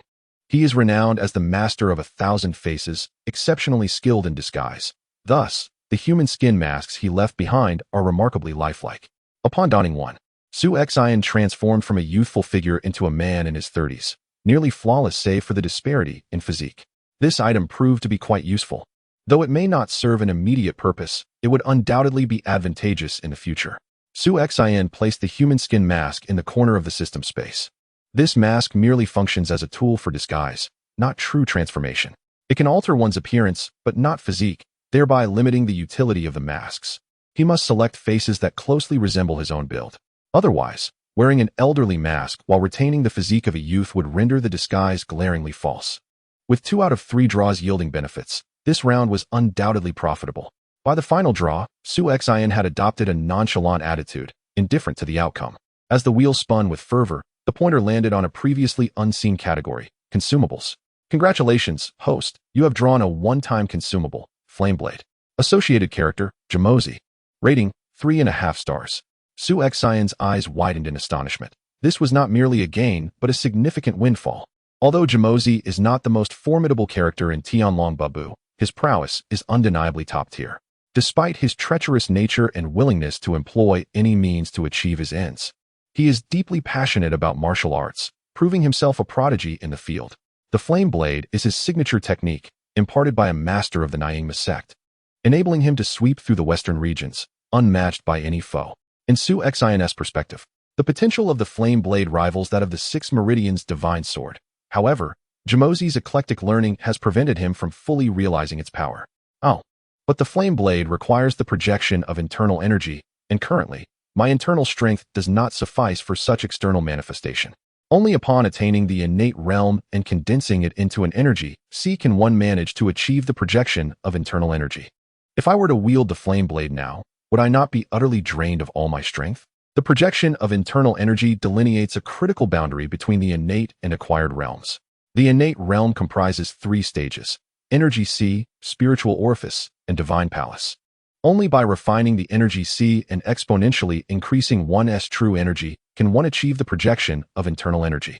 The system defines consumables as a means to elevate the proficiency of a martial technique to a full 100%, executed in a singular instance, yet still drawing upon the user's own strength. Consequently, utilizing advanced martial techniques such as the Flame Blade entails a formidable expenditure of internal power. To the extent that Su Xian feared he might be drained to the last drop, the system reassured him, explaining that reaching 100% proficiency signifies that the host can attain the level of the technique's originator. His understanding of the martial art would reach its pinnacle, allowing his body to harness its existing strength to manifest the utmost potential of the technique. Externalizing internal energy is merely a manipulation of true qi. Even a formidable warrior, with only a single acupoint of true qi remaining, can achieve such externalization. With Su Xian's current prowess, employing the Flame Blade would leave him with over half of his internal energy intact. Satisfied by the system's clarification, Su Xian felt a sense of relief. The secret technique of the esoteric sect, the Flame Blade, was indeed his trump card, capable of turning the tide in critical moments. The internal restructuring of the Flying Eagle Gang spanned 3 days, during which the outside world erupted in turmoil. With Sha Feiying deceased, and Su Xian rising to take his place. Following Su Xian's fierce battle against Li Jianghu, nearly every faction had dispatched members to witness it, subsequently deeming this young man as not to be trifled with. However, none anticipated the rapidity with which this day would arrive. In just over a month, the once desperate youth, who had to contend with Li Jianghu in a life-or-death match for survival, now stood among the pinnacle powers of Chongqing Prefecture, on equal footing with them. To ascend to the position of gang leader in such a brief span necessitated an amalgamation of strength, cunning, and fortune. Moreover, Su Xian's ruthless nature had not gone unnoticed. While the Flying Eagle Gang publicly claimed that Sha Feiying's demise was due to a surprise attack by the Jianghu Gang, such assertions were but fanciful fabrications. Everyone knew the caliber of the 2 deputy leaders of the Jianghu Gang. Even if they united, they would not stand a chance against Sha Feiying. Who would believe such a tale? During the 3 heroes' meeting, upon learning this news, Meng Changhe abruptly crushed the teacup in his grasp, revealing a visage of fury. His son had been slain by the opposing faction, yet the adversary remained unscathed. Not only gaining notoriety at the expense of the 3 heroes' society, but now also ascending as the leader of the Flying Eagle gang, standing shoulder to shoulder with them. How could he bear it? Ning Luojun, observing Meng Changha's distress, sighed and remarked, "Brother, it is time to let go of what must be relinquished. Meng Chong is already dead. Your current state is futile. Su Xin is now the leader of the Flying Eagle gang. To act against him would mean engaging in a relentless conflict with the gang. The current Flying Eagle gang is not the same as the old one, which was merely a guard dog under Sha Feiying. I have heard of their reformed structure. And the Flying Eagle gang is now at least twice as formidable as before. This Flying Eagle gang, although slightly lacking in territory, possesses strength comparable to the Kamikaze Society and the Iron Blade Society. Should we attempt a forceful strike, even if we were to eradicate the Flying Eagle gang, we would undoubtedly suffer significant losses." Duan Xiao remarked. "That young man has undoubtedly achieved a breakthrough, and his strength surpasses our expectations. I have crossed blades with that old dog Sha Feiying. He hails from the 36 villages of the Taihang Mountains in Hunan. Although his personal strength is not remarkable, his swordsmanship is a true legacy from the notorious sword masters of the 36 blades. Even I cannot claim absolute certainty in a confrontation with him. The fact that Su Xin was able to slay him is a testament to a formidable power that warrants our attention. Engaging him in a life-and-death struggle would be a perilous gamble. But he has slain my son. The vengeance for a slain child is a debt that cannot be overlooked." Meng Changha gritted his teeth. "Brother, we must prioritize the greater situation," the two urged. The enmity with Su Xin lies solely with Meng Changha, not with the Sanning Hui. If Su Xin were merely an anonymous figure, they would have no qualms about granting Meng Changha a favor and easily dispatching Su Xin. However, Su Xin is now the leader of the Flying Eagle gang, a figure of equal standing. Thus, pursuing a life-and-death struggle with him would not only contravene the interests of their gang, but also their own. Additionally, I have noted several mentions of Guan Chi's innate and formless sword energy. Originally, the author had not included Guan Chi within the system, as it was uncertain whether he could be classified as a villain. He might be seen as both righteous and wicked. However, given the rising enthusiasm for Guan Chi and the undeniable prestige of his innate formless sword energy, the author has decided to incorporate him into the later stages of the system. In closing, I extend my gratitude to book friends Long Huang Long Sha, Xing Qinying 1, and others for their support. Chapter 73. I am the Flying Eagle Gang. After the consolidation of the Flying Eagle Gang, it emerged as a formidable presence that even factions of the three heroes' caliber regarded with trepidation. Su Xin was ready to take action. Within the Chongning Prefecture, all gangs, aside from the astonishingly powerful Blood Robe Society, held their territories in high esteem. Thus, Su Xin swiftly set his sights on the Qingzhou gang. The current Flying Eagle gang vastly surpassed the Qingzhou gang in strength, and an all-out gang war would undoubtedly lead to their defeat.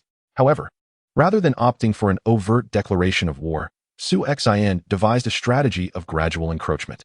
While a full-scale assault could obliterate the Qingzhou gang, Su Xin understood that he too would suffer significant losses in such a conflict. Moreover, he intended to utilize the Qingzhou gang as a means to hone the skills of his subordinates. Following a restructuring and recruitment drive, the Flying Eagle gang had amassed over 12,000 members, with a formidable 8,000 in the battle hall alone, almost outnumbering the entirety of the Qingzhou gang. Yet, the majority of these recruits lacked substantial combat experience, making this an opportune moment to engage them in minor skirmishes, allowing the battle hall disciples to gain valuable experience, irrespective of the outcomes. As this strategy unfolded, the Flying Eagle gang and the Qingzhou gang engaged in several minor clashes on their respective territories each day. However, the scale of these confrontations was so trivial that the Qingzhou gang dismissed them, believing that the Flying Eagle gang had not truly declared war. In fact, they even found themselves gaining the upper hand in some of these encounters, leading them to turn a blind eye to the skirmishes. Unbeknownst to them, this would ultimately lead to regret. This gradual encroachment was managed without Su Xin's direct involvement. Even Li Huai refrained from intervening, leaving the affairs entirely in the hands of the battle hall. Su Xin had promoted Li Qing to a leadership position, and with him and the seasoned Lu Xingming at the helm, managing these small-scale conflicts posed no issue. With time on his hands after his training, Su Xin prepared to pick up Xin from school. Previously, he had taken her to the private school in Yonglifang, but after it was overtaken by the Qingzhou gang, he enrolled her in the private school in Jianhuifang. As the largest establishment in the East 12 Fangs, Jianhuifang's private school was far superior to that of Yonglifang. Accompanied by the equally idle Huang Bingqing, Su Xin made his way to the school. However, upon arriving at the entrance, he was met with a crowd gathered around, seemingly engrossed in something. Pushing through the throng, Su Xian's heart surged with anger at the sight before him. At the entrance of the school, several children were embroiled in a scuffle, which, while common among young ones, took a troubling turn. For boys, around 10 years of age, were ganging up on a petite girl, none other than Xian. Although she had learned internal energy and sword techniques from Su Xian, she was merely a 7-year-old child, and her strength was limited. Without a sword at her side, all she could do was wield her small backpack to fend off the blows, being forced to retreat step by step against the 4 boys. One plump little boy sneered, "You filthy girl dare to hit me? Today, I shall teach you a lesson, so you understand who the real boss is around here." Xian, with her big, defiant eyes, retorted, "If you insult my parents, I will strike you." "Huh, I did insult them. You're just a wild child without parents. If you have the guts, summon your deadbeat parents to confront me." The chubby boy laughed arrogantly, prompting a frown from the onlookers. A private school is a place for education. Yet this boy displayed a shocking lack of decorum. Despite this, no one intervened, for 4 burly men stood behind him, casting fierce glares at anyone who dared to interfere. However, someone did intervene. Huang Bingqing, witnessing the bullying of his treasured sister, could not stand idly by. He rushed forward, pushing the group of ruffians aside, and shouted, "You shameless boys attacking a girl. Is this how your parents raised you? Do you believe I won't teach you a lesson today?" Even faced with Huang Bingqing, the chubby boy remained brazen. "Who do you think you are to discipline me?" "Uncle Lu, someone is bullying me." The 4 strongmen approached, one of them shoving Huang Bingqing aside with disdain. "So this girl is part of your family?" Finally, we see the main character. If she doesn't apologize today, neither of you will leave. The brute had immense strength. Although Huang Bingqiang had practiced some internal martial arts, he had only done so sporadically, and the push sent him stumbling backward, nearly falling. Furious, Huang Bingqing felt a surge of anger. As the most influential member of the Flying Eagle gang beneath Su Xian, he was a hotshot. Everyone greeted him with respect, calling him Lord Huang. Yet here he was, nearly toppled by a mere lackey, which nearly caused him to explode with rage. He was about to confront the thug when Su Xian intervened. "Are you losing your wits? Instead of calling for help, you intend to handle this yourself?" Realizing his folly, Huang Bingqing understood that, given his status, he need not dirty his hands personally. Moreover, his smaller stature was no match for the brute. As Su Xian arrived, Xian immediately rushed into his embrace, calling him brother. Her tear-filled eyes a stark contrast to her previous defiance. The burly man named Lu scoffed at this scene. "So you are the family of this girl?" Ignoring him, Su Xian comforted Xian by gently stroking her head. The man's anger flared at Su Xian's dismissive attitude, but the next words from Su Xian quelled his fury. "Daring to cause trouble in Jianghu Square, who do you think you are associated with?" Upon hearing Su Xian's tone, the burly man, surnamed Lu, immediately realized that the other party belonged to the same underworld.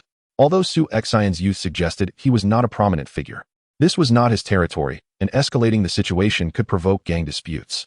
Thus, Lu chuckled and said, "I truly did not expect you to be one of us.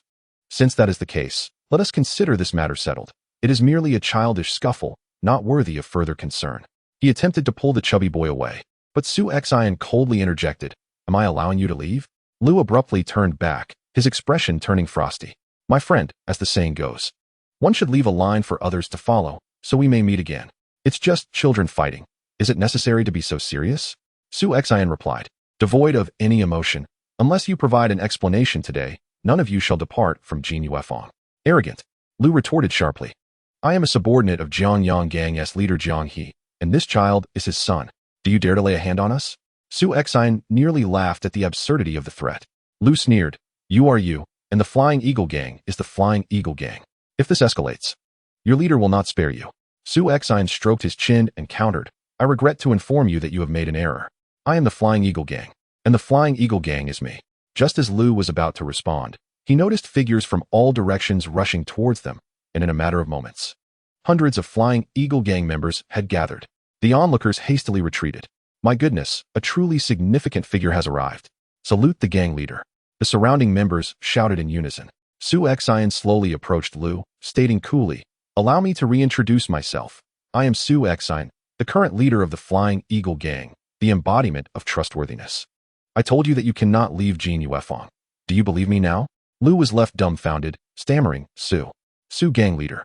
It was my mistake not to recognize your greatness. Please spare me." At that moment, Lu felt as if death loomed over him. In the entire Chongning prefecture, who among the gangsters had not heard of Su Xian's exploits? Many even idolized him.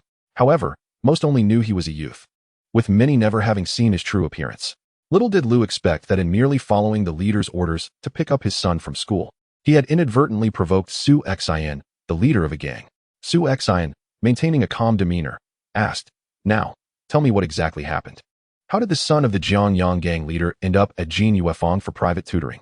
Lu trembled as he replied, "This child is the son of my boss's mistress. Due to the jealousy of the madam, he dared not bring his son to the Jianghu gang's territory, thus sending him here for private tutoring, accompanied by the sons of 3 of his subordinates. Oh, to think you do not even dare to keep your own son by your side. You truly are a pitiful leader." Su Xian turned to the chubby boy and said, "Bullying girls is hardly a commendable habit. It is wrong, and therefore, you must apologize." Though the chubby boy was intimidated by the dark throng of the Flying Eagle gang surrounding him, his usual arrogance prevailed, and he defiantly pouted, "I won't apologize, no way." The burly man named Lu beside him was nearly in tears. "My little ancestor, do you not realize that even if your father were present, this person would compel him to apologize, and he would have to humbly acquiesce?" Su Xian chuckled lightly. "So you refuse to apologize, do you? Rest assured, as a grown man, I shall not strike a child. However, when a wrongdoing occurs, someone must bear the consequences. If you are unwilling to apologize, then let another suffer in your stead." Su Xian casually pointed to a member of the Jianghu gang. "Go, break his left leg for me. If he still refuses to apologize, break the right leg. If there is still no apology, then break an arm. After all, there are many parts on a single body." Chapter 74. An explanation required. "Apologize, or I shall shatter your right leg. Refuse again, and I will break your arm." After all, a person's body is composed of many parts. Su Xian's words echoed in the ears of the burly Lu man. Gazing at the striking young man before him, he felt as if he were staring into the eyes of a demon. It was said that the Flying Eagle gang's Su Xian was ruthless, and now he had witnessed it firsthand, though he would rather never encounter such a sight again. With a mere command from Su Xian, several gang members emerged, pinning the individual he indicated to the ground. Ignoring his screams, they drew short guns from behind and forcefully shattered one of his legs. All the low-ranking members of the Flying Eagle gang had been equipped with these short guns, capable of delivering devastating blows akin to the dog-beating stick method. Although they lacked flexibility and the winding technique was rendered nearly useless, their stabbing and thrusting attacks were rendered even more lethal. The short gun weighed over 10 pounds, and the gang member, eager to impress his leader, showed no mercy as he smashed the left leg of the Jianghu gang member, contorting it into a grotesque shape, leaving him wailing on the ground. "Will you apologize?" Su Xian inquired softly. The small, plump boy's face paled in fear, yet he stubbornly shook his head. "No apology? Very well. To withstand the sight of your subordinate being so thoroughly beaten, tsk, such a hardened heart at such a young age. You truly possess the spirit of a tyrant," Su Xian remarked as he turned back. "Continue." The executing gang member promptly resumed, systematically breaking the Jianghu gang member's limbs. And with a devious twist, he struck at his 5th limb, causing him to faint from the sheer agony. "Still no apology?"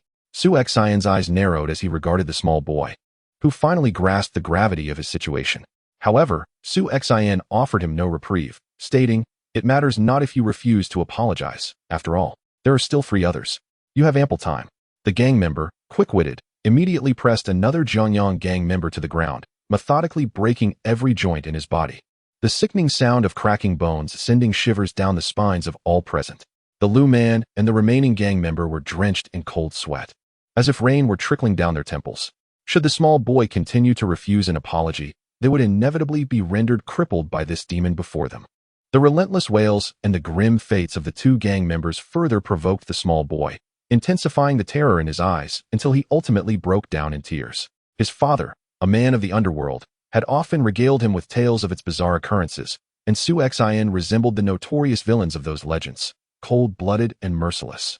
I'm sorry. Woo, I was wrong." The boy's anguished cries resonated like heavenly music in the ears of the Lu man and the other Qingzhou gang member, granting them a sense of relief that nearly caused them to collapse. "Not an apology to me, but to Xianer," Su Xian stated coolly.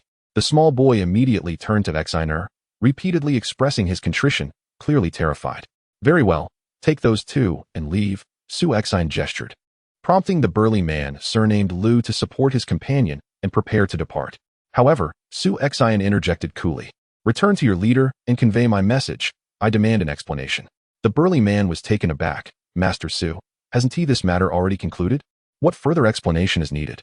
Su Xin replied coldly. The issue of this little chubby fellow bullying my sister may be resolved. Yet your Jianghu Gang's audacity to station personnel in my Flying Eagle Gang's territory without even notifying me is far from trivial. The burly man's countenance paled. The situation had escalated. Typically, members of various factions refrain from trespassing on others' territories without cause, as it could be construed as a deliberate provocation. While lower-ranked members might occasionally venture out for errands or family visits, their lack of prominence often goes unnoticed. However, being dispatched by the Jianghu Gang's leader complicates matters significantly. You may place your son in my territory and arrange for daily pickups, but you must at least inform me. Otherwise, it shows a blatant disregard for me. Such matters can escalate or remain trivial, depending on whether the opposing party seeks trouble. The Jianghu Gang leader, Jianghu, was already in the wrong, and the fact that his son had bullied Su Xin's sister while his subordinates flaunted their power in the Flying Eagle Gang's domain made it imperative for Su Xin to address the issue. The burly man, disheartened, led the two incapacitated individuals and 4 others away. Su Xin waved his hand, signaling the others to disperse. Once everyone had departed, Xin timidly took Su Xin's hand and softly apologized. Brother, I'm sorry. Surprised, Su Xin asked, why do you say that? Because my fighting has caused you trouble, Xin replied cautiously. Today's display had not only terrified the chubby boy, but had also left Xin shaken. Su Xin had previously shielded her from such harsh realities, but today he made an exception. While he would always protect her, the world was fraught with dangers far worse than this moment. He did not wish for Xin to become a delicate young lady who could only scream in the face of adversity, which is why he had taught her martial arts and allowed her to witness today's events.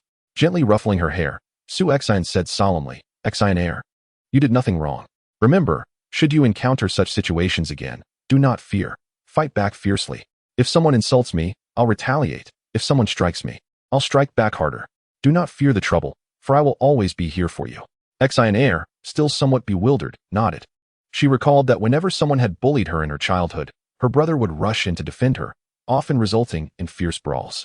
Thus, she had learned to be cautious, avoiding trouble to spare her brother from fighting. However, now that her brother had many subordinates, he could defend her without risking his own safety, which reassured Xin. Huang Bingcheng, listening from behind, could not help but grin. I must say, boss, is this truly the best way to educate a child? Su Xin cast a glance at him. What should I teach her? The principles of benevolence and righteousness? Do you truly believe in such notions? Of course not. Huang Bingcheng hastily shook his head. Individuals like them, if they had not already discarded their conscience, would have long been extinguished by others. By the way, from now on, inform the brothers under your command to remain vigilant towards outsiders, especially martial artists. The members of the Jianghu Gang have been infiltrating right under our noses for quite some time, and we were utterly oblivious. Su Xin had previously engaged in covert operations on others' territories, but he certainly did not wish for others to employ the same tactics against him. Huang Bingcheng nodded. In truth, this incident could not solely be attributed to the negligence of their subordinates. The Jianghu Gang had been present in Jinyufang for a considerable duration. The former associates under Sha Feng had failed to maintain proper oversight, and now with the gang undergoing restructuring, the personnel managing Jinyufang had changed, leading to further oversight. Many assumed they were originally part of Jinyufang. At that moment, the burly man surnamed Lu had already led his men back to the headquarters of the Jianghu Gang at Dongshengfang, terrified that Su Xin would return and leave him behind. Lu was astute enough to realize the gravity of the situation. It had escalated beyond what their leader could handle, potentially implicating him as well. Hence, he opted to inform the gang leader directly. Among the 3 gangs and 4 associations, the Jianghu Gang could be deemed the weakest, the strongest within the gang. The leader and 2 vice leaders possessed merely mid-level postnatal strength. In contrast, the elder leader of the Qingzhou Gang and Sha Feng both boasted pinnacle postnatal power, with several other influential figures in the 4 associations having attained the same level of strength. Consequently, the Jianghu Gang's position became precarious. They were the only faction without a pinnacle postnatal martial artist to safeguard them. Were it not for the Jianghu Gang's century-old legacy and a considerable base of low-ranking followers, they would have likely been obliterated multiple times by now. Thus, the Jianghu Gang had always acted with utmost caution, fearful of offending others, yet despite their meticulousness, calamity had still befallen them. Fool, this idiot Jianghu. He places his son in the territory of the Feiyin Gang without considering the need for discretion? To have his men bully the sister of the Feiying gang's leader within their domain is utterly reckless. Jiang Beifei, the leader of the Jiangyang gang, slammed the table in frustration. One of the vice leaders, Yang Dong, remarked, "Isn't it just children bickering? Must you be so incensed, leader?" Yet, Su Xian is indeed rather audacious, demanding an explanation from us. What does he even want? Why should we owe him anything? Another vice leader, Shen Zhongming, sighed. He possesses the audacity to back it up. And furthermore, throughout the entirety of Chongning Prefecture, who can we, the Jiangyang gang, afford to offend? Upon hearing this, Jiang Beifei's expression darkened considerably. As the leader of the Jiangyang gang, he bore responsibility for the gang's current feeble state. Sensing that he had misspoken, Shen Zhongming hastily clarified, "Leader, that was not my intention. What I meant to convey is that the Flying Eagle gang is not to be trifled with, and we must swiftly handle this matter." Jiang Bei sighed deeply. It is indeed a challenging situation. The ramifications could be significant or minor, depending on how the Flying Eagle gang chooses to frame it. Their demand for an explanation from us clearly indicates their intent to escalate the issue, which complicates our ability to resolve it amicably. Yang Dong muttered in frustration. That brat Su Xian is merely a junior in the martial world, yet he dares to impose upon us. What audacity! If it were up to me, we should disregard him entirely. I would like to see if he truly has the gall to mobilize the entire Flying Eagle gang over such a trivial matter. They may be formidable, but we of the Jiangyang gang are no pushovers. Even if he seeks to attack, we shall ensure he pays a price. In the end, we may inflict 1,000 points of damage while suffering 800 ourselves. I wonder how he will continue to contend with his old rival, the Qingzhou gang. Chapter 75. The all-out offensive. Jiang Beifei gazed at Yang Dong and shook his head, saying, "Old Yang, your thoughts are not unfounded. A rational person would not act in such a manner, but have you considered, is Su Xian truly a rational individual? Even as a mere underling, he dared to assassinate Dai Chong, the leader of the Qingzhou gang, before he ascended to the position of the Eagle gang's leader. He had the audacity to kill the only son of Meng Changhe from the Sanning Hui. Such a person cannot merely be described as audacious. He is, in fact, a lunatic. The most terrifying individuals in this world are those who are utterly unpredictable. Our Jiangyang gang cannot afford to take such risks. If Su Xian truly mobilizes his entire faction against us because of this incident, what shall we do?" Jiang Beifei's words plunged both men into silence. Their Jiangyang gang was weak, while Su Xian had the resources to gamble. They, however, could not afford such a wager. Faced with a figure as deranged as Su Xian, their anxiety felt even greater than when confronting the Sanning Hui. "What should we do then?" Yang Dong asked quietly, uncertainty gnawing at him. Jiang Beifei clenched his teeth and declared, "We shall present Su Xian with Jiang He's severed head and claim that this act was perpetrated without our knowledge." "Chief, that is unthinkable." Shen Zhongming and Yang Dong quickly interjected. To deliver their own leader's head simply due to a threat would leave the Jiangyang gang's reputation in tatters. How would the other factions in Chongning Prefecture perceive them? This was sheer cowardice. Moreover, such an action would undoubtedly dishearten the disciples within the gang, delivering a catastrophic blow to their standing. Jiang Beifei sighed. What other options do we have? If we do not placate Su Xian, what if he decides to attack us? We must either compromise fully or not at all. Since we have resolved to offer him an explanation, we must execute it flawlessly. Moreover, this predicament was instigated by that fool Jiang He. Had his son not provoked Su Xian's sister, would this turmoil have erupted? Yang Dong and Shen Zhongming fell silent, ultimately agreeing with their leader's course of action. "In that case, you two shall undertake the task of delivering Jiang He's head to Su Xian," Jiang Beifei instructed. Yang Dong and Shen Zhongming tensed, recognizing that their leader was not easily swayed. They remained silent, hoping for Jiang Beifei to take the initiative to eliminate Jiang He. After all, he was the leader of the Jiangyang gang. Killing him would certainly invite disdain and resentment from the disciples.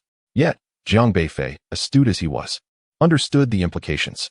He would be the one to issue the command, and while he would bear the brunt of the gang's ire, he would not shoulder the blame alone, especially since both of them had consented to this course of action. Seeing through their cunning, Yang Dong and Shen Zhongming begrudgingly accepted their fate and prepared to carry out the grim task. The following day, at the headquarters of Jin Yufeng, Su Xian looked at the severed head sent by the Jiangyang gang and chuckled. "It seems the Jiangyang gang possesses some wit.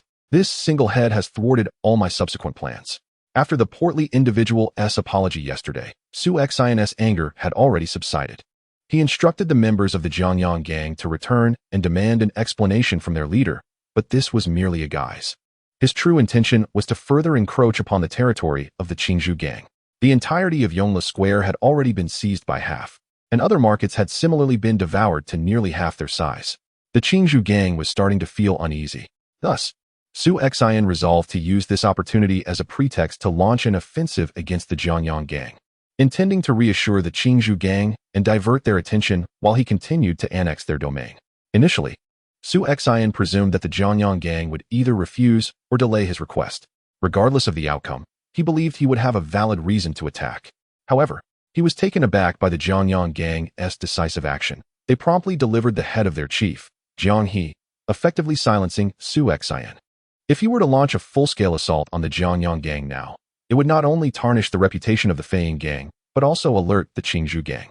Thus, he decided to grant them a temporary reprieve. Su Xian put away the box containing the severed head and called upon one of his subordinates to dispose of it. He had no penchant for collecting such trophies, as keeping them within the hall would only invite bad omens. Nonetheless, this incident was not without its merits. The only advantage was that Su Xian's reputation had grown significantly. The Jianghu gang did not conceal the affair, but instead openly recounted the events to the various gangs in Chongqing Prefecture. They feared that Su Xian might attempt to suppress the incident and continue his aggressive campaign against the Jianghu gang. Ultimately, whether the embarrassment came sooner or later, it mattered little. Thus, once this matter was publicized, Su Xian's fearsome reputation among the gangs of Chongqing Prefecture was indeed formidable.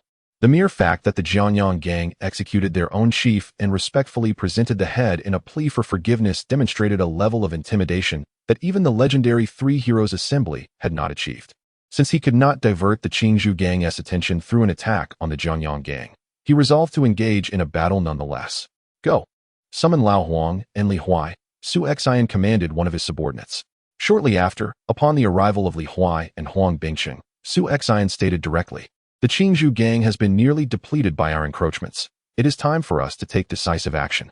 Inform the war hall to commence a full-scale assault on the Qingzhou gang." Excitement flickered in Li Huai's eyes. It had been quite some time since he had tasted the thrill of battle. He had advanced beyond the early stages of the acquired realm, greatly enhancing his proficiency in the exorcism sword technique, yet he had not yet engaged in actual combat, leaving him feeling quite stifled. With the impending war against the Qingzhou gang, he anticipated ample opportunities for conflict. Once the orders were issued, all disciples of the Feiying gang's war hall had assembled within half an hour, showcasing the benefits of centralized command. In contrast to the past, when most members were under the control of various chiefs, necessitating the transmission of commands through them, the current structure allowed for swift mobilization. In the past, each chief would deliberate on how to approach the battle, whether to hold back or engage fully, resulting in the passage of an entire day before any action was taken. The gang conflict was not as intricate as one might presume.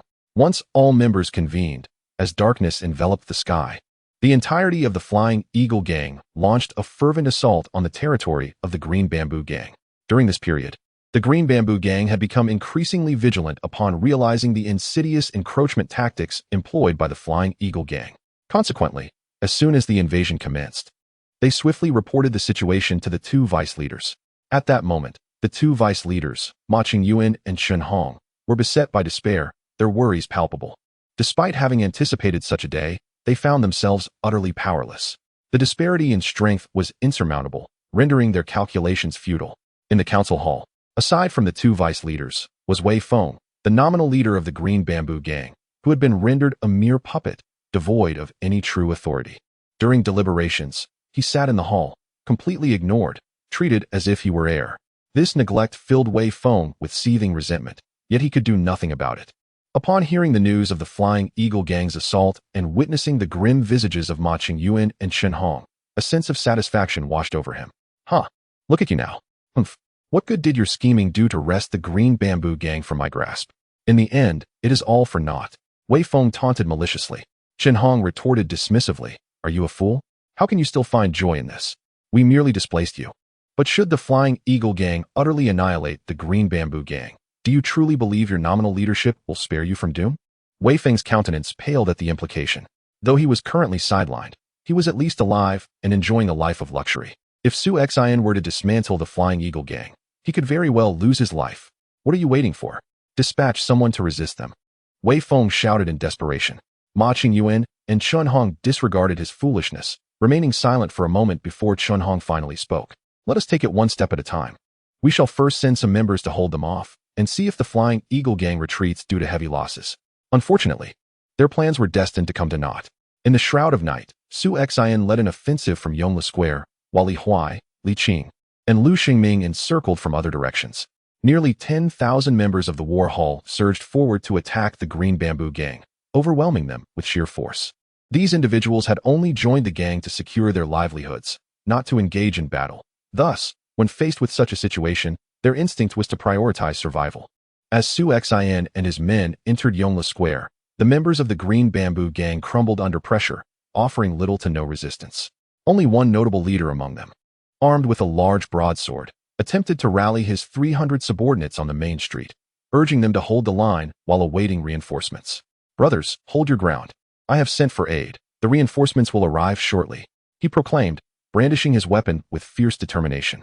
The disciples of the Zhan Hall charged forward, and those who were lightly struck were sent flying by a single blow, suffering broken bones and severed tendons, while the more unfortunate ones were cleaved in two.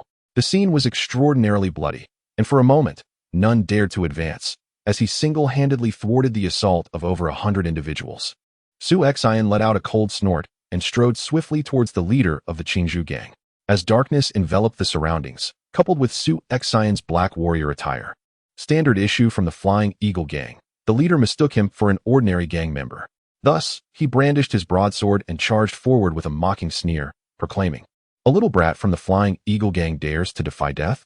Perfect. Today I shall send you to the afterlife." However, the next moment, his laughter was abruptly silenced. Su Xian unleashed a powerful punch that collided with the side of the leader's blade, sending a shockwave through his hands, rendering them numb and causing his grip to fracture. The broadsword flew from his grasp. Recognizing the familiar starting stance of the punch, a wave of dread coursed through the leader as he exclaimed in terror, "The extreme hate fist. You are Su Xian." Chapter 76. Subduing Luo Zhen. Su Xian is quite renowned in Chongqing Prefecture, and his rise to fame began with a battle against Li Jianghu of the Three Heroes, where he achieved a decisive victory. Many from the various sects and factions attended that match, among them the leader of the Qingzhou gang. The overwhelming hatred embodied in the sinister punch of Su Xian left a profound impression on him. Yet he could hardly fathom that one day he would face such a blow himself. Li Jianghu, at mid-stage of the acquired realm, could not withstand it.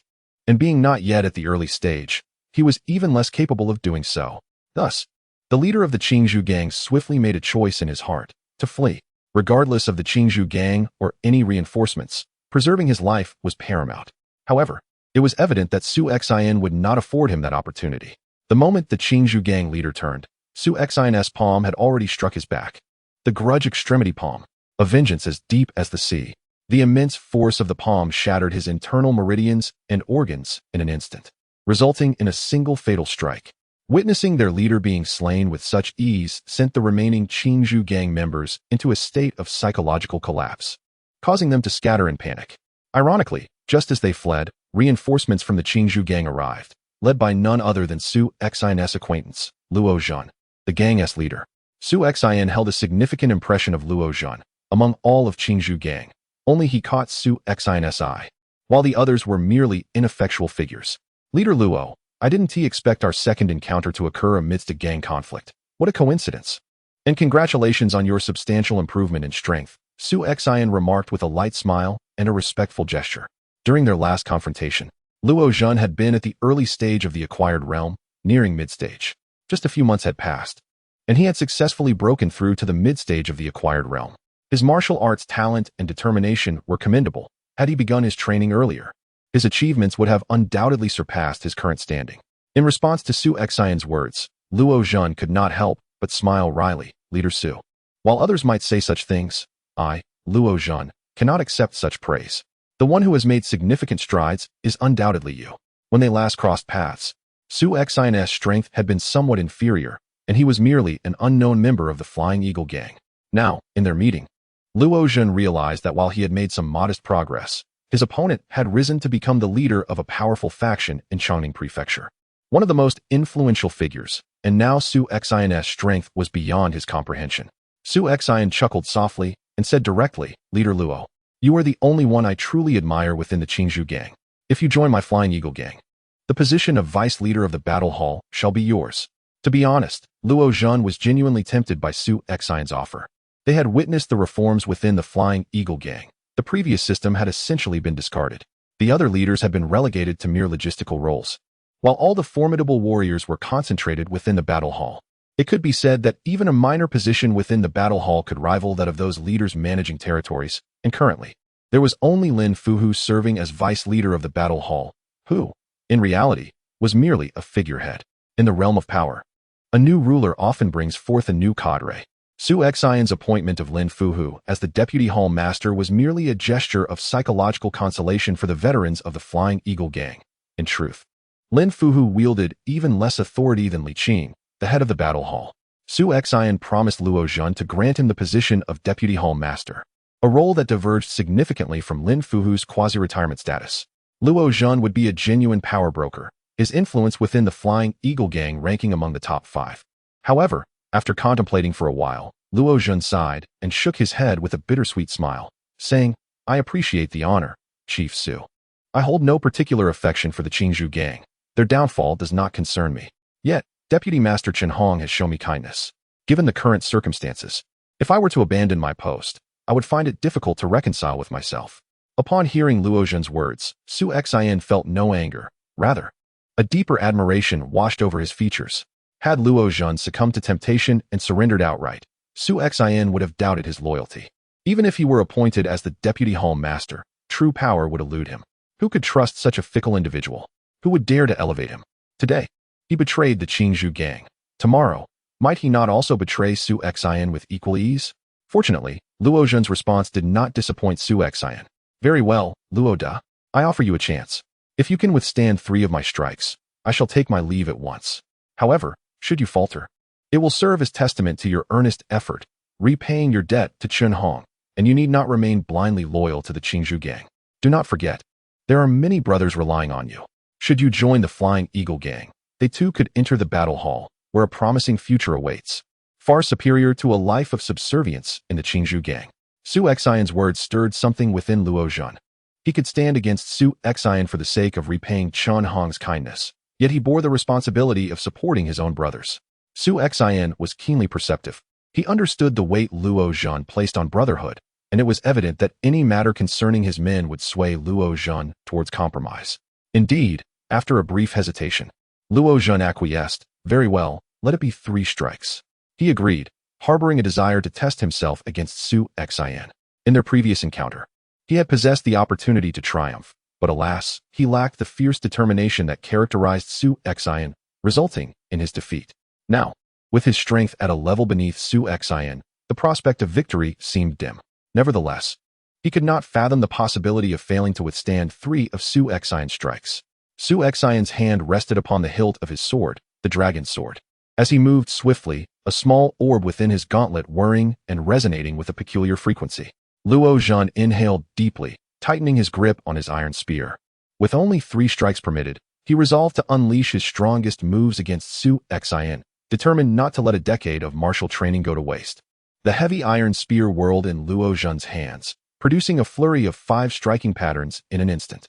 Though he had promised to absorb Su Xian's 3 strikes, he had no intention of merely defending. Instead, he sought to seize the initiative. The dragon emerges from the depths. With a thunderous roar, Luo Zhan thrust forth his steel spear, its momentum akin to that of a dragon.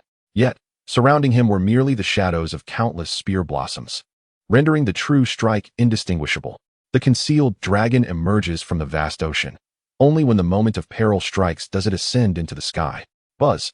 The sword in Su Xian's hand, the dragon's sword, emitted a long, haunting note as its icy blade unsheathed, piercing directly into the chaotic blossoms of spears. The blade accurately struck the steel spear, producing a peculiar resonance that reverberated through the air. Luo Zhan felt a tremendous force assault him, nearly wresting the spear from his grasp.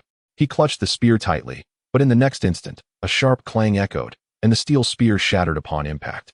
Su Xian's dragon sword was already poised at his neck. After a brief moment of stupor, a wry smile crept across Luo Zhan's face. "I have lost." He did not attribute his defeat to Su Xian's superior weaponry. Even without that sword, he would have met the same fate.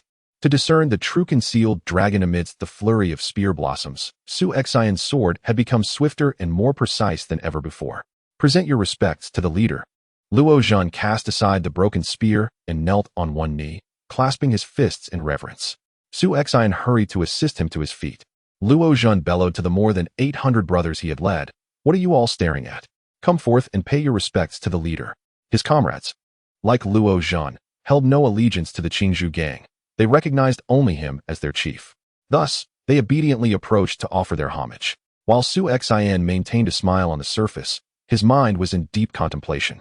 It was indeed a fortuitous development for Luo Zhen and his men to join the Flying Eagle gang.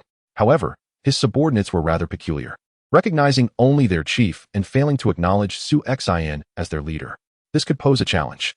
Although it was true that as long as Luo Zhen remained loyal, his men would not rebel, the presence of over 800 individuals forming a small faction would undoubtedly influence the prevailing ethos within the Flying Eagle gang.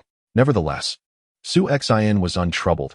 He believed that once these men integrated into the battle hall, they would soon be assimilated. The reason was simple. It was all about money. They were currently under Luo Zhen's protection, enjoying an equitable existence, which fostered a fraternal bond among them. In contrast, within the battle hall, strength and merit were paramount. Those with prowess and achievements were rewarded with the wealth and authority they deserved. In due time, among these 800 men, some would undoubtedly emerge as ambitious, striving for glory through relentless cultivation, while others would be complacent, content with mere survival. As these two groups delineated themselves, division would ensue, and any semblance of a faction would dwindle to an insignificant remnant. Luo Daitu. No, you should now be addressed as Luo Fudongzu, Su Xian stated. It would be inappropriate for you to participate in the forthcoming battles. I shall arrange for you to return to the gang and assist in registering your brothers' names. Luo Zhen gratefully clasped his hands in appreciation. Thank you for your understanding, leader. He was recently a member of the Bamboo Gang, and although he has now joined the Eagle Gang, the thought of immediately turning against his former comrades would still render him somewhat uncomfortable and awkward. Su Xian's action provided him a much-needed opportunity to step back gracefully. In truth, the outcome of this battle had become inconsequential, as victory for the Eagle Gang was all but assured. Among the leaders of the Bamboo Gang, only Luo Zhen warranted Su Xian's attention. The others were mere insignificant figures. With Luo Zhen's surrender, Su Xian regarded Chun Hong and Ma Qingyuan as inconsequential, while the remaining leaders and minions could easily be dealt with by Li Huai and his companions. Even if Ma Qingyuan and Chun Hong resolved to rally their followers in a desperate stand against the Eagle Gang, Su Xian's army of over 10,000 elite disciples was more than sufficient to crush them. The territory of the Bamboo Gang was now within easy reach. Chapter 77. Conspiracy. The conflict with the Qingzhou Gang concluded far more swiftly than Su Xian had anticipated. Just as dawn broke, the skirmish on Li Huai's side had already come to an end. Leader, Ma Qingyuan and Chun Hong have fled. We only captured the puppet leader, Wei Feng, Li Huai remarked, a hint of shame evident on his face. Su Xian placed a reassuring hand on his shoulder. Do not dwell on it. Both of them were mid-stage practitioners of the acquired realm. It is only natural that you could not hinder their escape. Now where's Wei Feng? Take me to him. Li Huai summoned Wei Feng, who appeared trembling and weeping. Su Xian regarded him coolly. Wei Gang leader, it has been quite some time. Wei Feng stared blankly at Su Xian, bewildered, as he could not recall ever meeting him. A pitiful figure indeed. Su Xian sighed and waved his hand dismissively. Kill him. Startled, Wei Feng began to thrash about wildly, pleading, Please, Su Gang leader, do not kill me. The Qingzhou Gang is willing to surrender. We are willing to submit. Su Xian turned away, his tone unyielding. I'm afraid there is no longer a Qingzhou Gang. Once you perish, it shall be consigned to history. Li Huai did not afford Wei Feng another moment to speak, swiftly ending his life with a single stroke of his sword. To Su Xian, Wei Feng was indeed a tragic figure, a rightful heir to the Qingzhou Gang, yet rendered powerless by his subordinates. However, what concern was that of Su Xian? A useless burden, better off eliminated than allowed to squander resources. At that moment, Lu Shengming arrived, his expression grim. Leader, nearly half of the Qingzhou Gang's assets were whisked away by Ma Qingyuan and Chen Hong. This venture has resulted in a significant loss for us. Su Xian furrowed his brow. These two were indeed cunning, having anticipated the inevitable downfall of the Qingzhou Gang and transferred their assets in advance, fleeing just as calamity struck. Very well, let it be. We shall first consolidate the territories of the Qingzhou Gang. We will deal with those two stray dogs when we locate them. By the time the sun had fully risen, news of the Qingzhou Gang's annihilation had spread throughout Changning Prefecture. Although many had believed the Feiying Gang to be formidable, they had lacked direct experience. However, The Feiying Gang's swift obliteration of the Qingzhou Gang had established their reputation as one of the foremost factions in Changning Prefecture. While they may not rival the Sanning Hui, they stood at least on par with the Shinkong Hui and Taidao Hui in strength. Meanwhile, in a secluded chamber of the Sanning Hui, Meng Changhe lounged in a chair, facing two individuals who had escaped from the Qingzhou Gang, Ma Qingyuan and Chen Hong. Meng Changhe spoke with an air of indifference. Your stronghold has been eradicated. Why are you here instead of fleeing for your lives? Do you expect me to rescue you? Chen Hong chuckled awkwardly. Leader Meng, you jest. We have come to seek your collaboration. Su Xian has killed your beloved son and disciple, forging an irreparable enmity between you. Now that he has obliterated my Qingzhou Gang, our grievances are intertwined. Therefore, it would be prudent for us to join forces and find an opportunity to eliminate Su Xian. Otherwise, with his current momentum, he will undoubtedly become a formidable threat to all factions in Changning Prefecture. Upon hearing Chen Hong's words, Meng Changhe's face immediately displayed a disdainful smile. Cooperate? Ha ha ha, what a laugh. You two, mere stragglers who fled without even engaging in battle, dare to discuss cooperation with me? Meng Changhe coldly regarded the two men. You are nothing but insignificant pawns at the mid-level of the acquired stage. I could easily summon two disciples to obliterate you. What qualifications do you possess to negotiate with me? Seeing Meng Changhe's demeanor, both Chen Hong and Ma Qingyuan sensed a miscalculation in their assessment of his attitude. While it was true that he harbored a grudge against Su Xian, without the Qingzhou Gang, Chen Hong and Ma Qingyuan were merely lost souls lacking any value for manipulation.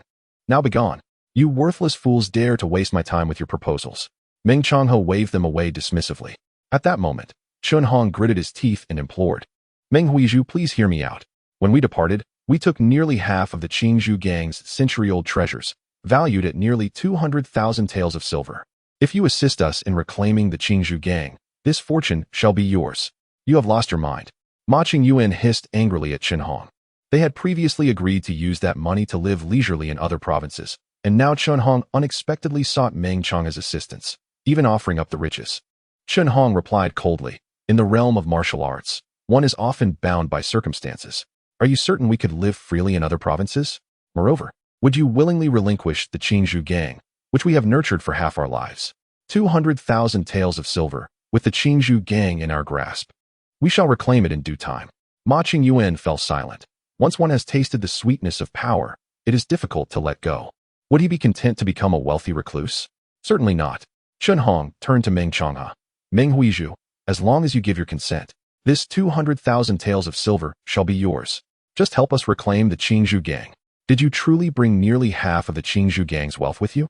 Meng Changhe was now intrigued. While he possessed 200,000 taels himself, that was from the finances of the Sanning Association, not his personal fortune. Although the association typically garnered over 500,000 taels monthly, after distributing wages and returning a portion to the gang, he received less than 100,000 taels. 200,000 taels was indeed enticing. Chen Hong affirmed, we were well aware of our inability to contend with the Feiying Gang. Thus we liquidated all that could be converted to cash to amass this fortune, which is securely stored in the government's treasury. Meng Changhe pondered for a moment before finally stating, provide me the money, and I assure you, within a month, I shall retrieve the Qingzhou Gang for you. Without hesitation, Chen Hong produced a receipt from his garments and handed it to Meng Changhe, saying, this is the exchange ticket from the government treasury.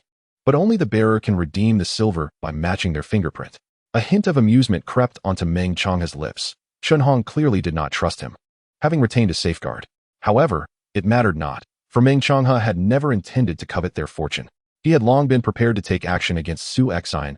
However, both Duan Xiao and Ning Luo Jun opposed him, preventing him from seizing the opportunity. Now, with these 2 million taels of silver, he could confront Su Xian even without the aid of the Sanning Society, and a substantial portion of this fortune could end up in his hands. You all go to the bank and withdraw 1 million taels of silver for me, Meng Changhe said calmly. Chen Hong cautiously inquired, what does President Meng intend to do with it? Meng Changhe did not conceal his intentions. As you know, the current position of the Sanning Society is exceedingly sensitive. Thus I cannot employ its power against Su Xian. Given this situation, I must seek assistance from outside, which naturally requires a considerable sum of silver. Chen Hong was aware of Meng Changhe's background and connections, which differed from those of the native residents of Changning Prefecture. Nevertheless, he still voiced his concerns. President Meng, Su Xian possesses the strength of a perfected acquired stage warrior, and that traitor Luo Jun has already reached the mid-acquired stage. Even he cannot withstand a single strike from Su Xian. Furthermore, the Flying Eagle Gang boasts a large number of members, with their battle hall disciples numbering over 10,000. If the person you recruit is insufficient, it may prove of little use. I only need to find one person, and that will suffice. Meng Changhe replied coolly as he regarded Chen Hong. Is an innate warrior adequate? Innate warrior. Excitement surged on the faces of Chen Hong and Ma Qingyuan. An innate warrior was indeed sufficient. For those who had only just reached the mid-acquired stage and had spent their lives confined to the small expanse of Chongning Prefecture, an innate warrior was akin to a divine being. Without hesitation, Chen Hong and Ma Qingyuan promptly went to the government bank to withdraw 1 million taels of silver to hand over to Meng Changhe, facilitating his swift departure from the city. The Sanning Society was distinct from the other 3 gangs and 4 societies, as these 3 leaders were all outsiders with numerous connections beyond Chongning Prefecture. This time, Meng Changhe sought out his master's uncle, Chen Zhao. Meng Changhe's master, Zhou Dingfang, was a secular disciple of Shaolin Temple, while his uncle had no ties to the monastery. Chen Zhao and Zhou Dingfang had both trained at the same martial arts school in their youth, always referring to each other as brothers. However, Zhou Dingfang was later selected by Shaolin Temple to become a secular disciple. After leaving the temple, he sought out Chen Zhao, who had also become an innate warrior, and together they established a security agency in Qinzhou Prefecture, responsible for escorting merchants traveling between Xiangnan and the Central Plains. Unfortunately, neither of them possessed a flair for business, and with only the 2 innate warriors to manage such a large agency, they found themselves ill-equipped to handle the bandits lurking in the mountains of Xiangnan. Within just a few years, the agency collapsed. Subsequently, Zhou Dingfang succumbed to a recurring old injury, while Chen Zhao unscrupulously seized all the agency's assets, leaving Meng Changhe, his nephew, with nothing. Enraged by this betrayal, Meng Changhe departed Qinzhou Prefecture and ventured into Chongning Prefecture to carve out his own path. Since then, Chen Zhao has been living a life of leisure, having acquired over 1 million taels of silver from the sale of the escort agency. In contrast, Meng Changhe has spent more than a decade battling through the blood-soaked turmoil of Chongning Prefecture, forging his current status alongside Ning Luojun and Duan Xiao. Gazing at the imposing walls of Qinzhou Prefecture, Meng Changhe would prefer never to return to face that avaricious master uncle unless absolutely necessary. However, the Meng Changhe of today is no longer the impulsive youth he once was. As one of the most formidable negotiators among the 3 heroes society, he has cultivated not only strength, but also cunning. Despite harboring deep-seated disdain for Chen Zhao, he understands that as long as the other party can provide him with benefits, he will treat them with deference. The facade of a smiling face concealing lethal intent is merely a fundamental skill in his repertoire. Chapter 78. The banquet at Hongmen. Chen Zhao, now in his 60s, appeared robust and vigorous, akin to someone in their 40s, owing to his innate martial prowess. He was momentarily taken aback when informed of Meng Changhe's visit. Years ago, he had monopolized the escort agency left by his senior brother, forcing his disciple to leave, resulting in a long estrangement between them. Throughout the past decade, while Meng Changhe was aware of Chen Zhao's seclusion in Qinzhou, he had also vaguely heard of Meng Changhe's exploits in Chongning, yet they had never communicated. Now, with Meng Changhe's unexpected arrival, Chen Zhao felt a twinge of anxiety. Could it be that this disciple had attained the innate realm and sought revenge for past grievances? However, upon witnessing Meng Changhe's respectful demeanor as he bowed and addressed him as Uncle Master, and noting that his strength remained at the pinnacle of the acquired realm, Chen Zhao concluded that Meng Changhe must be in need of his assistance. After so many years, Uncle Master, you are still as radiant as ever, Meng Changhe remarked with a smile. Leaning lazily in his chair, Chen Zhao took a sip of the ginseng tea presented by a servant before replying. No amount of radiance can compare to your prestige in Chongning. I hear you are now the leader of the foremost gang there, commanding thousands of brothers and dominating the region. That is indeed impressive. Please, Uncle Master, do not jest. In your eyes, my gang is nothing but a child's play. Lacking even a single innate warrior, Meng Changhe replied with self-deprecation. Chen Zhao stroked his beard and said, enough of this banter. Speak plainly.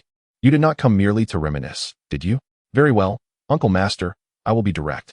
I have come to seek your assistance, Meng Changhe stated, proceeding to recount the events leading to his visit while omitting the details regarding the 200,000 taels offered by Chen Hong and Ma Qingyuan.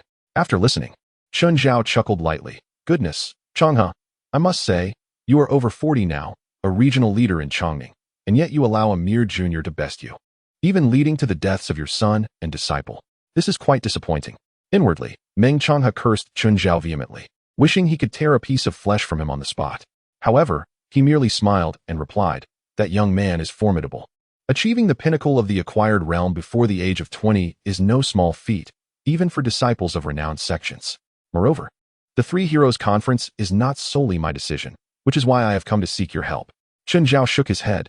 Jianghu, as your elder, I should assist you in your troubles, but alas, I have withdrawn from the martial world over a decade ago. To re-enter now would be to breach the established order. 500,000 taels. Meng Changhe suddenly declared. What did you say? Chen Zhao's expression shifted dramatically. I said I would offer you 500,000 taels as a token of gratitude for your efforts, Meng Changhe replied nonchalantly. The mention of such a substantial sum immediately piqued Chen Zhao's interest. He is indeed a born warrior, yet he has retreated from the martial world for over a decade. The life of a pampered wealthy man has nearly depleted the funds he earned from his former escort agency. Chen Zhao is not adept at financial management. He has always had more expenditures than income, and as the years have passed, his financial situation has grown increasingly precarious. Now, when Meng Changhe demands 500,000 taels merely to deal with a postnatal consummate level junior, this transaction seems quite advantageous. However, he restrains himself from immediately agreeing and solemnly states, 1,000,000 taels, and I will accompany you. Meng Changhe feigns reluctance, saying, Master Uncle, it is not that I am unwilling to part with the money, but most of the funds for the Sanning Hui are tied up with the gang. My personal savings are limited, and I can only offer 600,000 taels. Naturally, Chen Zhao is unwilling, and after some haggling, they settle on a sum of 700,000 taels. Observing Chen Zhao's expression as if he had struck a bargain, Meng Changhe secretly scoffs to himself. His so-called good master uncle is even more financially strapped than he had anticipated, easily appeased by the 700,000 taels. By the way, what do you intend to do? Eliminate that young man directly? With the silver in hand, Chen Zhao's demeanor becomes noticeably more amiable. Meng Changhe shakes his head, his expression dark and sinister. Not so fast. I have promised the Jianghu gang to help them reclaim their territory, and besides, I do not wish to kill him so soon. Does he not desire to expand the Feiyin gang? Very well. I shall first strip him of all the territories under his command, allowing him to feel despair before his demise. Chen Zhao chuckles, simple enough. If he refuses to relinquish his territories, I shall first cripple his martial arts, and you may seize any territory held by his subordinates at your leisure. Chen Zhao is quite confident in his abilities. The distinction between innate and acquired is but a single character, yet it signifies an enormous difference. He believes he can easily incapacitate Su Xian, with no one to stand in his way. At this moment, Su Xian remains oblivious to the impending crisis. After assimilating the Jianghu gang, he promptly rewarded a plethora of his followers. Every disciple of the Zhan Hall who participated in the battle against the Jianghu gang, regardless of their contributions, received a share of the rewards. The bonuses ranged from thousands of taels to as little as 10, inciting envy among other disciples and encouraging them to join the Zhan Hall. Additionally, as Su Xian accepted disciples from the Jianghu gang, his following swelled to 20,000, with 15,000 being Zhan Hall disciples. As the saying goes, one surge gains momentum while subsequent attempts wane. Seizing this momentum, Su Xian hastily sought a pretext to attack the Jianyang gang, resulting in the loss of a marketplace overnight. Meanwhile, within the Jianyang gang, Jiang Beifei and two vice leaders paced anxiously in the conference hall, utterly at a loss for what to do. Vice leader Yang Dong gritted his teeth and declared, I warned you all that Su Xian harbors ulterior motives. He would inevitably target our Jianyang gang. Even if we deliver Jiang He's head to him, it would merely delay the inevitable. Look at what has happened. Our Jianyang gang is on the verge of meeting the same fate as the Jianghu gang. Jiang Beifei and Shun Zhongming fell silent. They had initially agreed to offer Jiang He's head to Su Xian to prevent any offensive. Yet, they had underestimated the situation gravely. If Su Xian truly wished to annihilate the Jianyang gang, would he even require an excuse? A direct assault would suffice. The onslaught of the Flying Eagle gang overnight instilled sheer terror, resulting in the loss of one of the 3 marketplaces held by the Jianyang gang.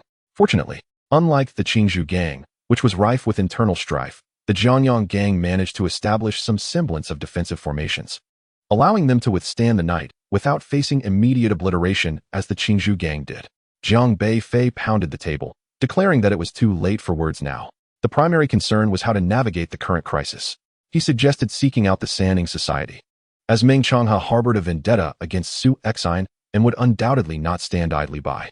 Furthermore, it was imperative to notify other factions. If the Flying Eagle gang continued its rampant expansion unchecked, it would soon be the Jianghu gang's turn to be eradicated. Yang Dong scoffed, stating he had just dispatched someone to contact the Sanning Society, only to find that Meng Changhe was absent. The other two leaders had no personal vendetta against Su Xian and were disinclined to involve themselves in what they deemed a trivial matter, promptly dismissing his envoy. Shun Zhongming echoed this sentiment, lamenting that his own attempts to reach out to other gangs met with similar responses. To them, Su Xian was not perceived as a genuine threat, even if he were to consume the Jianghu gang.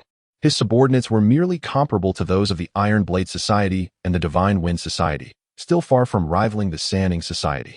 As despair enveloped them, a member of their gang entered with news that the Sanning Society had sent an invitation, requesting their presence at Shanglong Building for discussions the following day.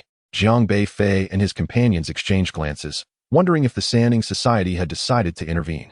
Regardless of the outcome, any opportunity to meet with representatives of the Sanning Society was welcome news. Simultaneously, all faction leaders within the Chongming Prefecture received the invitation from the Sanning Society, including Su Xian. Holding the invitation, Su Xian pondered aloud the intentions behind the Sanning Society's summons. Huang Bingqing hesitated, recalling that in the annals of history, the entire assembly of faction leaders in the Chongming Prefecture convened only once, to resist the Sanning Society during its rise to power. Yet, apart from the Jianghu gang's absorption of the Qingzhou gang and its ongoing assault on their own gang, no significant events had transpired. Could it be that they were now targeting them? Su Xian casually discarded the invitation, deeming such concerns futile. They would find out the purpose of the gathering the next day. If trouble arose, they would meet it with force. The following morning, Su Xian, accompanied by Li Huai and Huang Bingqing, made their way to Shanglong Building, centrally located in Changdefang. Though the Chongming Prefecture once served as the capital of the Great Zhou, it was regrettable that the Great Zhou was merely a small southern nation at that time. Lacking any notable architecture, the only structure of merit was Shanglong Building itself. This edifice boasted 7 stories, with entry to each level contingent upon one's credentials. In the past, only the esteemed scions of the Great Zhou dynasty were deemed worthy to enter the illustrious Shanglong Tower. However, it has now become a venue tailored for the genuine decision-makers of Chongming Prefecture. Upon stepping into the Shanglong Tower, a stout and jovial innkeeper approached with a warm smile, exclaiming, "Ah, it is the esteemed leader Su of the Flying Eagle Gang. This is your inaugural visit, and I have reserved a place for you on the 7th floor at all times."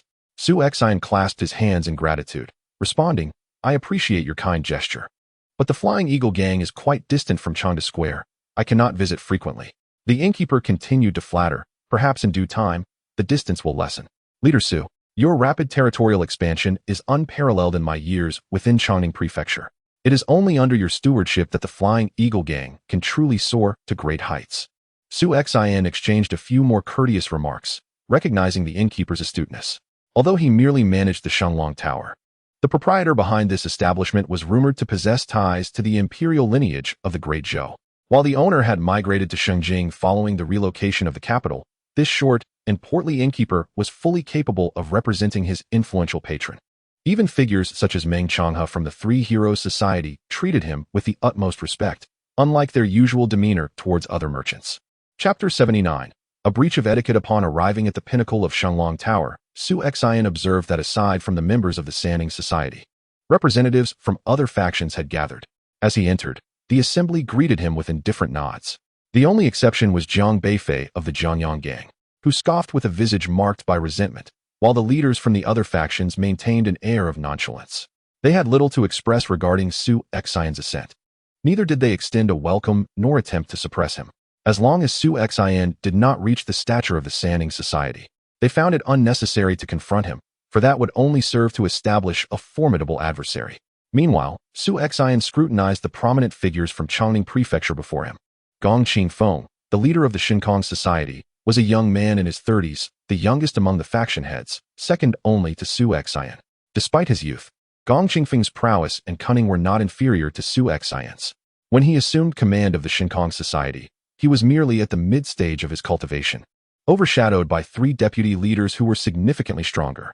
However, in the span of a decade, he managed to eliminate them all, advancing to the pinnacle of the postnatal realm. On the other side, He Tian, the leader of the Tai Dao Society, was a robust man in his 40s, towering nearly 10 feet tall, wielding a massive polearm that reached a height surpassing that of a full-grown man. While the overall strength of the Tai Dao Society was modest, He Tian himself was exceptionally formidable, often regarded as the premier expert in Changning Prefecture. During an expansion attempt by the Sanning Society, He Tian single-handedly thwarted the combined assault of Meng Changhe and Duan Xiao, engaging in a fierce battle that lasted for over 100 exchanges without defeat. The last figure was Qi Yuan, the leader of the Shui Society, another middle-aged man in his 40s, whose appearance was unremarkable, the kind that would easily be overlooked in a crowd. While the other leaders brought along one or two deputy leaders or high-ranking members, Qi Yuan was solitary, lurking in a corner with minimal presence, so much so that one might not even notice his existence. It was precisely this understated demeanor that made Su Xian perceive him as the greatest threat. The Shui Society, renowned as the most formidable assassin organization, clearly produced individuals of exceptional caliber. Should Qi Yuan decide to strike from the shadows, few could withstand his assault among those of similar rank. After waiting for a while on the upper floor, the absence of the Sanning Society's members prompted He Tian of the Taidao Society to furrow his brow and remark, "What are these Sanning Society fellows playing at? They've summoned us all yet remain conspicuously absent." Gong Qingfeng replied nonchalantly, "Since we are here, let us remain at ease. With all three factions and four societies present, do they dare to play tricks on us? I misspoke. It should be 2 factions and 4 societies now." As he spoke, Gong Qingfeng cast a glance at Su Xian, a faint smile gracing his lips. Just then, a voice resonated from below. "Leader Gong, your assertion is mistaken. 3 factions and 4 societies remain as such. Some have consumed what they ought not, and now it is time to regurgitate." The assembly looked up to see Meng Changhe and his 2 companions, Chen Hong and Ma Qingyuan, finally arriving. At this moment, Gong Qingfeng and his companions were no longer concerned with why Chen Hong and Ma Qingyuan, 2 defeated individuals, were associating with the 3 heroes. Their attention was captivated by Chen Zhao, who walked at the forefront. A congenital warrior. This was indeed a congenital warrior. Meng Changhe entered the building and invited Chen Zhao to take the seat of honor, stating, "This is my esteemed master uncle, Chen Zhao, a warrior of the innate sea realm." Everyone turned their gaze to Meng Changhe, a sense of vigilance rising within them. Why had he summoned his master uncle? Did he truly intend to leverage the strength of a congenital warrior to eliminate them and dominate Changning Prefecture? Although such thoughts crossed their minds, they could only respectfully bow to Chen Zhao and address him as Senior Chen. He Tian could not contain his curiosity and asked, "Meng Changhe, what is the purpose of inviting Senior Chen?" His hand had subtly gripped the hilt of his knife. If Meng Changhe truly intended to strike, he would not hesitate to fight, even against a congenital warrior. Meng Changhe smiled amiably and replied, "Brother He, please remain calm. I have invited my master uncle to restore order in Changning Prefecture. Recently, the chaos here has escalated. Certain individuals have recklessly attacked, throwing the entire order of Changning Prefecture into disarray. It is high time for intervention." The assembly's attention swiftly shifted towards Su Xian, realizing that Meng Changhe had summoned a congenital warrior specifically for him. For the sake of Su Xian, Meng Changhe had indeed brought in a formidable force. The animosity between them could scarcely be resolved. At this juncture, Chen Zhao, seated in the position of honor, spoke with an air of arrogance. "So you are Su Xian?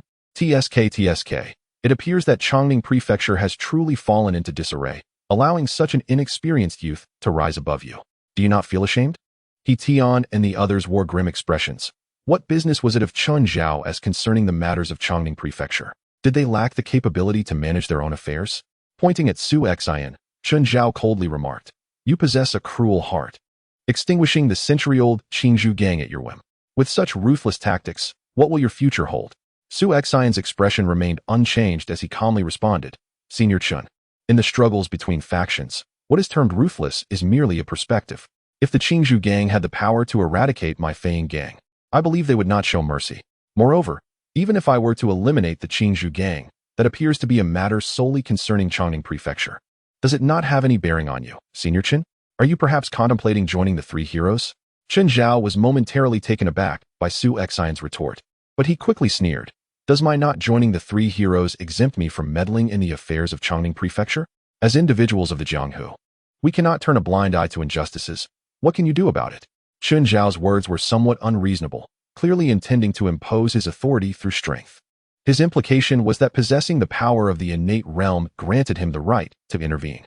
However, this statement thoroughly incensed the leaders of various factions within Changning Prefecture. Regardless of the rivalries among the Shinfeng Society, Iron Blade Society, or the reclusive Blood Garment Society, Their conflicts were typically confined within the boundaries of Chongning Prefecture.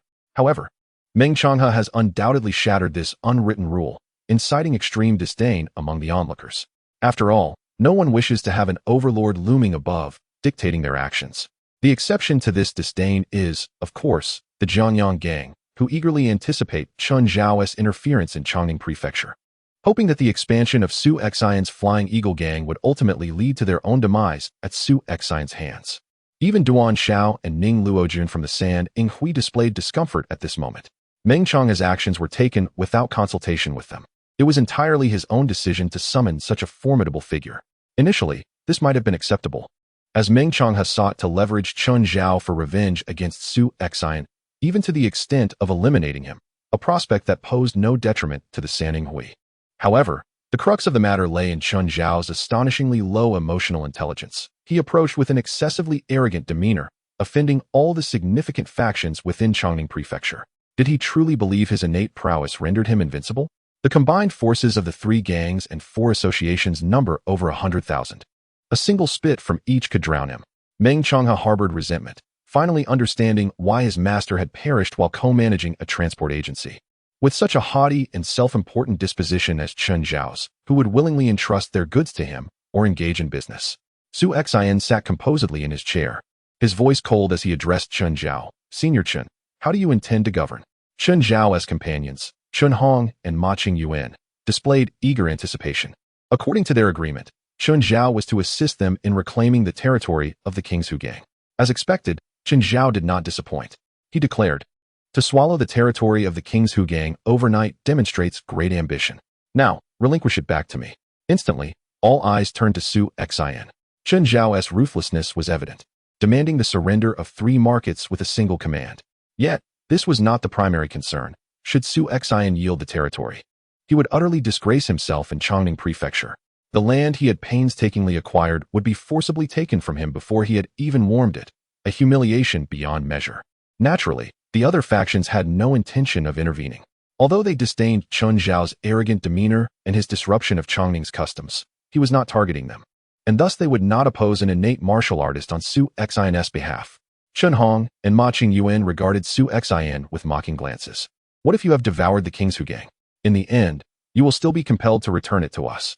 Moreover, you have conveniently assisted us in eliminating Wei Feng. That puppet leader, we owe you our gratitude. Su Xian rose, lightly tapping the table with his fingers. Senior Chen, you certainly wield considerable influence. You expect me to surrender the territories of 3 markets at your command? Pointing a finger at Chen Zhao. Su Xian's expression remained impassive. I address you as senior out of respect, but without that respect, what are you really? When it comes to affairs in Chongning Prefecture, who are you to dictate terms? As these words echoed, the 7th floor of Shanglong Tower fell into profound silence. Chen Hong and the others stared at Su Xian as if he were mad. How audacious to point at an innate martial artist and question his worth. Had Su Xian lost his senses? However, He Tian could not help but exclaim in delight. He had longed to express those very words. At that moment, Chen Zhao's countenance was a vivid tableau of emotions, oscillating between fury and disbelief. How audacious for a mere junior, who had only trained in martial arts for a few years, to address him in such a manner, after retreating from the martial world for over a decade. Was it truly the case that the younger generation had grown so brazen? Very well indeed. A mere fledgling of the martial realm, so presumptuous. Today, I shall impart a crucial lesson, one that will instill in you a sense of reverence.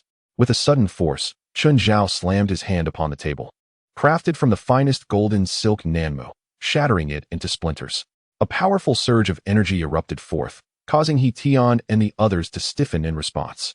The innate martial artist, having condensed their qi, possesses an immensely potent internal force, capable of manifesting as true qi, rendering them dozens of times more formidable than a perfected postnatal practitioner. The disparity in strength is undeniably vast. While legends speak of extraordinary individuals capable of defeating innate warriors even at the postnatal stage, such tales remain mere fables, at least to those who have yet to witness them. Chapter 80. Instant kill. Chen Zhao was seething with rage, and the atmosphere in the arena had become unbearably oppressive. Yet, at that moment, Su Xian chuckled softly, his face adorned with an expression of boundless derision. You wish to impart a lesson? Very well. Allow me to teach you one in return. Since you have chosen to retreat into obscurity, you might as well embrace the role of a timid turtle. The current realm is not a playground for you, nor do you possess the qualifications to engage in its affairs. With fingers poised like a blade, Su Xian raised his hand and executed a seemingly effortless strike. However, it was suddenly accompanied by an eruption of brilliant flames. A tremendous heat wave surged forth, and a scarlet ribbon of fire sliced through the air, instantaneously sealing off all avenues of escape for Chen Zhao. A deafening explosion resonated, and Chen Zhao was propelled backward, crashing through several tables. A massive gash emblazoned across his chest, charred to the bone. The Vajra flame blade. Su Xian had initially drawn this flame blade as a trump card for self-preservation, never anticipating that he would deploy it so swiftly. Had Chen Zhao not been so excessively provocative, Su Xian would have refrained from utilizing such a precious consumable. The onlookers were left utterly astonished. What manner of martial prowess was this? The projection of vital energy? No, this was far more terrifying. The so-called projection of vital energy by innate martial artists merely involves the externalization of inner strength, forming an outwardly projected vital energy. Yet, this externalized force paled in comparison to Su Xian's direct manifestation of the flame blade. In the realm of innate martial arts, the initial stage of Qi Si could achieve a projection of vital energy extending a few feet, which was already commendable. Su Xian's assault, however, approached the legendary prowess of the Divine Palace stage within the innate realm. Could it be that Su Xian was a formidable figure of the Divine Palace stage? The crowd hesitantly turned their gaze towards Su Xian, their eyes betraying an undeniable fear. The sheer terror instilled by Su Xian's earlier strike was palpable. Chen Zhao, an innate Qi Si warrior, had been instantaneously vanquished without a hint of resistance. As Su Xian approached Meng Changhe and the others, they instinctively recoiled in trepidation. It was not that they were excessively timid. Rather, the overwhelming ferocity of Su Xian's previous attack had left them shaken.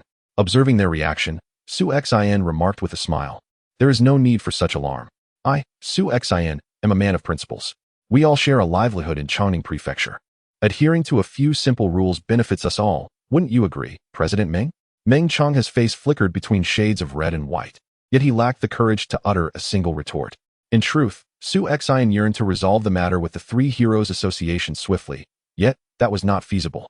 The flame blade was a one-time consumable, having depleted nearly half of Su Xian's inner strength with its use. Even though Meng Changhe and the others were now psychologically intimidated by the earlier display, their combat effectiveness significantly diminished. The Three Heroes Association consisted of 3 individuals. Should they realize that Su Xian was not as formidable as they presumed, the situation could swiftly deteriorate. Desiring to avoid a confrontation with the Three Heroes Association for the time being, Su Xian refrained from further mocking Meng Changhe and instead directed his attention towards the stunned Ma Qingyuan and Chen Hong. What does it mean to scheme tirelessly only to find oneself empty-handed? This aptly described them. Originally, the two of them could have retired from the world with 2 million taels of silver, living comfortably as wealthy gentlemen for the rest of their lives. Unfortunately, they could not relinquish their grasp on power and sought to wager the 2 million once more. In retrospect, it is evident that both have suffered a resounding defeat. Su Xian sighed and remarked, "I once granted you both an opportunity. You absconded with half of the Qingzhou gang's silver, and I did not send anyone to pursue you. Yet this time, you have come to me of your own accord, so you cannot blame me. In this world, one must accept the consequences of their actions. Do you not agree?" As Su Xian's words faded, his Yulong sword was already unsheathed, moving with such swiftness that the onlookers scarcely perceived how it had been drawn, as though it had instantaneously appeared in his hand. The spectators felt a jolt of astonishment. If the earlier flame blade had been too fantastical to believe, this swift swordplay was a testament to Su Xian's true prowess. They had long heard tales of his speed, yet none truly comprehended the extent of it until now. They realized that even if they wished to parry the strike, they would need to be fully alert. Otherwise, that elusive and uncanny speed could sever their throats at any moment. The Yulong sword sliced through the air with a peculiar resonance, aiming for Chen Hong. The blade's brilliance shone like a meteor, appearing before Chen Hong in the blink of an eye. It is during moments of life and death that breakthroughs often occur. Had this strike been delivered in ordinary circumstances, Chen Hong would have been unable to counter it. Yet, as if by divine intuition, he instinctively drew a short dagger from his bosom, raising it before him to block the incoming sword. However, before he could revel in his fortune, a tremendous force erupted from the sword, shattering his finely crafted dagger and piercing his throat in an instant. Beside him, Ma Qingyuan exclaimed in horror, shouting to Meng Changhe, President Meng, save me. I have given you my silver. Silence. Meng Changhe bellowed, delivering a crushing palm strike that obliterated Ma Qingyuan's innards, resulting in his swift demise. TSK. TSK, President Meng is quite ruthless. After all, he did pay you, Su Xian remarked with a half-smile. Humph. We are leaving. Meng Changhe retorted coldly, turning away with his men. Duan Xiao and Ning Luojun shook their heads and followed Meng Changhe's lead. The spectacle at the Shenglong Tower had devolved into a farce, further solidifying Su Xian's formidable reputation while the trio's dignity lay in tatters. Though they secretly resented Meng Changhe's unilateral actions, the events had transpired, and further lamentation would only provide fodder for others' mockery. The remaining spectators clasped their fists in farewell, yet this time, their demeanor towards Su Xian was markedly different from when he had first arrived at Shenglong Tower, where their greetings had been lukewarm at best. Power speaks volumes. Su Xian now commanded their respect. Su Xian gazed out of the window, observing the towering Shenglong building, the tallest structure in the entire Chongning prefecture. From this vantage point, he could survey the whole of Chongning beneath him. He had once declared to his subordinates that he would one day dominate the entirety of Chongning, and now, one might wonder if he had fulfilled that promise. After a moment of reflection, Su Xian shook his head and said, "Let us depart. The farce has concluded, and we should withdraw." Huang Bingqing and Li Huai, still somewhat dazed, quickly followed Su Xian as he exited Shenglong building. "Old Huang, tonight we shall launch a full-scale assault on the Jianyang gang," Su Xian commanded. Earlier that day, the leader and deputy leader of the Jianyang gang had been thoroughly intimidated, presenting an opportune moment to seize the gang entirely, thereby conserving some effort. After issuing his instructions to Huang Bingqing, Su Xian casually surveyed his surroundings. As the heart of Chongning Prefecture, Chengdefang was a place he had visited before but had never truly examined closely.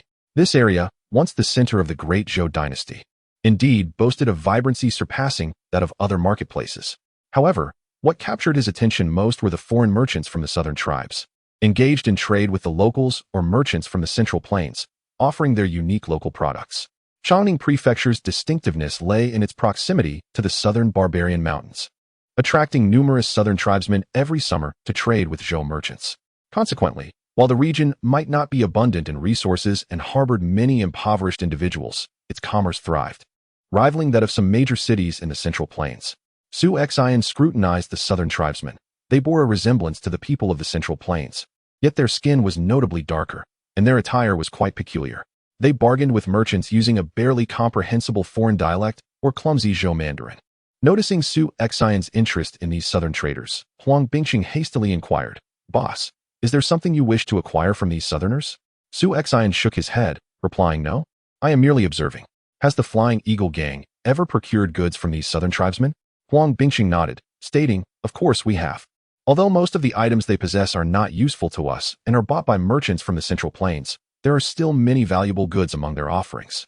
For instance, one tribe brings a medicinal liquor said to be brewed by their shaman, renowned for its remarkable efficacy in treating wounds, even surpassing the best healing ointments.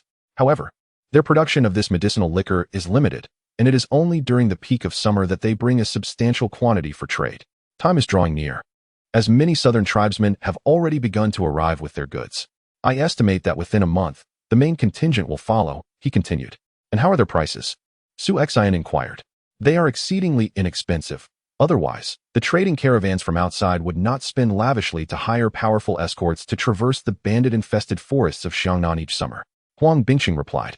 "Some of the larger southern barbarian tribes demand transactions in gold, silver, or exquisite jade, while certain smaller tribes may merely request the exchange of everyday utensils or provisions, akin to a gift." Huang Bingqing pondered for a moment and remarked, however, that some of these barbarians are not easily deceived. Some have even learned the official language of the Great Zhou, proving quite adept at bargaining with merchants. Naturally, such cunning individuals are scarce among the southern barbarians, and given the discord among various tribes, it is rare for them to firmly establish the price of a single item. Consequently, the prices of these southern specialties fluctuate dramatically year after year, with scarcely any fixed value. Su Xian nodded in understanding, as a plan gradually began to take shape in his mind, though he recognized that it required further investigation and refinement. Chapter 81. I want to be the alliance leader within the conference hall of the Jianyang gang. Jiang Beifei wore an expression of deep sorrow, and the other two vice leaders appeared equally troubled. The vivid memory of Su Xian's overwhelming display of power at the Shanglong building during the day lingered in their minds, and by nightfall, the Flying Eagle gang had launched a full-scale assault, leaving them devoid of any will to resist. Su Xian had timed his offensive impeccably, striking at a moment when Jiang Beifei was still reeling from the earlier incident. Witnessing Su Xian effortlessly eliminate Chun Zhao with a fiery blade, Jiang Beifei could no longer summon the resolve to confront Su Xian head-on. He sighed, "Let us surrender. Su Xian is not an adversary we can contend with, and the rise of the Flying Eagle gang is beyond our control." Yang Dong, unwilling to accept this fate, protested, "Leader, our Jiangyang gang has a legacy of over a century. Are we to relinquish it so easily? Do you think I desire this?" With reddened eyes, Jiang Beifei replied, "You witnessed the scene today. To continue resisting would be tantamount to courting death." Yang Dong fell silent, and Shen Zhoming refrained from speaking as well. The feeling of being subdued was undeniably bitter. "Very well, I shall send someone to inform Su Xian that we, the Jiangyang gang, surrender. Let us not allow our brothers outside to make unnecessary sacrifices." Jiang Beifei sighed once more and called over a gang member, instructing him to convey the message of their surrender to Su Xian. Originally, Su Xian had intended to personally storm the Jiangyang gang's headquarters to deliver a decisive blow. Yet he had not anticipated the Jiangyang gang's timely acquiescence. This turn of events was fortuitous. With nearly 10,000 members in the Jiangyang gang, a direct assault would inevitably incur heavy casualties on the side of the Flying Eagle gang. Now, with Jiang Beifei willing to surrender, this was indeed the best outcome. Under Jiang Beifei's leadership, the entire Jiangyang gang relinquished their resistance, and he, accompanied by several high-ranking leaders, approached Su Xian. "Su leader, the Jiangyang gang is now yours. No, there shall be no Jiangyang gang henceforth." Jiang Beifei's face was etched with bitterness. Su Xian smiled warmly. "Leader Jiang, those who recognize the times are indeed wise. Your proactive surrender has spared us both considerable losses. I assure you, you shall not be treated unfairly. I offer you the position of vice leader in the war hall of the Flying Eagle gang. If the two vice leaders are willing, I have prepared positions for two prominent leaders for you as well." Jiang Beifei chuckled bitterly. "No, I think not. I have no desire to remain entangled in the affairs of the martial world. If Su leader is amenable, grant us 1,000,000 taels of silver, and we shall retire from the world of martial arts to live as wealthy gentlemen." Su Xian regarded Jiang Beifei with keen scrutiny. "No problem. Should you require anything in the future, do not hesitate to seek me out." Did Jiang Beifei genuinely wish to withdraw from the martial world? Su Xian had his doubts, yet he admired Jiang Beifei's astuteness. Although Su Xian's offer of the vice leader position and two prominent leader roles was appealing, Jiang Beifei understood that their standing within the Flying Eagle gang would inevitably be awkward. After all, they had once been leaders of their own gang.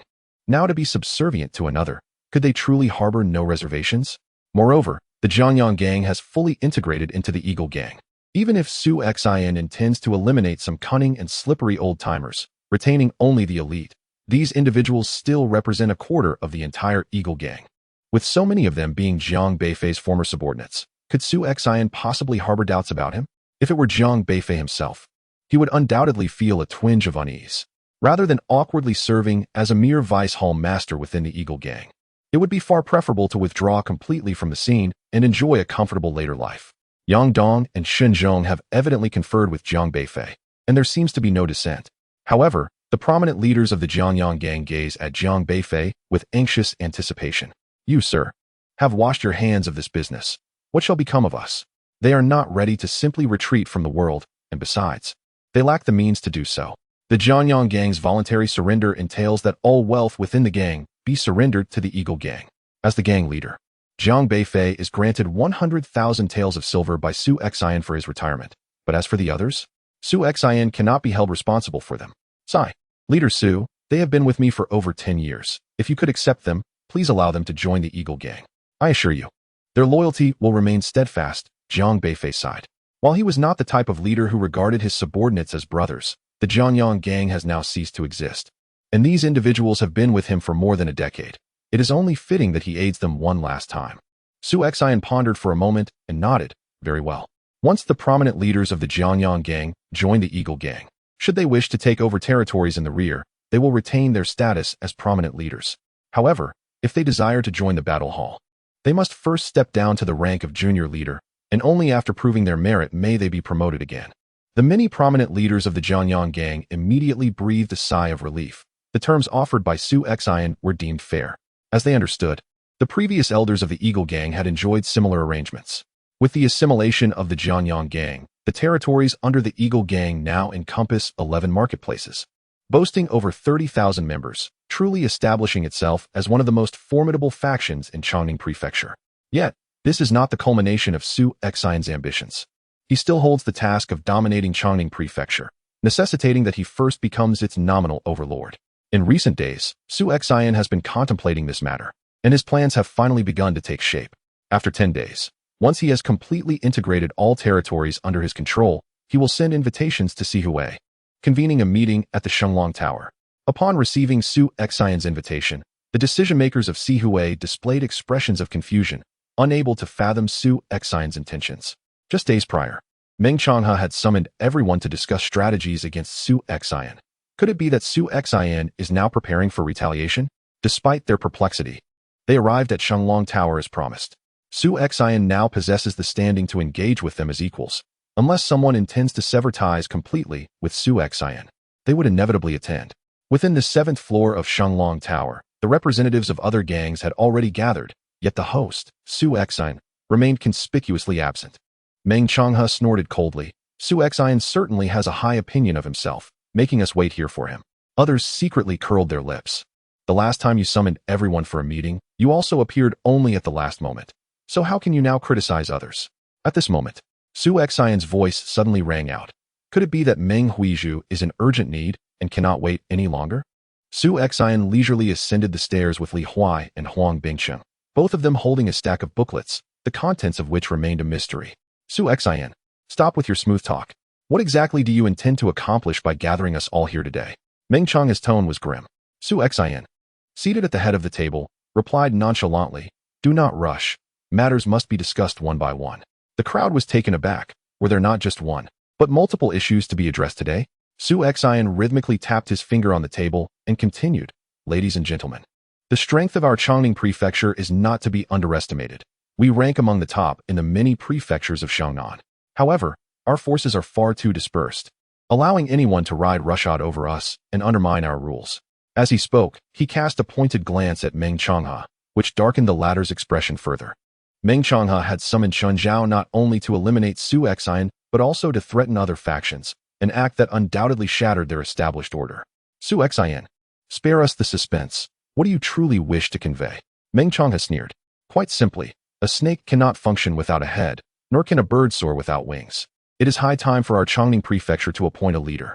I propose that our 5 factions form an alliance and elect a leader to oversee our affairs. In daily matters, we may operate independently, but should a crisis arise, we can convene and unite against external threats. The assembly was taken aback by Su Xian's proposal to forge an alliance among the 5 factions and elect a leader, a notion both ambitious and somewhat impractical. Meng Changhe scoffed. Su Xian, you do not mean to suggest that you should be the leader, do you? Su Xian smiled faintly. Indeed, I am prepared to assume the role of the leader of the Chongqing Prefecture Alliance. Meng Changhe's expression turned to one of derision as he pointed at Su Xian. Laughing coldly, you think you can become the leader? What qualifies you to do so? Which of us here does not possess greater seniority? Who among us is less capable? What grounds do you have to claim such a position? Had Su Xian made such a statement on the day he defeated Chen Zhao, the assembly would likely have regarded his strength with trepidation and considered his proposal carefully. However, as time passed, the crowd began to comprehend that Su Xian's fiery blade technique, which had annihilated Chen Zhao, was undoubtedly shrouded in mystery. The idea that a martial artist could harness such profound energy was nothing short of fantastical. Yet Su Xian had accomplished it, and everyone had witnessed the undeniable power that felled Chen Zhao. What perplexed the assembly was the realization that if Su Xian truly possessed the ability to unleash his energy at will, then those who fell before him would not have been limited to Chen Zhao. Meng Changhe could very well have met the same fate. It was evident to the discerning that Chen Zhao had come at Meng Changhe's behest to exact revenge for his slain son. If Su Xian truly possessed such formidable power, he would have eliminated Meng Changhe on the spot to prevent any future threats, rather than allowing the situation to persist until now. Consequently, it is speculated among the crowd that Su Xian must have employed some arcane technique to achieve the realm of externalized vital energy, likely a consumable resource that, once used, is no longer available. Otherwise, he would not have waited until confronting Chen Zhao to reveal it. He could have easily dispatched Meng Changhe during the conflict with the three heroes. It must be acknowledged that these individuals are far from simple-minded. Based solely on Su Xian's actions at the time, they have astutely deduced his circumstances with remarkable accuracy, absent the threat of absolute martial prowess.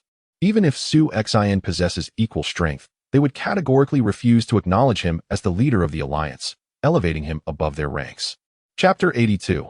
A grand gift for you. Gong Qingfeng, the leader of the Kamikaze Society, spoke in a calm manner. Master Su, I have no objections to an alliance, but perhaps it is best not to select a leader to avoid any potential discord that could lead to an irreparable rift.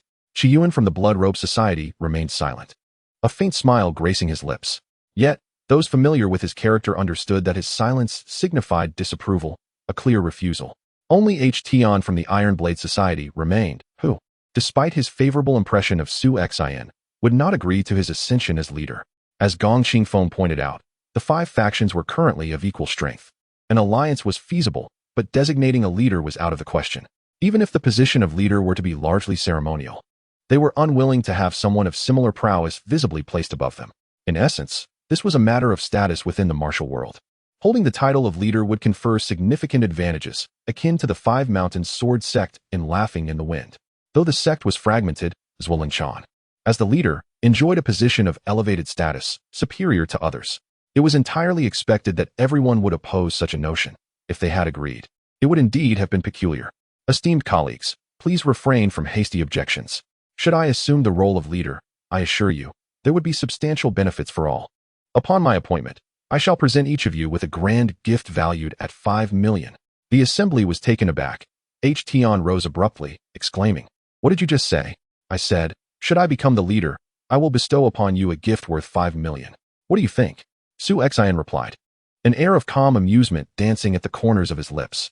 H. Tian exhaled deeply. "Master Su, while we recognize your talent for generating wealth, you just mentioned 5 million taels of silver. Does your Flying Eagle gang possess such assets?" The sentiments echoed among the others, reflecting H. Tian's thoughts.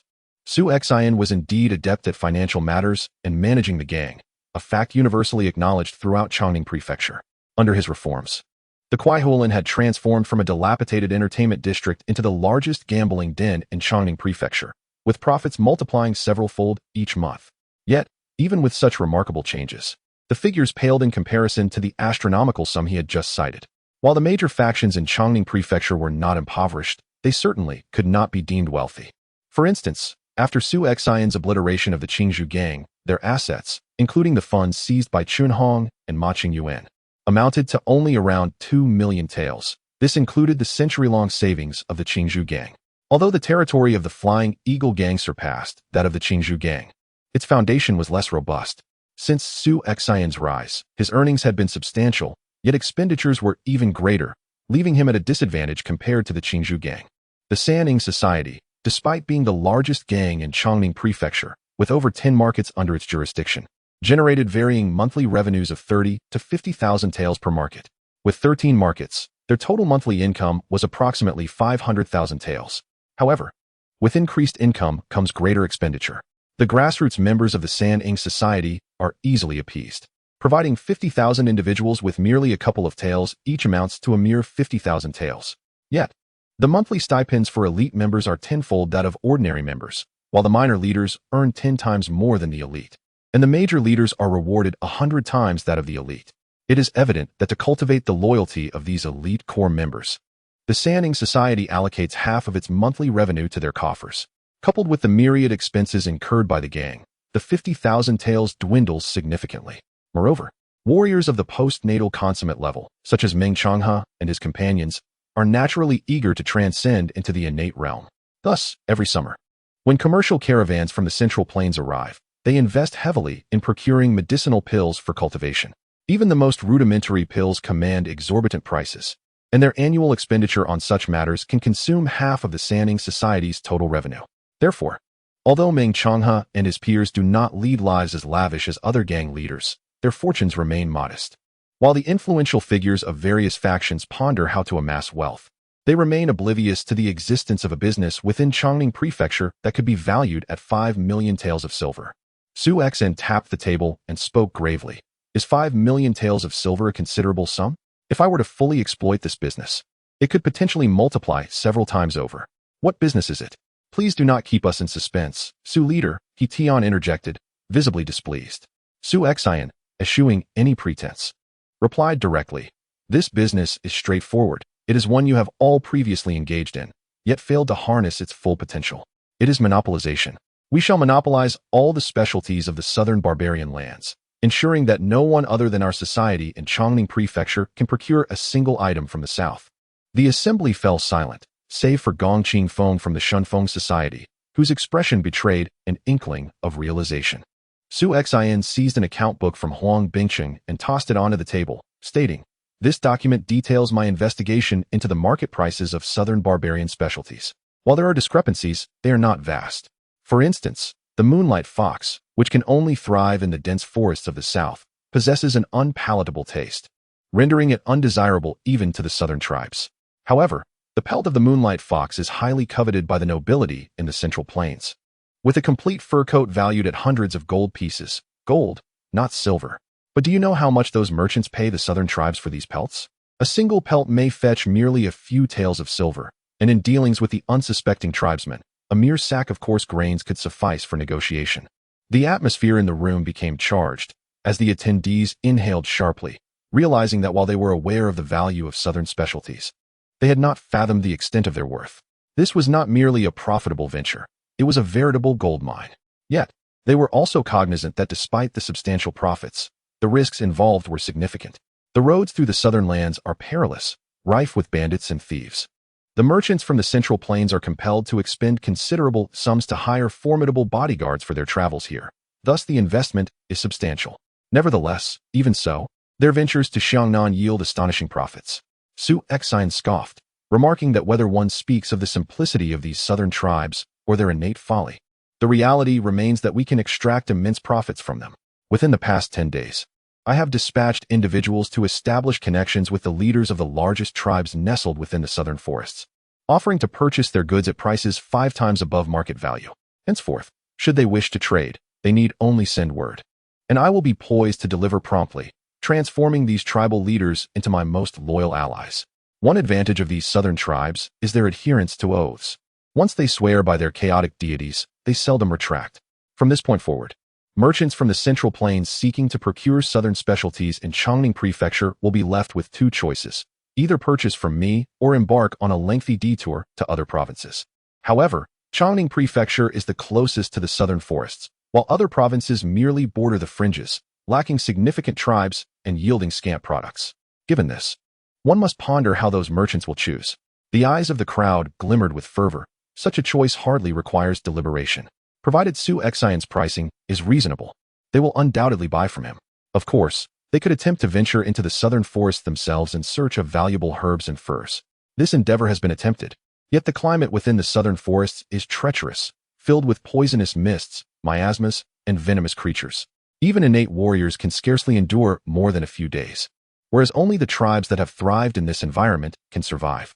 For those merchants, hiring innate warriors as escorts into Xiangnan is already a mark of their strength. Should they dare to suggest that innate warriors venture into the southern forests to gather herbs for them, they would likely find themselves unceremoniously cast into the depths of the forest for a few days. Su Xian tossed the volumes from Huang Bingcheng and Li Huai onto the table, stating nonchalantly, "Within these tomes lie over 1,000 items, all specialties of the southern tribes, each marked with my purchasing and selling prices. Once I ascend to the position of leader, I shall bestow upon you the tokens of the southern tribes, allowing you to engage in trade with them." Su Xian then turned his attention to Qi Yuan, the leader of the Blood Garment Society, who posed the most significant challenge. As they were not in want of money, it is rumored that within the Blood Garment Tower, assassins are categorized into 5 ranks: black, blue, green, purple, and blood garments. Only the lowest-ranking black assassins are engaged for monetary payment. To employ any of the other 4 ranks, one must provide an equivalent value in rare treasures. Leader Qi, I am aware that your society does not require funds. However, I believe this particular item will be of great necessity to you. Su Xian extended a volume towards Qi Yuan. This compilation encompasses nearly all the venomous substances found among the tribes of the southern savages, amounting to hundreds of varieties. As long as Chief Qi possesses the token, these poisons will be reserved exclusively for him, allowing only his transactions. Qi Yuan perused the tome. his gaze falling upon familiar names, some of which he had never even heard of, causing his hands to tremble slightly and an expression of excitement to break through his previously calm demeanor. Su Xian was indeed correct. The Blood Robe Society did not require currency, nor did Qi Yuan. His desire was to escape from this Blood Robe Society. In the outside world, there are hundreds, if not thousands, of branches akin to his within the Blood Robe Tower, each providing various logistical services. For instance, the Blood Robe Society of Chongning Prefecture specializes in supplying toxic substances native to the southern savages to the Blood Robe Tower. To outsiders, the branch leaders of the Blood Robe Society appear to be formidable figures, bolstered by the might of the Blood Robe Tower. However, they alone understand that within the hierarchy of the Blood Robe Tower, they are merely the lowest disciples, hardly even classified as formal members, and can be easily cast aside. Have you ever witnessed members of an assassin organization, like Qi Yuan, brazenly exposing themselves to the public? The Blood Robe Tower shows little interest in concealing their existence. Such subordinate branches are easily replaceable, with hundreds more readily established. Hence, these branch leaders of the Blood Robe Tower dream incessantly of shedding this awkward identity and becoming true members of the Blood Robe Tower. However, to ascend to the ranks of true black-clad assassins, one must either possess sufficient strength to pass the Blood Robe Tower's evaluations or accumulate enough merit to receive personal instruction from high-ranking assassins, thereby significantly enhancing their capabilities until they attain the status of black-clad assassins. Chapter 83. The store system. The two paths to promotion within the Blood Robe Tower are evident. If Qi Yuan could ascend to the status of a black-clad assassin solely through his own prowess, he would not have languished for over a decade in Chongning Prefecture. Thus, he can only hope to rely on the second method for advancement. However, Qi Yuan's endeavors in Chongning over the years have yielded neither notable achievements nor significant faults. Thus, relying on merit for promotion seems almost impossible. Yet, the booklet in Su Xian's possession could serve as the key to acquire sufficient merit, enabling him to become an official member of the Blood Robe Tower. Originally, Qi Yuan's Blood Robe Society had also been striving to gather various poisons produced by the southern barbarians. They even went to great lengths to cultivate numerous disciples to learn the southern barbarian dialects, painstakingly attempting to communicate and procure these toxins. Nonetheless, despite these efforts, the number of poisons Qi Yuan could collect each year barely reached a few dozen, at most exceeding 100. Now, however, the booklet presented by Su Xian had been meticulously compiled by the southern barbarian tribes themselves, cataloging every toxin they could find, regardless of its utility, amounting to over 1,000 varieties. If these poisons are delivered to the Blood Robe Tower's headquarters, the merit gained would certainly suffice for his promotion to an official member of the Blood Robe Tower. Closing the booklet, Qi Yuan exhaled deeply and declared, "The Blood Robe Society is willing to honor Su Bangzhu as the alliance leader."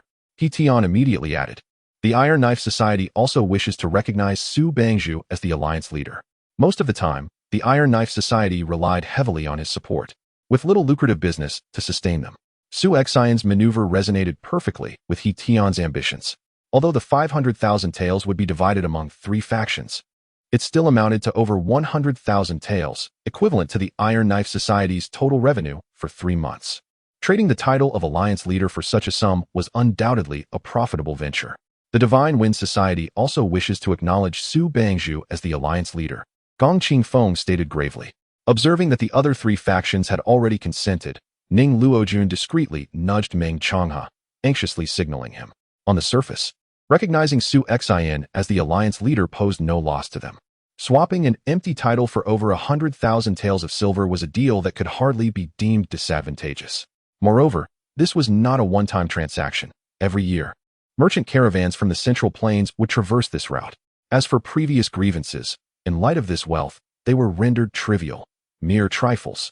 However, the thought of having to address this person, who bore a grudge against him for the death of his son, as alliance leader filled Meng Changhe with profound frustration. Yet, under the urging gazes of Ning Luojun and Duan Xiao, he could only grit his teeth and say, "The Three Heroes Society also agrees to honor you as the alliance leader." The moment Meng Changhe's words fell, the voice of the system reverberated in Su Xian's mind. "Congratulations, host, for completing the main quest, dominate Chongning Prefecture. Quest reward, unlock the store system, with 1 designated category extraction privilege, level limited to 3.5 stars. Suppressing his excitement, Su Xian smiled lightly and said, "In that case, I shall graciously accept the position of alliance leader. I will have the tokens of the southern barbarian tribes delivered to you. However, I must state beforehand that the prices of the various items within this booklet, whether for acquisition or sale, have been meticulously calculated by my people. The price established can satisfy the southern barbarians while also causing discomfort to the merchants, albeit still leaving them with a profit. Thus, I advise everyone to refrain from altering this price. Otherwise, should it provoke discontent from the other party, I shall not be held accountable. Upon hearing Su Xian's words, the assembly nodded in agreement, for as leaders of their respective factions, they were far from short-sighted. They intended to engage in this trade for the long term. Lowering prices for the southern barbarians or inflating costs for the foreign merchants would be tantamount to killing the goose that lays the golden eggs, an act they would certainly avoid. Su Xian was eager to check his rewards within the system, and the others, disinterested in further trivial discussion, prepared to return to organize their responsibilities. After a few pleasantries, they all departed to their respective domains. Upon returning to the Flying Eagle gang, Su Xian promptly isolated himself in his chamber and accessed the system. Within the vast expanse of the system's interface, the display now showcased not only a spinning wheel but also a small shop emblem. With a mere thought, Su Xian activated the shop icon, revealing 5 distinct categories: techniques, consumables, weapons, elixirs, and miscellaneous. A cursory glance left Su Xian astounded by the formidable names of some techniques, each more astonishing than the last: Shangwan Jinhong, Dongfeng Bubi, Xiong Ba, Li Qinzhou, Shiji Xuan, Yuan Shisan, Pangban, Yiguqing. The sheer presence of such notorious adversaries stirred Su Xian's spirit, yet the exorbitant prices for the techniques left him feeling as if he had plunged into an ice abyss. To exchange for a 4-star technique after winning it through the lottery required 200 points, while purchasing from the shop demanded double that amount. A 4.5-star technique necessitated 10,000 points, while a 5-star technique commanded a staggering 20,000 points. Is the pricing here not excessively steep? Su Xian lamented. At such inflated costs, I might as well rely on the lottery. The system clarified, it is entirely reasonable for the exchange price of a 4-star technique to be doubled. When you draw from the lottery, the characters are randomized, whereas the shop allows for specific character and technique purchases, hence the increased cost. Although the prices for 4.5 and 5-star techniques are high, they ultimately prove more economical than the lottery. Should you draw a 4.5-star character, you cannot specify a technique using villain points, and there exists the risk of drawing nothing at all. You may, however, expend 1,000 villain points to enhance your success rate by 10. Thus, to ensure a guaranteed acquisition of a 4.5-star technique, you would need to sacrifice 1 high-level lottery opportunity along with a total of 10,000 villain points. Currently, by investing just 10,000 villain points, you can acquire your desired 4.5-star technique, preserving a chance for a high-level lottery. Su Xian found himself at a loss for words in response to the system's explanation. From its perspective, it seemed he had benefited substantially. He perused the other options, only to find that prices were generally elevated. For instance, the 2.5-star Shaolin Small Elixir he had previously acquired now required 200 villain points for exchange. Utilizing villain points for such commonplace cultivation elixirs was undeniably impractical. Yet, within this assortment, there exists a particularly cost-effective item, the Spirit God Pill, which aids innate warriors in breaking through barriers. It boasts a rating of 3 stars and is priced at merely 300 points of villainous value, comparable to other 3-star cultivation pills. However, in the outside world, the Spirit God Pill is rare and elusive, reputedly a unique concoction from the Western Frontier esoteric sect, seldom circulating within the Central Plains martial world. The surplus of weapons and miscellaneous items was overwhelming. Su Xian merely glanced through them and chose not to linger, deciding to return only when in need of something specific. The only aspect of the shop system that brought Su Xian joy was the consumables. The price for consumables was steep, each costing 1/10 of the genuine article. For instance, the Flame Blade, which Su Xian had previously acquired with an overall evaluation of 3.5 stars, required 1,600 points of villainous value for a designated draw, while the shop demanded 3,200 points, making the cost for this consumable 320 points. Su Xian had witnessed the power of the Flame Blade. It was undoubtedly a life-saving technique. Spending 320 points of villainous value for a chance at survival was a wise investment. Moreover, the Flame Blade was among the least economical types of martial arts consumables, as it was calculated on a per-use basis. Through the detailed descriptions beneath the consumables, Su Xian discovered that some were counted by usage, while others were limited by time, ranging from a quarter of an hour to half an hour. For instance, The 3 parts of returning vitality could not be utilized on a per-use basis, but had a time limit of 15 minutes. As long as one's inner strength was sufficient within that time frame, one could use the 3 parts of returning vitality indefinitely. Conversely, Yi Guqing's celestial flight was counted by usage. This flexible exchange system allowed Su Xin to select different consumables depending on the circumstances. However, there was an additional limitation. Consumables could only be used 3 times within a single day, with each use separated by an hour. This was to prevent Su Xin from exploiting certain powerful consumables in quick succession, which could lead to an imbalance in their efficacy. For example, the celestial flight, as a top-tier killing move, would be akin to a bug if it could be used consecutively. The system's integrity would never allow such an occurrence. Oh, my task reward also grants me the right to draw a designated category at a 3.5-star level. I shall now proceed to utilize this privilege to draw a martial art. A personal image appeared on the large screen, constantly shifting until it finally settled on a tall figure. This was a young man clad in white, with a fair complexion, chiseled features, and a handsome visage, his tall and slender frame exuding an air of elegance. At first glance, he seemed to be a dashing young hero. However, beneath this facade lay a heart of ambition, treachery, and malevolence, willing to employ any means necessary to achieve his goals, even resorting to fratricide and betrayal for the sake of power. He is Bai Qiufei, one of the protagonists from the first half of the Heroic Tales series, and the master of the Fine Rain Pavilion. Bai Qiufei's character is twofold. On one hand, he is proud and talented, exuding charisma and grace. On the other, he harbors a wolfish ambition, unhesitatingly employing unscrupulous tactics to fulfill his desires. Despite being a thoroughly villainous character, there are certain traits within Bai Qiufei that command a grudging respect. When Ruyan succinctly encapsulates Bai Qiufei's life in 8 words, a heart yearning to soar, never to die.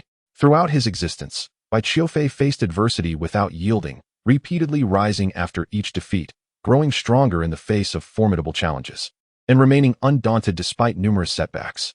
Although he committed fratricide and betrayed allies, his actions can be characterized as those of a true hero of his era.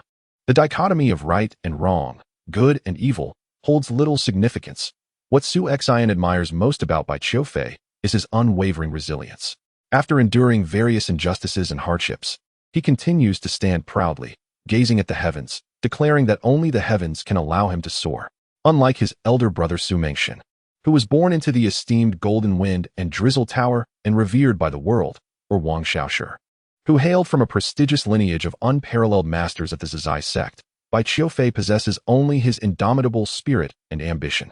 This is Bai Qiufei, a relentless seeker of the skies, willing to employ any means necessary to ascend to the celestial heights. Chapter 84.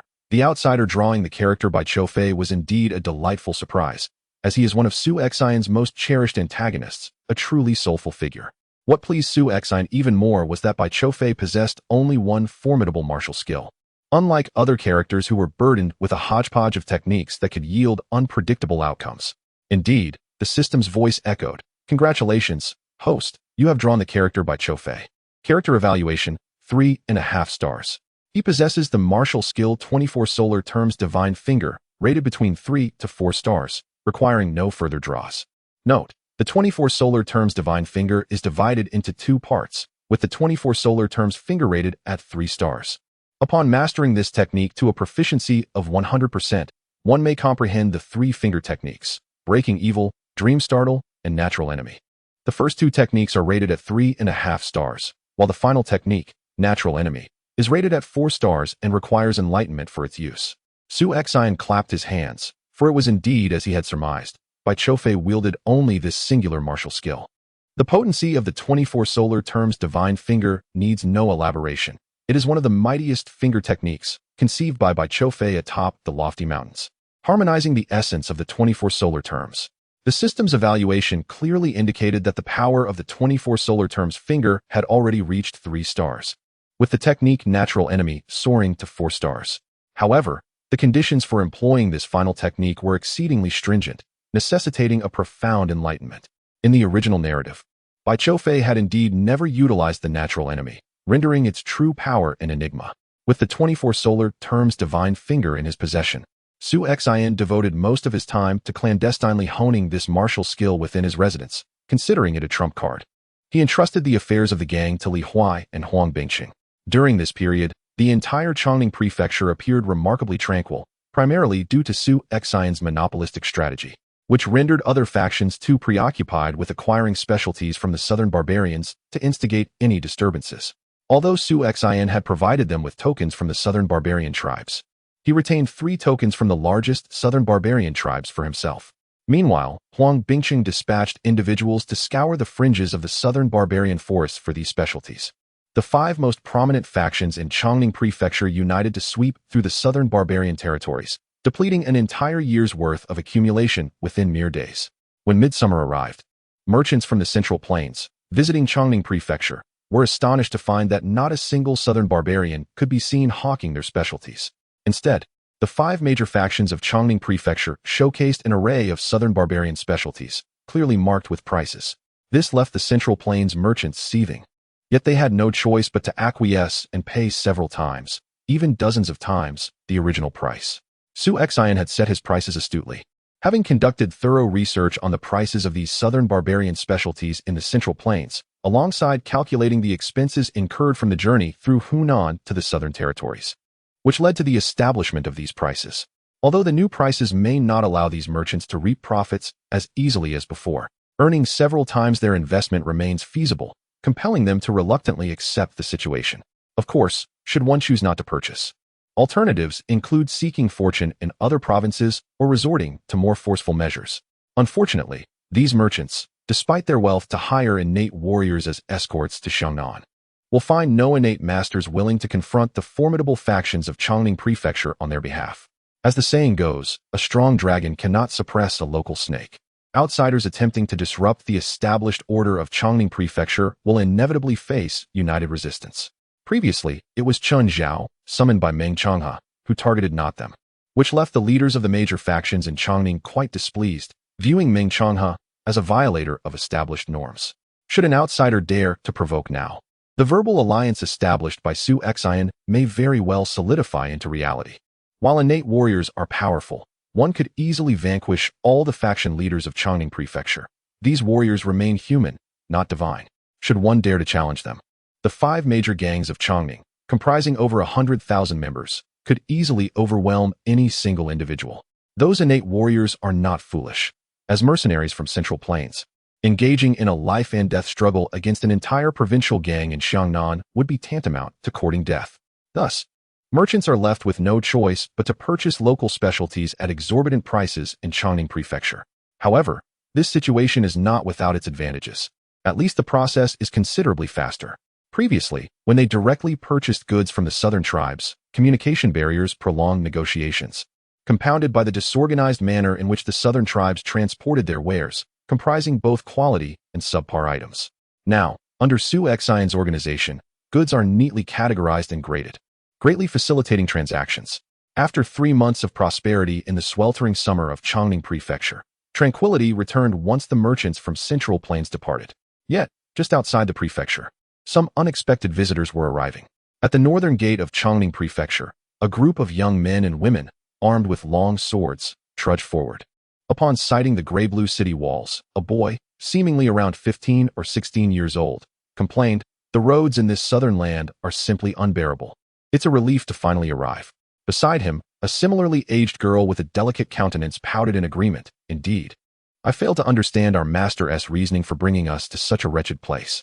3 boys and 2 girls, all under 18, continued to voice their grievances. At this juncture, a young woman clad in yellow interjected calmly, "Enough of the complaints. As the saying goes, one must read thousands of books and travel thousands of miles. Without traversing the vastness of the rivers and lakes, how can one attain clarity of heart and embrace the world? If you cannot endure this minor hardship, you shall never possess the qualifications to truly navigate the world of martial arts. Even if you wish to venture out, your sect will not permit it, for you would bring shame upon the Aegean sect." The woman clad in yellow exuded a serene and elegant demeanor. At first glance, she did not seem particularly stunning. Yet a closer look revealed an ethereal grace and an understated charm that set her apart. Although the journey had rendered her somewhat travel-worn, it did little to conceal her transcendent aura. In the eyes of the young men and women around her, she commanded immense respect, and upon hearing her words, they immediately displayed expressions of shame and fell silent. "Very well, let us all proceed into the city together. Remember the task entrusted to us by our sect," Strive for no mistakes, seek no accolades. I have brought you out merely to expose you to the true nature of the martial world. I implore you to avoid peril and refrain from causing any disturbances. The woman in yellow advised with great care. Understood, senior sister, the youths responded in unison.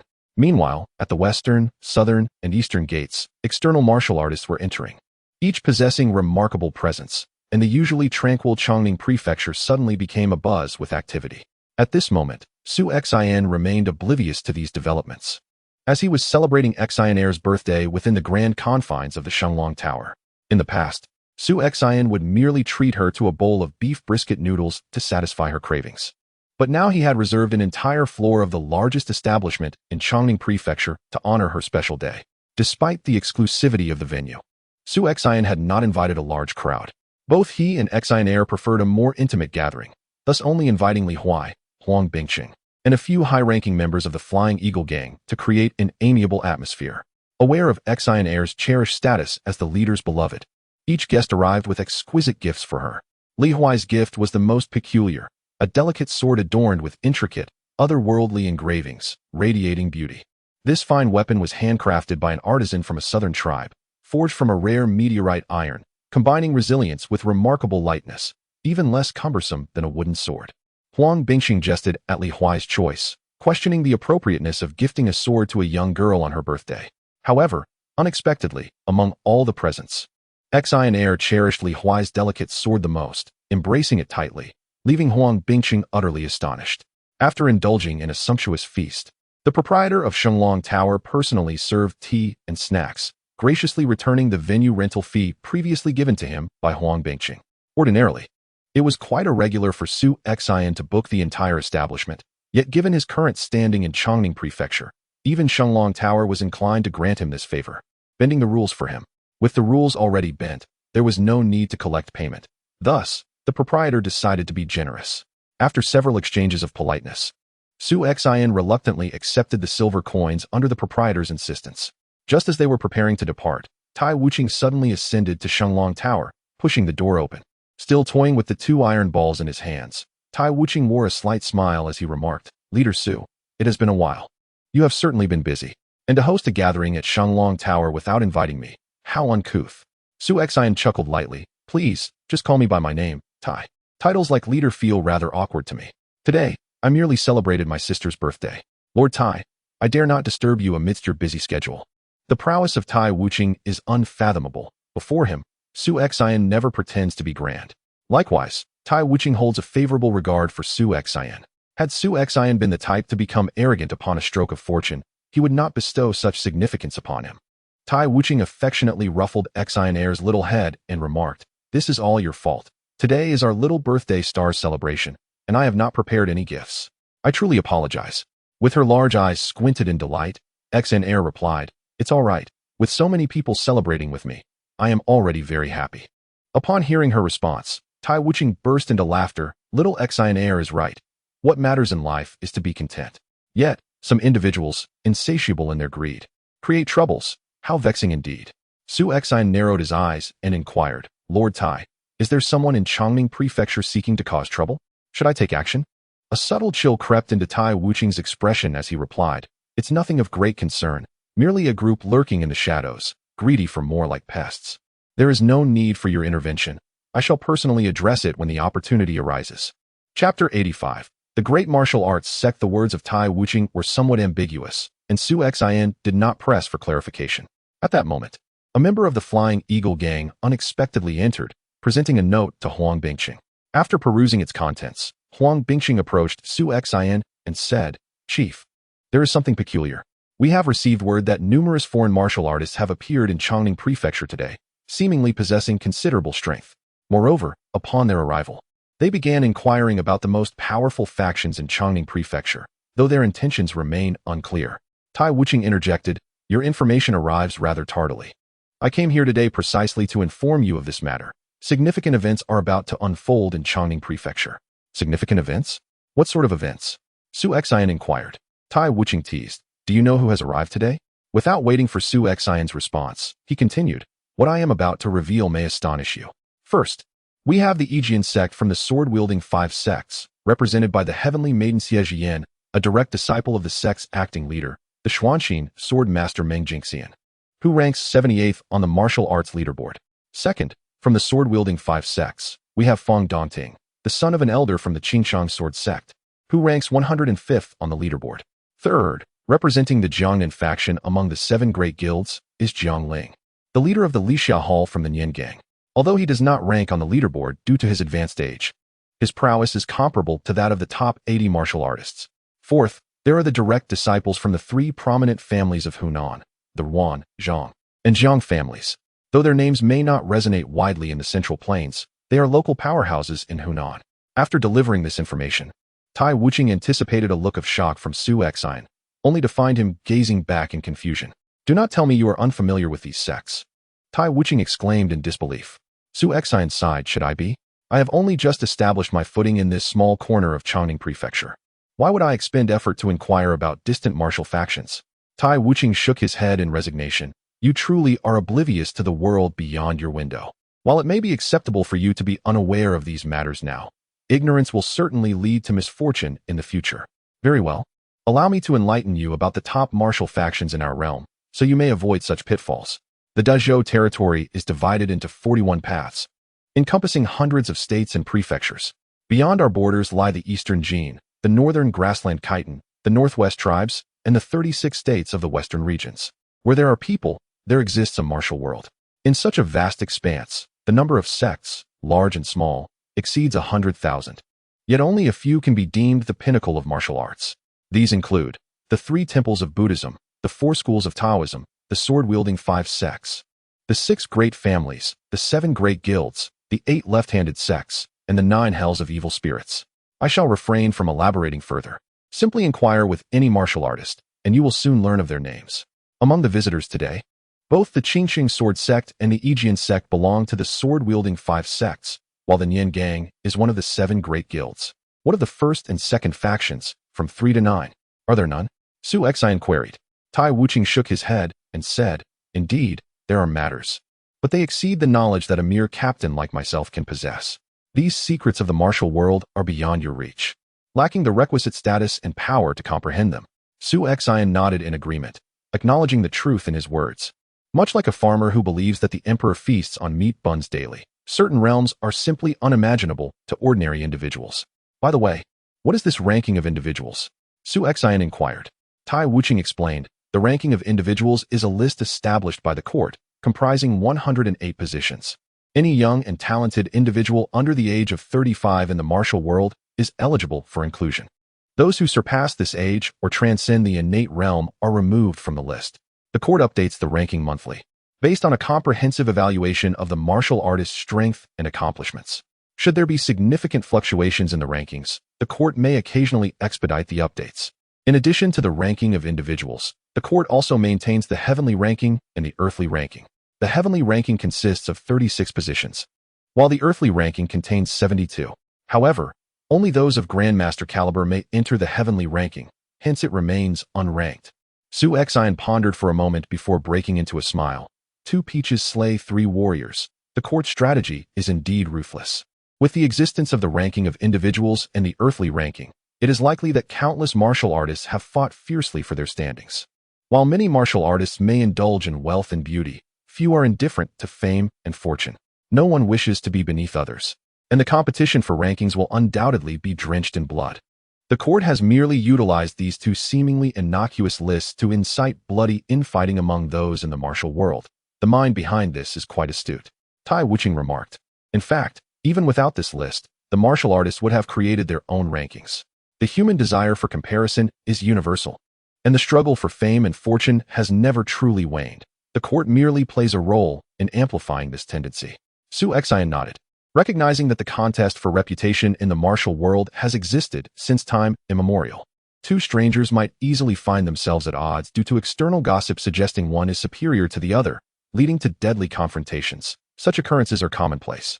The court has merely magnified and clarified this situation through the establishment of a ranking list. Of course, the court must tread carefully, as evidenced by the lack of rankings in the heavenly listing, which only records the 36 most formidable martial grandmasters in the current world. Such figures are not to be trifled with, for they might dare to visit the Weiyang Palace to confront the emperor directly. Why do these prominent sects, so powerful in the Central Plains martial community, come to this remote place of Chongning Prefecture? Su Xian queried with curiosity. Tai Wuching responded, "This is the very reason I sought you out today. It is said they have come in search of the treasures left behind by the former leader of the Three Xiong Martial Alliance, the fierce lion, Du Yuanqing. They are inquiring about the powerful factions within Chongning Prefecture, likely seeking a local ally to assist them in gathering intelligence. Your Flying Eagle Gang is now one of the 5 major factions in Chongning Prefecture. They will undoubtedly seek you out. Faced with these individuals, refusal is not an option, nor is it necessary. Simply consider it a favor to me by keeping a close watch on them, ensuring they do not stir up any significant trouble in Chongning Prefecture." The leader of the Three Martial Alliance? I have never heard of such a position, Su Xian inquired, puzzled. Tai Wuching toyed with the iron gall in his hand, a rare look of admiration gracing his features. "You would not know, for Du Yuanqing has been missing for 18 years. Nevertheless, he is one of the few individuals I hold in high esteem. In the past, the great Zhou rose from these desolate lands of the south, and the fierce lion, Du Yuanqing, assisted the nascent Zhou in gathering all the martial experts from the regions of Xiangnan, Xiangjiang, and Xiangxi, forming the Three Martial Alliance to launch an offensive against the former hegemon of the Central Plains, Eastern Jin. This man possessed extraordinary talent and ambition, and it can be said that the great Zhou owes its current standing to the invaluable contributions of the fierce lion, Du Yuanqing. However, 18 years ago, just as the great Zhou was on the brink of annihilating Eastern Jin, Du Yuanqing suddenly vanished, leading to the disintegration of the Three Martial Alliance. This setback stalled the great Zhou's momentum, allowing Eastern Jin to recover and linger on until the present day. Tai Wuching lifted the teacup from the table and drained it in one gulp, continuing, at the zenith of its glory. The influence and strength of the Three Martial Alliance rivaled that of today's foremost sections.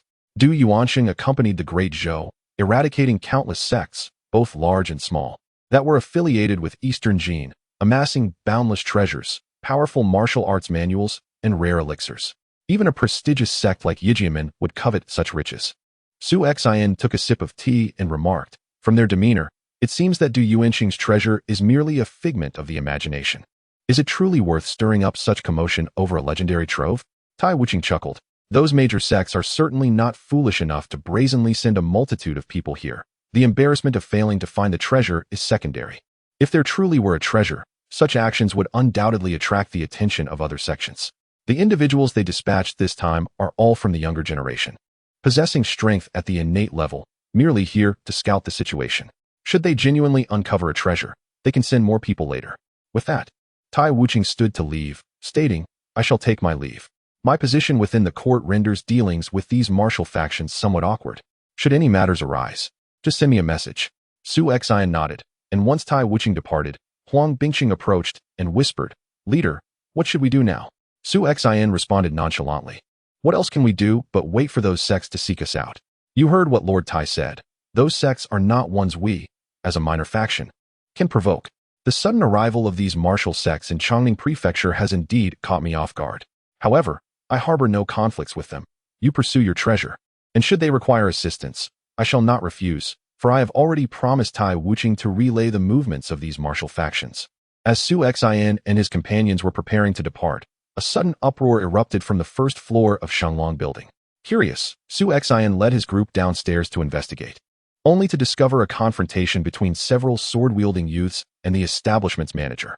One of the boys, appearing to be around 15 or 16 years of age, pounded his fist on the table and scoffed, "What is the meaning of this tavern? Are you attempting to expel us in broad daylight out of fear that we cannot pay?" He then hurled a silver ingot onto the table with a resounding clang, the weight indicating it was no less than 50 taels of official silver. Witnessing this display of bravado, the manager of Shanglong Building felt a sudden chill. The origins of these youths were likely anything but ordinary, as their imposing demeanor suggested. It was evident that such presence could not be cultivated by ordinary sects or minor factions. Chapter 86. The Swordplay Sect. At this moment, the manager of the Shanglong Tower found himself in a rather helpless situation. Today, he had entrusted the entirety of the establishment to Su Xian, hoping to forge a benevolent connection with him. Now that Su Xian was on the verge of leaving, if he permitted others to enter, wouldn't his previous decision to breach the rules be rendered futile? Thus, the manager could only offer a wry smile and say, "Esteemed guests, I assure you, It is not my intention to dismiss you. However, the venue has already been reserved for today. Would you mind waiting a moment? I shall not charge you for this meal. Consider it a gesture of apology. The manager's words only served to inflame the anger of a young man present, who pointed an accusing finger at him and rebuked. What do you mean by that? Do you think we are in need of your charity? The manager hastily waved his hands in denial. No, that is certainly not my intent.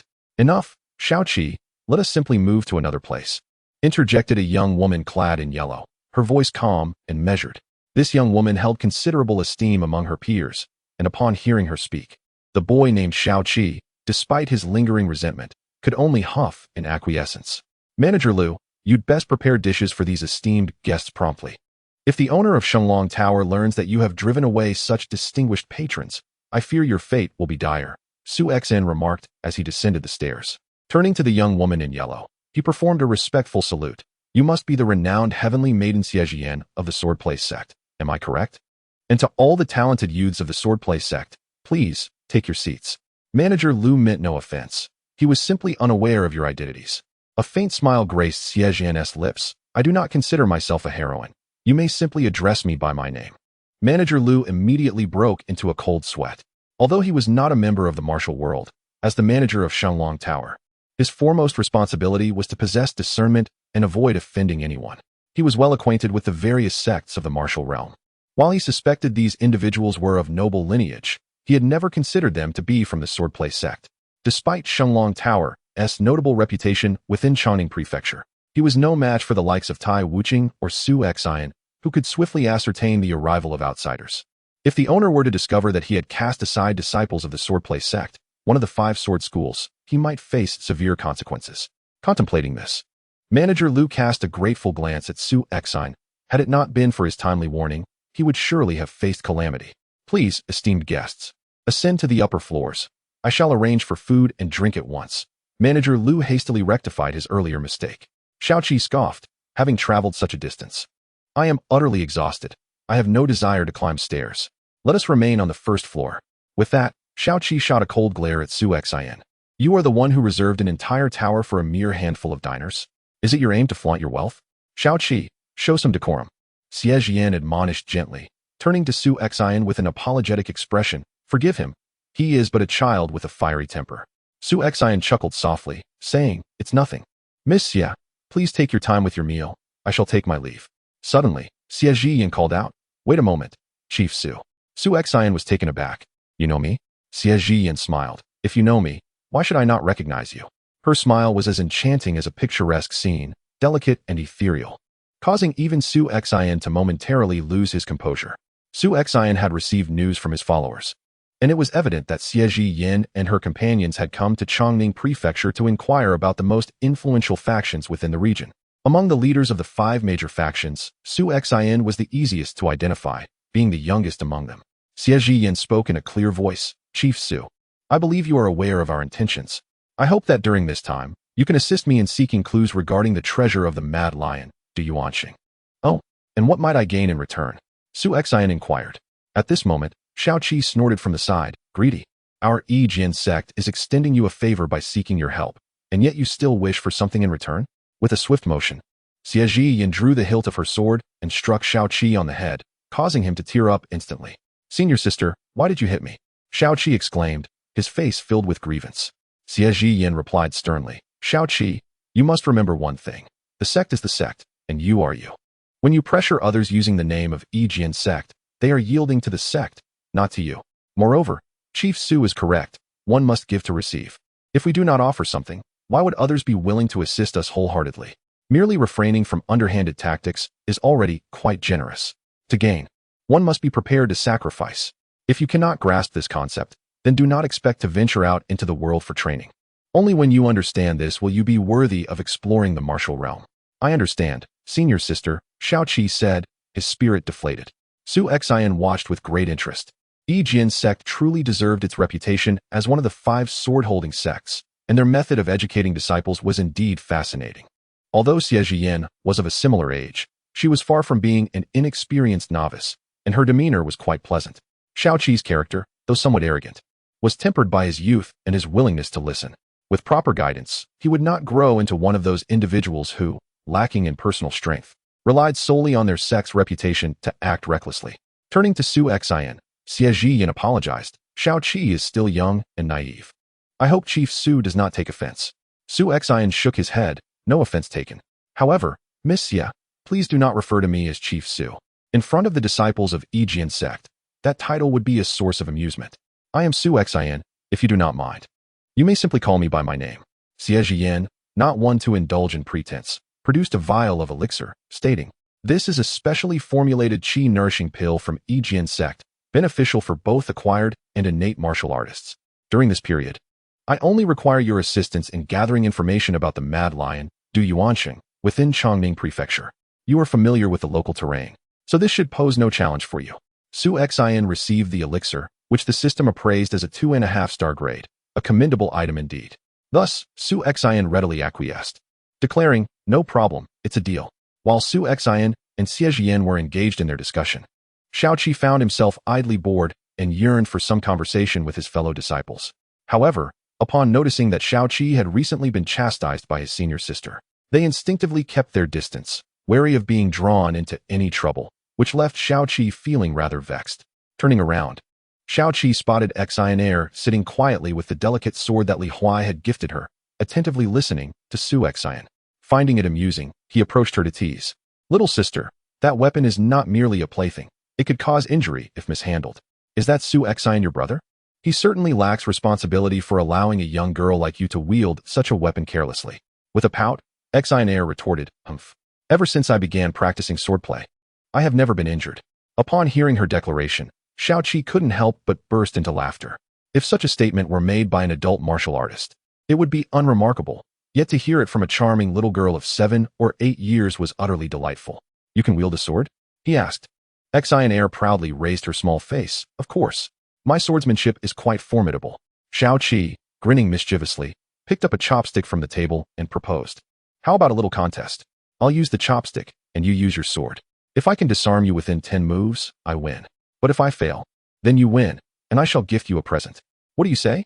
The mention of a gift instantly piqued Xin Air's interest. "All right, but you better be careful. My sword was given to me by Uncle Li, and it's very sharp." Xiao Qi chuckled inwardly. Despite his youth, he had already attained mid-stage prowess in martial arts. If a little girl could manage to injure him, then all his training over the years would have been for naught. Waving the chopstick in front of Xin Air, he announced, "Are you ready? I'm about to begin." Xin Air nodded in affirmation. "I'm ready." Xiao Qi brandished the chopstick and executed the introductory sword technique of the Yijian men, aiming for the hilt of Xin Air's sword. However, Xin Air deftly maneuvered her slender sword, unleashing the Desu Mi sword style, creating an impenetrable dance of steel that nearly cleaved Xiao Qi's chopstick in two. Xiao Qi was utterly taken aback. The Desu Mi sword style was renowned for its defensive capabilities. With his proactive approach, he realized that not only 10 moves, but even 100 would fail to breach Xin Air's technique. She had practiced this swordplay for several months and was even more proficient than Su Xin, who had abandoned the style. Although Xiao Qi could have used his internal energy to deflect Xin Air's sword, he refused to resort to such a shameful tactic against a young girl. In the moment of distraction, 10 moves had already elapsed, and Xin Air triumphantly sheathed her sword, exclaiming, "Oh, I won." Xiao Qi's face flushed crimson with embarrassment, feeling utterly humiliated. Just then, Xie Yin suddenly stood up, gazing at Xin Air with a look of astonishment. Initially, Xie Yin paid little attention to Xiao Qi and Xin Air's playful antics. However, upon witnessing the sword technique Xin Air employed, Xie Yin was utterly astonished. "A natural sword heart. Indeed, a natural sword heart," Xie Yin murmured, turning to Su Xin. "Is she your sister?" Su Xin nodded. "Yes, my biological sister. How about having your sister join the Yijian sect? I will report to my master and ensure your sister becomes a direct disciple of the Yijian sect." Observing Xie Yin's earnest expression, Su Xin could not help but express his bewilderment. "Miss Xie, surely you jest? Is it truly so trivial for the Yijian sect to accept disciples?" "Not at all." Xie Yin's eyes sparkled as she gazed at Xin Air, as if beholding a rare treasure. "Your sister is a once-in-a-century natural sword heart. Her progress in any sword technique will be rapid. That sword technique earlier was taught to her by you, correct? Although this technique demands little from its practitioner and can even be executed without inner strength, it is intricate and challenging to master. Even an adult martial artist with a solid foundation would find it arduous to learn, yet your sister grasped it with remarkable ease. This is the power of a natural sword heart. She is destined to learn the sword. Chapter 87. Clues. Although Su Xian was aware of Xian Heir's remarkable talent in swordsmanship, he was nonetheless surprised by the esteem in which she was held by Xie Zhiyan. The discerning eyes of the disciples from the swordplay sect needed no further embellishment. If Xie Zhiyan proclaimed that Xian Heir possessed a natural affinity for the sword, it was undoubtedly true. However, Su Xian shook his head in refusal, expressing, "I appreciate your goodwill, Miss Xie, but I cannot allow Xian Heir to join another sect." With Xian Heir being his only family, he was resolute in his decision to protect her, refusing to entrust her to outsiders, even if they hailed from one of the 5 greatsword sections. Xian Heir clung to Su Xian's arm, affirming, "Yes, I will not part ways with my brother." Despite the amiable and beautiful demeanor of the elder sister before her, Xian Heir was determined to stay by her brother's side. Observing the sibling's steadfastness, Xie Zhiyan refrained from pressing the matter further, letting out a sigh of resignation. She had no desire to coerce others. After all, if a disciple was not willing, they would not be a true disciple, but rather a potential adversary. Although it was regrettable that a naturally gifted swordsman like Xian Heir would not join the swordplay sect, the sect had encountered countless prodigies. While Xian Heir was indeed exceptional, she was not of such significance as to warrant an unyielding pursuit from one of their esteemed disciples. Let us focus on nurturing Xian Heir's swordsmanship and not squander her talent, provided she remains unscathed. Her innate abilities will undoubtedly secure her a place on the rankings in 10 years, Xie Zhiyan advised. Su Xian nodded in agreement. Even without joining the swordplay sect, he possessed the formidable villain system, which offered a plethora of powerful sword techniques that rivaled those of the sect. At that moment, the manager Lu from Shenglong Tower arrived with the dishes. Su Xian decided to wait for Xie Zhiyan and her companions to finish their meal before discussing matters further upon returning to the headquarters of the Flying Eagle Gang. The journey from the Central Plains to Chongning Prefecture had taken 3 long months for Xie Zhiyan and her party. Xie Zhiyan, being a congenital martial artist with over a year of experience traversing the martial world, found the hardships manageable. However, her younger disciples were experiencing their first taste of such travels, and the monotony of the journey had left them weary and discontented. Thus, upon their arrival at Jianghu, Su Xian arranged for them to rest at an inn, which elicited cheers of joy from the youthful group. Once they had departed, Su Xian turned to Xie Zhiyan and inquired, "Miss Xie, if you seek my assistance in uncovering clues, you must first share all the information you have gathered." The 3 leading sects of the Central Plains and the 3 prominent families of Xiongnan had sent their younger disciples to Chongning Prefecture. It was hard to believe they had merely come on a whim without substantial knowledge of significant matters. Xie Zhiyan nodded, affirming, "Indeed, we have uncovered some crucial clues. You are aware of the life of the ferocious lion, Du Yuansheng, correct?" Su Xian nodded, having recently received a detailed account from Tai Wuqing. Xie Zhiyan remarked that although the formidable Du Yuansheng aided the establishment of the supreme dynasty of the Great Zhou, the Xiongnan Martial Alliance he founded remains an independent entity, existing in a cooperative relationship with the Great Zhou. Currently, speculation abounds in the martial world regarding the Great Zhou Emperor's apprehension towards Du Yuansheng's burgeoning power, fearing that the Xiongnan Martial Alliance could become an unwieldy force that is difficult to dismiss. Consequently, there are clandestine efforts to eliminate it. However, Du Yuansheng has always been wary of the Great Zhou Emperor, secretly concealing the spoils he acquired during his campaign against the Eastern Jin, with a significant portion of these treasures hidden in the dragon's rising ground of Chongning Prefecture. Xie Zhiyan placed an oddly shaped token on the table. Following Du Yuansheng's demise, the Xiongnan Martial Alliance fragmented, and these tokens were obtained from the hands of Du Yuansheng's former confidants. They serve as keys to a hidden treasure. There should be a total of 5 such keys, with 1 each held by Yijiamen, Qingqing Sword Sect, and Nianbong in Zhongling, while the whereabouts of the last remains unknown. However, we have recently received intelligence indicating that this key was spotted in Chongning Prefecture, prompting our hurried arrival. Su Xian furrowed his brow and pondered for a moment before speaking. There seems to be something amiss. You all arrived in the city today after hearing of the last key's appearance in Chongning, yet you entered simultaneously today?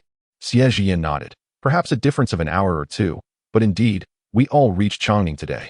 Su Xian tapped the table, stating, "This is precisely where the inconsistency lies. Yijiamen is located in Jianan, Qingqing Sect in Chuanan, and Nianbong in Jiangnan. The distances among these 3 factions span thousands of miles. It is improbable that you would all arrive in Chongning at the same time after receiving the news. Furthermore, The three prominent families of Xiangnan are situated closest to Chongning, and had they intended to arrive, they could have done so well in advance. Yet they have arrived alongside you. Upon hearing Su Xian's observations, Xie too began to sense the anomalies. Are you suggesting that someone deliberately conveyed this information to us? Perhaps timing their message so that our three factions would converge upon Chongning simultaneously? Su Xian affirmed. Indeed, this possibility is substantial. If there is indeed a puppeteer orchestrating this, they are likely after Du Yuanxing's treasure, and it is anticipated that they will reveal themselves once the treasure is unearthed. Merely speculating holds little value. Su Xian produced paper and sketched the shape of the key, preparing to have his subordinates inquire about it. Equally important is to investigate the exploits of Du Yuanxing during his lifetime. Perhaps these details could offer clues regarding the treasure's location. Although Du Yuanxing passed away over a decade ago, some elders within Chongning Prefecture may have heard tales or legends about him, which could prove useful. Seeing Su Xian's meticulous arrangements, Xie felt reassured. After bidding farewell, she returned to the inn to rest. Meanwhile, other factions were also not idle, as representatives from other major sects sought them out. The Three Heroes Conference welcomed three young individuals personally, with utmost respect and courtesy. They are the prominent families of Xiangnan, Wan, Zhang, and Jiang, represented by Wan Mingyue, Zhang Qingfeng, and Jiang Yuandong. Among the myriad powers in this southern realm, the three illustrious families stand as a formidable force. Previously, the Sanning Society, renowned as the mightiest gang within Chongning Prefecture, has had dealings with them and is well aware of their terrifying influence. Similarly, these three families possess a profound understanding of the factions within Chongning Prefecture. Hence, they promptly chose the Sanning Society to assist them. Upon entering Chongning Prefecture, the Jiangling gang encountered members of the Iron Blade Society and thus opted to ally with them. Although He Tian is known for his arrogance, he has heard of the Jiangling gang's reputation among the 7 top societies and dares not show any negligence. Among them, Fang Dongting from the Qingqing Sword Sect arrived the latest. By the time he reached Chongning Prefecture, other factions had already made their selections, leaving only the Blood Robe Society and the Kamikaze Society available. Initially, Fang Dongting intended to choose Su Xian's Flying Eagle Gang. Currently, the Flying Eagle Gang is at the zenith of its power in Chongning Prefecture. While most are aware that the Sanning Society is the strongest gang, outsiders primarily recognize the Flying Eagle Gang's prominence, especially since Su Xian is the leader of the Chongning Prefecture's gang alliance. Seeking someone to gather intelligence, Fang Dongting naturally wished to select the most powerful faction. However, due to an unexpected encounter between Xie and Su Xian at Shanglong Tower, Fang Dongting arrived too late and could only harbor resentment. The Qingqing Sword Sect does not enjoy a favorable relationship with the Yijin sect. As one of the 5 sword-holding sects, their rapport is rather tenuous. As the saying goes, there can be no first in literature, nor second in martial arts. The title of the foremost sword sect is coveted by all. With only 2 factions remaining to choose from, Fang Dongting resolved to select the Kamikaze Society. While the Blood Robe Society is undoubtedly stronger, Fang Dongting refrained from choosing them, as they are backed by the Blood Robe Tower, one of the 8 unorthodox sects. The Qingqing Sword Sect prides itself on being a righteous sect and wishes to avoid association with an assassin organization like the Blood Robe Tower. Moreover, given that the Blood Robe Tower is among the most powerful factions in the world, Fang Dongting knew that he could not easily command them. Thus, he ultimately opted for the Kamikaze Society. Dressed in a light blue Taoist robe, Fang Dongting stands tall and striking, with his sword not in his possession but entrusted to a retainer. Gong Qingfeng diligently attends to him, not daring to show even a hint of laxity. Although Gong Qingfeng is considered a local lord in Chongning Prefecture and the youngest gang leader aside from Su Xian, compared to Fang Dongting, who has achieved innate mastery and ascended the ranks by his 20s, the difference is akin to that between clouds and mud. Fang Dongting spoke calmly. Gong Gangzhu, have you arranged for the key to be sketched so our members can search all of Chongning Prefecture? Gong Qingfeng promptly replied, rest assured, young Master Fang. I have had over 10,000 copies of the key's design made, and each of my subordinates has one to aid in the search. How long will it take to scour the entirety of Chongning Prefecture? Gong Qingfeng pondered and responded, at least 7 days. 7 days? Fang Dongting furrowed his brow, exclaiming, 7 days is excessive, 3 days will suffice. Gong Qingfeng, with a troubled expression, replied, young Master Fang, 3 days is truly unattainable. My subordinates number only 10,000, and even if they toiled day and night, it would be impossible to scour the entirety of Chongning Prefecture within that time frame. Fang Dongting snorted coldly. Gong Qingfeng, are you jesting with me? I have bestowed upon you the first 3 stances of the Wind Chaser 7 swords from our Qingqing sword sect as compensation. And now you tell me it cannot be accomplished? The key is being sought by both the Yijian sect and the Nian gang in 7 days. They will have secured the treasure. Gong Qingfeng's eyes glinted with a flicker of cunning as he proposed. Young Master Fong, 3 days is indeed impossible. Perhaps you could reach out to other factions in Chongning Prefecture for additional assistance. Given your esteemed reputation, they would surely not dare to offend you. Fong Dongting cast him a languid glance. Which faction in Chongning Prefecture has the largest numbers? The Flying Eagle Gang. Gong Qingfeng replied. Su Xian's Flying Eagle Gang boasts the most members, exceeding 30,000, which is 3 times that of my Divine Wind Society. And Su Xian also serves as the leader of our Chongning Prefecture Gang Alliance. A glimmer of intelligence flickered in Gong Qingfeng's eyes. He was well aware that the Sanning Society had over 50,000 members, yet he deliberately claimed that the Flying Eagle Gang had the most. Chapter 88. Aggressive confrontation. Fong Dongting was neither a fool nor an idiot. It was evident that Gong Qingfeng's proposition was aimed at targeting the other factions within Chongning Prefecture. However, such matters were of no concern to him. In Fong Dongting's eyes, the petty intrigues of these small factions in a mere provincial city were akin to ants squabbling, tragic yet laughable. Thus, he chose to remain indifferent, focusing instead on the Divine Wind Association's search throughout Chongning Prefecture within 3 days. Moreover, he had previously heard that the faction chosen by Xie Jian was the Flying Eagle Gang. By recruiting 10,000 from the Flying Eagle Gang, he could effectively hinder Xie Jian's progress. The relationship between the Qingqing sword sect and the Yijian sect had never been amicable, and Fong Dongting felt considerable resentment at the thought of Xie Jian ranking above him on the leaderboard. Early the next morning, Su Xian dispatched individuals with his meticulously drawn maps to inquire across the streets and alleys of Chongning Prefecture. Nevertheless, Su Xian deemed this effort largely futile. A conspiracy theorist at heart, he firmly believed that the occurrences in this world were seldom mere coincidences. If his deductions from the previous day were accurate, a shadowy figure must be orchestrating these events, and the 5th key was likely in their possession. In due time, this puppeteer would reveal themselves. Otherwise, even if they searched, they would find nothing. However, having received Xie Jian's elixir, Su Xian understood the adage that one must act on behalf of those who financially support them. Regardless of the outcome, one must first undertake the search. Just as Su Xian prepared to have breakfast, Huang Bingqing suddenly approached with a look of urgency, stating, "Chief, Gong Qingfeng from the Divine Wind Association has arrived with his people, including a remarkably formidable young man who seems to hail from one of the major sections." Su Xian furrowed his brow. He had little interaction with Gong Qingfeng, and the disciples from the major sects were currently scouring Chongning Prefecture for the key. What could they possibly want from him? What did they say? He inquired. Huang Bingqing replied, visibly agitated, "They demand that you step out to pay your respects." Su Xian's expression instantly turned icy. The term pay respects was rather pointed. Their choice of words suggested a clear insult. Traditionally, such phrasing was reserved for juniors approaching their elders or those of higher status. To insist on paying respects was nothing short of a slight, disregarding him entirely. "Let us go and pay our respects to them, and ascertain their true intentions," he commanded. Meanwhile, within the main hall of Jianghu Square, Fong Dongting occupied the seat previously held by Su Xian, leisurely sipping tea. He did not intend to usurp Su Xian's position, but given his status, it was beneath him to sit at the side of a mere gang leader. The members of the Flying Eagle Gang in the main hall were incensed by Fong Dongting's blatant disrespect. How dare he occupy such a position? It was a clear provocation. Yet, Huang Bingqing had warned them before leaving that these individuals were not to be trifled with, advising that all matters should await the chief's arrival for a final decision. However, perhaps due to the unmistakable gaze directed at Fong Dongting by one of the henchmen, Fong Dongting's brow furrowed in displeasure. "That young man's look vexes me. Go. Slap him."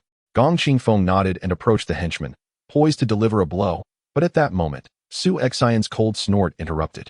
"Gong Gangzhu, even if my subordinate has erred, it is I who shall administer punishment, not you."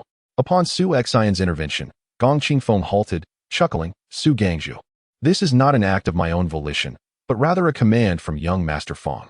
Fong Dongting cast a surprised glance at Su Xian, astonished that the leader of the largest gang in Chongning Prefecture was so youthful. Yet, his surprise was fleeting, no matter how young. He remained merely the head of a small gang in this desolate land, and the realm was replete with those self-proclaimed youthful prodigies. For someone like Fong Dongting, who had entered the martial rankings at just over 20, those beneath him were inconsequential. "I've heard that your Feiying gang has quite a number of followers. How convenient. Allow me to borrow 10,000 of them. Of course, I shall not take them for free. I will impart to you 2 techniques from the Qingcheng sword sect's introductory swordplay, the 7 blades of chasing wind. The mere suggestion of Qingcheng sword sect's introductory techniques was akin to offering scraps to a beggar. Regardless, even if Fong Dongting presented unparalleled martial arts, Su Xian would not acquiesce. He had already pledged to assist Xie Zhiyan.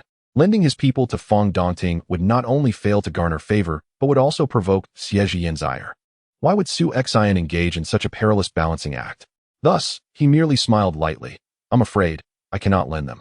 Fong Dongting was momentarily taken aback, not anticipating such a direct refusal from Su Xian. He suddenly erupted into laughter, though his expression gradually turned icy. You truly possess remarkable audacity. Do you know who it is you are refusing? A mere small gang in Chongning Prefecture. Yet I could extinguish your Qingcheng sword sect with a mere wave of my hand. Su Xian regarded Fong Dongting with calm indifference. He and Xie Zhiyan were polar opposites. Xie Zhiyan despised those who resorted to invoking their sect as leverage. In her view, if one could not compel their opponent to yield, resorting to the weight of one's sect was a sign of defeat. To her, Fong Dongting epitomized such a failure.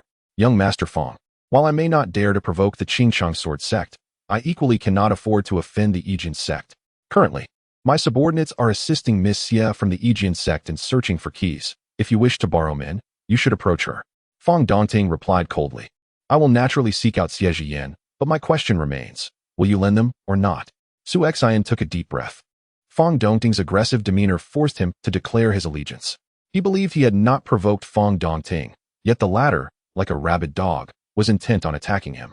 Did Fong Dongting truly consider him an easy target? I'm sorry, but I still cannot lend them. Seeking death, Fong Dongting snorted coldly, his figure suddenly lunging forward. And with a finger poised like a sword, he aimed directly at Su Xian's chest. The thrust of the sword struck with the swiftness of the wind and the ferocity of fire, and even when referred to as a mere finger, one could feel the relentless momentum of the blade, akin to the force of a tempest. Su Xian intended to counter with his own finger, employing the 24 solar term's divine finger to engage in battle. However, this was his trump card, and he was reluctant to wield it without necessity. Moreover, he was curious to ascertain the true might of a congenital martial artist. Thus, rather than retreating, Su Xian advanced, unleashing the deep grudge palm. Fueled by an enmity as profound as the ocean, neither death nor respite would suffice. With a resounding thud, Fong Dongting staggered back a step, while Su Xian retreated 3 steps, his palm tingling with a faint numbness. Truly, the prowess of a congenital martial artist was formidable. Even without further deliberation, Su Xian recognized he had been outmatched in strength. This disparity in power was evident, for Fong Dongting had merely awakened the first realm of the congenital stage, while the congenital realm itself comprised 3 distinct levels. The first level involves the opening of the Dantian's Qi, granting one's internal energy a magnitude several times greater than that of someone at the pinnacle of the acquired stage, with some capable of manifesting their energy as tangible Qi. Fong Dongting had utilized a sword finger. Had he wielded a long sword, he could have struck from 3 feet away, injuring Su Xian directly with his internal energy. While Su Xian was astonished by the overwhelming power of the congenital martial artist, unbeknownst to him, Fong Dongting was equally taken aback. He had not held back in that previous attack, having resolved to incapacitate Su Xian, the audacious leader of a minor faction. Yet, he was astonished that Su Xian had withstood a strike from his sword finger. Though the technique was peculiar, its might was undeniably formidable.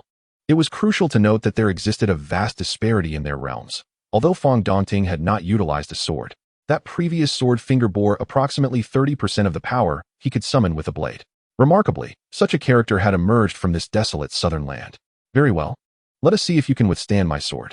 Fong Dongting's attendant immediately cast aside his long sword, which Fong Dongting deftly caught and drew forth. The blade, marked with a pattern reminiscent of pine grain, exuded a crystalline and chilling aura, unmistakably a weapon of extraordinary quality. Originating from the Taoist tradition, the Qingcheng sword sect's techniques were imbued with a profound Taoist essence, where the natural way could be embodied in the sword. Fong Dongting initiated his attack with the same sword technique he had previously employed, the harmony of wind and fire converging. The sword vibrated, and as it approached Su Xian, it transformed into an overwhelming blaze. This was the unique Dao sword of the Qingcheng sect, the wind and fire Dao sword. Su Xian retreated swiftly. He had not yet reached the audacity to confront a congenital martial artist head-on. Although he had successfully deflected Fong Dongting's previous strike, it had been delivered without the advantage of a sword. For a swordsman, the sword is akin to a second life. The disparity between a swordsman wielding a sword and one without was monumental. At that moment, a melodious voice rang out. Fong Dongting, this is not your Qingqing mountain, and you have no right to show off your might here.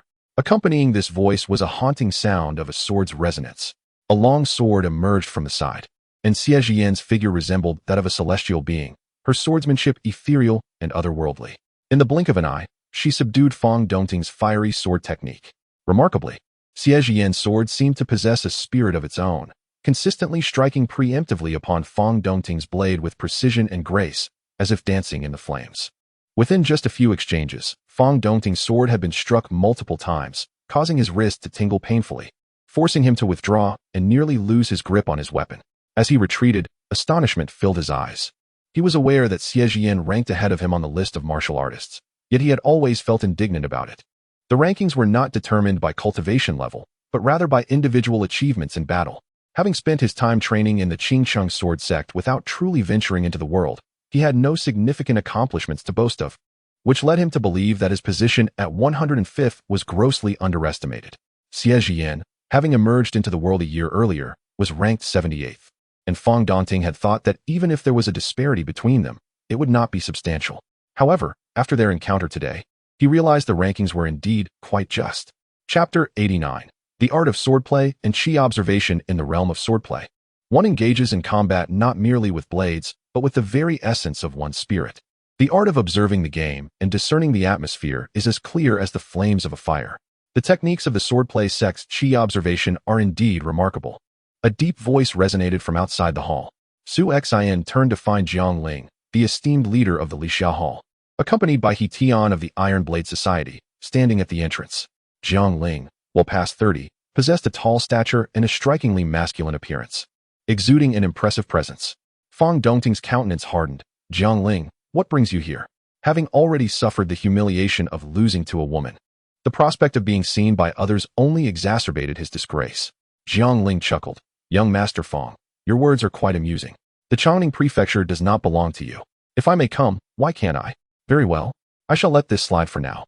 When we uncover the treasure, we will settle the score. Fong Dongting huffed coldly and turned to leave, casting a shadowy glance at Su Xian and Xie Zhiyan as he departed. He was no fool. Instigating conflict with Xie Zhiyan or Jiang Ling would only serve to his detriment. With all parties in possession of keys, a confrontation was inevitable upon the discovery of the fifth key. Once Fong Dongting had exited, Jiang Ling turned to Xie Zhiyan with a smile. Truly, you are the celestial maiden of the swordplay sect, Xie Zhiyan. I suspect you did not exert your full strength just now. The basic techniques of the swordplay sect's Qi observation were but the foundation.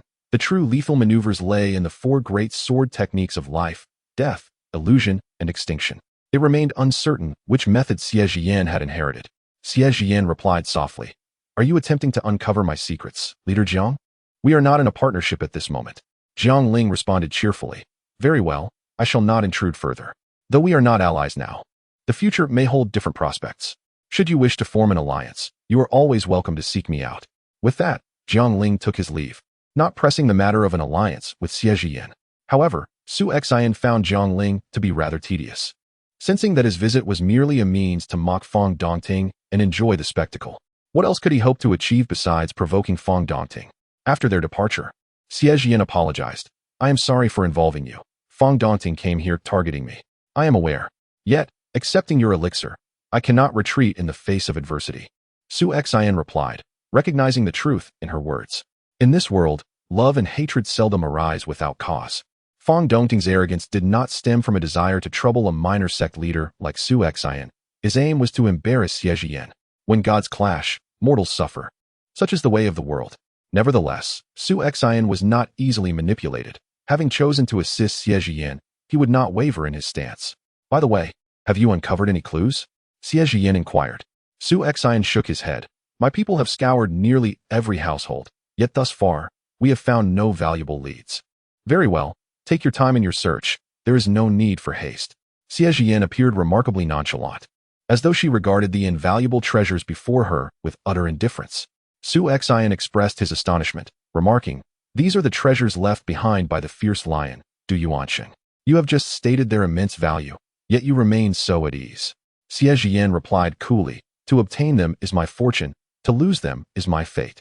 My primary purpose in this journey is merely to introduce Shaoqi and the others to the true world of martial arts. As for this so-called treasure, neither I nor the Yijian sect hold it in high regard. Indeed, Du Yuanqing's treasure was enticing, yet it felt exceedingly ethereal. No one could ascertain whether Du Yuanqing was truly dead. If he were alive, would he not take his treasure with him? Furthermore, the key had been in the possession of the Yijian sect for over a decade, during which time we had sought clues, yet to no avail. Although whispers have emerged recently, the major sects have not taken them seriously. Otherwise, they would not have dispatched us, the younger disciples, to investigate. Su Xian nodded, recalling that Tai Wuching had conveyed similar sentiments. The major sects indeed exercised a considerable degree of caution. To mobilize a large contingent for such an insubstantial lead would seem rather hasty. Since Xie Jian was not anxious, Su Xian decided to allow his subordinates, who had been tirelessly searching for clues overnight, to rest and replace them with another group to continue the search. With nothing pressing to attend to during the day, Xie Jian inquired about Su Xian's residence, intending to teach Xian some fundamental sword techniques. Of course, despite her fondness for Xian, Xie Jian would not impart the Yijian sect's sword techniques to her. She aimed to teach merely the basics of swordsmanship. Su Xian, lacking formal training himself, was unable to teach these concepts to Xian, though he possessed a natural proficiency of 5% in any skill he pursued. However, Xian did not share this advantage. As a disciple of the Yijian sect, one of the 5 sword-holding sects, Su Xian welcomed Xie Jian's intention to teach Xian sword techniques and promptly summoned a disciple to escort her. In truth, had Su Xian not been too embarrassed to do so, he would have liked to accompany them to witness the instruction himself. Since embarking on his martial arts journey, he had encountered many individuals of higher skill, yet few possessed truly exquisite martial techniques. Today, witnessing Fang Dongting's duel with Xie Jian had broadened Su Xian's horizons, revealing the formidable essence of martial arts in this world.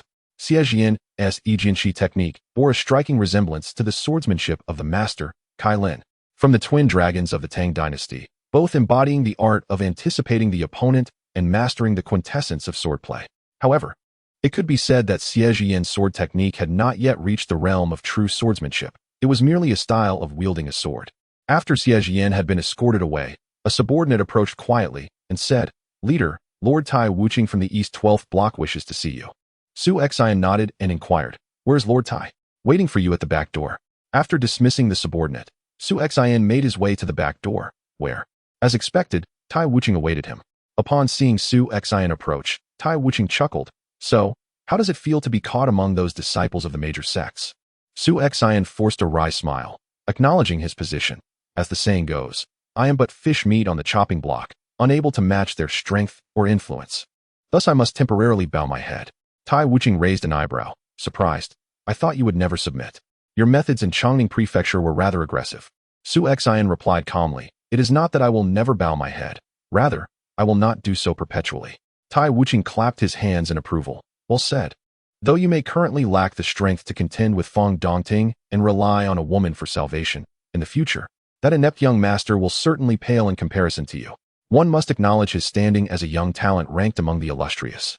Su Xian retorted with a hint of amusement. Tai Wuching laughed. "This is not disparagement, but rather a candid truth. Despite Fang Dongting's ranking, he is ultimately ineffectual. Were it not for the backing of the Qingqing sword sect, he would not even qualify for the rankings." Su Xian expressed his astonishment. "Isn't the ranking determined solely by achievements?" Tai Wuching waved his hand dismissively. "I can assure you that the top 30 in the rankings are indeed legitimate. However, beyond that, it's a different story. Each sect desires to maintain its reputation, and when they see the young disciples of other sects gaining prominence, they become discontented if their own disciples lack comparable strength. Consequently, many resort to connections or even bribery to have their disciples' names included. In general, as long as the disciples of the major sects exhibit acceptable levels of skill, they can qualify for the rankings even without significant achievements. Take Fang Dongting, for instance, regardless of his shortcomings. He hails from the Qingqing sword sect and possesses formidable sword techniques, which alone elevate him above many practitioners from lesser backgrounds. Of course, this is a minority. The vast majority of the talented individuals in the rankings have earned their status through sheer strength, much like Xie Jian from the Yijian sect, who, after a year of wandering the martial world, garnered the title Celestial Maiden and ascended from the lower echelons to the 78th position in the rankings, a testament to her formidable prowess. Su Xian nodded, recognizing Xie Jian's strength. Her Aegean divination technique was indeed powerful, and Zhang Ling had mentioned that this was not even her true capability. Enough of this idle chatter. I wish to inquire about the treasure key of the Aegean sect. When did they acquire it, and what is their attitude towards the treasure? Although curious about Tai Wuqing's peculiar question, Su Xian answered truthfully, prompting Tai Wuqing to depart with a contemplative expression. Without further inquiry, Su Xian gathered his companions to search the streets for clues regarding the fifth key, despite the slim chances of success. Unbeknownst to him, as he left the hall, a group of individuals at the street corner was observing him, including Meng Changhe from the Three Heroes Society and 3 young men from the prominent families of the Xiangnan region, the Wans, Zhangs, and Jiang. Although the 3 of them are among the more distinguished disciples of their generation within their families, they have yet to transcend the innate realm. The disparity between the martial arts circles of Xiangnan and those of the Central Plains is akin to that between heaven and earth, a fact readily discernible from the disciples themselves. While these 3 are considered exceptional within their clan, their pace of cultivation pales in comparison to that of Xie Jian and Fang Dongting, moving at a glacial speed. In truth, they had long been aware of Fang Dongting's arrival at the Flying Eagle Gang, initially believing he had unearthed some vital clue. However, they were taken aback by the spectacle of a slap in the face that ultimately backfired. Nonetheless, the 3 were acutely aware of the vast gulf in strength that separated them from their opponents, and thus they did not dare to emulate Jiang Ling by stepping forward to attract animosity. Instead, they hoped for a genuine conflict to arise, as that would provide them the opportunity to navigate the tumultuous waters and seize their advantage. Otherwise, given their own postnatal perfection, even if they were to join forces, they would still find themselves outclassed by a whole tier. Chapter 90. The Trap at the Corner of the Street. Zhang Qingfang from the Zhang family chuckled as he observed Su Xian's retreating figure.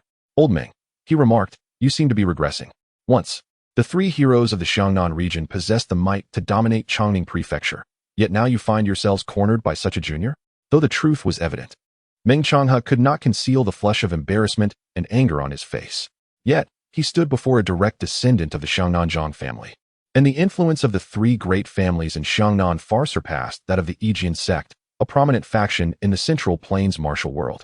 Thus, despite his inner turmoil, Meng Changhe could only muster a forced smile and replied, do not underestimate this young man. He possesses an unusual malevolence.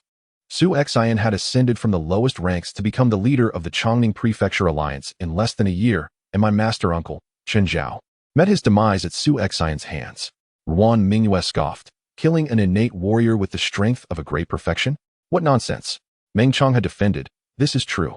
In front of numerous factions from Chongning Prefecture, Su Xian unleashed a fiery blade of true energy, instantly slaying Chen Zhao. When confronted with matters beyond their comprehension, skepticism is the natural reaction, and this was precisely the case for Zhang Qingfang and his companions, who clearly disbelieved Meng's assertions. Among them, the strongest, Jiang Yuandong, waved his hand dismissively. Enough, old Meng. You need not elaborate further. As long as you assist us in seizing the treasure, we will handle Su Xian for you. In truth, Jiang Yuandong and the others had already devised a plan. Should the treasure indeed surface, they would leverage the power of the 3 Heroes Society to claim it. Despite the formidable strength of innate warriors, the 3 Heroes Society boasted an impressive membership of over 50,000. With elite disciples who had cultivated internal energy and opened more than 10 channels, numbering in the thousands. With enough ants, one could bring down an elephant. This collective force was sufficient to alter the tide of battle. Though Meng Changhe was aware that this course of action would antagonize the Aegean sect, the Qingchang Sword sect, and the Nyin Gang, he felt he had no choice. Firstly, the 3 great families were indeed the local power brokers. To refuse their request would yield dire consequences. Secondly, they promised that if Meng Changhe employed the strength of the 3 Heroes Society to assist them, they would eliminate Su Xian once their objective was achieved. Meng Changhe harbored a deep-seated hatred for Su Xian. However, in the current scenario, both in terms of influence and strength, he was no match for Su Xian. The only way to eradicate him was through external aid, and the 3 great families of Xiangnan were undoubtedly a splendid option. As Su Xian's figure vanished from view, Jiang Yuandong and the others also dispersed, leaving only Zhang Qingfang, who discreetly crumpled the note in his hand, his face betraying a peculiar expression. Su Xian remained oblivious to the trio's watchful eyes. His mind was entirely consumed by the system. Just as he exited the hall, the system issued him a new side quest. Activate side quest. Enemy of the righteous path. Task description. Eliminate disciples of the righteous sects. Reward. Villain points. The villain points awarded correlate with the strength of the slain. Each kill grants a reward, with a maximum of 1,000 points. Failure penalty. A time limit of 1 year. Failure results in a deduction of 1,000 villain points. The righteous path's nemesis? This indeed compels one to adopt the role of a villain. In truth, the moment this task presented itself, Su Xian's thoughts immediately turned to Fong Dongting. This individual is a bona fide disciple of the righteous sect, and eliminating him would likely yield a significant amount of villain points. Yet, such a notion could only remain a fleeting thought, given Su Xian's current capabilities. Even with all available means, it would be exceedingly difficult to vanquish him. The disparity in their cultivation realms is exceedingly challenging to bridge, and only by employing consumables could he hope to secure a victory. However, considering Fong Dongting's prowess, Su Xian would need to exchange for a martial technique of at least 3.5 stars to have a chance at defeating him. Yet, such consumables would cost a staggering 320 villain points, leaving one to ponder whether taking down Fong Dongting would yield any return on investment. The system merely states that the reward in villain points correlates with the strength of the slain. Who could ascertain whether Fong Dongting is worth such a price? Moreover, even if he is, Su Xian is loath to act within the confines of Chongning Prefecture. For should he succeed in slaying Fong Dongting, he would undoubtedly attract unwanted attention.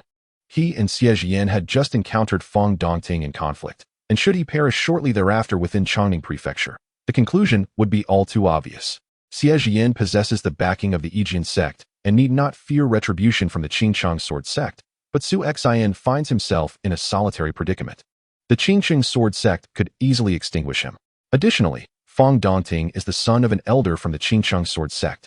It is not uncommon for the young to provoke the ire of the old. For the time being, it is prudent to set this task aside, as there is a full year to complete it, and the hour is still early. After surveying the entirety of Chongning Prefecture, Su Xian returned to his hall as dusk began to settle. He dismissed his subordinates, instructing them to rest. For Xie Jian was in no immediate hurry to locate that key. Choosing not to have anyone accompany him, he made his way back to his residence in Jinyufang. In recent days, the 5 major factions within Chongning Prefecture have been fervently searching the city for the key, though not all factions have exhibited a commendable demeanor, resulting in an atmosphere of trepidation throughout the prefecture. Thus, it came as no surprise that as night began to envelop the sky, all the shops had already shuttered, leaving the long street eerily silent. Suddenly, Su Xian's senses tingled. He detected faint footsteps approaching. Whirling around, he was met with a swift acceleration of those footsteps as a figure clad in black lunged at him, delivering a powerful punch. The assailant was entirely enveloped in dark attire, obscuring their features. Su Xian deftly sidestepped, retaliating with a fierce punch that sent the assailant staggering backward. A perfect realm?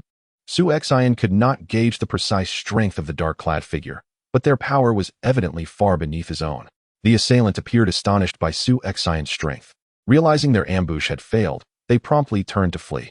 Su Xian unsheathed his Yulong sword and pursued, yet to his astonishment, the figure's agility was astonishingly swift, and in the blink of an eye, they had vanished from his sight. Who dares to ambush me? Their strength was lacking, yet their speed was remarkable, suggesting proficiency in lightness techniques. Su Xian furrowed his brow in contemplation, yet no such individual existed within Chongning Prefecture. At that moment, a chilling scream echoed from the street, prompting Su Xian to rush forward. He beheld a figure clad in black, sprawled upon the ground. The physique and attire bore a striking resemblance to the assailant who had recently ambushed him. Cautiously approaching, Su Xian confirmed that the man was utterly lifeless before pulling down his mask. The face revealed was that of a striking young man, around 20 years of age, whose throat had been severed by a blade. Yet, Su Xian did not recognize him. He was certain he had never laid eyes on this individual before. Just then, a commotion erupted from the street as hundreds of disciples from the Sanning Hui, led by Meng Changhe, arrived on the scene. Accompanying him were Jiang Yuandong and Ruan Mingyue, prominent members of the 3 great families of Xiangnan. Upon spotting Su Xian, Meng Changhe was momentarily taken aback. Su Xian, what brings you here? Jin Yuefang is the territory of my Flying Eagle gang. Why should I not be here? Su Xian retorted. I am rather curious as to why you 3 are trespassing on my turf in the dead of night. Before Meng Changhe could respond, Jiang Yuandong and Ruan Mingyue's eyes fell upon the corpse, causing their expressions to darken. The lifeless body on the ground was none other than Zhang Qinfang of the Zhang family. Upon seeing the gash across Zhang Qinfang's throat and Su Xian standing beside him with the Yulong sword, the implications were all too clear. Su Xian, you seek death. Jiang Yuandong bellowed, drawing his long knife and lunging at Su Xian. The three great families of Xiangnan were interconnected through marriage, and Zhang Qinfang was, after all, his cousin. Setting aside the tangled web of familial ties, Zhang Qinfang's demise in Chongning Prefecture would undoubtedly bring him severe reproach upon returning to his clan. He had ostensibly led this expedition to seek Du Yuanqing's treasure, and any mishap would squarely fall on his shoulders. With Su Xian having dared to slay Zhang Qinfang, Jiang Yuandong could scarcely fathom the repercussions he would face from his family if he failed to exact vengeance. Jiang Yuandong wielded a slender miao knife, and the technique he employed was characterized by a single word: speed. The 9 swallows circular slash. In the blink of an eye, he unleashed 9 strikes, all aimed at the same spot. Had it been anyone else, their weapon would have shattered under the relentless assault, cleaved in two. However, to his astonishment, Jiang Yuandong felt a tingling in his hands as cracks formed along the surface of his finely forged miao knife, culminating in a resounding shatter. A yellow-grade weapon. Jiang Yuandong gazed in disbelief at the Yulong sword in Su Xian's grasp. Here was the leader of a mere minor gang in Chongning Prefecture, wielding a yellow-grade weapon. It was common knowledge that only the heads or esteemed elders of the Jiang family were entitled to possess weapons of such caliber. Weapons were classified into grades, and even the finest mass-produced armaments were merely considered ordinary weapons, regardless of the quality of materials used. Only those weapons meticulously crafted by master smiths are classified into tiers, each possessing its own unique name and various extraordinary effects. Among the weapons familiar to the common folk of the martial world are the 4 tiers known as Heaven, Earth, Mysterious, and Yellow. The oddly shaped longsword in Su Xian's possession undoubtedly belongs to the yellow tier or above. Otherwise, the finely tempered steel miao knife in his hand would not have shattered upon impact. As he repelled the incoming Jiang Yuandong, Su Xian furrowed his brow and inquired, "Who exactly are you?" "This individual is not one I have slain." Coldly, Jiang Yuandong replied, "Who are we?" "We are Jiang Yuandong of the Jiang family from Xiangnan and Ruan Mingyue of the Ruan family. The one lying on the ground is Zhang Qinfang of the Zhang family." "Su Xian, how audacious of you to kill someone from the 3 prominent families of Xiangnan. Do you truly believe that your dominance in this corner of Chongning Prefecture allows you to disregard the entire martial world of Xiangnan?" Chapter 91. Conclusive evidence. Upon recognizing the identities of the individuals before him, Su Xian exhaled deeply. Even he, despite his previous ignorance, understood that he had fallen victim to a nefarious plot. Zhang Qinfang had likely perished long ago, and the one who had ambushed him had intentionally lured him to this very place. I have already stated, I did not kill him. I was also led here under false pretenses. When I arrived, Zhang Qinfang was already dead. If you doubt my words, you may verify the corpse. Su Xian was not one to indulge in lengthy justifications, yet he was unwilling to bear the blame for another's misdeeds. Meng Changhe sneered, caught red-handed. What more is there to investigate? Seize him at once. Given the gravity of the situation he had instigated, Meng Changhe felt a surge of satisfaction. Having slain members of the 3 prominent families of Xiangnan, Su Xian was surely doomed. "Stop. Mingyue, inspect the body," Jiang Yuandong commanded solemnly. He was no fool. Aware of Meng Changhe's deep-seated enmity towards Su Xian, he would not heed his words. With hundreds surrounding them, Su Xian had no opportunity to escape. If he were indeed the murderer, there would be ample time to apprehend him later. Ruan Mingyue nodded and approached to examine Zhang Qinfang's wounds. Shaking her head as she reported, "Zhang Qinfang has been dead for a short while, killed by a single sword strike. There is nothing more to discern." Jiang Yuandong's gaze towards Su Xian brimmed with murderous intent. He was now the prime suspect. In the past, he would have doubted that Zhang Qinfang could be so easily slain by a single blow. However, having just witnessed Su Xian's prowess, he began to believe that Meng Changhe had not exaggerated Su Xian's capabilities. At that moment, a voice interjected calmly, "You are mistaken. A wound can reveal much." From the shadows, Jiang Ling stepped forward with a serene demeanor. "Jianghu master, what brings you here?" Jiang Yuandong inquired, frowning. Jiang Ling chuckled. "The Iron Blade Society has too few members, necessitating round-the-clock searches for clues. I, being unable to remain idle, naturally accompanied them in their quest." His words elicited skepticism among the crowd. They assumed he was merely there for the spectacle. Unexpectedly, Jiang Ling approached Zhang Qinfang's corpse, observing closely, and remarked, "You young rascals of the martial world are indeed careless. Allow me to impart a lesson. Sometimes, a corpse can speak, providing numerous clues about its murderer. Though Jiang Ling was only in his 30s, he had been involved in the underworld since his teens, rising from the lowest ranks to become the master of the Xia Tenli Xia Hall, a testament to his extensive experience, akin to Su Xian's own journey.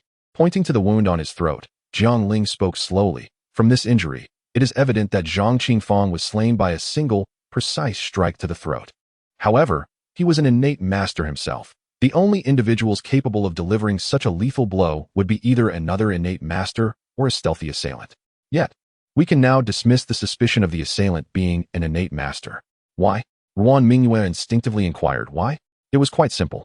For Zhang Qingfang had already drawn his sword, yet regrettably, his blade was outpaced by that of his opponent. Had the adversary been a congenital martial artist, Zhang Qingfang would have never had the opportunity to draw his sword at all.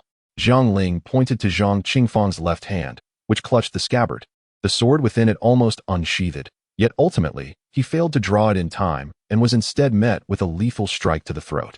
Furthermore, the wound suggested that the assailant was a master of the sword, employing an eerie and vicious technique.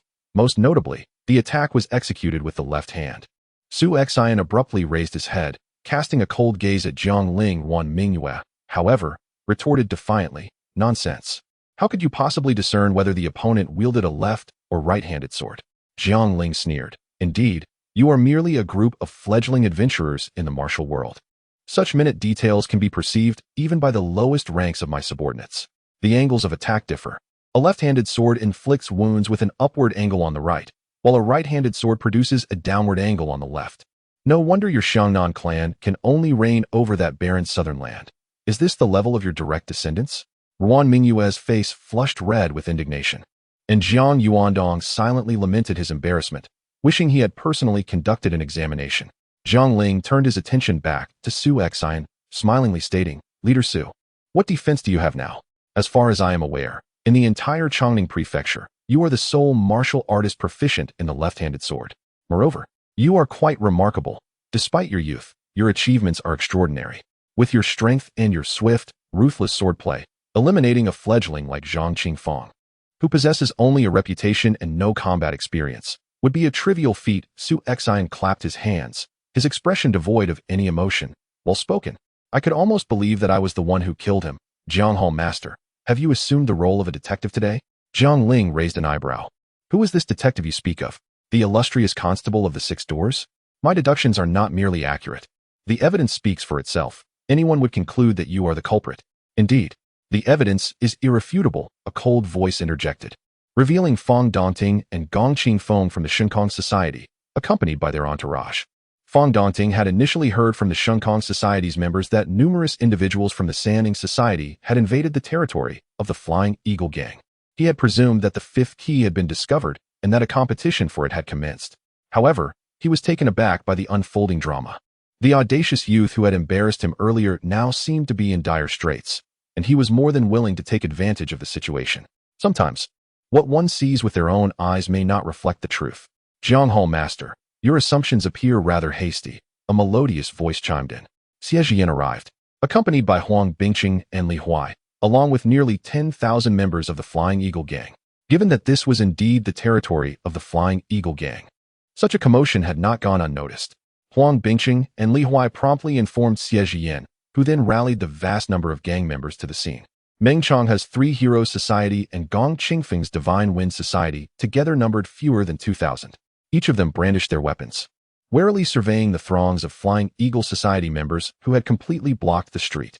Gong Qingfeng coldly remarked, "Su Xian, do you intend to eliminate witnesses?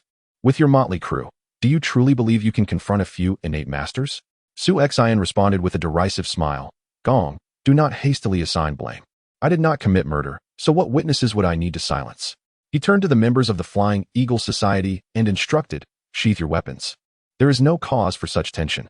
Under Su Xian's undeniable authority, the members of the Flying Eagle Society obediently complied, which immediately alleviated the anxiety of the Divine Wind Society and the Three Heroes Society. Su Xian pointed at Zhang Qingfang and stated, "I am not acquainted with this young master from the Xiangnan clan. In fact, I have never even laid eyes on him before. Why would I wish him harm? Moreover, consider the situation. Even if I were responsible, what is this place?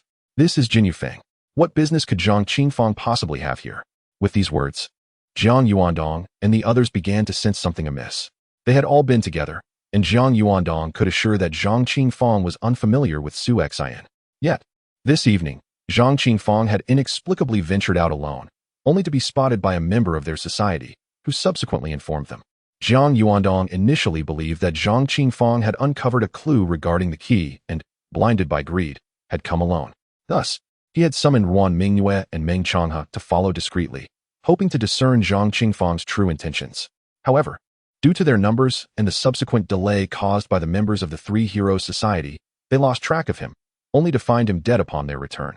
Jiang Ling smiled faintly. The rationale is quite straightforward. As I previously mentioned, a corpse reveals all. With that, Jiang Ling bent down and began to search Zhang Qingfang's body, producing a letter. He turned to Ruan Mingyue with a sly grin and said, "Let me impart another lesson. Young master of the Ruan family. Examining a corpse is not merely a visual endeavor. At times, one must also take action." Ruan Mingyue's expression darkened. Why was he being dragged into this at such a moment? Jiang Ling unfolded the letter, and a cryptic smile crept across his face. He displayed the letter for all to see, revealing the words, "At the hour of the dog, come to Jinyufang, Linhua Street. The 5th key is in my possession." The signature was unmistakably that of Su Xian. Jiang Ling, with a knowing smile, inquired, "Su, is this letter your handwriting?" Now, everyone understands why Zhang Qingfang ventured here. He continued, "What perplexes me now is whether you deceived Zhang Qingfang regarding the key, or if it truly lies within your grasp." All evidence seemed to point towards Su Xian, and the gazes of Fang Dongting and the others grew increasingly menacing. If the key was indeed in Su Xian's possession, they would have to take action to seize it. At that moment, Xie Jian remarked, "Something feels amiss. If I am not mistaken, this paper appears to be the renowned Qingzhou paper from Haizhou's Zhushan region. The price of Qingzhou paper is exorbitant, yet its exceptional resilience endears it to the literati of the Central Plains. However, it possesses one notable flaw: it is intolerant of heat, deteriorating at a rate several times faster in warmer climates than in other regions. Here in Xiangnan, where the weather is inherently humid and sultry, merchants from the Central Plains would never transport Qingzhou paper to this locale. Even if Su Xian were to compose a letter, he would undoubtedly utilize locally sourced paper. It is inconceivable that he would seek out Qingzhou paper. Consequently, I suspect that this letter has been forged by an outsider who has arrived in Chongning Prefecture, utilizing the Qingzhou paper he brought with him to create this deceit." Such a minute detail, however, was astonishingly discerned by Xie Jian, leaving the others momentarily stunned. Jiang Ling's expression shifted noticeably, though he swiftly masked his reaction. Chapter 92. Cleansing suspicions when all evidence pointed towards Su Xian. Xie Jian suddenly raised a question that cast doubt among those present. However, Gong Qingfeng from the Xinfeng Society interjected, stating, "The presence of green bamboo paper in Chongning Prefecture is hardly surprising. Not long ago, the leader of the Su clan collaborated with us to monopolize the trade of various southern barbarian specialties within Chongning. Those merchants hail from the Central Plains. While they may not sell green bamboo paper, it is quite possible they carry it with them. The Feiying gang has significant dealings with these Central Plains merchants, so it is conceivable that their green bamboo paper ended up with the Feiying gang, only to be fortuitously utilized by the leader of the Su clan. After all, not everyone possesses the discerning eye like Miss Xie to tell the difference between ordinary paper and green bamboo paper." Upon hearing Gong Qingfeng's words, the crowd began to consider this possibility. Su Xian cast a cold glance at Gong Qingfeng, noting his swift opportunism. Jiang Ling laughed heartily. Indeed, this does not prove anything. On the contrary, the sword wound on Zhang Qingfeng is irrefutably real. Within Chongning Prefecture, the only person capable of killing Zhang Qingfeng and adept with a left-handed sword is you, Su Xian. Gong Qingfeng replied with a chilling laugh, "I can attest to that. The reputation of Su Xian's left-handed quick sword is well known in Chongning. Isn't that right, President Meng?" Meng Changhe smirked ominously. "Of course, my disciple met his demise beneath the blade of Su Xian's left-handed sword. With the weight of public opinion against him, all evidence converged on Su Xian." Jiang Yuandong seized a long knife from a member of the Sanning Society, resolute in his demand for a conclusion today. Zhang Qingfeng's death could not go unavenged. His family deserved an explanation. At that moment, however, Su Xian suddenly gazed at Gong Qingfeng and Jiang Ling, breaking into laughter that sent a chill down their spines. "Who told you that only a left-handed sword can inflict such wounds? What a farce. There are countless extraordinary martial techniques in this world capable of producing such injuries with ease. If not, allow me to demonstrate. With that, Su Xian swiftly switched to his right hand, lunging towards Gong Qingfeng. The sharp blade's glint appeared before him in an instant, startling Gong Qingfeng. No one anticipated Su Xian would strike at such a moment, and there was no time for rescue. Even Jiang Ling, positioned closest to Gong Qingfeng, was caught off guard. Fortunately, Gong Qingfeng's agility saved him. His family's renowned lightness skill had served him well.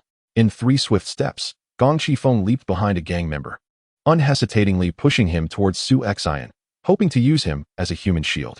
The Yulong sword emitted a peculiar vibrating sound, slicing through the throat of the Xinfeng society member, blood splattering everywhere. Gong Qingfeng bellowed, "Su Xian, are you so enraged that you wish to kill to silence?" Su Xian retorted with a cold smile, "Silence? Look at the wound on his neck." The crowd gazed intently, for the wound on the neck of the minion slain by Su Xian bore an uncanny resemblance to that of Gong Qingfeng. Yet they had witnessed with their own eyes that Su Xian wielded his sword with his right hand. Jiang Ling and Gong Qingfeng's expressions shifted dramatically. Su Xian coldly remarked, "Do not assume that others are incapable of what you cannot achieve. I, Su Xian, am merely a small figure at the pinnacle of the postnatal realm. If I can accomplish this, surely those stronger than I can as well. What significance does a wound from a left-handed sword hold? If it were truly my doing, would I not have used my right hand? By the way, my left-handed sword is formidable, but my right hand is equally adept." The glaring truth silenced the crowd.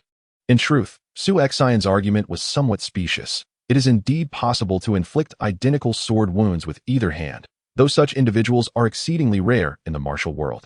Su Xian's ability to achieve such results stemmed from his mastery of the swift sword technique, which he practiced with both hands. This peculiar and ruthless swordplay allowed strikes from any angle, rendering such wounds trivial. Were it to be another, even someone like Xie Jian could not accomplish this without the requisite skill or practice. Now that it was clear that I am not the murderer, what purpose remains for you here? Are you waiting for me to treat everyone to supper?" Su Xian sneered. Fang Dongting and others who harbored grievances against Su Xian scoffed and turned to leave, while Jiang Yuandong angrily commanded his men to remove Gong Qingfeng's corpse. If Su Xian was not the culprit, then who was? Should this matter devolve into an unsolved mystery, he would undoubtedly face repercussions from his family upon his return. Once the crowd had dispersed, Xie Jian approached and inquired, "What transpired? Why were you at Gong Qingfeng's corpse?" Su Xian recounted the events to Xie Jian, his voice grave. "Clearly, someone seeks to frame me, though I remain uncertain of their motives. Whoever killed Gong Qingfeng cannot be from Changning Prefecture. The one who despises me the most here is Meng Changhe. However, he lacks the courage and capability to commit such an act. This is undoubtedly the work of an outsider. If the intention was to monopolize the treasure, he could have targeted you or set a trap for you. What purpose does framing me, a mere leader of a small faction, serve?" This perplexity troubled Su Xian. He had never anticipated that someone would covertly strike against him. Yet, since contemplation yielded no clarity, he resolved to take action and investigate. Su Xian summoned Huang Bingsheng, instructing him to ascertain whom Gong Qingfeng had interacted with throughout the day, particularly his last acquaintance. Although Gong Qingfeng was present at the Three Heroes gathering, that did not preclude Su Xian from uncovering his circumstances. The 5 major factions in Changning Prefecture have each embedded spies within one another or directly bribed individuals. Desiring intelligence regarding the Three Heroes gathering, Su Xian tasked Huang Bingsheng to contact their informants, who swiftly gathered the necessary information within a matter of hours. Huang Bingsheng, with a peculiar expression, remarked, "Boss, the last person he encountered was actually a member of our Flying Eagle gang. Shortly after meeting this gang member, he departed alone." Su Xian wrapped his fingers on the table, his voice cold as he replied, "This clandestine individual possesses a ruthless cunning. Were it not for the sword injury that absolved me of suspicion, I fear the investigation would have inevitably led others to this gang member. It appears as though they scripted an elaborate play, calculating every detail with remarkable precision. Had I not cleared my name, there would undoubtedly be inquiries into how I managed to deliver that letter to Gong Qingfeng. After all, I have never left the territory of the Flying Eagle gang. This is evident to all. So, how could I have conveyed the letter to Gong Qingfeng? Someone would surely follow this trail, ultimately tracing it back to this gang member. At that juncture, the notion of my involvement in Gong Qingfeng's demise would have been all but sealed. What a masterful chain of schemes," he concluded. "Let us investigate this gang member and discern who is orchestrating events behind the scenes." Su Xian summoned Huang Bingsheng and Li Huai to accompany him. while Xie Jian insisted on following as well. Miss Xie, will you not return to rest? Su Xian inquired. Xie Jian shook her head, stating, the occurrences of this evening are too perplexing. I wish to uncover who is behind this mischief. As she was resolute in her decision, Su Xian did not object and promptly instructed his men to lead the way to the gang member's residence. According to Huang Bingqing's intel, this gang member was a veteran of the Flying Eagle gang, having served for over 5 years, previously a disciple under Lin Fuhu in the battle hall. Subsequently, when Su Xian expanded the battle hall, he leveraged his accumulated strength to become a small leader within the hall, thus earning a measure of respect within the gang. The gang member resided in a modest courtyard not far from Jin Yufang, and he was alone in his home. Rather than knocking, Su Xian and his companions forcefully pushed open the courtyard door, only to be met with an eerie silence. Huang Bingqing immediately ordered his men to break into the house. Inside, they found a gang member dressed in Flying Eagle attire, sprawled over the table, lifeless. Li Huai approached to examine the scene, prying open the deceased's mouth. He died from poison. Whether it was suicide remains unclear, but there are no signs of struggle, he reported. Su Xian murmured, this was executed quite cleanly. He then turned to Huang Bingqing, instructing, have others investigate further and uncover his background. Huang Bingqing produced a stack of papers, stating, no need for further inquiry. Everything is here, though I did not have the chance to review it earlier. Su Xian meticulously perused the documents Huang Bingqing had compiled, and at last, he discerned a notable distinction. The gang member was named Du Jing, and his father was a distant nephew of Du Yuanqing. Although their connection was tenuous, it nonetheless constituted family. Du Jing had once served as Du Yuanqing's attendant, overseeing his weaponry. Weapons are the second life of a martial artist. Those adept in their use seldom part with them. Thus, those entrusted with the care of a formidable warrior's weapons are deemed exceedingly trustworthy. The death of Du Jing by poison, given his identity, undoubtedly signifies a connection to Du Yuanqing's treasure. He could not have been bribed, as he was intrinsically involved. At this moment, a member of the gang suddenly reported that they had discovered some clues in the courtyard. Su Xian and the others promptly emerged. In the small courtyard, a withered tree had been removed, revealing a passage large enough for a person to enter beneath it. I instructed someone to venture down and scout the route. Huang Bingqing summoned several gang members to lead the way, and Su Xian and the others followed suit. The passage was crudely constructed, accommodating only one person at a time, winding and twisting like a labyrinth. The group traversed for a considerable half-hour before finally emerging into a grand hall, spacious enough to hold 1,000 people. P.S. The author's ability to title chapters is lacking, and the division of sections is even more so. Fortunately, there will be no divisions. These chapters serve merely as transitional segments, paving the way for the next phase of the narrative. Chapter 93. The hidden manipulator gazing at the spacious hall before him, Huang Bingqing pondered, where exactly are we now? Su Xian replied pensively, if my memory serves me right, we should be directly beneath Chang Dafeng. The group exchanged glances, realizing that if Chang Dafeng was indeed above them, this place must be connected to Du Yuanqing. After all, Chang Dafeng had once been the imperial city of the Great Zhou. Who else could have excavated such a vast space and passage beneath the imperial city, if not the formidable Lion King, Du Yuanqing, who was the leader of the Three Xiong Martial Alliance at that time? Look over there, boss. Huang Bingqing pointed to a wall that stood apart from the others, featuring 5 indentations, each resembling the shape of the key needed to unlock the treasure. To their astonishment, one of the indentations already housed a key. Su Xian and Xie Jian exchanged incredulous glances, both taken aback. They had searched for this final key for so long, yet it appeared before them so effortlessly. Just then, a boisterous laughter echoed from behind. Ha! What a stroke of luck! Who would have thought that the key lay right beneath our feet? Turning around, Su Xian and the others saw Fang Dongting, Jiang Ling, Jiang Yuandong, Wan Mingyue, and several other leaders, including Meng Changhe, emerging from the passage behind them. You've been following me? Su Xian furrowed his brow. Jiang Ling replied nonchalantly, although you have demonstrated that others could have inflicted the wounds with the left-handed sword, your suspicion remains the greatest. Thus, I suggested that we follow you for a night, to observe your actions. I certainly did not anticipate such a delightful surprise. Huang Bingqing, filled with urgency, inquired, what about the guards from our Flying Eagle gang? Prior to their entrance, he had deliberately stationed a few members above to prevent anyone else from entering. Yet now, Jiang Ling and the others brazenly descended, leaving him to wonder about the fate of his comrades. Jiang Ling remained silent, but Fang Dongting sneered. Are you referring to those fools who dared to obstruct us? Such ignorance deserves punishment. I have happily sent them on their way to oblivion. You, Huang Bingqing's face turned crimson with anger, and the other members of the Flying Eagle gang drew their weapons, brimming with hostility. Enough! Su Xian interjected sharply, casting a cold glance at Fong Dongting. This young prodigy on the leaderboard was clearly petty. He had taken revenge on Su Xian by eliminating his subordinates. Although this debt could not be settled at present, Su Xian was determined to confront Fong Dongting one day. His men would not have died in vain. Fong Dongting let out a disdainful snort, feeling a sense of satisfaction.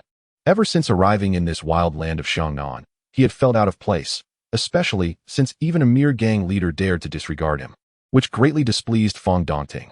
Although there has yet to be a true reckoning with Su Xian, the deaths of a few of his subordinates have somewhat alleviated their grievances. At this moment, Jiang Ling remarked, "Esteemed guests, the treasure lies before us. It is time for everyone to present their keys. Otherwise, none of us shall gain entry." He continued, "I propose that only the leaders of the local factions from Chongning Prefecture be permitted to enter, while their followers should be sent away. Too many hands may lead to misappropriation of the treasures, and we shall not be held responsible for any ensuing discord." The crowd nodded in agreement, and Su Xian instructed Huang Bingqing and the others to ascend and await his news. Once the other followers had departed, the remaining individuals produced the 4 keys and placed them into the corresponding slots. However, the subterranean chamber showed no immediate changes. Jiang Ling tapped lightly on the patterns within the slots, causing the entire chamber to tremble as the wall embedded with the keys began to descend, revealing a grand portal. The crowd surged towards the entrance, anxious that hesitation might cost them the treasure within. As Su Xian ran alongside them, an unsettling sensation burgeoned within him. Something felt amiss. Fong Dongting, leading the charge, halted abruptly and exclaimed, "Where is the treasure? What is happening?" What lay before them was not the mountain of riches they had envisioned, but rather a thick, eerie fog that obscured their vision within mere steps. Jiang Ling sauntered behind, remarking, "Is it so surprising? Have you never encountered a formation before?" At the spirit origin stage, one can inscribe formations upon the earth using the celestial forces. This is not unusual. This is the site where Lord Du concealed his treasures, and implementing traps could jeopardize them. Thus, this formation serves to delay intruders and alert the guardians. Regrettably, those guardians were nearly extinguished, and should anyone attempt to steal the treasures, they could only watch helplessly. Fong Dongting's face flushed slightly. He certainly recognized the formation, as their Qingqing sword sect possessed its own masters at the spirit origin level. However, in his fixation on the treasure, he had momentarily forgotten about the formation. Yet, Su Xian's unease intensified. As he listened to Jiang Ling's nostalgic tone, a flash of insight struck him. The fragments of recent events coalesced into a lucid thread in his mind. He suddenly shouted, "Jiang Ling, this is your scheme, isn't it? From the very beginning, you orchestrated this affair. You have long known the location of the treasure, and the 5th key is in your possession. It was you who killed Zhang Qingfang." A wave of shock rippled through the crowd, leaving them momentarily speechless, grappling with the gravity of Su Xian's accusation. Was Su Xian truly losing his mind? At that moment, Jiang Ling revealed a radiant smile. Standing at the rear, he gestured subtly, inadvertently activating a mechanism that swiftly closed the passage behind them, trapping them all within. "Congratulations. You answered correctly, but alas, there is no reward." Fong Dongting's expression instantly turned icy. "Jiang Ling, what do you mean by this?" Jiang Yuandong then spoke sharply. "Jiang Ling, did you truly kill Zhang Qingfang? Do you think that your Nian Gang's power allows you to disregard the 3 great families of Xiangnan?" Xie Zhiyan, though less agitated, displayed a grave expression in her eyes. Su Xian sighed and remarked, "This matter has nothing to do with the Nian Gang. I fear that this esteemed Master Zhang's identity has never been merely that of a Nian Gang Hall master. Moreover, Gong Qingfeng, you are likely not just the leader of a small faction in Chongning Prefecture, are you? As the saying goes, one is often blind to what lies beneath their own light. I suspect that there is a conspiracy at play, yet I did not anticipate your involvement. Gentlemen, what are your true identities? Surely, there is no need for further concealment now?" Fong Dongting's demeanor grew cold, realizing that the seemingly meek leader of a small faction beside him had been scheming against him all along. Gong Qingfeng stepped forward with a hearty laugh. Joining Jiang Ling, Su Xian, you truly are remarkable. Within the 3 gangs and 4 associations of Chongning Prefecture, only you possess the potential to transcend this confined space and embrace the vastness of the world. Alas, now that you are entangled in this affair, there is no escape for you. One can only blame their ill fortune." Jiang Ling cleared his throat and introduced himself. "I am Jiang Ling, raised in my childhood by the wild lion, Du Yuansheng, as one of his 93 adopted sons. However, due to my frail health and youth, I was sent to the Nian Gang's summer altar, where I was treated by the three no-gods Dr. Shui Busan, narrowly escaping that calamity. Gong Qingfeng added, the wild lion Du Yuansheng had countless disciples in his prime. My father was merely the most inconspicuous and weakest among them. Perhaps it is precisely this that allowed him to evade disaster, thus enabling our Gong family to survive the purge by the court. Upon hearing their admissions, the crowd was left speechless, realizing that the treasure they had sought for so long was merely a trap meticulously crafted by others. Su Xian exhaled deeply. Indeed, Du Yuansheng was murdered by the court.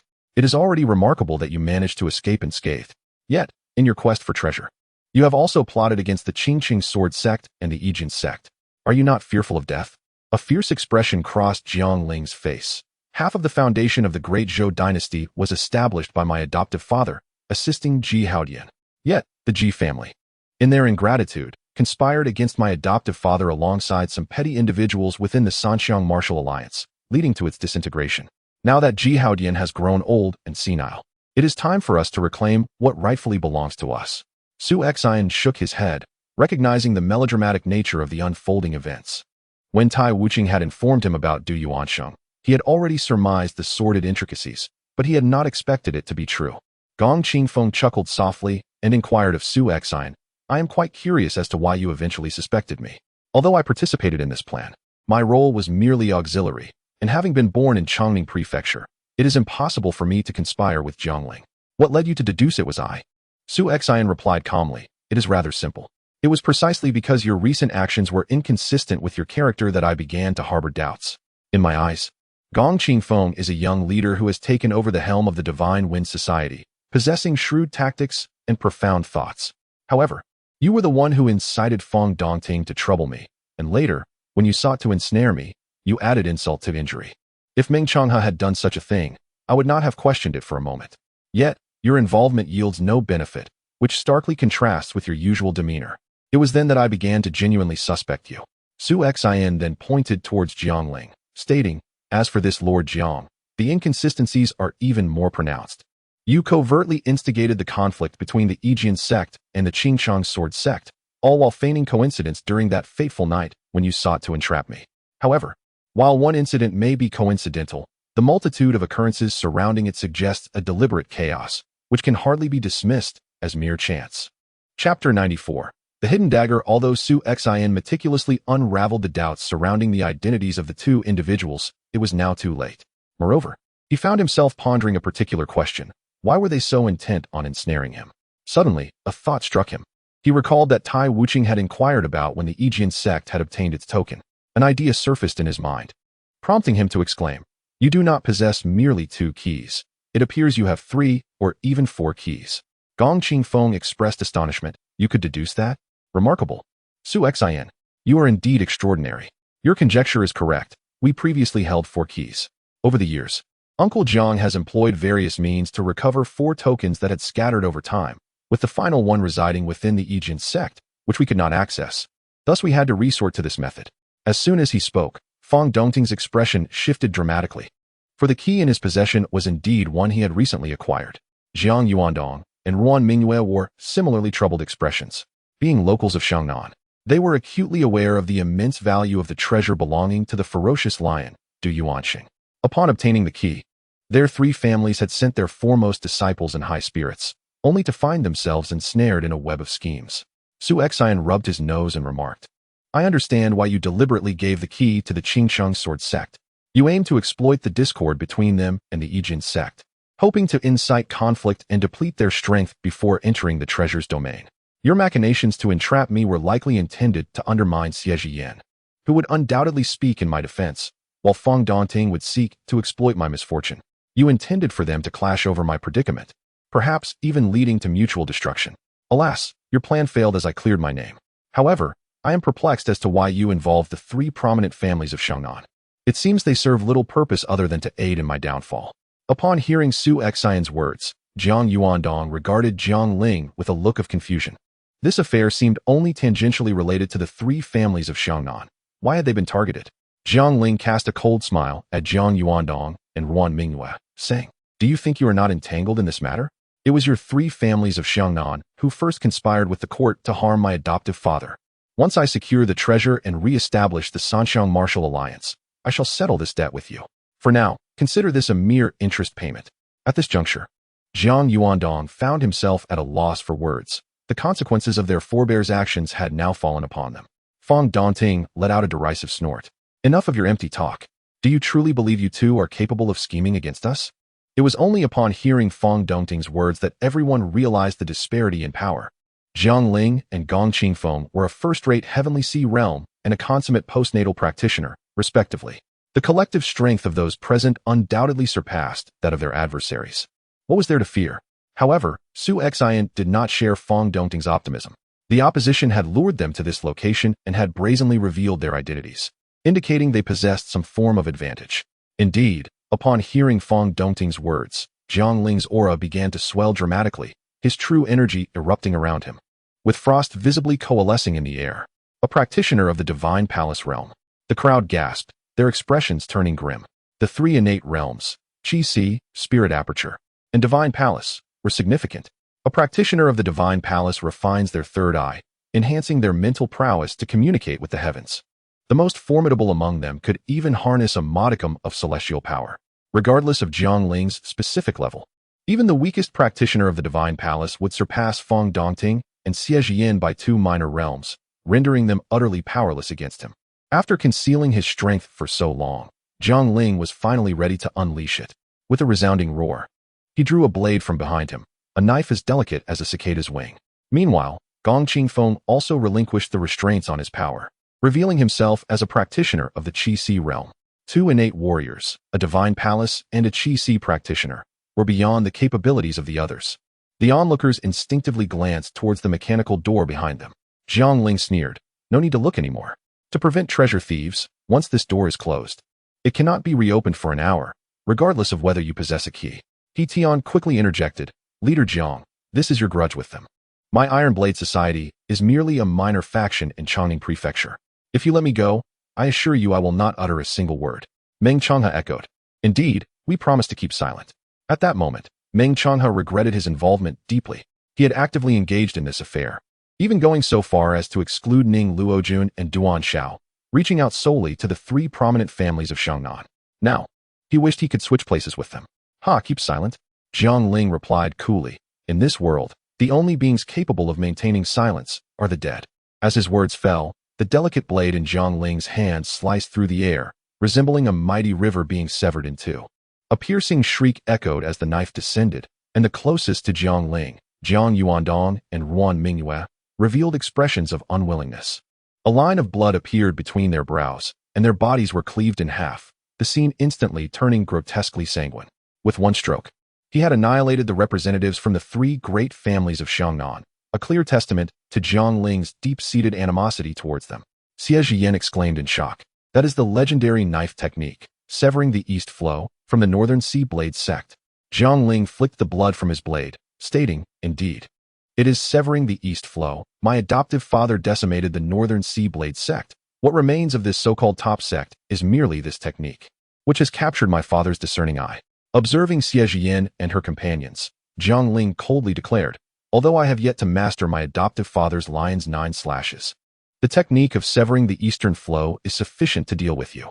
This battle shall see your blood spilled as an offering for the rebirth of the Three Xiang Martial Arts Alliance." As his words echoed, Jiang Ling swiftly advanced to Xie Jian's side, brandishing his slender willow leaf blade with a formidable momentum, enveloping her in a torrent of cutting energy. "Qingfeng, you handle the other imbeciles. I shall confront Xie Jian myself." Despite her ranking as the Celestial Maiden at 78th on the leaderboard, I cannot afford to underestimate her capabilities, Jiang Ling commanded while launching his assault. Gong Qingfeng nodded, revealing a chilling smile towards Su Xian and the others as he thrust his longsword forward. In an instant, 72 sword lights surged forth, their sharp force enveloping them entirely. Gong Qingfeng was intent on facing multiple foes alone, even striking first. The moment those razor-sharp sword lights approached, Su Xian felt the overwhelming strength emanating from them. Despite being fellow practitioners at the pre-heaven sea level, Gong Qingfeng's prowess far surpassed Fong Dongting's. With a single strike, Meng Changhe attempted to counter the sword light with a mighty technique, only to be sent flying by the sheer force, his hands bloodied and his breath weak. Tian fared little better. His massive broadsword swung repeatedly, but within 2 strikes, it was cleaved in 2, and he too was hurled back. A grievous sword mark etched across his chest. Among the 3 leaders of Changning Prefecture, only Su Xian managed to utilize the sharpness of the Yulong sword, coupled with the power of the small orb within his guard, to deflect the sword light, albeit still being pushed back several steps. Fong Dongting's situation was equally dire. Lacking combat experience, despite his origins from the Qingchang sword sect, the nature of combat ability varies from person to person. Though he managed to block the sword light, his hands went numb, nearly losing grip on his longsword. Meanwhile, the attendant who had been shadowing Fong Dongting, though seemingly unassuming, was also a practitioner at the pre-Heaven Sea level, exhibiting slightly superior performance compared to Fong Dongting. In a fleeting moment, 2 of the 5 had fallen, prompting Gong Qingfeng to laugh maniacally, his figure resembling a tempest as he charged once more towards Fong Dongting. Upon witnessing Gong Qingfeng's rapid approach, Su Xian immediately recognized him as the one who had previously ambushed him under the cover of night.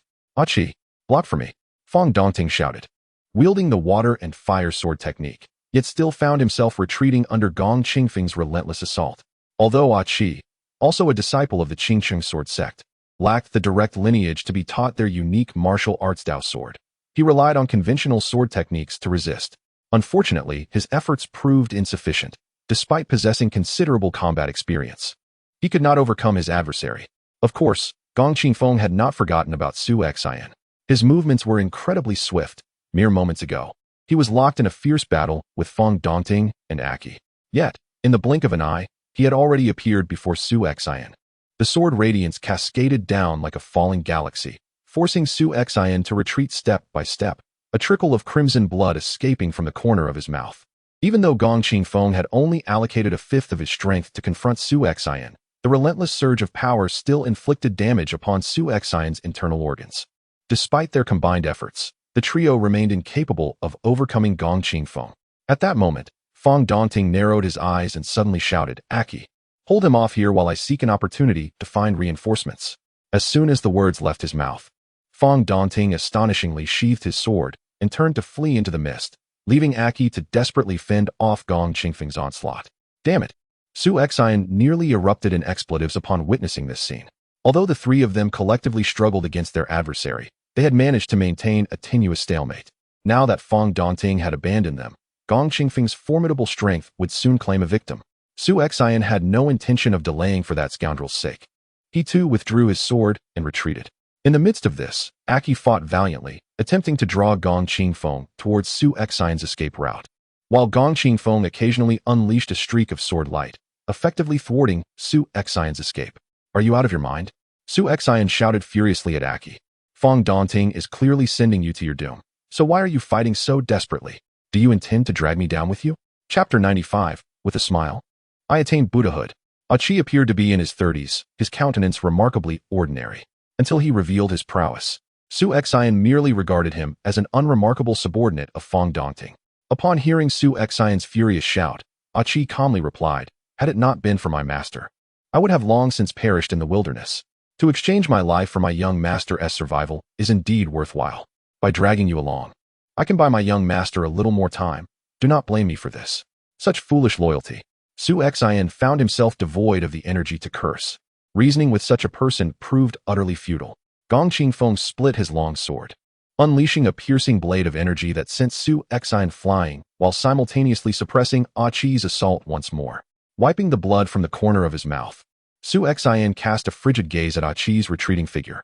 Advancing again, he refrained from attacking Gong Qingfeng. Instead, his left hand wielded the dragon-soaring sword, which lunged unexpectedly at Achi, a move neither Gong Qingfeng nor Achi had anticipated. However, as a congenital martial artist, Achi unleashed a formidable aura, deflecting the dragon-soaring sword just enough that it merely grazed his skin, leaving a thin line of blood.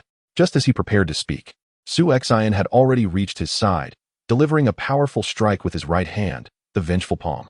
With all his might and the enhancement from his cultivation of the dragon-elephant prajna, he shattered Achi's protective energy, delivering a fatal blow without hesitation. "Since you wish to repay kindness with death, I shall grant you that wish." Su Xian's expression remained serene. Those who desired his demise would not be spared. Gong Qingfeng observed the scene before him in astonishment, a smile of appreciation gracing his lips. Indeed, as expected of Su Xian, relentlessly ruthless and decisive. If the Three Xiong martial alliance were to be re-established, we would greatly benefit from talents such as yours. If I were to join the Three Xiong martial alliance, would you spare me? Su Xian inquired. Gong Qingfeng shook his head, stating no. Even if we acquire the treasure, the reconstruction of the Three Xiong martial alliance requires covert development. Should this matter come to light, neither the court nor the chess sword sect or the Qingcheng sword sect would allow us to escape unscathed. In this world, only the dead can keep secrets. Between the peril of disclosure and your talent, I must regrettably say you must die today. Su Xian shook his head. Why must it be this way? I am merely an innocent bystander. Why must you drag me into this? Gong Qingfeng responded, you can only blame your presence in this cauldron of conflict in Chongning Prefecture. In Chongning, the 3 gangs and 4 societies, save for the Blood Robe Hall, which we dare not scheme against, are all within our plotting. Is there truly no other way? Su Xian pressed. Gong Qingfeng shook his head again. There is none. No one here will leave alive today. At that moment, a smile unexpectedly graced Su Xian's face, sending a chill down Gong Qingfeng's spine. If that is the case, then you shall die? Suddenly, Su Xian extended a hand, gently bringing his middle finger and thumb together. And with a serene smile, the essence of Buddhism manifested. Yet this serene scene was far more terrifying in the eyes of Gong Qingfeng than any primordial beast. He cried out in horror, the flower-pointing finger from the 72 marvelous techniques of Shaolin. Such a divine skill can only be mastered by the true disciples of Shaolin. How could you possibly wield it? However, Su Xian offered no reply. As he executed the flower-pointing finger, the Zen essence of the flower's smile enveloped Gong Qingfeng, transforming Su Xian before him into a manifestation of the Buddha. With a smile like that of a blossoming flower, I have attained Buddhahood. A single finger pressed against the tip of Gong Qingfeng's sword, seemingly a gentle touch, yet it resonated with a thunderous clang akin to a great bell. The sword bore no marks, but Gong Qingfeng's meridians shattered instantaneously, a spout of blood mist erupting forth, his eyes still reflecting terror, his life extinguished. Witnessing this, Su Xian collapsed to the ground, gasping for breath. Having already expended nearly half of his internal energy to fend off Gong Qingfeng's onslaught, the exertion of this divine flower-pointing finger nearly drained him completely. Compared to the flame blade, the flower-pointing finger demanded even more of his inner strength. Faced with Gong Qingfeng, a formidable opponent even among the masters of the Celestial Sea Realm, Su Xian ultimately resorted to his trump card, the exchange of consumables. Gong Qingfeng's power was overwhelming, far superior to Feng Dongting, and with Su Xian's current capabilities, even with all his methods, he stood no chance against his adversary. Su Xian contemplated a reconciliation with Gong Qingfeng, but alas, the latter insisted on confrontation, leaving Su Xian no choice but to grit his teeth and squander his villain points to send him to the underworld. Su Xian's earlier banter was twofold. Part of it was a ruse to feign cordiality, while the other part involved selecting the consumable he desired to exchange. Ultimately, Su Xian opted for the flower-pointing finger, one of the 72 marvelous techniques of Shaolin, simulated by Qiu Mo using the lesser formless art. To be candid, Su Xian had previously overlooked Qiu Mo, but upon selecting consumables, he realized that Qiu Mo possessed the lesser formless art. Furthermore, in the original narrative, Qiu Mo had once simulated the 72 marvelous techniques of Shaolin with the lesser formless art, granting him nearly 100 techniques available for exchange. Amongst such an abundance of choices, Su Xian selected the flower-pointing finger for its unparalleled explosive power. The execution of the flower-pointing finger was akin to the flame blade. Usable only once, yet immensely potent, shattering Gong Qingfeng's entire meridian system with a single touch. Despite Gong Qingfeng appearing unharmed on the surface, merely spitting blood, his meridians lay shattered like broken glass, susceptible to complete rupture with the slightest pressure. Of course, while the flower-pointing finger was formidable, it came at a steep price, an item of 3.5-star level, costing Su Xian 320 villain points. The price of consumables is 1/10 of their market value. In the store, the flower-pointing finger is rated at 3.5 stars, priced at 3,200 villain points, thus making even 1/10 of that price considerable. At present, Su Xian possesses merely 300 points of villain value, and having expended a quarter of it evokes considerable regret within him.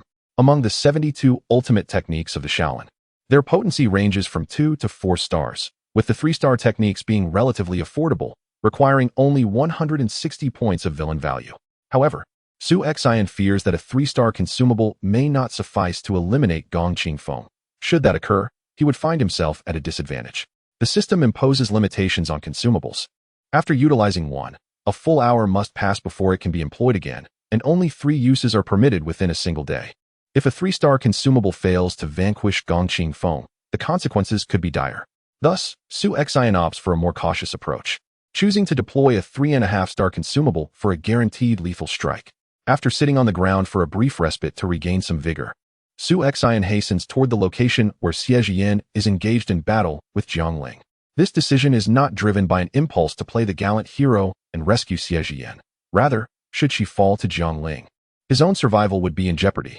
In the face of Jianghu's divine palace realm prowess, even with consumables at his disposal, Su Xian lacks confidence in overcoming the adversary. Consumables merely elevate the proficiency of a particular technique to 100. The actual power unleashed by that technique ultimately relies on one's inherent strength. The effectiveness of consumables at the same level manifests starkly different results between Su Xian at the peak of postnatal completion and in the pre-heaven sea realm. Nearby, Meng Changhe and He Tiandu lie on the ground, their fates uncertain, though they likely still breathe. Yet, Su Xian pays them no mind. It is already commendable that he does not exacerbate their plight.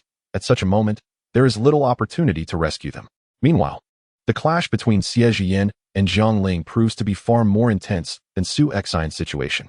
Ranking 78th on the human list and earning the moniker Celestial Maiden within a year, Xie Jian's influence is undeniably formidable. The E-Sword sect's unique sword divination technique is extraordinary. It is not merely a martial skill, but a remarkably simple swordplay method that can surpass the might of even some powerful martial techniques. Yet, no matter how formidable the swordplay, it requires strength to sustain it. Jianghu, possessing divine palace realm power, utterly overwhelms Xie Jian. Wielding his slender willow leaf blade to execute the grand and imposing break the east flow technique with an air of effortless grace.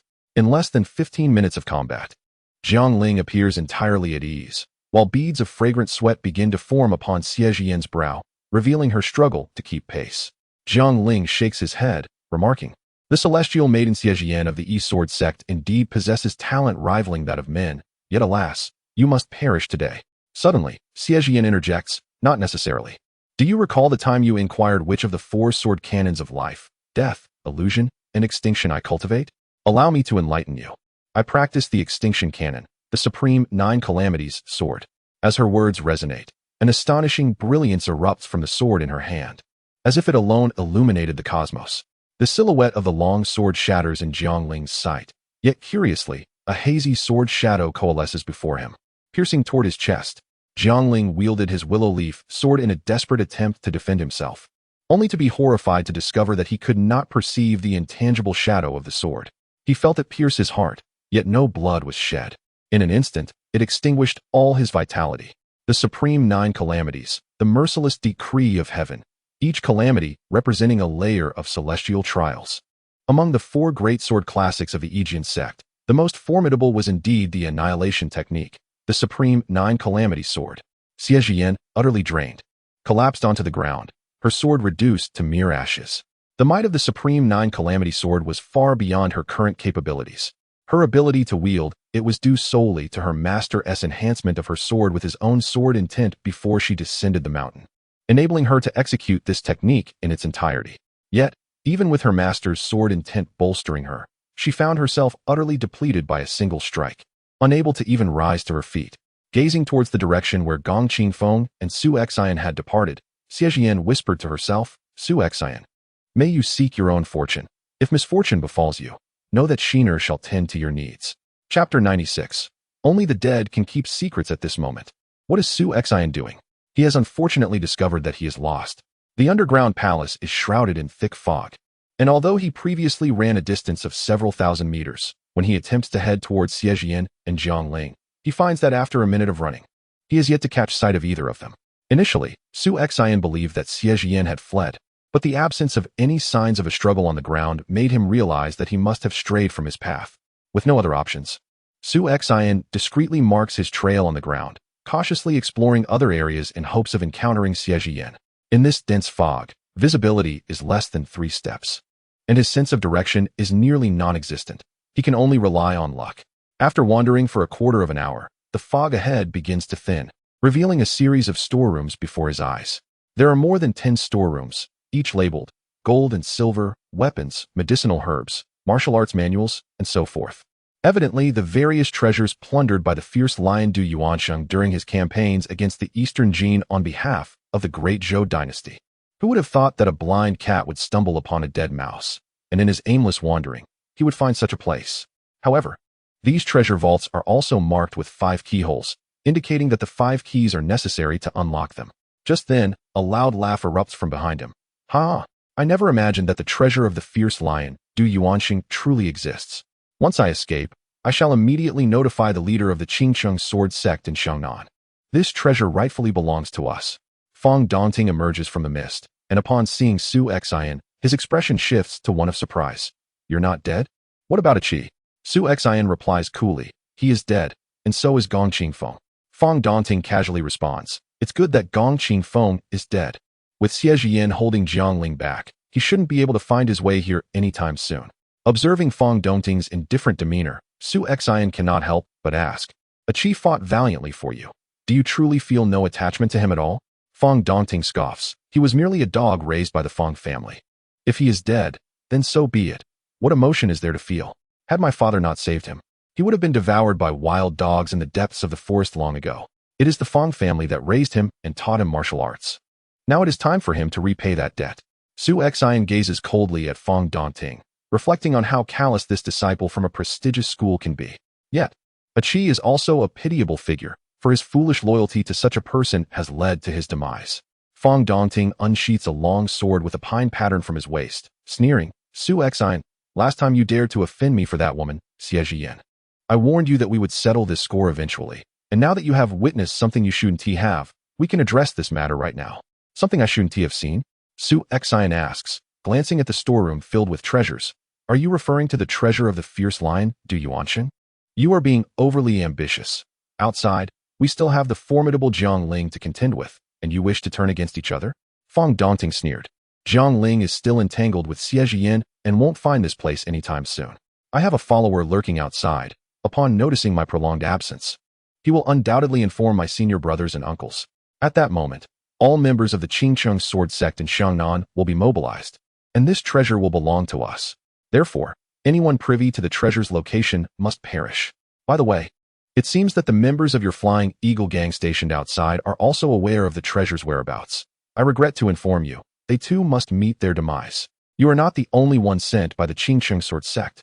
A sudden shock coursed through Su Xian. Fong Dongting continued nonchalantly. After all, our Qingcheng sword sect is one of the 5 sword-holding sects. The sudden emergence of the key to the treasure of the mad lion, Du Yuansheng, coupled with the appearance of the 5th key's whereabouts shortly thereafter, can hardly be dismissed as mere coincidence. However, to remain prudent, our sect has refrained from alarming the enemy. On the surface, I was sent here, while covertly, several innate martial artists are stationed in Qinzhou, near Changning Prefecture. Once they receive word from me, they can arrive within half a day. Su Xian inwardly acknowledged that he had indeed underestimated the prowess of the world's heroes. The schemes of Jiang Ling and Gong Qingfeng were not particularly astute. It was merely that the majority believed the mad lion, Du Yuansheng, had vanished entirely, and the martial alliance of Sanxiang had long since crumbled, leaving behind only these 2 remnants, without suspicion cast upon them. If Su Xian could detect the anomaly from a mere hint, the members of the Qingcheng sword sect were certainly not fools. They must harbor suspicions as well. Nonetheless, the Qingcheng sword sect was excessively cautious, having laid numerous innate martial artists in ambush in Xiangnan. Should Fong Dongting be allowed to eliminate all those who knew the location of Du Yuansheng's treasure, the Qingcheng sword sect would monopolize the entire treasure for themselves. Observing the myriad changes on Su Xian's face, Fong Dongting's lips curled into a sly smile. Now that you know so much, you may depart in peace. Had you chosen to assist me from the outset, I might have spared your life. Alas, you opted for that woman, Xie Zhiyin. Remember, choose wisely when aligning with factions in your next life, for it could lead to your demise. Fong Dongting was eager to witness the regret and terror on Su Xian's face. However, Su Xian's expression remained unchanged as he retorted, if I had chosen you back then, would you truly spare my life now? Only the dead can keep secrets, and I believe many would concur with that sentiment.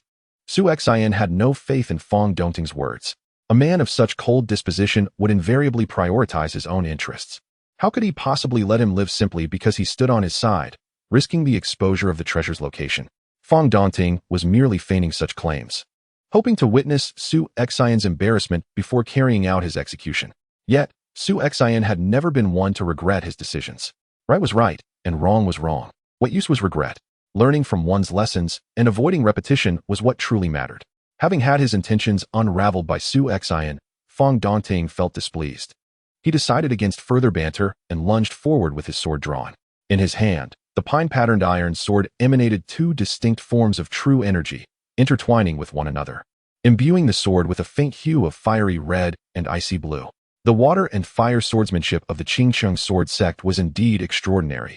Disparate forces converged seamlessly, manifesting a natural harmony, yet evolving through the medium of the sword, epitomizing a unique path of swordsmanship. However, Fong Dongting lacked the prowess to fully unleash the sword's potential. His strength was ample, yet he remained oblivious to the true essence of this sword. As he beheld the coming thrust of the water and fire sword, an unexpected memory surfaced in Su Xian's mind, an image of Xie Jian employing the sword divination technique against Fong Dongting. Su Xian had observed how Xie Jian seemed to exert minimal effort, yet managed to suppress Fong Dongting effortlessly, each strike preemptively countering his moves, leaving Fong Dongting unable to mount a genuine offensive. Though Su Xian was unfamiliar with the sword divination technique, his own blade possessed a singular advantage: swiftness. The dragon-soaring sword emitted a peculiar frequency as it struck against the opponent's pine-patterned iron sword, producing a resonant sound of prolonged sword cries. Although Fong Dongting leveraged his strength to deflect Su Xian's dragon-soaring sword, his momentum faltered, forcing him to stifle his following moves, leaving him in considerable discomfort. Meanwhile, Su Xian's rapid strikes continued unabated, focused solely on thwarting Fong Dongting's advances. After dozens of exchanges, it seemed as though they were merely sparring, neither inflicting harm upon the other. An observer might have found the scene eerily reminiscent of the earlier confrontation between Xie Jian and Fong Dongting, bearing a striking resemblance to that encounter. In that moment, Su Xian entered a peculiar state of enlightenment. Fong Dongting's sword, his own blade, the true energy of the sword, and the power within him materialized as distinct points and lines before his eyes. While appearing chaotic at first glance, a unique significance emerged upon closer inspection. This was the essence of the sword path. In the past, Su Xian had approached combat with a singular focus on three principles: speed, accuracy, and ferocity. Of course, this was partly due to the lack of formidable opponents, against the likes of those from Changning Prefecture. He often relied solely on his swift sword to secure victory, never having the opportunity to engage with the true martial arts. It was only with the arrival of Xie Jian and Fong Dongting that Su Xian genuinely comprehended the might of external martial prowess and what constituted true martial arts. A frog in a well cannot fathom the true nature of the world. Only by leaping from the well can one embrace the vastness of the sky. Su Xian now found himself in such a position. The system had once mentioned that the 5 proficiency it granted was merely to expedite his familiarity with this martial art. Yet to genuinely harness its power, Su Xian needed to delve into its intricacies himself. Jing Wuming's swift sword was merely Jing Wuming's own, even if Su Xian acquired it. He could never become a second Jing Wuming. Yet, Su Xian had no desire to emulate Jing Wuming. He only needed to be himself. His swift sword was not Jing Wuming's, but a unique expression belonging solely to Su Xian. Originally, Su Xian's proficiency with the swift sword had plateaued at 50. Yet within just a few dozen exchanges, it surged to an astonishing 90. The speed of the sword in Su Xian's hand accelerated dramatically. But unlike the previous relentless pursuit of sheer ferocity, it now embodied a certain rhythm. The swiftness of the blade had transcended to a profound understanding of the Tao. On the other side, Fong Dongting grew increasingly alarmed as the battle progressed. Despite possessing powers several times greater than Su Xian, he found himself unable to gain the upper hand after numerous exchanges. Initially, he could suppress Su Xian, yet as the fight continued, he sensed that Su Xian was beginning to turn the tide against him. The essence of Su Xian's strength remained unchanged. Only the techniques wielded by his sword had evolved. A wave of frustration washed over Fong Dongting as he observed Su Xian's current state. Suddenly, a thought struck him, and he exclaimed in horror, "Epiphany!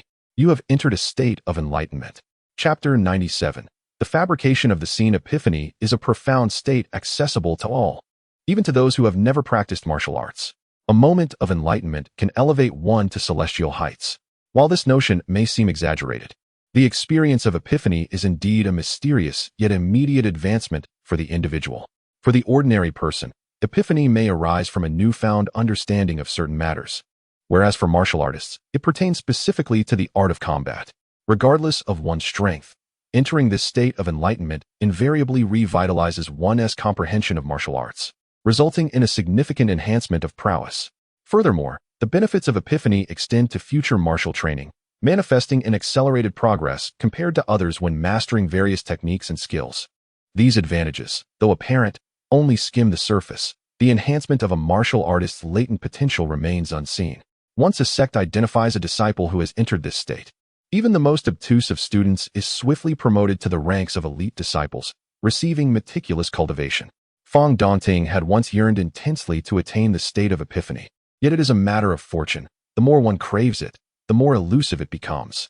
Yet here stands this unrefined individual from the southern barbarians, inexplicably entering a state of enlightenment, and moreover, doing so in the midst of combat against himself, which filled Fong Dongting with profound humiliation. Die! Fong Dongting bellowed, unleashing a torrent of powerful true energy. The dual forces of water and fire upon his sun-wind iron sword vanished, replaced by an ethereal surge of thunderous might.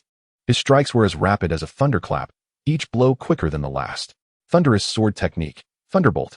The resounding roar akin to the thunder of the heavens jolted Su Xian from his state of epiphany, inciting his ire. Had he been able to linger in that state a moment longer, he might have grasped even more profound insights. Observing Su Xian's interruption, Fong Dongting smirked. Daring to enter a state of epiphany in the face of an opponent? Truly reckless. Indeed, a person in the state of epiphany experiences a dazed mind, with movements becoming instinctual.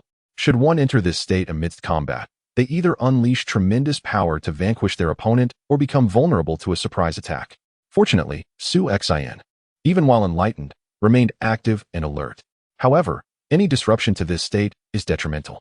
Fong Dongting's full-force thunderous sword technique immediately disrupted Su Xian's previous rhythm, abruptly severing his connection to enlightenment. I see it as you who is truly reckless. If you seek death so ardently, allow me to fulfill your wish. Su Xian regarded Fong Dongting with a gaze akin to that of a specter looking upon the living. Both at the initial stage of the heavenly sea realm, the disparity in strength between Fong Dongting and Xiejian or Gongqing Feng is stark, akin to heaven and earth. It is no wonder that many assert that a martial artist's prowess cannot merely be quantified by rank. Even the rankings on the renowned list are determined by combat achievements rather than the so-called realm of power. Before the moment of enlightenment, Su Xian harbored no fear of Fong Dongting. Now, having achieved that enlightenment, he possesses an additional secret weapon yet to be unleashed. The Dao sword technique of the Qingqing sword sect transforms all of nature into the Dao sword in one's hand. Fong Dongting typically wields his water and fire Dao swords with utmost proficiency, but though the power of the Thunderbolt Dao sword is greater, he has yet to fully master it. Driven to desperation by Su Xian, he gritted his teeth and resorted to this technique. However, to Su Xian, this move resembled a sieve, riddled with flaws. The so-called swiftness of thunder was, in Su Xian's eyes, nothing short of a jest. The Yulong sword danced gracefully, effortlessly countering the onslaught of the Thunderbolt Dao sword, while the rebound force was dissipated by the small orb in his protective hand. The only source of discomfort for Su Xian was the faint trace of lightning imbued within the Dao sword, which left him feeling slightly numb. The Dao sword technique can manifest any power within the sword's aura, although Fong Dongting has not truly grasped the Thunderbolt Dao sword. The lightning force simulated from his own qi possesses a modicum of potency. Yet, it is merely a fraction, as Su Xian's cultivated qi from the Zixia divine skill can effortlessly nullify this lightning power. With his left hand blocking with the long sword, Su Xian's right hand suddenly extended a single finger, his index finger. In that fleeting moment, the force of his fingertips surged like a torrential downpour. Embodying the essence of thunder, this was the shock of the awakening, one of the 24 solar terms. The term awakening of insects signifies the arrival of thunder among these solar cycles. Startled, Fong Dongting hastily crossed his sword to defend. Yet the power of the shock of the awakening was extraordinarily terrifying. The force of Su Xian's fingertip struck his sword, producing a thunderous explosion akin to a bolt of lightning. Uft! Fong Dongting coughed up a mouthful of blood. Under the tempestuous onslaught of the shock of the awakening, The strikes against his Qi and the Tanzhong point detonated within him like thunder, severely injuring his meridians. Buzz!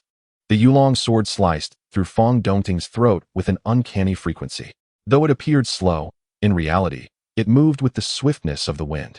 Su Xian's swordplay, now slightly less sinister than before, was nonetheless threefold faster than his prior speed. This was Su Xian's own swift sword, an upright and honorable strike, yet so rapid that it was nearly insurmountable. Fong Dongting, clutching his throat, succumbed to the ground with reluctance. Su Xian remarked coolly, "I have stated before that strength does not equate to everything. The innate realm is formidable. Even the weakest Qi practitioner possesses a totality of energy far surpassing that of a perfected acquired realm by several dozen times. However, if one cannot fully wield the might of such power, then even the most profound Qi is rendered futile. Xie Jian and Gong Qingfeng are those who can exert tenfold or even 12-fold of their strength. In contrast, Fong Dongting's prowess barely reaches fivefold at best. Indeed, Su Xian's ability to vanquish Fong Dongting stemmed from his own significant advancement after enlightenment, coupled with the lethal technique of the shock of the awakening. Had he possessed such prowess when confronting his master uncle Qin Zhao, Meng Changhe would not have needed to squander a precious flame blade, effortlessly dispatching his foe instead. After slaying Fong Dongting, the voice of the system resonated within Su Xian's mind. "Congratulations, host, for eliminating the righteous individual Fong Dongting and completing a portion of your side quest. You are rewarded with 200 villain points. Only 200 villain points for a practitioner of the innate Sea realm? To amass 1,000 points, would he not need to take the lives of 5 individuals?" Su Xian quickly discerned that this public enemy of the righteous path task was not meant for him to accomplish at this moment. He would not invariably encounter opponents as feeble as Fong Dongting. After resting briefly to regain some internal energy, Su Xian sensed that matters were becoming rather precarious. The Qingqing sword sect was already in Xiangnan, capable of reaching Chongning Prefecture within half a day's time. With Fong Dongting deceased here, even if he managed to escape the pursuit from Jiangling, he would not elude the Qingqing sword sect's relentless hunt. Although no one witnessed his act against Fong Dongting, the members of the Qingqing sword sect were not fools. With careful analysis, they could surely deduce the identity of the perpetrator. Thus, Su Xian found himself in urgent need of time to fabricate a battle scene. He transported Fong Dongting's corpse to the location where Gong Qingfeng and Qi lay, arranging them together to create the illusion of a deadly struggle among the three. Qi's body was straightforward. He had perished from the fracture of his heart meridian due to Su Xian's vengeful palm technique. Su Xian added a sword strike to his neck, creating the appearance of a fatal wound. Although Fong Dongting had sustained grave injuries from Su Xian's spirit-shocking finger before being slain, as long as the body remained unexamined, the truth would remain concealed. The only challenge lay with Gong Qingfeng, whose entire meridian network had been shattered by Su Xian's flower-plucking finger. If Su Xian were to inflict a significant wound on him, all of his blood would surely drain away instantly. Such a scenario would be evident even to the dimmest observer. No member of the Qingqing sword sect could inflict such injuries. Thus, Su Xian meticulously used Fong Dongting's sword to sever Gong Qingfeng's throat, careful not to disturb any of the meridians. This created the scene where Gong Qingfeng first killed Qi, followed by Fong Dongting and Gong Qingfeng perishing together. While there were many suspicious elements, it was all he could manage at the moment. After arranging the scene, Su Xian grasped Gong Qingfeng's long sword and plunged it into his own side, blood gushing forth, causing his complexion to pale. Withdrawing the sword, he staggered back and encountered He Tian and Meng Changhe lying on the ground. Though these two had been grievously injured and cast away by a single strike from Gong Qingfeng, their strength meant they had not been disregarded entirely. The sword energy had merely grazed them, with most of its force directed at Fong Dongting and Qi, resulting in their severe injuries without mortal wounds. At this moment, Meng Changhe remained unconscious, yet He Tian had managed to struggle back to his feet. Upon seeing Su Xian approach, clutching the wound beneath his ribs, He Tian hurriedly inquired, "Master Su, what has become of Gong Qingfeng?" Su Xian's expression was grim as he replied, "He is dead." Fong Dongting and his attendant, Qi, were both innate martial artists. Although they fought valiantly to slay Gong Qingfeng, they too perished. He Tian instantly breathed a sigh of relief. As long as Gong Qingfeng was dead, it mattered little whether Fong Dongting, the scion of a prominent sect, lived or died. Observing He Tian's demeanor, Su Xian scoffed. "Do not let your guard down just yet. Let us not forget that Jiangling of the Divine Palace is still present. Even at our peak, we would not stand a chance against him. let alone in our current wounded state. At the thought of this, He Tian's complexion turned pale, and he bitterly chuckled. It seems there is nothing we can do but await our demise here. Su Xian suggested, let us wait by the entrance. If Xie Jian can delay Jiang Ling for an hour, or if he becomes lost in this fog, we may yet have a glimmer of hope. I have tested it. Without leaving markers in this mist, one can easily lose their way. Chapter 98 lies upon hearing Su Xian's suggestion. He Tian's eyes immediately sparkled with excitement. All right, let us proceed to the entrance, he exclaimed. Su Xian cast a glance at Meng Changhe and added, bring him along as well.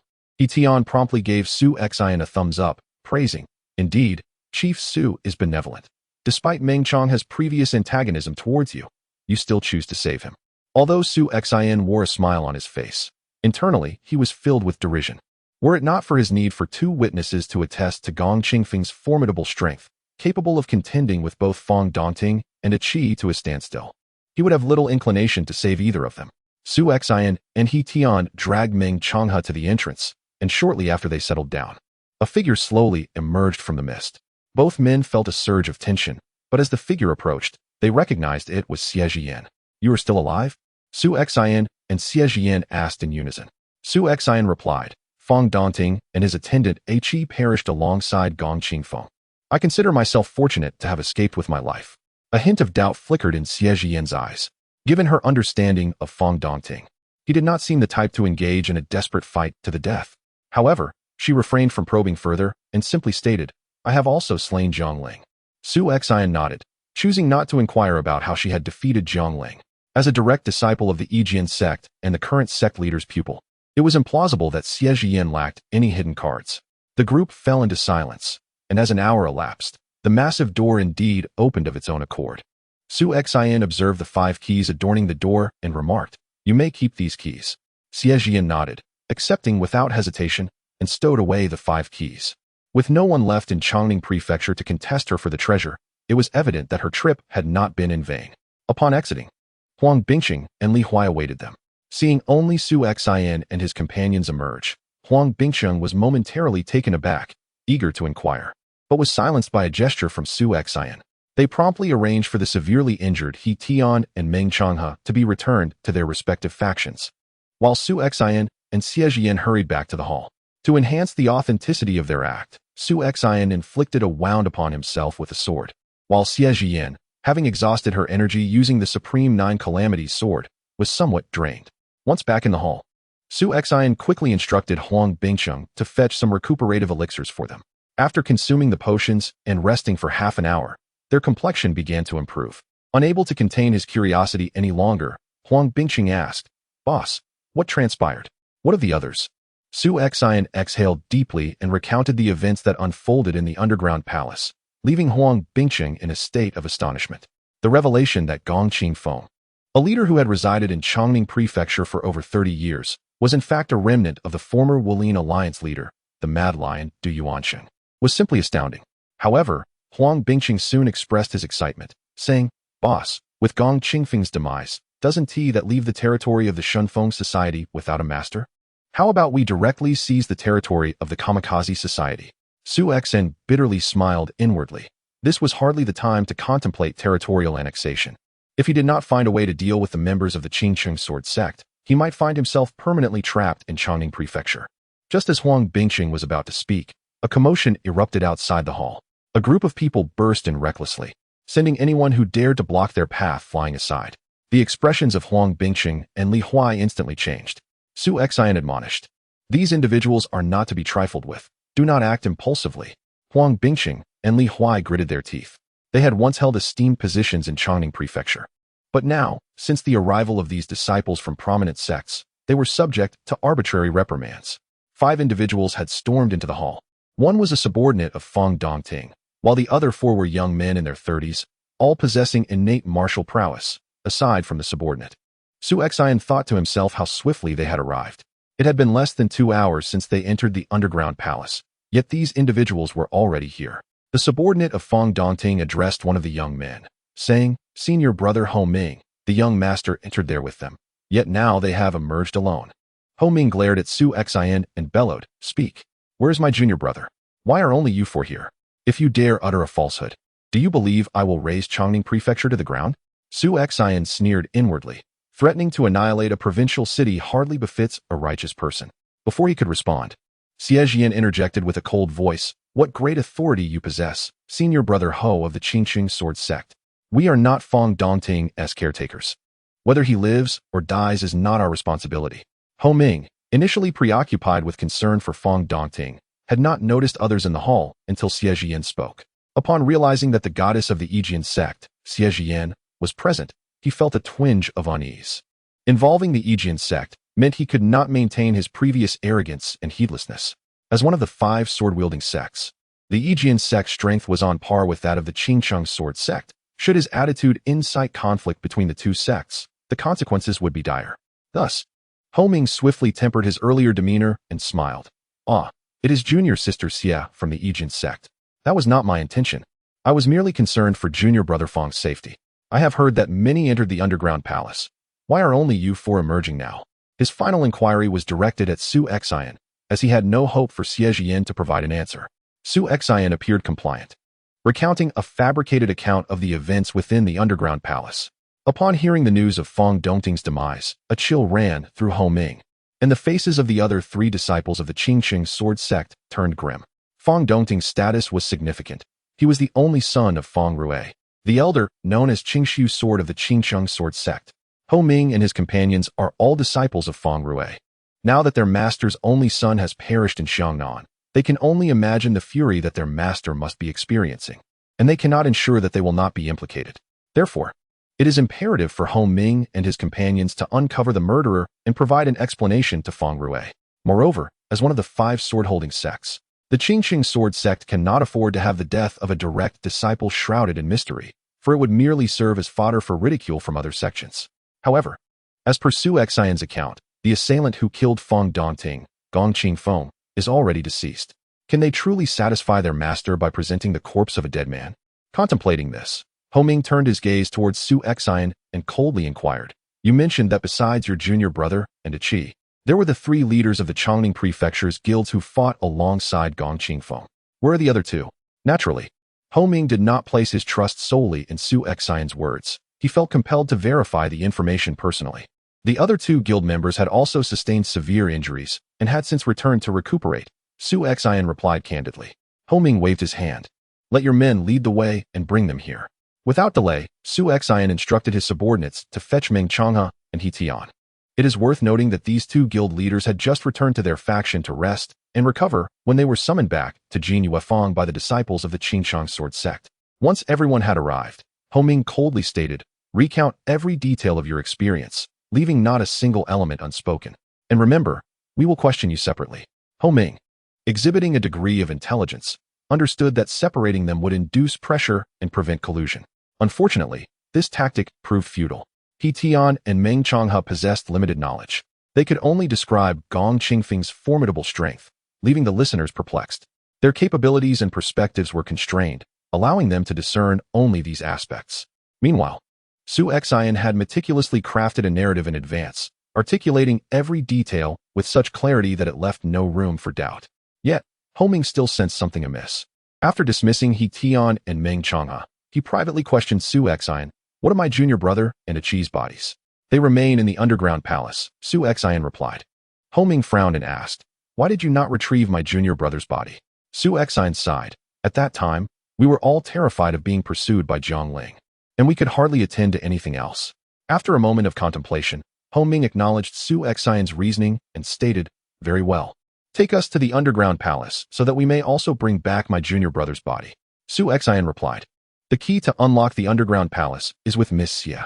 Ho Ming furrowed his brow but had no choice but to seek out Xie Jian and request her to open the grand door of the underground palace.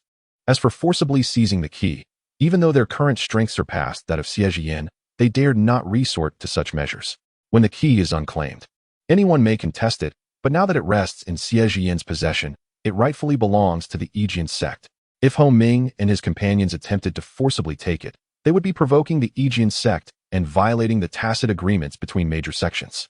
Unless the relationship between the 2 sects had deteriorated to a point of irreconcilable animosity, such merciless actions would not transpire. Xie Jian did not impose any difficulties on Ho Tong, graciously opening the grand entrance to the underground palace, allowing Ho Tong and his companions to enter. Following Su Xian's guidance, they swiftly discovered the lifeless bodies of Fong Dongting and his companions. Gong Qingfeng, a Qi, and Fong Dongting were all clutching their long swords, appearing as though they had been locked in mutual combat until their last moments, with a substantial pool of blood staining the ground beneath them. Ho Ming furrowed his brows and stated, "Do not stand there in a daze. Everyone, please examine the bodies for any anomalies." These individuals hailed from the esteemed lineage of the Qingcheng sword sect, and, prior to their affiliation with the sect, belonged to illustrious families of high standing. Naturally, they were reluctant to touch the corpses. However, understanding the gravity of the situation, they begrudgingly approached the 3 bodies to inspect for any irregularities. Chapter 99. Arrangements for the aftermath. The 4 members of the Qingcheng sword sect proceeded to examine the corpses, while Su Xian stood at the rear, displaying no signs of unease. Although he had meticulously arranged the 3 bodies, numerous doubts remained. A seasoned wanderer of the martial world would surely uncover the truth. Nevertheless, Su Xian was prepared. His mental prowess was constantly focused on Ho Ming and his companions, ready to exchange martial technique consumables for an escape at the first hint of suspicion. Indeed, it was not a matter of confrontation, but rather survival. With 4 innate martial artists present, Su Xian had little confidence in defeating them all, regardless of the potency of his consumables. Fortunately, Ho Ming and the others failed to notice anything amiss. They merely conducted a cursory examination of the wounds and deemed the inspection complete. To their eyes, the 3 corpses were indeed as Su Xian had described, victims of mutual slaughter, with details aligning closely with his account. After their inspection, Ho Ming instructed, "Take these 3 bodies back. We shall report to Uncle Wu upon his arrival." The remaining 3 nodded in agreement and proceeded to carry the bodies away, causing Su Xian's heart to race. Gong Qingfeng's meridians were completely shattered. Any rough handling would obliterate them entirely, transforming him into a grotesque specter of blood. Such a sight would be unmistakable, revealing the underlying discrepancies. Fortunately, the members of the Qingcheng sword sect behaved with decorum, transporting the bodies without any outbursts of anger. Once outside, Ho Ming turned to Su Xian and said, "Prepare us several fine lodgings. My master will arrive tomorrow, and we must report to him. Only then will the affairs of Chongning Prefecture be truly resolved." Su Xian promptly replied, "I have already arranged for the largest room at the Kuaihua Forest. You may proceed there directly." Ho Ming nodded in satisfaction, appreciating the efficiency of the little sect leader. Su Xian then summoned a few individuals to store the bodies in the charitable hall of Chongning Prefecture, while he personally escorted Ho Ming and the others to the inn for rest. After ensuring they were settled, Su Xian swiftly departed, racing back to Jianghu Square. The matter was far from resolved, as a senior figure, an uncle of Ho Ming, was yet to arrive.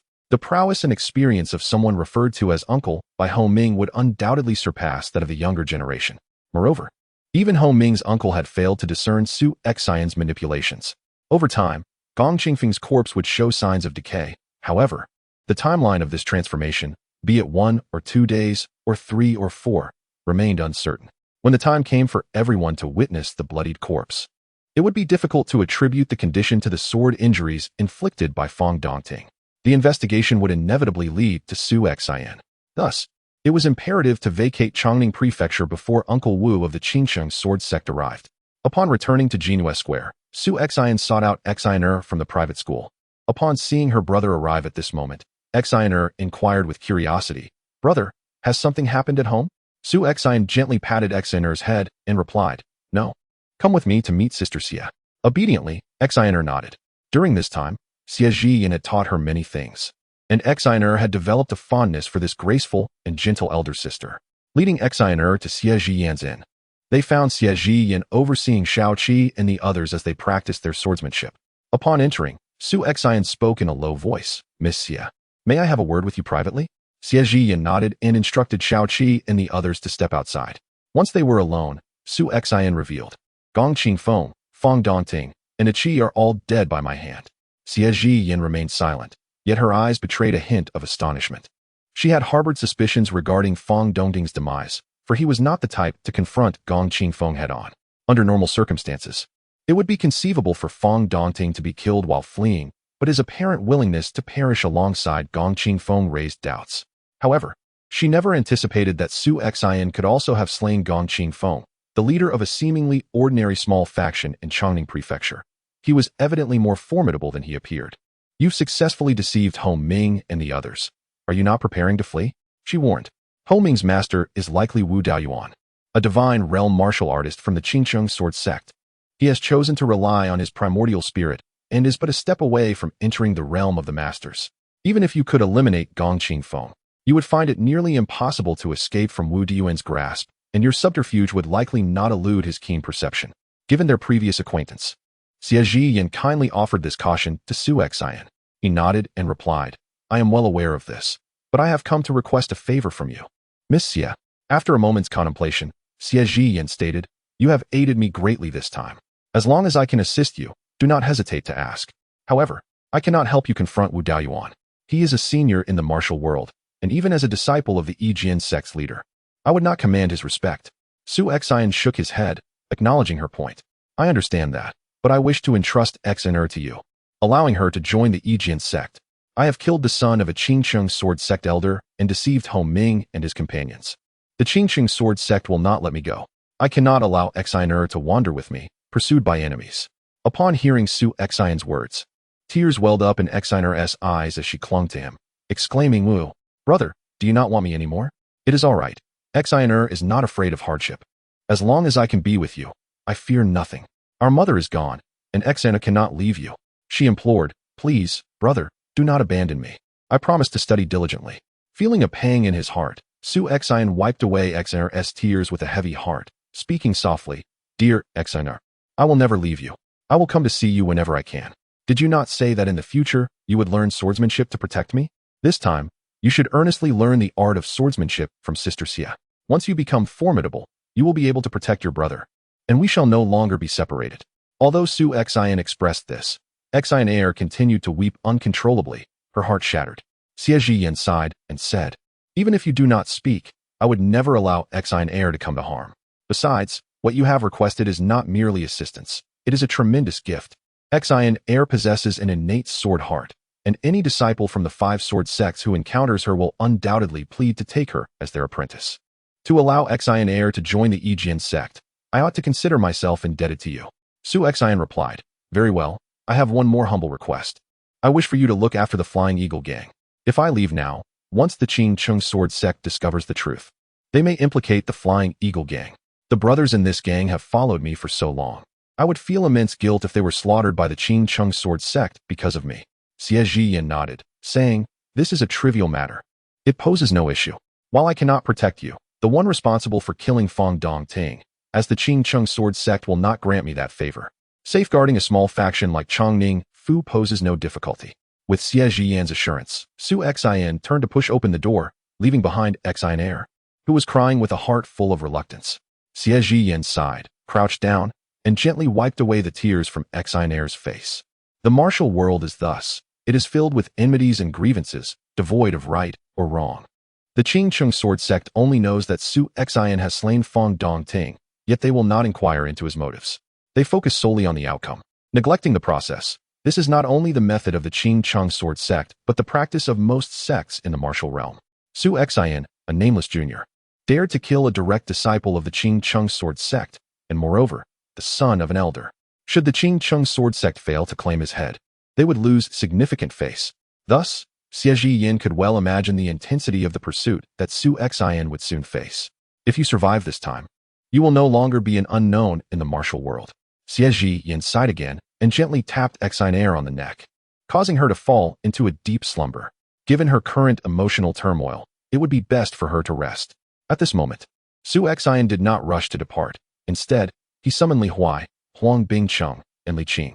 These 3 individuals represented the culmination of Su Xian's efforts in nurturing the Flying Eagle gang and were his most trusted confidants. As Huang Bingcheng entered the room, he exclaimed, Boss, are we preparing to attack the territory of the Divine Wind Society? Ever since Gong Qingfeng's demise, the Divine Wind Society has been left leaderless, descending into chaos. We must act swiftly. Otherwise, the Iron Blade Society and the 3 Heroes Society may seize the opportunity before us. Su Xian replied calmly, I am leaving Chongning Fu. The 3 men were taken aback, and Huang Bingcheng exclaimed, What did you say, boss? Why are you leaving Chongning Fu? Su Xian spoke in a deep voice. Within the underground palace, it was I who took the life of Fang Dongting from the Qingcheng sword sect. though I have merely managed to deceive Hong Ming for the time being. However, this matter can only be concealed temporarily. The masters of the Qingsheng sword sect will arrive tomorrow, and I anticipate that I shall soon find myself the target of their relentless pursuit. A chill ran through Huang Bingqing and the others. Even Li Huai, who was usually the most composed, found himself shaken. Previously, they had been like frogs at the bottom of a well in Chongning Prefecture, unaware of the true strength of the martial artists beyond their confines. Yet, as the prominent sects began to visit Chongning one after another, they were starkly reminded of the vast chasm that separated them from those formidable figures. The disciples from these illustrious sects, in their 20s or 30s, had already attained the innate realm, while they themselves, after dedicating half a lifetime to martial arts, had barely grazed the surface of that level.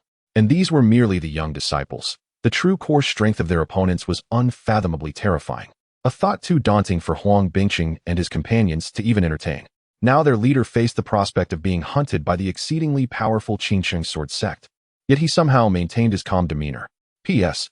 The protagonist shall depart from Chongning Prefecture, but the author shall refrain from writing those cliched narratives of being pursued, only to turn the tables in a desperate counterattack, discovering the underestimation of the protagonist, leading to the dispatch of even stronger pursuers, escalating the conflict, with adversaries inadvertently providing experience, kills, and treasures.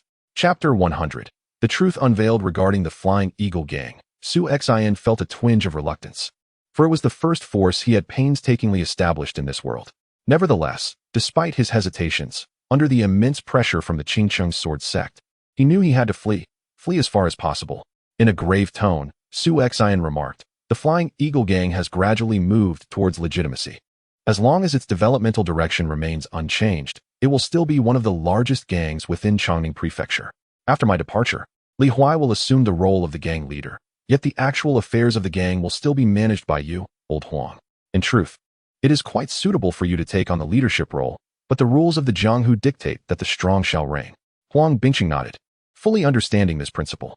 The leaders of other gangs within Chongning Prefecture were all formidable beings at the peak of the acquired realm, while he himself was merely a fledgling at the onset of his cultivation journey, which would invite ridicule. His strength lay in supporting a powerful leader from behind the scenes. Moreover, given his relationship with Li Huai, even if Li Huai became the leader, he would not curtail Huang's authority. Instead, he would delegate all gang matters to him, allowing Huang to effectively carry out the responsibilities of a leader without holding the title. Su Xian then addressed Li Qing, stating, "Li Qing, although you began your martial training later than others, you possess both talent and perseverance. After my departure, you shall be the deputy leader of the battle hall. With you and old Huang at the helm, you will be more than capable of supporting Li Huai in sustaining the Flying Eagle Gang. Rest assured, as long as I, Li Qing, am alive, I will never betray you or the Flying Eagle Gang." Li Qing vowed. The other gang members held a sense of reverence towards Su Xian that surpassed mere gratitude, but for Li Qing, gratitude outweighed fear. It was Su Xian who had risked everything to assassinate the leader of the Qingzhou Gang after his brother, Chen Sanner, was killed by them. This kindness had always remained etched in Li Qing's heart. Su Xian nodded. Had Li Qing been of a treacherous nature, he would not have invested such effort in nurturing him. Finally, Su Xian produced a vial of qi-nourishing pills and handed it to Li Huai. This was what remained from his last cultivation session, fewer than 10 pills. You are nearing the peak of the acquired realm. With this vial of pills, you will be able to break through within 10 days. With the might of your evil-repelling sword technique, you will be more than capable of intimidating other gangs, allowing the Flying Eagle Gang to continue its prominence. Li Huai accepted the pills with a nod, solemnly declaring, "As long as I am here, the Flying Eagle Gang shall endure." Though he did not make an impassioned vow like Li Qing, this statement sufficed. So long as he drew breath, the Flying Eagle Gang would persist. Having arranged the future of the Flying Eagle Gang, Su Xian turned to leave. Li Huai and Huang Bingqing wished to escort him out, but he gently pressed them back. Noticing that even the seasoned Huang Bingqing had reddened eyes, Su Xian chuckled. "Enough of this juvenile display of emotion. I am not departing for good. Many have sought to end my life while I was in Chongning Prefecture. Yet have I not survived and built the Flying Eagle Gang into the largest force within the area? What of the Qingsheng sword sect? They shall not prevail against me either." Having said that, Su Xian mounted the swift steed he had prepared the previous day and galloped towards the outskirts of Chongning Prefecture. Observing Su Xian's vanishing figure, Huang Bingqing pondered, "Surely, our leader will be unharmed?" Li Huai replied in a grave tone, "Remove the word surely. Our leader will undoubtedly be safe." Although the adversaries Su Xian had provoked this time were formidable, even beyond their capacity to confront, Li Huai and the others still held unwavering faith that Su Xian would weather this storm. Their confidence was not born of blind faith. From the very beginning, Su Xian had never disappointed them. At this moment, the members of the Qingchang sword sect, including Ho Ming, were blissfully unaware that Su Xian had already made his escape. They were comfortably lodged in the most opulent inn within the Happy Forest, having prepaid 10 days' rent, ensuring that the innkeeper treated them with the utmost reverence. Consequently, the group remained indoors, as they deemed the dilapidated Chongning prefecture devoid of any attractions, content to await their master's arrival. It was not until noon the following day, when they estimated their master would soon arrive, that they ventured out to the city gates to greet him. Approximately 15 minutes later, a figure clad in a tricolored Taoist robe, bearing 4 swords upon his back, emerged before them, slowly approaching. Though the Taoist moved at a languid pace, each step spanned several zhang, surpassing the speed of a galloping steed. From a distance, it seemed as if he were traversing the very fabric of space.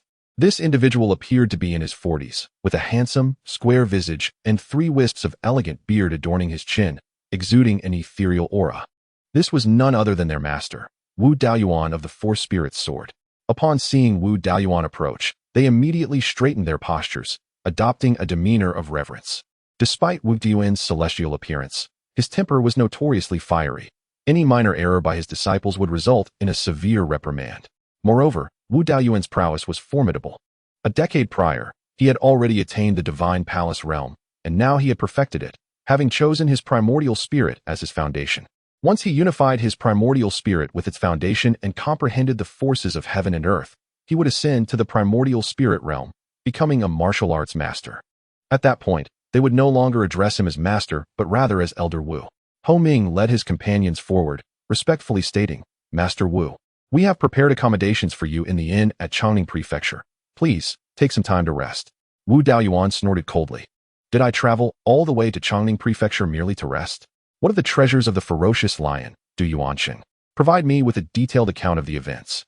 Perceiving the displeasure in Wu Daoyuan's tone, Ho Ming instinctively recoiled but steeled himself to respond. "Senior brother Fong has passed away." "What?" Wu Daoyuan's eyes widened in disbelief, glaring at Ho Ming as though he were a predator ready to pounce. A formidable aura erupted from him, akin to a mountain pressing down, nearly causing Ho Ming to falter in fear. Although both are at the innate realm, one embodies the Qi Si while the other stands at the pinnacle of the divine palace realm, a half step into the Yuan spirit. The chasm between them is as vast as the heavens and the earth. What on earth is happening? Speak. Wu Daoyuan forced these words through clenched teeth. Ho Ming promptly recounted the entire sequence of events in detail, leaving no stone unturned. "Humph. Take me to see the bodies." Wu Daoyuan snorted coldly, instructing Ho Ming to lead the way. Unlike Ho Ming, who feared the punishment of Elder Fong Rui, Wu Daoyuan was indifferent. Soon, his status would be on par with Fong Rui's. However, Fong Dongting, being the direct disciple of the Qingchang sword sect, could not meet such an ambiguous end. Though he had only heard Ho Ming narrate the events, his years of wandering the martial world and his instinct for intrigue told him that something was amiss. Without delay, Ho Ming and the others brought Wu Daoyuan to the charitable graveyard of Chongning Prefecture. Several disciples of the Qingchang sword sect had the 3 corpses moved before Wu Daoyuan. Upon seeing the sword wounds on the bodies, Wu Daoyuan's expression grew increasingly somber. "Ho Ming, come here." Wu Daoyuan spoke coldly. Ho Ming cautiously approached. "Master Uncle, do you have any instructions?" Slap. Before he could finish his sentence, Wu Daoyuan struck him across the face with such force that he spun around. "Idiot." Wu Daoyuan spat out 2 words through gritted teeth. Ho Ming covered his face, looking at Wu Daoyuan with a sense of grievance. Unable to comprehend how he had been foolish. "Did you not mention that the little gang leader named Su Xian informed you that Fong Dongting perished alongside Gong Qingfeng after Qi's death?" Ho Ming quickly nodded. "Indeed. We examined the wounds thoroughly. It was confirmed that all 3 perished together." Wu Daoyuan glared at Ho Ming, his eyes ablaze with fury. "Do you not consider the character of Fong Dongting? Would he truly choose to die alongside Gong Qingfeng after a mere servant's demise?" A cold sweat trickled down Ho Ming's brow. Only now, prompted by Wu Daoyuan's words, did he realize where the inconsistency lay.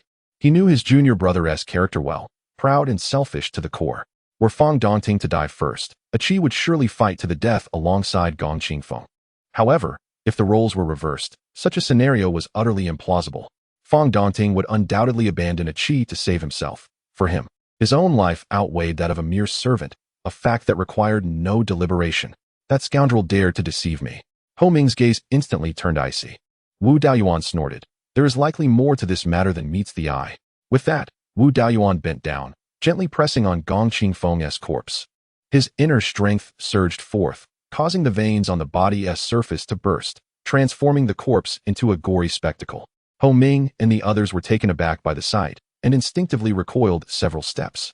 Yet, it seemed as though Wu Daoyuan was oblivious to the terrifying spectacle before him, as he continued to probe the corpse of Fong Dongting with his internal energy. Finally, he spoke coldly. Gong Qingfeng met his demise due to a formidable martial technique that shattered his internal meridians. Before his death, Fong Dongting was gravely wounded by a particular finger technique, ultimately succumbing beneath a sword strike. Someone is concealing the true nature of their deaths. Such audacity and cunning are indeed remarkable. The sword wounds lay bare for all to see, and any ordinary person, upon observing the external injuries, would never think to investigate further for internal afflictions. This is a deeply ingrained habit, especially among novices like Ho Ming and his companions who have just ventured into the martial world. Su Xian had cleverly exploited this very tendency to deceive Ho Ming. Had it not been for Wu Dayuan's initial suspicions regarding Su Xian's fabricated account, he would not have thought to employ his vital energy to examine the corpse. Realizing he had been treated like a fool, Ho Ming exclaimed in anger, "Su Xian! It was all orchestrated by that Su Xian. To dare kill a member of the Qingcheng sword sect, and to think he could play us for fools, I shall have his body torn asunder." Chapter 101. The oppressed Qingcheng sword sect. Ho Ming harbored the desire to dismember Su Xian, yet regrettably, such an ambition proved unattainable. Upon his arrival at the Flying Eagle Gang, accompanied by Wu Daoyuan and others, they were met with the disheartening news that Su Xian had departed the previous day. In a fit of rage, Ho Ming seized the gatekeeper and bellowed, "Where has Su Xian gone?" The gatekeeper, on the brink of tears, stammered, "I truly do not know where the leader has gone. This morning, it was announced that Su Gangzhu passed his position to Gangzhu Li and rode out of the city on horseback overnight." Wu Daoyuan, coldly observing from behind Ho Ming, remarked, "Since Su Xian dared to scheme against us, he would certainly not be foolish enough to remain here waiting for us to find him." Enraged, Ho Ming cast the gatekeeper aside, but soon his spirit was revived as he recalled, indeed, the Flying Eagle Gang was established by Su Xian himself. Even if he fled for his life, he would have ensured the gang was well taken care of, passing leadership to others. The current leader is one of his trusted confidants. He must know Su Xian's whereabouts. A glint of malice flickered in Wu Dayuan's eyes. "Very well. Let us inquire of the current leader. Should he prove uncooperative, we shall annihilate the Flying Eagle Gang." Though the Qingcheng sword sect was a prestigious and righteous faction, history bore witness to their ruthless extermination of rival sections. Furthermore, the Flying Eagle Gang was merely a small organization, lacking a formidable reputation.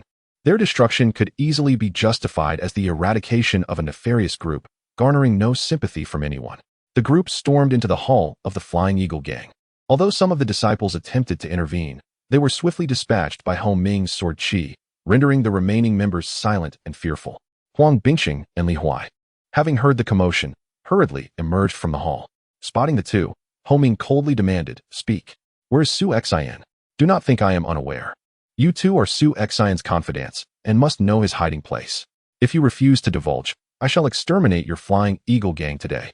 With a distressed expression, Huang Bingqing replied, "I truly do not know where the boss has gone. You esteemed members of the Qingcheng sword sect, the boss has offended you, and surely he is fleeing as far as possible. Even as his confidants, he would not confide such matters to us." Ho Ming's voice dripped with disdain. "At this juncture, you dare to resist? You are courting death." As his words fell, he struck towards Huang Bingqing with a sword, the blade enveloped in a layer of azure qi, exuding a chilling aura palpable even from 3 paces away. Witnessing Ho Ming's sudden aggression, Li Huai swiftly unsheathed his long sword, moving like a wraith. Appearing behind Ho Ming in an instant, he unleashed the 72 paths of the exorcising sword technique, each strike sharp and enigmatic. Ho Ming was taken aback by Li Huai's astonishing speed. Such swiftness was unheard of. Even among innate martial artists, few could match Li Huai's agility. However, Ho Ming remained unperturbed. Despite Li Huai's remarkable speed, he was merely a mid-stage acquired martial artist, devoid of power. Even the swiftest feat would amount to naught. The long sword in his hand traced an unusual arc, swiftly reversing direction, unleashing a torrent of fierce sword winds that erupted from its blade. Under this indiscriminate assault, Li Huai found himself unable even to dodge, being violently hurled away, blood gushing from his mouth. Ho Ming sneered. A flickering candle dares to contest with the sun and moon. It is simply courting death. Nonetheless, he was astonished by Li Huai's strength, which significantly surpassed that of an ordinary mid-stage acquired realm warrior. Had it been any other mid-stage warrior, they would have perished beneath his blade long ago. Just as Ho Ming prepared to strike Li Huai again, a melodious voice, "Ho Ming, I have no interest in the grievances between the Qingchang sword sect and Su Xian, but you cannot harm anyone from the Flying Eagle gang." Xie Jian gracefully stepped into the hall, appearing to Huang Bingcheng as if she were a celestial being. Arriving just in time, Ho Ming's expression darkened considerably, yet Xie Jian paid him little heed, merely nodding gently at Wu Daoyuan. "Greetings, Senior Wu." Wu Daoyuan's face was grim as he replied, "I dare not pose as an elder before the celestial maiden of the E-Sword sect. But what do you mean by obstructing us? Su Xian of the Flying Eagle gang dares to kill a disciple of my E-Sword sect. Do you intend to oppose the Qingcheng sword sect for the sake of a mere gang leader?" Xie Jian replied indifferently, "It was Su Xian who killed Fang Dongting. You may seek vengeance from him, but I cannot allow you to harm the Flying Eagle gang, as they once assisted me." Wu Daoyuan, infuriated yet sardonic, retorted, "Very well. Truly worthy of being the master of the E-Sword sect, a disciple of the Xuanxin sword master, Meng Jingxian. You possess remarkable courage. However, if your master were here, I would turn and leave without a second thought. But for you, I must ask, by what right?" The Qingcheng sword sect already had a long-standing enmity with the E-Sword sect, and despite Xie Jian being a disciple of the E-Sword sect's leader, he felt no fear. Just then, a coarse voice resonated from outside the hall, "By the fact that Xie Jian is a disciple of my E-Sword sect. Do you have any objections?" A tall, burly man with a massive sword slung across his back and an unkempt beard strode in, each step seemingly weighing down the air within the hall. As he approached Xie Jian, Wu Daoyuan maintained his composure, while Ho Ming and a few other disciples of the early-stage Heavenly Sea realm nearly buckled under the oppressive aura. Upon seeing this middle-aged man, Xie Jian beamed a sweet smile. "Uncle Chu, you have finally arrived. Otherwise, I could not have contained the several seniors and uncles from the Qingchang sword sect." The moment Wu Daoyuan laid eyes on the middle-aged man, his expression soured drastically. "The iron-blooded sword madman, Chu Bufan. What brings you here?" Wu Daoyuan squeezed out through clenched teeth. While he could still dismiss Xie Jian, he felt no courage to confront Chu Bufan, not solely due to the latter's strength, but also because he was known to be utterly unhinged. Iron-blooded sword madman Chu Bufan was once a figure of great renown over a decade ago. Among the previous generation's rankings, he was already a formidable expert, having reached the pinnacle of the Divine Palace realm. Initially, Chu Bufan had the potential to ascend to the nascent soul realm before turning 30, becoming one of the youngest martial arts masters of his era. However, feeling that his cultivation was not yet complete, he resolutely chose to discard 2 minor realms of his power, returning to the Qi-Si realm to begin anew, vowing not to advance to the nascent soul realm until achieving the state of harmony between man and heaven. The audacity to willingly forsake one's own martial prowess in pursuit of perfection is a testament to his extraordinary resolve. Yet, Chu Bufan indeed followed through with this decision. And after his recultivation, his strength became even more formidable, rendering him virtually invincible among his peers. His moniker, Iron-Blooded Sword Madman, perfectly encapsulates his character. Chu Bufan's demeanor is characterized by a ruthless and uncompromising nature, holding little regard for others. He once clashed with a hall master from the Bishua Qingshan Hall, one of the 7 sects of the world, and in a fit of rage, he challenged over 30 of the hall's entrances. No one at his level could rival him, and his actions directly lured out several elder experts from the Bishua Qingshan Hall, nearly igniting a war between the 2 factions. At that moment, Chu Bufan fixed a cold smile upon Wu Daoyuan, declaring, "So, you wish to bully the disciples of my Yijian sect? Jian, fear not. What is the Qingqing sword sect to me? Speak another word, and I shall cleave him in 2. Wu Daoyuan retorted angrily, "Chu Bufan, do you not have any sense of reason? The leader of the Flying Eagle gang killed a disciple of the Qingqing sword sect. Yet your Yijian sect's disciples seek to protect them. Who is truly bullying whom here?" With a derisive laugh, Chu Bufan replied, "I care not for such trivialities. I do not lament the demise of any stray cat or dog. My disciples from the Yijian sect will safeguard this so-called Flying Eagle gang today. Whoever dares to touch them shall feel my wrath. And I have heard that the treasure of the mad lion Du Yuansheng was discovered by my disciples. Should anyone dare to reach out for it, they must not blame me for being ungracious. With every utterance of I, Chu Bufan showed utter disdain for Wu Daoyuan, causing the latter's face to flush with rage, yet he dared not utter another word. In the end, he stormed off in indignation. Although they were both at the pinnacle of the divine palace realm, Wu Daoyuan held no confidence in confronting Chu Bufan directly. Strictly speaking, they belonged to the same generation, and Wu Daoyuan was even slightly older. Yet, while Chu Bufan basked in glory, making a name for himself in the martial world, Wu Daoyuan had not even broken into the top 50 of the rankings. Moreover, given Chu Bufan's temperament, had he chosen to act today, he would not hesitate to kill Wu Daoyuan. After Wu Daoyuan departed, Xie Jian smiled brightly at Chu Bufan and remarked, "Uncle Chu, your arrival was truly timely." Chu Bufan chuckled, stroking his unkempt beard, and replied, "You little girl, revel in your secret delight. Thankfully, I happened to be in Xiangnan on business, otherwise, you would have been at a disadvantage. I am familiar with that fellow Wu Daoyuan. He possesses no remarkable skills, merely bullying the weak while fearing the strong. He dares to challenge my junior master, yet should my junior master emerge from seclusion, a mere glance would suffice to bring him to his knees." Xie Jian smiled softly, then turned to Huang Bingqing and reassured him, "There is no need for concern. After this, the Qingqing sword sect will undoubtedly cease to trouble you. Moreover, due to the matter of the treasure, we shall be residing in Chongning Prefecture for a while." Huang Bingqing promptly expressed his gratitude. "Miss Xie, your immense kindness will forever be etched in our hearts." Li Huai also offered a respectful gesture of thanks to Xie Jian, for without her timely intervention, he would have faced a fatal end at the hands of Ho Ming. "Enough with the formalities. These arrangements were made by your leader prior to his departure," Xie Jian remarked. Upon hearing this, Huang Bingqing and the others realized that their leader had indeed left provisions for their safety. "By the way, esteemed senior, you have just arrived in Chongning Prefecture, correct? I shall send someone to Shenglong Tower to prepare a banquet in your honor," Huang Bingqing said with a fawning smile directed at Chu Bufan. "We must ensure that you are well attended to, for you are indeed a formidable ally." Though he lacked martial prowess, he could clearly see how Wu Daoyuan had boasted arrogantly, yet upon the arrival of this esteemed gentleman, he had instantly become subservient. Chu Bufan, not one to decline, waved his hand decisively and said, "Lead the way, and do remember to serve me the finest wines." Chapter 102. The unforeseen individual. Under the hospitable reception of Huang Bingqing, Chu Bufan indulged in a lavish feast at the Shenglong Tower. However, Wu Daoyuan wore a grim expression throughout the journey, causing Ho Ming to tread lightly, fearful to utter a word. As they neared the borders of Jinyufang, Ho Ming could not help but whisper, "Master, what shall we do now? Are we to let Su Xian go?" With a resounding slap, Wu Daoyuan struck Ho Ming across the face, exclaiming furiously, "Let him go? You think the matter ends with the murder of a disciple from the Qingqing sword sect? Where shall I place the honor of our sect?" Rubbing his sore cheek, Ho Ming expressed his discontent. "Then what do we do? Su Xian rode out of the city on horseback yesterday, and we have no idea where to pursue him now." At that moment, Ho Ming lamented that his trip to Xiangnan had been a grave mistake, having gained nothing but a considerable dilemma. Moreover, he could not shoulder the blame entirely. Upon their arrival in Xiangnan, they had stationed themselves outside Chongning Prefecture, awaiting news from Fangdongting. Yet, Wu Daoyuan had abandoned them to attend to personal matters, missing the opportunity to discern Su Xian's cunning plan.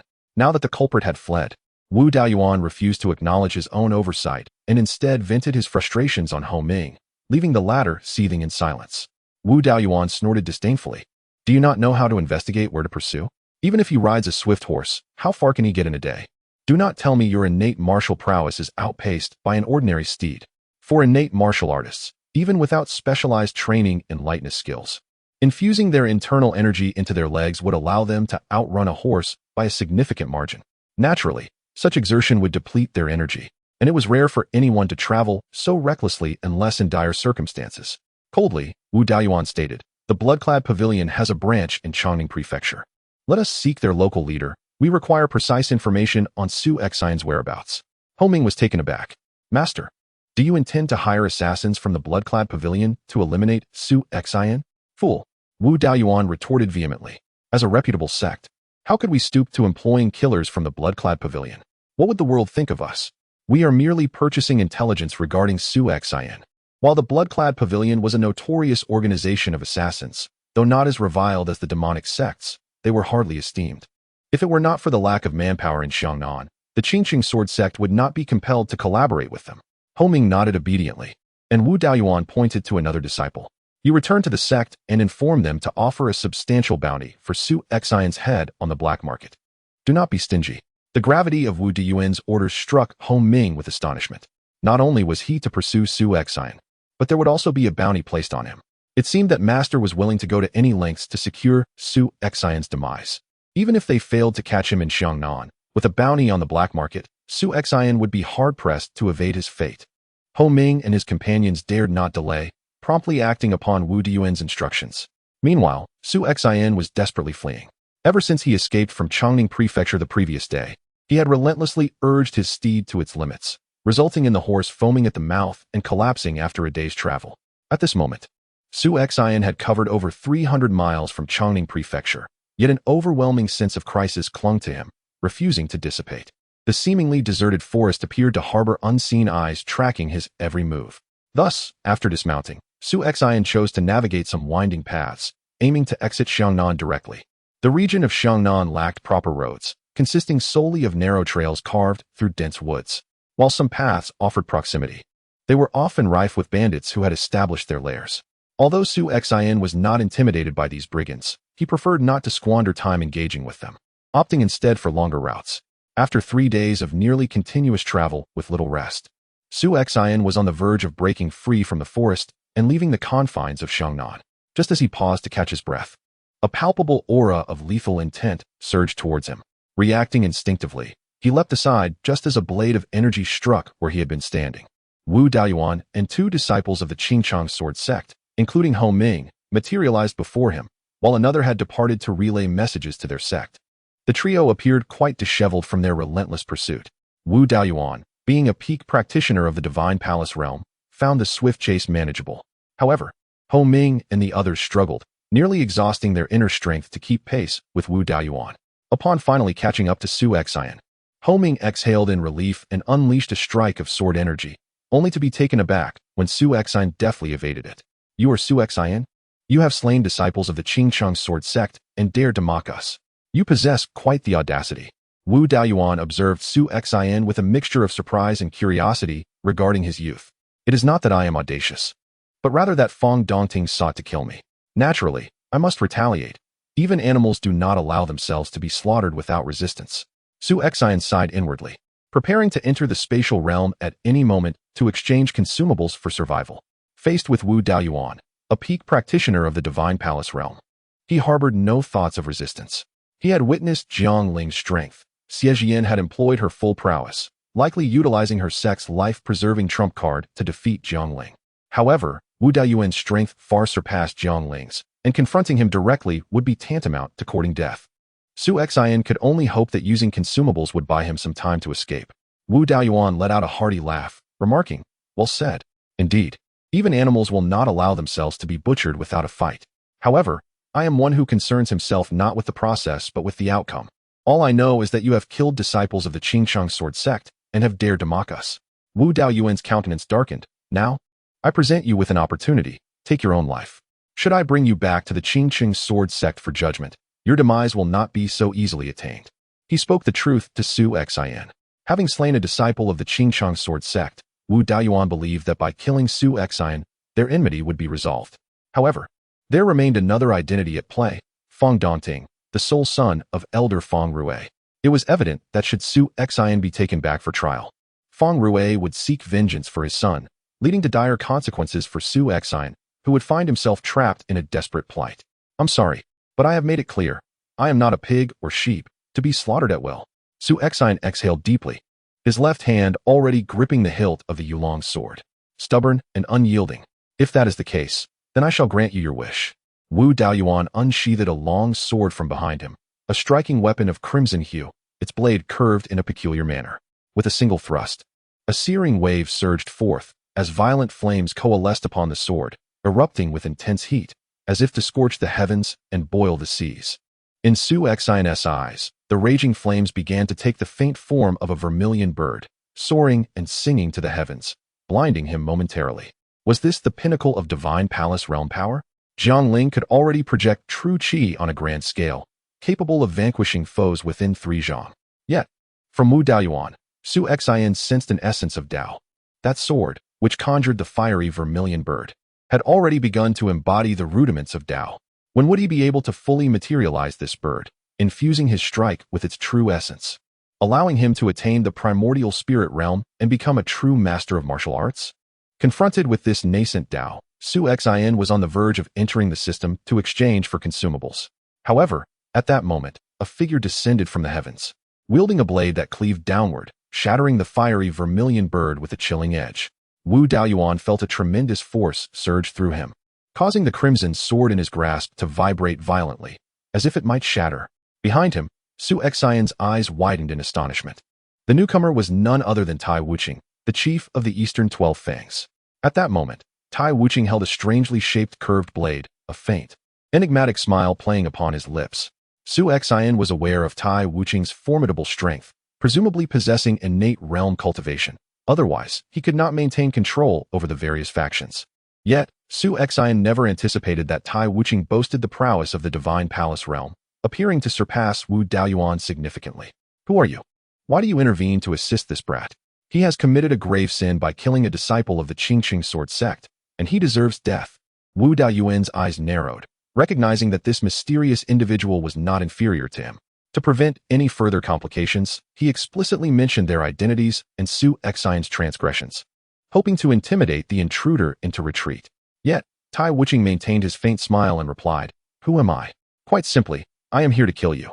As the words fell, Tai Wuching drew another curved blade from his waist, forming a pair with his original weapon. Both of these blades possessed an extraordinarily peculiar design, resembling the wings of a bird, with a pronounced curvature and a notably short length. The hilt was adorned with a pair of handguards featuring grooves, allowing the two blades to be combined.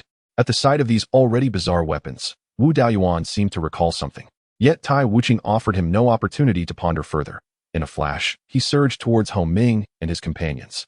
Audacious! Wu Daoyuan bellowed in anger.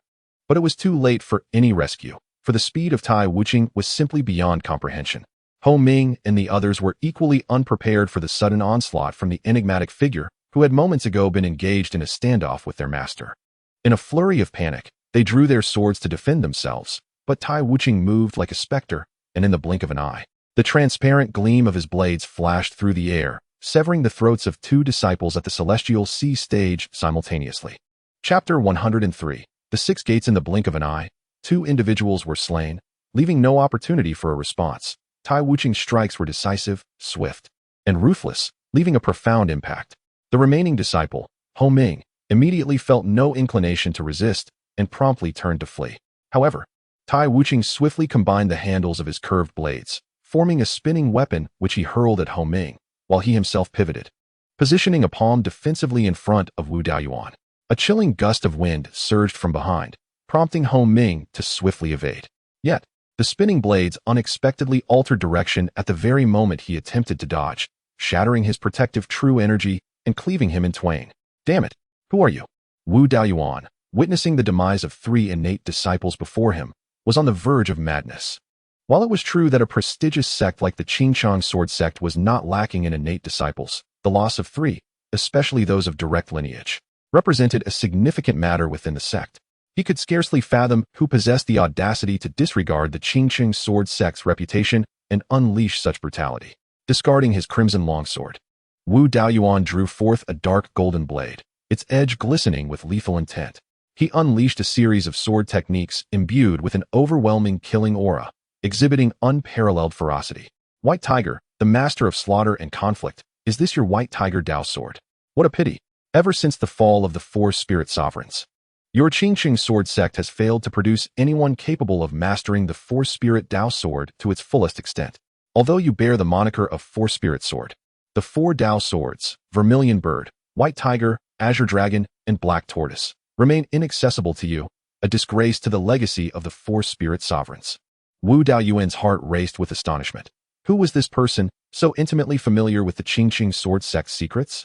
It was known that although he practiced the four spirit Dao sword inherited from the long-deceased four spirit sovereign, that venerable figure had perished over a millennium ago.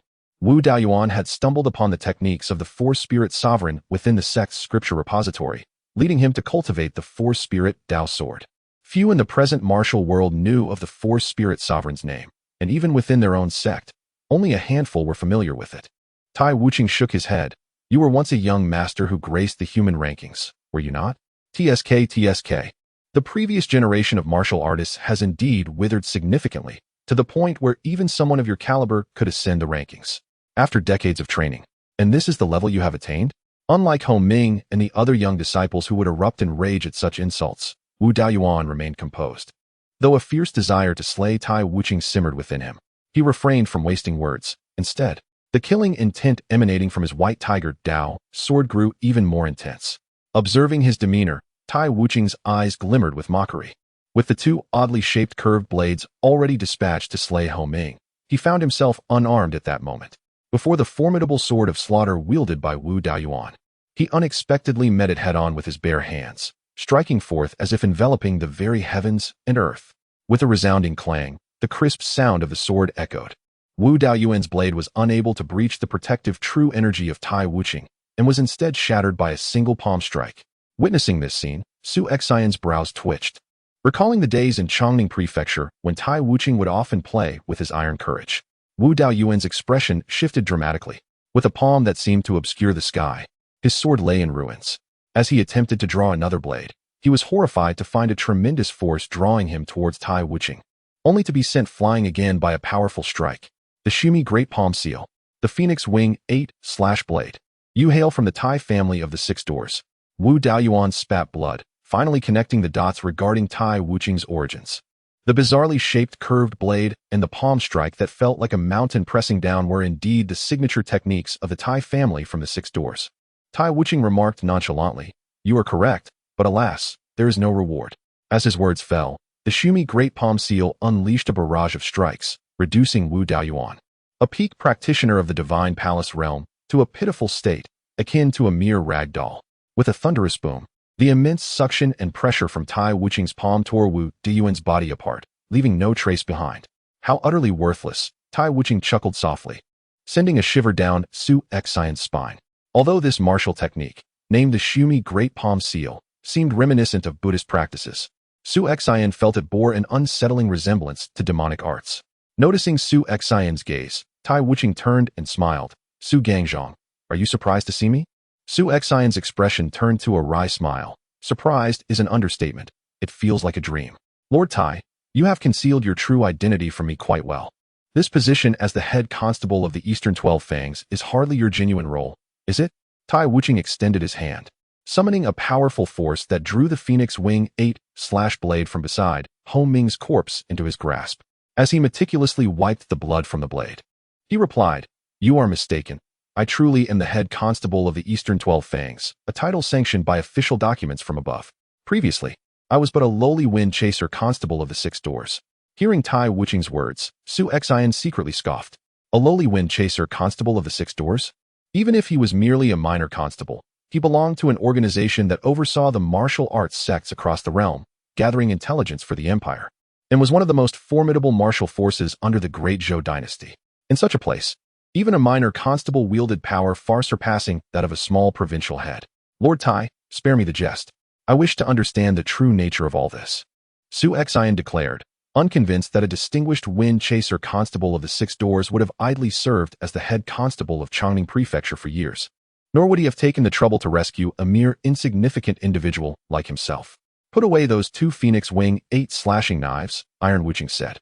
"I have long been aware of the remnants of the mad lion, Du Yuansheng, and even the location of the treasure has been discovered by the court. We are also well aware of Gong Qingfeng's true identity lurking in the shadows." Su Xian was momentarily taken aback. "Then why have you not directly exterminated them all, insisting on waiting until today?" Iron Wuching shrugged. "Indeed, we know this, but we are unaware of the identity of another individual. We do not even know if Du Yuansheng has other remnants. Upon discovering Du Yuansheng's treasure and remnants, the authorities dispatched me to Chongning Prefecture as an undercover agent, hoping to find them and eliminate them entirely to prevent future troubles. Unfortunately, I did not anticipate that Gong Qingfeng and Jiang Ling would be so patient, enduring for a full 2 years before taking action." Upon hearing Iron Wuching's words, Su Xian revealed a helpless smile. All of his intricate plans had come to naught, and both Jiang Ling and Gong Qingfeng were indeed unfortunate. Even if they had not perished within that underground palace, they could not escape from Chongning Prefecture. With a master like Iron Wuching present, it was likely that they would not survive even if they managed to leave. Of course, the various gangs in Chongning Prefecture were merely innocent bystanders caught in the crossfire. Iron Wuqing smiled and said, "Su gangs, do not blame me. I had already given you a warning. When I asked you when Yijianmin obtained the key, I was subtly hinting at something. I initially intended to deal with the person colluding with Gong Qingfeng as soon as they revealed themselves, but I never expected you to lead a group directly into that underground palace. As you know, once one enters, it is impossible to exit for at least an hour, leaving me with no other choice. However, you did surprise me. Both Zhang Ling and Gong Qingfeng were eliminated by you, which certainly saved me a considerable amount of trouble. Regrettably, I realized this too late." Su Xian shook his head. It was too late for regret. If only he had thought of this sooner or had not rushed into the underground palace, waiting for Zhang Ling to emerge. Iron Wuqing would have naturally dealt with him, thus preventing this tragic situation.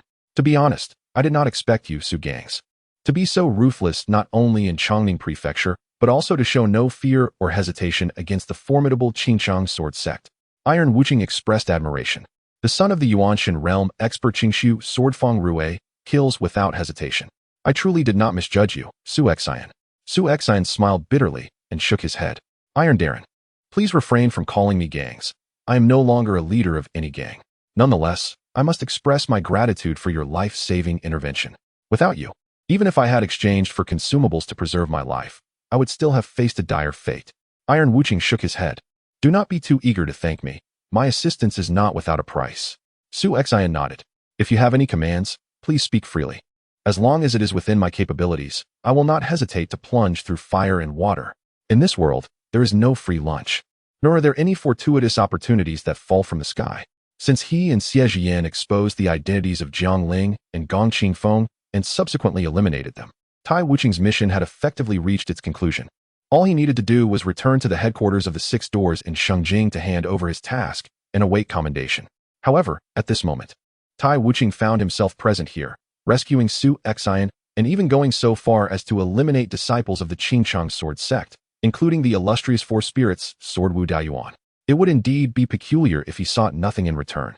It is important to note that while the Six Doors hold the authority to oversee all martial arts sects across the realm, prominent sects like the Qingchang sword sect have never regarded the Six Doors with much seriousness. Their positions are, at best, relatively equal. If this news were to spread, it would undoubtedly incite considerable turmoil, and it is entirely possible that the Qingchang sword sect might directly send representatives to the Six Doors headquarters to demand justice. Chapter 104. Ascending the blacklist. Tai Wuqing gazed at Su Xian with a grin, reassuring him, "Rest assured. My intention in saving you is not to send you to your demise, but rather to invite you to join the Six Gates. Do not forget, I have previously remarked that your talents should not be squandered in obscurity.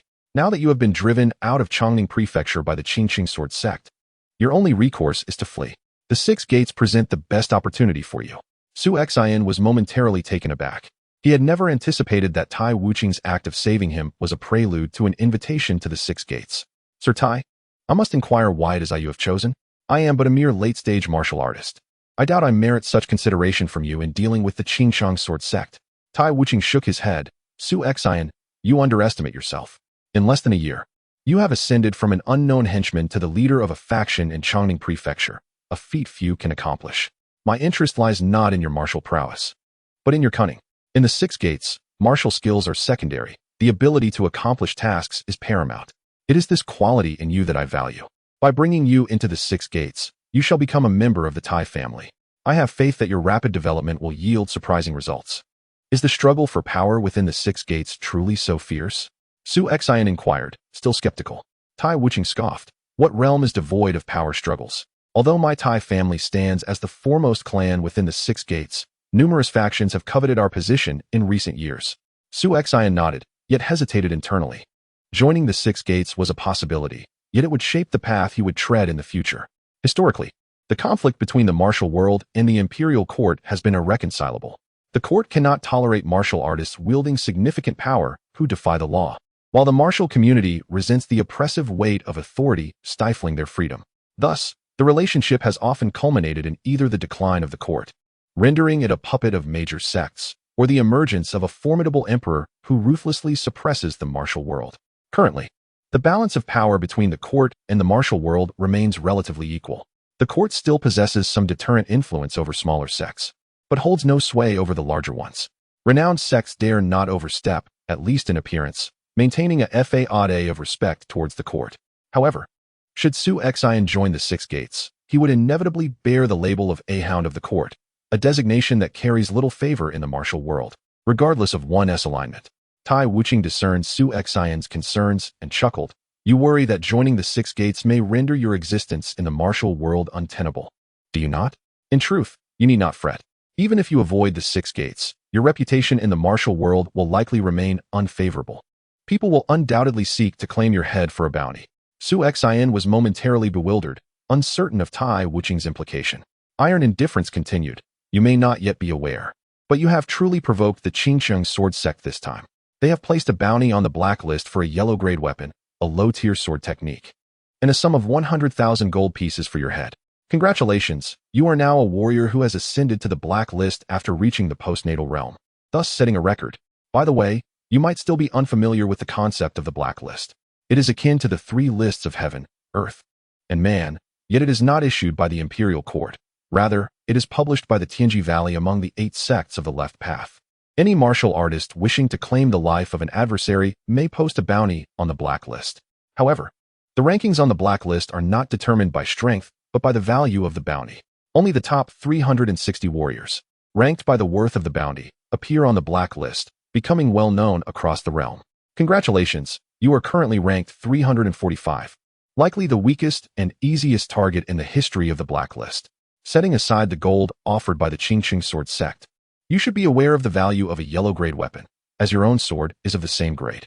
Furthermore, the low-tier sword technique that the Qingcheng sword sect possesses is far from ordinary. In the eyes of others, it is a treasure. With these 2 items, you have become a veritable mobile treasury, and there will surely be no shortage of individuals eager to slay you for your riches. Su Xian smiled wryly and replied, Lord Tai, there is no need for further discussion. I have decided to join the 6 doors. He had not anticipated that the Qingcheng sword sect would expend such great resources to place a bounty on his head simply for being a minor postnatal warrior. In truth, this situation had arisen from a misunderstanding. Wu Daoyuan had instructed someone to notify the sect and place the bounty as a precaution. However, the Qingcheng sword sect believed that with Wu Daoyuan intervening, Su Xian was surely doomed, prompting them to increase the bounty 100-fold to demonstrate the consequences of offending the Qingcheng sword sect. They assumed that Wu Daoyuan would undoubtedly secure Su Xian's demise, thus absolving them of the need to pay such a hefty price. Yet now, with Wu Daoyuan dead at the hands of Iron Indifference, the bounty on the blacklist was irrevocable. The bounty on the blacklist requires more than just a name. The bounty issuer must deposit the reward with Tianji Valley as a form of notarization. Otherwise, if someone were to kill the target and present the head without receiving the promised reward, it would render the blacklist a farce. Therefore, the Qingcheng sword sect has already submitted the bounty to Tianji Valley, and it is unlikely they can retract it now. Iron Indifference clapped Su Xian on the shoulder and laughed heartily. Excellent. A wise person knows how to adapt. Rest assured, becoming a member of the 6 doors is not as dire as you might imagine. While I cannot guarantee that the imperial court will treat you well, I assure you that the 6 doors and my Iron family will certainly not neglect you. Su Xian inquired, Will the 6 doors be able to help me eliminate the bounty on the blacklist? Iron Indifference shook his head. That is not possible. If it were the human list, I could assist you in modifying some details, but the blacklist is entirely under the jurisdiction of Tianji Valley. As one of the 8 sects of the left path, the strength of Tianshu Valley is not to be underestimated. The 6 gates cannot exert influence over them. However, there is no need for concern, as the black market bounty is not immutable. If the individual being sought remains untraceable for 6 months, they will be declared missing by the black market and subsequently removed from its list. While the 6 gates cannot erase your name from the black market, they can certainly ensure that no information regarding you is disseminated within that time frame. Although Tianshu Valley boasts the ability to discern all worldly affairs with a mere flick of the fingers, claiming to possess the strongest skills in gathering secrets, the 6 gates are equally adept in the collection and concealment of intelligence. Su Xian nodded, understanding that he could only remain hidden for 6 months, waiting for the storm to pass before re-emerging. By the way, Master Tai, what is the hierarchical structure of the 6 gates? And what position will I hold upon my entry? Su Xian had always perceived the organization of the 6 gates to be somewhat akin to that of the Jianghu. However, while the Jianghu monitored civil and military officials, the 6 gates focused on the martial sections. Tai Wuching replied, Indeed, this is pertinent information that should be shared with you. The highest authority within the Six Gates is the Chief Inspector, a singular position held by the current head of the Tai family, Divine Eagle Tai Ao. Beneath the Chief Inspector are the four great inspectors, one of whom hails from my own family. Upon hearing this, Su Xian immediately comprehended why the Tai family was often associated with the Six Gates. Their influence within the organization was undeniably formidable. Among the 5 most powerful decision-makers, 2 were members of the Tai family, including the Chief Inspector himself. Tai Wuqing continued, beneath the 4 great inspectors. Each of the 49 paths of the Great Zhou dynasty is overseen by its own Chief Inspector, with several deputy inspectors assisting them. Each path governs multiple prefectures, some of which, particularly the more powerful ones, are appointed with a Chief Inspector from the Six Gates, while others are not.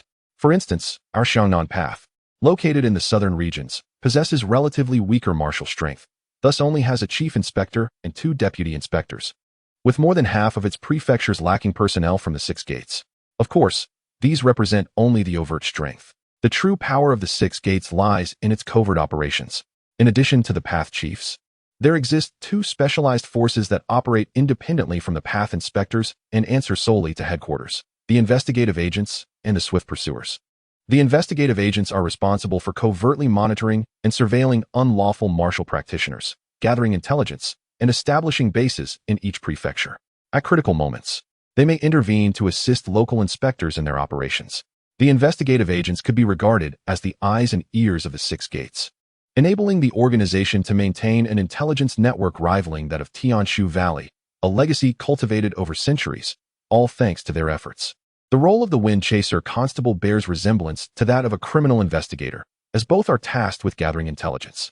However, the former is predominantly engaged in the pursuit of martial arts fugitives and often assigned to undertake missions that cannot be publicly disclosed. The demands on personal strength and character are significantly higher for the Wind Chaser Constable compared to that of a criminal investigator. Tai Wuqing gestured towards himself and remarked, "For instance, prior to my appointment as the Chief Constable of Chongning Prefecture, I served as a Wind Chaser Constable. My mission was to uncover the remnants of Du Yuanxing's faction and eradicate them entirely. During the execution of my duties, the entire power of the 6 doors in Xiangnan would provide me with the necessary cover. The criminal investigators and Wind Chaser constables do not engage with the local 6 doors forces. They solely adhere to the commands of headquarters. Each of these divisions is staffed with numerous constables and investigators, alongside over 30 chief constables for criminal investigations and wind chasing. These chief constables report directly to the 4 great constables, while their nominal status is equivalent to that of the chief constables in various regions. Their actual authority is somewhat diminished, as they are not the true sovereigns of the land." Tai Wuqing pointed at Su Xian and stated, "Given your qualifications, your entry into the 6 doors would typically limit you to accumulating experience within the local branches of the Great Zhou or serving as a criminal investigator responsible for intelligence gathering. However, considering your cunning and capabilities, it would be a waste to confine you to such roles. Thus, I have decided to appoint you as a Wind Chaser Constable." Chapter 105. The Wind Chaser. Upon hearing Tai Wuqing designate him as a Wind Chaser, Su Xian was momentarily taken aback. "Lord Tai, are you jesting? I am merely a martial artist at the postnatal realm. How can you expect me to undertake the responsibilities of a Wind Chaser?" After listening to Tai Wuqing's detailed exposition of the Wind Chaser's duties, Su Xian felt that this role entailed tasks akin to those of secret agents in a previous life, demanding an exceptionally high level of personal prowess. For instance, during Tai Wuqing's recent mission, although he was merely contending with remnants of Du Yuanxing lurking in the shadows, his opponent, Jiang Ling, possessed innate strength equivalent to that of a divine palace. A weaker adversary would simply be tantamount to delivering a meal. While Su Xian's peak postnatal strength might command respect within the confines of Chongning Prefecture, in the vast world teeming with formidable experts, his abilities would scarcely hold any significance. Tai Wuqing shook his head and remarked, "I have stated before that being a Wind Chaser often relies more on intellect than sheer strength. Insufficient strength can be remedied with training. After all, your cultivation speed has been commendable. However, a mind lacking in acuity cannot be easily mended. Moreover, becoming a Wind Chaser offers you benefits without drawbacks. The advancement paths for other positions within the 6 doors are relatively slow, whereas a Wind Chaser merely needs to accomplish tasks one by one. As long as your merits are sufficient, promotion follows without the tedious accumulation of seniority." With Tai Wuqing's words weighing heavily, Su Xian could only nod in agreement. "Very well, I shall accept the position of wind chaser. Tai Wuching burst into laughter, saying, "Trust me, you will not regret joining the Six Doors. The benefits within our organization surpass even those of many first-rate sections." As he spoke, Tai Wuching produced a vial of elixir and handed it to Su Exine, stating, "This is the Heavenly Surge Pill, a secret concoction crafted by the alchemists of the Six Doors. Just as weapons are categorized into 4 grades, heaven, earth, mysterious, and yellow, this Heavenly Surge Pill, although merely of the mysterious grade, should not be mistaken for the common elixirs of the Shaolin Temple. It is specifically designed for postnatal warriors aiming to breach the innate realm." Su Exine accepted the elixir, fully aware of the rarity of such boundary-pushing pills. Within the system, a pill like the Heavenly Surge Pill was roughly equivalent to a 2.5 to 3-star level, valued between 300 to 500 points. An amount that constituted half of Su Exine's current fortune, a significant sum indeed. With a respectful gesture, Su Exine expressed his gratitude. "Thank you, Lord Tai." Tai Wuching waved his hand dismissively. "Do not thank me just yet. This is merely a token of our first meeting, a prepayment of your salary from the Six Doors. The remuneration for a wind chaser is among the most generous within the Six Doors, with a monthly salary of 100,000 taels of silver and additional merit points.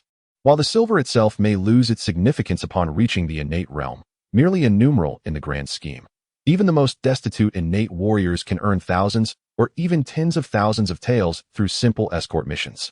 However, the monthly allocation of merit points is invaluable, allowing you to exchange them within the Six Doors for various cultivation resources, including elixirs, techniques, martial skills, and weaponry. This situation offers significantly more freedom than that found in the major sections. Those prominent sects within the martial world are notoriously stringent regarding the allocation of cultivation resources, rarely allowing individuals to make selections for themselves. All decisions are governed by the elders within the sect. Moreover, the merit points are not merely distributed on a monthly basis. Upon the completion of a task, additional merit points are rewarded in accordance with the task's difficulty. Upon hearing Tai Wuching's explanation, Su Xian's eyes sparkled with intrigue. The system employed by the Six Gates is indeed commendable, akin to a real-world villain system. Both systems revolve around the completion of tasks in exchange for cultivation resources, sharing similar attributes. How many merit points do I receive each month? And what is the cost of this Tianchong Dan? Su Xian inquired. Tai Wuching responded. The pursuing wind constables receive a substantial monthly allocation of 50 merit points. As for the Tianchong Dan, it requires a hefty 1,000 merit points for redemption. Su Xian's eyes widened in disbelief. That seems rather insufficient, does it not? With only 50 points a month, it would take at least 20 months, nearly 2 years, to exchange for the Tianchong Dan. Tai Wuching shook his head. Not at all. Other constables stationed at various Six Gates only receive a mere 10 points each month. This is to deter those who might complacently avoid completing tasks in favor of accumulating points over time. Therefore, the merit points earned from completing tasks far surpass the monthly allocations. For instance, my recent task spanned nearly 2 years, although I did not engage directly. I successfully eradicated the remnants of Du Yuanxing, thus earning no less than 5,000 merit points. Su Xian nodded, understanding the reasoning behind the regulations. The person who established these rules clearly possessed a keen insight into human nature. Wherever one may be, there will always be those who seek to exploit the system. If the Six Gates had set a higher monthly merit point allocation, some would likely shirk their responsibilities, opting to remain in safe havens to accumulate points. By reducing the fixed monthly distribution while increasing the merit points for task completion, the Six Gates effectively compel individuals to undertake their assignments. Once Tai Wuching had finished explaining everything, he said, "Wait here for a few days while I submit your information to the headquarters of the Six Gates in Xiangnan Dao to arrange for your identity. In the meantime, you might wish to attempt using the Tianchong Dan to advance to the next realm. You have already reached the pinnacle of postnatal perfection and have encountered innate warriors. I believe you will find this challenge manageable. By the way, I must also deal with these corpses." Tai Wuching produced a vial of powder from his pocket and sprinkled it over Wu Daoyuan and the others. Upon contact with the blood, the powder began to vaporize violently, and before long, the bodies were reduced to mere dust, devoid of even skeletal remains. Su Xian's eyes widened in astonishment. Is this the legendary corpse-disintegrating powder? Indeed. It is quite similar, Tai Wuching replied casually. It is merely a small item, available for purchase within the Six Gates for just 10 merit points per vial. Nonetheless, this particular method is not devoid of flaws. After the decomposition process, some traces of foul blood remain at the site, taking a while to dissipate. making it relatively easy for an astute observer to uncover clues. Su Xian nodded, acknowledging that despite this shortcoming, this device is indeed an indispensable tool for both committing nefarious acts and for everyday travel. Once Tai Wuching departed, Su Xian felled several trees to construct a wooden cabin, where he commenced his cultivation.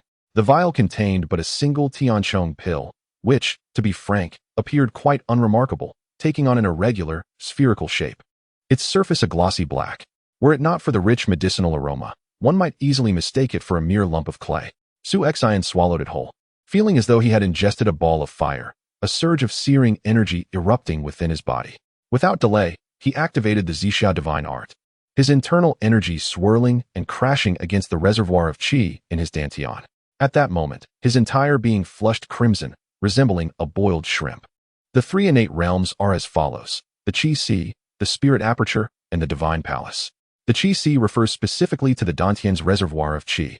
In contrast, the internal energy of acquired realm martial artists circulates throughout their meridians, expanding the range of their flow as they open more apertures.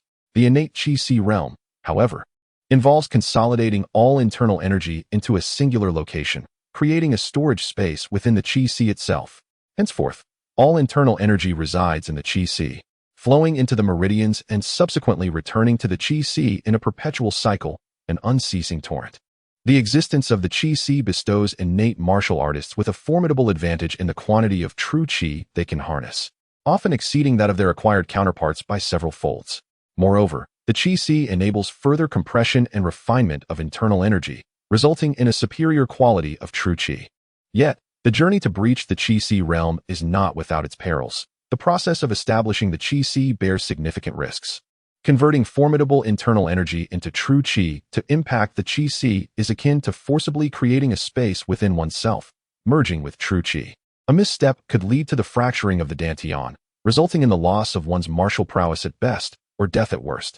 Once internal energy has transformed into true qi, it poses little threat externally, yet within, it can be exceedingly sharp, capable of tearing meridians with the slightest error. Therefore, it is imperative that those aspiring to breach the qi sea realm possess a robust physique to withstand the impact of true qi, as well as a formidable command over it, to avoid excessive force during the process. This explains why Sha Feiying has lingered at the pinnacle of the acquired realm for over a decade without daring to attempt the innate realm.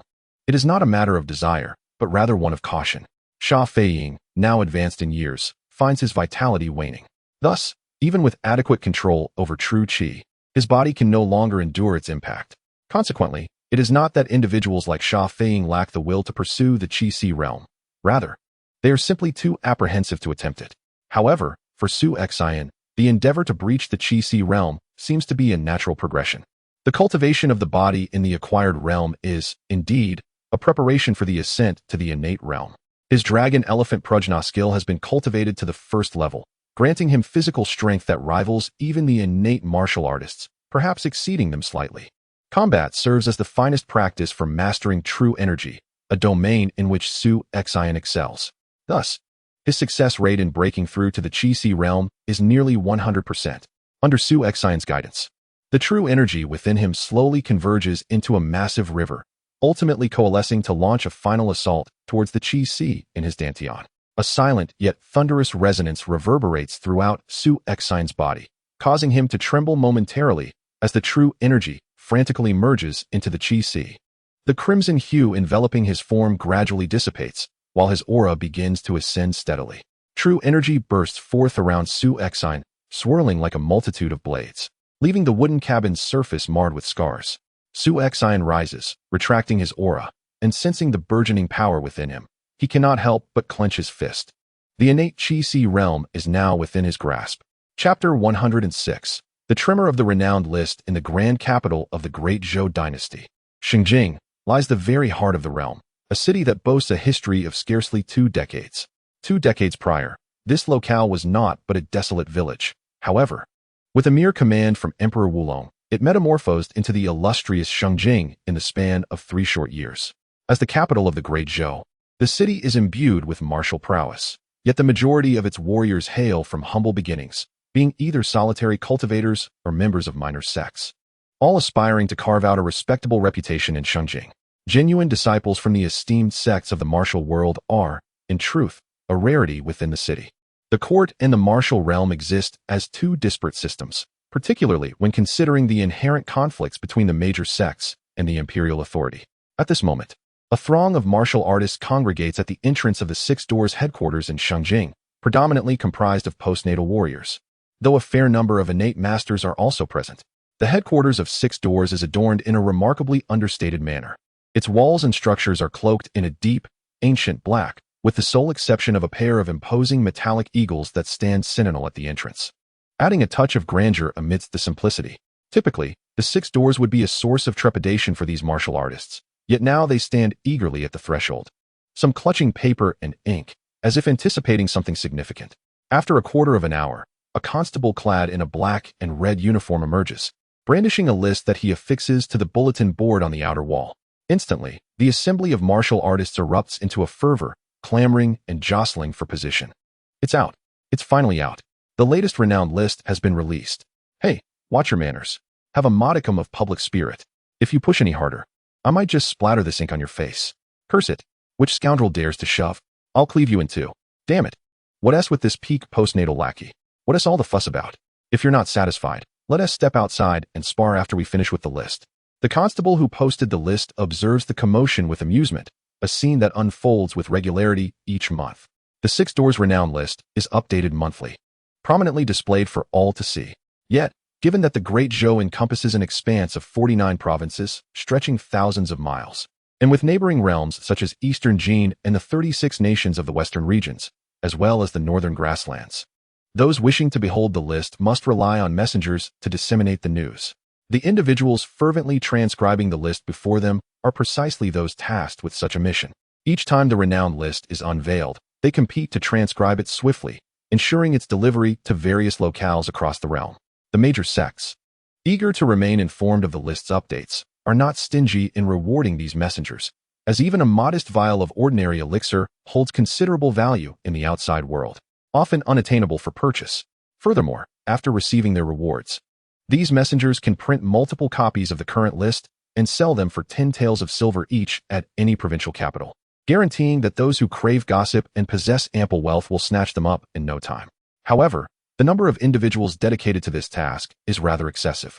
At times, when one intends to deliver the latest ranking to the Yijian sect, they may find themselves hindered by their own pace, only to discover that someone has already seized the opportunity, rendering the endeavor futile. Thus, these individuals strive desperately to push forward, eager to obtain the earliest information and not allow anyone else to gain the upper hand. A crowd gathered around the rankings, diligently copying the names while expressing their astonishment. Has Lin Changhe, the prodigy of the Tai sect, not maintained his position at the top of the rankings for 5 consecutive years? Indeed, this is approaching a record.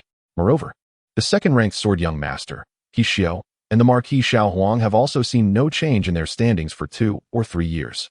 It seems this year's rankings are remarkably stable. Given the prowess of these three, it is unlikely that anyone could disrupt their standings. As the crowd scanned the list, they noted that there was no need to transcribe the names of those who remained unchanged, allowing them to expedite their copying process. Suddenly, a voice pierced the air. Wait, there has been a significant change. My goodness. The celestial maiden Xie of the Yijian sect has leapt from 78th to 31st place.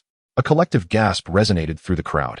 Ascending even a single rank on the leaderboard is no small feat, yet this individual had surged over 30 positions, which was quite astonishing. The crowd hastily skipped ahead to the 31st entry. Name, Xie alias, the Nine Calamities Maiden, formerly known as Celestial Maiden. Sect, Yijian Sect Martial Arts, Yijian Prognostication Technique. Taishang Nine Calamities, Sword Strength, Pre-Heaven Sea Realm Achievements. Since emerging from her mountain retreat to traverse the martial world, she has single-handedly eradicated the 12 bandits of Taihu, vanquished the 4 fiends of Wuo Mountain, and mastered the Yijian prognostication technique without flaw, earning her the title of Celestial Maiden. 3 days prior, in Changning Prefecture, she wielded the Taishang Nine Calamities sword infused with the sword intent of the sword master Meng Jingxian, slaying Jiangling, the leader of the Summer Pavilion in the Divine Palace realm. Ranking, 31st. The crowd collectively inhaled sharply. To slay a martial artist of the Divine Palace realm while being merely at the Pre-Heaven Sea realm, crossing 2 minor realms, is a feat that has not been witnessed in decades. Whether Xie utilized Meng Jingxian's sword intent is of little consequence. her inherent strength must be substantial. For even with the sword intent, she could not have defeated Jiangling without it. Moreover, the rankings compiled by the Six Doors organization are generally reliable. If judged solely by her accomplishment, Xie Jian would undoubtedly rank within the top 20, if not the top 15. Yet, her current position at 31st indicates that the Six Doors have stripped away external factors to provide a true assessment of her capabilities. The crowd excitedly transcribed the news onto their papers. This was a significant development that would yield considerable rewards.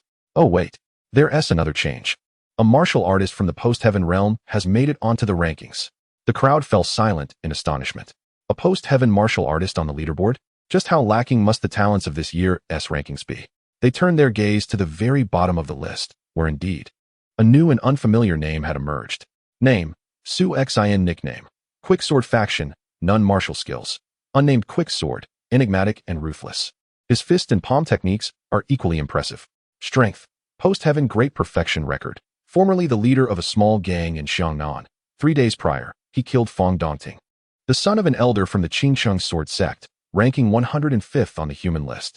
Consequently, a high bounty was placed on him by the Qingsheng sword sect, placing him at 345th on the blacklist, ranking 105th. This time, no one was particularly astonished. After all, given the explosive emergence of Xie Jian, Su Xin, previously an inconspicuous junior, hardly caused a significant uproar. Nevertheless, Su Xin's accomplishments were sufficient to capture their attention, being a monumental event second only to the remarkable rise of Xie Jian, emerging from a background devoid of any sect. To possess the strength of post-heaven great perfection and slay Fong Dongting, a being of innate realm, is a tale beyond belief. It can be stated that ever since the establishment of the human list, there has been no record of anyone from the post-heaven realm ascending the rankings, particularly by stepping over the body of a previous prodigy. Such a method is indeed sensational. Simultaneously, some discreetly noted the name Su Xin, although the description provided was rather vague, leaving much to be desired regarding his martial prowess and origins. The ambiguity surrounding Su Xin's portrayal was, in fact, a deliberate act orchestrated by the Six Doors, as instructed by Tai Wuching.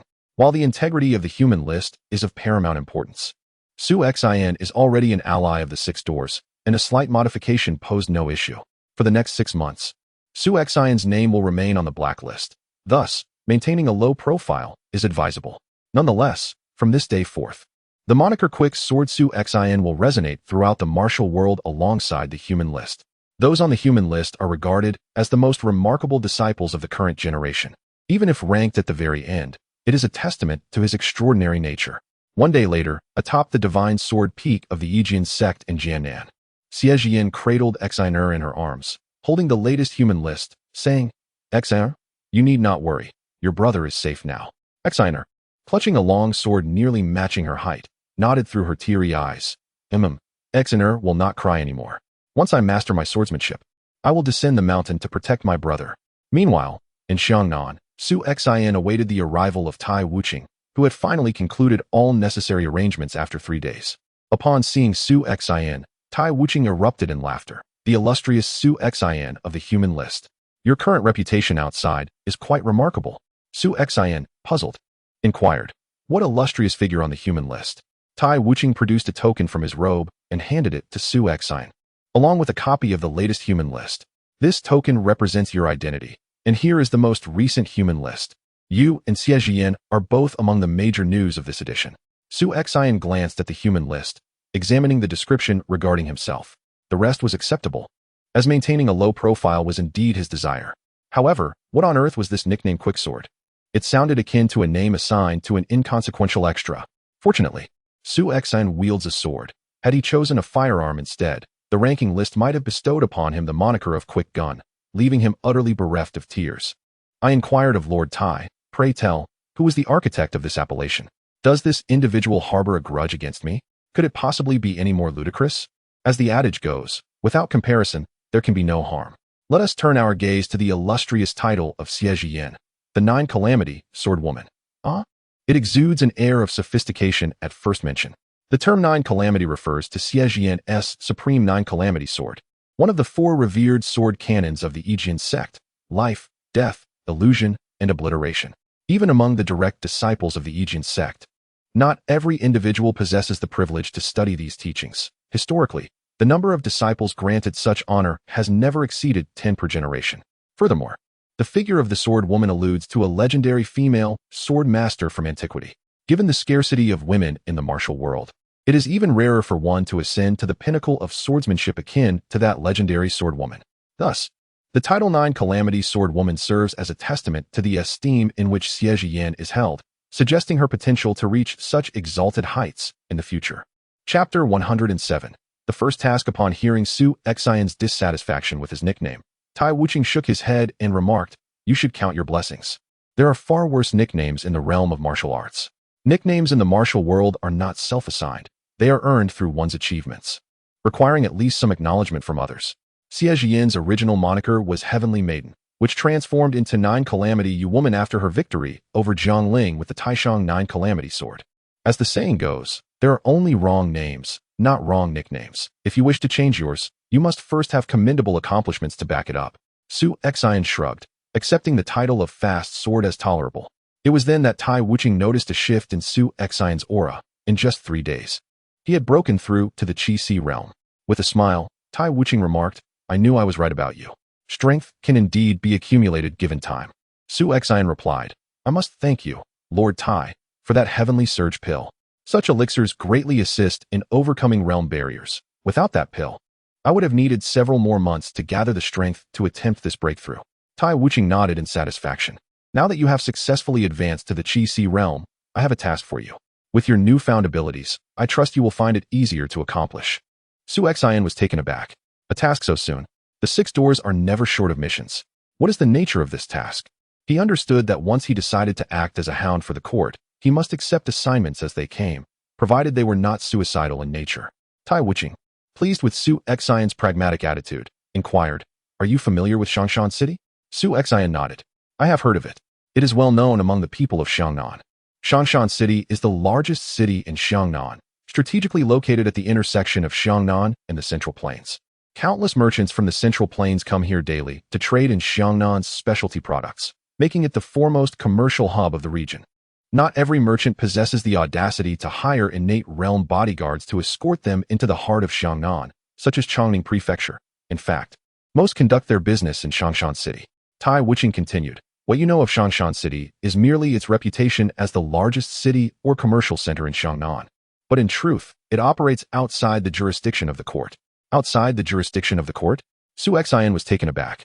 "Is it not the case that all land under heaven belongs to the sovereign, and all territories are ruled by the sovereign's ministers? Even major sects nominally recognize the Great Zhou dynasty as their authority. While Shangshan City may be the largest in Xiangnan, it cannot be so presumptuous as to disregard this order."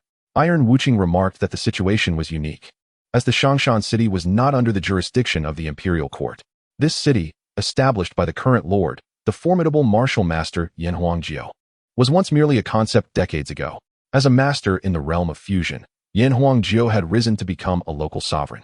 And with his cunning and the city's distinctiveness, Shangshan City had rapidly transformed into the largest city in Xiangnan within a few decades. Moreover, Shangshan City was not merely a commercial hub. It had also become a gathering place for wandering martial artists in the region. It could be said that nearly 80% of the unaligned practitioners in Xiangnan congregated within its walls, meaning one could randomly select an individual from the city and find them to be a martial artist of the early or mid-acquired realm. This notion left Su Xian pondering, questioning whether the influential figures from Chongning Prefecture were indeed inferior to even the lowest of the low in Shangshan City. "Is there a crisis brewing in Shangshan City?" Su Xian inquired. Iron Wuching nodded. "It is not yet a crisis, but the potential for one looms ominously. Although Yan Huangjio is indeed a formidable figure and a master, he is aging, and according to our intelligence, his time is drawing near. A month ago, he relinquished much of his power in hopes of selecting a successor from among his 13 children. During Yan Huangjio's reign, Shangshan City was merely a commercial entity, deftly navigating the realms of martial sects and the imperial court. However, with his impending demise, many of his children bore affiliations with prominent martial factions in Xiangnan. Should they come to govern Shangshan City, would they maintain the neutrality that Yan Huangjio upheld between the court and the martial sects? The multitude of wandering martial artists, coupled with the encouragement from various sects, posed a significant threat. If they chose to rebel, the consequences would be dire. Su Xian furrowed his brow and asked, "Is the task focused on influencing the successor of Shangshan City?" A glint of coldness flashed in Iron Wuching's eyes. The optimal choice would be to support a candidate aligned with the imperial court as the lord of Xiangshan City. If that proves impossible, we must ensure that none of the individuals associated with the Xiangnan martial factions ascend to power. If necessary, we may need to resort to assassination. Su Xian nodded. I understand. Is there a time constraint for this task? With Yan Huangjiu's demise imminent, the timeline for the mission was limited to a year, during which he could also evade the blacklist pursuits in Chongning Prefecture. By the way, he continued, since my name is already on both the list of the renowned and the infamous, the martial artists in Xiangshan City will soon recognize my features. Wouldn't that make my entry into the city perilous?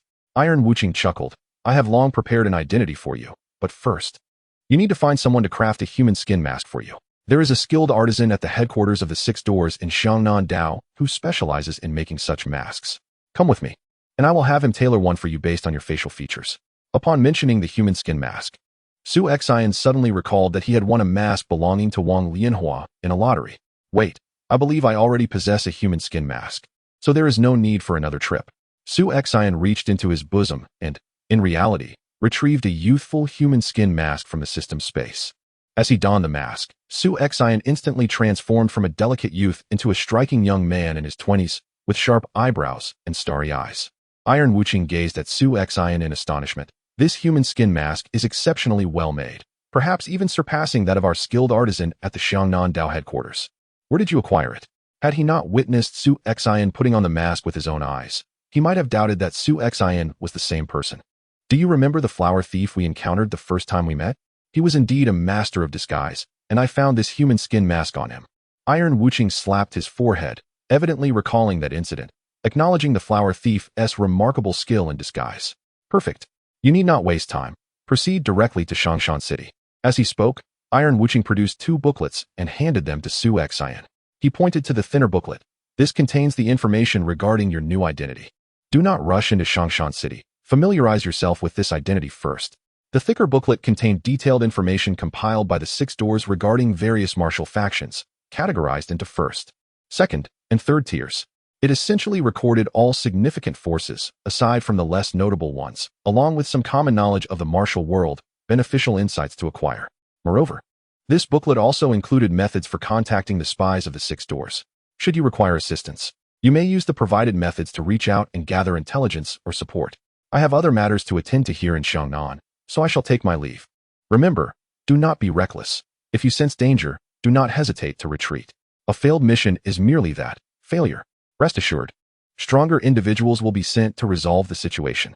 Su Xian nodded in acknowledgement, watching Iron Wuching depart. However, he did not take the final words of Iron Wuching to heart. Though he could leave if the mission failed, it was likely that Iron Wuching would not be so amiable in that scenario. Iron Wuching had saved Su Xian because he valued his abilities, and Su Xian had been brought into the Six Doors by him. When the time came for Su Xian to be rewarded for his contributions, Iron Wuching would undoubtedly receive his share. Nevertheless, should the mission fail, Iron Wuching would not only lose face, but might also face backlash from other captains. After all, Iron Wuching had mentioned that the Six Doors were not solely governed by the Iron family, and many would relish the sight of his humiliation. Consequently, as this marked Su Xian's first battle after joining the Six Doors, he had no intention of failing, not merely for Iron Wuching, but also to establish his own position within the organization.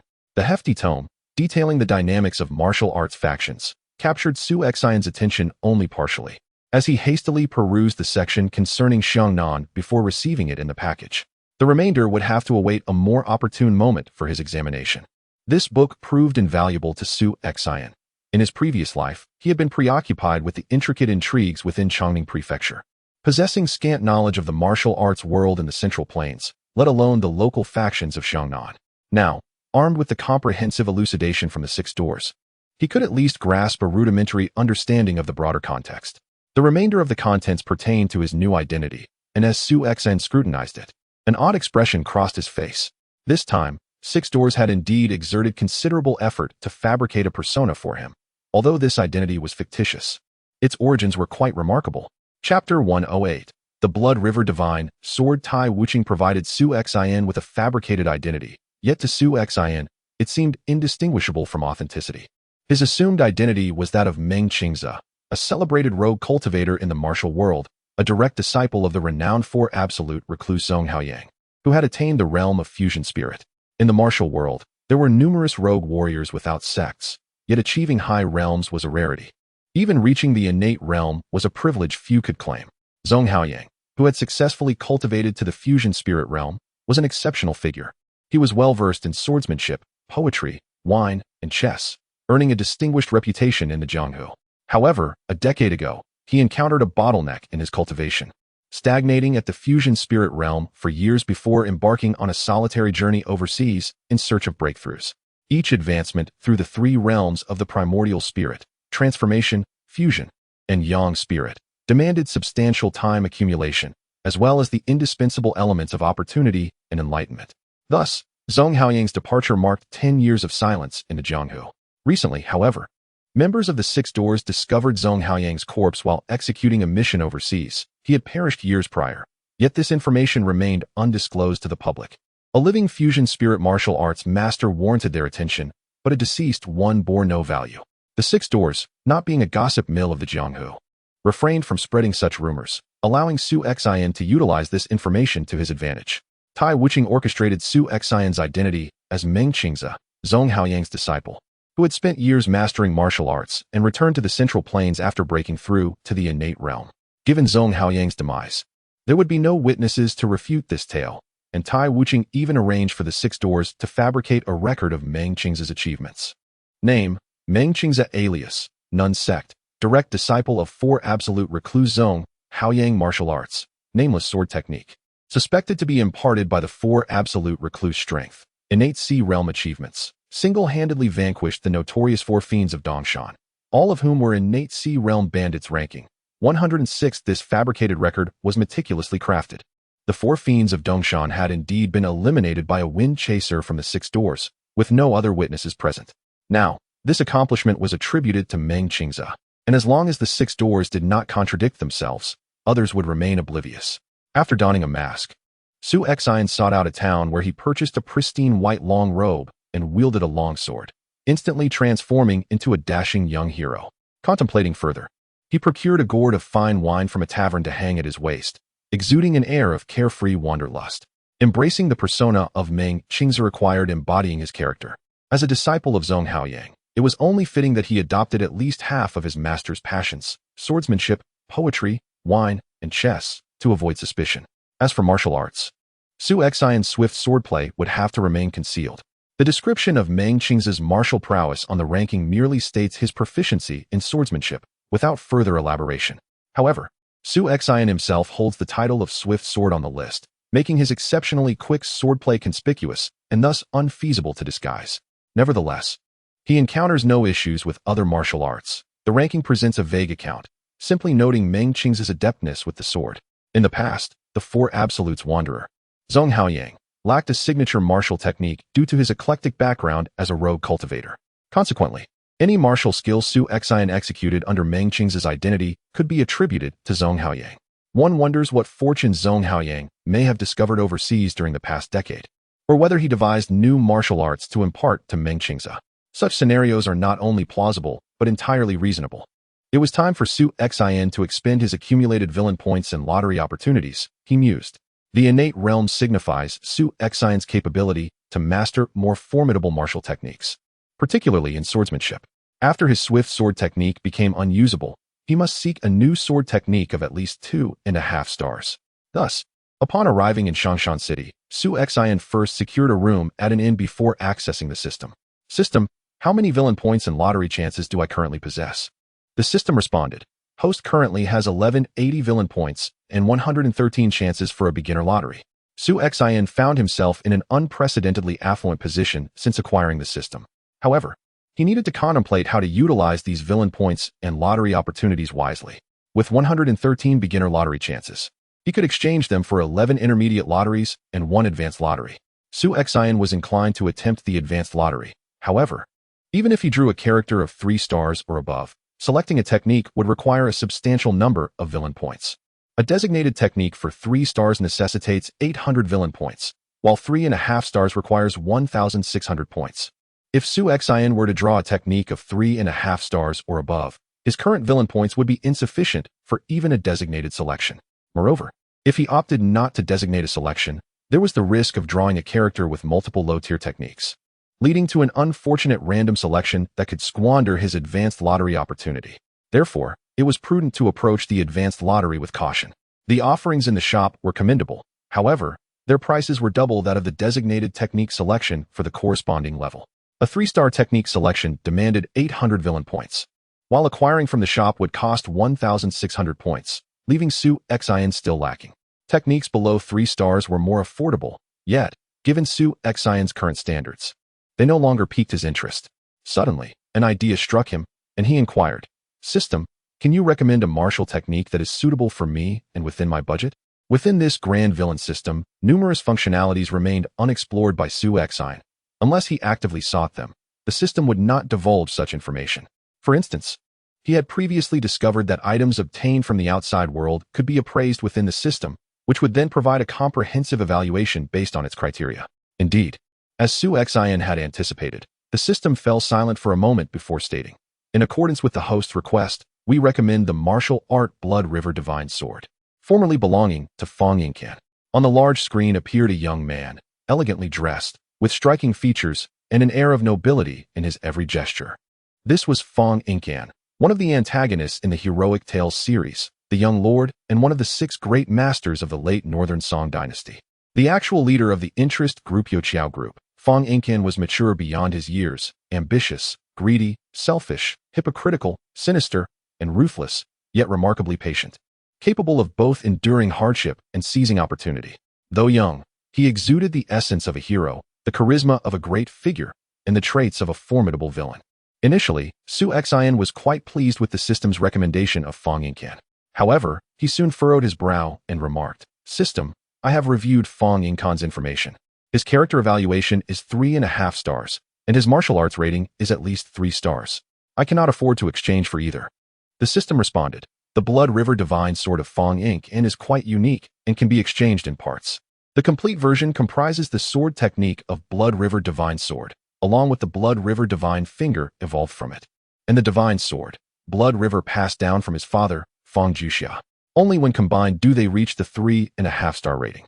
The full version costs 3,200 villain points, but the host may initially exchange for the sword technique of Blood River Divine Sword for 1,300 villain points." Su Xin's expression darkened.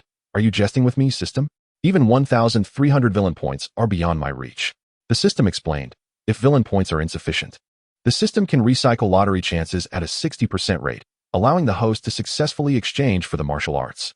Could lottery chances really be converted into villain points? Yet, the system's offered recovery rate was quite disheartening, merely 60%. Originally, 10 villain points could procure 1 entry into a basic lottery, but now the recovery yielded only 6 points. Nevertheless, the allure of the Blood River Divine Sword was too great, and Su Xin ultimately gritted his teeth and declared, "Convert all 80 basic lottery entries into villain points." The recycling of basic lotteries commenced. 80 entries, valued at 800 villain points, would yield 480 points after the 60% recovery. Shall the host proceed with the recovery? Yes. Congratulations, host, recovery successful. You now possess 1660 villain points. Exchange for the sword technique of Blood River Divine Sword. Su Xin did not hesitate. Ding. Exchange for the sword technique of Blood River Divine Sword successful. 1,300 villain points deducted, leaving the host with 360 points. Su Xin intentionally recycled a few more basic lotteries to retain a small reserve of villain points for unexpected needs.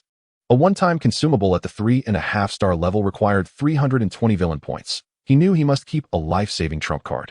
Having recycled 80 basic lotteries, he found no desire to retain the remaining 33, so he promptly instructed, "System, convert the remaining basic lotteries into 3 intermediate lotteries, excluding empty options, and conduct the draw now."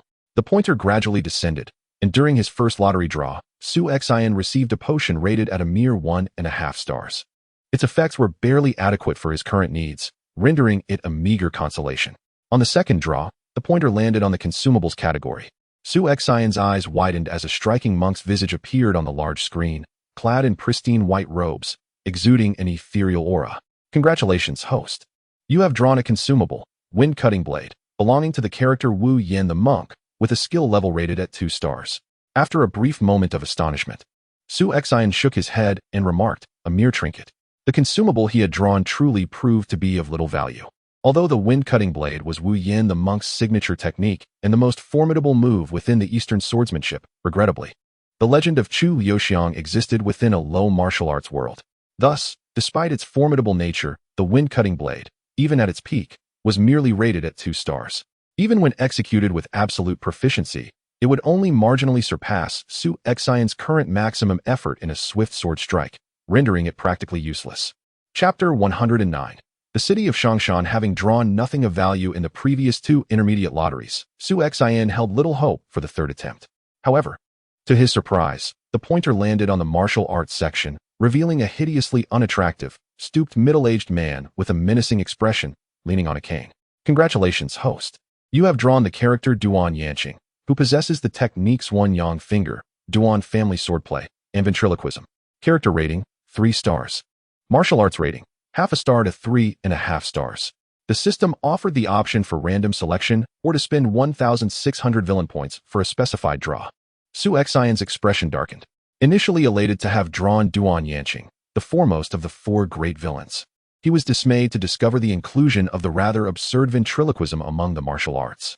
It seemed futile to reason with the system, so he resignedly opted for a random selection. The pointer whirled amongst the 3 techniques before finally settling on Duan Family Swordplay. Congratulations. You have drawn the technique Duan Family Swordplay. Martial arts rating, 2 stars. Upon inspecting the Duan Family Swordplay, Su Xian found it lacked any remarkable qualities. The swordplay was grand and sweeping, yet retained an air of agility, devoid of the bizarre ferocity often found in other techniques. Perhaps due to the Duan family's noble lineage, the swordplay exuded a certain regal aura. However, with a mere 2-star rating, its power was rather mediocre. Nevertheless, this was not without its merits for Su Xian. By studying various sword techniques, he could enhance his own style. Previously, when he was still in the acquired realm, his martial arts were rigid and formulaic, much like the inflexible methods employed by his subordinate, Luo Zhan. Yet, upon reaching the innate realm, martial arts became a fluid expression rather than a mere sequence of moves. Now, Su Xian could wield the Duan family swordplay with the swiftness of a quick sword, transforming its original royal demeanor into something more cunning and lethal, while also amplifying its effectiveness.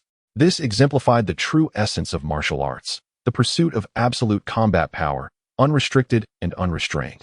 In contrast to the easily grasped Duan family swordplay, what truly warranted Su Xian's attention was the Blood River Divine Sword. The martial arts levels described therein were undoubtedly high, yet the majority of the details remained obscure and elusive, leaving one perplexed. Much like those who practiced the Mountain Character Classic, such martial arts were plentiful. Fang Ying's analysis of the Blood River Divine Sword was similarly vague, with some even finishing a reading without understanding whether it referred to a sword or a sword technique. After meticulous contemplation of the Blood River Divine Sword, Su Xian discerned that it was less a technique and more a distinctive approach to swordsmanship.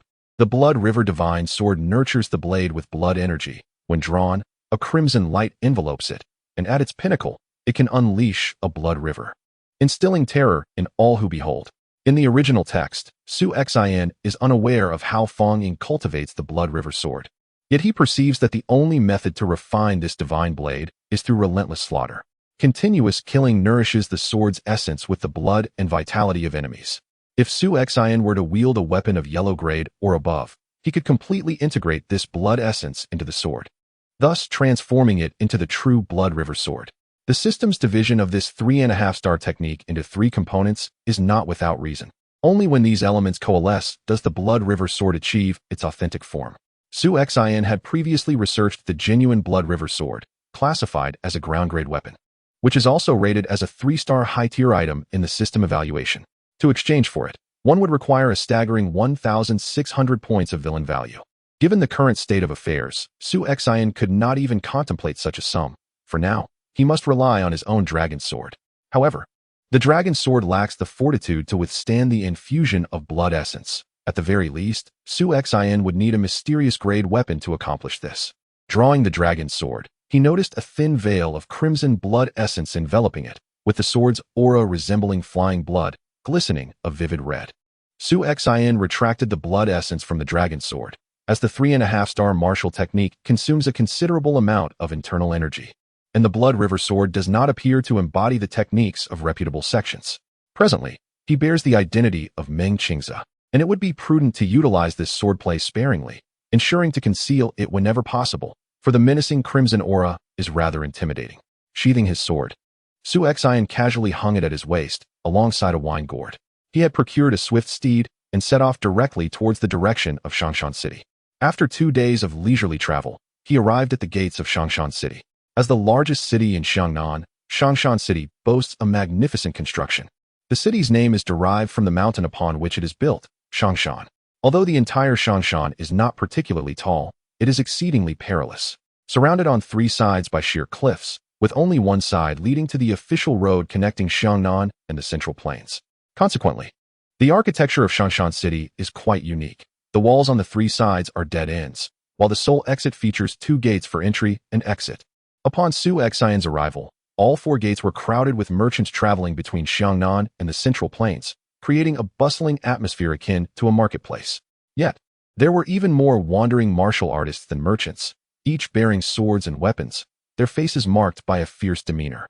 The 2 entrances to the city were overwhelmed with throngs, particularly as some merchants from the Central Plains struggled to maneuver their large carts into the city, further hindering progress and rendering the martial artists outside exceedingly impatient. Nevertheless, despite their frustration, none dared to provoke a confrontation at the city gates. The disciples stationed at the gates of Shangshan City possessed formidable strength, having attained the pinnacle of postnatal cultivation sufficient to deter most would-be troublemakers. Moreover, even innate martial artists contemplating mischief would need to consider their own capabilities, weighing whether they possessed the strength to contend with the entirety of Shangshan City. Su Xian furrowed his brow, unwilling to wait several hours to enter the city. Relying on his own prowess, he darted through several convoys like a streak of white silk, swiftly positioning himself at the city gate. Before the other martial artists could express their indignation at Su Xian's brazen entrance, they were immediately silenced by the overwhelming aura he exuded. The guards at the city gate feigned ignorance, choosing to remain silent. After all, innate martial artists were entitled to certain privileges, and Su Xian had not caused any trouble. He merely cut in line. If one possessed the skill, they could also navigate through without colliding with anyone, and they would hold no grievances. While the onlookers at the gate grumbled inwardly, Su Xian leisurely began to explore the bustling Shangshan City. The entire city exuded an air of prosperity, with throngs of people bustling about and the vibrant exchange of goods creating a lively atmosphere filled with noise and activity. As Su Xian contemplated how to intervene in the matter concerning the air of Shangshan City, he suddenly noticed the martial artists in the crowd start to surge in a particular direction, their faces alight with excitement. Curious, he seized the arm of a nearby martial artist and inquired, "My good fellow, what event has transpired ahead? Why does everyone seem to be flocking in that direction?" At that moment, Su Xian did not project his innate martial artist's aura, and those who did not pay close attention would find it difficult to discern his true strength. The martial artist he had grasped appeared to be in his 20s, with mid-level postnatal capabilities, and was oblivious to Su Xian's true prowess. Initially reluctant when Su Xian grabbed him, he quickly warmed to the young man's handsome and courteous demeanor, suppressing his complaints. With a grin, he replied, "Brother, this is your first visit to Shangshan City, isn't it?" Su Xian nodded and asked, "How did you know?" The martial artist laughed heartily. "No need for such formalities. Just call me Fang Hao."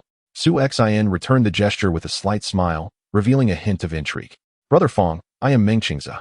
As Fang Hao led Su Xian toward the throng, he explained, "Anyone who has visited Shangshan City knows about the Fengyun Arena.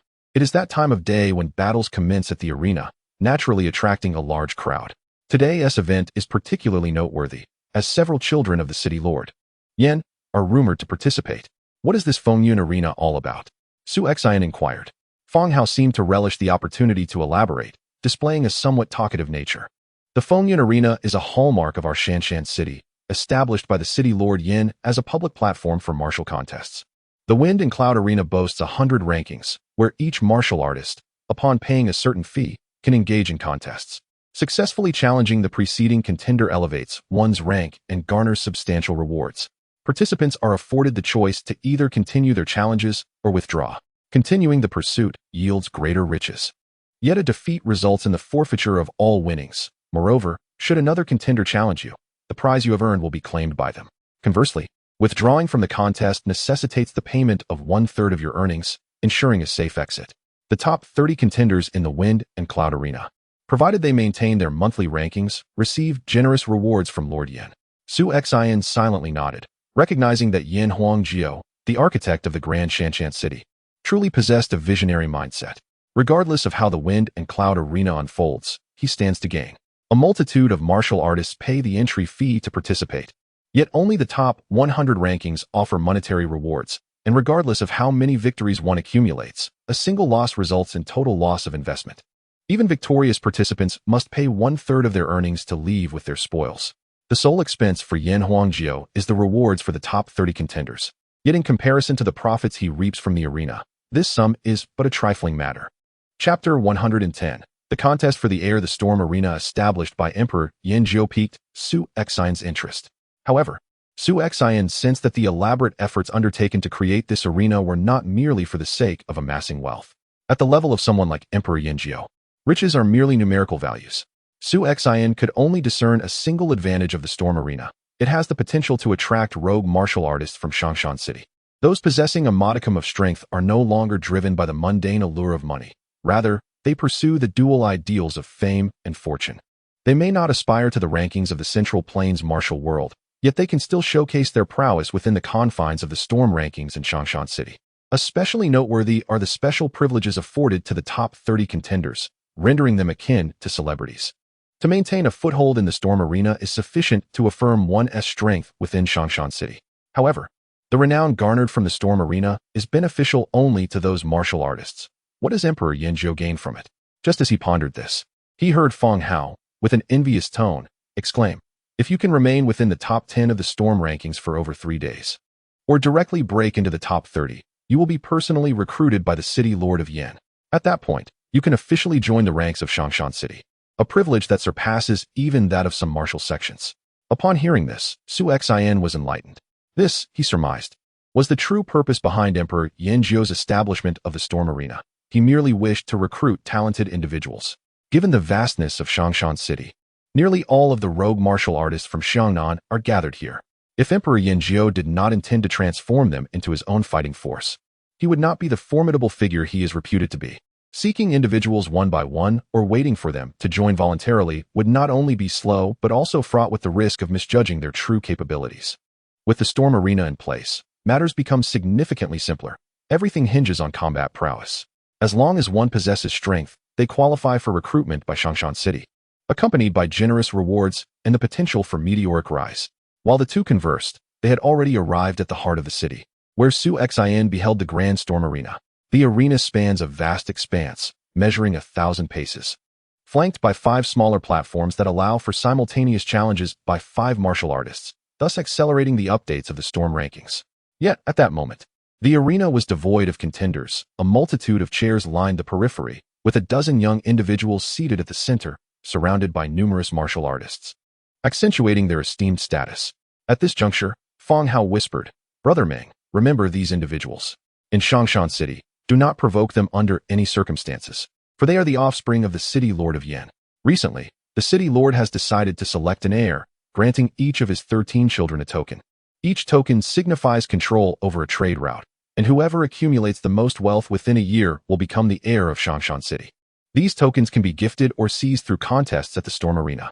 Should one son's followers defeat all of another son's followers, they can claim that token. Consequently, they have arranged to engage in duels at the Storm arena to eliminate a few contenders. However, these young lords are not to be trifled with. They have been embroiled in a fierce contest for several consecutive days, and thus far, none has managed to thoroughly subdue the others. Instead, we have witnessed some splendid displays of familial strife. A glimmer of insight flickered in Su Xian's eyes. He had not anticipated that the battle for succession in Shangshan City had already commenced. Moreover, Yan Huangjiu devised an astute strategy, seeking to test the heirs through commercial ventures. This approach, indeed, is reasonable, as Shangshan City owes its prominence in Xiangnan to its reputation as a commercial hub. Were an heir utterly ignorant of commerce to ascend, it would not be long before Shangshan City faced decline. Yet, mere knowledge of commerce is insufficient, for despite its commercial facade, the true foundation of Shangshan City lies in martial prowess. Without the presence of Yan Huangjiu, a master of the divine integration realm, and the formidable experts he has gathered over the years to safeguard Shangshan City, it is likely that this prosperous city would have long been assimilated by the various martial sects of Xiangnan. It is precisely for this reason that Yan Huangjiu has appended an additional rule. heirs may contend for the tokens of their rivals through the Fengyun arena, thereby encouraging them to wield martial force to conquer one another, thereby securing additional trade routes and enhancing their chances of victory. Nevertheless, these individuals are Yin Huang, Jiu's own progeny. Although he seeks to identify a worthy successor, he cannot bear to witness their mutual slaughter. Thus, he has decreed that only their subordinates may engage in the arena battles. For the strength of their subordinates reflects the heir's own capabilities and serves to test their aptitude for managing talent.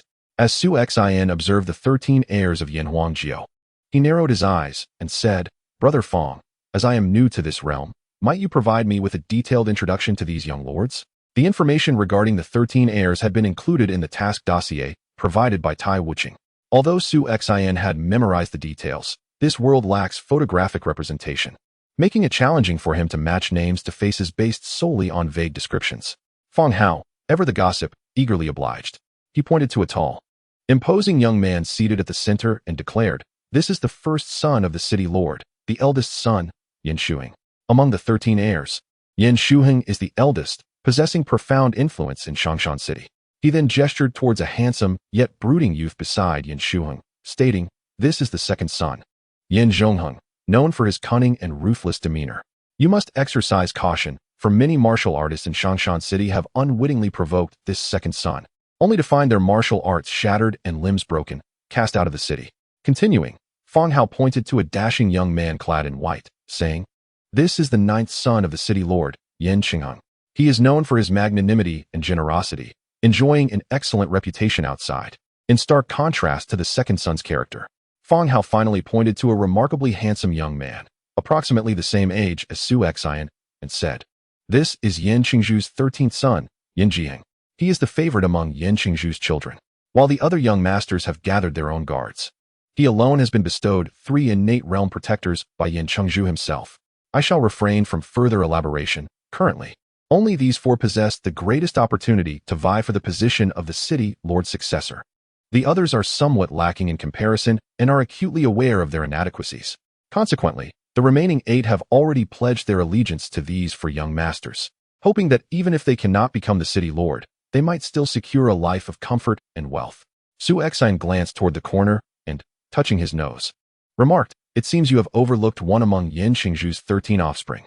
Fong Hao also turned his gaze to the corner, where a young woman of approximately 20 sat, accompanied by an elderly servant and 3 martial artists. The stark contrast between her and the other young masters, who were surrounded by throngs of supporters, was glaringly evident. Clad in a striking white garment, she was indeed beautiful, though her looks did not possess the breathtaking allure that could topple kingdoms. Yet, she exuded a gentle and refined aura that made her presence quite comforting, evoking a sense of affinity.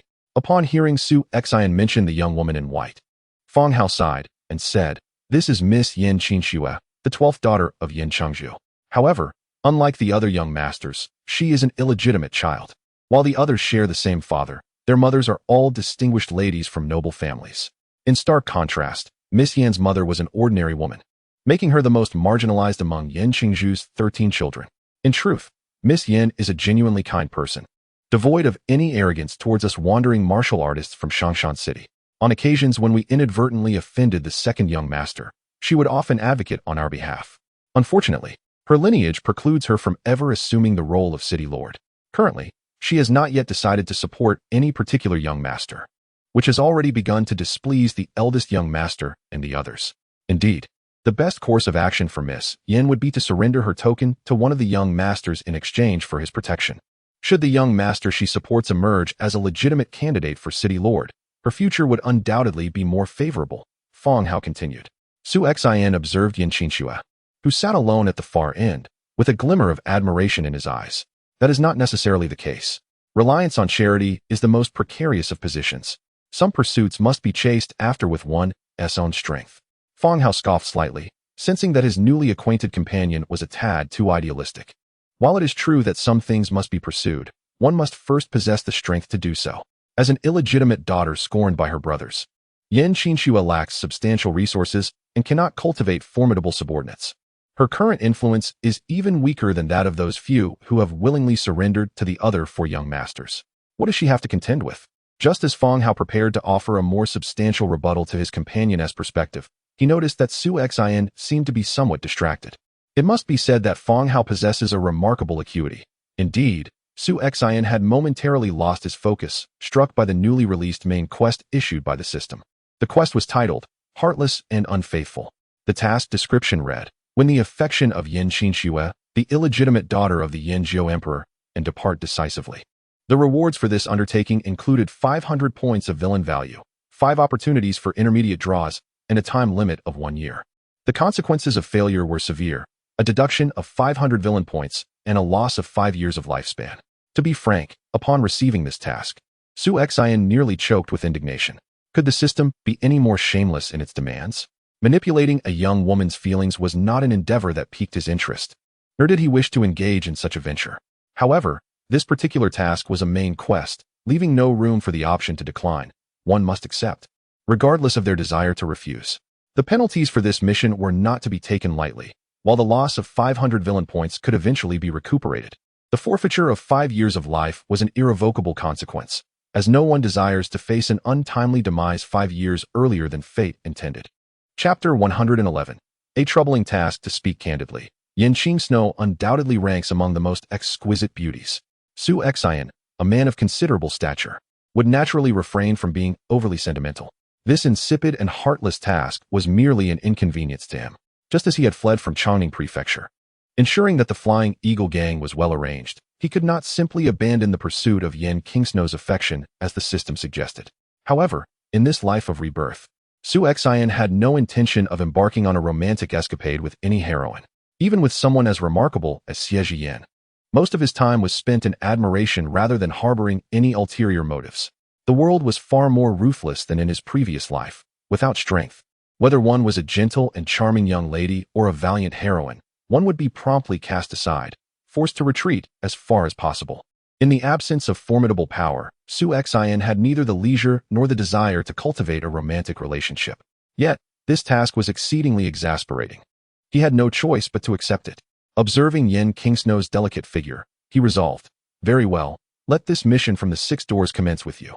Since I am destined to bring you harm, I shall first compensate you with a grand gift. Whatever it is you desire, I shall strive to procure it for you. What did Yin Qinxue truly wish for? Her desire was remarkably simple. She merely wished to safeguard her final vestiges of dignity.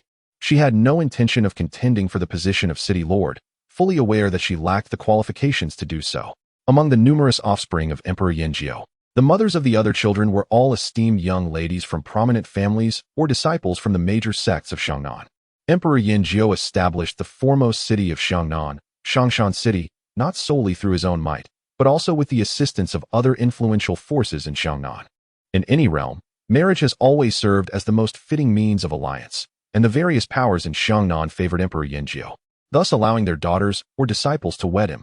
Consequently, all of Emperor Yanjiao's wives and concubines hailed from families with substantial connections in the martial world of Xiangnan, and when his progeny vied for the position of city lord, they naturally drew upon their maternal backgrounds.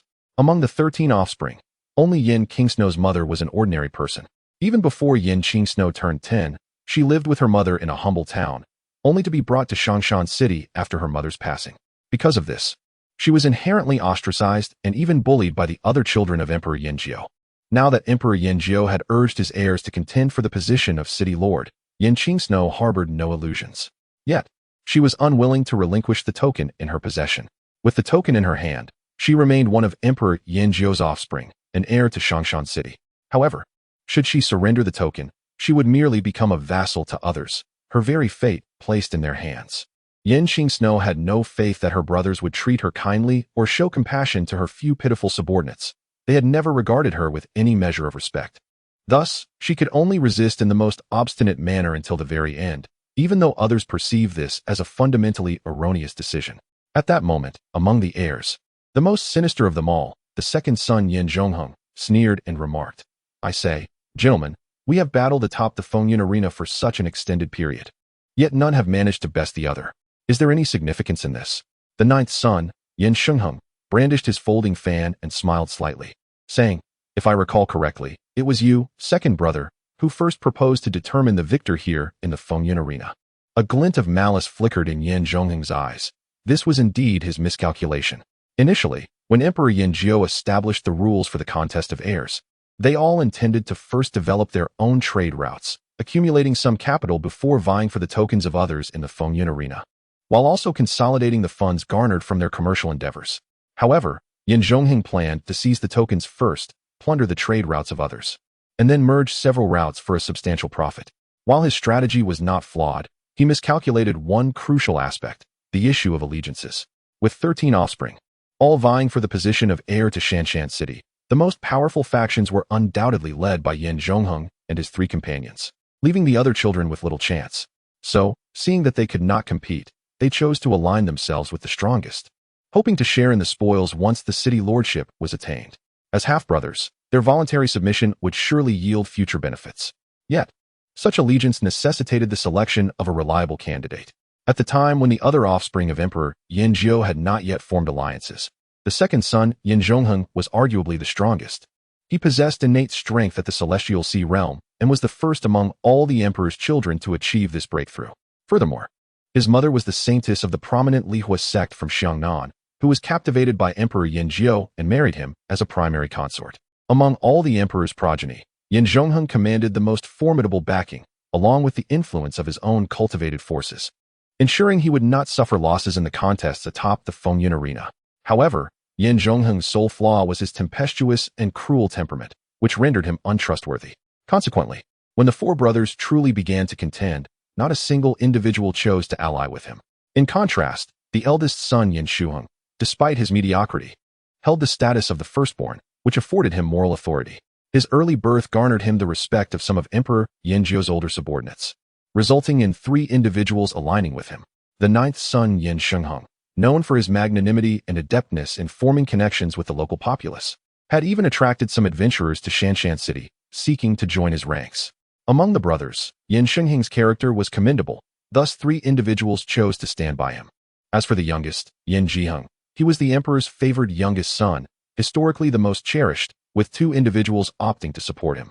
Although the strength of the other 8 siblings pales in comparison to that of Yin Zhongheng and his 3 companions, they still constitute a formidable force. Consequently, the power of the other 3 has significantly increased, allowing them to catch up with Yin Zhongheng.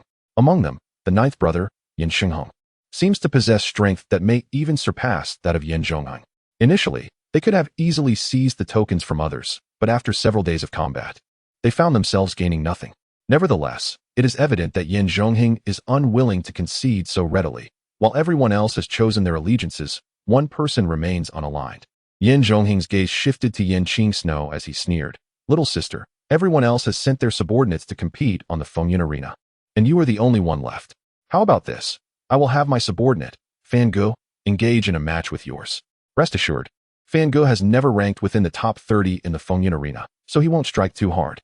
Upon realizing that Yin Zhongheng had finally turned his attention toward her, Yin Qingsno couldn't help but feel a bitter smile form on her lips. Yet, she could only respond gently, "Second brother, I do not wish to contend for this token. If you wish to challenge someone, please seek out another." Indeed, Fan Ge had never entered the top 30 of the Fengyun arena, but he was a peak martial artist with ruthless methods and considerable strength, currently ranked 32nd on the Fengyun list.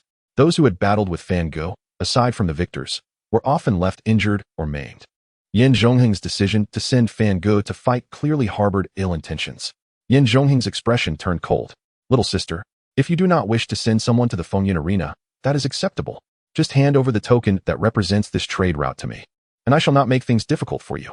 Yin Qingsno shook her head resolutely. "I will not surrender the token, second brother. Please, do not put me in a difficult position." "Put you in a difficult position?" Yin Zhongheng scoffed coldly. "What do you think this is? Do you believe you can remain aloof from this affair? You must either hand over the token or step onto the Fengyun arena and watch your subordinates perish. Second, you are in the wrong here. Why frighten little sister so?" The eldest, Yin Shuheng, interjected. Yin Zhongheng disdainfully snorted. He held no respect for his elder brother, viewing him as a mere inept individual occupying the position of the eldest son. To him, Yin Shuheng was a procrastinator, indecisive and ineffective. Had he been born a few years earlier, he would have firmly kept all his brothers in check. Yin Shuheng spoke kindly to Yin Qingsno. "Little sister, if you hand over the token, I assure you that I will treat you well. Is your mother not from Ningzhou? I will purchase the uninhabited lands in Ningzhou and build a grand mausoleum for her." Yin Qingsno had always deeply missed her mother, a fact well known throughout Changshan City. Yin Shuheng believed that this lure would persuade her to comply. Chapter 112. Coercion. Yin Zhongheng resorted to threats, while Yin Shuheng attempted to entice. Yet Yin Qing Snow remained resolutely silent, shaking her head in disapproval. Witnessing this scene, Yin Shuheng stifled his words, recognizing that Yin Qing Snow was unwavering in her defiance, rendering any persuasion futile. As for Yin Zhiheng, he had never contemplated winning her over. Among the 12 offspring of the 9th Emperor Yin, most regarded Yin Qing Snow with indifference. Some even with disdain. Only he harbored a profound hatred for her. From childhood, all others were older than Yin Qing Snow, and even in pretense, they would affectionately call her little sister in the presence of the 9th Emperor. Yin Zhiheng, being the youngest, had never once addressed her as sister, a slight rooted in his mother's animosity. His mother, the last to wed the 9th Emperor, had done so while he was often away, having previously fathered Yin Qing Snow with her own mother. This circumstance bred in her a deep-seated loathing for Yin Qing Snow's mother, whom she blamed for ensnaring the 9th Emperor's affections and neglecting her. Consequently, she instilled in Yin Zhiheng an intense aversion towards Yin Qing Snow and her mother, leading to his current profound disdain. Unaware of your own folly, Yin Zhongheng scoffed. If that is your stance, do not blame me for my ruthlessness. You shall ascend to the storm arena today, whether you wish it or not. Yin Qing Snow shook her head resolutely, replying, Elder brother, I will not send my subordinates to their deaths. Unlike others who were surrounded by throngs of followers, only 3 individuals stood behind Yin Qing Snow. One was an elderly man, over 70 years of age, sent by the 9th Emperor to care for her. Though he possessed the strength of the heavenly sea realm, his age had diminished his vitality, rendering him far less formidable than in his prime. The second was a maid of similar age to Yin Qing Snow, who had grown up alongside her. Although she had trained in martial arts, her skills were merely at the initial stage of postnatal development, sufficient only for self-defense. The last was a reliable young man, approximately in his 20s, who appeared to possess the strength of a consummate postnatal practitioner. However, being alone, he was no match for even a single one of Yin Zhongheng's formidable companions. Upon hearing Yin Qing Snow's defense of them, the 3 were moved. Yet they knew their emotions were futile, for they stood no chance against Yin Zhongheng's might. Yin Qing Snow, do not test my patience, Yin Zhongheng barked, omitting even the term little sister, perhaps having never truly regarded this illegitimate child as kin. What do you think you are? Merely a bastard. You were born after our father left. Who knows if you are even a true descendant of the Yin family? Perhaps you are the offspring of some unknown man. Now, you dare to withhold the token? What are you plotting? Do you still dare to dream of inheriting the lordship of Changshan City? Huh, what a ridiculous farce. Yin Zhongheng's words were steeped in venom, yet none of Yin Qingshue's siblings dared to voice their support. Some even wore expressions of mockery as they watched her tremble beneath the frigid gazes of the crowd. Although Yin Shuheng felt a pang of compassion, he too did not wish to see anyone wielding a token while remaining aloof from their midst. Yin Zhiheng, who harbored a deep-seated hatred for Yin Qingxue, remained silent, as did Yin Shuheng, whose lips curled into an inscrutable smile, betraying no words. The onlookers could scarcely endure the scene any longer. The actions of the Yin family were undeniably excessive. Yin Qingxue had always been well regarded in Changshan City, never once exploiting her lineage to commit misdeeds. Rather, she extended a helping hand to anyone in trouble whenever possible. Such a kind and gentle woman, merely seeking to safeguard what was rightfully hers, was subjected to relentless humiliation. How could they justify their cruelty? Yet, these observers could only protest silently in their hearts. After all, Changshan City belonged to the Yin family, and they were all offspring of Yin Huangjiu. Who would dare provoke them?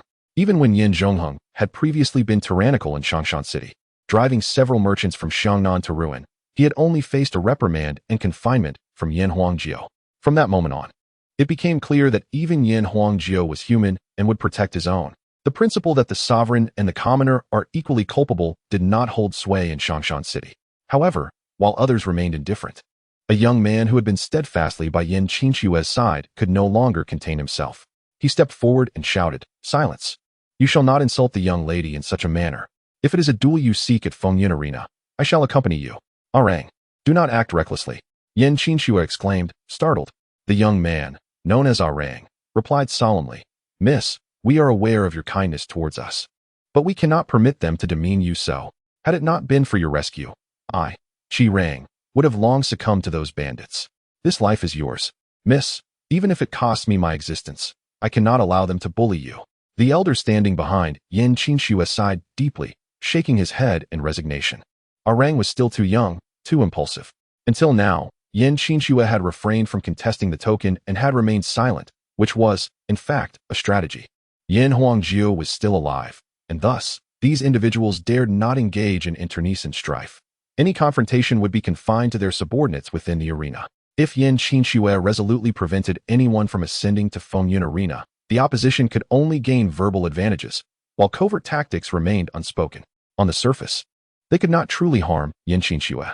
Now, with Qi Rang provoked into recklessness, he was effectively courting death. A cold smile crept across Yin Zhongheng's face. Since he sought his own demise, he would not hesitate to strike with ferocity.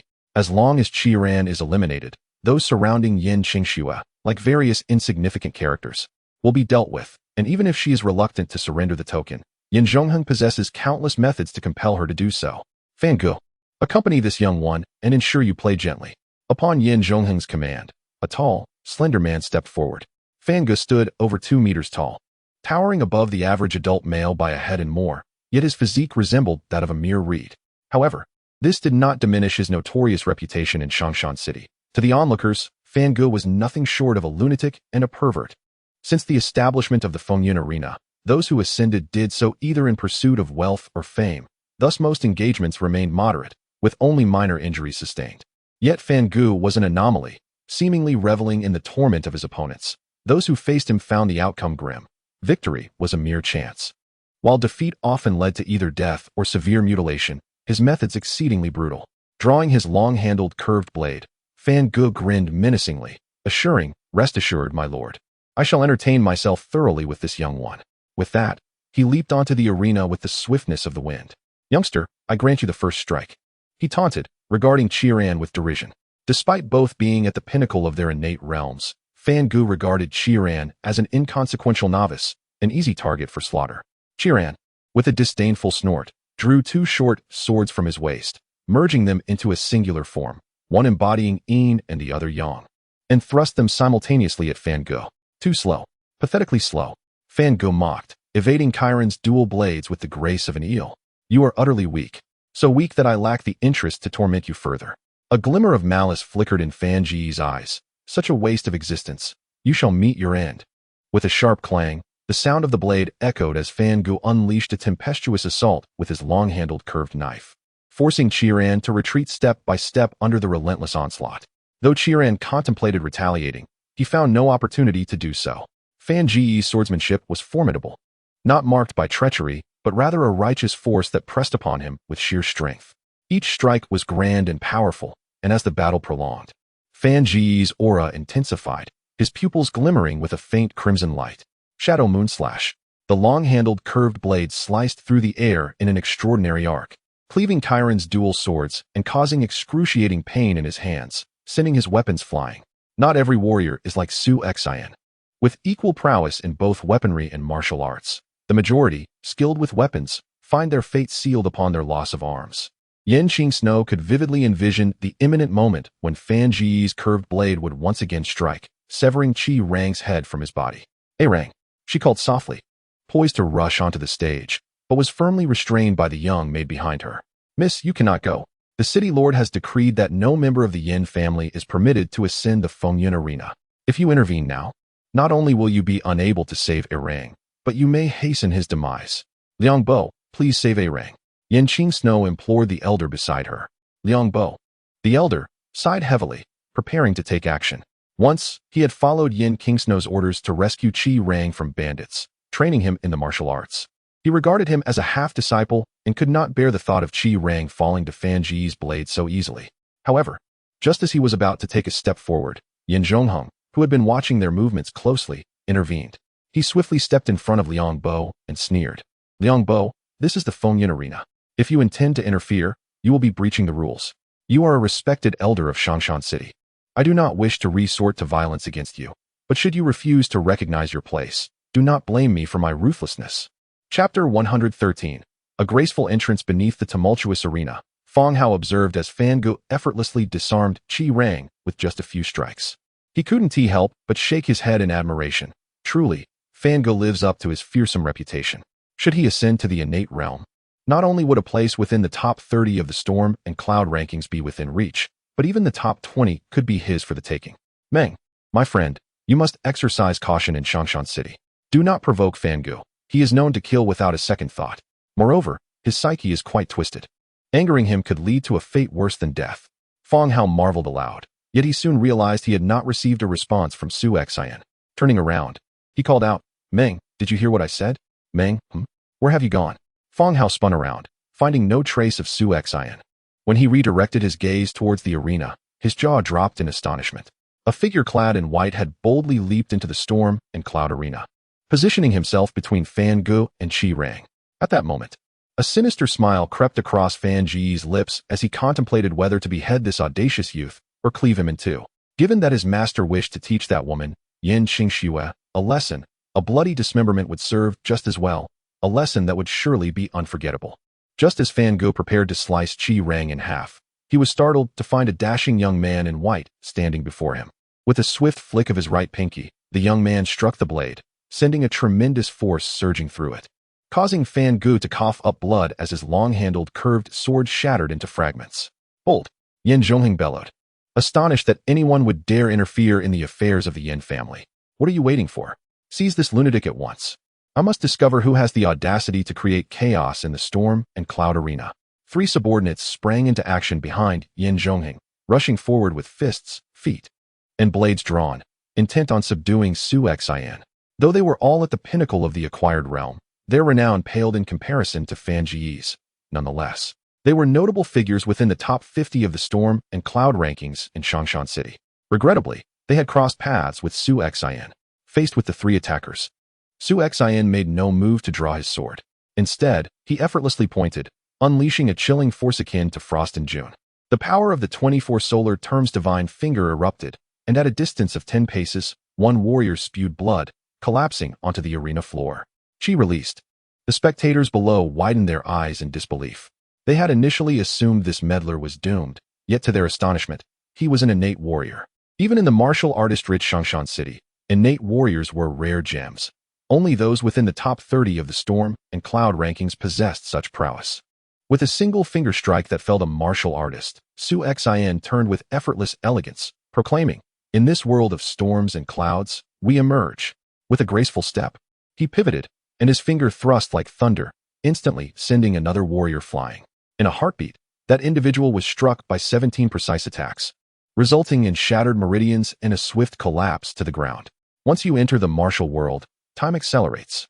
The last warrior, sensing danger, attempted to flee, but Su Xian, with a mere gesture, unleashed a force akin to the sun's descent, fierce and unyielding, striking the warrior and causing him to spew blood, gravely injuring his internal organs. In the midst of grand ambitions and light-hearted discourse, Yin Zhongheng, perceiving the peril, immediately drew his sword, employing the blazing solar sword technique inherited from his mother. The Lihua sect. The sword's momentum was wild and fiery, akin to a raging storm.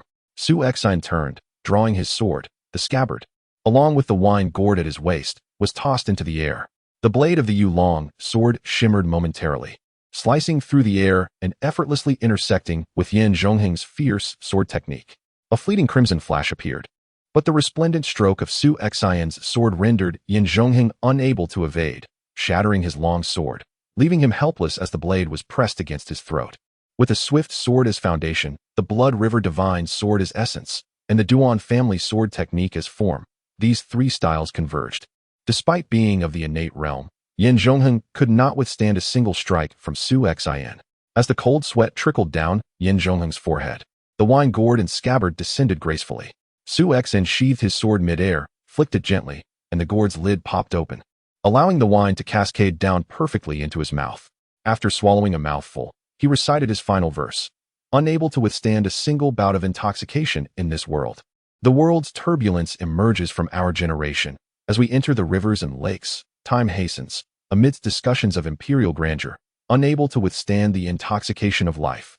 With this poetic recitation, coupled with the sight of Su Xian effortlessly defeating 4 individuals, even Yin Zhongheng, who stood at the same innate realm, could not withstand a single blow.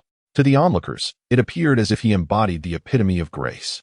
Especially the moment he sheathed his sword and took a long drink. It exuded an air of supreme swagger. accompanied by the concluding verse. An undeniable sense of carefree pride emanated from him. Among the younger warriors present, freshly emerged from their sheltered lives, most had only witnessed the intricate machinations of sect rivalries.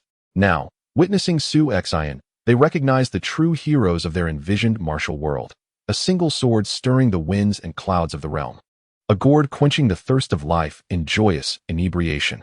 The female disciples from various sects gazed at Su Xian with starry-eyed admiration. Indeed, Su Xian's display of bravado deserved full marks. His formidable prowess, coupled with striking looks and such an elegant entrance, mirrored their dreams of gallant young swordsmen. Previously anxious for Qi Rang's safety, Yan Qingxue exhaled in relief, her gaze towards Su Xian shimmering with a hint of admiration. She once harbored youthful dreams of a dashing swordsman to accompany her on adventures across the world, but those were mere fantasies of childhood. In reality, only her maid, Green Hedge, provided her solace, and Liang Bo, who shielded her from storms as she grew up. Su Xian's appearance felt nothing short of a dream come true for Yan Qingxue. Seeing Su Xian sheath his sword, Yan Zhongheng too breathed a sigh of relief. When that sword was poised at his throat, he genuinely felt an ominous aura of death enveloping him, as if the next moment would bring the end of his life. "Who exactly are you?" Yan Zhongheng hoarsely inquired, unable to believe that the young man who had effortlessly defeated him could be a mere nobody. Su Xian replied calmly, "When the road is uneven, there are those who will level it. When injustice prevails, there are those who will intervene. I am merely a passerby, unable to tolerate the sight of you brutish men bullying and intimidating a weak woman. A true man is born to thrive in this world. He ought to relish in both vengeance and gratitude, brandishing his sword and standing tall, laughing in the face of adversity. How can you, who spend your days wallowing in petty schemes and tormenting a defenseless woman, still have the audacity to show your face? Remember my name. I am Meng Qingze. I shall remain in Shangshan City for the next few days. Should you seek revenge, feel free to come at me. No matter how many of you there are, I, Meng Qingze, shall face you alone." With that, Su Xian turned and descended from the arena. As the crowd parted respectfully, their eyes filled with admiration for him. Particularly resonant were his words. A true man is born to thrive in this world. He ought to relish in both vengeance and gratitude, brandishing his sword and standing tall, laughing in the face of adversity. These sentiments struck a chord deep within the hearts of the onlookers, whether they were independent warriors or disciples of prestigious sects. Most had harbored similar ambitions in their youth. However, the more they witnessed, the more they became aware of the sordid realities and selfish interests that gradually buried their original dreams deep within. Feng Hao, who accompanied Su Xian, was wide-eyed with awe, exclaiming, "Wow, so he is a master. Truly, the real deal hides their prowess. Wait for me, master." Meanwhile, atop the arena, Yan Zhongheng's expression soured dramatically, and the faces of Yan Shuheng and his companions were hardly any better. Although Su Xian's remarks were directed at Yan Zhongheng, they inadvertently encompassed them as well. The overwhelming aura Su Xian exuded when he defeated Yan Zhongheng in a single strike left them astounded, momentarily forgetting that they were in Shangshan City, the territory of the Yin family. Now, they desired to retaliate against Su Xian, but alas, he had already departed. His words suggested he would not leave the city, so they would need to return and carefully devise their plans for revenge. Yan Zhongheng snorted coldly and turned away, while his subordinates hurriedly carried the severely injured Fan Gu and others away. The other descendants of the Yin family swiftly exited, their faces flushed with humiliation. It would not take until tomorrow for the events that transpired at the Wind and Cloud Arena to spread throughout Shangshan City, turning them into a subject of ridicule. Once everyone had departed, Qi Rang stepped down from the arena and expressed his shame to Yan Qingxue. "I am truly sorry, Mississippi. I am utterly useless." Yan Qingxue shook her head. "It's all right. Honestly, you needn't have intervened. A few insults wouldn't have cost me anything." Qi Rang retorted, "I simply cannot stand by while they bully you." Liang Bo shook his head. "You are still too young, my friend. You cannot withstand such provocations." Beside them, the young maid greenly chimed in, "Indeed. If only you could cultivate to the level of that young hero Meng, then it would be a different story." Her eyes sparkled with admiration as she continued. That young hero Meng was simply dazzling. How wonderful it would be to ride alongside him through the rivers and lakes. Qi Rang remarked softly from the side, "You must first learn to ride before you can gallop through the world. How can someone who has spent a year learning horseback riding yet remains unskilled hope to traverse the rivers and lakes?" LV Li bit her lip in frustration and stepped firmly on Qi Rang's foot. Liang Bo admonished, "Enough, enough. You two should cease this commotion and take note of the time." With Liang Bo's reprimand, both Qi Rang and LV Li fell silent. Liang Bo then turned to Yin Qingxue and stated, "Miss, the emergence of Meng Qingze presents a tremendous opportunity for us. We must secure him at all costs." What did Liang Bo mean? He spoke in a grave tone. "We must recruit Meng Qingze. If we succeed in bringing him into our fold, not only can we ensure our safety, but we may also have the chance to claim the position of the city lord's heir." Regarding the announcement of the book's launch and plans for future updates. As for this launch announcement, it seems that similar sentiments have been expressed countless times before, and the author finds it challenging to convey anything novel. Thus, I shall simply express my gratitude and share the anticipated direction of the plot. First and foremost, I must extend my heartfelt thanks to all the readers and friends who have supported this work. It is your encouragement that has enabled the book's current success. I am not a literary giant. Even when colleagues jokingly refer to me as a great author, I humbly respond, I am not an author, merely a storyteller. My self-perception is straightforward. I am merely a narrator, writing with a modest attitude. While I may be small in stature, I still strive to entertain the public with my words. Since embarking on this writing journey, I have never solicited rewards or recommendations from you. For I believe that if my work captivates your attention, you will naturally support it. Why waste resources on a piece that fails to resonate? However, I now sincerely request subscriptions from all of you. For a writer of my standing, subscriptions represent the sole source of income. After laboring late into the night, relying on cold water to stay awake, it is high time I upgraded to instant Nestle coffee, don't you think? To all the readers who support my subscriptions, you are my lifeblood. I can only express my profound gratitude here. Furthermore, I wish to thank my editor Xing Chun and chief editor Z for their unwavering support since the book's signing. Their contributions have ensured that recommendations have never ceased. Lastly, I would like to address those readers who indulge in pirated versions. I will refrain from stating that a subscription costs only a few cents, as such words are futile. After years of work, I have learned a valuable lesson. Never criticize others, for you cannot change their minds. I often see readers of pirated versions converting to legitimate ones in the comment sections of other authors' works. Rather than lamenting, it is far more beneficial to use that time to contemplate the narrative and enhance the quality of the work, thereby earning readers' support for the genuine article. I will not resort to measures to prevent piracy, as that would unfairly disadvantage those who choose to pay for the authentic version. I merely hope that those who read pirated copies, if able, will consider making a first subscription on the platform, cast a few votes, and increase the clicks. For that, I would be immensely grateful. Now, let us discuss the future positioning of the protagonist. The ultimate role of the antagonist will remain unchanged. In the latter part of the narrative, the protagonist will undoubtedly establish their own faction, with the initial phases serving as groundwork for this endeavor. As the story progresses, the protagonist will evoke a spectrum of emotions in the martial world. Some will harbor hatred, others disdain, yet the predominant sentiment will be one of fear. For a more precise characterization, one might reference the amalgamations of figures such as Xiongba, Zhu Shiwu, and Shangwan Jinong. Having elaborated thus far, let us turn our attention to the update plan upon tomorrow's release. The chief editor has already communicated that the launch will occur around 1 p.m. tomorrow, with an anticipated explosive increase of 5 chapters, in addition to a chapter ode to the esteemed reader, Cold Night Long Sky. This amounts to a total of 6 chapters. Following these 6 chapters, updates will be contingent upon performance. Every 200 votes will yield an additional chapter, every 100 monthly votes will grant another chapter, and each new patron will permit yet another chapter. The update scheduled for 8:30 a.m. tomorrow remains unchanged, and there will also be an additional free chapter. The remaining 5 chapters will be released all at once after the midday launch. That concludes the announcement for now. Tomorrow is June 1st. I wish everyone eternal youth and happiness. Chapter 114. The Dragon Crossing the River. The words of Liang Bo startled Yin Qingxue immensely. Although she yearned to see Su Xian once more to express her gratitude, she never harbored any intentions of recruiting him. It was not a matter of desire, but rather one of courage. Yin Qingxue lacked confidence. Yin Huangjiu did not mind his offspring developing their own influence. On the contrary, he actively encouraged such endeavors. Thus, his children eagerly utilized their connections and resources to attract the formidable warriors of Shangshan City. While lower-tier martial artists were insignificant, those ranked on the Fengyan list were their primary targets. The top 20 on the list were beyond their reach, as these esteemed warriors had either been personally recruited by Yin Huangjiu as guest experts or were engaged in solitary cultivation, rendering them unattainable for his children.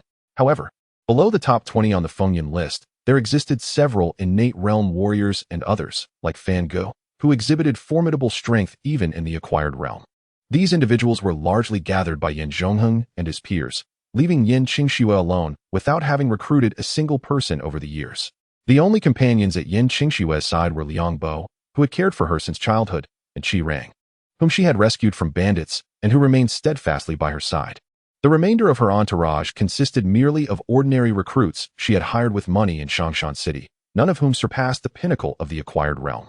It was not that she lacked the desire to recruit, but rather that even if she attempted, no one was willing to follow her. Among the 93 offspring of Yan Huangjiu, only 3 were daughters. In the male-dominated martial arts world, women inherently found themselves at a disadvantage, particularly in the contest for the title of City Lord Heir. Beyond the implications of gender, Yin Qingxue simply could not provide the incentives that would entice those warriors. Wealth was not a scarcity for Yan Huangjiu. He allocated a monthly allowance of 100,000 taels to his offspring. While such funds could attract some early to mid-stage acquired realm warriors, they were utterly insufficient to lure those at the pinnacle of the acquired realm. Warriors of that caliber, particularly those not yet aged, were singularly focused on one aspiration: to transcend into the innate realm. The distinction between the acquired and innate realms, though merely a single character apart, represented an insurmountable chasm. No matter how strong an acquired realm warrior might be, they remained an ordinary figure within the Jianghu. Only those of the innate realm could be deemed truly accomplished. Yet, the transition from the acquired to the innate realm demanded not mere silver, but essential cultivation resources, foremost among them being medicinal pills. These pills, crafted by esteemed sects of the Jianghu, could not be replicated by others, even if they possessed the raw materials. Such medicinal concoctions were exceedingly rare within the Jianghu, essentially existing as commodities without a market. One could possess silver, yet still be unable to obtain them. Yin Zhongheng and his associates enjoyed the backing of major forces from Xiangnan, making it relatively easy for them to procure medicinal pills, a luxury that Yin Qingxue lacked.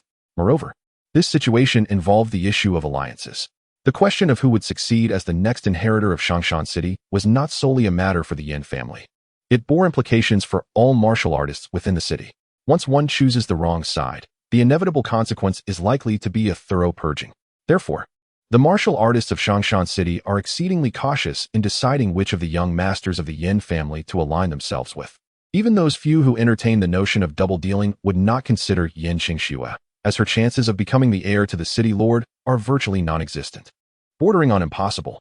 Despite Yin Qingxue's amiable demeanor and approachability, it does not suffice to persuade them to gamble their futures on her. Even some local martial artists would refrain from supporting her, let alone someone like Meng Qingze, who appears to be more interested in a carefree existence in the martial world and possesses significant prowess. Yin Qingxue offered a wry smile and remarked, "Uncle Liang, I understand your good intentions, but it is evident that this young Master Meng is beyond our reach. With his caliber, why would he remain in Shangshan City to assist me in navigating intrigues and vying for the position of City Lord?" Uncle Liang sighed, "I am aware of this. But at present, this young Master Meng is indeed our sole hope. His ability to defeat Yin Zhongheng with a single stroke signifies that he is nearly among the top 10 on the leaderboard. With his assistance, how could we possibly endure the humiliation inflicted by Yin Zhongheng and his cohorts? I urged you to recruit him because I discerned a sense of chivalry within Meng Qingze. If he were to learn of your predicament, I believe he would not remain indifferent." Yin Qingxue hesitated briefly before shaking her head. "No, that would mean I am intentionally exploiting young Master Meng's compassion to deceive him. That simply cannot be." Uncle Liang sighed deeply. "You possess many admirable qualities, miss. But your excessive kindness may prove detrimental. In this world, virtuous individuals seldom endure for long." At that moment, the young maid, Li, suddenly interjected, "That name, Meng Qingze, sounds remarkably familiar. I feel as though I've heard it somewhere before." Upon hearing Li's words, Uncle Liang began to sense an unsettling discrepancy. How could such a formidable young talent remain obscure in the martial world? The leaderboard. Where is this issue's leaderboard? Quickly fetch it, Uncle Liang commanded urgently. Qi Rang, who took particular pleasure in collecting leaderboards and admired the renowned young heroes inscribed upon them, had indeed acquired a copy of the latest leaderboard days prior. Responding quickly, Qi Rang retrieved it from his bosom and opened it. Upon seeing a certain name, his face flushed with excitement. It turns out young Master Meng is a recognized powerhouse on the leaderboard. He is a disciple of the legendary Four Absolutes Hermit of the Rongshan realm. Hearing Qi Rang's revelation, Uncle Liang sighed deeply again. A powerhouse on the leaderboard, a paragon among the younger generation of the martial realm. If we could truly secure the assistance of a leaderboard strongman, Yan Qingshue's chances of becoming the heir to the city lord would at least match those of Yan Zhongheng. However, upon learning of young Master Meng's renown, Uncle Liang abandoned the notion of having Yan Qingxue recruit him. A phoenix does not associate with sparrows. Given that he is a figure of the leaderboard, it is likely that he is merely a passerby responding to injustice, and our humble abode cannot possibly accommodate such a person. Meanwhile, Yan Zhongheng and his cohorts have also dispatched individuals to inquire about Su Xian's whereabouts. Upon discovering the identity of Meng Qingze, Yan Zhongheng and his companions were momentarily rendered speechless. They had initially assumed he was merely a reckless fool seeking to assert himself, only to realize that he was, in fact, a formidable force. They had all perused the latest rankings, but the sensational news surrounding Xie Jian and Su Xian had captivated everyone's attention, causing the rising star Meng Qingze to be easily overlooked. Yan Zhongheng had intended to return and promptly confront Su Xian, but upon learning of Meng Qingze's true identity, his subordinates began to exhibit hesitation. One middle-aged warrior, around 40 years old, spoke gravely. "Young master, I advise against provoking Meng Qingze." Had anyone else made such a suggestion, Yan Zhongheng would have swiftly dismissed them. Yet he dared not disregard this particular warrior. This man, named Zhang Guang, was one of only 2 innate warriors in his employ. Having once secured the 27th position in the Wind and Cloud Arena, Zhang Guang was a renowned expert in Shangshan City, someone Yan Zhongheng had invested considerable effort to recruit. The other innate warrior was a disciple of the Lihua sect sent by his mother for his protection. Though they shared a close bond, he could not fully trust them, as their primary allegiance lay with their sect. Now, with the Lihua sect disciple having returned to attend to matters at the sect, Zhang Guang had become Yan Zhongheng's foremost general, and his counsel could not be overlooked. Why? Yan Zhongheng seethed. Fan Ge and the others were gravely injured by Meng Qingze. He dared to strike against me. Do you realize he nearly took my life? In that moment when Su Xian had drawn his sword, genuine fear had gripped Yan Zhongheng. A fear that he might be slain by a single blow. The icy intent to kill felt palpably real, presenting him with the specter of death. Zhang Guang replied solemnly, "Then we must endure." A young prodigy capable of ranking among the elite possesses boundless potential for future achievements. Unless one can strike with absolute certainty to kill, we cannot fathom the consequences once he matures. Moreover, you witnessed Meng Qingze's prowess today, at our level. I am certainly not his match. He has previously single-handedly vanquished the 4 fiends of Dongshan, who were notorious bandits with countless lives on their hands. And their combined combat techniques were well honed. Meng Qingze's ability to slay them is a testament to his strength. As he spoke, Zhang Guang could not help but feel a deep-seated envy. Within the vast realm of martial arts, the number of innate warriors was considerable, even without precise statistics. There were surely hundreds of thousands. Amongst such a multitude, only 108 had ascended to the ranks of the elite, which speaks volumes about their extraordinary capabilities. Furthermore, once one achieves recognition in the rankings, they become renowned throughout the world, an aspiration that Zhang Guang, as an otherwise obscure innate warrior, deeply coveted. Yan Zhongheng's expression darkened. What if he is powerful? A strong dragon cannot crush a local snake. He may have slain the 4 fiends of Dongshan, but can he vanquish 40? At the very worst, I could pay a price and have my mother seek out the elders of the Fire sect, mobilizing dozens of innate warriors. I refuse to believe that we cannot eliminate him this way. Cold sweat instantly trickled down Zhang Guang's forehead. My lord, we must not take such action. Meng Qingze is no mere ephemeral entity. His master is none other than the renowned 4 absolutes recluse, Zhong Haoyang. Although Zhong Haoyang has not ascended the earth ranking, his prowess in the realm of merging spirit is undeniably genuine and rivals that of the city lord. Currently, he is far afield, seeking opportunities to break through to the realm of Sun God. Who can say whether he has succeeded? However, given that he still has the leisure to mentor an apprentice like Meng Qingze, it is likely that he has indeed achieved a breakthrough. A formidable master at the realm of Sun God is someone even the city lord would be reluctant to provoke. Should he be slain, it could provoke the wrath of the 4 absolutes recluse residing in the East Sea, and then our Shang Sanqing would surely suffer the consequences. Chapter 115. A case of overreaching. It must be said that the false identity arranged for Su Xian by the 6 doors was quite meticulous. His master, who had passed away many years ago, still held a significant presence, enough to intimidate many nefarious characters.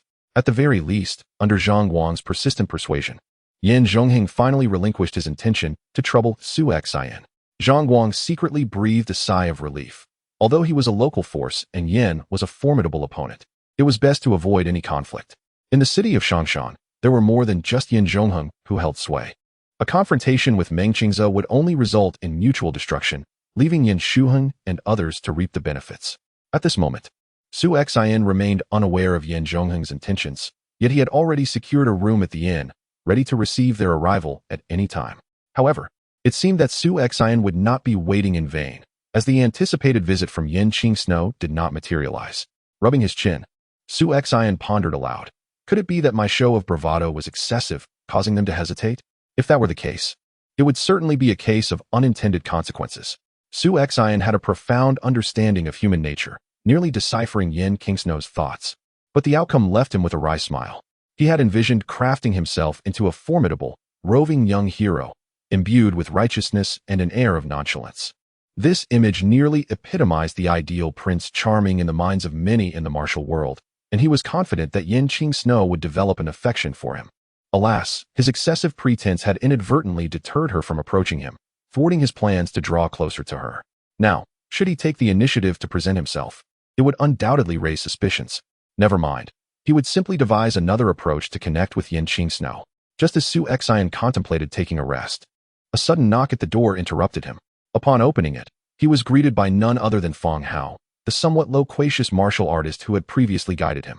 The moment Feng Hao laid eyes on Su Xian, a sycophantic smile spread across his face. "Brother Master, you have truly led me on a wild goose chase. Why didn't you inform me sooner that you are the renowned figure Meng Qingze?" Su Xian shrugged and replied, "I introduced myself as Meng Qingze upon our first meeting. Am I supposed to proclaim my status as a renowned figure at every turn?" Feng Hao was momentarily speechless at that time. Su Xian had not exuded the aura of an innate martial artist, and who could have imagined that someone asking for directions could be such a formidable presence? However, Feng Hao quickly set those thoughts aside, as they were not the focal point. He looked at Su Xian with eager eyes and said, "Brother Master, are you still in need of subordinates? You are unfamiliar with Changshan City, and I could serve as both your guide and your junior." Su Xian replied with a half-smile. "Free of charge?" Feng Hao awkwardly rubbed his hands together and said, "Someone as generous as you, Brother Master, would surely offer me a little tip, no? However, I understand that a person of your caliber wouldn't resort to mundane silver coins. Perhaps a potion or a low-level martial technique would suffice as a reward." "I am not picky." Su Xian gazed at Feng Hao, a faint smile gracing his face. The man was indeed quite intriguing. Initially, he had assumed Feng Hao was merely a chatterbox, but he was taken aback by the man's audacity in seeking to recommend himself for martial arts techniques and elixirs. It was the first time Su Xian encountered a martial artist with such a thick skin. However, while Feng Hao's boldness was remarkable, he was not foolish. He would not dare approach just any martial artist in such a manner.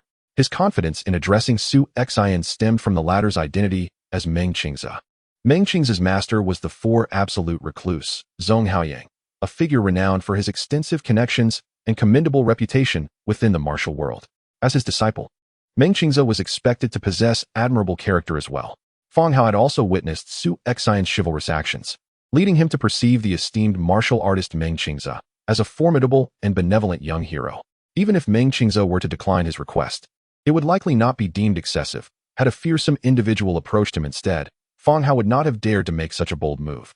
Yet, had he known that the individual before him was, in fact, the infamous Su Xian, notorious for his ruthlessness and cunning in Changning Prefecture, he might have found his mirth diminished. "Very well, during my stay in Changshan City, you may accompany me." Su Xian pondered briefly before nodding in agreement. He was unfamiliar with the people and matters of Changshan City, and having Feng Hao, a local, by his side could prove advantageous. Moreover, Feng Hao appeared quite astute, and assigning him various tasks should pose no problem. Upon hearing Su Xian's acceptance, Feng Hao was immediately elated, exclaiming, "Ha! I knew you would take me in, esteemed brother. While I may lack certain skills, I am well versed in all that transpires in Changshan City and even throughout Xiangnan." Su Xian tossed him a vial of elixir, saying, "Do not call me esteemed brother. It sounds awkward. This is an advance of the elixir for you, and I shall provide you with more upon my departure from Changshan City." The elixir he offered was the Shaolin Minor Returning Pill, of which he had obtained a few through a previous lottery, having consumed some but still retaining 3, a sufficient amount for Feng Hao. Upon opening the vial, Feng Hao's face lit up with ecstatic delight. The Shaolin Minor Returning Pill, a premium item. "Thank you, esteemed brother. No, I shall refer to you as young master instead. How does that sound?" Su Xian nodded, "As you wish." Go ahead and secure a room at the inn. We shall discuss matters tomorrow. Fang Hao promptly acknowledged this, joyfully departing with the Shaolin miner returning pill in hand. For a postnatal martial artist, such an elixir was akin to a divine remedy. After obtaining the miner returning pill, Su Xian had, within 10 days, ascended to the mid-stage of postnatal cultivation, as its potency was extraordinarily powerful. Even for innate martial artists, the miner returning pill could serve as a standard training elixir, albeit with slightly diminished effects. Meanwhile, within the inner sanctum of Shangshan City's lord, in a dimly lit hall, an elderly man sat regally upon a throne crafted of pure gold, shaped like a coiling dragon. His visage bore the marks of age, his hair almost entirely silver, and his face was etched with deep wrinkles. Yet, none of these could obscure the piercing gaze of his eyes, sharp and keen like that of an eagle. This venerable figure was none other than Yin Huangjio, the lord of Shangshan City and a master of martial arts at the divine realm. A formidable hero of his time. Emerging from humble beginnings, Yin Huangjio was relatively unknown in his youth and only rose to prominence in his middle years. He carved a bloody path through the major martial arts sects of Xiangnan, ultimately establishing Shangshan City. Though he now faced the twilight of his years, the aura of authority he exuded remained undiminished. He was still the indomitable Yin Huangjio, the sovereign of Shangshan City. Before him stood a shadowy figure clad in black, whose features were obscured. With utmost respect, the figure presented a tome to Yin Huangjio, containing an account of the events that transpired on the Cloud Arena that very day. Upon reading the words spoken by Yin Zhongheng in the humiliation of Yin Qingxue, a chill flickered in Yin Huangjio's eyes. His second son had indeed crossed a line. While he could accept and even encourage competition among his children, such blatant humiliation and bullying were intolerable. When he witnessed Su Xian's entrance, a peculiar expression crossed his face. Particularly, after reading Su Xian's verse, "In our generation, the world of heroes arises," he could not help but feel a surge of emotion. The carefree and audacious spirit encapsulated in the poem resonated deeply with the hearts of many in the martial world. A disciple of Zhong Haoyang, the mastery of sword, poetry, wine, and chess, he had indeed inherited 3 of these arts, showcasing remarkable prowess. From Yin Huangjio's perspective, Mengqing's ability to defeat Yin Zhongheng with a single strike indicated a strength far beyond the mere ranking of 106. Did Qingxue seek out Mengqing's afterward? Yin Huangjio inquired. The cloaked figure shook his head. Liang He had previously suggested that the young lady recruit Su Xian, but she declined the offer. Liang He referred to Liang Bo. Qingxue's sense of pride is rather pronounced. Yin Huangjio sighed, a pang of guilt stirring within him.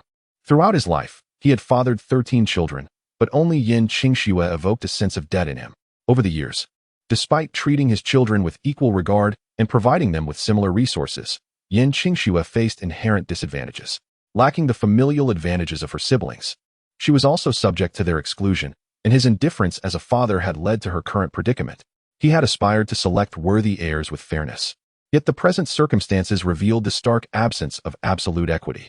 Reflecting on Yin Qingxue inevitably brought to mind her mother, the one woman who had ever truly captivated his heart. To outsiders, Yin Huangjio's life appeared to be one of unending romantic fortune, even in middle age. He had taken 12 exquisite wives and concubines, each with a remarkable lineage. Yet, only he is aware that his marriage to these 12 women was merely a means to establish Shang Sanqing's foothold in Xiangnan. To single-handedly construct the foremost city in Xiangnan is an endeavor that even the formidable Yin Huangjio, possessing the strength of a divine integration, could not accomplish. The various martial powers of Xiangnan would not idly witness his rise. They had but 2 choices, to suppress him or to forge alliances. The latter would undoubtedly benefit from matrimonial unions, and had Yin Huangjio opted against such alliances, he would have faced the overwhelming oppression of 90% of Xiangnan's martial forces. Ultimately, Yin Huangjio chose to compromise, embracing the unions with the prominent powers of Xiangnan. Thus, his Shang Sanqing flourished in Xiangnan, evolving into the preeminent city of the region, while he, Yin Huangjio, became a dominant figure in Xiangnan. Yet, the sacrifices he made remain known only to him. Chapter 116. What is chivalry? Second update. As one ages, nostalgia for the past often emerges, and even the formidable figure of Yin Huangjio is not exempt from this sentiment. He reminisces about a time when he, gravely wounded by adversaries, sought refuge in a small town. There, he encountered the mother of Yin Qingxue, who tended to him with utmost care, stirring his heart. However, he was no ordinary man. He was the lord of Shangshan City, bound to the empire he had painstakingly built. During that tumultuous period, Shangshan City was beset by calamity, and even Yin Huangjiu himself suffered grievous injuries. Initially, Yin Huangjiu intended to bring Yin Qingshui's mother to Shangshan City once stability was restored. Yet, a decade slipped by in waiting. By the time Shangshan City's position was firmly established in Xiangnan, Yin Qingshui's mother had tragically passed away. The guilt he harbored towards her weighed heavily on him, and witnessing Yin Qingshui's plight compelled him to question the righteousness of his past decisions. My dear Qingshui, I shall assist you this once. Even if you cannot surpass the first and second, I will ensure your life remains worry-free. A fleeting softness crossed Yin Huangjiu's eyes, quickly replaced by an intense sharpness. Summon Liang He for me. Yes. The figure clad in black responded respectfully. In less than a quarter of an hour, the black-robed man returned with Liang Bo. Liang Bo bowed respectfully to Yin Huangjiu, greeting him. I pay my respects to the city lord. He had been with Yin Huangjiu since the inception of Shangshan City. However, having aged and lost ambition, he had been entrusted with the care of Yin Qingshui. Liang He, what is your impression of Meng Qingze? Yin Huangjiu inquired casually. After pondering for a considerable time, Liang Bo struggled to find the right words to describe Meng Qingze. Eventually, he remarked, he possesses the demeanor of a true master. A hint of a smile graced Yin Huangjiu's lips. The phrase possesses the demeanor of a true master is sufficient. Although he had never crossed paths with the four absolutes recluse Zhong Haoyang, he was aware of the man's reputation as a rare paragon of virtue in the martial world. Thus, he felt reassured about Meng Qingze, his disciple, being sent to Yin Qingshui's side. I intend to have Qingshui recruit Meng Qingze, Yin Huangjiu declared. Liang Bo's expression turned to one of bittersweet amusement, and he cautiously replied, City Lord, given the current circumstances of the young lady, it may be challenging to attract a figure of Meng Qingze's caliber. He cautiously glanced at Yin Huangjiu, understanding that Yin Qingshui's situation largely stemmed from the city lord's negligence. Though Liang Bo had initially followed Yin Huangjiu, he had spent over a decade watching over Yin Qingshui as if she were his own daughter. Thus, despite the potential ire he might invoke, he felt compelled to voice his concerns tactfully. To his surprise, Yin Huangjiu did not react with anger. Instead, he solemnly replied, It matters not. I shall provide you with an item that will undoubtedly enable you to bring Meng Qingze into our fold. Upon hearing Yin Huangjiu's words, Liang Bo felt an immediate surge of joy in his heart. Had the city lord finally come to understand the necessity of caring for the young lady? With a graceful gesture, Yin Huangjiu summoned a servant, who promptly presented a wooden box to Liang Bo. Yin Huangjiu indicated for him to open it, revealing a scroll of exquisite artistry. As Liang Bo unfurled the scroll, he beheld the enchanting portrait of a beautiful woman with delicate features, holding a green parasol, her lifelike visage captivating in its allure. Yet, despite the exceptional craftsmanship, this painting remained merely an ordinary work. What grounds did the city lord possess to believe it would sway Meng Qingze to join the young lady's side? Yin Huangjiu spoke with a measured tone. You must have heard of Meng Qingze's master, the renowned four absolute wanderer, Zhong Haoyang. In his early years, while still in the innate realm, he fell deeply in love with Shun Shijuan, the eldest daughter of the Shun family from Jiangnan Dao. Regrettably, the Shun family, ever eager to curry favor, sought to marry her off to the prestigious Sidu family, effectively tearing the couple apart. Eventually, during the grand wedding between the Shun and Sidu families, Zhong Haoyang disrupted the ceremony, only to be grievously wounded by the Shun clan. In a tragic show of defiance, Shun Shijuan chose death, compelling her family to relent. Yet, she steadfastly refused to wed into the Sidu family, which ultimately led to her father's demise from illness. Leaving Shun Shijuan heartbroken and retreating into seclusion, both lovers forever separated by fate, their love unable to flourish in the light of day. Liang Bo had not anticipated such a scandalous tale surrounding the illustrious Four Absolute Wanderer, yet he pondered its relevance to the painting and the recruitment of Su Xian. Yin Huangjiu continued. This painting was crafted by Zhong Haoyang himself. The woman depicted is none other than Shun Shijuan, a token of their love. However, following the events that transpired, the Shun family, in a fit of rage, discarded all remnants of Zhong Haoyang, most of which were irreparably damaged. This particular painting, however, fortuitously found its way into my possession. Its significance to Zhong Haoyang is profound, and since Meng Qingze is his disciple, I am certain that upon seeing this painting, he will agree to any terms to secure it. Upon hearing such a poignant anecdote, Liang Bo felt a swell of optimism. He now possessed a nearly certain confidence in persuading Meng Qingze to align with the young lady. After Liang Bo departed, Yin Huangjiu coldly commanded, Monitor the activities of the second group, and ascertain whether they have engaged the forces of the sects in Xiangnan. The affairs of Shangshan City are not theirs to meddle in. The cloaked figure lingering in the shadows nodded in acknowledgement, vanishing further into darkness. Though he had allied himself through marriage to the offspring of various powerful sects in Xiangnan, he would not permit Shangshan City to become a vassal to their martial influences. As Yin Huangjiu sighed inwardly, he felt a twinge of pain in his chest as the hour approached midnight. At just over 70 years of age, he was still in the prime of life, for those of the Yuan Shin realm typically enjoyed lifespans exceeding 200 years. In this light, Yin Huangjiu was indeed still in the vigor of his youth. However, due to an old injury that never fully healed, his lifespan has significantly diminished, and he is now nearing the end of his days. Otherwise, he would not be so troubled by the issue of the heir to Shangshan City.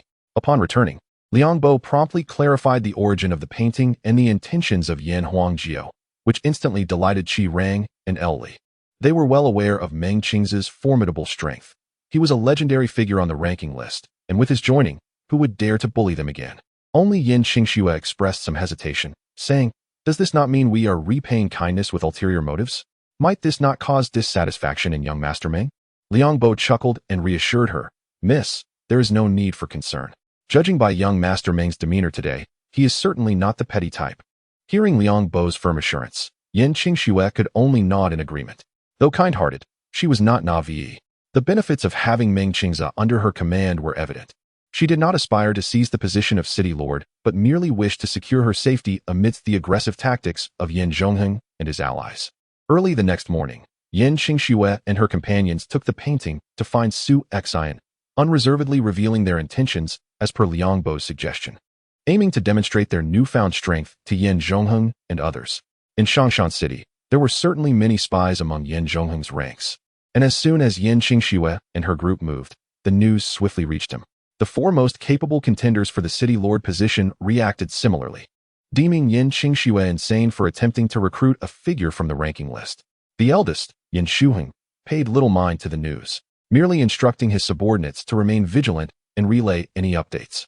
Yin Zhongheng, on the other hand, scoffed at the foolish woman who seemed intent on inviting disaster upon herself, believing that yesterday's rescue would suffice to win his allegiance. Yin Shuheng pondered whether he could entice Meng Qingze himself, confident in his own allure. Meanwhile, Yin Zhiheng harbored more malicious thoughts, even contemplating whether to gather his men and mock Yin Qingxue after her inevitable failure. At that moment, Su Xian had just awakened, and Fang Hao cleverly arranged breakfast downstairs, eagerly awaiting him. Yesterday, a single pill had opened several meridians, prompting Su Xian's servitude to become increasingly attentive. Outside the inn, a gentle voice announced, "Miss Yin Qingxue has come to express her gratitude to young Master Meng for his assistance yesterday." Su Xian was momentarily taken aback, followed by a smile creeping onto his lips. His performance yesterday had not been in vain. Yin Qingxue had indeed arrived. However, he soon realized that her emotional intelligence was quite commendable. She neither mentioned recruitment nor requested a meeting, but simply acknowledged her gratitude for his timely help, rendering refusal impossible. Su Xian warmly invited, "Ah, it is Miss Yin. Please come in." Yin Qingxue entered with Liang Bo and the others, bowing deeply to Su Xian as she expressed, "Thank you, young Master Meng, for your assistance yesterday. Otherwise, our rang would have been in grave danger." Qi Rong also blushed as he cupped his hands in a respectful gesture towards Su Xian. His experience in the martial world was relatively limited, and it was his first encounter with a legendary figure like Su Xian, making him somewhat nervous. On the other hand, Lu Li appeared more open, her large eyes sparkling with admiration as she gazed at Su Xian without blinking. "Miss Yin, there is no need for such formalities. As I mentioned yesterday, when the road is uneven, someone must level it. When matters are unjust, someone must intervene. I merely cannot tolerate the bullying of a defenseless woman like you," he stated. Yin Qingxue's delicate brows arched gracefully as she softly remarked, "It is rare to find someone as chivalrous as young Master Meng these days." Among the numerous warriors present at that time, he was the only one who took action. With a self-effacing smile, Su Xian replied, "Miss Yin, please do not elevate me to such heights. I cannot be regarded as a true knight. I am merely a free-spirited wanderer of the martial world." Yin Qingxue inquired curiously, "Then what constitutes a true knight in your eyes?" Su Xian replied earnestly, "A true knight acts for the nation and its people. A man of honor, in this world, strives to stand tall and unwavering, with a clear conscience. Take for instance the former leader of the Heroes Guild, Mo Wanghui, who, For the sake of the people of the Central Plains, single-handedly infiltrated the grasslands to assassinate the Khan's sorcerer, Sagar. He perished alongside Sagar, taking thousands of the Khan's elite archers with him to the grave, severely wounding the Khan's strength and thwarting their invasion of our homeland. Such a person is worthy of the title of a true knight. Chapter 117. A grand gift. Yin Qing and her companions were profoundly moved by Su Xian's noble rhetoric, particularly Qi Rang. He silently lamented that Su Xian truly deserved his place among the heroes, embodying the essence of the saying, "A true hero serves the nation and its people." Mr. Meng indeed displayed great righteousness, and the young lady felt deep admiration. Upon hearing Su Xian's words, Yin Qing found herself unable to voice her previous attempts at persuasion. Old Liang, standing nearby, was anxious and gestured fervently. If not now, then when? Su Xian, recognizing the urgency, could no longer feign ignorance. He quickly interjected, "Miss Yin, you did not come solely to express your gratitude, did you? Please feel free to share your concerns, as long as it does not conflict with my principles. I shall do my utmost to assist." Yin Qing hesitated momentarily before speaking. "Mr. Meng, although my request may seem abrupt, I must ask for your help." She refrained from suggesting that she wished to recruit Meng Qingze as an ally, for one of such esteemed prowess. One could request assistance, but could never presume to command them as a subordinate. Her request was delicately phrased, and Su Xian, discerning her intent, did not immediately acquiesce. "I apologize, Miss Yin, but while I may assist with other matters, I intend to travel to Shangnan shortly and will not have ample time to remain in Changshan City. Moreover, this is fundamentally an internal affair of your city, and it would be inappropriate for an outsider like myself to intervene." Old Liang interjected hastily, "Mr. Meng, please do not be too quick to decline. If you agree to assist my lady, this painting shall be yours." He unfurled the scroll, revealing a portrait of Shun Shijuan, hand-painted by Zhong Haoyang. Su Xian was momentarily taken aback, then suddenly recalled the provenance of the painting, feigning astonishment. "Is this not the scroll my master gifted to his beloved?" Internally, Su Xian wiped a bead of cold sweat. He had nearly revealed his ignorance. Initially, he had not grasped the significance of the painting. Fortunately, the information provided by Tai Wuqing contained ample details about Zhong Haoyang, safeguarding him from future inquiries that might expose his lack of knowledge. Among those details was a description of this very painting, although it consisted of but a single line. Su Xian was now 99% certain of its identity. Indeed, Yin Qing soon affirmed, "This is indeed the portrait that Senior Zhong gifted to his first love. However, should Mr. Meng be unwilling to assist me, I shall still present this painting to you as a token of gratitude for your aid yesterday." Su Xian accepted the scroll, his voice grave as he replied, "There is no need for such formality. This painting holds great significance for my master. He searched for it extensively in the past, believing it to have been destroyed by the Shin family. Now that I have retrieved it, my master will undoubtedly be overjoyed. For this reason alone, I am willing to join your cause, Miss Yin." Upon hearing Su Xian's promise, Liang Bo and the others were filled with joy, and Yin Qingshue's eyes sparkled with excitement. However, she quickly interjected, "Master Meng, please do not say such things. I am already immensely grateful for your assistance. How could I possibly ask you to be my subordinate?" Su Xian smiled and shook his head, saying, "Without rules, there can be no order. It is essential to establish a hierarchy wherever one goes. By joining Miss Yan's ranks, I would indeed be your subordinate. Otherwise, what would others think?" Liang Bo gazed at Su Xian, his admiration for this formidable figure on the rankings soaring. He had previously harbored concerns about how to arrange their respective positions if Meng Qingze truly decided to support the young lady. If both parties were to be treated equally, who would the future recruits under Miss Yan's banner be expected to heed? Now, seeing Meng Qingze's tact and consideration for Yin Qingxue, Liang Bo couldn't help but feel grateful. Meanwhile, the scouts trailing behind Yin Qingxue had overheard this exchange and hurriedly relayed the information to Yin Zhongheng and the others. Upon receiving the news, their first reaction was disbelief. However, when they learned it was due to the painting, their expressions darkened considerably. In this era, reverence for one's teacher was paramount in the martial world. Once a teacher, always a father was not merely a saying, except for those wicked enough to betray their masters. Most adhered strictly to this principle, let alone Meng Qingze.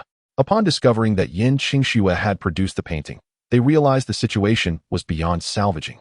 It was nearly a foregone conclusion that Meng Qingze would align himself with Yin Qingxue. This revelation infuriated Yin Zhongheng, who slammed his fist down in frustration and summoned Zhang Guang, exclaiming, "Yesterday, you prevented me from dealing with Meng Qingze, and now look." He has been directly recruited by that woman, Yin Qingxue. How did she even acquire the painting of Zhong Haoyang? Why were we not informed of this?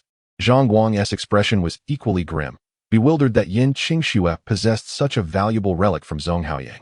Master, Zhong Haoyang has been missing for over a decade. Even if someone obtained his painting, who would pay attention? Who could have imagined that after all these years, he would have taken on a disciple and returned to the martial world of Central Plains? Yin Zhongheng's face darkened as he replied, "Bring your men. We shall pay a visit to Meng Qingze. He must learn the repercussions of meddling in our affairs in Shangshan City." Zhang Guang nodded. "I will gather the men immediately. You need not worry. The eldest son and the others are likely more anxious than we are and will undoubtedly bring their own forces. With Meng Qingze's involvement, they would certainly reveal their hidden trump cards." Yin Zhongheng acknowledged this, realizing that this matter involved not just himself, but also his brothers, who could not remain uninvolved. The four brothers of the Yin family marched towards the inn with great vigor. Inside the inn, Yin Qingxue softly remarked, "Since Master Meng has chosen to join us, I shall gather all my subordinates and return to the residence to welcome you properly." With Meng Qingze's inclusion, Yin Qingxue felt as though the weight on her shoulders had somewhat lightened. Su Xian's lips curled into a slight smile as he remarked, "Let us not rush. I suspect that the tales trailing behind you have already disseminated news of my presence among you. Some individuals may be unable to contain their eagerness and are likely on their way here. There is no need for us to depart. We shall wait here for him. Meng shall have a word with them and, in passing, present Miss Yin with a splendid gift." Curious, Yin Qingxue inquired, "What splendid gift?" "To let the entire Shanshan city know that you possess the prowess to contend with Yin Zhongheng and his ilk." Nearby, the young maid, Lu Li, sparkled with excitement. Her eyes filled with bright stars.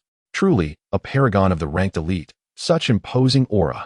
With a resounding crash, the inn's door was flung open, and Yin Zhongheng and his entourage strode in. Upon seeing Yin Qingxue and Su Xian seated at a table, a shadow of displeasure crossed their faces. Yin Zhongheng sneered, "Meng Qingze, your interference in the Fengyun competition yesterday was already audacious enough, but now you dare to meddle in our affairs in Shanshan City? Do you truly believe that your position among the rankings grants you free rein? Even your master, the four absolute wanderer Zhong Haoyang, would not easily dare to cause chaos in Shanshan City. What gives you the right, Meng Qingze?" Yin Shuheng sighed, "Sister, why must you put yourself through this? Hand over the token, and I shall ensure your lifetime of wealth and honor. Some things cannot be seized through struggle." Su Xian wished to interject, but at that moment, Yin Qingxue boldly stepped forward and declared, "Elder brother, it is not that I wish to contest. Rather, I merely seek to protect what is rightfully mine. Furthermore, second brother, Master Meng is not interfering with our internal affairs. He is here at my invitation to assist me. If you may summon your sect members to your side, why may I not do the same?" Stunned, Yin Zhongheng and the others gazed at Yin Qingxue, for she had always remained silent in the face of their taunts. When had she found the audacity to openly retort? Su Xian secretly nodded in approval. His initial judgment of her character had proven correct. Yin Qingxue's disposition was gentle and kind, not weak or easily bullied. If she were truly feeble, she would not have retained the token until now. It would have surely been seized by Yin Zhongheng or someone else long ago. Previously, her silence before Yin Zhongheng stemmed from the lack of strength among her followers, rendering her incapable of standing up to them. Now, with Su Xian's presence, her courage seemed to have swelled. Yin Zhiheng coldly interjected, "Yin Qingxue, do you, a mere woman, aspire to vie for the position of city lord? Such aspirations are nothing short of delusional. Little brat, do you hold women in such contempt? Your mother would be heartbroken to know." Su Xian replied coolly. He had promised Yin Qingxue a grand gift and would not allow her to bear humiliation from Yin Zhongheng and the others. He had long harbored a disdain for Yin Zhiheng. Although Su Xian's age was not significantly greater than his maturity and mental acuity far surpassed that of the latter. Indeed, Yin Zhiheng's words provoked Su Xian, causing his complexion to flush as he shouted, "Who are you calling a little brat? What does it matter if you are renowned among the rankings? Yet he merely occupies the last position on the ranking list. What grounds does he have to be arrogant? Do you believe I can prevent your departure from Shangshan City today?" The commotion stirred by Yin Zhiheng has drawn the attention of numerous warriors from the vicinity of the inn. However, they dare not approach, contenting themselves with observing from a distance. Upon hearing Yin Zhiheng's words, many could not help but smirk quietly, thinking that the Lord's son is indeed too young, lacking the worldly experience to speak so boldly. It is true that Meng Qingze ranks at the bottom of the list, but what does that list signify? It represents the hierarchy of all the remarkable young talents in this generation. Across the entire martial world, There are nearly 1 million innate warriors, with those below the age of 35 numbering at least 100,000. To be positioned among the top 108 out of this vast multitude, even if merely by the slimmest margin, speaks volumes of one's prowess. At the very least, your elder brother Yin Zhongheng is also of innate rank and has just surpassed 30, yet he has not even grazed the edges of the ranking list, having been defeated by Meng Qingze with a single strike. Chapter 118. The Awakening Thunder. Su Xian resolved to ensure that Yin Qingxue would establish a formidable reputation in Changshan City, necessitating a spectacular debut. Yin Zhongheng and his entourage were numerous, with several innate martial artists among them, providing the perfect opportunity for Su Xian to make his mark today. We are all aware of your intentions, and there is no need for further pleasantries. Given the number of people you have brought, let us engage in battle. If you defeat me, Meng Qingze, I shall immediately depart from Changshan City, and Miss Yan's token will be surrendered. However, should you lose, refrain from any further complaints and promptly return home. Do you dare? Upon hearing Su Xian's declaration, Yin Zhongheng and his companions were immediately intrigued. Resolving matters through a single confrontation with Meng Qingze, alongside Yin Qingxue, was undoubtedly advantageous. Although Meng Qingze had bested Yin Zhongheng the previous day, that did not signify an insurmountable obstacle. Yin Zhongheng had only recently broken through to the innate realm, and many of his innate martial artists were far superior to him. Yin Zhongheng turned to Yin Qingxue and inquired, "Little sister, do you acknowledge his words? Let us not find ourselves in a position where we defeat him only for you to renege." Yin Qingxue replied calmly, "What young Master Meng states is entirely representative of my stance." Her confidence in Su Xian's capabilities was unwavering, and having staked everything on him, she was willing to trust in his victory.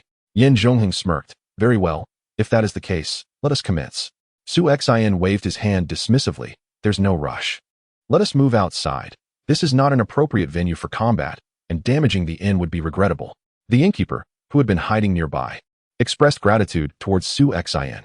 This was the demeanor expected of a powerhouse on the rankings. He even considered the plight of a minor character like himself. Unlike Yin Zhongheng and his crew, who resembled brigands, having kicked in the door upon their arrival. "Outside it is, let us proceed," Yin Zhongheng commanded, leading his group out of the inn. A spacious area of 100 feet was cleared along the long street, ample for their demonstration. Yin Zhiheng was the first to speak. "Allow my men to take the lead." Yin Zhongheng replied with a grin, "Since the 13th brother wishes to engage, you may go first." Having already clashed with Su Xian, he was well aware of his formidable prowess. Moreover, his subordinate Zhang Guang lacked confidence in overcoming Su Xian, so he welcomed Yin Zhiheng, taking the initiative. "Uncle Zhong, it is your turn," Yin Zhiheng directed towards a robust man beside him. The man, appearing to be around 40, bore a massive ghostly blade on his back, exuding an aura of ferocity. "Rest assured, young master, what does the rankings matter? Were it not for my advancing years, I might very well have made a name for myself among the ranks." The man, known as Zhong Kuang, burst into raucous laughter. The onlookers, witnessing Zhong Kuang's impending participation, grew increasingly excited, anticipating a thrilling spectacle. True to his name, Zhong Kuang was indeed audacious, but he possessed the merit to back his arrogance. He was ranked 25th on the Wind and Cloud Arena, 2 spots above Zhong Guang. Moreover, upon reaching the top 30 of the Storm Arena, these individuals seldom venture to challenge themselves further. They merely await others to test their mettle, comfortably reaping the rewards. However, Zhong Kuang is an anomaly. Each month, he actively seeks out formidable opponents of higher caliber, undeterred by the substantial monetary losses incurred from his frequent defeats. One is a newly minted champion of the martial arts rankings, while the other is a seasoned innate warrior, a battle enthusiast within the top 30 of the Storm Arena. The clash between these two promises to be a spectacle. Zhong Kuang emerged with a sardonic smile, drawing forth his ghost head executioner blade, his aura instantly transforming into a tempestuous force. Truth be told, he holds little regard for those renowned martial artists on the rankings. In his perspective, why should the imperial rankings impose an age restriction? This seems grossly unfair to those like him, who hail from humble beginnings or minor sections. Warriors from prestigious sects train from a young age, under the tutelage of esteemed masters, with ample elixirs at their disposal. Their starting point is undeniably superior. If the rankings were akin to the Earth rankings, where only strength determines eligibility, Zhong Kuang might well have earned a place among them. "Today, I shall witness firsthand the strength of your so-called ranking," Zhong Kuang bellowed, charging towards Su Xian with fervor. With each step, his momentum surged, the force beneath his feet shattering the cobblestones of the street. After merely a dozen strides, the path behind him lay in utter disarray, a scene of devastation. Zhong Kuang's martial prowess relies on sheer force. With his initial strike, he concentrated all his essence into a singular peak of power.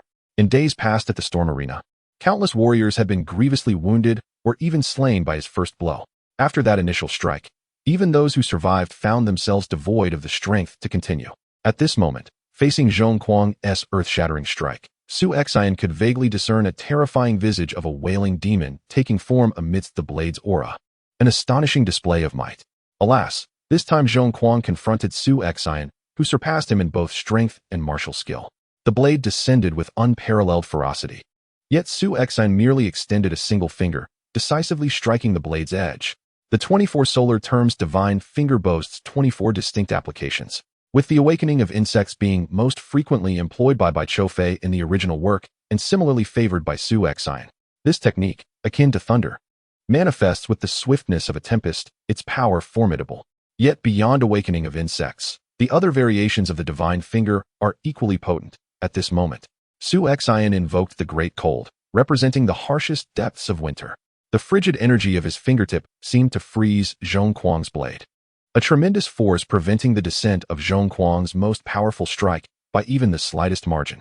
The formidable strength of the divine finger, combined with the robust physical prowess granted by the dragon elephant prajna skill, enabled Su Xian to block Zhong Kuang's ultimate strike with nothing more than a single finger. To the onlookers, the scene appeared as if Su Xian, with but a mere finger, was evenly matched against Zhong Kuang, which seemed rather astonishing. One could only wonder, had Su Xian thrown a punch, would he not have obliterated Chu Kuang? Naturally, Zhang Guang and the other innate martial artists perceived the situation with greater depth than the average practitioners. With a grave expression, Zhang Guang remarked to Yan Zhongyang, "This is a formidable finger technique, ever-changing and intertwined with the mysteries of the cosmos. Its foundation is undoubtedly intricate. I cannot fathom what opportunities Zhong Haoyang encountered overseas to have acquired such a powerful skill. The martial arts of the Central Plains are abundant, with Shaolin Temple's 72 unique techniques encompassing the Nianhua finger, Wuxiang Jieji, and Duoluo leaf finger, while the Huangquan sect within the Evil Nine Paths boasts the Huangquan finger. Yet, I sense that the might of this particular technique, if unleashed to its fullest potential, could rival them all." The innate martial artists present possessed keen insight and immediately recognized the formidable power of the 20 solar terms conquering finger. Zhong Kuang, having experienced it firsthand, felt the impact even more profoundly. The immense force of the finger technique surged through him like icy tendrils, disrupting his energy flow. Enraged, Chu Kuang bellowed, turning to sheath his sword, releasing a torrent of fiery true energy that expelled Su Xian's finger force from his body. As he retreated, Su Xian advanced. The finger wind struck like a thunderclap, swift and relentless, echoing the arrival of spring storms. Zhong Kuang hastily swung his blade to defend, but the overwhelming gust, empowered by true energy, collided with his ghost head decapitating blade, producing a resounding crash. When it struck the ground, it left a small crater several feet deep, surrounded by cracks. The finger wind roared like thunder, rendering Zhong Kuang unable to lift his head. The spectators, witnessing the unfolding drama, silently feared for Zhong Kuang. He was on the verge of defeat. Zhong Kuang was known for his explosive power, his martial path characterized by relentless momentum, crushing his opponents. However, once he found himself on the back foot, it became exceedingly difficult for him to regain control. He risked deteriorating further, his initial vigor waning. Presently, he found himself in such a predicament, the spirit within him thoroughly extinguished by Su Xian. In a moment of carelessness, Su Xian struck his right shoulder with a finger, causing the ghost head decapitating blade to slip from his grasp. The final thrust landed squarely on his chest, sending him reeling and spitting blood. This sequence of assaults left the onlookers in a state of awe. It was always Zhong Kuang who dominated others with unyielding force. Yet today, he was the one being overwhelmed. Su Xian stood with his hands clasped behind his back, coolly inquiring, "Who else dares challenge me?" His calm demeanor instantly garnered the admiration of the martial artists present. Indeed, as a top contender on the rankings, his composure was extraordinary. Green Hedge, excited, tugged at Xie Jian's arm, exclaiming, "Look, miss, young Master Meng is so impressive and handsome." Meanwhile, Qi Rang, feeling somewhat envious, muttered, "Young Master Meng may be strong, but I too can strike a pose after a victory." Green Hedge rolled her eyes in response. "Please, young Master Meng's demeanor reflects the solitude of a true master. Yours is merely arrogance. Qi Rang was left speechless, unable to retort. Yin Jiheng, his countenance darkened, ordered the injured Zhong Kuang to be carried away, wishing fervently to depart at once. The embarrassment was simply unbearable. Moments ago, he had eagerly rushed to be the first, only to be effortlessly subdued in a matter of moments. Not being a naturally gifted warrior, his perspective remained limited, failing to perceive the formidable strength of Su Exine. Instead, he could only see the ineptitude of Zhong Kuang. Thus, Yin Jiheng silently resolved to dismiss Zhong Kuang upon his return, for despite receiving substantial wealth and training resources, the man proved utterly ineffectual. Yin Shuheng and Yin Shengheng exchanged glances, each revealing a trace of bitterness. One was the ninth son of the Yin Emperor, naturally commanding a considerable following, while the other was renowned for his extensive social connections and generous spirit, boasting an even larger retinue of warriors. Yet, the power exhibited by Su Exine had genuinely unsettled them. It appeared that none of the warriors they had recruited from Shangshan City could consistently surpass him. Although their respective sects housed numerous powerful innate realm experts, the constraints imposed by the ninth prince of Yin prevented them from openly associating with such individuals, leaving them momentarily at a loss for allies. Chapter 119. Let you all join forces. Fifth update. The first clash reverberated throughout the arena, its intensity palpable. Yet Su Exine felt it was insufficient. Today he must ensure that his name, Meng Qingze, resonates throughout the city. One battle simply would not suffice. Thus, Su Exine boldly addressed Yin Zhongheng and the others. What? Do you dare not fight? I shall not take advantage of you. Let all of you come at me together. No matter how many, I shall withstand it. Yin Shuheng regarded Su Exine with a penetrating gaze. You have said this. Do not go back on your word. With so many witnesses present, how could Meng Qingze possibly retract his statement? Su Exine replied calmly. Exchanging glances, Yin Shuheng and the others each sent forth a combatant. Yin Shuheng's subordinate was a middle-aged man wielding twin swords, appearing unremarkable at first glance.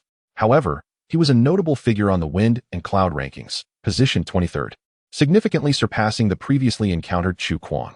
Meanwhile, Yin Shengheng dispatched a warrior from the western regions, a man with golden hair and azure eyes.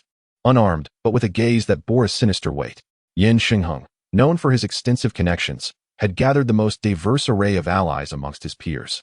Although this western warrior bore no ranking on the wind and cloud list, he was undeniably a genuine innate martial artist. As for Yin Zhongheng, he could only send Zhang Guang into the fray. Initially, Zhang Guang was reluctant to confront Su Exine, not out of cowardice, but from the realization that he was no match for Su Exine, having witnessed the previous battle's outcome. To engage would only lead to humiliation. However, the prospect of 3 against 1 altered the dynamics, perhaps offering a glimmer of hope for victory. Is it just the 3 of you? Very well, unleash your attacks. Su Exine declared, standing firm with his sword in hand, exuding an air of unshakable confidence. Zhang Guang and his companions exchanged determined glances and launched their assault in unison. The first to strike was the middle-aged swordsman. His martial prowess drew from the Taoist lineage, characterized by a steadfast technique. The twin swords he wielded formed an intricate dance of yin and yang, revolving in a taiji-like manner, manifesting the 4 symbols. The shimmering sword light appeared boundless, threatening to ensnare and eliminate its target within its embrace. Zhang Guang let out a fierce roar, unleashing a powerful shockwave that reverberated through the air. Even those warriors positioned at a distance felt as though thunder had erupted beside them, their eardrums throbbing painfully. A visible sound wave erupted around Zhang Guang, exhibiting remarkable might. Meanwhile, the Western warrior remained still, but as the swordsman and Zhang Guang launched their attacks, he suddenly vanished, transforming into a fleeting shadow, disappearing from sight. All 3 adversaries had engaged, yet at that moment, Su Exine inexplicably closed his eyes. To claim that he felt no pressure facing the combined might of 3 innate martial artists would be a mere farce. Yet, in the realm of martial arts, the most expedient path to growth lay in the crucible of life and death combat. One must constantly embrace pressure. Only then can one evolve amidst the trials of existence. As Su Exine closed his eyes, he sensed the ethereal energy of the world around him undergoing constant transformation. The chaotic fluctuations of the true energy from 3 martial artists intertwined with this celestial essence, creating a tumultuous atmosphere. For practitioners in the innate realm, especially those at the Sea of Qi stage, it is essential not only to attune to the energy within their bodies, but also to absorb the surrounding cosmic vitality, thereby comprehending its formidable power, which is the essence of being innate. Suddenly, A resounding sword cry echoed as Su Xian unsheathed the Yulong sword. The Duan family's sword technique came into play, with the blade's radiance weaving through the air, graceful yet exuding an aura of sovereignty. However, this was merely the facade. Within Su Xian's perception, the sword intent of the dual-wielding warrior resembled a Tai Chi Yin-Yang symbol, where the central point represented both the origin and the culmination. The Yulong sword darted through the air with the swiftness of the wind, precisely striking that pivotal point. The power of the Blood River divine sword erupted, a faint crimson glow flickering momentarily. Although Su Xian dared not fully unleash the Blood River divine sword's might, a mere fraction of its energy was sufficient to shatter the sword intent of the dual-wielding opponent. With a clang, the meeting of metal resonated, and the dual-wielding warrior was taken aback to discover that the immense force had not only disrupted his sword intent, but had also utterly shattered one of his blades. At that moment, Zhang Guang had already surged forward. The sound wave generated by his shout struck the warrior almost simultaneously with the shattering of his weapon. Zhang Guang's martial prowess bore resemblance to the Shaolin lion's roar, utilizing sound waves to instill fear, with the most powerful capable of severely injuring their adversaries with a single shout. However, Su Xian had perfected the first layer of the dragon-elephant prajna technique. His foundation is solid as a rock, rendering Zhang Guang's shout nearly ineffective against him. Observing this, Zhang Guang swiftly launched a palm strike. A flash of lightning erupting from his palm, accompanied by a series of thunderous booms. With the sword in his right hand and his left hand executing the spirit-pointing technique, Su Xian's finger wind moved with the rapidity of lightning, matching Zhang Guang's assault without faltering. Yet, as Su Xian engaged with Zhang Guang, a gust of yellow sand swirled behind him, and the elusive Western barbarian, who had remained hidden until now, suddenly appeared at his back, brandishing 5 pitch-black poison needles aimed directly at Su Xian. Witnessing this scene, the onlookers erupted in condemnation of the Western barbarian's treachery. Regardless of their respective allegiances, it was evident that Su Xian, being from the Central Plains, was unjustly targeted in a 3-on-1 ambush, compounded by the use of poisoned darts, an act of utter shamelessness. However, Su Xian remained unperturbed. He had keenly observed the barbarian's deceptive maneuver, constantly vigilant of his actions. The moment the barbarian revealed himself, Su Xian had already sensed the threat, unleashing his protective true energy to deflect the poison needles. Simultaneously, his right hand wielding the Yulong sword danced through the air, obliterating the remaining sword of the warrior, whose blade was sent spiraling away. With a swift turn, Su Xian unleashed a series of spirit points, the formidable force of his finger wind overwhelming Zhang Guang, who found himself unable to lift his head. At that moment, Zhang Guang understood the torment that Zhong Kuang had endured. Sustaining such an unrelenting barrage was utterly despairing, leaving little hope for counterattack, as a moment's inattention could lead to defeat. At this moment, the Western barbarian could no longer afford to retreat. With a shrill cry, he charged towards Su Xian. His palms swelled unexpectedly, resembling entwined serpents, as they struck fiercely towards Su Xian's dantian and chest. To be candid, the martial arts of the Western regions appeared quite troublesome to Su Xian, yet merely troublesome. The techniques employed by these Western warriors were indeed bizarre and ruthless, but their potency was rather mundane. The Yulong sword pivoted into a defensive stance, its blade radiating a brilliance that cascaded like flowing water towards the Western warrior. As for Zhang Guang, Su Xian chose to forego his offensive entirely. The Western warrior, witnessing Su Xian abandon Zhang Guang to confront him, was instantly taken aback. He was not one to excel in head-on combat. His earlier audacity to launch a covert attack had stemmed from observing Su Xian's clash with Zhang Guang. Now, confronted with the prospect of Su Xian prioritizing him, fear surged within him. He transformed into a shadow, hastily retreating, and as Su Xian's blade swept past him, his form inexplicably disintegrated into grains of yellow sand, vanishing without a trace. This occurrence was indeed peculiar. Within Su Xian's perception, the Western warrior had genuinely transformed into yellow sand, rather than employing mere illusions or tricks. Although legend spoke of certain martial arts capable of rendering the body into a superhuman state, such as the secret arts of the Western regions that could harden one's flesh to the point of being impervious to blades, even to the extent of not shedding a drop of blood, such mastery was attainable only by those in the spirit realm or above. If a practitioner at the celestial Dantian stage possessed such prowess, the 36 nations of the Western realms would not be embroiled in a chaotic struggle, but would have long since launched invasions into the Central Plains. Su Xian closed his eyes, passively warding off Zhang Guang's assaults with his divine indication. while his mind meticulously scanned the surroundings for any signs of movement. Though he initially found nothing, a sudden epiphany struck him. He finally discerned the opponent's hidden card. Illusion. It was indeed illusion. What martial artists referred to as illusion was essentially a form of mental assault. By refining one's spirit, a practitioner could influence or directly attack their adversary through mental prowess. Illusion was merely one manifestation of this mental force.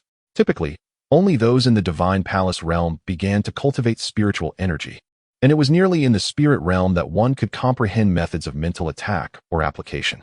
The current capabilities of this Western warrior might be unimpressive, yet his array of peculiar tactics was undeniably extensive. Su Xian opened his eyes, the Yulong sword unleashing a sweeping arc of luminous blade energy, restlessly searching for the elusive Western warrior. Meanwhile, Zhang Guang found no respite. He sensed that Su Xian now exuded an even more terrifying aura than before. Did he truly believe that an illusion could affect him? Noticing the subtle tremor in the air as the blade energy passed over a certain space, Su Xian advanced a step, casting aside Zhang Guang, and unleashed his divine indication with the ferocity of thunder. Blood suddenly sprayed forth as the form of the Western warrior materialized, clutching his left leg and crying out in agony. The sword of the dragon danced gracefully, exuding an air of righteous dominance, yet it afforded the warrior from the Western regions no opportunity for evasion. The agile momentum of the blade had thoroughly confined all surrounding space, compelling the Western warrior to engage in a fierce clash. In an instant, he was sent reeling backward, bloodied on one side. Behind him, Zhang Guang closed in, lightning crackling in his palm as he aimed a strike at Su Xian's back. Su Xian, with his left hand, executed the divine finger, resembling a radiant rainbow piercing the sun, blazing fiercely in the sky. The intensity of the scorching heat of the 24 solar terms was palpable, the blazing sun illuminating all. Zhang Guang felt a tingling in his right hand as the searing force surged into his meridians. Just as he intended to dissipate this piercing energy, Su Xian's sword thrust forward, the deadly sharpness radiating an overwhelming aura of lethal intent. Wait, stop, I concede. Zhang Guang hastily retreated, shouting in desperation. Chapter 120. The speculation of changes in martial arts techniques. The three individuals united to besiege Su Xian, only to find themselves grievously wounded by his single sword strike, resulting in two of them incapacitated, while the remaining one, Zhang Guang, was so terrified that he conceded defeat. This outcome rendered Yin Zhongheng and his companions' expressions as dark as the bottom of a pot. The onlookers from Shangshan City, however, were indifferent to their plight. Although they dared not cheer loudly, hushed whispers circulated, extolling Su Xian's formidable prowess and affirming the reputation of the elite on the rankings, further deepening the discontent on Yin Zhongheng's face. With a smile, Su Xian sheathed his sword and inquired, "What now? Are you still inclined to fight? Should you wish to continue, I, Meng Qingze, am always at your service. Even if 6 more were to join, I would still stand ready." With a resentful glare directed at Su Xian, Yin Zhongheng turned and departed. The others, recognizing the futility of their efforts against Su Xian today, followed suit, retreating with their faces clouded in disgrace. As Su Xian returned to the side of Yin Qingxue and her companions, he cheerfully remarked, "Well, they should now comprehend the gravity of the situation. I anticipate that they will refrain from causing trouble for some time." Yin Qingxue nodded, her face breaking into a radiant smile. It had been a long while since she felt such ease. Liang Bo and the others were equally elated. Su Xian's strength was indeed as formidable as rumored, rendering Yin Zhongheng's subordinates as ineffectual as mere fledglings in his presence. Recognizing that this was not the place for idle chatter, Yin Qingxue instructed Qi Rang and LV Li to return to the residence ahead and prepare a banquet to welcome Su Xian, while Shi and Liang Bo accompanied him from behind. Throughout the journey, Su Xian remained contemplative. The battle had imparted him with a wealth of experience, allowing him to nearly master the powers of the innate realm. Moreover, one of Su Xian's long-held conjectures was confirmed. The martial arts techniques acquired through the system underwent certain transformations in this realm. Martial arts techniques are static, while humans are dynamic. Different practitioners can yield varying results from the same technique, especially under a different environment. For instance, the Duan family sword technique, which in the original narrative was merely regarded as a commendable sword style, in Su Xian's hands became a tempest of sword energy, nearly unrecognizable from its original form. Can such a technique still be called the Duan family sword technique? In truth, it remains a sword technique, albeit practiced in a different context. In the world of demigods and semi-devils, techniques such as the 6 Meridian Divine Sword and the flame blade can indeed reach the realm of external qi manifestation. Yet how many possess such capabilities? Only a handful, including the protagonist Duan Yu and the Tibetan national master Jamozi. Conversely, in this world, nearly all martial artists of the innate realm can exhibit external qi manifestation. However, if they were to be placed in the world of demigods and semi-devils to confront Jamozi, they would surely perish. Compressing their internal energy to match the levels of that world would render their abilities ineffective, barely qualifying as second-rate. The level of one's cultivation is akin to energy, while martial arts techniques are the methods to harness this energy. This is Su Xian's understanding. During his acquired realm, he could unleash the flame blade, producing a blade aura several feet long, capable of instantaneously vanquishing innate martial artists. If he were to possess the flame blade now, he could potentially unleash a blade aura extending over a yard in length. Should he ascend to the realm of the spirit, this very strike of the flame blade might indeed possess the capability to cleave rivers asunder. Su Xian has come to a fundamental realization. The system's method of evaluating martial arts is intrinsically tied to the power it can exert within this world. The same applies to the martial arts themselves. One must acknowledge the existence of the natural energies of heaven and earth in this realm. Warriors of the innate realm can harness these energies for their own benefit, while those of the spirit realm can even wield the might of heaven and earth, becoming all the more formidable. Internal cultivation techniques, under the enhancement of these natural energies, undoubtedly grow more powerful. However, this is an exception, as exemplified by the dragon-elephant prajna art. In the world of the legend of the Condor heroes, due to the relationship between natural energies and lifespan, the dragon-elephant prajna art could not be cultivated to perfection. Yet here, ample natural energies are available for warriors to absorb, and there are no concerns regarding lifespan. An innate warrior's lifespan, barring unforeseen circumstances, can easily exceed a century, while some in the innate divine palace realm, if unscathed by severe injuries, may even reach nearly 2 centuries. Those in the spirit realm are guaranteed lifespans surpassing 200 years, with such time at their disposal. Even the most dull-witted individual could cultivate the dragon-elephant prajna art to its fullest potential. Having grasped this insight, Su Xian can now selectively choose martial arts that will be maximally effective under conditions of ample internal energy. As he pondered along the way, he arrived at Yin Qingshua's residence. Although referred to as a courtyard, it was, in truth, a modest manor. Within, there were dozens of rooms, accompanied by various pavilions, towers, gardens, and flowing water, all one could desire. In a place as precious as Changshan City, the value of such a vast estate was immeasurable. Emperor Yin Jiao was indeed equitable towards his offspring. Each one possessed a manner of similar grandeur. Upon entering the residence, Yin Qingxue had arranged a feast to welcome Su Xian, primarily to introduce him to her subordinates. However, upon meeting Yin Qingshue's inner circle, Su Xian could not help but shake his head. They were far weaker than he had anticipated. Apart from Liang Bo, an innate warrior, the strongest among them was Qi Rang, who had only reached the pinnacle of the acquired realm. Below Qi Rang, there were merely 5 mid-acquired warriors, one of whom was recruited by Yin Qingxue herself, motivated by gratitude after being saved from Yin Zhongheng. The other 4 had been lured by Yin Qingshue's silver, all possessing rather mediocre strength. Any aspiring warrior would surely choose to align with Yin Zhongheng, if only to gain access to some elixirs that could expedite their cultivation. Yet these individuals opted for Yin Qingxue, who offered a high reward but no cultivation resources. Their motivations were all too clear. As for the early acquired warriors, they were plentiful in Changshan City, easily recruitable with silver. After dinner, Su Xian requested everyone to leave, preparing to have a private conversation with Yin Qingxue. Faced solely with Su Xian, a hint of embarrassment appeared on Yin Qingshue's face. "Young Master Ming, my subordinates are indeed too weak." Su Xian shook his head and replied, "The weakness of your subordinates is something I can address, but what I truly wish to understand is your perspective, Miss Yin." "Me?" Yin Qingxue pointed to herself, her expression one of confusion. "Yes, you. Do you merely seek self-preservation, or do you aspire to contend for the position of city lord?" Su Xian gazed into Yin Qingshue's eyes and continued, "Miss Yin, if self-preservation is your goal, you have already achieved it. I can assure you that after today's battle, Yin Zhongheng and his faction will not dare to trouble you again. But what comes next?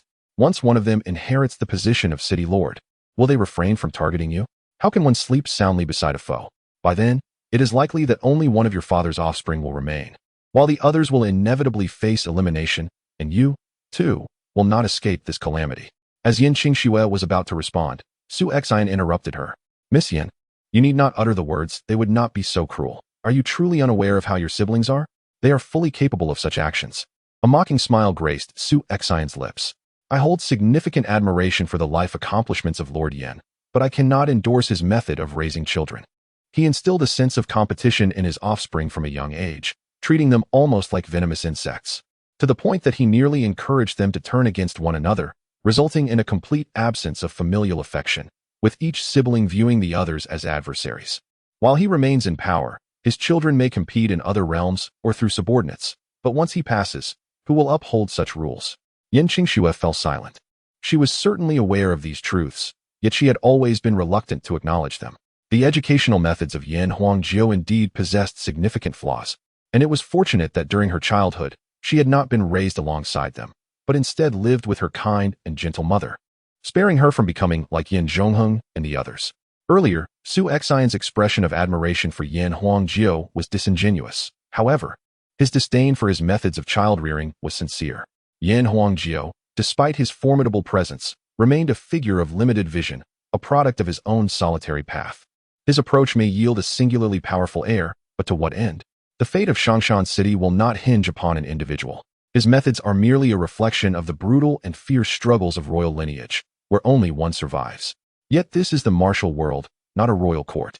Changshan City is not the great Zhou dynasty. With countless strong subordinates, the realm remains secure as long as the emperor does not act foolishly. If Changshan City genuinely seeks to flourish, it would be wise to learn from the prominent families of Xiangnan, evolving into a familial model instead. Although familial structures may encompass fierce competition, they often maintain a semblance of unity when facing external challenges. The family model resembles a snowball, steadily growing larger provided that no significant upheaval occurs. In the present context of Changshan City, some refer to Yin Huangjiu as the city lord, while others identify Yin Zhongheng and his kin as members of the Yin family, the Yin clan of Changshan City. Regrettably, this path has been irrevocably obliterated by Yin Huangjiu, and the rifts among his children have become irreparable, rendering any possibility of uniting to form a family utterly unattainable. The Yin family of Changshan City is thus destined to remain an unfulfilled aspiration. Chapter 121. The Attitude of Yin Huangjiu. Additional Reward Update. This chapter is an additional update due to the generous reward from the helmsman of Lung Yichang Kong. Su Xian gazed intently into Yin Qingxue's eyes, having already elucidated the intricate ties at play.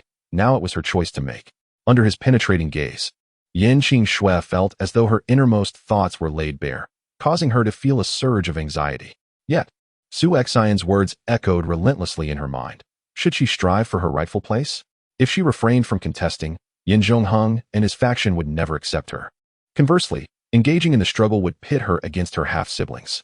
However, her inaction would not only affect her childhood companion, the maid Lu Li, her caring elder, Liang Bo, and the loyal followers who stood by her side would also suffer if they were entangled in her plight. With a deep breath, Yin Qingxue resolutely declared, "I wish to fight for it." Upon hearing her response, a faint smile graced Su Xian's face. "It is well that you have made your choice, Miss Yin. Rest assured, I shall provide you with a satisfactory answer by tomorrow." With a heavy heart, Yin Qingxue departed, while Su Xian began to contemplate the strategies necessary for her ascent. Assisting Yin Qingxue in securing the position of city lord would not be a simple endeavor. Her starting point was far too low. Meticulous planning was essential. Moreover, her adversaries extended beyond Yin Zhongheng and his ilk, who were but minor players in the grand scheme. Her true opponent was the entirety of the martial world in Xiangnan. Changshan City stood as the foremost city in Xiangnan, a beacon of commerce and martial prowess.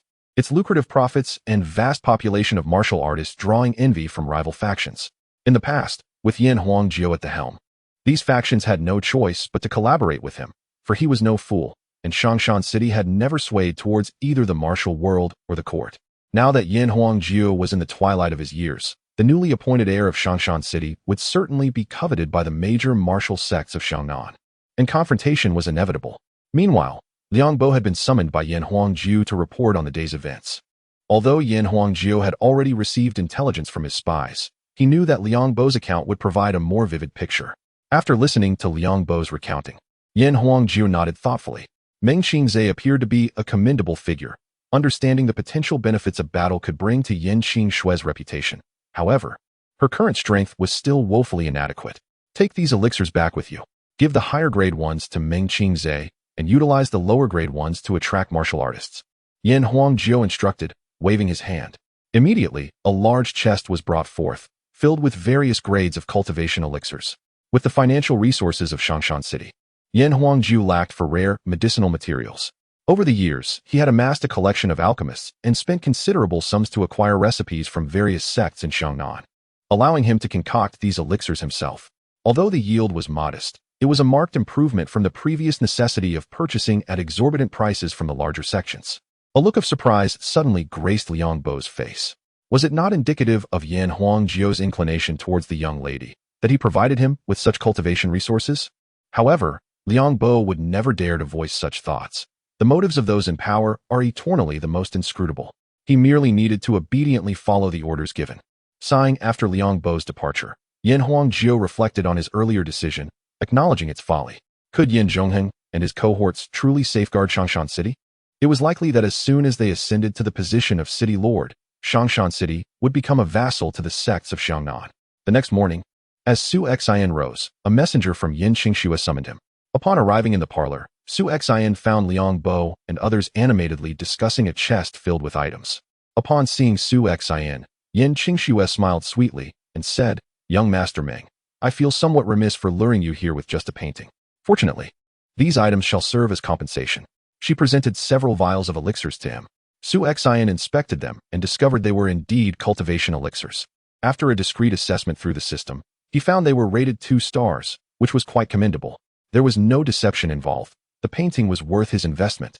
Yet he was curious about the origins of these elixirs. Liang Bo interjected, "These were entrusted to me by the city lord yesterday. Among them, the few high-grade elixirs were specifically designated for you, young Master Meng. The others are intended to attract various martial artists." Su Xian nodded, dismissing any pretense of modesty as he accepted the elixirs into his possession, stating, "Then I shall not stand on ceremony." Each vial of 2-star elixirs cost over 100 villain points, and these several vials were certainly not inexpensive. Thus, Su Xian would not feign refusal. What astonished him was the apparent change in Yan Huangjiu's disposition, as he seemed to be discreetly supporting Yin Qingxue. This was indeed a positive development. As long as Yan Huangjiu maintained his neutrality and did not align with the major martial factions of Xiangnan, his plans could proceed without impediment. Yin Qingxue assessed the quantity of elixirs and calculated, "With these, I could potentially recruit around 20 martial artists at the pinnacle of the acquired realm, and about 100 in the mid-acquired stage. However, recruiting innate martial artists is utterly impossible. Innate martial artists are regarded as formidable within the entirety of Shangshan City, and persuading them to take sides with mere elixirs is no simple task. Yet, innate martial artists are crucial to the struggle for the city lord position. Despite the current dominance of Su Xian over Yan Zhongheng and his allies, who cower beneath his prowess, they certainly possess more than just their visible strength. The true support for Yan Zhongheng and his faction lies in the might of their sects. They have no shortage of innate martial artists at their disposal." Su Xian replied nonchalantly, "I have already stated, leave these matters to me." Liang Bo, taken aback, responded, "Young Master Meng, it is not that I doubt you, but currently, there are indeed no surplus innate martial artists in Shangshan City available for recruitment. Most of them are aligned with the city lord. While the rest have already been recruited by the first and second young masters, there are nearly none left." Su Xian chuckled lightly. "That may not necessarily be the case. Surely, not all the innate martial artists on the leaderboard have been recruited by them, right? There must be some left," Liang Bo remarked. "But those martial artists are ones we could never hope to recruit. They are inherently disinclined to be constrained by others. Therefore, whether it is the city lord himself or the eldest and second young masters attempting to recruit them, those individuals would never acquiesce." Su Xian waved his fist before them and declared, "It's quite simple. If they refuse, I shall compel them to agree." The crowd was taken aback. Was this truly the chivalrous Meng Xiaoxiao who stood against injustice? He seemed more akin to a bully. Yin Qingxue hesitated, "But wouldn't this be somewhat improper?" Lu Li chimed in softly, "Indeed, young Master Meng. People might say you are acting tyrannically, thus tarnishing the name of chivalry." A faint smile graced Su Xian's lips. "Do you not recall what I once told you? The true essence of chivalry is for the nation and the people. I have never claimed to be a knight." He continued, "Being a great hero is exhausting. My master was no great hero, and I am not one either. I merely consider myself a busybody in the Jianghu. That day, I witnessed Yan Zhongheng and his ilk bullying Miss Yan, and it was intolerable, so I intervened. However, Had the one being bullied been a boorish man, even if he were beaten to death, I would not have lifted a finger.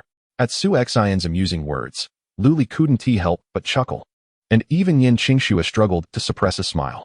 Thus, one must consider the character of those they wish to aid in their quest for justice. I, Mingqingzi, would never stoop to bullying the common folk. However, when it comes to these martial artists, I feel no moral burden whatsoever. Allow me to handle this matter. I guarantee I shall bring them back within 3 days. With that, Su Xian strode out confidently. As they watched his retreating figure, the others exchanged glances. Yet, seeing Su Xian's unwavering confidence, they believed he must possess considerable assurance in his ability. After the last encounter where Su Xian had overwhelmed the audience, their trust in him had grown almost blindly. Upon exiting the courtyard, Su Xian first made his way to the inn to find Fang Hao. This fellow had resided in Changshan City for many years and was well acquainted with its people and affairs, making him a convenient companion. Upon spotting Su Xian, Fang Hao immediately donned a mournful expression. Young master, I thought you had abandoned me. Su Xian feigned ignorance of his antics and replied solemnly. I did not bring you along yesterday for your own good. You witnessed what transpired. I am preparing to assist Yin Qingxue, which places me in opposition to Yin Zhongheng and his associates. This is merely the beginning of the troubles that are sure to arise. Hence I refrained from bringing you back to Yin Qingxue's residence. Now, I present you with a choice. Will you continue to accompany me, or will you depart? Should you choose to leave, I shall not reclaim that vial of elixir, and you need not worry. No one saw you with me yesterday. So the news will not reach Yin Zhongheng's ears. Yin Zhongheng and his companions were notorious in Changshan City, and joining Yin Qingxue under Su Xian's banner undoubtedly carried significant risks. Yet, Fang Hao contemplated his current situation. After more than a decade of arduous training, he remained in the mid-stage of the acquired realm, merely scraping by in Changshan City. Even if he desired to align himself with Yin Zhongheng and his cohorts, they would hardly regard him with favor. Having finally leveraged his audacity to associate with the formidable Master Meng of the rankings, he felt that retreating out of fear would render him unworthy in his own eyes. Thus, after a moment's hesitation, Fang Hao declared with righteous fervor, I am not the sort to betray trust. Having accepted your elixir, I am now your subordinate. Whether it be climbing mountains of knives or plunging into cauldrons of fire, I shall go. A trace of a smile played upon Su Xian's lips. Despite Fang Hao's penchant for flattery, he proved to be a clever individual. Chapter 122, Recruitment S. This chapter is dedicated to the generous patron who rewarded for an additional update. Fang Hao, a preeminent innate martial artist on the Storm and Cloud rankings, pondered the level of strength exhibited by his contemporaries. How many individuals have not been recruited by the city lord and Yin Zhongheng? Su Xian inquired, eager to gather pertinent information before making any bold moves that might jeopardize his plans. For someone like Fang Hao, who had spent over a decade in Changshan City, such knowledge was second nature. Without a moment's hesitation, he replied, the top 10 martial artists on the rankings are all at the innate spiritual aperture realm. Yet the exact number of apertures they have opened remains a mystery. However, the foremost contender, Windbreaker Blade Lai Zizhong, achieved the pinnacle of the 7 apertures 2 years ago and is now under the city lord's command, serving as his chief enforcer. The spiritual aperture realm surpasses the innate sea realm, primarily involving the opening of the eyes, ears, mouth, and nose. The 7 apertures, which greatly enhances one's spiritual perception. Once all 7 apertures are perfected, one can connect with the forces of heaven and earth, refining the divine palace within the mind to enter the divine palace realm. Su Xian expressed his surprise. Why are there no martial artists of the divine palace realm on the rankings? Fang Hao elucidated, there were indeed some in the past. But once those martial artists ascended to the divine palace realm, they seldom remained in Changshan City, instead departing in search of opportunities to advance to the primordial spirit realm. Consequently, their names were erased from the rankings upon their departure. Su Xian nodded, acknowledging that the transition from the divine palace realm to the primordial spirit realm cannot be achieved solely through arduous training or the consumption of elixirs. It necessitates fortuitous insights and experiences. Even disciples of esteemed sects must venture into the martial world to seek breakthroughs. Remaining idle at home, even in deep meditation, will not facilitate progress to the primordial spirit realm. Fang Hao continued, the martial artists ranked from 30 to 10 on the Storm and Cloud rankings are also all at the innate sea realm, with most having been recruited by the city lord and several prominent young masters. Only 3 have remained unclaimed. One of them is the 16th ranked blade of Severance Niafang, who hails from a blacksmithing background yet possesses remarkable talent. He was taken under the wing of a reclusive martial artist who imparted his skills, After the demise of his mentor, he has been wandering in Changshan City, crafting specialized weapons for others without accepting payments, instead exchanging them for various elixirs and resources, thus leading a prosperous life and refusing all offers of recruitment. The second individual is Tao Qian, the master of the Donglin Martial Arts School, ranked 21st. His school was once reputed to be the largest force in Donglin Prefecture, situated in the southern city of Xiangnan.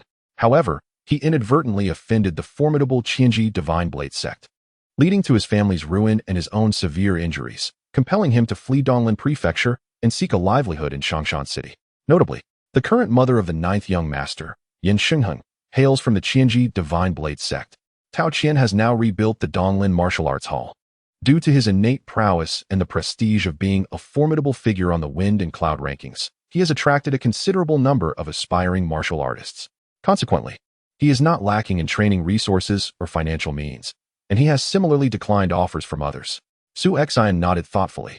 Both individuals who rejected the invitations from the city lord and Yin Zhongheng share a common trait. They are self-sufficient and thus unmoved by the offerings presented to them. This self-reliance grants them the confidence to turn down the advances of the city lord and Yin Zhongheng. What is the situation with the third individual? Fang Hao replied with a peculiar expression. The third person who has not been courted is named Hong Lietao. He possesses the greatest strength, ranking 13th on the wind and cloud rankings, and is nicknamed repeatedly defeated yet unyielding, known for his eccentric nature. Su Xian inquired with curiosity. That nickname is intriguing. What makes him so peculiar? The phrase repeatedly defeated is hardly a compliment, yet repeatedly unyielding denotes a steadfast spirit. However, when applied to a martial artist, it seems somewhat inappropriate. Regardless of whether one is repeatedly defeated or repeatedly unyielding, it is not a flattering description. The nickname implies a consistent record of failure. Fang Hao continued. It is quite common for those on the rankings to challenge martial artists of higher standing, but they typically do so in the proper order. However, he is different. He insists on challenging those within the top 10 of the wind and cloud rankings, claiming that victories over equals lack honor. Thus he seeks to surpass his own rank. With his Qi-Si realm cultivation, he challenges those in the spirit aperture realm, and unsurprisingly, he has never emerged victorious. Yet he continues to pursue these challenges with great enthusiasm, earning him the moniker of repeatedly defeated yet unyielding. He does not outright refuse invitations, but his conditions for acceptance are quite peculiar. He insists that his opponent must defeat him before he will consider joining their ranks. Su Xian expressed his astonishment. That doesn't seem too difficult, does it? Surely, both the city lord and Yin Zhongheng could find a spirit aperture realm martial artist to defeat him? Fang Hao sighed. They could indeed find someone, but even if a spirit aperture realm martial artist were to win against him, he would remain unconvinced. He insists on being defeated by someone of his own rank before he will concede. Eventually, the second young master brought in a martial artist from the Lihua sect who was of the Qi-Si realm. After a hard-fought battle, he finally managed to defeat Hong Lietao, yet Hong claimed that the opponent's innate qualities were superior, that his weapon was better, and that his martial techniques were more powerful. He demanded that the Lihua disciple use only a common weapon and refrain from employing any formidable techniques. The disciple of the Lihua sect, being human, discarded the weapon crafted specifically for him and adhered to Hong Lietao's conditions. Thus he was unable to triumph over him. Given that Hong Lietao ranks 13th on the wind and cloud rankings, his strength is certainly comparable to that of disciples from major sections. Consequently, he effectively drove away the second young master's representative, and as word of his behavior spread, others ceased to pursue him as well. Su Xian nodded, pushed open the door, and declared, "Lead the way. Let us first pay a visit to Master Tao of the Donglin Martial Arts Hall." Fang Hao nodded in agreement and guided him toward the Donglin Martial Arts Hall situated in the western part of the city. The East Forest Martial Arts Hall is quite expansive, having incorporated 4 courtyards, accommodating over 500 individuals for simultaneous training. At this moment, approximately 100 young disciples are engaged in martial arts practice within the courtyard, the youngest being merely 7 or 8 years old, while the eldest is around 20. A man in his 40s or 50s, possessing a dignified appearance, is meticulously inspecting each disciple, continuously correcting their mistakes. This individual is none other than Tao Qian, the esteemed master of the East Forest Martial Arts Hall. The business of running a martial arts hall is far from easy. Many possess martial skills, yet few can effectively teach them. A common dilemma among martial artists is their inability to impart knowledge, leading some to forego taking on disciples altogether, not out of reluctance, but due to their ineptitude in teaching.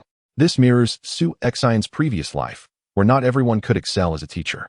High academic qualifications do not guarantee the ability to be an exceptional educator. Upon entering the martial arts hall, Tao Qian noticed Su Xian and sensed the formidable aura emanating from him, rivaling his own. He approached them with a respectful gesture, inquiring, "What brings you both to my humble hall?" In the past, innate martial artists from Changshan City had entrusted their disciples to him for foundational training, given his wealth of experience. However, these two individuals appeared atypical, one clearly a subordinate, and the other merely in his 20s. With a cheerful demeanor, Su Xian replied, "I seek to invite Master Tao to serve my esteemed young lady." Tao Qian narrowed his eyes, asking, "And who might your young lady be?" "Yin Qingxue," Su Xian answered. Immediately, Tao Qian's eyes widened in astonishment. "You are Meng Qingze, the renowned figure from the human ranking?" The news of Meng Qingze joining Yin Qingxue and single-handedly defeating 3 innate martial artists from the Sea Realm had spread throughout Changshan City, and Tao Qian was certainly aware of it. Su Xian performed a polite gesture, stating, "I do not presume to claim the title of a renowned figure. Might I inquire if you would be willing to serve my young lady?" Without a moment's hesitation, Tao Qian replied, "I appreciate Miss Yan's kind offer, but I truly wish to avoid entanglement in the internal conflicts of Changshan City. I must ask you to leave." Su Xian smirked, responding, "To avoid involvement in Changshan City's internal strife? Master Tao, the situation is not as simple as you perceive. You are already entangled." Tao Qian's expression shifted. "What do you mean?" Gazing at the numerous disciples in the training area, Su Xian remarked coolly, "With so many witnesses present, is it convenient to speak candidly?" Tao Qian scrutinized Su Xian intently before leading him and his companion to a private meeting hall, stating, "Young Master Meng, let us speak plainly. What is your true intent?" Fixing his gaze on Tao Qian, Su Xian replied, "Master Tao, I have heard of your past. The East Forest Martial Arts Hall was once among the most powerful factions within the East Forest Prefecture. Yet it fell to ruin after you offended the disciples of the Thousand Machines Divine Blade sect, resulting in your family's downfall and your escape to Changshan City. Within the confines of Changshan City, even the formidable Qianji Divine Blade sect refrains from reckless actions. In truth, you could have chosen to conceal your identity and live in obscurity, yet you have chosen instead to establish a martial arts academy anew, aptly named Donglin Martial Arts Hall. The events of the past, I fear, are not easily forgotten by you." Upon hearing Su Xian mention those bygone days, Tao Qian's eyes instantly blazed with a crimson hue. The destruction of his family and the annihilation of his clan have forged an unbreakable enmity with the Qianji Divine Blade sect. Regrettably, the disparity between the two factions is insurmountable. The latter stands as a renowned sect in Xiangnan, boasting over 100 innate martial artists and possessing a grandmaster of the Yuan Shen realm within its ranks. As the humble master of a mere martial arts hall, he is simply not on the same level as his adversaries. Thus, despite the deep-seated hatred he harbors, Tao Qian can only endure a meager existence in Changshan City. Yet, as Su Xian aptly stated, he is unwilling to relinquish everything. Hence, he invested his remaining savings to rebuild the Donglin Martial Arts Hall, retaining the identical name as a testament to his resolve. Chapter 123, Persuasion, 200 additional updates. Su Xian observed the hatred etched on Tao Qian's face, and a faint smile crept upon his lips. As long as there remained animosity within his opponent, the situation could be easily managed. Tao Qian coldly inquired, "Young Master Meng, what exactly do you mean by this? Are you attempting to expose my wounds?" Su Xian shook his head and replied, "Certainly not. I have come to offer you a caution, Master Tao. If you believe that the struggle for the position of heir to Changshan City has nothing to do with you, then you may be in for considerable trouble." "What do you mean?" Tao Qian pressed. In a grave tone, Su Xian explained, "You must be aware that the mother of the 9th young master, Yin Shengheng, hails from the Qianji Divine Blade sect. Should Yin Shengheng ascend to the position of Lord of Changshan City, the entire city would inevitably become a vassal of the Qianji Divine Blade sect. You managed to escape their pursuit and find refuge in Changshan City due to the protection of the former city lord, who deterred their actions. However, once Yin Shengheng takes the throne and the Qianji Divine Blade sect fully establishes its dominance over Changshan City, do you truly believe you will have a way out? You have not forgotten the events of the past, and I suspect the Qianji Divine Blade sect has not forgotten either. Moreover, you have named your martial arts school the Donglin Martial Arts School, which is a provocation to the Qianji Divine Blade sect. After all, no one wishes to keep a sworn enemy close at hand. Do you think the Qianji Divine Blade sect would hesitate to eliminate you to prevent future troubles?" Cold sweat began to trickle down Tao Qian's forehead. For over a decade, Changshan City had remained neutral under the protection of the 9th Emperor. and the prominent martial arts sects of Xiangnan had refrained from causing disturbances here, leading him to overlook this critical point. However, after Su Xian's revelations, he realized that while Changshan City presently enjoyed safety, its future remained uncertain. Nevertheless, Tao Qian did not acquiesce. Regaining his composure, he stated, "Even so, I see no necessity to align myself with Miss Yin. To put it bluntly, among all the heirs, Miss Yin possesses the weakest abilities. If I were to ally with the eldest or second young masters, their chances of seizing the lordship would be far greater than those of Miss Yin. As long as Yin Shengheng does not become the lord, it matters not whom I support. Why should I choose to side with the weakest?" Su Xian shook his head, responding, "Not at all, Master Tao. You underestimate the martial forces of Xiangnan. Although there may be friction among the various factions, they tend to maintain a facade of respect when it comes to matters that do not threaten their interests. Even if Yin Shengheng does not ascend to lordship, should the Qianji Divine Blade sect desire your life, a mere whisper would suffice. Regardless of which faction controls Changshan City, they would accord the Qianji Divine Blade sect the respect it demands. Thus, unless Yin Qingxue, who lacks backing from the martial forces of Xiangnan, becomes the lord, any other choice you make is fraught with peril. Of course, if you do not believe my words, you may choose to ally with the eldest or second young masters instead, and I shall take my leave." After much internal conflict, Tao Qian found Su Xian's arguments compelling and could not help but concede to their validity. Should he make the wrong choice, Tao Qian would pay with his very life. After a moment of contemplation, Tao Qian seemed to grasp something profound and inquired softly, "Young Master Meng, I can choose Miss Yin, but I truly fail to see what qualifies her to claim the position of city lord. Women inherently start at a disadvantage compared to men, and her influence pales in comparison to that of the eldest and second young masters." He chuckled. "By what right does she aspire to such a title?" Su Xian pointed to himself and declared, "By the very fact that I, Meng Qingze, am supporting her." His words resonated with conviction, not arrogance, but self-assurance. Tao Qian was taken aback, then burst into hearty laughter. "Excellent. Then I shall align myself with Miss Yin." His swift agreement left Su Xian momentarily stunned.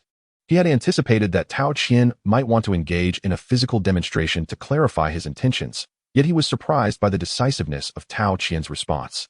Perceiving Su Xian's thoughts, Tao Qian offered a wry smile. "To be honest, I still harbor doubts about Miss Yan's ability to secure the position of city lord. However, as you mentioned, if I do not choose her, I have no other option. Although I may not believe in her, I do believe in you. Those who are strong on the rankings are not fools. Since you have confidence, I shall take this gamble alongside you." Su Xian clapped Tao Qian on the shoulder, reassuring him, "Rest assured, Master Tao, you will not regret your decision today. Young Master Meng, what do you intend to do next?" With determination set to join Yin Qingshu, Tao Qian quickly assumed his role. Su Xian replied, "Miss Yan's faction lacks sufficient strength. With only the two of us innate martial artists, it is inadequate. Therefore, I plan to recruit a few more allies. My next target is Bladebreaker Niefeng." Tao Qian responded solemnly, "I have crossed paths with Niefeng. Nearly all the weapons in my martial arts school were ordered from his forge. While his craftsmanship may not rival that of the masters who can forge yellow-grade weapons, the weapons he creates often surpass even some of the finely crafted blades of the court." Su Xian nodded, recognizing that Niefeng's skills in weapon forging were indeed commendable. Just a step away from being considered a master. Weapons are categorized into 4 grades: heaven, earth, mysterious, and yellow. Yet very few can truly attain these classifications within the martial world. Weapons that hold a grade are unique, often possessing a name of their own and exhibiting extraordinary qualities. Much like Su Xian's Yulong sword, which is classified as a yellow-grade weapon. To forge a yellow-grade weapon grants the craftsman the right to inscribe their name upon it, thus becoming a true master of the craft. While Niefeng has not yet reached the status of a master, his skill is nearly at that level. He merely lacks a masterpiece to his name. "Master Tao, what is Niefeng's temperament like? Is there a possibility of persuading him to join us?" Su Xian inquired. Tao Qian pondered for a moment, then shook his head and remarked, "It is quite difficult. Niefeng is a person whose nature can be described as either honest or stubborn, depending on one's perspective. He possesses little interest in combat. Instead, he is solely captivated by the art of forging weaponry. Even his participation in Fengyan Arena is primarily motivated by the substantial monetary rewards that accompany his ascension there. His moniker, Blade Breaker, has an intriguing origin. He practices a martial art known as iron refining hands, which employs fire-based internal energy to temper his palms into formidable weapons. When perfected, he can even melt gold and forge iron, hence the name Iron Refining Hands. In the Fengyun arena, he predominantly employs this skill to swiftly sever his opponent's weapons, hastening the conclusion of the battle. In the end, he even invites his defeated adversaries to return to him for weapon reforging at a discounted price, assuring them that their new weapons will not break as easily. Upon hearing Tao Qian's remarks, Su Xin displayed a peculiar expression. According to Tao Qian, Nie Fong is indeed a rather fascinating individual. After disarming his opponents, he seeks to attract their business, leaving those he has vanquished in a state of bemusement. In that case, let us go and meet him, Su Xin suggested. Please wait a moment, young Master Meng. I must first attend to the students at the martial arts school, Tao Qian replied. Having recently joined Yin Qingshue's faction, it was impossible for him to manage the Donglin martial arts school any longer, and he had to explain the situation to his students, who had all paid to learn martial arts at his establishment. After ensuring his students were dispatched, he led the way to the entrance of Nie Fong's weapon shop. Nie Fong's establishment was exceedingly modest. It could hardly be termed a weapon shop, as it resembled more of a blacksmith's forge. The shop, spanning over a dozen paces, bore no sign, with its doors wide open. On the left side stood 7 or 8 blacksmith's furnaces, while the floor was cluttered with various ores. The right wall was adorned with an array of weaponry. Were the weapons to be replaced with farming tools, it would resemble a quintessential blacksmith shop. Inside, a tall young man in his 30s was vigorously wielding a hammer to forge a sword blank. He was bare-chested, revealing sinewy muscles that exuded strength. 2 young apprentices assisted him by fanning the flames and preparing materials, while another apprentice attended to customers. Despite the humble appearance of Nie Fong's blacksmith shop, customers flowed in continuously, with scarcely a moment of respite. Additionally, the prices for Nie Fong's weapons were not modest. A typical fine steel longsword cost 10,000 taels, and negotiations were not entertained, presenting a clear take-it-or-leave-it stance. Nie Fong is renowned as the finest armorer in Shanshan City, as weapons are akin to a second life for a warrior. The reputation of his crafted goods is unsurpassed, and even the most destitute warriors will save diligently to procure a weapon. In this regard, none are ever stingy. After observing the shop for a while, Su Xin expressed his astonishment. Given the flourishing business of Nie Fong's weapon shop, why does he not enhance the storefront and hire additional staff? Surely that would yield greater profits? Tao Qian smiled wryly and remarked, Young Master Meng, you may not be aware that Nie Fong is indeed proficient in accumulating wealth, yet his expenditure is even more rapid. Historically, alchemists and blacksmiths have always been the most extravagant professions. Alchemists have it somewhat easier, as the failure rate for concocting potions according to established formulas is relatively low. However, the blacksmith's craft is quite different. Creating a weapon of the entry-level grade is no simple feat. Each entry-level weapon is truly unique, even if a master blacksmith manages to forge one. Attempting to replicate it will invariably result in variations. Unlike potions, which can be precisely replicated by adhering to a formula, the intricacies of blacksmithing yield distinct differences in each creation. Consequently, the wealth Nie Fong has amassed has been channeled into acquiring rare ores in pursuit of crafting a genuine entry-level weapon. Alas, he has yet to achieve success.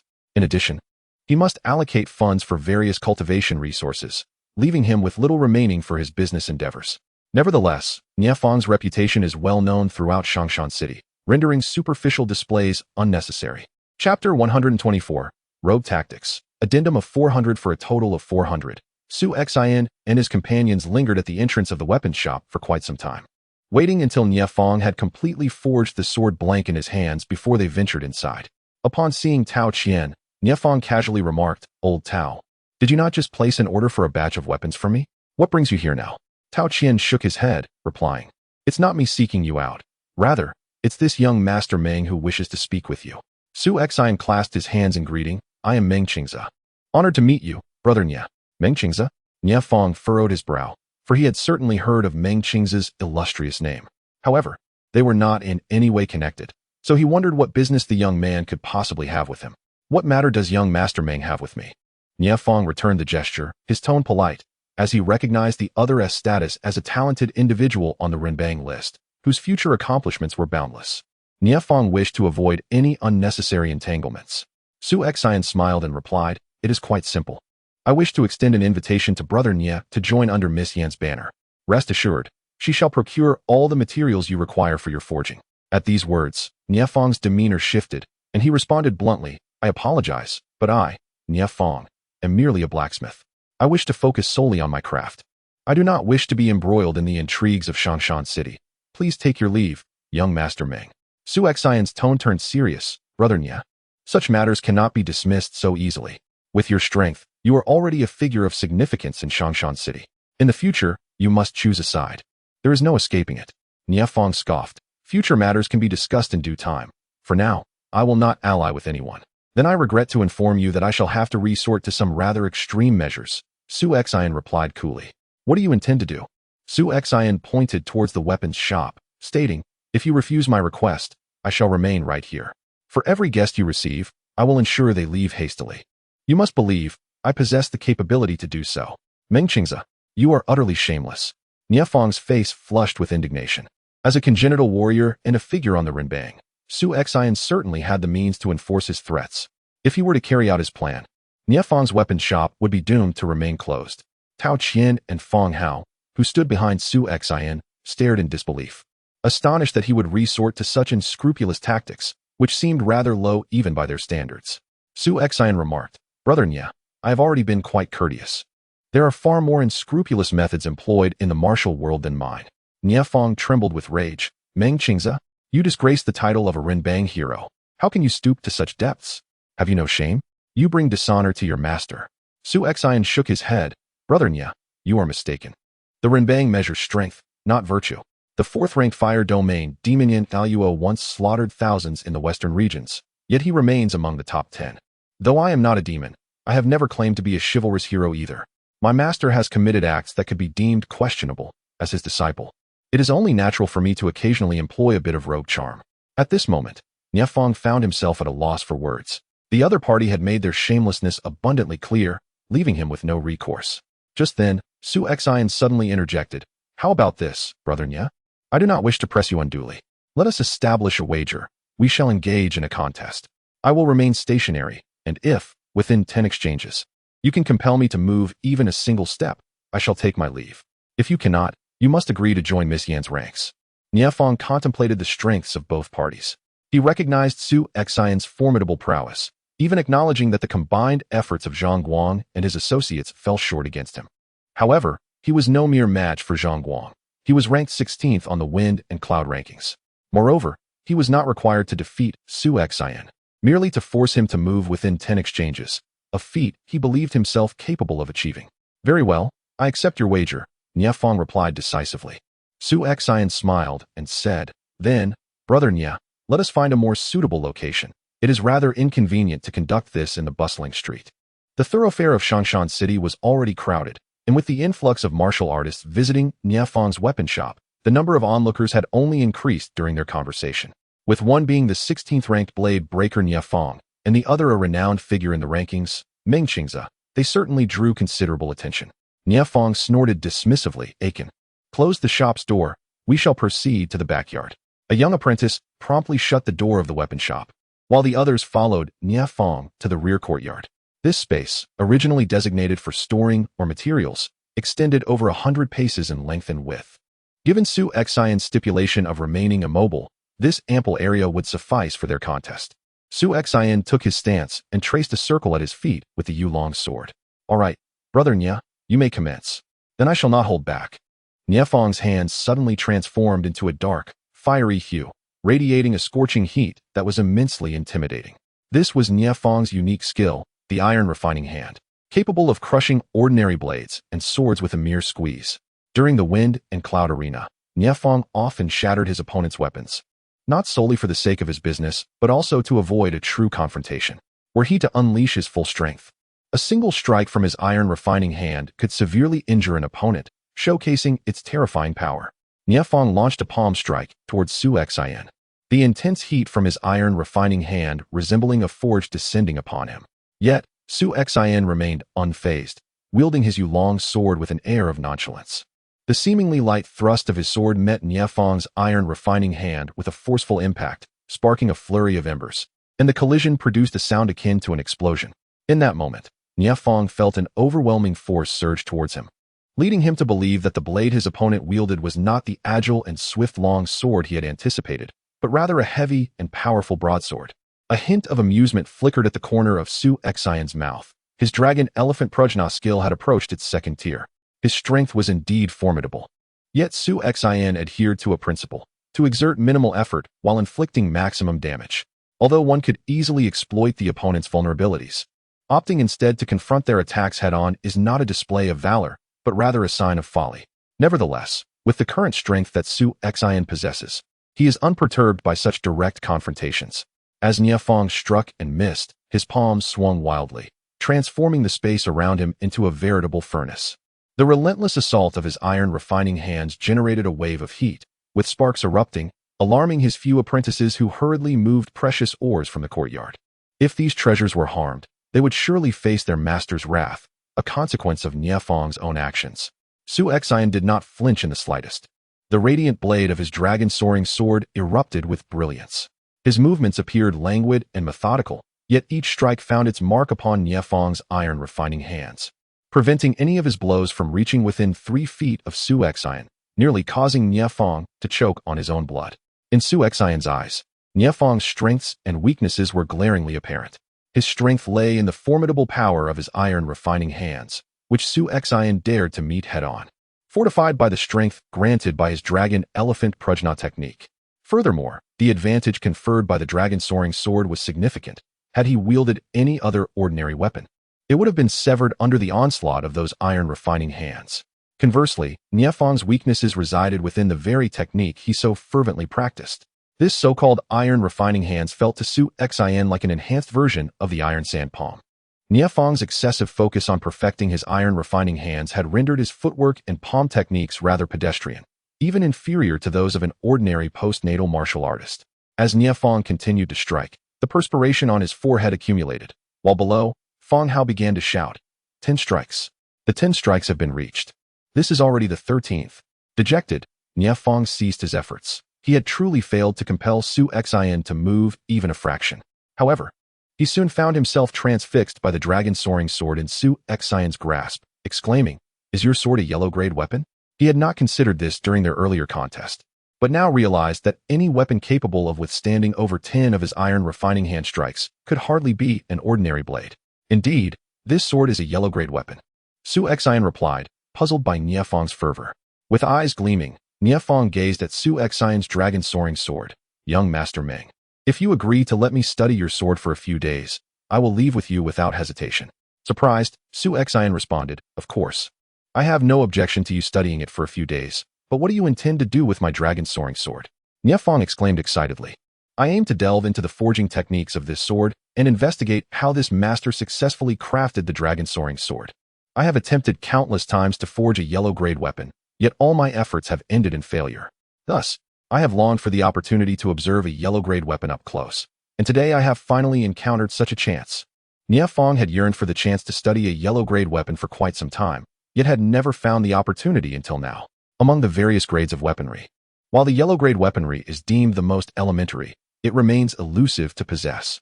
Only a master craftsman possesses the skill to forge weapons of this caliber, and each piece is truly one of a kind, with an exceedingly low annual output. Even a prolific craftsman would be fortunate to produce more than 3 creations in a year. Moreover, the endeavor to forge weapons of higher tiers, such as the profound, earthly, or heavenly grades, demands an even greater investment of time, from conception to sourcing materials. A master craftsman might dedicate an entire lifetime to a singular masterpiece. Thus, the annual production of yellow-grade weaponry within the martial world is pathetically scant, with most wielded weapons being heirlooms passed down through generations. After all, while human life may be ephemeral, weapons typically endure through the ages. In the entirety of Shangshan City, it is said that only the Lord, Yan Zhihuang, possesses a weapon of superior profound grade. Conversely, the esteemed martial factions of Xiangnan, with traditions spanning over a century, have a notable collection of yellow-grade weapons, yet their numbers remain limited. Regrettably, Niafeng finds himself disconnected from them, unable to borrow even a single piece. Chapter 125, Hong Liatao, additional update of 600. Had Su Xian known that Niafeng would only need to study his dragon-soaring sword to willingly pledge allegiance to Yan Qingshu, he would not have exerted such effort to provoke Niafeng into a duel. However, Su Xian suddenly recalled something and inquired of Niafeng, "Brother Nia, as you have observed, my dragon-soaring sword produces a tremendous sound with each strike. Could you craft an item that would silence its resonance? One that can be easily removed at will?" The issue of the dragon-soaring sword had long been overlooked by Su Xian. Presently, He assumed the identity of Meng Qingze, and it was imperative that no emblematic artifacts associated with his former identity be revealed. Although the rankings only noted his swift swordsmanship as his hallmark, his name still appeared on the blacklist. Should someone seek to claim the bounty on his head, they would undoubtedly investigate his past in Chongning Prefecture. The occasions on which Su Xian's dragon-soaring sword had been revealed were numerous, and its distinctive sound was unmistakably unique. Thus, upon contemplating this matter, he resolved to conceal the sword. Otherwise, he would have no choice but to refrain from utilizing it temporarily. If someone discerned the truth, all of his meticulous arrangements in Shangshan City would be rendered futile, and he would be plunged into an endless cycle of pursuit. Now in the presence of Nie Fong, whose prowess in crafting was said to be second only to the master artisans, Su Xian wondered if he could modify the dragon-soaring sword temporarily. After examining the sword for approximately 15 minutes, Nie Fong exclaimed, "Indeed, a stroke of genius. This small sphere within the guard can dissipate the recoil force, and when confronting an opponent, combined with the razor sharpness of the dragon-soaring sword, it can effortlessly sever their weapon. However, why would you wish to silence it? Young Master Meng, the distinguishing feature of your sword lies in its dragon-like resonance. Removing the sound would be rather misleading." Su Xian replied, "While I am not concerned in direct combat, the sound becomes a liability during a stealthy ambush." Several present, taken aback by the audacity of a prominent figure on the rankings to mention sneak attacks, struggled to comprehend. Such tactics were typically scorned. How could he speak of them so brazenly? With a light chuckle, Su Xian remarked, "You are all seasoned veterans of the martial world. You surely understand that in life and death battles, who cares about the ethics of sneak attacks? If someone is intent on killing you, do you really think you can lecture them on fair play? Such a fool deserves their fate." Nie Fong and Tao Qian both laughed, recognizing the truth in his words. Their own experiences in the martial realm had taught them that even in their own conflicts, they often resorted to underhanded tactics. Yet, such actions were generally deemed dishonorable, attributed solely to the nefarious factions. Even when they employed such methods, it was often out of necessity. The justification for such actions was frequently invoked by the righteous sects. And as time passed, everyone grew accustomed to it. However, to hear Su Xian speak so candidly about it was indeed a rarity. However, it is precisely because of this that Nie Fong and Tao Qian perceive this young Master Meng as forthright and candid. Unlike those hypocritical scoundrels who speak one way and act another. After a moment of contemplation, Nie Fong remarked, "I can construct a soundproof cover for this handguard, which will significantly diminish the sound, though it cannot be entirely silenced. Within a step's distance, the sound of unsheathing a sword will still be audible."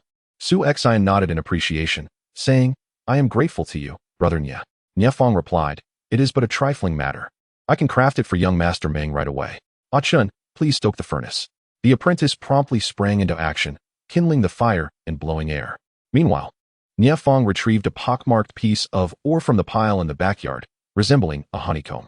With deft motions, he wielded a large hammer, swiftly crushing the ore to extract the iron ingot. He then switched to a smaller hammer and iron chisel, continuously striking the ingot to shape it into a small sphere that mimicked the contours of the handguard of the Yulong sword, completing the task in less than 15 minutes. The small sphere gleamed with a bright silver hue, its surface still somewhat uneven. After polishing it to a brilliant shine, Nie Fong fitted it onto the Yulong sword, seamlessly covering the handguard without a single gap. Handing the sword to Su Xian, he waved it a couple of times. Indeed, the sound was almost imperceptible, and beyond a single step, it was nearly inaudible. This is crafted from deep-sea silver, renowned for its excellent soundproofing properties. Many prefer to use it for crafting daggers and similar items for stealthy assaults. However, the color of this material does not quite complement the Yulong sword. I shall apply a layer of red copper to enhance its appearance. The Yulong sword's brass color, tinged with a hint of red, did indeed clash with the bright silver of the handguard sphere. Yet, this was precisely what Su Xian desired. Not only was the sound eliminated, but the appearance was also fundamentally altered, rendering it unrecognizable. "That will suffice. It is perfect as it is," Su Xian declared. Nie Fong shook his head in mild regret. For to them as artisans, each creation must be flawless. "Let us proceed. We are merely missing one final individual. Let us seek out the tenacious Hong Liitao." Neither Nie Fong nor Tao Qian had encountered Hong Liitao before and were unaware of his whereabouts. But with Fong Hao's assistance, it would be straightforward. He had numerous acquaintances in the bustling city of Shangshan and would surely gather the necessary information. "My lord, Hong Liitao is currently indulging in drink at a tavern on Shifeng Street. We can head there directly." Su Xian nodded, leading the group towards Shifeng Street. Fong Hao had mentioned that Hong Liatao was in a tavern. In reality, it was merely a humble, low-roofed establishment. This venue was one that even ordinary postnatal martial artists would avoid, yet Hong Liatao, as a congenital martial artist, was reveling in his drink. Hong Liatao appeared to be in his 40s, his face unkempt and scruffy, exuding an air of disarray. Beside him lay a dark, long knife, while he himself savored a jug of strong liquor, accompanied by a plate of 5-spiced broad beans and salted peanuts, drinking with great contentment. The three individuals led by Su Xian approached, and Hong Liatao, of course, sensed the innate aura of martial artists emanating from them. However, he feigned ignorance, continuing to indulge in food and drink. Su Xian proclaimed, "Brother Hong, I am Meng Qingze, here on behalf of Miss Yin Qingshu to invite you to collaborate." Hong Liatao lazily drained a jug of liquor before responding, "I don't care who you represent. If you can convince me through strength, I shall comply with whatever you ask." Among the trio, dealing with Hong Liatao proved to be the simplest task. He was a straightforward man, preferring to communicate through his fists rather than words. Su Xian narrowed his eyes and inquired, "If I manage to convince you, will you truly heed my every command?" Hong Liatao chuckled, "Am I one to deceive you? The previous representatives from the Yin family attempted to recruit me, but they were ineffective. If they couldn't convince me, I would rather fight to the death than join them. The same goes for you. I am aware of your reputation as a strong contender on the rankings. That sword of yours is a yellow-grade weapon, correct? Should you wield it against me, I will not be swayed. And your master is a martial arts grandmaster at the primordial spirit level, surely imparting powerful techniques to you. If you employ those, I will remain unconvinced." Standing behind, Fong Hao muttered, "With so many restrictions, why not just have the young master fight with his hands tied?"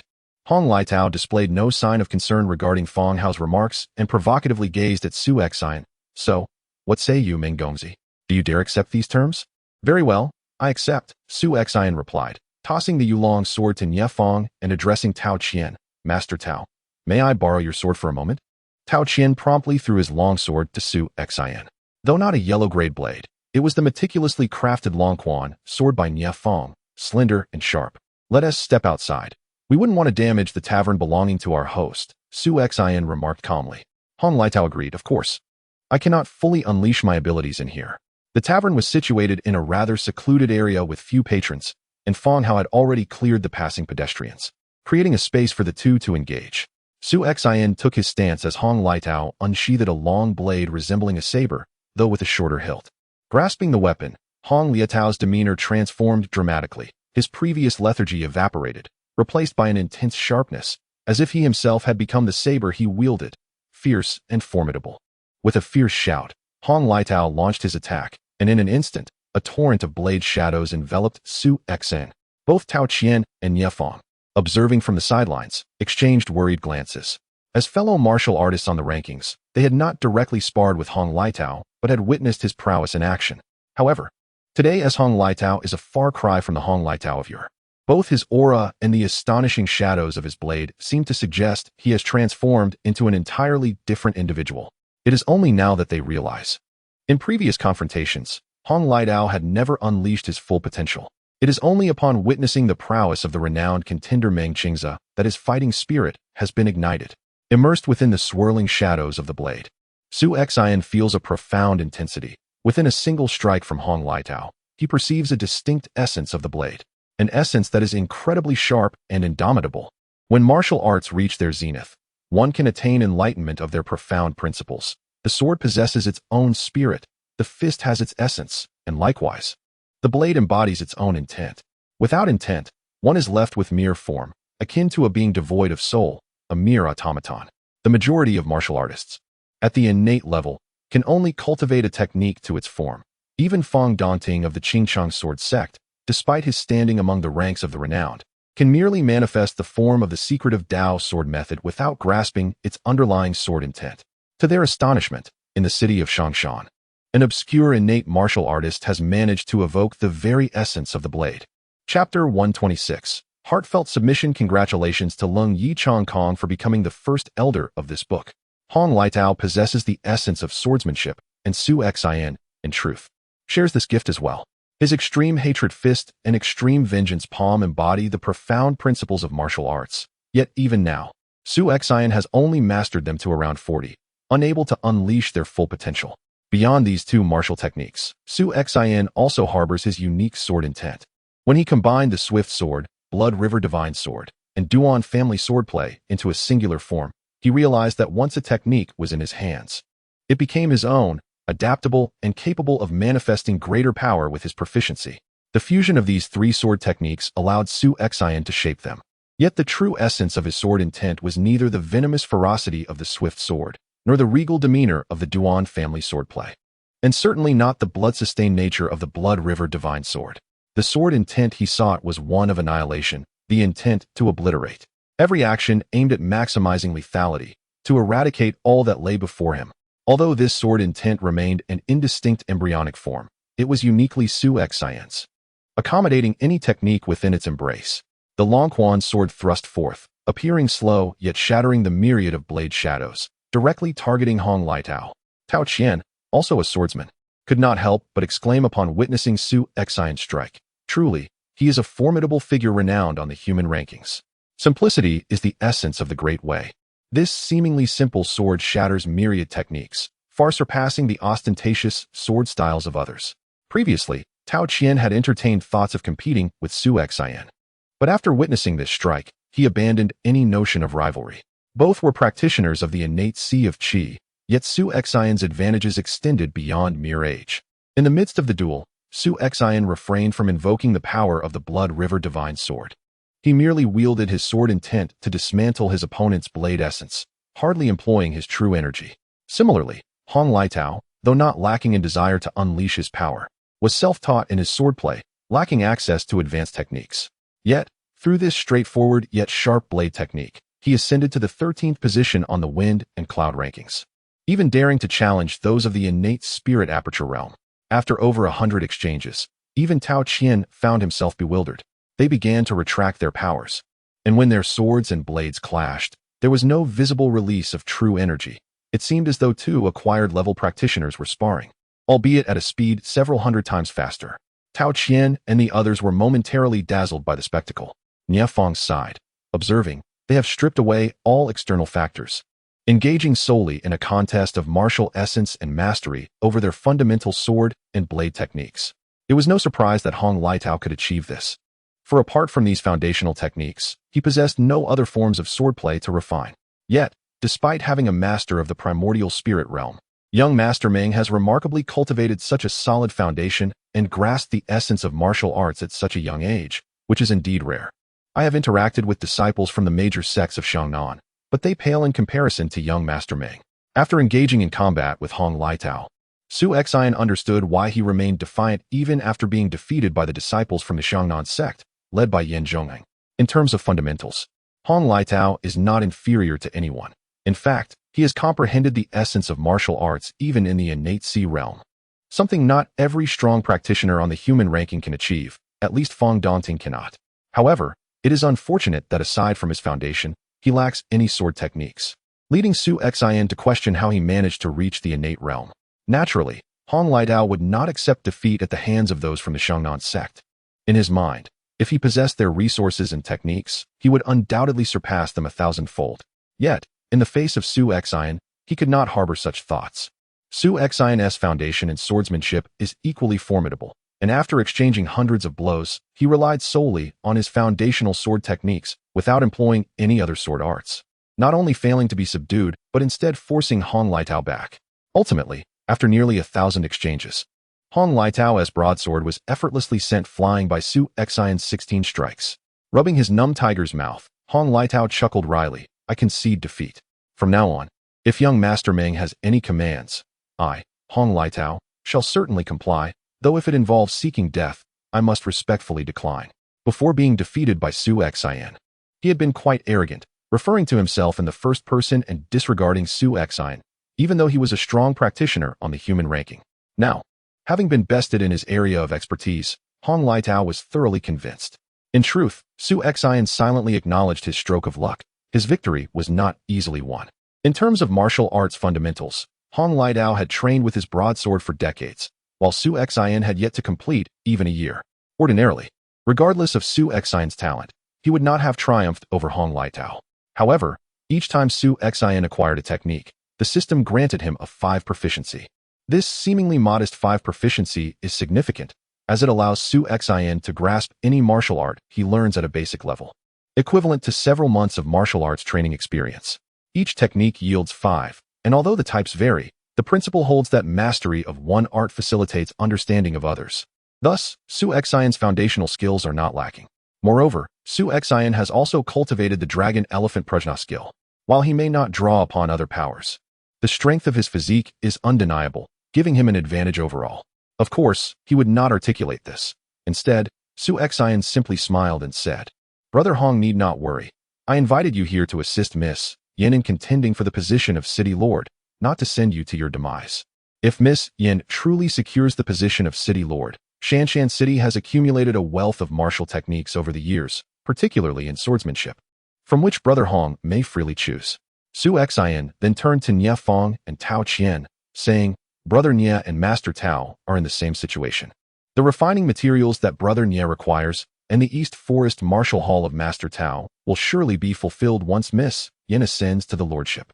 The 3, Tao Qian included, clasped their hands in gratitude towards Su Xion. While they may harbor doubts about Yin Qingsno, the prowess of the young Master Meng before them was indeed convincing.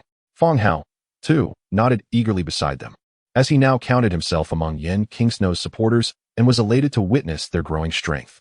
Upon returning with the 3, Su Xion rendered Yin Qingsno and Liang Bo utterly speechless. They were astounded that Su Xion had managed to bring back 3 innate martial artists from the renowned rankings, particularly Hong Liitao, who was notoriously difficult to contend with. How had Su Xion achieved this? Su Xion chose not to elaborate, as his methods used against Nie Fong were somewhat dubious. He introduced Hong Liitao and the others to Yin Qingsno, and also invited Fong Hao to join her ranks, suggesting that they could directly consult him if any matters arose. As night fell, Liang Bo was once again summoned by Yin Huangjiu to recount the day's events. However, he had not accompanied them personally. His knowledge was derived from Fong Hao's exaggerated retelling, albeit not overly embellished, merely portraying Su Xion as more sagacious and formidable than reality suggested. After listening, Yin Huangjiu dismissed Liang Bo and, clearing his throat, inquired, "Zizhong, what is your impression of Meng Qingzi?" A middle-aged man, around 40 and bearing a sword on his back, emerged from the shadows. His face was pale and beardless, his eyes devoid of luster, appearing somewhat dazed as if he had just awakened. Yet, this seemingly sluggish man wielded the swiftest blade in Shanshan City. He was none other than the first on the renowned list, Windbreaker Blade Lai Zizhong, the foremost expert under Yin Huangjiu. Lai Zizhong's blade was extraordinarily swift, with legends claiming it could cleave through a tempest, earning him the nickname Windbreaker Blade. However, in contrast to the speed of his blade, his demeanor always appeared a beat behind. After a lengthy pause following Yin Huangjiu's question, Lai Zizhong finally organized his thoughts and spoke deliberately. "He is quite impressive. His martial foundation is solid, living up to his ranking. He is astute and eloquent. Most importantly, he is not pedantic, unencumbered by false benevolence. If nurtured, he possesses the potential to become an extraordinary talent." Yin Huangjiu nodded in agreement, fully endorsing Lai Zizhong's appraisal. The 3 individuals Su Xion had invited today each demonstrated different approaches, aptly reflecting his character in handling affairs. In dealing with Tao Qian, Su Xion employed verbal persuasion to win him over without drawing a sword, showcasing his meticulousness and eloquence. Conversely, with Hong Liitao, he chose a more direct approach, impressing him with sheer skill and might. This method of persuasion is undeniably more dependable than those who are lured by heavy profits to serve you.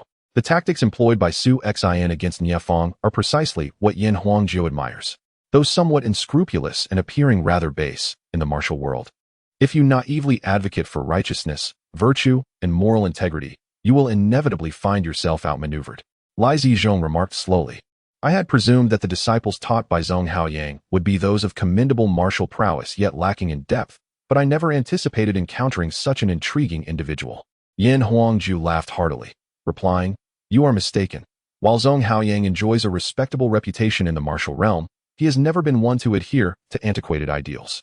To cultivate oneself to the Yuanshan realm as a lone practitioner is no trivial feat. Although Zhong Haoyang has indeed rescued many, he has also taken numerous lives." Chapter 127. The Business of Monopoly. The following morning, as dawn broke, Su Xion was summoned to the parlor by the maid, Greenlee, who informed him that a matter of importance had arisen. Upon entering the room, he found everyone gathered, and Yin Qingxue softly remarked, young Master Meng. My brother has just dispatched a message, instructing us to arrive at Fengyun Arena by noon to engage in a contest for the selection of trade routes. Oh, what does this entail? Su Xian inquired, raising an eyebrow. Yin Qingxue proceeded to elucidate the situation, explaining that this was part of their assessment. Yin Huangjiu had bestowed upon each of his 13 offspring a token, symbolizing 13 distinct trade routes. However, there were no stipulations regarding which child would traverse which route. The decision lay entirely in their hands. Notably, these routes were not identical. Some led to Xiangnan, others to Xiangxi, with some extending to the Central Plains and even as far as the western regions. Among these routes, those leading to the Central Plains were undoubtedly the most advantageous, as the Central Plains sought various specialties from Xiangnan, while Xiangnan, in turn, required resources produced in the Central Plains. Conversely, the routes to the western regions, typically lucrative, were deemed the least favorable at this juncture. The distance to the western regions was considerable, requiring a year for a caravan to make a round trip. With the timeline of this trial set at precisely 1 year, any unforeseen delays could result in failure. It became evident that Yin Zhongheng and the others were vying for tokens to assemble multiple caravans, enabling them to maximize profits in the shortest time frame. Securing the closer routes to Xiangnan and Xiangxi could even afford them the opportunity to traverse them twice. However, Yin Qingxue had now acquired sufficient strength to contend with them, and the others were equally capable. Thus, further procrastination served little purpose. It was better to swiftly determine which trade route to pursue and set forth. A smile played on Su Xian's lips as he mused. I surmise that Yin Zhongheng and the others are unaware that I invited Master Tao and his companions yesterday. Otherwise, they would never have dared to extend an invitation to us for the contest at Fengyun Arena. Yin Zhongheng and his associates had previously resolved that the contest would be won by the first to achieve 2 victories in 3 rounds, granting them the privilege of selecting their trade route. They had presumed Su Xian to be accompanied solely by the aged Liang Bo, which would render their victory inevitable. However, with Tao Qiansen now in the fray, Su Xian felt emboldened to engage not just in a best-of-3, but even in a best-of-5 series. And which trade route should we select? Yin Qingxue furrowed her brow, pondering. Currently, of the 13 routes, 6 lead to various paths in the Central Plains. For direct to Xiangxi, 1 goes to Xiangnan, and the final 2 extend to the 36 nations of the western regions. In the realm of commerce, Yin Qingxue was inherently at a disadvantage, possessing but a single trade route. In contrast, aside from Yin Zhongheng, her siblings had the backing of several brothers and sisters, each with multiple trade routes at their disposal. Su Xian spoke in a grave tone. We are undeniably at a disadvantage in terms of the number of trade routes. Even if we were to select the finest route, it would be exceedingly difficult to achieve profits that surpass those of our competitors by several multiples. Therefore, we must not only choose our trade route wisely, but also select our goods with great care. What we bring back must be capable of generating profits equivalent to the total of their multiple trade routes. Tao Qian and the others gazed at Su Xian with puzzled expressions. Though they lacked expertise in commerce, they understood that it seemed nearly impossible for any single item to yield such exorbitant profits. Liang Bo, an elder of Shangshan City, reflected on his years of following trade caravans to various places. Yet he too could not fathom what could possibly offer greater returns than the combined profits of several trade routes. Su Xian remarked nonchalantly, "What is the most precious commodity in this world? That which is unattainable is the most valuable. What type of business is the most lucrative? A monopolistic venture is the most profitable. Stockpiling goods and raising prices?" Yin Qingxue immediately grasped the concept. Su Xian nodded, pleasantly surprised by her sensitivity to commercial matters. Yet, she questioned, what kind of business could achieve complete monopoly? Even if we wished to monopolize, the local powers would never acquiesce. Su Xian responded solemnly, "Miss Yin, do you believe in me?" "Of course," came Yin Qingxue's unwavering reply. Without Su Xian, she would likely have been coerced by Yin Zhongheng and his allies into surrendering her token, thus losing her identity as an heir. If she could not trust Su Xian, whom could she trust? "Since you believe in me, choose the trade route leading to Xiangnan Chongning Prefecture, and I assure you, you shall not regret it." Yin Qingxue did not inquire further, for her faith in Meng Qingze was steadfast. He had never disappointed her. At noon, Yin Zhongheng and the others had gathered at Fengyun Arena, awaiting only Yin Qingxue's arrival. Yin Jiheng scoffed. "That woman's arrogance is quite remarkable, making us wait for her." Beside him, Yin Xingheng remarked coolly, 13th brother, she is your sister after all. Is this how you refer to her?" Yin Jiheng retorted with a sneer, 9th brother. Spare me the pretenses of compassion. Wasn't it you who spread the rumors that she is not our father's biological child?" Yin Xingheng replied icily, 13th brother. One can be reckless in their consumption, but one must not speak carelessly. Yin Zhongheng observed the quarrel with a detached expression, finding amusement in the dynamics. One brother posed as a gallant and chivalrous figure, while the other, favored for his youth, disregarded his elder siblings with impunity. In Yin Zhongheng's eyes, neither was commendable. Enough of this bickering. Our sister and her entourage have arrived, Yin Shuheng admonished, his demeanor shifting. The group turned towards the street corner, where they beheld Yin Qingxue, accompanied not only by Liang Bo and Meng Qingze, but also by 3 familiar faces. In the 13th position of the leaderboard stands resilient warrior Hong Liatao, followed closely by Blade Master Nie Fong in 16th, and the 21st ranked master of the Donglin Martial Arts Academy, Tao Qian. How did these 3 formidable figures find themselves entwined with Yin Qingxing? It is noteworthy that all 3 have previously made attempts at recruitment, yet their efforts were in vain. From any perspective, they are far superior to Yin Qingsheng.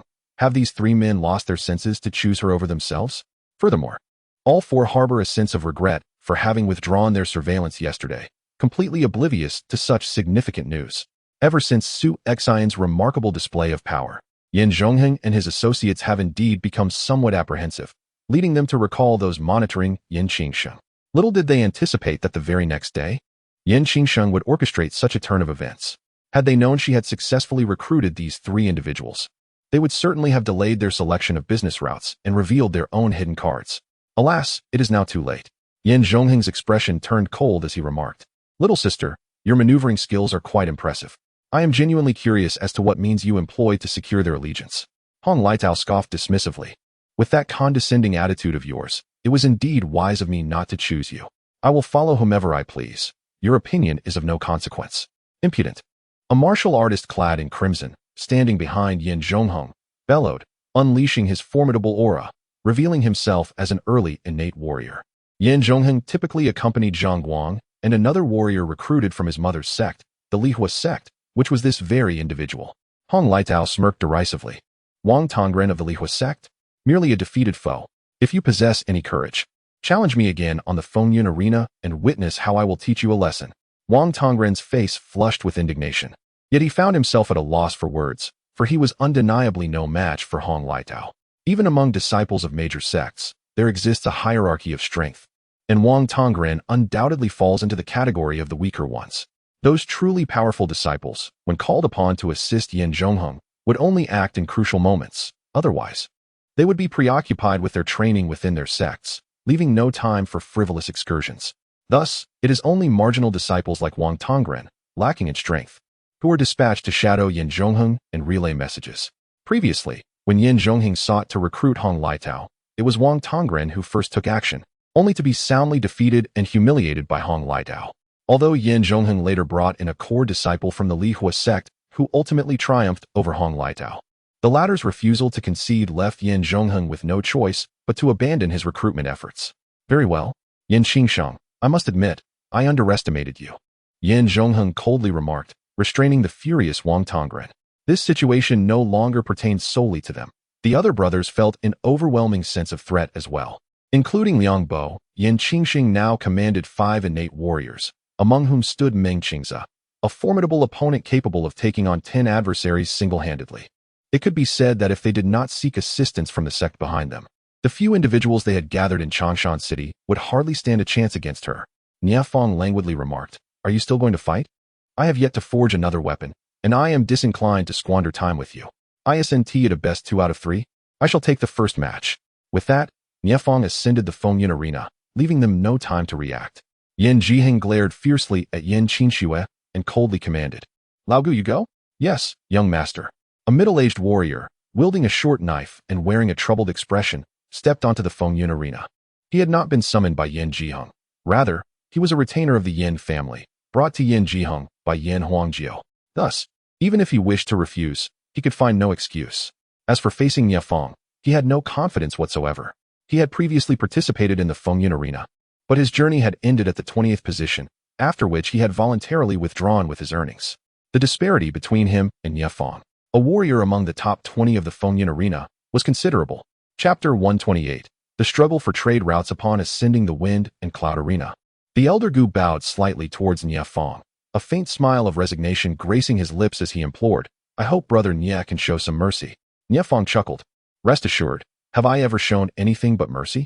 However, once this bout concludes, you must lend your support to my business once again. With that, Niafeng launched his attack, his palms striking forth, unleashing an overwhelming wave of heat. His hands resembled two miniature suns, crashing down upon the elder Gu with ferocity.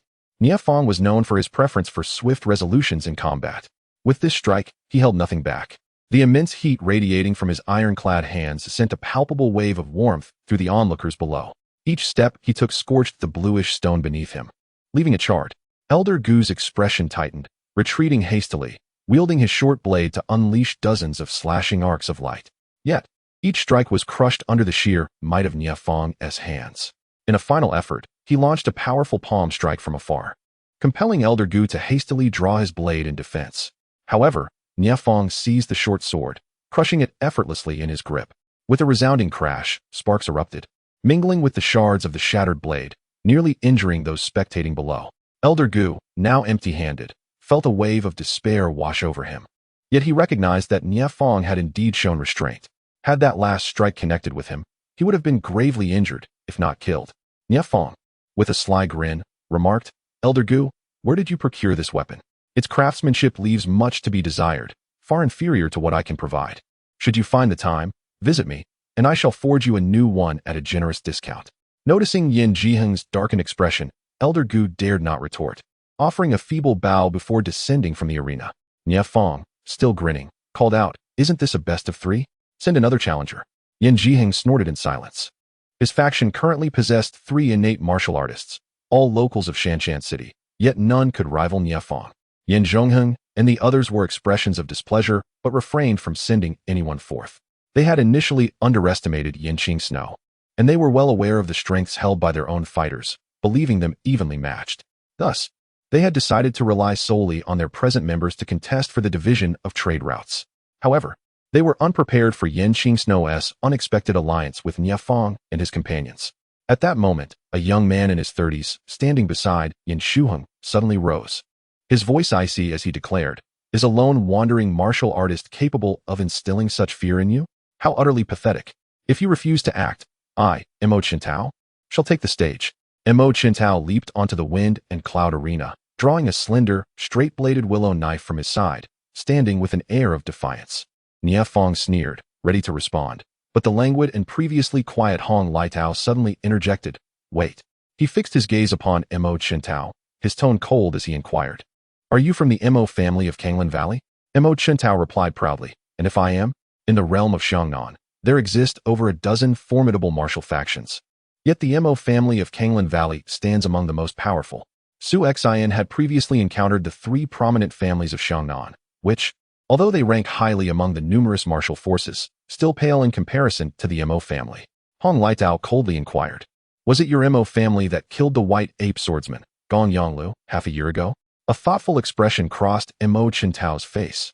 After a moment's contemplation, he seemed to recall something and sneered, "Ah, so you speak of that fool who dared to hunt exotic beasts in Kanglan Valley? Such a fool, who trespassed into our territory with the intent to poach, was certainly dealt with on the spot." Hong Lietao's face twisted with rage. "Poaching your exotic beasts?" Gong Yonglu pursued that colorful deer for 3 whole months through the dense forests of Xiangnan. Ultimately, it was only because the deer fled to your territory that it became your possession. Moreover, you not only seized this exotic creature, but also killed him. Do you truly consider yourselves a righteous sect? Upon hearing Hong Lietao's words, the crowd began to grasp the situation. Hong Lietao was seeking justice for one of his few friends. They were aware of the white ape swordsman, Gong Yonglu, a peculiar individual who excelled in hunting various exotic beasts rather than engaging in combat. The colorful deer was a rare species native to Xiangnan, known for its agility and the 7-colored antlers atop its head, once regarded as a symbol of auspiciousness. In the past, the imperial court of the Great Zhou had offered a princely sum to acquire a living specimen, intending to keep it in the royal gardens. This exotic creature was not merely a sight to behold. The antlers of the colorful deer were a highly sought-after medicinal material, worth 10 times their weight in gold, and often difficult to procure. Moreover, the colorful deer moved with the swiftness of the wind and had a remarkable ability to conceal its presence, making it incredibly challenging to capture. Even Gong Yonglu, renowned for his prowess in hunting such beasts, had spent 3 months in pursuit before finally cornering it. Yet, in an unfortunate turn of events, the deer ventured into Kanglan Valley's domain, where both the creature and its pursuer met their demise. Mo Chintao scoffed. Once it enters the territory of Kanglan Valley, it becomes our exotic beast. A mere hunter, slain or not, holds little significance. Should you wish to avenge him, I, Mo, shall await you atop the wind and cloud arena. As one of the foremost martial forces in Xiangnan, the Mo family certainly deemed themselves above the life of a mere innate warrior, viewing Gong Yonglu as nothing more than a hunter. Even if Hong Liatao sought retribution from the Mo family, Mo Chuntao remained unperturbed. "Nie Fong, allow me to take this match. Today, I shall avenge my brother," Hong Liatao declared vehemently. Recognizing the gravity of the situation, Nie Fong promptly stepped down to concede his position. "Miss," Hong Liatao's demeanor appears rather unsettling. "What shall we do if something goes awry?" Liang Bo queried with concern. Observing Hong Liatao's state, it seemed likely that a mere competition could escalate into a deadly confrontation. Yen Qingxue spoke in a solemn tone. "Brother Hong, since you have chosen to assist me, you are one of us. Whatever happens, we shall bear it together." Su Xian nodded in agreement. As a leader, nothing is more detrimental than casting subordinates aside when trouble arises. Such actions not only dampen the spirits of one's own, but also invite contempt from others. Although Yen Qingxue exhibited a degree of impulsiveness, her approach was commendable. However, observing their evident concern, Su Xian sought to reassure them, saying, "There is no need to worry. Even if it turns into a life-and-death struggle, it matters little to us. What they fear is the potential delay in their commercial endeavors." At that moment, atop the arena, Mo Chintao regarded Hong Liatao, who wore an expression brimming with murderous intent. While he did not underestimate his opponent, he certainly held a sense of disdain. This was not mere arrogance, but rather the confidence that disciples of prestigious sects possess towards those who are self-taught. Coming from a renowned school, he had been privileged with esteemed mentors and abundant resources for cultivation. If he were to falter against mere wandering cultivators devoid of such advantages, it would be a grave disgrace. Yet, he miscalculated one crucial aspect. Victory in a life-and-death contest is not solely dictated by lineage or background. As Hong Liatao unleashed his blade, a torrent of hatred manifested into an endless array of slashing light, its chilling brilliance causing Mo Chuntao's expression to shift dramatically. Blade intent. You have truly comprehended blade intent. Though wielding a blade himself, he could sense that Hong Liatao was indeed channeling blade intent, and astonishingly, this self-taught warrior had grasped it at an earlier stage than he had, despite both being at the same foundational level of mastery. Faced with an opponent who had realized blade intent, Mo Chuntao dared not act carelessly. He drew forth his slender willow blade, channeling his inner energy in an instant. His icy blue chi surged forth like a fearsome tidal wave, crashing down upon Hong Liatao with overwhelming force. Those who had previously interacted with Mo Chuntao were taken aback. He had immediately revealed his trump card. The Mo family's Wrath of the Vast Sea was a renowned technique, grand and majestic in its execution. Among its myriad forms, the Raging Tide maneuver allowed the user to unleash all their inner energy in a single explosive moment, overwhelming their adversary like a surging tempest. Although employing this technique would deplete a significant amount of chi, its explosive power was equally astonishing. Typically, disciples of the Mo family reserved this move as a final resort. Yet encountering Hong Liatao, he had opted to unleash it right away, indicating the immense pressure he was under. Regrettably, beneath the sharp and fierce blade intent of Hong Liatao, the piercing slashes effortlessly tore through the tumultuous waves of energy, reaching Mo Chintao in the blink of an eye, delivering a relentless flurry of strikes. In a state of alarm, Mo Chintao hastily drew his blade in defense. However, in terms of combat experience and understanding of blade techniques, he fell short of Hong Liatao. Even though Hong Liatao employed only the most fundamental of sword techniques, he still managed to suppress Mo Chintao to the point where he could not raise his head. The earlier Raging Tide had drained a considerable amount of Mo Chintao's inner strength, rendering him incapable of mounting a counterattack against Hong Liatao. After exchanging dozens of blows, his slender willow blade was ultimately sent flying by a single strike from Hong Liatao. Without the slightest hesitation, Hong Liatao swiftly slashed his blade towards Mo Chintao's neck. Below the stage, two innate martial artists who had accompanied Yin Shuheng sensed the impending danger. One of them quickly hurled his weapon, striking Hong Liatao's long knife, causing it to veer slightly off course, thereby sparing Mo Chintao from a fatal blow. Nonetheless, the strike still landed on Mo Chintao's chest, carving a deep gash that sent him staggering backward with a muffled groan.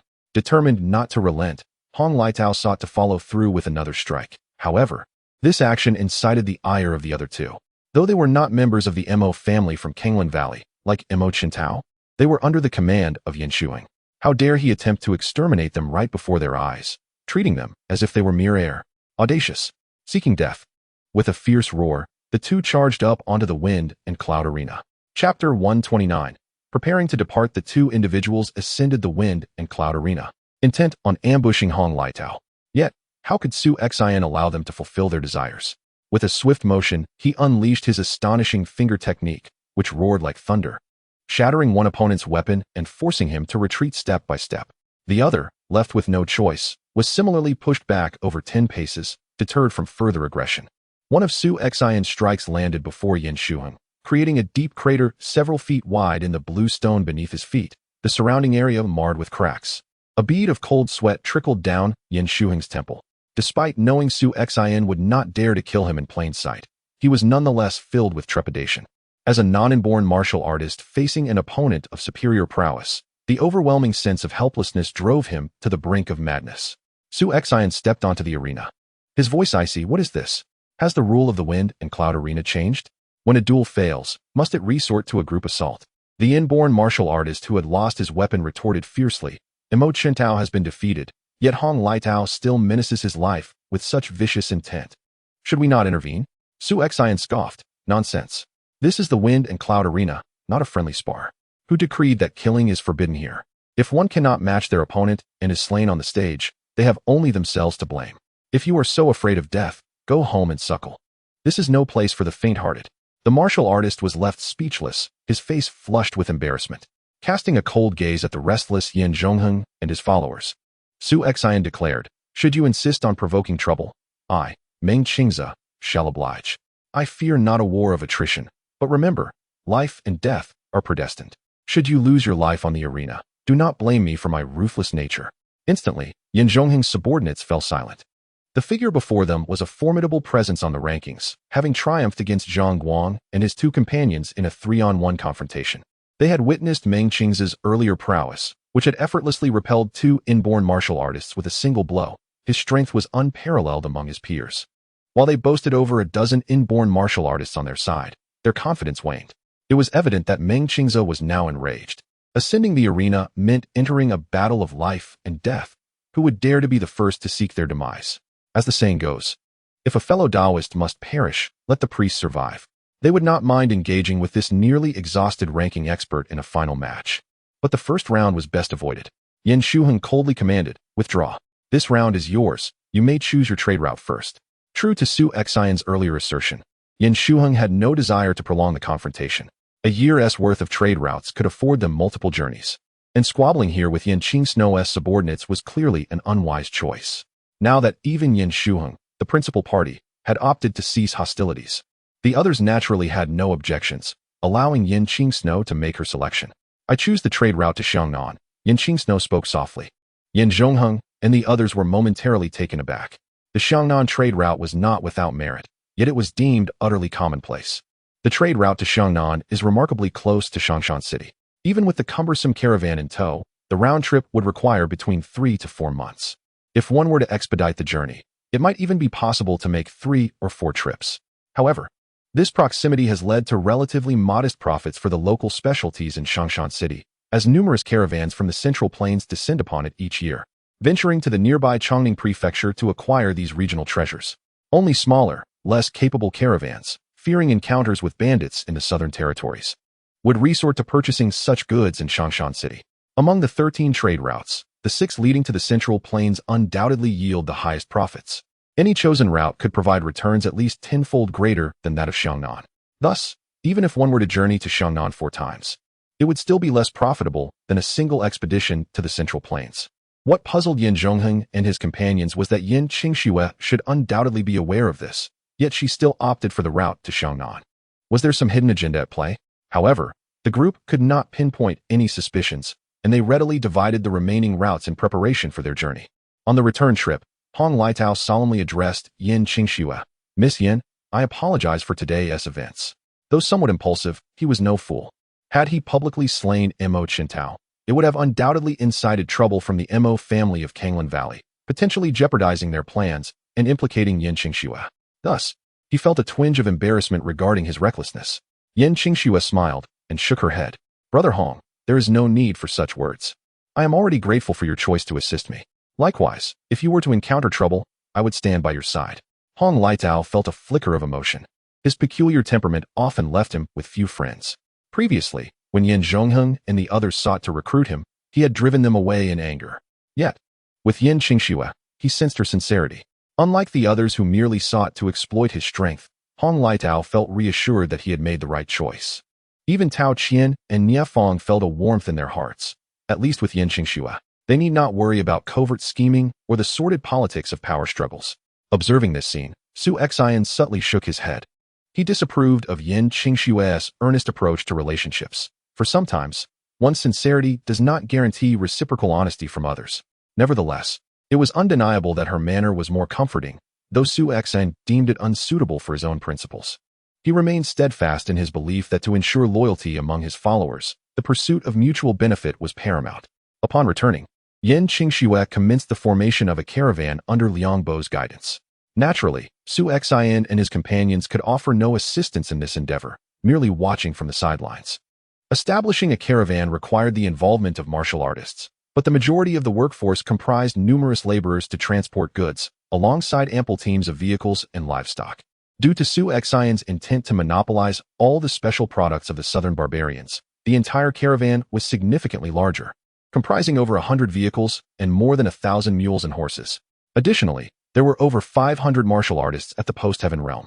Feng Hao appeared to be quite astute, prompting Elder Liang to assign him the responsibility of communicating with these 500 martial artists and organizing them into teams in preparation for departure. While these tasks seemed straightforward, the intricacies involved were quite complex. Yin Qingxue had previously been instructed by Elder Liang on such matters, and this marked her first foray into practical application, during which she exhibited remarkable aptitude, grasping the concepts almost effortlessly after a single explanation from Elder Liang. Su Xian also discerned that Yin Qingxue possessed a natural talent for commerce. While others struggled to comprehend his previous discourse on monopolization, she was quick to understand his insights. Once everyone was prepared, Elder Liang introduced a steward, who arrived with 10 large chests containing 1 million taels of silver. This sum represented the initial capital provided by Emperor Yanjiao, with each individual receiving 1 million taels.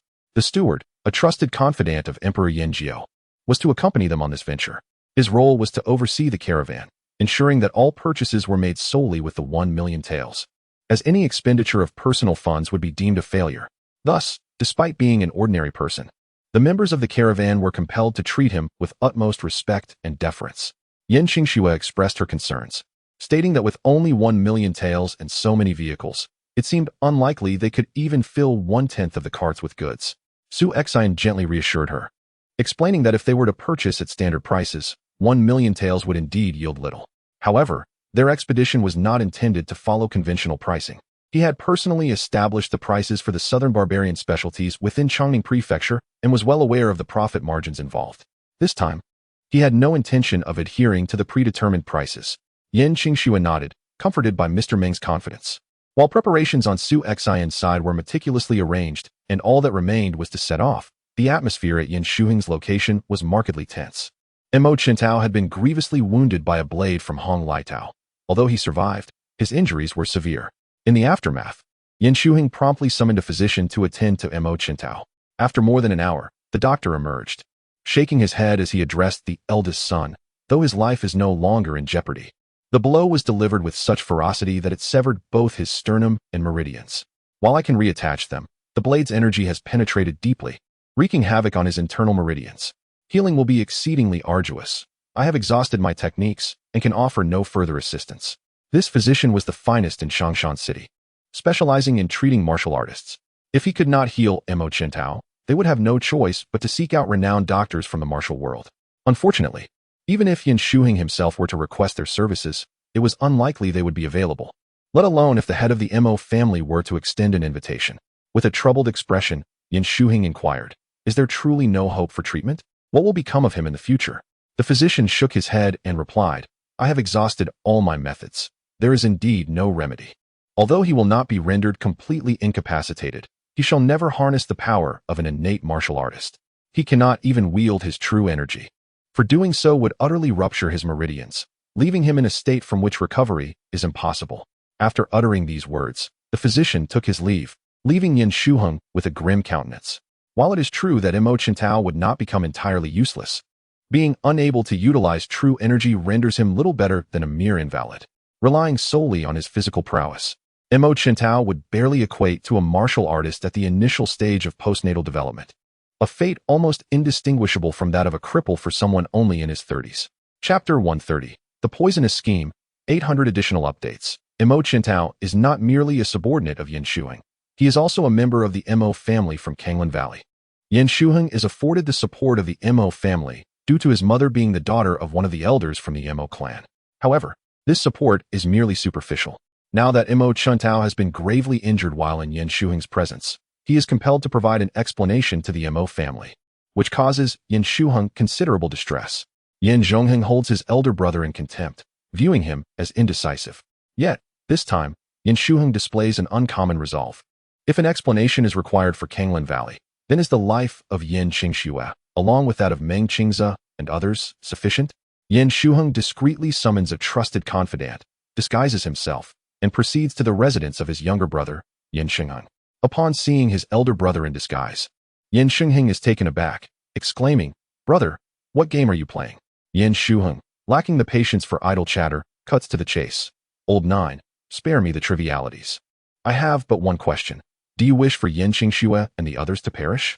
Yin Shengheng clicks his tongue in disapproval. "Brother, this is where you err. She is our half-sister, after all. How can you bear to kill her?" Yin Shuheng retorts with a cold laugh. "Old Nine, spare me your feigned righteousness. It is utterly pointless. You are well aware of Yin Qingxue's predicament. With Meng Qingze's backing, she has even secured the allegiance of Hong Liitao and others. Without the assistance of the martial forces behind us, we may not stand a chance against her." Yin Shengheng lazily responds, "And so what? In this trade venture, each of us has multiple trade routes, while she possesses but a single one. She cannot prevail. Do you truly believe that among us, securing the first position in this trade venture guarantees the title of heir? How naive." Yin Shuheng coldly asserts, "Indeed, the first position in this trade venture does confer the title of heir. But have you considered whether the others will acquiesce? The second has only one trade route, yet his influence is the strongest. Furthermore, his mother is the saintess of the Lihua sect, which provides him with support far superior to ours. The outcome of this trade venture is a foregone conclusion for the second, yet does he display even a hint of concern upon his face? The title of heir does not equate to that of the city lord. Until the final outcome is determined, anyone, including Yin Qingxue, may have the opportunity to become the lord of Shanshan City." Yin Shengheng gazes at his elder brother, whom he has always regarded with disdain, as if seeing him for the first time. This realization dawns on him. He had not considered that even if they secured the first position and the title of heir, each of them commands their own forces, leading to inevitable future rivalries. In this context, Yin Qingxue, bolstered by Meng Qingze and Hong Liitao, emerges as a formidable adversary. Sighing heavily, Yin Shengheng inquires, "Then what do you propose we do?" Yin Shuheng let out a chilling smile, remarking that since they were indeed headed to Chongning Prefecture, the journey was fraught with numerous highway bandits. "Old Jiao, your extensive connections are well known to me. I am aware of your dealings with the formidable figures who have established strongholds in the dense forests of Xiangnan. Thus, I propose that I finance your efforts to reach out to them. When they return, we shall ambush them, seize their goods, and eliminate them entirely." Yin Shengheng had to concede that Yin Shuheng's scheme was indeed ruthless. The bandits hiding within the Xiangnan forests were numerous, ranging from the weak to the powerful. Once they took refuge in those woods, even a combined force of the imperial court and the martial factions of Xiangnan could not eradicate them completely. It was safer and less detectable for them to strike out on their own. Their audacity even extended to robbing imperial caravans. What did it matter if they occasionally went mad and attacked the merchant convoys of Shanshan City? Yin Shengheng spoke solemnly. Engaging these individuals is feasible.